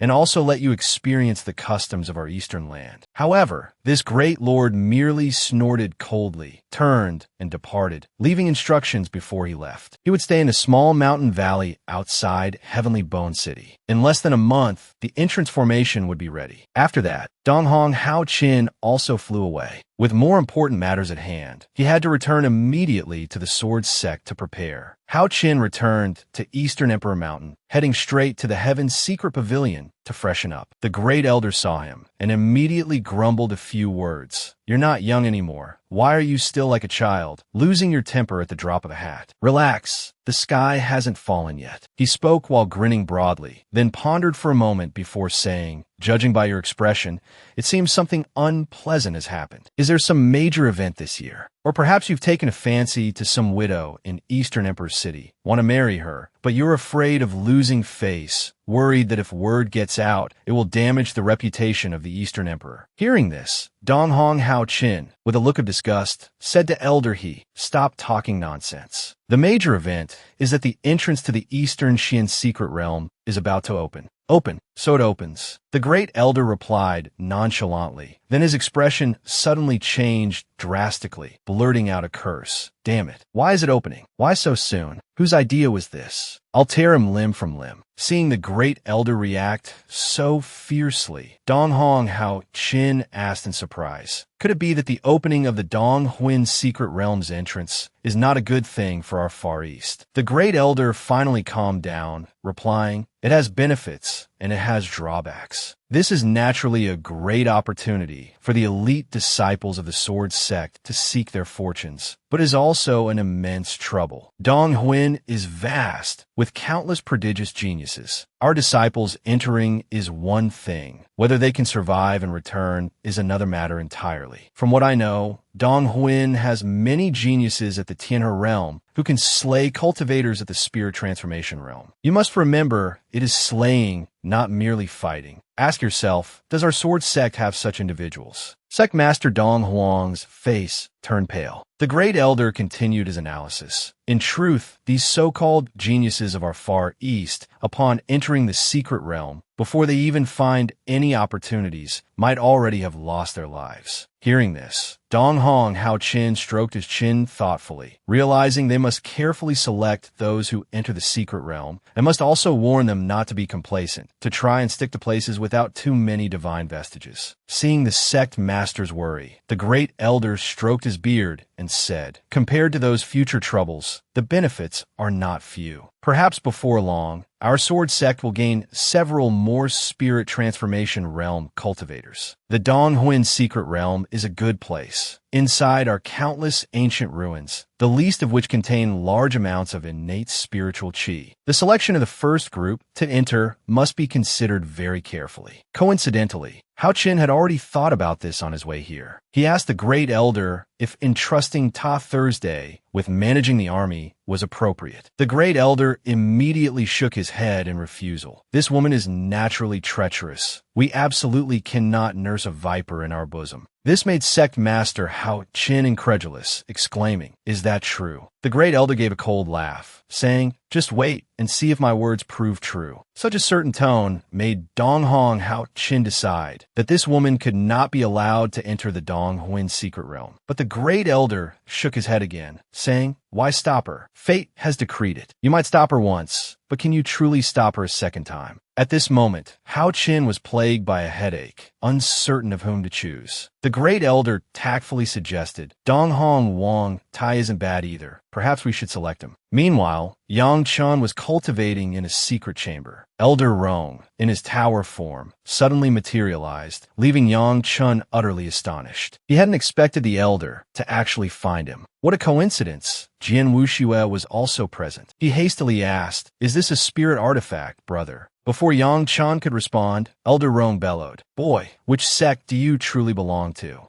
be able to conceal a venerable one like this? I am of the Eastern Emperor Sword Sect, Yang Chen replied, then quickly inquired, the entrance to the Far East secret realm is about to open. Can you accompany me then? Elder Rong didn't mind entering the secret realm, but this realm was fraught with peril, and he worried Yang Chun might not withstand it. However, Yang Chun declared with confidence, the Dongxian secret realm is too insignificant, merely a stepping stone on my path to invincibility. Thus, Elder Rong decisively agreed to go with him. Having spoken, the tower's body suddenly flared with light, then transformed into a wisp of black energy, directly entering Yang Chen's body. Only then did he turn to his younger brother. That is the boundless divine tower. Upon hearing this, Jian Wuxue was somewhat taken aback, praising, brother is truly formidable. Yang Chun chuckled, saying, the senior within the tower has important matters to discuss. Go outside and keep watch for me. Jian Wuxue obediently went outside, without a word of complaint. After he had left, Elder Rong materialized and said, "Boy, tell me about your current situation. Aside from your divine sense and bloodline power, I know nothing else about you." Yang Chun smiled, feigning pitifulness. "Since childhood, I lived in a small, poor, desolate town. Before I even came of age, misfortune struck my family, all my relatives disappeared, and since then, I have lived alone. Later, I met an unreliable master. Not only was he unreliable, and even crippled my martial soul. If I hadn't exhausted all my strength, searching for a soul-containing treasure for him, I fear I would still be a cripple even now. However, I do have one grandmaster who is quite decent. Not only did he guide me in learning the Ling Xiao sword technique, he also gifted me a sword. Unfortunately, it's just an ordinary wooden sword. I've always hoped for it to awaken its spirit, relying on it to awaken my sword intent." Elder Rong nodded, praising his good fortune to have encountered such a grandmaster. "Do you know what material this wooden sword is made from?" Seeing his bewildered expression, Elder Rong declared in a raised voice, "This is the exceedingly rare sun-seeking wood. For fire tribute cultivators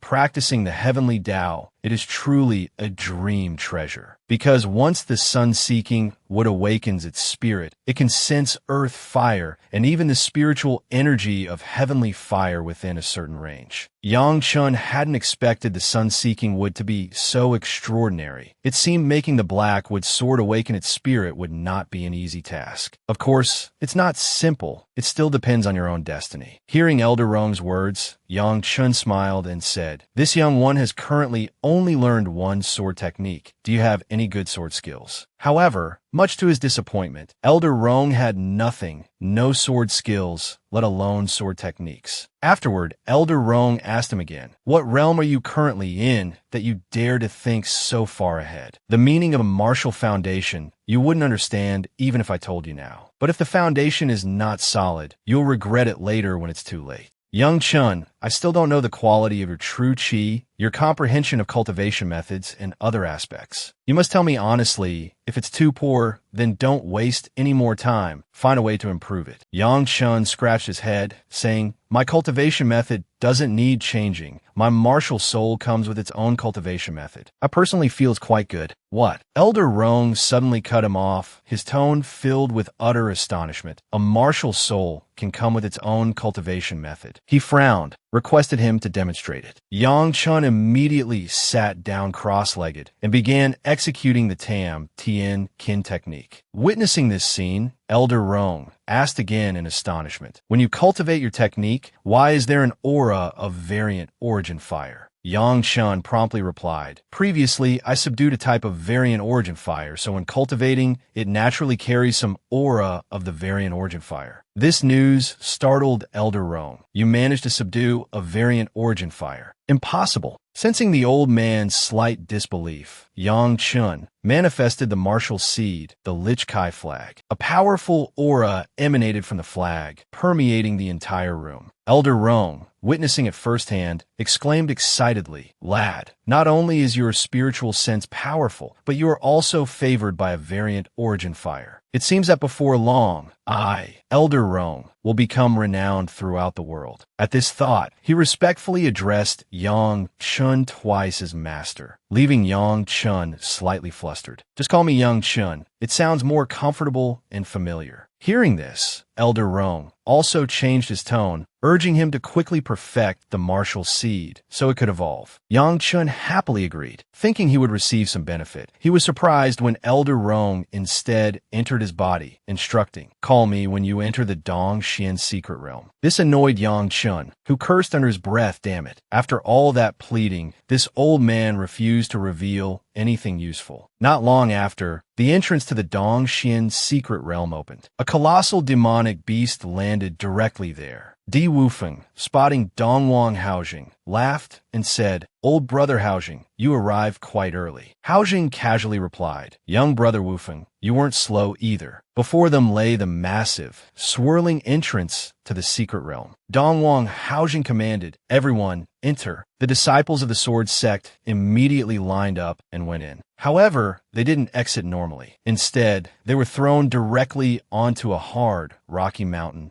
Even Yang Chun was stunned by the impact. He stood up and observed. He detected that several people had already fallen into the forest ahead. Meanwhile, the Sword Sect brothers had all landed on this rocky mountain. At this moment, Dongwang Teet stepped forward and said, "Fellow senior and junior brothers, we are now inside the Dongxian secret realm. This place not only holds countless divine vestiges, but also innumerable precious and rare treasures. In short, opportunities are boundless. With so many of us gathered in one place, conflicts are bound to arise. Therefore, I suggest we split up and act separately. It will be more convenient that way." But Dongwang Vongtai immediately objected to this idea. The clan head repeatedly warned us that within the secret realm, there are not only opportunities, but also numerous dangers. We should stick together and be cautious. Dongwang Teet snorted coldly, retorting, "Don't use father to pressure me. Fellow brothers present here, whoever is willing to act with me, come over here." As soon as Dongwang Teet finished speaking, Ta Thursday, Dao coldly stated, "I will go with you," successfully pulling all the younger disciples towards them. Dongwang Teet laughed smugly, contemptuously wishing junior brother Vong Tai infinite opportunities within the secret realm. Dongwang Lang, seeing Vong Tai being bullied, consoled him, "Senior brother, don't pay them any mind. If anything happens, they brought it upon themselves." Yang Chen also suggested splitting up. "Xiao Ke and I will go together. You and Dongwang Lang go together." Hearing this, Dongwang Vong Tai turned his head in surprise. Yang Chan reluctantly sent a voice transmission. "Let's act separately for now. We will meet again soon. With Dongwang Lang here, it's inconvenient for me to speak freely." Just as they left, someone landed in that spot. These people were from the Di Fuang family, led by Di Cam Fo, who irritably remarked, "That brat Yang Chun runs really fast. I have already reached the Heaven Convergence realm. 9th level, Yang Chun, you bastard, just wait to die." At this time, Yang Chun was riding Little Black, soaring through the sky. Kim Vo Kiet confidently declared, "Within 3 years, I will definitely beat those Dongxian geniuses until they cry for their parents." But Yang Chen laughed and said, "You lack ambition. It won't even take 3 years. We can sweep through the first level of the Dongxian secret realm, making those self-proclaimed geniuses from the major sects of Dong Xian widen their eyes. Let them understand that there are always higher mountains beyond the mountains, and always stronger experts beyond the strong." As he spoke with fervor, Little Black suddenly slowed its flight, simultaneously letting out several warning cries. Yang Chun immediately exclaimed in alarm, "Is there a great demon of the Heaven Convergence realm ahead?" Sure enough, not even a few seconds later, they spotted a demonic beast resembling a giant chicken flying through the air, feathers scattering from its wings, clearly heavily injured. Kim Vo Kiet recognized it with shock. It was a Veem Tak, its cultivation already at the late stage of the Heaven Convergence realm. The demonic beast, soaring through the sky, was suddenly struck by an appearing cloud of fire, which fiercely charged towards the Veem Tak, piercing deep into its body. Finally, it was swallowed whole in one gulp by another, even larger demonic beast, terrifying Little Black over here in a trembling uncontrollably. Yang Chun hadn't expected to see a Veem Tuak here, especially one carrying the bloodline of an ancient strange beast, a primordial variant species. His expression immediately darkened, realizing just how dangerous this place was. He worriedly reminded Xiao Ke, "You must be careful. Don't let your guard down." In the blink of an eye, 10 days had passed. A massive saber-toothed tiger was racing through the forest, unfortunately encountering the brothers Yang Chun and Xiao Ke nearby. Yang Chun noted the saber-toothed tiger's cultivation was at the 7th stage of the martial ancestor realm, and excitedly told Xiao Ke, "Quickly, take it down. Tonight, we feast on immortal-style roasted tiger meat." Kim Vo Kiet immediately clenched his fist and charged forward, unleashing a punch. The poor tiger was struck, its face smashing flat against a pile of rocks. Just as they were preparing to deal with the tiger, 2 figures suddenly appeared. The one dressed in light brown robe spoke up, asking, "We chased this saber-toothed tiger here. May I ask who you 2 brothers are?"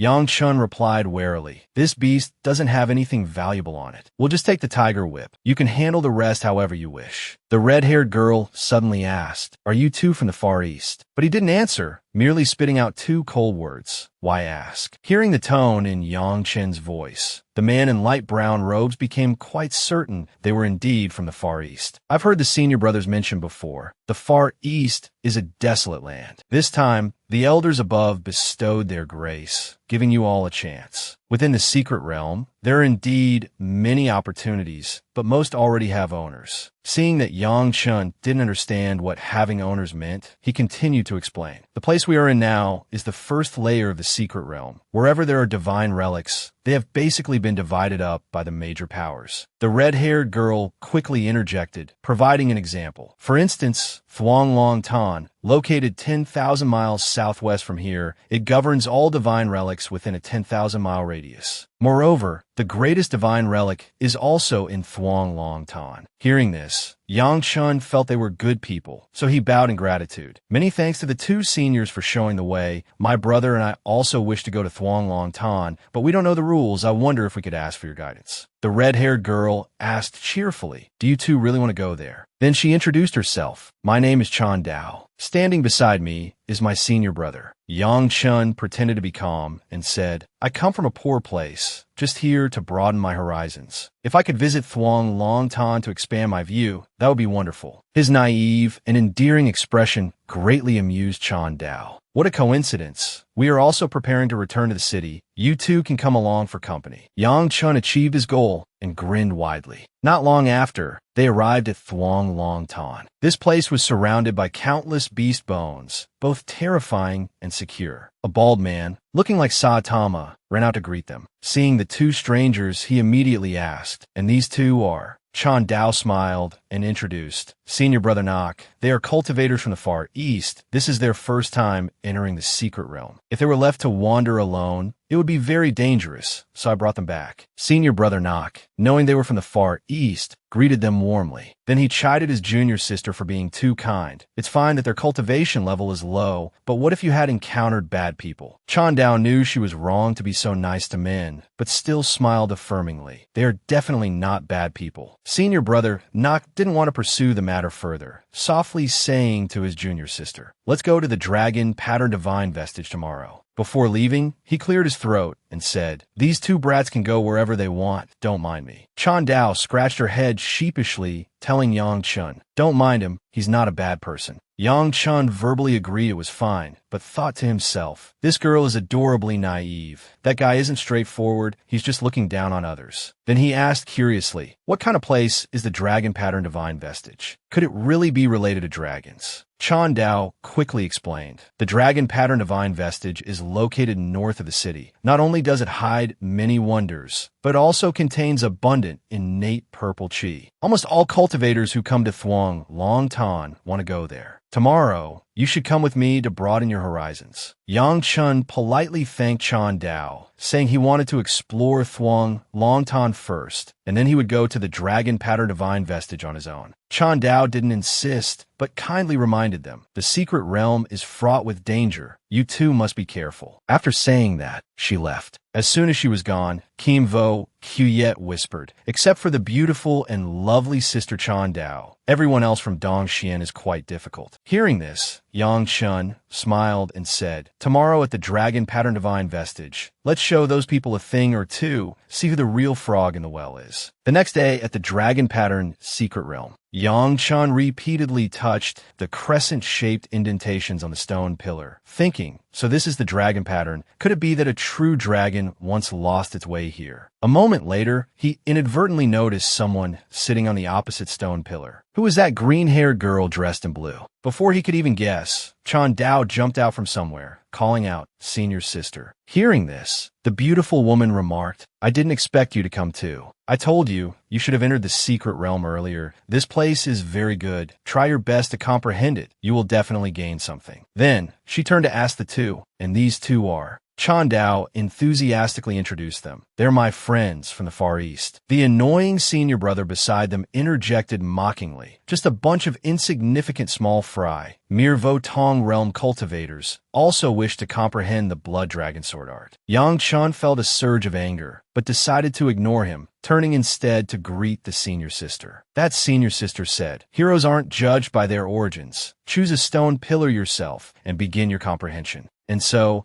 Yang Chun quickly selected a sharply pointed stone pillar, sat down, circulated the Tian scripture, and entered that crescent-shaped crack, causing it to glow brightly. Following this, a beam of light suddenly shot skyward from the top of the stone pillar, startling everyone nearby who witnessed the dragon pattern divine light. Who has comprehended the mystery of the dragon pattern? That pillar seems to be a sword peak. Could it be that someone has grasped the blood dragon sword art? No idea who, but it's likely Feng Ning. His talent in this aspect is astonishing, and he has always been fixated on the blood dragon sword art. It seems he has finally achieved his desire. That senior sister also looked towards the beam of light, guessing it was caused by the young man accompanying Chan Dao. She immediately jumped down and asked Chan Dao, "The young man with you, is he really from the Far East, causing trouble the very first time he enters the secret realm?" Chan Dao answered flusteredly, "It's true, this is his first time entering the secret realm. Did he really cause trouble, senior sister?" Even the senior sister waved her hands nervously, saying, "What trouble? He is the real genius." At this moment, Yang Chun was within a space of consciousness, witnessing a colossal divine general clad in a red battle robe, wielding a long sword of peculiar shape. Suddenly, the general swung his sword in a single slash, astonishing Yang Chun, as just a casual strike had shattered the void. Next, the divine general executed another move, thrusting his heavy weapon straight down towards the ground. At that instant, Yang Chun was enveloped by a mysterious power, then vanished within that vortex. Yang Chun couldn't stop marveling at how formidable these three sword techniques were. By the time he regained his senses, he discovered he was surrounded by people. Kim Vo Kuyet, seeing him awaken, leaned close to his ear and whispered, "Have you comprehended the blood dragon sword art? Were those three moves just now the blood dragon sword art?" Yang Chun innocently asked back, causing the crowd to stir. "Impossible, absolutely impossible. How could someone comprehend the blood dragon sword art in such a short time?" The one in blue robes also heard and said, 100 years ago, the strongest expert of the Great Han Sword Sect, Trung Vo Cuc, only managed to comprehend the second move of the blood dragon sword art. This kid is definitely bragging. Hearing this, Yang Chun just gave a faint smile and said to Kim Vo Kuyet, "Although I mainly cultivate body techniques, this sword art is truly extraordinary. Practicing it occasionally wouldn't be bad." Hearing this, Kim Vo Kuyet, eyes wide, asked, "You can?" Yang Chun pointed to the dragon pattern on the stone pillar, telling him to place his hand on it, with no need for any extra movements. Kim Vo Kuyet obediently complied, while Yang Chun circulated the Tian scripture, connecting with the stone pillar. Once again, a beam of light shot straight into the sky from the stone pillar, its powerful energy and overwhelming momentum clear. The dragon pattern divine light appeared before the cultivators for the second time, leaving them gaping in astonishment. Yang Chun crossed his arms, saying smugly, "This little dragon pattern, before my primordial demon dragon martial soul, must obediently bow its head." At this moment,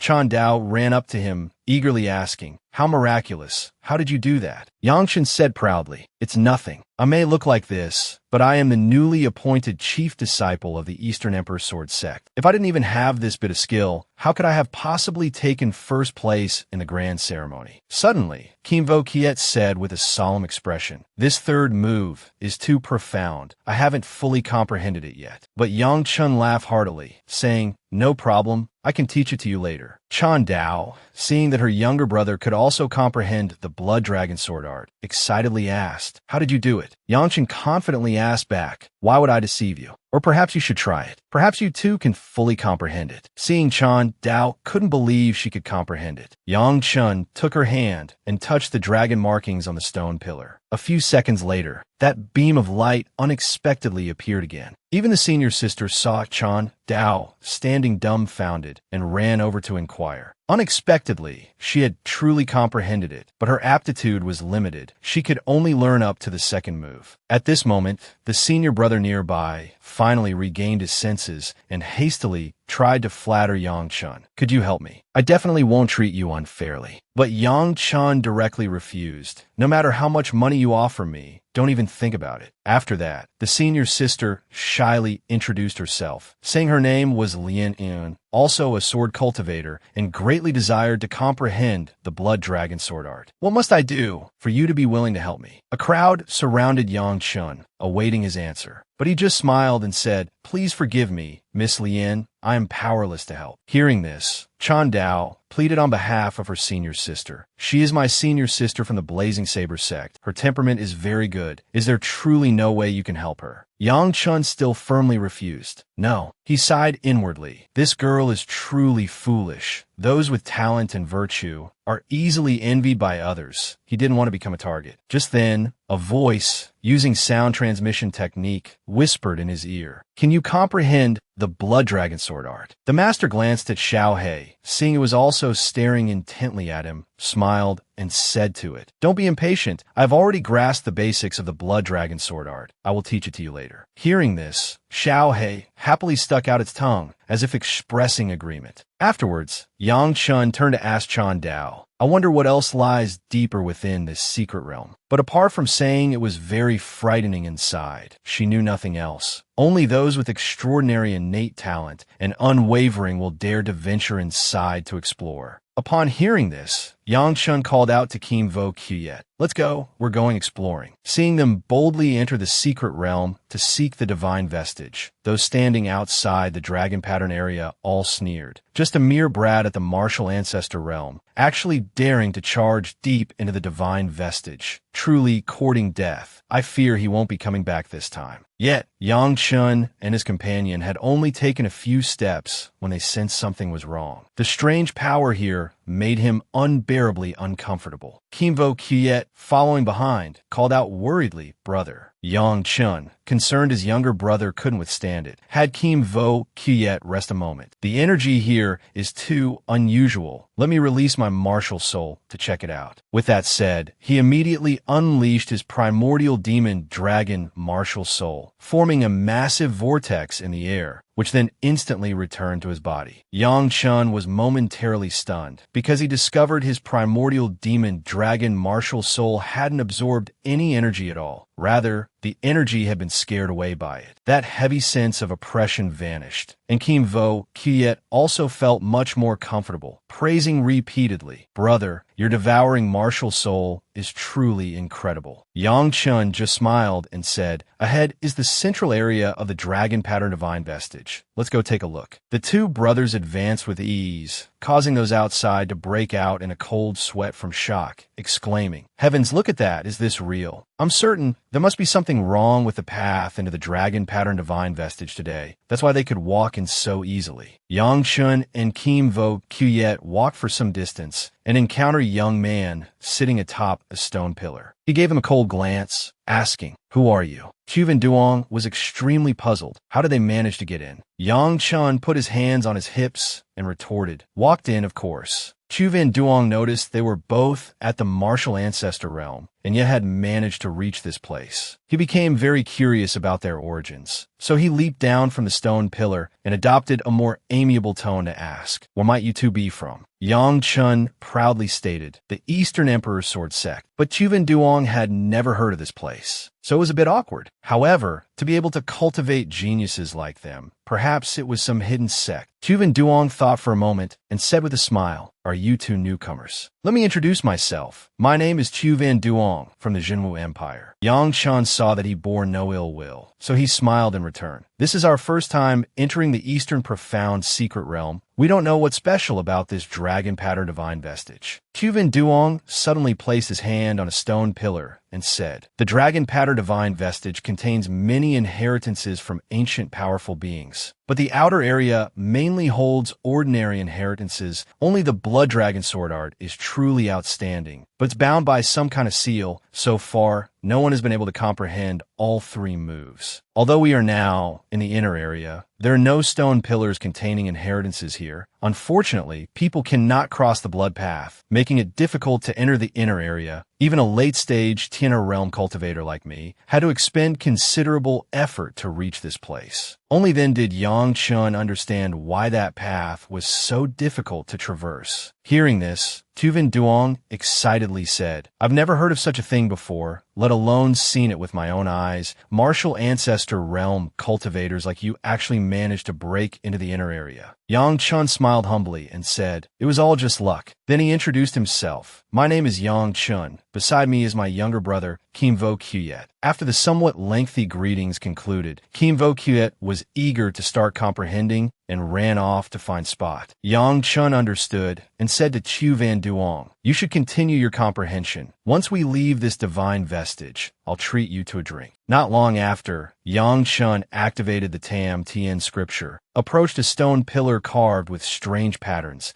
and sensed a distinct change within it, thinking to himself that this looked promising. The spiral pattern suddenly lit up. Yang Chun stared, mesmerized, completely captivated. By the time he came back to his senses, he found himself pulled into a place thick with fog, filled everywhere with skulls and bones, an incredibly terrifying sight. Before Yang Chun rested a dragon-shaped skull, adorned with 2 horns. Yang Chun reached out, intending to touch it, when suddenly something pierced through from within the dragon bones, shooting fiercely toward his palm. Yang Chun's eyes widened. Looking down, he discovered it was a drop of dragon essence blood. Having obtained this new treasure, he could now likely absorb all the inheritances contained within these stone pillars. Suddenly, the stone pillar before Yang Chun lit up, then erupted in a blinding radiance, shooting out in all directions, causing those outside to exclaim in shock. "Who is it? Who did this? Could it be that Tuvin Duong has obtained an inheritance? He's the only one in the inner area of the divine vestige. Truly, the first prince of the Jinwu Empire is as formidable as the rumors say." At this moment,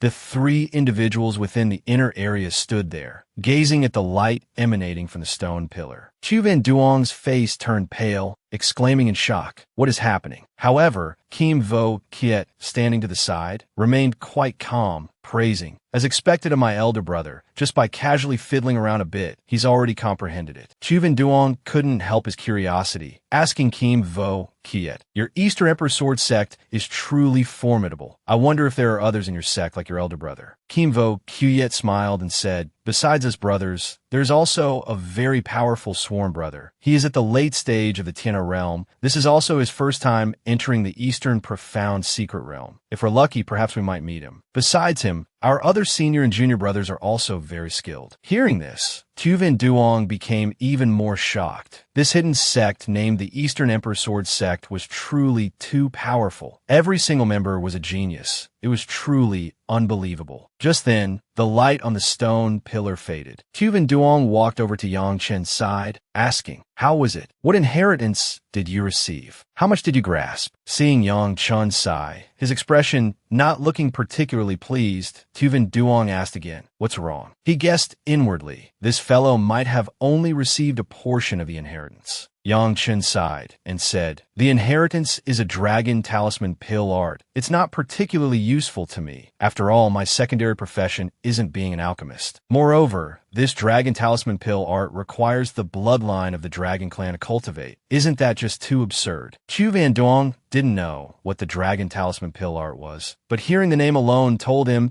it was an extraordinary technique, surely the supreme alchemy art of the dragon clan. Otherwise, it wouldn't require a dragon clan bloodline for cultivation. "So, how much of the inheritance did you receive?" Yang Chen replied in surprise, "How much?" Naturally, all of it, he stated matter-of-factly. The full package, ultra clear. How could I possibly operate without the complete version? Just that single sentence startled Tuvin Duong so much, his jaw nearly dropped to the floor. Seeing Chuvan Duong's stunned reaction, Yang Chan paid him no further mind and turned to Kim Vo Kiet, asking, "How far have you progressed with your comprehension?" Kim Vo Kiet answered, "With my current ability, it would take at least 5 days to obtain the inheritance from the Blood Pillar. It seems to be some kind of body refinement secret art." As soon as Kim Vo Kiet finished speaking, Yang Chun slung an arm around his shoulder, intending to help him acquire the inheritance. The two walked over to another stone pillar. Yang Chun activated his technique, and once again, a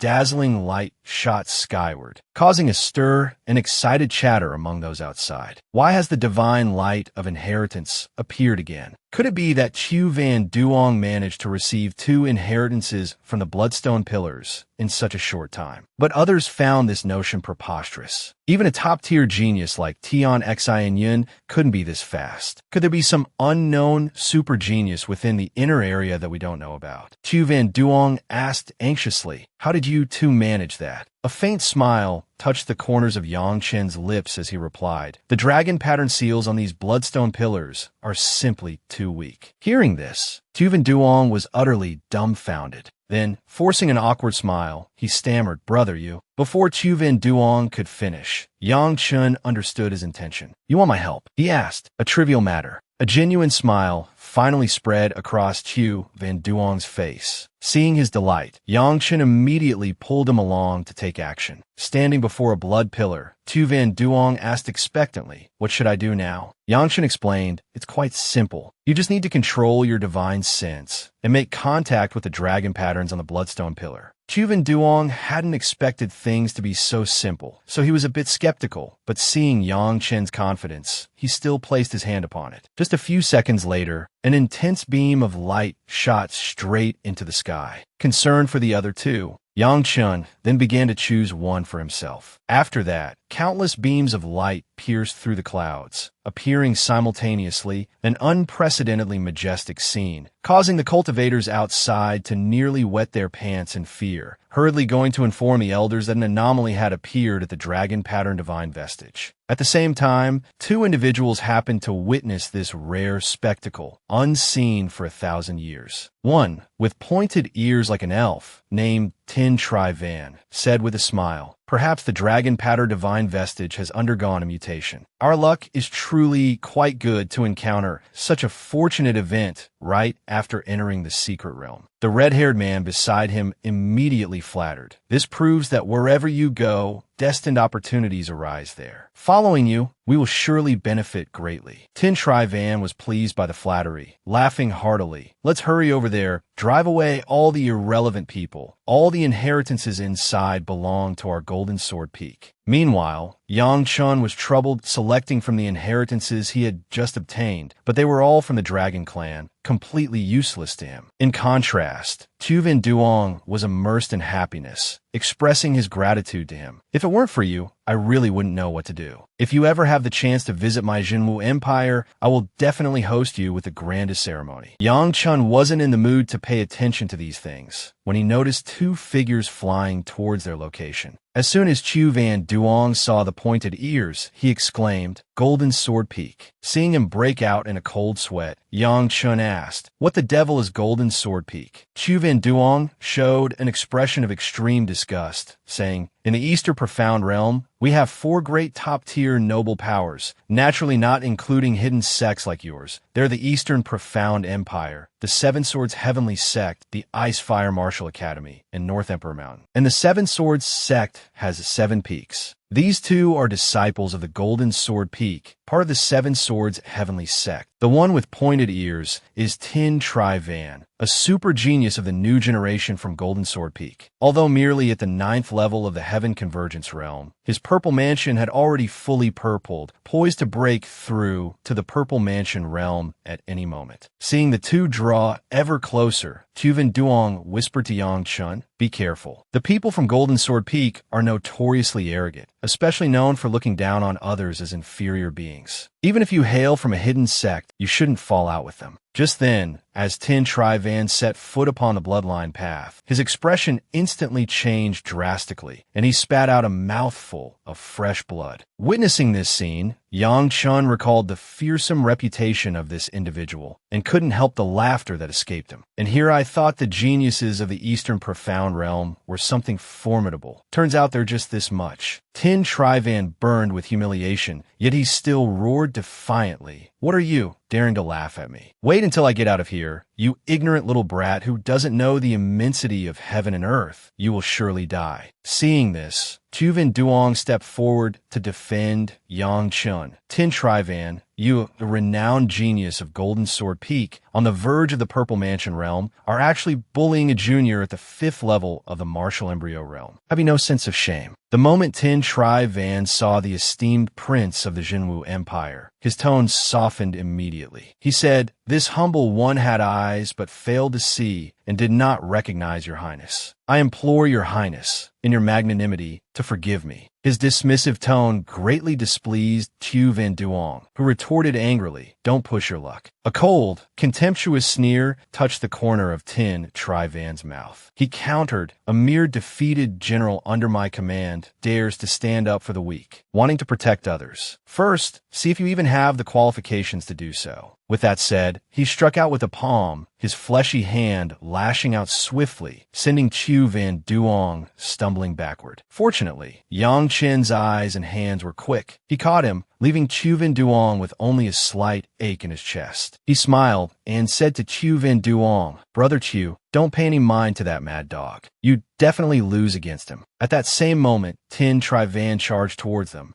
Seeing his technique had been neutralized, was somewhat surprised, but immediately after, grinding his teeth, he roared, "You are dead meat." A powerful energy radiated from his body, but Yang Chen wasn't worried at all. Instead, he mocked scornfully, "You idiot, do you even know what place this is? Daring to be so insolent in front of me, are you tired of living?" Before the words had even finished, a ray of crimson light shot from the bloodstone pillar towards Tien Van, knocking him away. His subordinate was scared stiff. Yang Chun watched the subordinate, who had practically wet himself in fear, scramble after Tien Van, laughing until tears streamed down his face. In contrast, Duong's expression became extremely grave. The two stood side by side, their moods completely opposite, because Duong knew offending that madman Tien Van would lead to no good end. This time, it was big trouble. "You can't just stay in here forever and not come out." Yang Chen cheerfully thanked elder brother Chu for stepping up for him. "It's just that I couldn't stand that guy's contemptuous attitude." Duong looked worried, sighing, "Just because of a trivial matter, to make an enemy of a powerful foe, this is not a wise choice." But Yang Chun believed that with some people, the more you yield, the more they push forward. This type of person inherently lacks righteousness like stray dogs. Just hit them a few times with a stick and they'll become obedient. At this moment, the red-haired subordinate found Tien Van buried under a pile of earth and rocks. He called out worriedly, "Brother Tien." Before the words had finished, an enormous energy erupted from that spot, sending large rocks flying in all directions. Tien Van emerged from the ground, roaring furiously, his face covered in dirt and sand, eyebrows tightly knitted. Grinding his teeth, he screamed, "You despicable Martial Embryo Realm Junior. I will chop you into 100 pieces." At the same time, Yang Chun asked elder brother Chu for help. "Brother, can you help my younger brother leave this divine vestige? Consider it as me owing you a favor." Duong asked in surprise, "Just getting him out." Yang Chen smiled and said, "That's right." But Kyet frowned and asked, "Then what do you plan to do?" Yang Chen confidently reassured everyone, "Don't worry, I have a way." They had only taken a few steps when Tien Van rushed out to block their path. "Where is that despicable brat? Which corner is he hiding in?" Dong feigned ignorance, saying, "I only know his name is Yang Chun. He comes from Hidden Sect. I've known him for less than half a day. I'm unclear about anything else. Helping him just now was merely to repay a debt of gratitude." Tien Van paid particular attention to the words Hidden Sect, and he began to feel doubtful and uneasy. Seizing the opportunity, Duong swept Kyet away like a gust of wind. They made their way straight to the gates of Long City, but Kyet resolutely refused to enter the city. "Let's part ways here. if fate allows, we shall meet again. Chuvan Duong asked doubtfully, are you really not entering the city? Seeing Kim Vo Kyuyet still refuse, saying he wanted to wait here for his older brother. Chuvan Duong didn't insist further, turned and left, not forgetting to remind him to be careful. Just then, a strange vortex appeared beside Kim Vo Kyuyet, and Yang Chun suddenly emerged from another dimension, startling Kim Vo Kyuyet badly. Yang Chun grinned smugly, revealing gleaming white teeth. See, I didn't lie to you. Tin Tri Van is probably still searching for me in there. Hearing this, Kim Vo Kyuyet squinted his eyes and smiled, asking, so where do we go now? Yang Chan said without hesitation, to Lap Fu Ancient City. Not long after, in another place, a group of people was engaged in fierce combat. The person dressed in white robes, who appeared to be one of Dong Hong Teet's people, was at a disadvantage, being relentlessly attacked. Coincidentally, the two brothers were standing right here, witnessing this intense battle scene. Kim Vo Kyuyet didn't know what to do, and Yang Chun was also pondering the right course of action. It's true that Dong Hong Teet has conflicts with us, but they are disciples of the East Emperor Sword Sect after all, and their opponents are all experts at the Heaven Convergence realm. Suddenly, he noticed embroidery on the clothes of one among them. Recalling Chu Van Duong's earlier introduction, this person was from the Jinwu Empire. Just as Dong Hong Teet's subordinate was about to be struck again, a shout of stop rang out, saving his life. Yang Chun called out loudly, brothers from the Jinwu Empire, could you perhaps listen to a few words from me? But the man in brown robes retorted angrily, you bunch of brats, don't think just because you have numbers, you could just steal our things, how audacious. The situation grew tense. Yang Chun and Kim Vo Kyuyet immediately leaped down. Yang Chun quickly stepped forward, calling out loudly to those people, senior brothers, please hold your hands. I'm a good friend of Chu Van Duong. We just parted ways in Songlong City. Hearing that this young man knew the Grand Prince, those people were somewhat astonished. But immediately after, the man in green robes spoke mockingly. This kid is talking nonsense. He's just a 5th-level martial ancestor realm cultivator from the Far East. How could he possibly know His Highness? Yang Chun remained very calm and said, Elder Brother Chu is a sword cultivator. He and I met inside the Divine Vestage. At that time,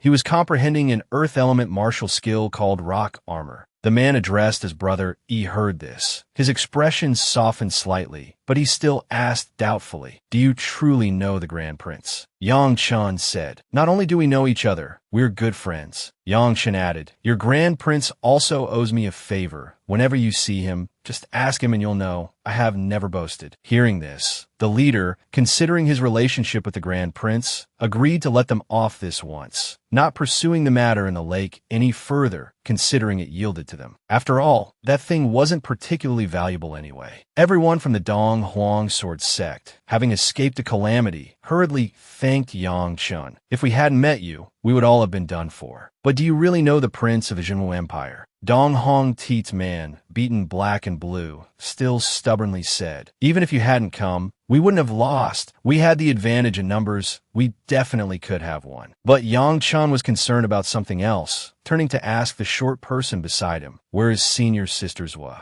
Luo Yunzhong and Xiao Yuan's faces turned black as the bottom of a pot with anger, saying, she has already gone off with someone else, specifically that genius from the Dahang Demon Sect named Xiao Yun. Upon hearing this, Kim Vo Kyuyet asked in astonishment, she's a genius of the Sword Sect, yet she abandoned her sect to follow a man. Yang Chun, however, smiled and said, senior sisters, what, joining the Dong Huang Grand Sect is a good thing. Why does everyone look so downcast? Luo Yunzhong and Xiao Yuan, recalling Zhui Chuyao's shameless face, angrily cursed. As soon as she joined the Dahang Demon Sect, she turned around and mocked us, saying we were worthless. Such an ungrateful and treacherous person is truly beyond saving. Only then did Yang Chun understand the full story and asked everyone, what are your plans next? Dong Hong Teet's people coldly replied, none of your business. Hearing this, Yang Chun immediately turned to leave. In that case, we bid you farewell. Afterward, the two brothers, along with Little Black, flew towards Lap Fu Ancient City. Kim Vo Kyuyet suddenly said excitedly, once we become famous, we can definitely join a major sect. Even if we don't aim for those top-tier forces, we can certainly establish ourselves within the second-rate powers. But his brother quickly corrected his thinking. Are you content with just second-rate forces? With our strength, we can absolutely become elite disciples of the 4 great top-tier families. Our journey begins from this Lap Fu ancient city. We must gain control of this ancient city first, then we can do whatever we want. Naturally, Kimvo Kyet completely followed his brother's words. A moment later, the 2 brothers in Little Black landed on the ground, strolling around.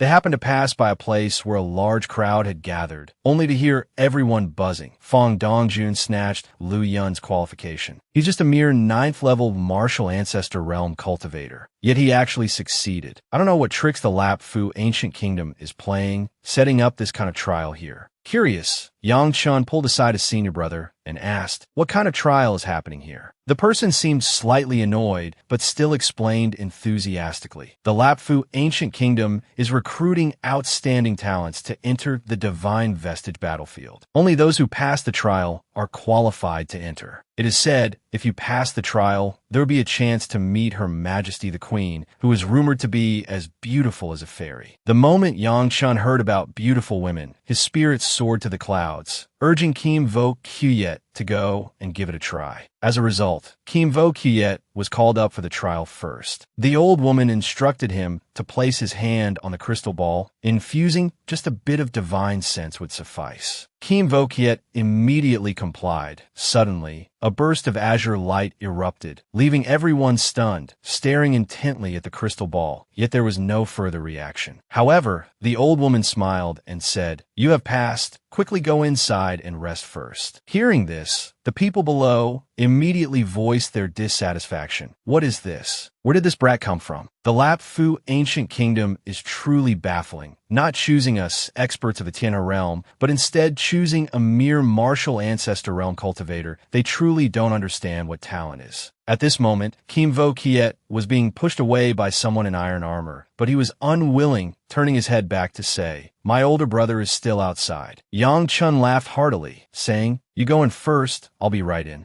After speaking, he also placed his hand on the crystal ball, infusing his divine sense. The old woman saw the crystal ball suddenly tremble. Her face turned pale with fright, hastily asking, "Might this old woman know the young master's identity and origin?" Yang Chun politely replied, "This junior is named Yang Chun from the Dong Huang sword sect." Hearing that this young man came from the distant Far East, the old woman was even more astonished. The Tien Nan realm cultivators below had a similar reaction. They couldn't believe that the Far East possessed such formidable talent. The noise from below angered the old woman. She shouted loudly, "Silence." Only then did everyone quiet down. At this time, Yang Chun was being escorted inside. Just as he stepped in, a group of beautiful women enthusiastically ran forward to welcome him. Although they appeared very beautiful on the surface, their cultivation levels were all at the Tien Nan realm. Yang Chun was feeling tense when he heard Kim Vo Kyet call out to him, "Over here." He was about to walk over. Then the person beside him excitedly shouted, "Her Majesty the Queen has arrived." Yang Chun merely glanced over, his face flushing red. He couldn't help but admit she was truly beautiful. This white-haired young lady looked both youthful and stunningly beautiful, while also exuding an air of nobility, captivating one's heart. She was indeed the legendary queen who enchanted thousands. At this moment, the old woman who had led the way earlier entered, announcing, "Our Majesty the Queen will personally lead you into the divine Vestige battlefield. Any treasures or inheritances you obtain within the ruins, we will not concern ourselves with. However, you must assist Her Majesty the Queen in retrieving an important treasure. If there are no further issues, you may sign the contract immediately." Yang Chun looked at the queen. She appeared to be around his age, yet she was already a 7th-level Tien Nan realm expert. Martial cultivators were truly terrifying. Suddenly, a skinny man shouted loudly, "For Her Majesty the Queen, I am willing to sign the contract." Before anyone could recover their senses, a crowd of young women frantically pushed forward, vying to sign the contract first, which greatly pleased the queen. She said, "Everyone, rest assured, there is enough for all." A short while later, in a private courtyard within Lap Fu ancient city, Tin Chi Van arrived, seeking to curry favor with Her Majesty the Queen. Indeed, seeing is believing. Her nation-toppling beauty truly lived up to its reputation. She smiled and said, Young Master Van praises too much. I wonder what business brings young Master Van to the ancient city this time. Tin Chi Van didn't beat around the bush, getting straight to the point. Years ago, a senior of the Tin family lost a treasured sword within the Divine Vestage battlefield. Therefore, I have been ordered by my family to come here and try my luck to see if it can be recovered. Her Majesty the Queen didn't ask further, only wishing him success in fulfilling his wish soon. But Tin Chi Van perceptively asked, has the ancient kingdom found the second volume of the great Luo Dao scripture? Hearing this, Her Majesty the Queen's expression changed slightly, but her tone remained calm as she said, I wonder where young Master Van heard this rumor. The great Luo Dao scripture is not just a cultivation technique, but also the nation-guarding treasure of our lab, Fu Ancient Kingdom. How could it possibly be lost within the Divine Vestige? That joke of yours falls rather flat, don't you think? Hearing this, Tin Chi Van chuckled heartily, saying, don't be angered, it was merely a slip of the tongue. Her Majesty the Queen, no longer wishing to converse with him, made an excuse about having matters to attend to, and then departed. Should young Master Van require anything, simply instruct the maids. As soon as they left the room, the old woman voiced her opinion. The matter of the great Luo Dao scripture being lost is no longer a secret in Dongchuan. But even if those major figures target it, obtaining it will be exceedingly difficult. This place is merely the first layer of the Dongchuan secret realm. The strongest individuals here are only at the Tianhe realm, so your Majesty can rest assured. Her Majesty the Queen worriedly shared her thoughts with Tien Nam. Tin Chi Van deliberately said those things before us. I fear he has come here intending to seize the great Luo Dao scripture. Tien Nam, however, gave a cold laugh. Since ancient times, have there ever been few who wished ill upon our ancient kingdom? Have you ever seen any succeed? The great Luo Dao scripture is protected by the ancestral spirits. Even descendants like us cannot grasp its secrets, let alone those harboring malicious intent. Early the next morning, everyone gathered before the Divine Vestige battlefield. Her Majesty the Queen announced loudly, the Divine Vestige battlefield is divided into 3 layers. On the first and second layers, you may act freely, seeking your own opportunities. But upon reaching the 3rd layer, you must follow commands. With that said, she turned and stepped into the passage, followed by a jostling crowd trailing behind her. Yang Chun and Kim Vo Kiet also began to move. Just as he reached the cave entrance, he sensed an unusual aura. Tien Nam had everyone halt on the 1st layer and instructed, the passage before you is called the Ancient Spirit Path. Flanking the Ancient Spirit Path are numerous caves, each guarded by an ancient spirit. If you wish to obtain the treasures or inheritances within, you must first gain their recognition. Her Majesty the Queen also added a reminder. All the ancient spirits in the caves have been more or less demonized by a mysterious force. Their temperaments are highly volatile, prone to unpredictable shifts. It is best not to test them. Just then, a figure was blasted onto the cliff face above, accompanied by an enraged roar. You wretched scoundrels, you dare covet the inheritance. An ancient spirit, glowing crimson all over, opened its mouth wide, revealing a ferocious grin, its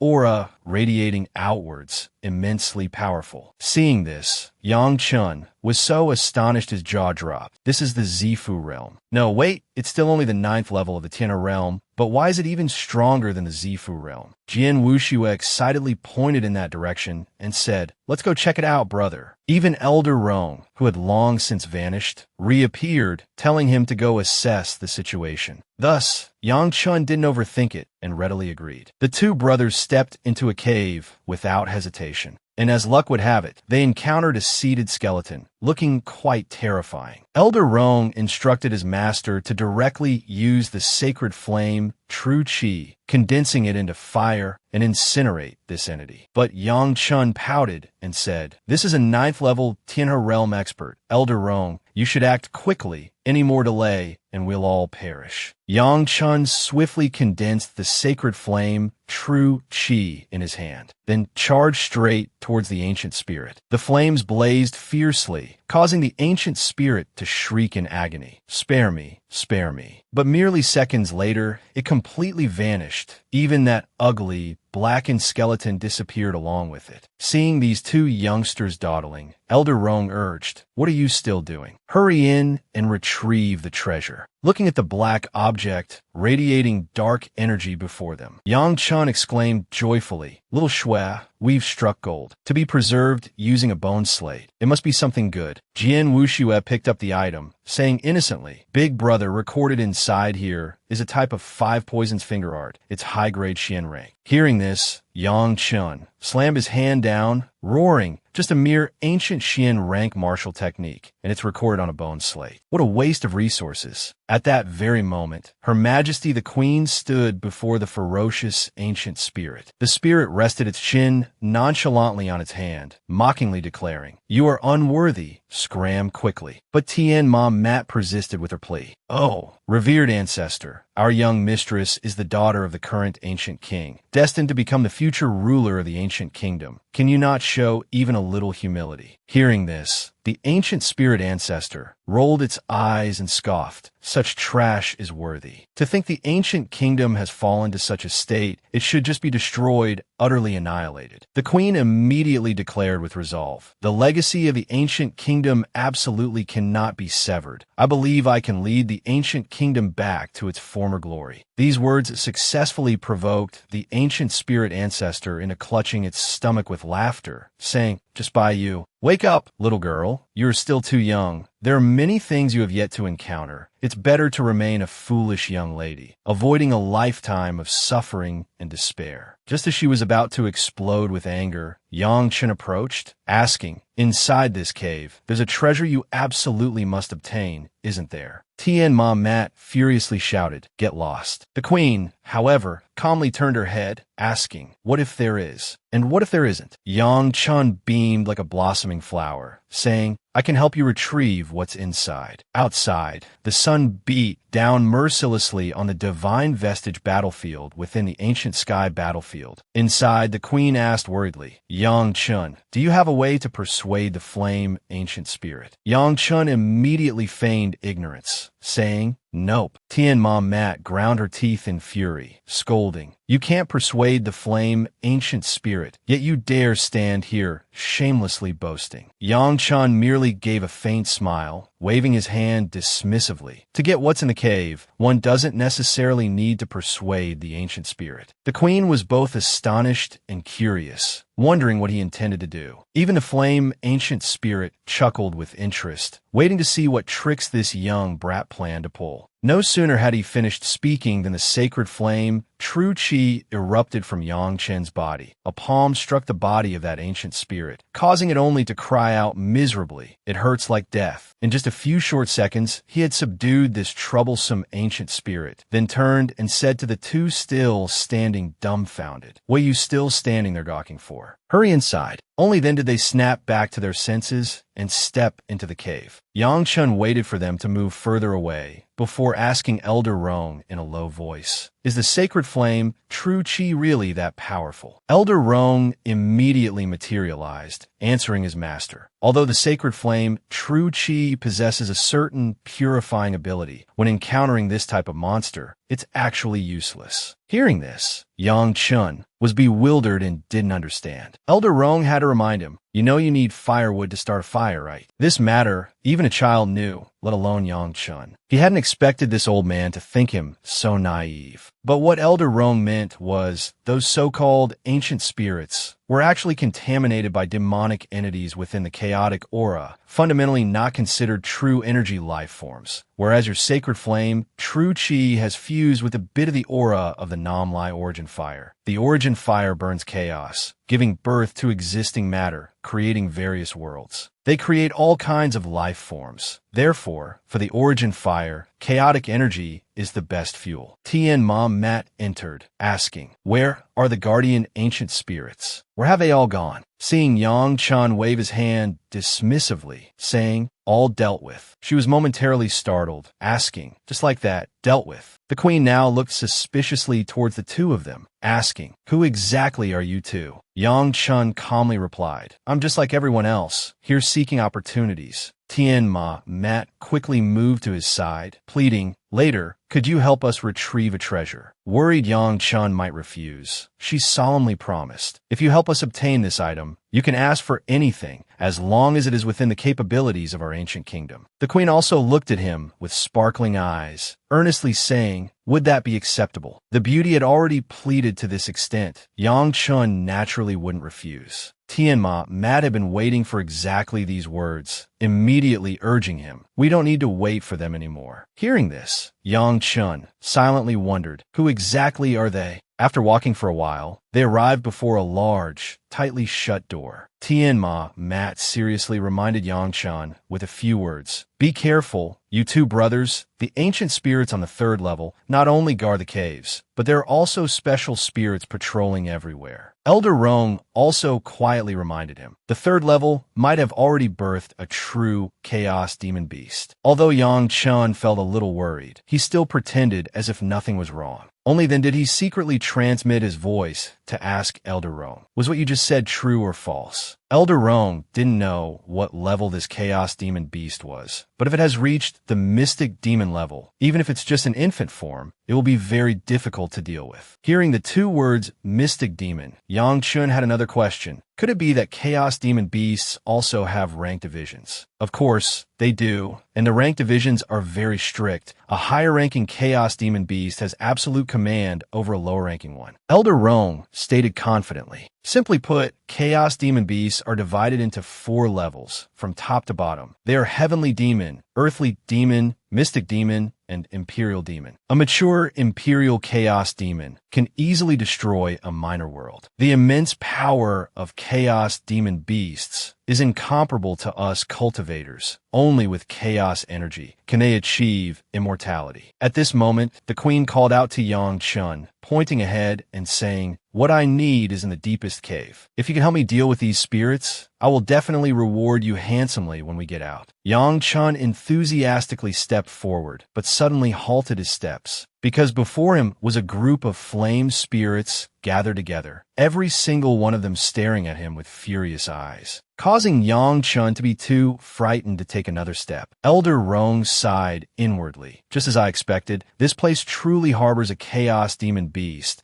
These ancient spirits are merely its puppets. It uses them as its eyes and ears to seize the chaos energy. Hearing this, Yang Chun immediately turned and fled. Those flame spirits also quickly pursued him, chasing him straight out. However, upon reaching this place, they stopped, as if they had lost their direction, their vacant eyes scanning the surroundings, seeing nothing. The queen saw this scene, not understanding what was happening, and before Yang Chun could even process it, he saw 2 familiar figures approaching. Those pointed ears, who else could it be but Tan Chi Van? As soon as he saw Yang Chun's face, he angrily shouted, this brat, I've finally found you. Before Yang Chun could even speak, Tien Nan immediately stepped in front of him, saying, young Master One, what is the meaning of this? Why would you baselessly attack someone who serves our ancient kingdom? Only then did Yang Chun connect the dots, guessing that the old madam they had mentioned was, in fact, this pointy-eared man. Across from them, Tan Chi Van was still angrily cursing. Old witch, get lost. This brat has a great enmity with me. Does your ancient kingdom truly intend to meddle in others' affairs? The queen, seeing the situation escalating, hurriedly said, young Master One, let's discuss this calmly. Then, she urged Tan Chi Van to calm down. Yang Chun was commissioned by our ancient kingdom to work here. During this time, we will protect him with all our might. If word of this gets out, who would dare to work for us anymore? These words entered Tan Chi Van's ears, transforming into the ancient kingdom wanting to shield Yang Chun, becoming an enemy of the Golden Sword Peak for his sake. Seeing Tan Chi Van's tone growing heavier, the queen still tried to explain. Naturally, the ancient kingdom dares not offend you.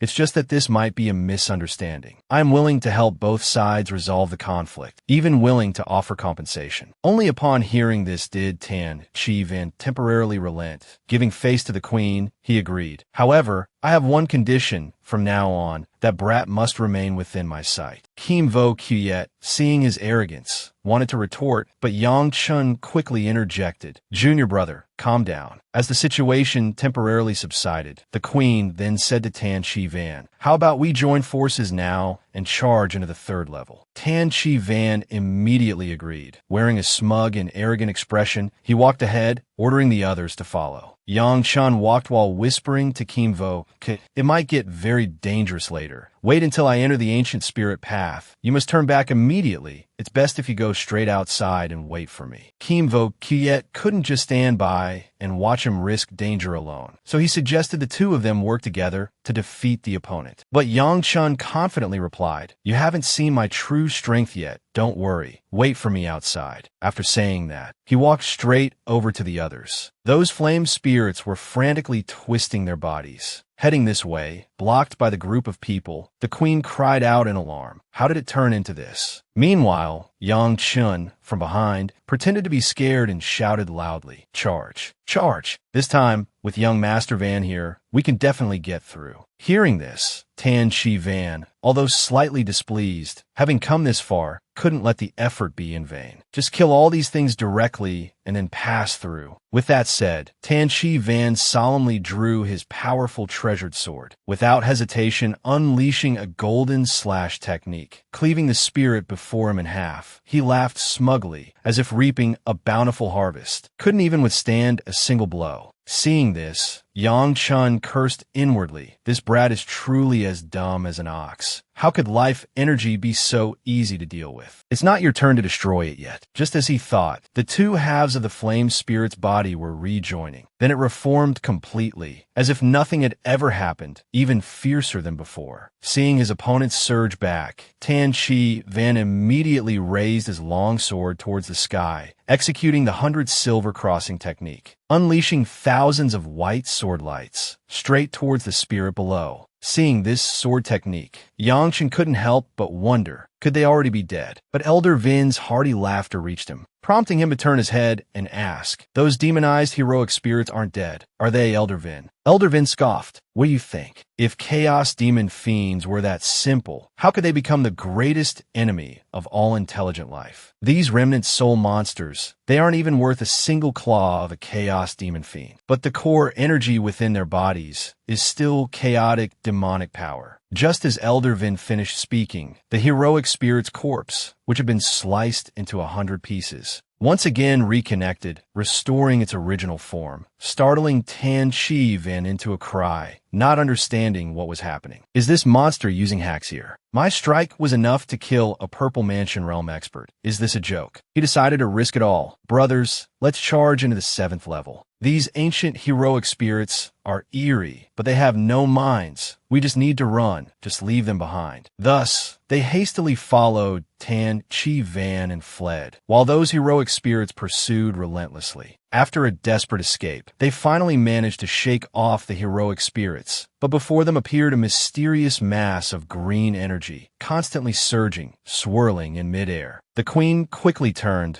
calling to Yang Chun, "Help me quickly find the 2nd volume of the great Luo Dao scripture." Yang Chun immediately closed his eyes and focused his spirit, a maple leaf-shaped mark suddenly appearing on his forehead. Within his sea of consciousness, several wisps of soul power drifted about. Yang Chun cradled a ball of flame, murmuring in a low voice, "Fire of origin, originating from chaos, rooted in chaos, giving birth to water force. Water force originates all things, encountering the wielder of flame, guarding order. For order it guards." Then, the maple leaf mark vanished, and only then did he open his eyes. Yang Chun stared intently at the soul power flame before him, clutching his head and lamenting. "So it's the Nanli origin fire is the origin fire. With so much information, my head feels like it's about to explode." He was trying hard to regain his composure when the voice of the immortal demon Ma echoed, "Yang Chun, Her Majesty the Queen is speaking to you." Only then did he snap back to reality, returning to the present world to see the queen impatiently urging him to fulfill his promise. "Quickly, go help me retrieve the white stone tablet inside that cave." Hearing this, Yang Chun looked down towards the cave entrance filled with eerie energy, and unexpectedly, he could now see through the green mist. Perhaps due to the influence of the chaos energy, he could see the bottom of the cave. He inadvertently spotted a golden armored beetle within the mist. Yang Chun rubbed his chin, finding it unbelievable to encounter a flying armored bug here. But but fortunately, it was just a slave insect, not a true chaos demon beast. Yang Chun closed his eyes again, silently chanting, "Chaos is the beginning, order is eternal." When he opened his eyes, the maple leaf-shaped mark on his forehead reappeared. The queen standing beside him saw this, so astonished she was rendered speechless. What is this? Next, a ball of flame appeared from nowhere, shooting straight towards the bottom of the cave, hurtling towards the flying armored bug. Only a piercing shriek was heard. Elder Vin cried out in alarm, "Master, how did you do that?" While everyone was focused on the formation before them, those ancient spirits had already caught up. The queen hurriedly pointed forward, shouting loudly, "Look over there quickly." Among the pursuing spirits, there was a purple spirit, its body as massive as a mountain. With every step, it caused the cave to tremble. Tan Chi Van saw the purple mansion realm spirit appear. His face turned deathly pale with fear, shouting, "Run quickly." The queen was about to flee, but noticed Yang Chun standing there foolishly and quickly yelled, "You idiot, run." But Yang Chun was currently staring intently at the cave entrance before him. The formation from before had vanished, revealing the armored bug at the bottom of the cave. Suddenly, the armored bug disappeared from Yang Chen's sight. At the same time,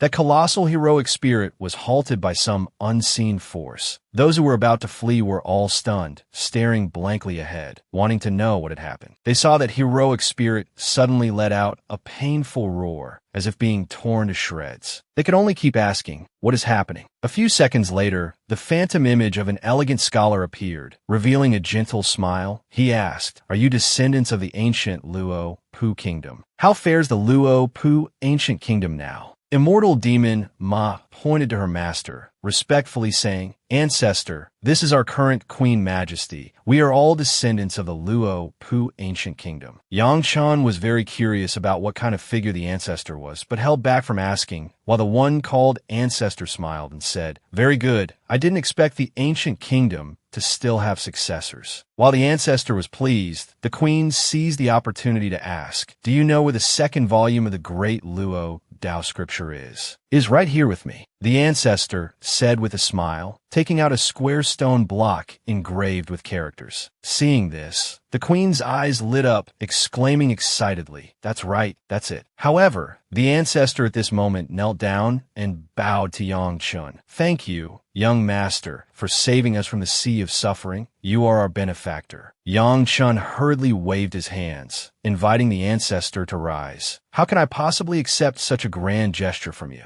Expelling evil demons and heretics is the responsibility and duty of righteous cultivators like us." Perhaps unsure if he was being too arrogant, a burst of energy suddenly erupted from behind him. Before Yang Chun could even be surprised, a stream of blackish-green chi drilled into his head. Seeing this, the ancestor spoke with even greater reverence. "This humble one has a favor to ask. I hope the esteemed young master can help." Seeing him insist on kneeling prostrate on the ground, Yang Chun said with some difficulty, "Please rise quickly.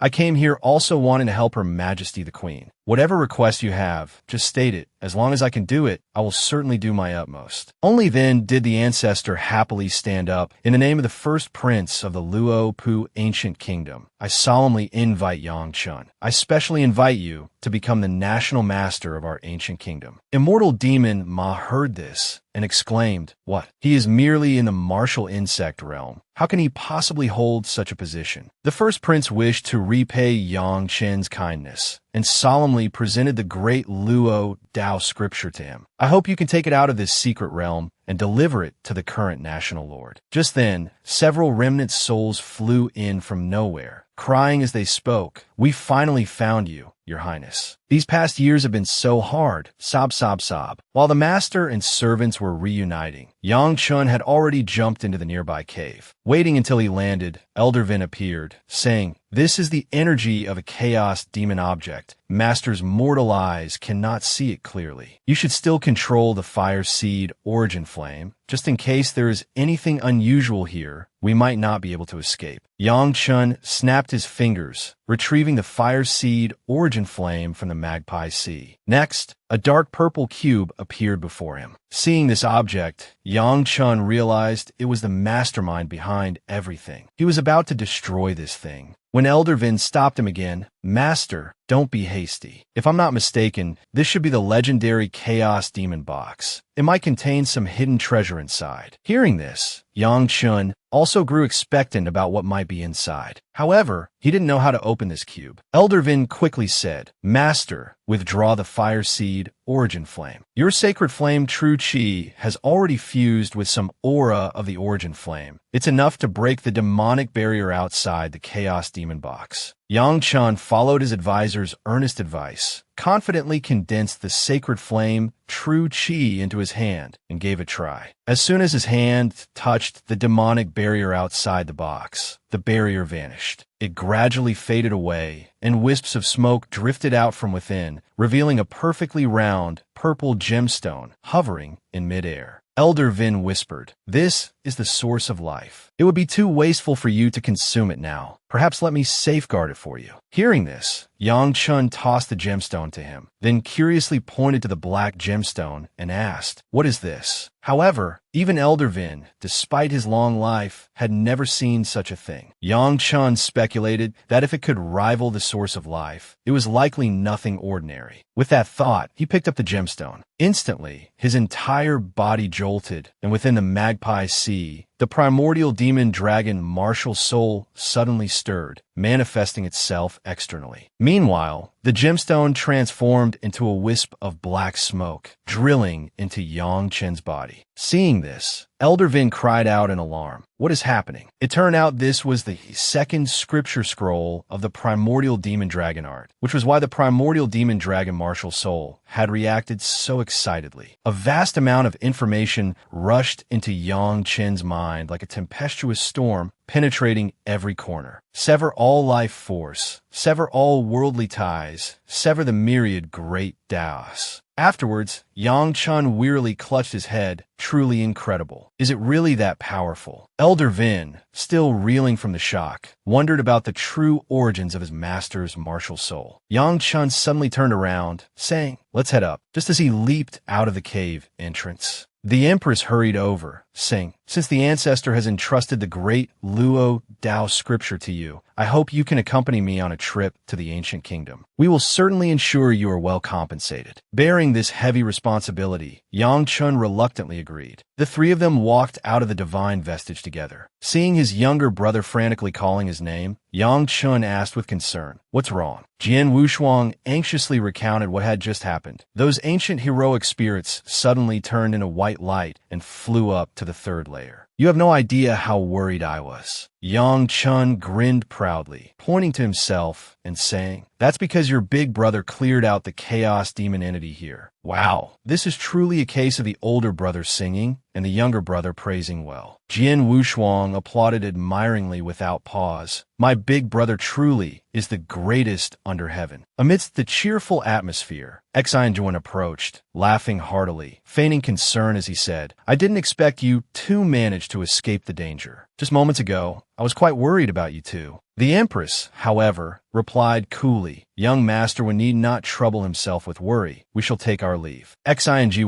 sensed something amiss. Watching them depart, he wondered aloud, what exactly transpired just now? Thus, he immediately summoned his subordinates, and together they ascended to the third level to investigate. Unexpectedly, the place was now nothing but a desolate wasteland. The ancient heroic spirits had vanished without a trace. Exile deduced. They must have obtained some great fortune. He had to pursue them swiftly. Meanwhile, on the Empress's side, she was brimming with curiosity, asking the two brothers, "Where do you hail from?" Yang Chun calmly replied, "East Sovereign Sword Sect." Immortal Demon Ma inquired, "The East Sovereign Sword Sect in the Far East." Hearing his affirmation, she frowned slightly, using a sound transmission technique to speak to San San. "The East Sovereign Sword Sect is merely a minor power in the Far East, hardly anything to boast about." San San thought to herself, "They truly are divine Condor heroes, even managing to deceive the venerable ancestor." Just then, Exile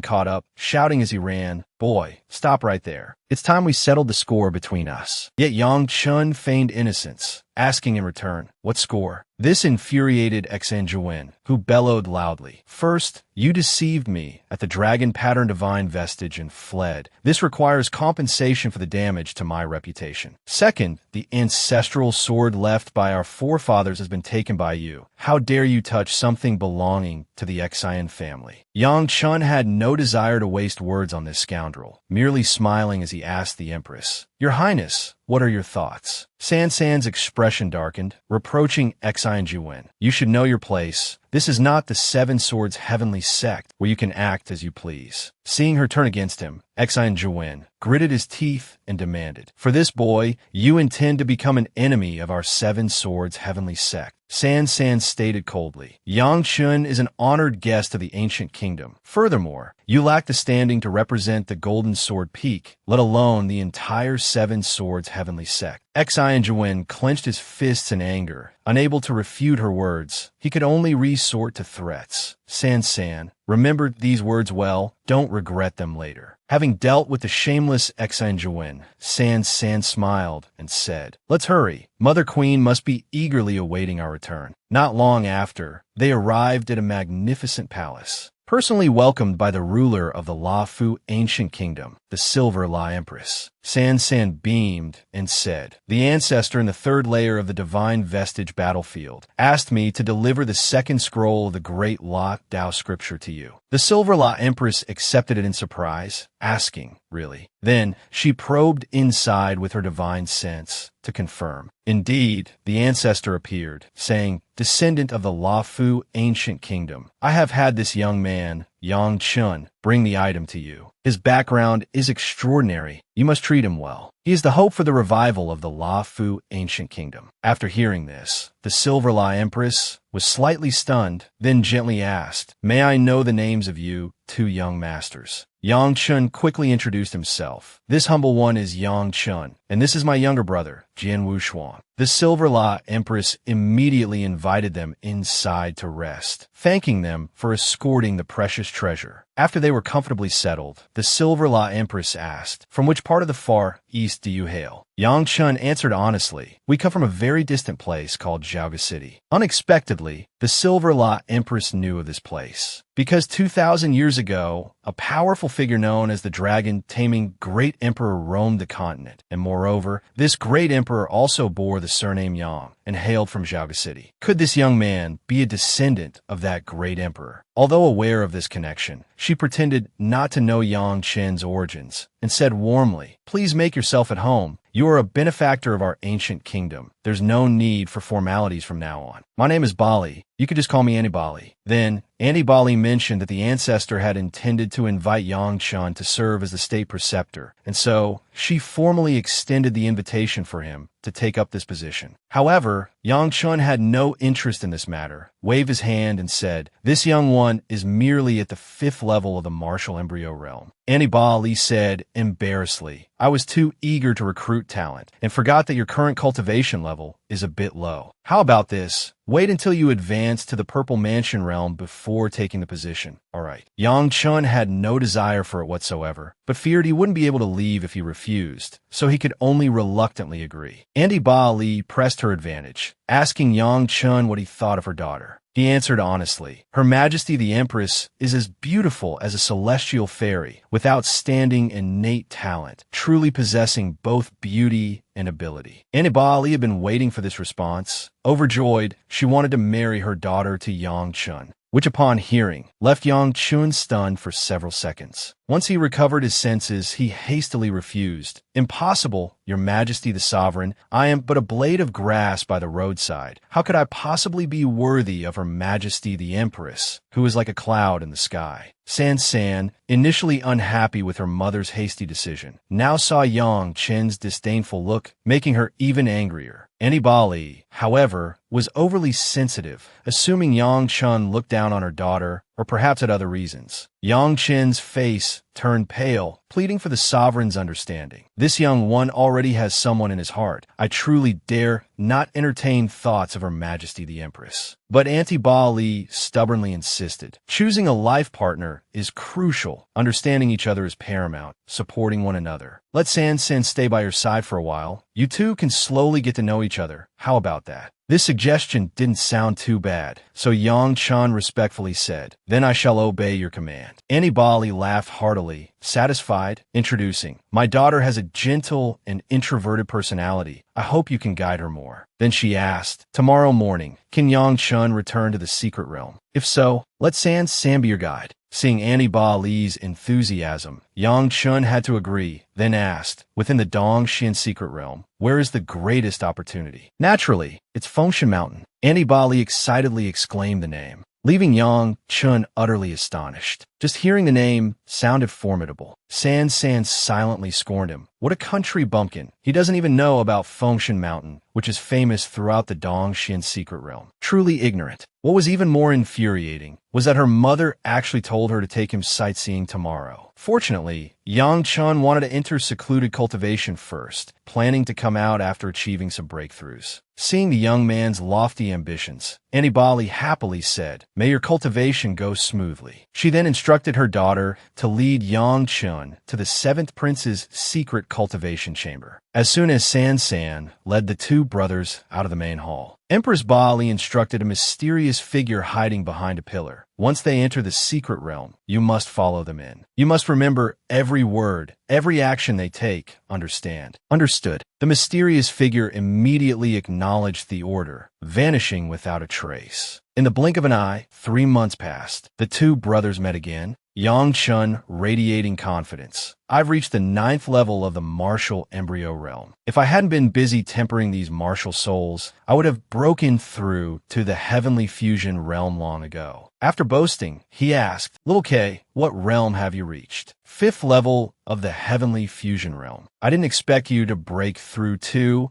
and directly reach the 5th level of the heavenly fusion realm at that." Yang Chun was both astonished and embarrassed, wishing he could find a hole to crawl into. San, eavesdropping outside the door, immediately asked, "How did your cultivation levels increase so quickly?" Yang Chun chuckled, saying, "It's nothing, quite normal." Then he asked, "During the time we were in secluded cultivation, did anything significant happen in the secret realm?" San quickly told them about Feng Yuanzheng. He is the only god of wealth on the Dong Xian divine ranking and is about to attain godhood on the 7th peak of Fengshan Mountain. Yang Chun had previously only known about the fortune cat. As for some divine ranking, he had never heard of it. But Jian Wushuang was very keen to visit Fengshan Mountain and broaden his horizons, so he readily chimed in, "All right, let's go quickly." Not long after, they arrived at Fengshan Mountain. Yang Chun excitedly said, "This is our first target after leaving the Far East, determined to conquer this mountain." Hearing this, San thought contemptuously, "These two idiots don't even know their own limits, yet they arrogantly want to conquer Fengshan Mountain." At this moment, Little Black suddenly barked excitedly a few times, making Yang Chun pause, asking, "You want to show off on Fengshan Mountain too?" Little Black immediately barked nonstop and excitedly wagged its tail. San saw him praising Little Black's majestic air and couldn't stand it anymore, turning around to leave. "They aren't embarrassed, but I'm embarrassed for them. Even the dog is so arrogant, truly hopeless." Yang Chun and the others hurriedly followed San and began climbing the mountain. After walking for a while, they encountered a young man sitting before a giant hammer. Coincidentally, this person was precisely the Feng Yuanzheng whom San had just mentioned. She hurriedly introduced, "This is the divine power echo wall. Use this soul-chasing stone to strike it, producing 3 echoes, and you can leave her name on this wall forever." Seeing Yang Chun gaping, he remarked, "Is it that simple?" Her face immediately darkened as she retorted, "This soul-chasing stone weighs 50,000 jin. Even a peak heavenly fusion realm cultivator cannot lift it." As San was scolding Yang Chun for his ignorance, she suddenly sensed a familiar aura. What a coincidence! Sita Yunyang was leading a group of people over. Yang Chun immediately waved frantically, shouting loudly, over here, big brother Xiao." But Situ Yunyang signaled him to be quiet. However, Feng Yuanzheng was distracted by the noise. He glared over, asking, "Who are you?" Situ Yunyang said with a smile, "I am his friend. It's our first time visiting Fengshan Mountain, We didn't know this was young Master Feng's territory. I hope young Master Feng will be magnanimous and overlook our disturbance. Yang Chun thought with some disappointment. The number one god of wealth in Dongxian has such a weak character. Feng Yuanzheng lectured them for a bit, then focused again on his cultivation. Suddenly, Jian Wushuang's expression darkened. He shifted his stance, prompting the two people beside him to follow, confused. Unexpectedly, a peace-loving person like him actually wanted to make a move against someone else. Jian Wushuang coldly said, "Feng Yuanzheng, move aside quickly. You are blocking my way." Hearing this, the surrounding people all thought this guy had a problem with his head. He must be crazy to provoke Feng Yuanzheng. Jian Wushuang didn't care how great his reputation was.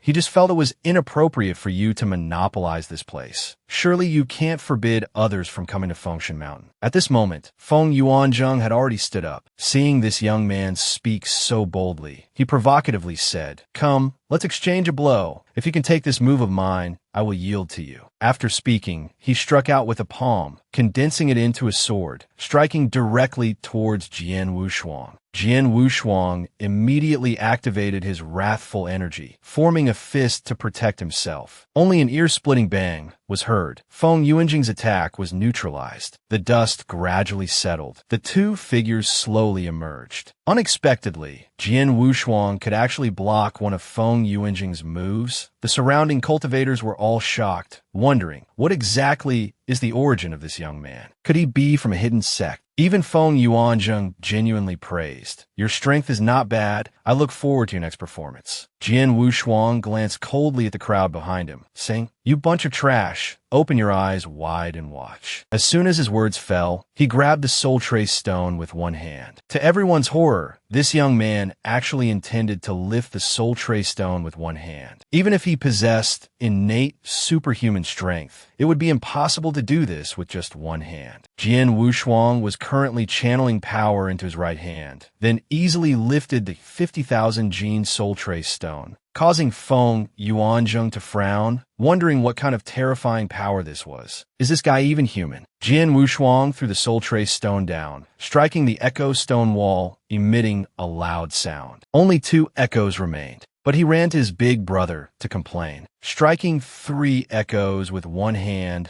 was harder than I thought. Perhaps you still need more practice, but I believe you can definitely do it." Unexpectedly, Yang Chan waved his hand and said, "Young Master Feng is the sole prodigy of Eastern Xian and is also preparing to participate in the Fengshan Grand Ceremony. We shouldn't cause any more trouble." After that, the 2 brothers, amidst Feng Yuanjing's astonishment, supported each other and left. Are these 2 really from a hidden world sect? He then turned his head and asked Situ Yunyang about their identities. Situ Yunyang pondered for a moment, then quickly replied, "Young Master Feng, I haven't known these 2 brothers for long. I only know they come from a hidden world sect." Just that one sentence startled the surrounding cultivators. To think we'd have the fortune to meet people from a hidden world sect here. San San overheard their conversation, silently wondering, are they really people from a hidden world sect? A moment later, she led the 2 to a giant stone stele, introducing, "This is the condensing spirit stele, a treasure that condenses supreme pure true chi. Once the true chi condensation is complete, you can use this condensing spirit stele to test your function achievement." Yangshan excitedly called out, "Lil K, let's go quickly." But Elder Rong appeared and said, "Although Master's true chi has condensed its origin, there's still some impurities within, especially this strand of purple nether true chi. Why not use this opportunity to refine it?" Yang Chen nodded in agreement, then sat down with the other 2 to cultivate until they activated it. 3 days later, a strange woman appeared before Fengshan Mountain, causing all the men present to feel somewhat apprehensive, because she was the demoness of the Jindao demon sect, Shangwan Hanyan. Her elder brother was Shangwan Hanjian, one of the 10 great prodigies of Eastern Xian. Who knew who would be the unlucky one targeted by her this time? Shangwan Hanyan suddenly turned her head and asked, "Where are the 2 brats from the hidden world sect you mentioned?" A cultivator immediately pointed forward and said, "They are at the condensing spirit stele." She immediately headed straight there, chose the most crowded spot, and shouted loudly, "Who is Yang Chun? Who is Jian Wuk? Get the hell out here." Yang Chun was cultivating at a crucial moment, being summoned, was about to angrily curse a few words. When he saw an unparalleled beauty, he immediately grinned and walked out, saying, "I am Yang Chun. I wonder what business the beauty has with me." Seeing Shangwan Han, Yun angrily asked, "You come from a hidden sect?" Yang Chun smiled and said, "Beauty, you jest. I come from a small, desolate place, not worth mentioning." When Shangwan Han Yun heard him say this, she covered her mouth and laughed. "You must be the one joking. Are you looking down on me?" San San hurriedly whispered into Yang Chen's ear. This woman's name is Shangwan Han Yun, but people often call her the black-clothed demoness because she's extremely arrogant, domineering, vicious-hearted, and also very promiscuous. Be careful. As soon as her words fell, Shangwan Han Yun put on the appearance of an adorable younger sister and said, "I want to invite you two brothers to join our Zhendao Demon Gate." Yang Chan maintained a polite attitude and refused her. "Beauty, I'm afraid I must disappoint you. I'm already spoken for. I cannot be ambiguously involved with multiple people at once." Shangwan Han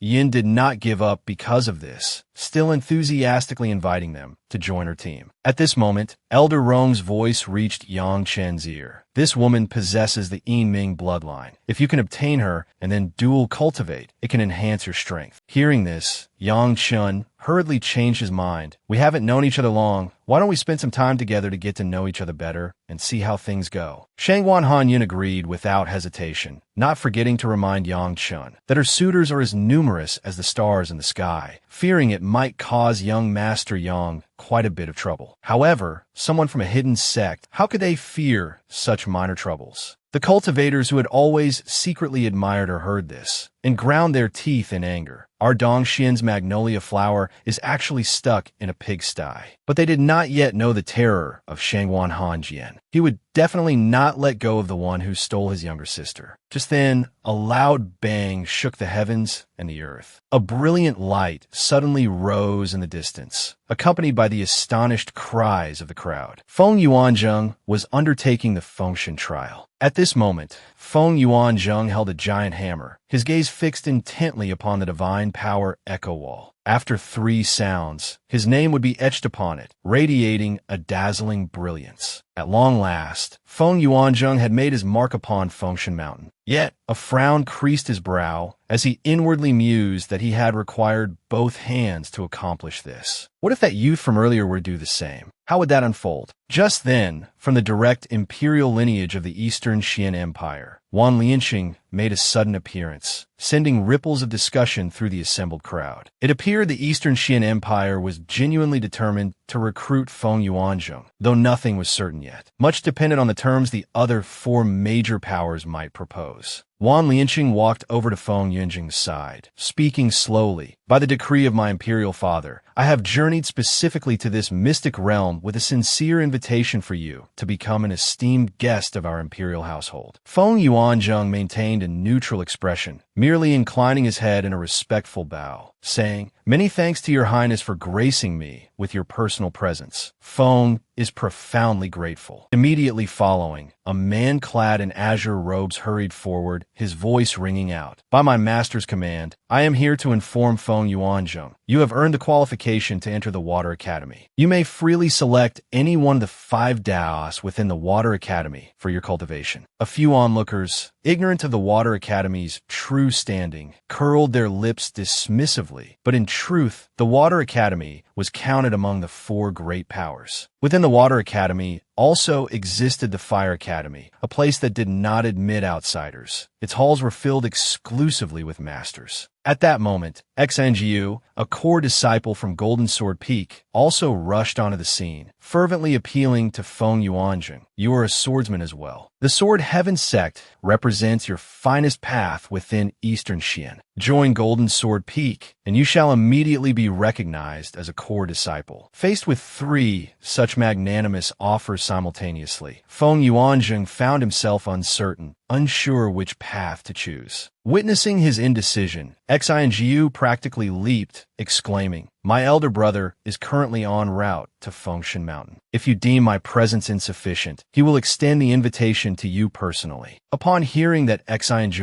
was approaching, the surrounding crowd began to murmur, speculating that the invitation to Feng Yuanzheng might merely be secondary. Surely, Exile true purpose was to leave his own name upon Fengshan Mountain. This was his last chance. Exile should have broken through to the Purple Mansion realm long ago, but he had delayed taking action, perhaps because he had yet to make a name for himself on Fengshan Mountain. Feng Yuanzheng probably thought the same, thus choosing to join the Water Academy, causing the man in green robes to grin from ear to ear, saying, "Then we shall become fellow students from now on. Wait until you emerge from the secret realm, settle your affairs, and then you can come to the Water Academy to enroll." Just then, Yang Chen's group was also descending the mountain, happening to pass by this area. His red-haired elder sister shouted loudly, "The two disciples from the hidden sect are here." Hearing this, Wan Lianqing hurriedly ran out to invite them. "On behalf of the imperial family of the Eastern Xian Empire, I sincerely invite you too to be our esteemed guests." Seeing Yang Chen seemed curious about the imperial family's treatment, Wan Lianqing explained, "The position of an esteemed guest of the imperial family is extremely high,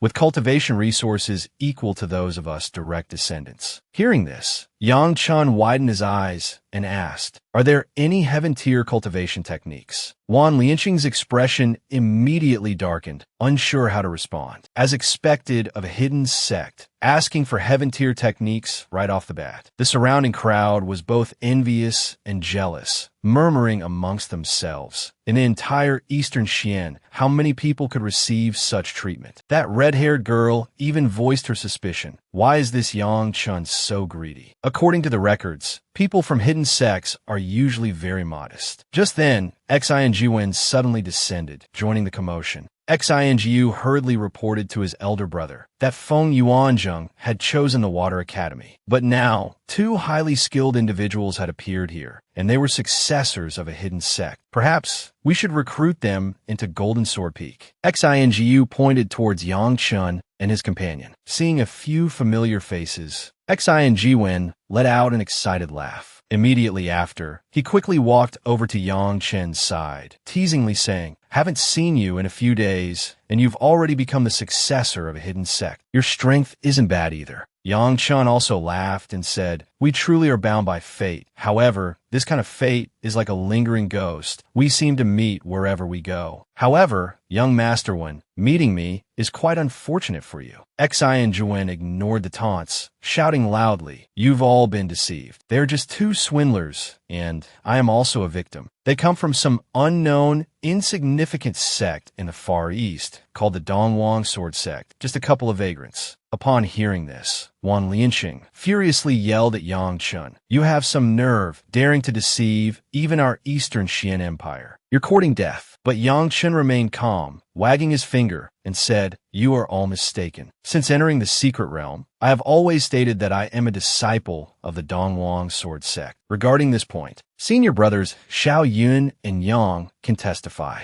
As for the talk about some hidden sect, that was all your own assumption about me. Furthermore, Ba Sanshan is the queen of the Luofu ancient country. We have always been together. She can prove our identities." Exile was rendered speechless by the rebuttal, so enraged that he swung his hand towards Yang Chen, roaring, "This isn't the Luofu ancient country. Now die." Yang Chen quickly retreated, dodging the blow, but Exile immediately launched a second attack, called Bain Du, unleashing countless strands of sword chi towards him like a torrential rain. Yang Chen deployed his blazing flag martial seed in defense. But before the red flag could fully manifest its power, a giant sword intercepted Exile fatal strike. The one who intervened was Feng Yuanzheng. He stated coldly, "They're my friends." Seeing that this person was not to be trifled with, Exile retreated temporarily, but still spoke fiercely. "You protect him now, but you might not be able to later." Seeing Feng Yuanzheng step in to help, Yang Chen came forward to thank him. But Feng Yuanzheng replied, "Being able to help you is my honor. I have joined the Water Academy. If you encounter difficulties in the future, feel free to come find me. It turned out Feng Yuanzheng had already made his plans. These foolish people were truly blind, judging solely by Jian Wushuang's talent, which was already so outstanding. This Yangchun was likely far more formidable. Helping him now could be considered forming a good connection. Meanwhile, Jian Wushuang wanted to duel Exile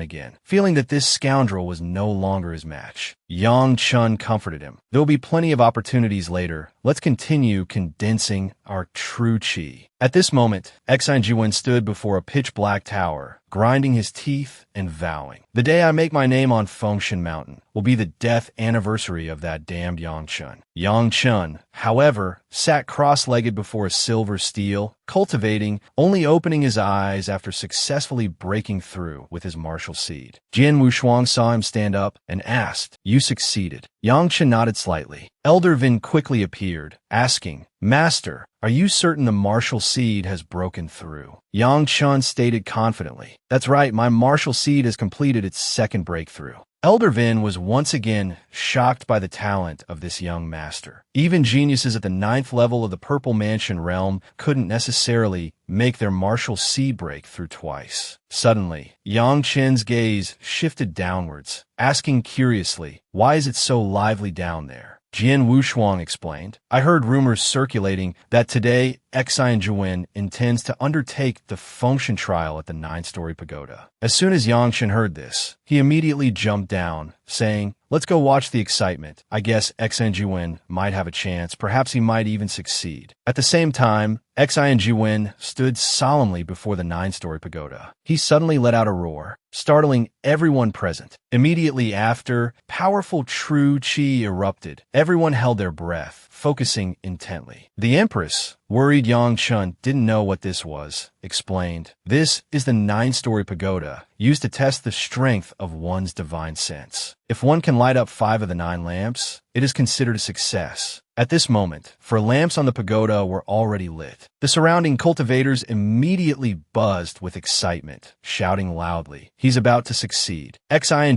actually managed to light 4 lamps. Just how powerful is his divine sense? Truly formidable. But Yangchun just gave a cold laugh, saying, "I wondered how impressive he could be. Turns out this is all there is to it." Right at this moment, a light on the tower began to dim. Tin Shi Van cursed angrily. His mood was utterly foul, and hearing Kim Vo Kiet mock him for being foolish, added to the derisive laughter coming from Duong Tran behind him. Tin Shi Van's anger surged to the heavens. He suddenly spun around, roaring, "Shut your mouth. Now that Fong Vin Chin isn't here to protect you anymore, you just wait for death." Finishing his words, he brandished 3 swords, shouted Bak Nan Din, preparing to strike. But Duong Tran raised his hand, calling out loudly 2 words, "Wait." The Empress didn't understand what trick this brat was trying to pull now. Duong Tran saw Tin Chivan pause, stunned, and opened his mouth to say, "I also wish to achieve apotheosis in this 9-layer pagoda. You're the super genius of Golden Sword Peak. Surely you wouldn't be like those petty villains, taking advantage of someone's difficulties to launch a sneak attack on me, would you?"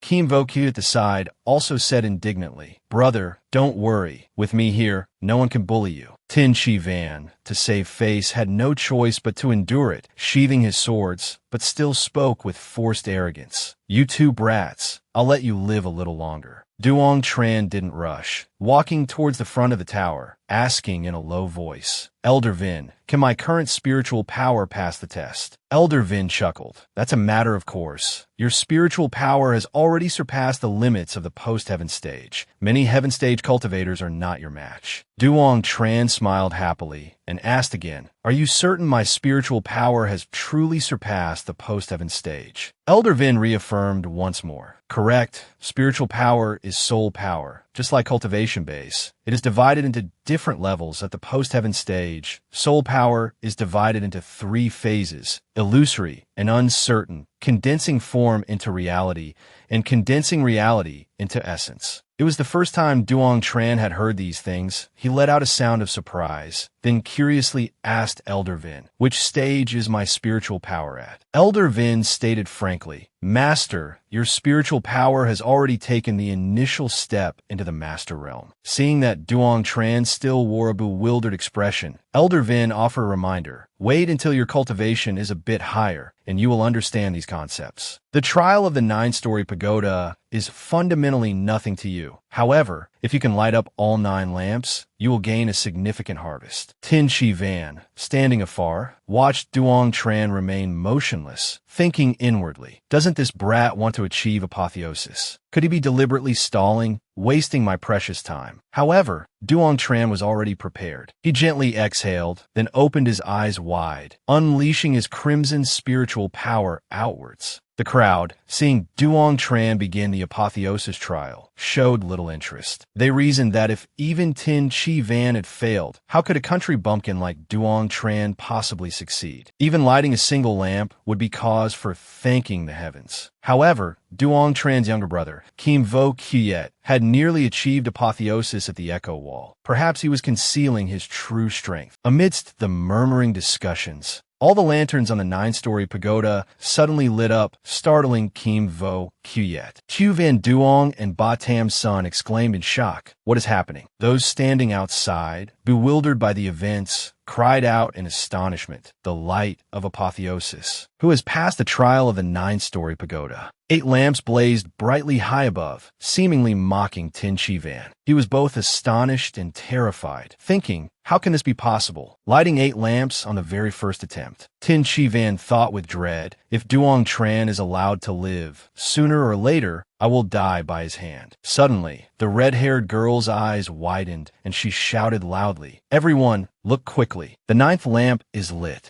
At this moment, only Kim Vo Kyet cheered joyfully. Amazing. Meanwhile, Tu Van Duong and the Empress were stunned into silence. What exactly is Duong Tran's true identity? Just as everyone's attention was fixed on the 9th lamp high above, Tin Chi Van stealthily tightened his grip on his sword hilt. He charged madly towards Duong Tran, aiming a slash directly at his head. Just then, atop the 9-layer pagoda, the figure of an old man appeared. He spoke, his voice ancient yet filled with authority. "Who dares disturb my slumber?" The mountain spirit had just awakened, only to witness the despicable scene of a sneak attack below. He gently flicked his finger and snapped, "Despicable lowly ant." Immediately after, Tin Chi Van was struck squarely in the chest, sent flying 10 meters away. At this moment, the mountain spirit leaned down, looked at Duong Tran, and said, "Young human boy, listen carefully. According to the ancient pact, since you have lit the 9 lamps of the 9-layer pagoda, I shall bestow upon you an Origin Soul Divine Crystal. The Origin Soul Divine Crystal is right inside the pagoda. Use your spiritual power to control it and refine it." Hearing this, Duong Tran was stunned. "Isn't it supposed to be given directly to me? I don't know how to refine it." Seeing the mountain spirit about to disappear, he hurriedly called out, "Wait, senior, wait." But Elder Vin quickly reassured him, "I have a scroll, the spiritual power refinement technique. With your spiritual power, you should be able to master it very quickly." After that, Elder Vin had Duong Tran accept the scroll. He excitedly opened it, eager to try it out. Pure white energy erupted, enveloping Duong Tran's body. A few seconds later, the scroll gradually vanished into thin air. Elder Vin, seeing his master's absorption speed far exceeding imagination, couldn't help but exclaim, "This comprehension ability is truly heaven-defying." Duong Tran confidently waved his hands, setting up a formation array, and shouted loudly, "Refine for me." The entire pagoda seemed to tremble, shaking continuously. This power was truly immense. Immediately after, a golden Origin Soul Divine Crystal fell into his hand. Only then did the people outside begin to ask each other in astonishment, what just happened? Did Duong Tran truly achieve apotheosis in the 9-layer pagoda? Moreover, he lit all 9 lamps, and even summoned the ancient mountain spirit. At the same time, Tung Chi Vu anxiously checked on his unconscious brother. "Brother, are you all right?" Tin Chi Van suddenly leaped up, pointed at Duong Tran, wanting to kill him, but fainted in less than 2 seconds, causing his younger brother's face to turn pale with fear. Half an hour later, Duong Tran sensed those people staring intently at him. He turned around and asked, "What's wrong with everyone? It's been so long, yet you still haven't left. Could it be that I haven't achieved apotheosis, so you want to come and greedily bask in my light? All right then, just stand there and watch. I'm not as stingy as you all. By the way, who was it just now saying I couldn't do it? Why don't you speak up now?" Seeing him act so arrogantly, those people were seething with anger, shouting loudly, "You truly are a petty person gloating over success. All you did was light a few lamps in the 9-story pagoda. If you're so formidable, then go achieve apotheosis in the other 3 places for us to witness." If the mountain spirit hadn't intervened, you would have been killed by Tin Chi Van long ago. No matter how much they clamored, Duong Tran paid them no mind. He turned and asked Kim Vo Quyet, "Do you want to give it a try?" The apotheosis trial of the 9-story pagoda is quite simple, but Kim Vo Quyet felt his own spiritual power wasn't strong enough yet, worried he couldn't light 5 lamps. Hearing this, Duong Tran comforted him. "It's all right. Spiritual power isn't your forte. When the opportunity arises, I will help you enhance your spiritual power. The strength of spiritual power is very important." After that, Duong Tran looked up towards the mountain peak, saying, "I want to go to the soul examination stone. Soul power is the foundation for us cultivators. We must enter seclusion to cultivate it thoroughly." The Empress, seeing his immense ambition, offered a reminder. Going to the soul examination stone is for testing soul power. But Duong Tran replied without hesitation, "Whether it can be done or not, we'll only know after trying." A moment later, they arrived before a purple stone bound by golden chains, covered entirely in talismans. That was the soul examination stone. Elder Vin said Duong Tran's soul power could likely pass the examination, but whether he could clear the trial itself remained uncertain. Duong Tran asked curiously, "How are the levels of soul power classified?" Elder Vin quickly explained, "The division of soul power realms is similar to that of spiritual power. The post-heaven stage has 3 levels, namely establishing illusory form, condensing form into reality, and condensing form into essence. You're currently at the condensing form into reality stage." As Duong Tran listened intently, he inadvertently glanced elsewhere. He saw his sworn brother, Dong Hong Wong Tai, running towards them, calling his name. "Little Tran, you are truly incredible. Seeing you alone,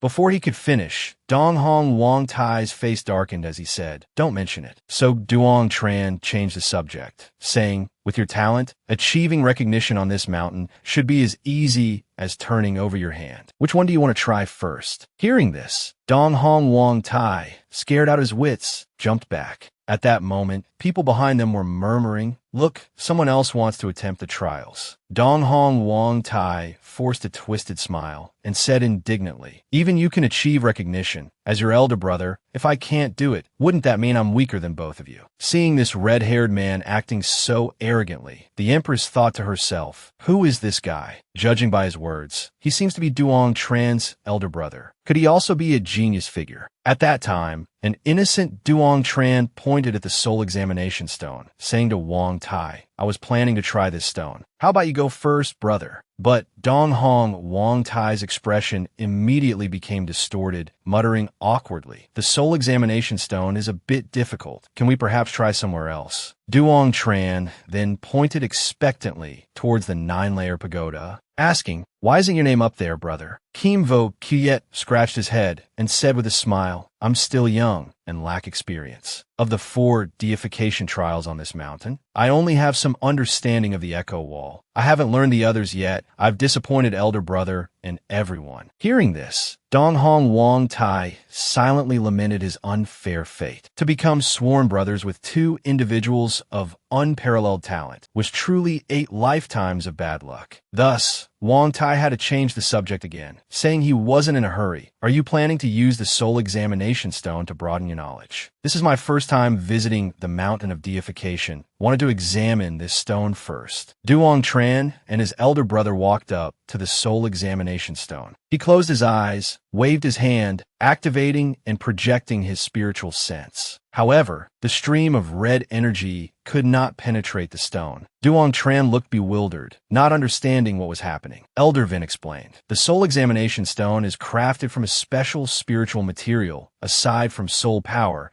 it can absorb almost all other types of energy." Hearing this, Duong Tran dropped down in astonishment. At that moment, the apotheosis mark appeared on Duong Tran's forehead. A flame erupted from the mark with incredible speed, striking directly at the soul examination stone. Before Donghong Wang Tai could even pick his jaw up off the ground, the soul examination stone emitted a blinding light. Following that, an aura began to swirl around the stone, accompanied by an intense beam of light shooting straight into the sky. The earth-shattering sound vibrated through the entire mountain forest. That beam of light caused all the cultivators at the foot of the mountain to be utterly terrified. They couldn't believe someone could achieve apotheosis on the soul examination stone. Throughout history, no one had ever succeeded. Could it be that a genius had been born into the world? Just then, the ancient mountain spirit appeared before the soul examination stone. He was greatly surprised, discovering the one who summoned him was the same young lad from before. He asked in astonishment, "It's you." Then, he spoke seriously. "In accordance with the ancient pact, human child, your name is Duong Tran, correct? You shall receive an Origin Soul Stone. I will break the seal of the Origin Soul Stone. You must refine it quickly." However, Duong Tran didn't know what an Origin Soul Stone was, so he quickly called out to Elder Vin to ask. But Elder Vin's face turned pale because the master's soul power was too formidable. Could that black pearl truly be the legendary Great Demon Seed? Duong Tran waited for a long while. Seeing no response from Elder Vin, he called out again. Only then did Elder Vin open his mouth to say, "The power of the soul and spirit merged into one. You have already entered the introductory stage of Shanqing True Refinement. You can control soul power to refine the Origin Soul Stone. For cultivators at the post-heaven stage, the Origin Soul Stone is merely a treasure for the soul. Even if you were to refine it, I fear it wouldn't be of much use." Hearing this, Duong Tran, his expression turned grim, asked why. Elder Vin patiently explained, "Master soul power is formidable. Based on my speculation, the Origin Soul Stone won't offer you significant benefits." However, Duong Tran remained determined to try, reaching out his hand to begin the refinement process. The energy of the Origin Soul Stone was rapidly absorbed by Duong Tran, but merely seconds later, Duong Tran realized Elder Vin had spoken the truth. He had indeed absorbed the Origin Soul Stone's energy, yet his level hadn't increased at all. To avoid waste, Duong Tran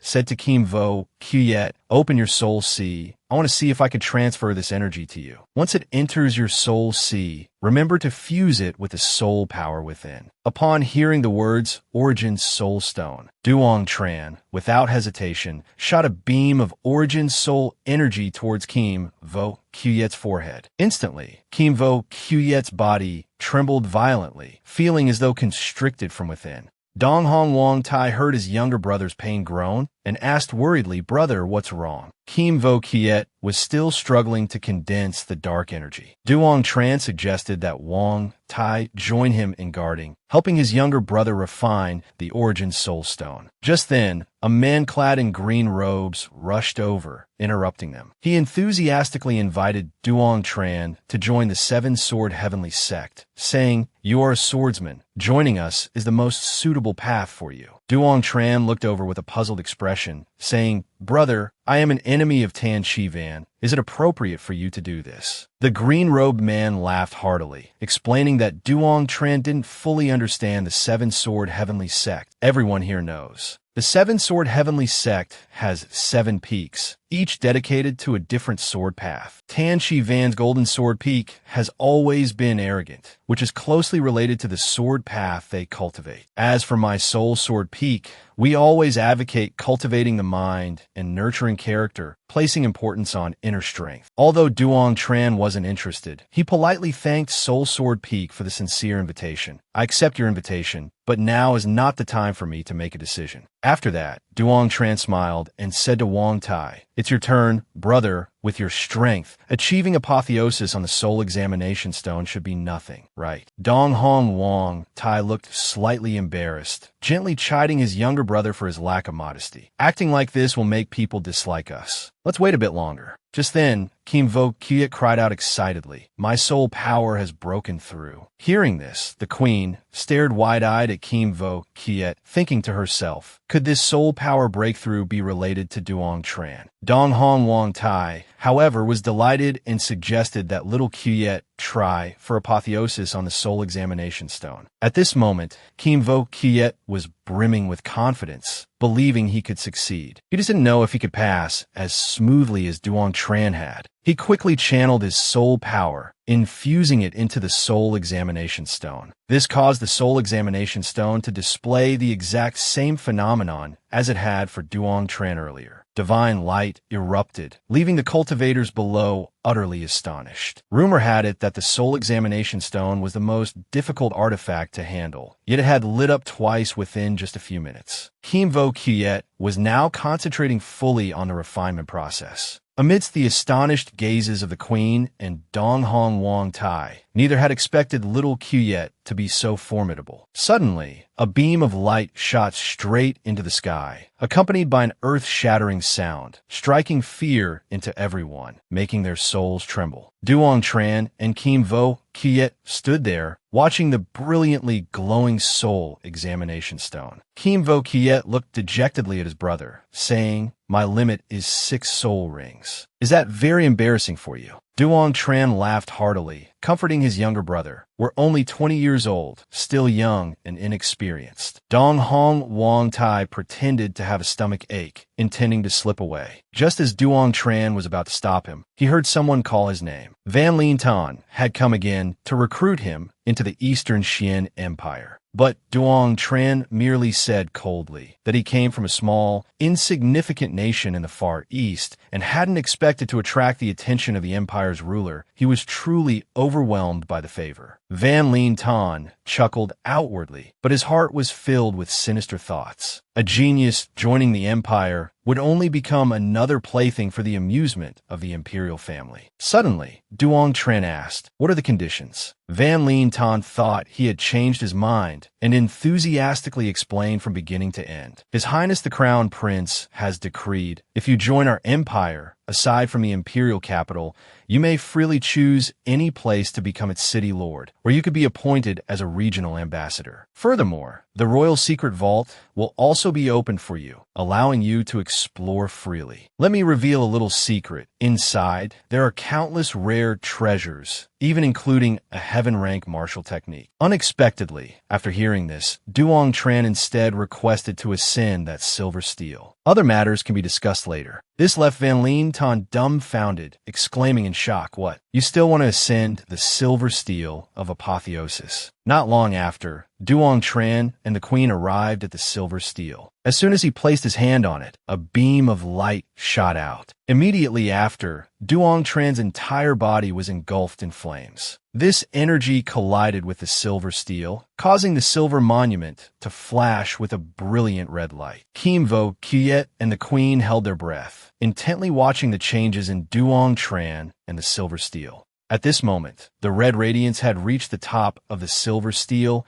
Almost everyone had to acknowledge Duong Tran's strength. Who knew his true chi was so terrifying? This is a true genius. However, Duong Tran himself felt disappointed for not reaching the highest level. He hurriedly asked Elder Vin what was inside the silver steel. Elder Vin informed him that inside were 3 drops of extreme spirit true liquid. This was truly a treasure for true chi. A post-celestial stage cultivator, just by obtaining 1 drop, could greatly enhance the refinement and condensation of their true chi. Just as Duong Tran was about to ask what extreme spirit true liquid was, his chi suddenly began to surge violently. Immediately after, Duong Tran decided to try using his heavenly true chi. Unexpectedly, a distinct purple light appeared on the silver steel. It captured everyone's attention. Seeing this, Elder Vin couldn't help but ask, Master possesses a lightning attribute talent. How was it awakened? Duong Tran grinned widely, recounting the story of encountering a strange lightning phenomenon at True Ca Mountain, where he inadvertently circulated the Tam Tien scripture and consequently awakened his lightning attribute talent. Elder Vin inquired again about the origin of the Tam Tien scripture. Hearing the master mention it was obtained from a martial soul's inheritance, he exclaimed in astonishment, a martial soul can actually pass down cultivation techniques. Can other martial souls not do this? Duong Tran innocently asked in return, prompting Elder Vin to blurt out involuntarily. It seems my young master is quite formidable.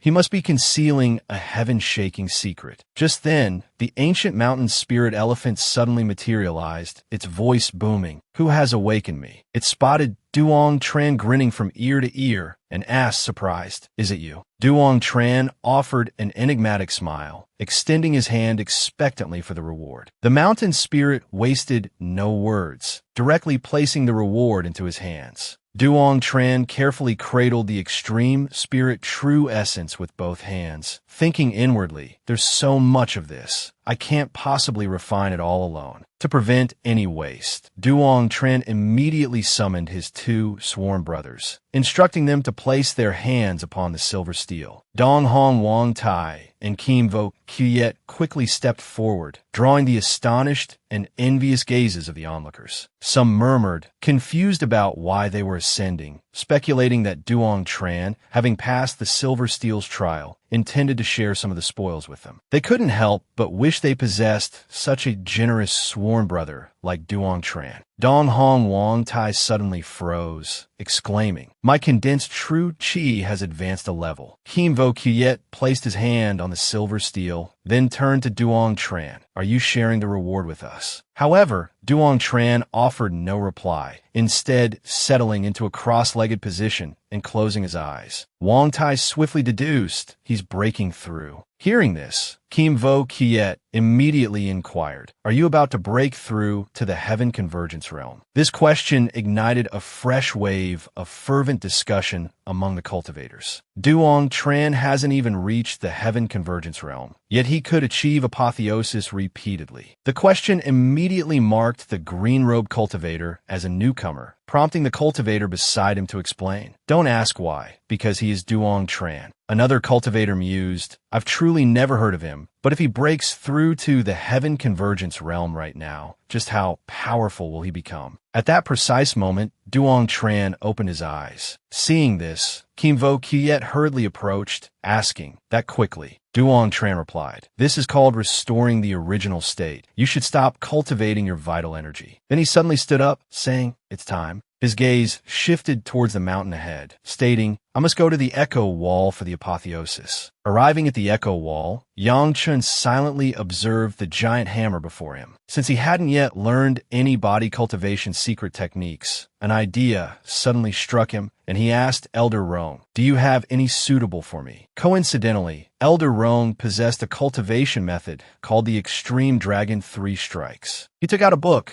prompting Yang Chun to praise. Elder Rong is truly formidable. Afterward, he dedicated himself to cultivating the Extreme Dragon 3 Strikes. Half a day later, the spot where Yang Chun sat was crowded with people. Having comprehended the first strike, he finally opened his eyes. Without hesitation, Yang Chun gripped the hammer's handle, lifting it effortlessly with both hands. Seeing his action, everyone began to speculate. I wonder how many times he can make the echo wall resound. 3 times should be no problem, but reaching the 9 echoes required to pass the trial seems a bit difficult. Yang Chun opened his mouth and took a deep breath, gripped the hammer handle tightly with both hands, swung it up, and brought it down hard against the echo wall. A resounding boom echoed, causing the queen to cover her mouth in shock. Dong Wang Wankai wondered if his younger brother was even human. His vital energy, soul power, and physical strength were already formidable. So why was his physique also as robust as a charging bull? After Yang Chan finished his display, though somewhat fatigued. He still reproached himself, still 3 echoes short of passing. Then he asked Elder Rong again, what divine power is hidden within the echo wall? Elder Rong replied, inside are 3 Naya fruits. Yang Chun asked, puzzled, what is a Naya fruit? What relation does it have to physique? Elder Rong explained, it is the fruit borne by the ancient spirit tree, the Naya spirit pearl, containing immense life force, capable of enhancing one's physique, life essence, and flesh and blood. Upon hearing this, Yang Chun felt invigorated, determined to obtain the Naya fruit at all costs. Seeing Yang Chun continue his cultivation, some cultivators mocked him as an ambitious country bumpkin, while others believed they were witnessing the birth of an unparalleled genius. 3 days later, the girl in a green skirt warned everyone not to approach, as Duong Tran prepared to challenge the divine power of the echo wall for the second time. Duong Tran let out a great shout, gathered his strength, and swiftly swung the hammer, striking the echo wall forcefully. He had comprehended the extreme Dragon 3 strikes, yet only the sound of a single hammer strike echoed, leaving the Empress and Wong Tai stunned. However, immediately after, 9 clear chimes rang out simultaneously from the echo wall. The ancient mountain spirit elephant appeared for the 4th time, no longer surprised to see Duong Tran, but seeing him stick out his tongue and lick his lips, clearly eager for a reward, made it feel a bit impatient. Nevertheless, the mountain spirit ultimately told itself, don't argue with the kid, and still gave it to Duong Tran. Duong Tran took the Naya fruit and immediately began refining it. At first, Duong Tran's expression was tense, then his entire body began to glow like a star. Elder Vin quickly appeared, congratulating the master on achieving the innate spirit body. Excitedly, Duong Tran called Wong Tai and little Quyet over to try. However, Dong Hong Wong Tai quickly waved his hands, refusing. Pure physical strength isn't my forte. It's too ugly, never mind. On the contrary, Kimvo Quyet excitedly exclaimed, let me try.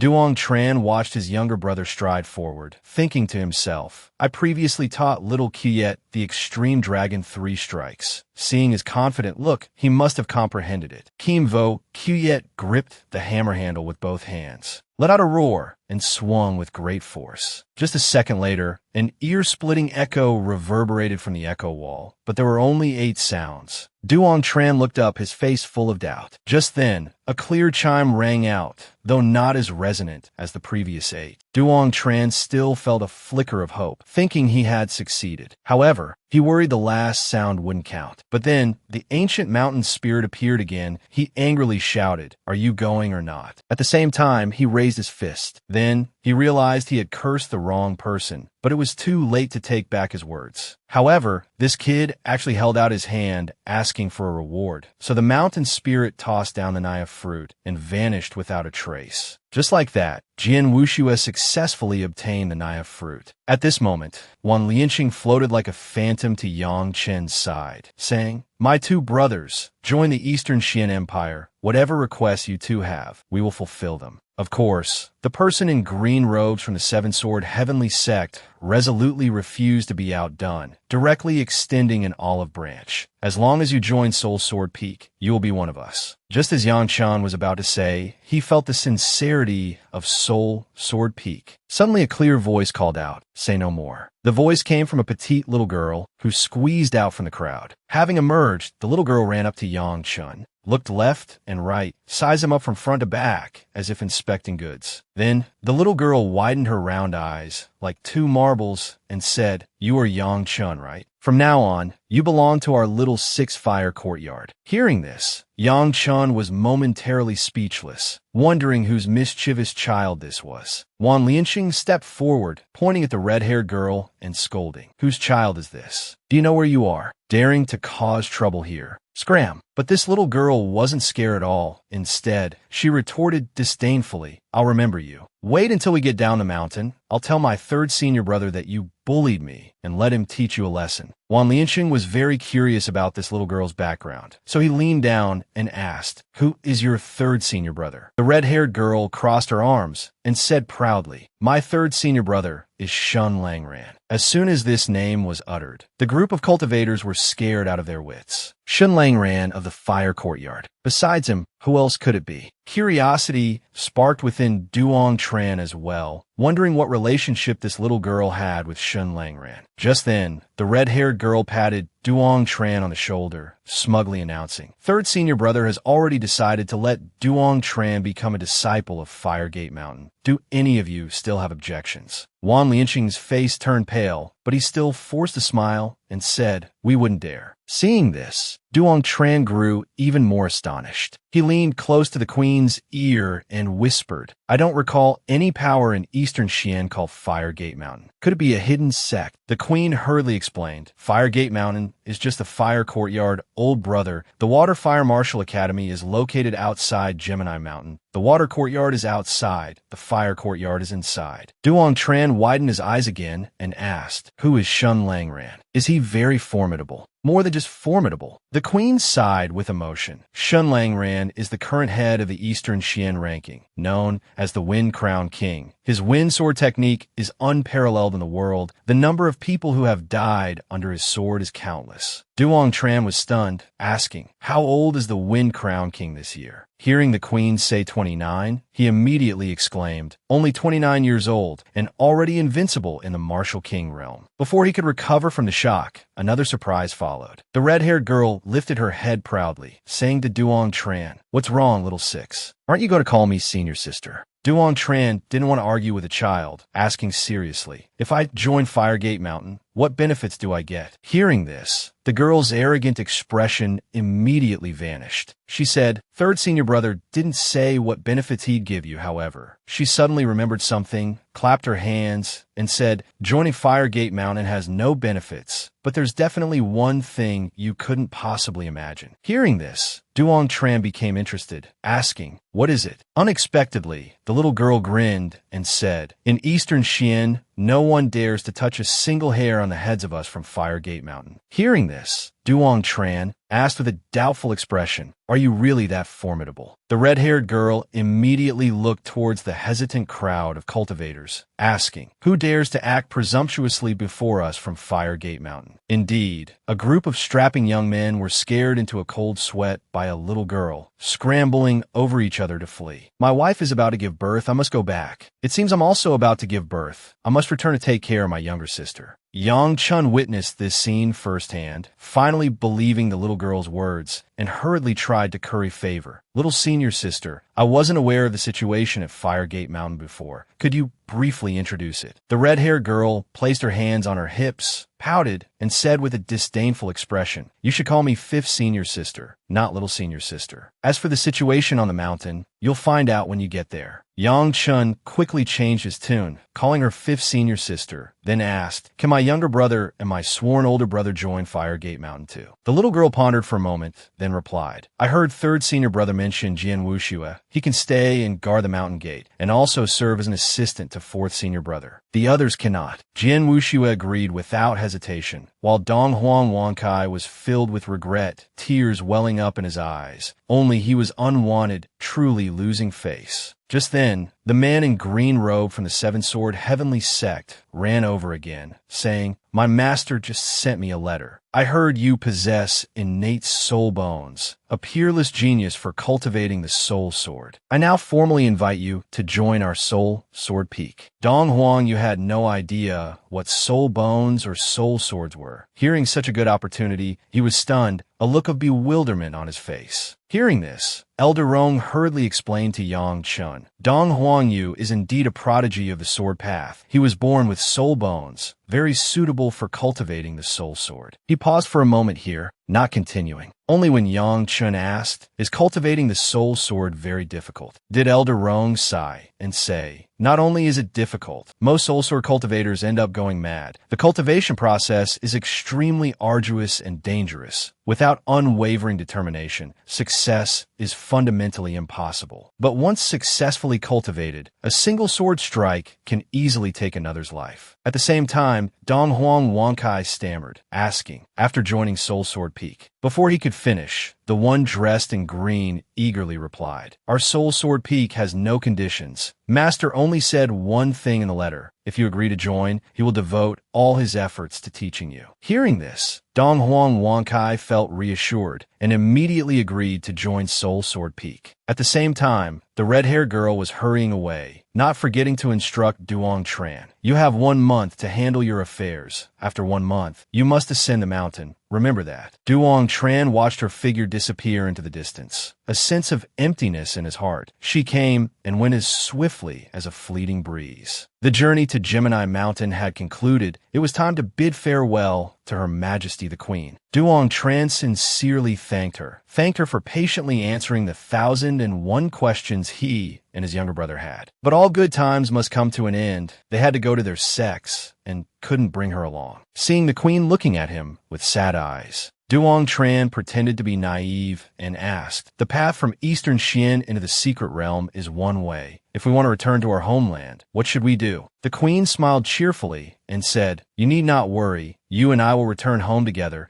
Someone will definitely use express delivery to send you home." Just then, Xiao Yunyang ran over from a distance, saying, "Finally found you." Duong Tran and Jian Wuxue were about to bid farewell to Big Brother Xiao, when Xiao Yunyang laughed heartily, saying in one breath, "My father heard about your exploits on Gemini Mountain, but he is at a critical juncture in his cultivation and couldn't come personally, so he sent me with Senior Jinlong to invite you to be guests in the Jinwu Great Nation." Duong Tran heard mention of Senior Jinlong, yet saw that Big Brother Xiao had come alone, feeling a little puzzled. Suddenly, a sky-shattering roar echoed, and a colossal fire dragon appeared in the sky, riding the clouds and wind as it flew over, scaring Duong Tran out of his wits. The domineering arrival of the fire dragon stunned everyone. It took several seconds before Xiao Yunyang laughed and introduced, "Senior Jinlong is my father's contracted beast, currently already a high-level martial king." Duong Tran couldn't help but look up again, thinking inwardly, if back in Eastern Xian, this strength is enough to run rampant. After that, Duong Tran waved goodbye to Her Majesty the Queen. "Brother Xiao has invited me to the Jinwu Great Nation. I can no longer return to the ancient kingdom with you. Let us part ways here." Having said that, he and the others flew onto Jinlong's back, leaving the queen standing alone, her eyes filled with longing as she watched their figures depart. 3 days later, they were still flying on Jinlong's back. Duong Tran was sincerely grateful to Brother Xiao, not only for the warm hospitality, but also for personally escorting them back to the Far East. But these things were trivial matters to Xiao Yunyang. He had always hoped that Duong Tran could make a name for himself in Eastern Xian. Duong Tran was wondering when they would be able to return to the Far East, when Jinlong suddenly turned his head and said, "We've arrived." Duong Tran exclaimed in surprise. At the same time, the people of the Dong Huang Sword Sect looked up at the sky, wondering why a high-level martial king demonic beast would appear here. Duong Tran jumped down from Jinlong's back, repeatedly thanking Brother Xiao and Senior Jinlong, then said, "This is the place, the Dong Huang Sword Sect I often mention." Jian Wuxue saw his home, extremely excited. Xiao Yunyang looked around. Indeed, this place was as small as Duong Tran had described, but he still smiled. Truly a land of auspicious feng shui. No wonder it could produce talents like you all. Duong Tran enthusiastically invited Brother Xiao to visit Dong Huang Mountain. So, Xiao Yunyang let Senior Jinlong go play elsewhere, while he and the two Duong Tran brothers jumped down to the ground. Dong Huang Haozheng, who was standing there, was so surprised his jaw dropped. Duong Tran stepped forward and introduced, "This is the Crown Prince of the Jinwu Great Nation, Xiao Yunyang, also a good friend I met in the Eastern Xian Secret Realm. Our smooth return here is all thanks to him and Senior Jinlong." Just the 8 words Crown Prince of the Jinwu Great Nation made Dong Huang Haozheng so agitated he was speechless. Xiao Yunyang stepped forward and bowed, saying, "Greetings, Sect Master." Dong Huang Haozheng came back to his senses and hurriedly invited His Highness the Crown Prince inside. Seeing the Sect Master was a bit flustered, Xiao Yunyang said, "No need to be so formal. Perhaps you don't know yet, the Dong Huang Sword Sect is now renowned throughout the entire Eastern Xian." Hearing this, Haozheng and the others from the sect were so astonished their jaws nearly dropped. Xiao Yunyang chuckled, saying, "Duong Tran is currently the top figure on the Eastern Xian God list, and he has also been accepted as a disciple by Fire Gate Mountain. known throughout the land. Dong Huang Hao Zheng stared wide-eyed at Duong Tran, confirming this earth-shattering news. Dong Huang Wankai excitedly jumped out, boasting, "Brother Duong Tran made a name for himself at God-Breaking Mountain, achieving an unprecedented miracle and defeated all the geniuses from the major sects in eastern Xian. This caused the great clans to compete fiercely for him, each offering better terms than the last." Xiao Yunyang quickly added, "Jian Wuxue also successfully carved his name onto God-Breaking Mountain, and Dong Huang Wankai was accepted as a disciple by the Soul Sword Peak of the ancient Seven Swords Heavenly Sect." Overwhelmed by the sheer volume of information, Dong Huang Haozhen couldn't process it all at once. He couldn't help but turn a look at Wankai, seeking confirmation once more, wondering if he had misheard. Dong Huang Wankai grinned and confirmed, "It's all true. It's already been widely announced. Just send someone to Eastern Xian to inquire, and you'll know immediately." Hearing this, Dong Huang Haozhen clapped his hands joyfully, exclaiming excitedly, "Our Dong Huang Sword Sect has finally made a name for itself in Eastern Xian. Quickly arrange accommodations for His Highness the Crown Prince. Tonight, we must drink until we're completely drunk." Just as Duong Tran was discussing plans to go out with his 3 sworn brothers, he was called back by Dong Huang Hao Zheng. The sect master led Duong Tran to the rear hall, took out a box, and said, "This is what Elder he left for you." Duong Tran asked in surprise, "Elder he left this for me? Really?" Dong Huang Hao Zheng sighed deeply, saying, "Yes, Elder he's lifespan is nearing its end.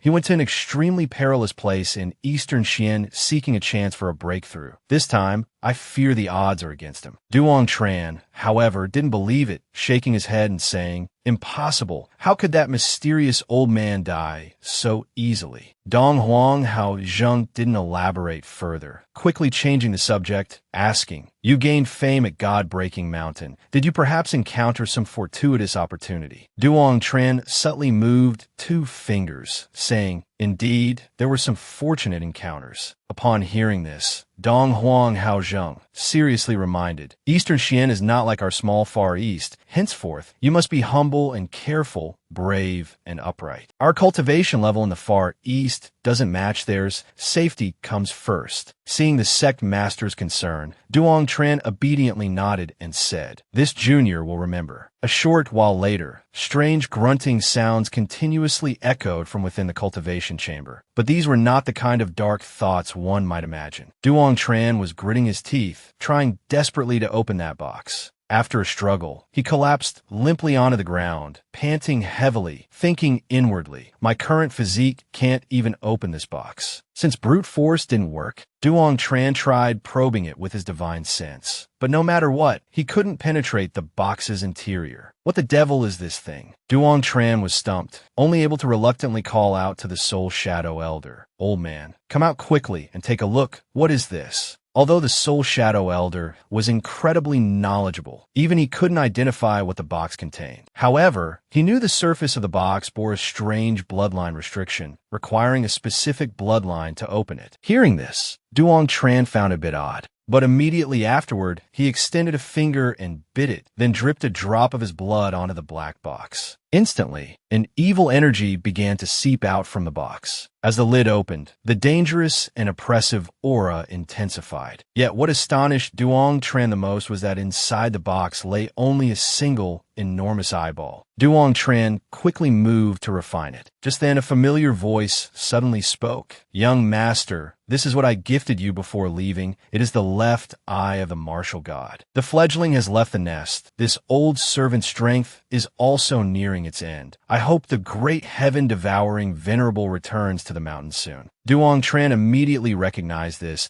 as Elder He's voice upon hearing it. But why did he refer to himself as old servant and call him young master? Furthermore, where was this return mountain? Suddenly, the Soul Shadow Elder stared intently at the eyeball, exclaiming in shock, "To think this box hides such a sacred artifact containing forbidden power." Duong Tran asked in astonishment, "Soul Shadow Elder, you know of the martial god's left eye?" The Soul Shadow Elder suddenly shot to his feet, asking in return, "You know of it too?" Duong Tran looked bewildered, asking, what is the martial god's left eye? The Soul Shadow Elder quickly explained to him. Even in the Great Thousand World, the martial god's left eye is an extremely rare item, a legendary sacred artifact. The reason it has this name is because it is the pupil of a member of the martial god clan, one of the ancient god clans, possessing unfathomable mystical power. It is rumored that any living being who merges with the martial god's pupil can effortlessly see through all restrictions or distinguish yin and yang, clearly perceive malevolent energy. Hearing this, Duong Tran's eyes lit up like headlights. He exclaimed excitedly, "Is it really that powerful?" But the Soul Shadow Elder hadn't finished his lengthy discourse. In the endless void, countless strange things exist. There are innumerable bizarre and wondrous beings. The people of the God King clan are the ancient God clan, the most powerful body cultivators in the endless void. Things like true dragon divine beasts simply cannot compare to them. According to legend, a member of the God King clan can destroy a small world with a single punch. Their bloodline is so powerful that upon reaching adulthood, they can attain the God realm. Duong Tran's eyes widened. He asked, "Soul Shadow Elder, how does one merge with the martial god's pupil?" The Soul Shadow Elder immediately replied, "It's very simple. First activate your bloodline power, then envelop it, and then insert it into your eye." In other words, only a life form that has awakened its bloodline power can merge with it. The stronger the bloodline, the greater the power gained after merging. Duong Tran couldn't help but feel overjoyed. Wanting to try his luck, he dripped a drop of his essence blood onto the pupil. That pupil, like a swift wind, quickly burrowed into his left eye. Before Duong Tran could even prepare himself, he felt a wave of intense agony, collapsing to the ground in pain, letting out tormented groans. Fortunately, the Soul Shadow Elder reminded him in time, "Master, control your bloodline power." Duong Tran clenched his teeth tightly, focused his mind, and directed the surging bloodline power towards his left eye, unceasingly wrestled with the martial god's pupil, finally merging into one. About an hour later, the pain vanished. Duong Tran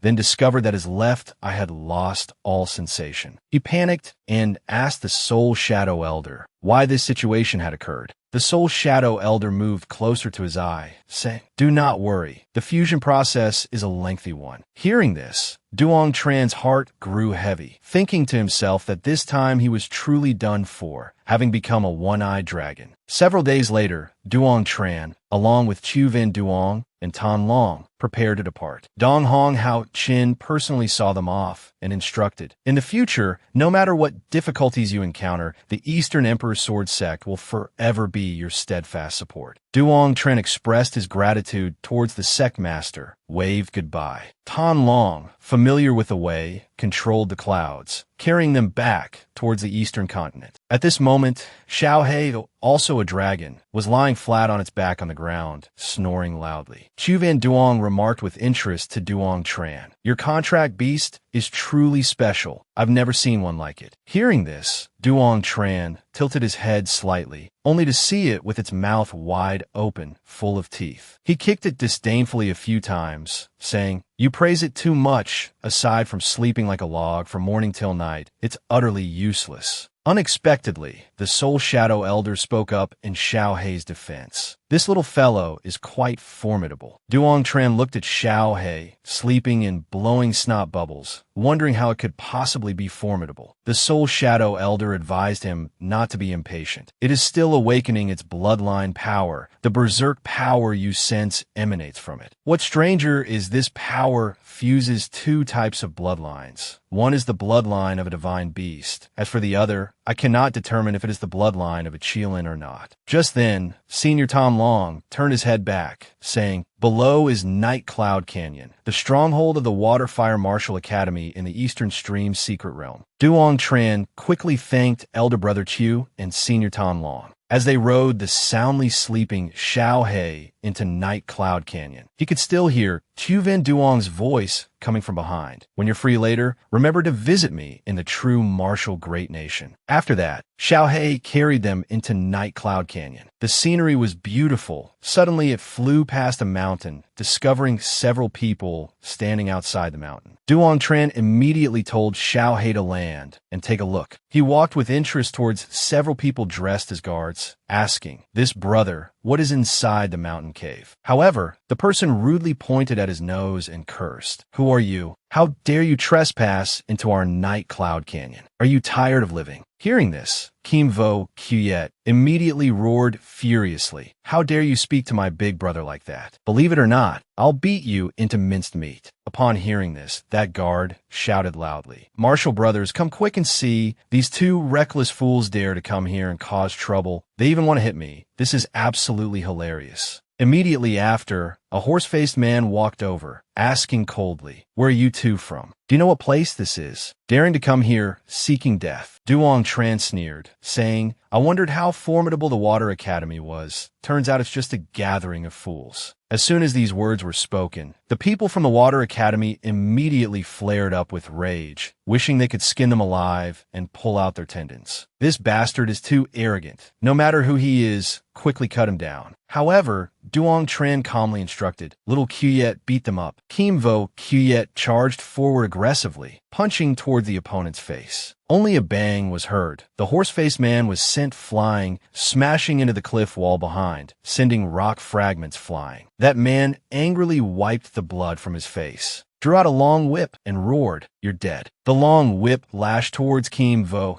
Kyet like lightning, but he remained as still as a mountain, raising his fist, even praising, "Good strike." Seeing this, the martial brothers from the Water Academy immediately sneered, "Isn't this guy an idiot? Who would use brute force against Senior Brother Guan's Flood Dragon Whip? Even if he's a body cultivator, couldn't possibly block an Earth-rank martial skill." However, Jian Wuxue actually sent Senior Brother Guan's whip flying with just his fist, prompting his opponent to cry out in astonishment. "What? Just who are you?" Jian Wuxue gave a cold laugh. "Who am I? You're not yet qualified to ask." Before his voice faded, Jian Wuxue moved with blinding speed, unleashing a coiling dragon fist technique. The terrifying power slammed directly into the horse-faced man, driving him deep into a pile of rubble, as if trying to bury him alive right there. Witnessing this, the disciples from the Water Academy were all aghast, breaking out in cold sweat. "His strength, it's too terrifying. Quick, go call for backup." Jian Wuxue turned to Yang Chun, explaining a bit awkwardly, "I didn't mean to hit him that hard. He was just incredibly obnoxious." Yang Chun, of course, didn't hold it against him. He even gave Jian Wuxue a thumbs up, saying, "Don't worry. How about your back?" It wasn't long before a large group from the Water Academy arrived, surrounding the two of them. Today, one shouted, "If we let the two of you leave Night Cloud Gorge alive, we'll lose all face as disciples of the Water Academy. You dare come to our territory and cause trouble. You will definitely pay a steep price." Just then, a young man, dressed distinctly from the rest, approached. He asked, "What is going on here?" The brown-haired disciple immediately embellished the story. "These two fools barged in and severely injured Senior Brother Guan." Hearing this, the young man instantly flew into a rage. He roared,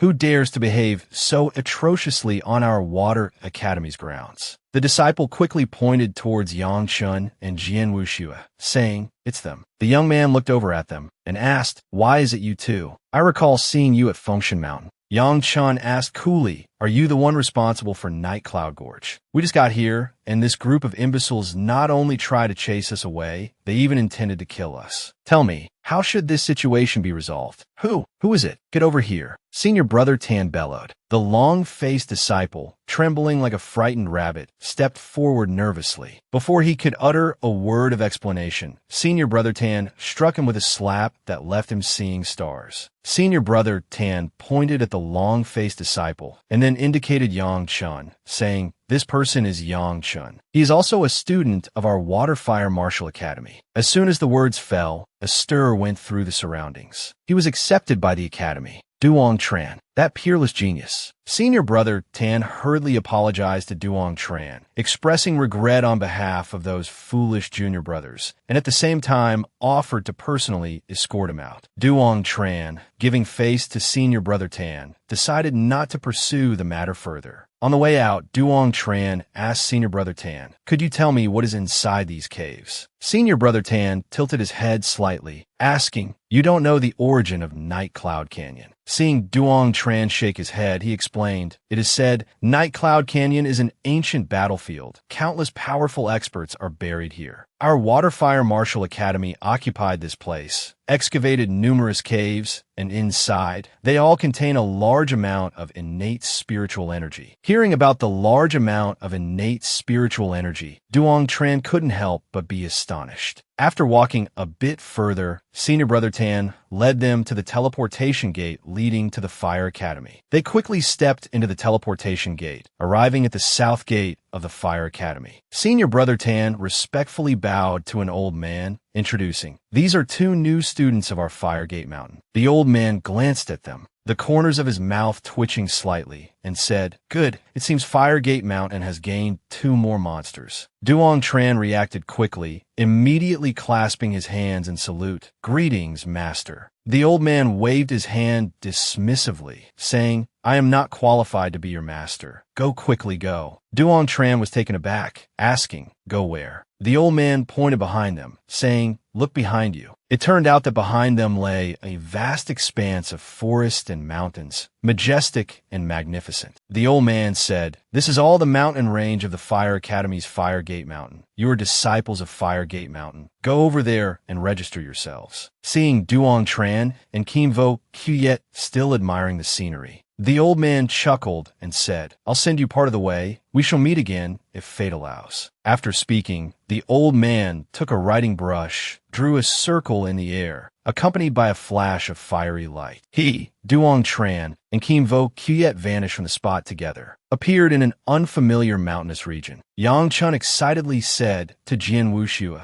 "Little Shui, we've arrived." He was eager to enter Fire Gate Mountain, but just as he took a step, his expression changed, exclaiming in shock, "This is bad." It turned out there was a restriction formation set up here. Yang Chun was sent flying several thousand meters by the force of the restriction, struggling to get up, rubbing his head. Just then, a handsome young man walked over. It was 3rd Senior Brother Shen Langran. As soon as he arrived, he asked, "Where's my wine?" Yang Chen was stunned, asking, "What wine?" Shen Langran impatiently held out his hand, saying, "Quick, hand it over, my wine. I already told little Qiao to tell you, told you to bring me wine." Only then did Yang Chun remember, little Qiao must be that little girl. Oh no, that little brat really is unreliable. Luckily, I still have some in reserve. The bottle of wine vanished before it could even be warmed up. Yang Chun heard gulping sounds coming from opposite him, knowing immediately that Shen Langran had nearly finished it. A few seconds later, the wine flask was thrown to the ground, landing with a loud thud. Shen Langran grumbled, "Why only 1 flask? Are there any more?" Yang Chun shook his head, seeing his 3rd Senior Brother's face darken, a gloomy killing intent emanating from him. Just then, Jian Wuxue took out a new flask of wine, the sound of it pouring crisp and clear. Shen Langran downed the flask in one go, only then laughing heartily, saying, "Now that's more like it." After finishing the wine, Shen Langran took out 2 command tokens, saying, "These are the command tokens for our Fire Gate Mountain. Holding them allows you to move freely within the range of all the restriction formations on the mountain. However, with your current strength, there are still some places you cannot go." Yang Chun hurriedly took the command token, following the enthusiastic Shen Langran up the mountain. Just as 3rd Senior Brother had said, with the command token, the restriction formation on the steps lost its effect. Yang Chun, holding Little Black, asked, "Senior Brother,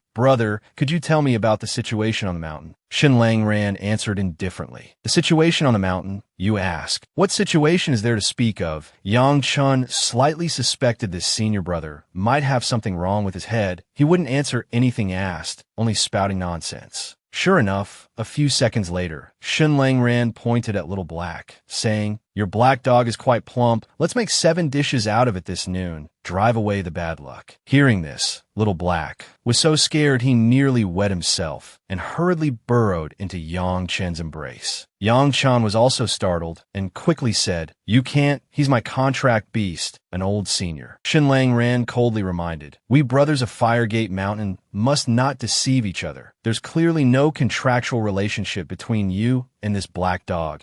How could it possibly be your contract beast? Don't argue anymore. It's decided. 7 dishes this noon. Replenish our protein." Its bloodline isn't bad either. Every word from the 3rd Senior Brother seemed reasonable and logical. Yang Chun couldn't refute him and could only plead pitifully, "Senior Brother, please don't stew Little Black. He was a gift given to me by a senior." Shen Langran said regretfully. If that's the case, then we can't stew him. We people of Firegate Mountain always value sentiment and righteousness. However, I still feel a bit regretful, not having tasted a black Qilin. Yang Chun looked down at Little Black in astonishment, thinking inwardly, this piglet is a black Qilin. After walking a bit further, he heard loud chopping sounds coming from ahead. Looking closely, it turned out to be a bald kid wielding an axe larger than himself, chopping bamboo. Shen Langran pointed in that direction and shouted loudly, "Bald kid, is anyone as lazy as you?" The bald kid immediately jumped down, protesting, "I'm not lazy.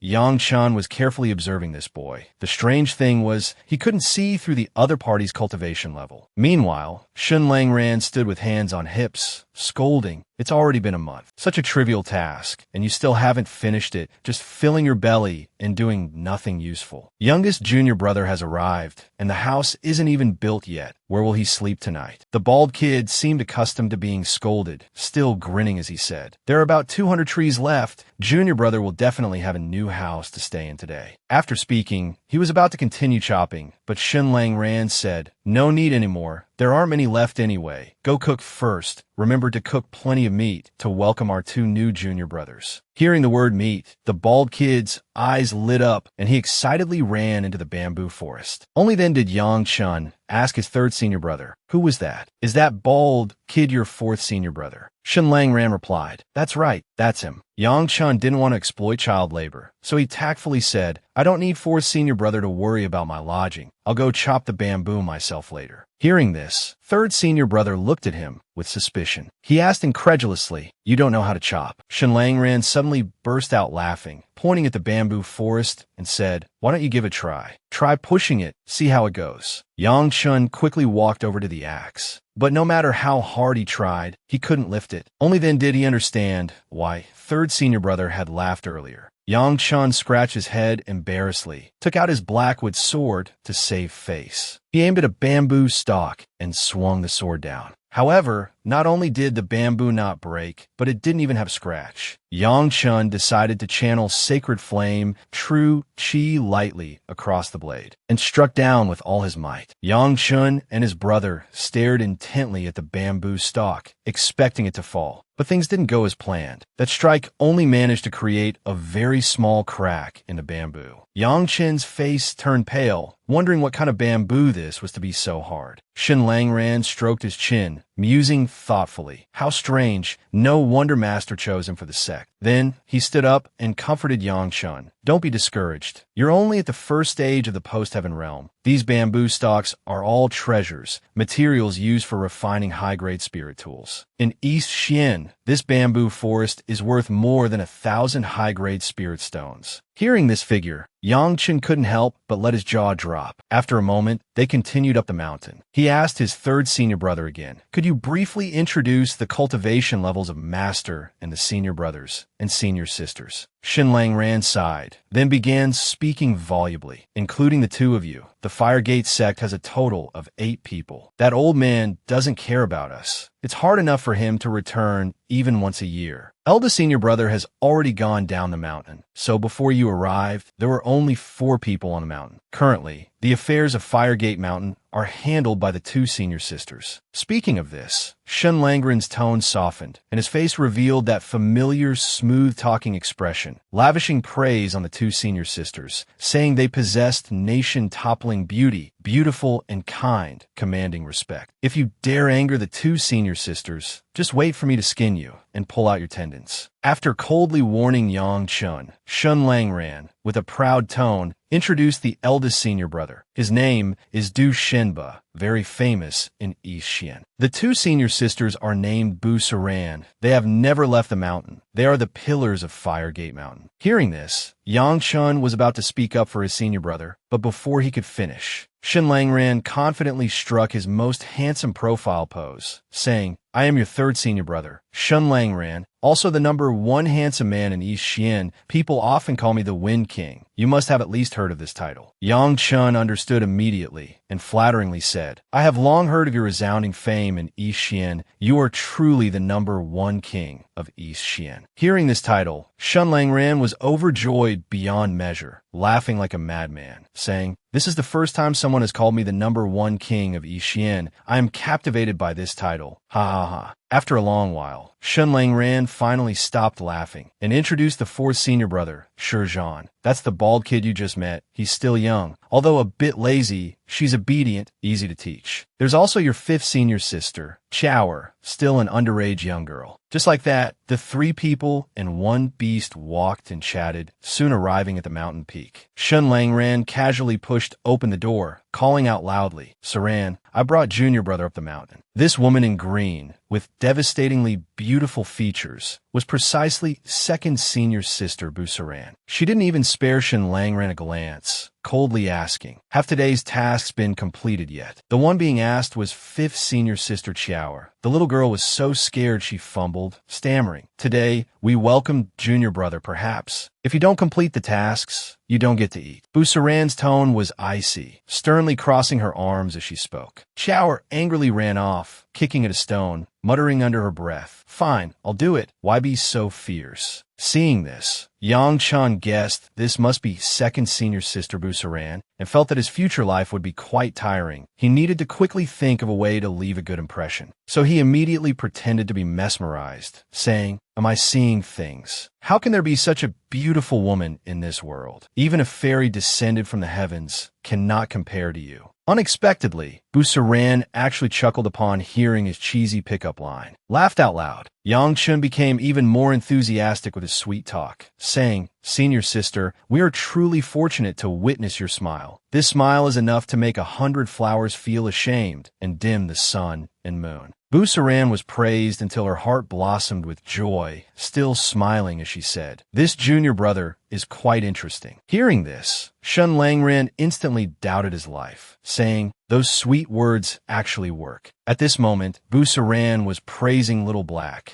saying not only is it cute, but it also hides the bloodline of a black Qilin. Your fortune is quite good. Yang Chun quickly seized the opportunity to curry favor with the master of Fire Gate Mountain.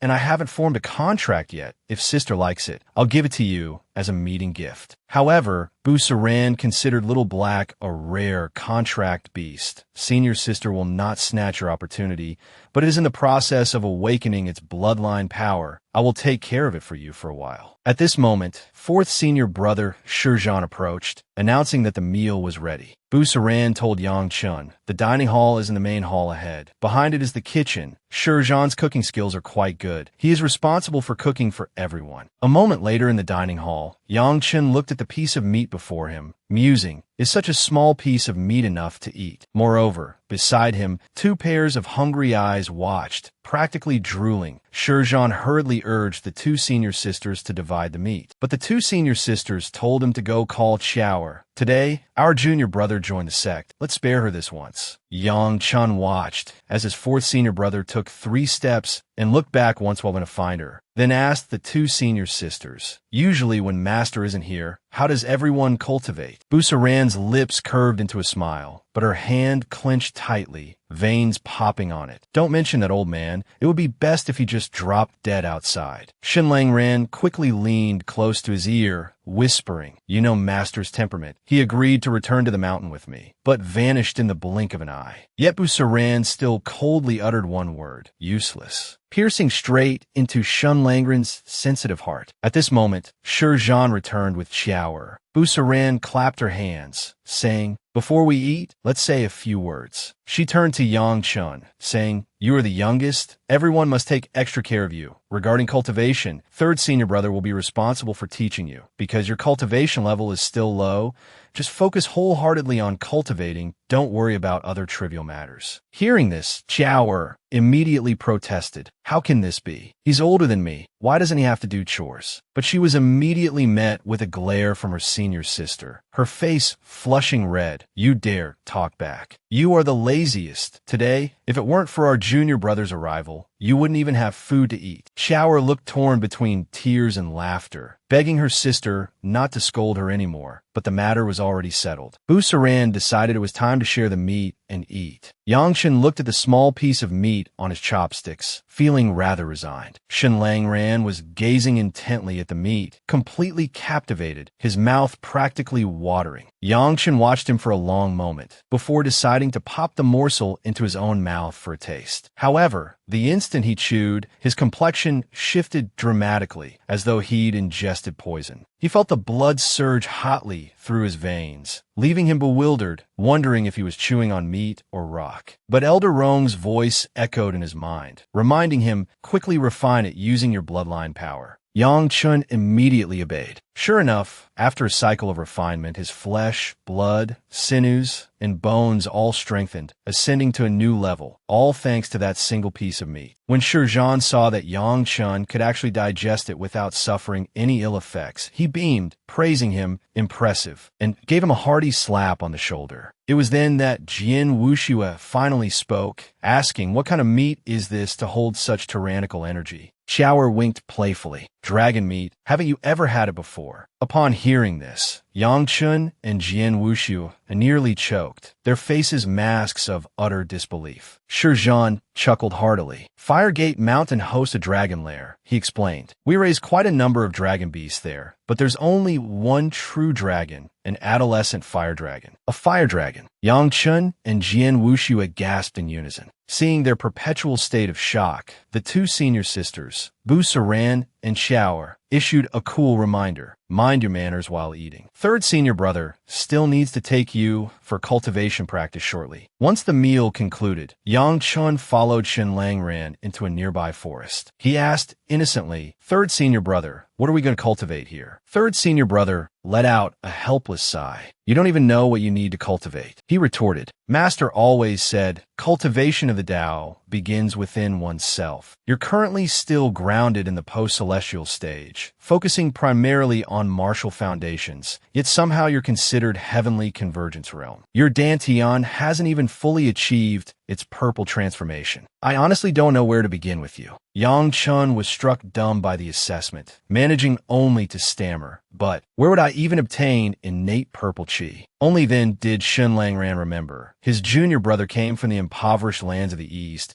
facing countless hardships. Where would he find resources containing innate purple chi? All right then, you stay here and fully infuse your Dantian with purple energy first. Then we'll talk. I have some matters to attend to now. I'll leave first. Elder Rong had been waiting for these words, manifesting to remind Yang Chun not to underestimate this bamboo forest. For Master, this place is a supreme treasured land. Yang Chun asked curiously, is there some mystery here? Elder Rong excitedly looked around and exclaimed with emotion, I didn't expect this small world to possess such a spirit mountain. Then he turned around, emphasizing again, Master, do not underestimate this bamboo forest. A very powerful restriction has been placed here. Only then did Yang Chun realize, if his left heavenly I hadn't successfully merged, perhaps he wouldn't have been able to perceive it either. Elder Rome continued, a very powerful cultivator has sealed a large amount of innate purple chi beneath the ground of this bamboo forest. Even if one doesn't understand the secret method to absorb innate purple chi by cultivating here, the innate purple chi will still integrate into the body. Hearing this, Yang Chen couldn't help but praise aloud, that's truly wonderful. Then he excitedly sat down and began absorbing the innate purple chi here. For hours later, fifth senior sister Qiao angrily scolded him. You're already this old, and I still have to call you back for meals. Yang Chen quickly stood up, saying, sorry to have troubled you. What are we eating tonight? Speaking of food, Qiao's spirits immediately lifted, almost drooling. She said, we're having meat again today. The two returned to the dining hall, each receiving a large piece of meat. Bu Saran clapped her hands, signaling everyone to eat. As Yang Chun chewed the meat, he thought, isn't this the fire dragon meat from noon? However, it also contained immense energy. Perhaps it was some kind of dragon beast. Suddenly, the two senior sisters announced that in half a year, the 10,000-year grand ceremony of the Dongchuan Empire would be held. This time, whoever performs well can descend a mountain. Thatch Tian excitedly said, I want to go down the mountain, "Third senior brother, you must take me with you." Xiaoni also excitedly raised her short arms, saying, "I want to go down the mountain too." Xin Langran felt a headache coming on, pushing the responsibility onto his two senior sisters. "Whoever wants to go down the mountain should go find them. I myself don't even know if I can go down the mountain yet." Duong Tran had a bad feeling, asking third senior brother, "Did something happen?" Xin Langran said in a low voice, "Last time I went down a mountain, I ran into eldest senior brother. He said something big is about to happen in Dongchuan, mainly due to the ambition of that old scoundrel Wan Xiang. He's been accumulating power for many years, and his ambition is finally starting to show." When Duong Tran heard the name Wan Xiang, he recognized it as the name of the ruler of the Dongchuan Empire. Xin Langran sighed, saying, "That's right, the only daughter of the Seven Swords Heavenly Sextingu, Sect Master, will marry Wan Xiang's grandson, Wan Buhui." Duong Tran speculated, with two such great powers joining forces, could there be something else going on? The two senior sisters hurriedly interjected. "They want to target the Water Fire Martial Academy. More precisely, they are targeting our Fire Academy." Night fell. Duong Tran was concentrating on cultivating in the bamboo forest, unaware that someone was observing him from above. An old voice muttered to itself, "The Devourer, since ancient times, there's been no lack of fortuitous encounters. It seems that old fellow also has some skills. The young master has quite a few good things on him." Suddenly, a figure appeared behind the old man. He spoke out, shouting discontentedly, "What are you doing here? Get lost." The person chuckled. "Why so agitated? After all, we are brothers who have shared hardships. Why are you being so cold towards me?" The old man roared angrily, still not getting lost. "Hurry up and leave. Don't make me report you." The person pleaded, "Don't be like this, old undying. My mission is complete. I was just passing by and wanted to check on you. Why make things so difficult?" The old man didn't believe him, sneeringly said, "Check on me. Clearly, you came to see how the young master is doing, right? Rest assured, the young master is safe and sound." The person reproached the old man. "You are too impatient. The post-heaven stage is the foundation of martial arts. It must absolutely be solid." The old man flared up again, scolding, "Do you take me for a fool? As if I don't understand this principle." But two seven-star demon heads have already entered the heavenly void world. The original fire aura on the young master is like a giant lantern. Sooner or later they will find him. Tell me, how can I not be anxious? Upon hearing this, Elder He asked in alarm, "Do you know which two demon heads they are?" The old man replied, "One is named by Kai, the other's identity is unknown. The young master is still in the post-heaven stage. He must mature quickly. Time is extremely tight." But Elder He argued, "You still cannot rush things. You cannot interfere too much, otherwise you will regret it later." The old man snorted coldly, shooing Elder He away. "How to guide him? I have my own plans. I don't need you meddling." Elder He didn't want to argue further, saying, "Arrange it as you see fit. The young master possesses a renowned ancient spirit tool, named the Kuei Star Tower. The spirit tool is still intact. Pay close attention to it." Hearing mention of the Kuei Star Tower, the old man fell silent, lost in thought. In a flash, a month had passed. Yang Chun was still diligently cultivating in the bamboo forest. Elder Rong noticed the purple chi emanating from the wooden sword and hurriedly called out, "Master, the original Yang with sword embryo is about to awaken its spirit." Yang Chun asked doubtfully, "Does weapon spirit awakening also require innate purple chi?" Elder Rong quickly explained to him, "Weapon spirit awakening requires a large amount of spiritual power or other energy. Innate purple chi is one of the best options. I suggest you immediately channel Holy Flame, True Chi, to nourish the Blackwood sword. Combined with the innate purple chi,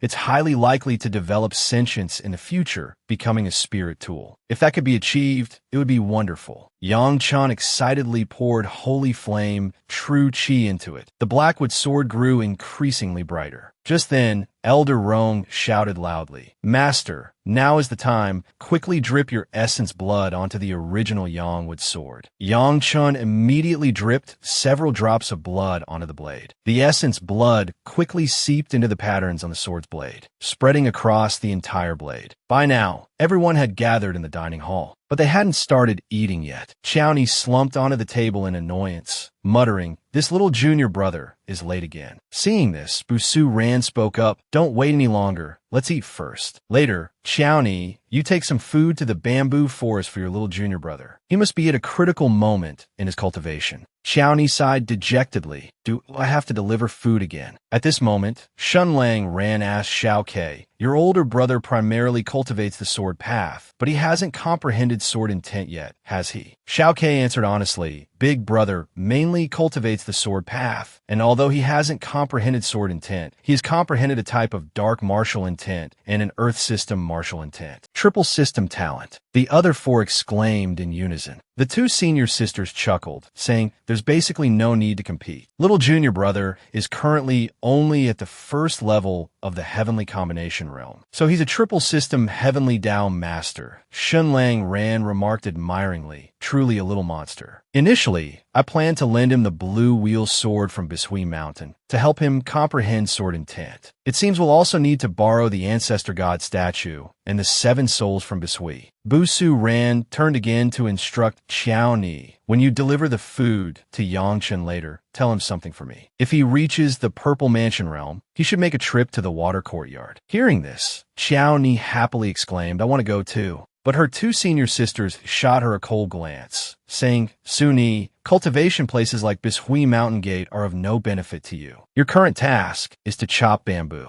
Only when you can easily chop 1,000 stalks a day can you enter the Purple Mansion realm. Xiaoni pouted, complaining resentfully, you two senior sisters are so biased. A short while later, Yang Chun saw senior sister Xiao Ni approaching and stepped forward to greet her. However, Xiao Ni angrily tossed the food basket towards him, then turned and left in a huff. Yang Chun scratched his head, wondering how he had offended this senior sister, why she got angry at the slightest thing. Xiao Ni walked a short distance, then suddenly stopped, turned her head, and coldly told her junior brother, when you reach the Purple Mansion realm, make a trip to the water courtyard. Lam Luan sword, the Baitong divine statue, and the 7 souls there can all help you comprehend. Hearing about these 3 treasures, Duong Tran was instantly overjoyed. It was truly like finding a mat when sleepy. The Blackwood sword has just awakened its spirit. I was still worried about having nowhere to awaken the sword intent, wondering when I could reach the Purple Mansion realm. It seems I'll have to stay in this bamboo forest for a while longer. 1 month later, Duong Tran was still cultivating with his eyes closed. His dantian had turned a dreamy purple color. His aura constantly circulated within his body, connecting to every cell. Duong Tran couldn't help but marvel. The primordial demon dragon martial soul is truly miraculous. My divine sense and soul power have both reached the innate stage, yet they can still be upgraded. Suddenly, Duong Tran's expression changed, seeming a bit displeased. His sword martial soul lit up. He didn't understand what was happening. The killing sword's soul suddenly vanished. Duong Tran decided to directly enter the sea of consciousness to check. Something must have happened. Duong Tran accidentally saw a mini sword inside the purple sphere. He reached out and poked it lightly. His whole body was suddenly immersed in a terrifying killing intent. By the time Duong Tran regained his senses, escaping the killing intent, he realized that the heavenly killing intent was a type of sword intent. He wearily asked Elder Vin, have you ever heard of heavenly killing intent? Elder Vin shook his head. Master, where did you hear about heavenly killing intent? This seems to be a type of killing thought. Only extreme demonic cultivators cultivate killing thoughts. Although its power is immense, this kind of killing thought is very terrifying. It can harm others, and it can also harm oneself. Hearing Duong Tran ask if heavenly killing intent was a type of sword intent, Eldervin exclaimed in shock, sword intent. Master, have you comprehended sword intent already? Elder Vin hurriedly asked his master to try demonstrating the heavenly killing intent. Duong Tran, wanting to indulge his old friend, activated the heavenly killing intent. A terrifying killing thought erupted, shooting straight towards the sky. Even Su Nin's father, who was sitting reading in his room, was startled. He looked up out the window, seeing the killing thought originating from the bamboo forest, couldn't help but frown, curiously thinking, what is this kid cultivating? Why is it causing such a huge commotion? Yang Chun was also frightened by the power of the heavenly killing intent. After that brilliant moment, he collapsed to the ground. He didn't understand why his spiritual sense was almost completely depleted, so he called out to Elder Rong for help. Elder Rong simply said, your sword intent is too powerful. Don't use it anymore. Then he took out an extremely precious special grade spirit pill for his master to consume. Yang Chun forced his body up, chewed, and swallowed the spirit pill. Just then, Shun Lang Ran and Su Ran's father arrived, asking, "Junior brother, what happened?" Yang Chun answered honestly, "I just comprehended a type of sword intent containing killing intent. When I used it, my spiritual sense was depleted." Su Ran's father, hearing about sword intent containing killing intent for the first time, couldn't help but be astonished. Shin Lang Ran was also a sword cultivator, becoming even more curious, hurriedly asked, "What kind of sword intent is it? Can you use it again?" Yang Chun recalled the dizzy spell from just now and refused. "I only used it for a few seconds earlier, and my spiritual sense was exhausted. Using it again would definitely make me fall unconscious. I can only wait for my spiritual sense to recover." Su Ran's father smiled and advised, "It seems the sword intent junior brother comprehended is quite extraordinary. Right now, your spiritual sense isn't strong enough yet. It's best not to activate it again before entering the Violet Palace realm." Yang Chen nodded in agreement. His two senior sisters then asked, "Has your Dantian completely undergone the Violet Palace transformation?" Senior sister's observation skills are truly top-notch. She noticed my Violet Palace transformation as soon as it happened. Yang Chun said excitedly. His two senior sisters laughed joyfully, then told Yang Chun to go back and rest, and wait until his spiritual sense recovered before coming to the water courtyard to cultivate. A few days later, Yang Chun and Jian Wuxue, this pair of bickering rivals, arrived at the scenic Jade Watergate Mountain. Jian Wuxue finally had the chance to tell his big brother, "Little He has become a spirit beast." Yang Chun was walking, suddenly stopped, asking, "What did you say?" "A spirit beast." Jian Wuxue heard from four senior brother that the two senior sisters had let Little He participate in something called the Dragon's Lair, and after coming out, it became a spirit beast. Yang Chun was stunned, completely didn't understand what becoming sentient meant. Jian Wuxue explained, "Little He now boasts even more grandly than you do. The two senior sisters adore it, feeding it even better food than we get." Hearing this, Yang Chun immediately deduced that the black Qilin bloodline within Little He's body had fully awakened. It had now entered its growth period. This was a good thing. In the future, when we brothers go out, we'll be even more imposing. Anyone who dares to act recklessly can have a taste of its power. After that, the two brothers ventured deeper into Jade Watergate Mountain. The place bustled with people coming and going. Yang Chun randomly chose a blonde, blue-eyed girl to ask for directions. The girl turned her head and asked, "Which academy are you two students from?" Yang Chun scratched his head and said, "We are not students of the Water Academy." Before he could finish his sentence, the blonde beauty angrily snapped, "Who are you? How dare you trespass on the mountain?" Yang Chun reluctantly took out the Firegate Mountain token. "Senior sister, please take a look at this first." The blonde beauty immediately recognized they were from Firegate Mountain. The surrounding people, upon hearing this, all turned their eyes towards them, surprised that Firegate Mountain had such low-level disciples. However, the blonde beauty suddenly exclaimed, "You are Yang Chun, aren't you?" This sentence instantly changed the atmosphere, turning mockery into astonishment. Isn't this the unprecedented genius? Could he be the one who achieved godhood 4 consecutive times at God-conferring mountain? Yang Chun hadn't expected his fame to have spread so far. He smiled, cupped his hands, and said, Senior sister, this time my brother and I have come under orders from our senior sister to borrow the Baitong divine statue and the 7-soul Lam Luan sword for cultivation. Please, senior sister, show us the way to Lam Keem Peak." The blonde beauty was now bowing apologetically to Yang Chun. "Although I really want to, I cannot lead you there. Please forgive me, junior brother." Yang Chun asked doubtfully, "Is senior sister perhaps worried that if we enter unannounced, we might disturb those cultivating inside?" The blonde beauty stated firmly, "That's not it. Actually, today a senior brother from our Wood Academy is preparing to merge his sword intent. So the Sect Master has ordered Lam Keem Peak to be sealed off while waiting for his breakthrough." Then she suggested, "Junior brothers, don't go to Lam Keem Peak anymore. Go to Enlightenment Cave to retrieve the divine statue instead." Hearing this, Yang Chun bristled with annoyance, cursing, "That fellow is far too arrogant, not going himself and preventing others from going too." Thus, he decided to take little Quyet to Lam Keem Peak to broaden their horizons. As soon as they arrived at Lam Keem Peak, they were stopped by someone barring their entry. Yang Chun stated coldly, I am Yang Chun, a disciple of the Fire Academy, here specifically to fuse with the sword intent. On what grounds do you obstruct me? The person adamantly refused him entry. Disciples from our own academy have yet to fuse with the sword intent. It's not your turn yet. Go back quickly and return in 3 days. Yang Chen's anger flared, retorting, "Not here yet, and you won't let anyone else touch it either. Your Academy is too tyrannical. We brothers came to assist. If you have the skill, then make your move." The man in green accused him of arrogance, activating his martial seed as a show of force. However, this was a grave miscalculation. Yang Chun merely frowned, and his heavenly killing intent erupted in an instant, surging like a fierce, relentless tide, the terrifying killing intent threatening to engulf his opponent. Witnessing such a horrifying scene, the man's eyes nearly bulged from their sockets.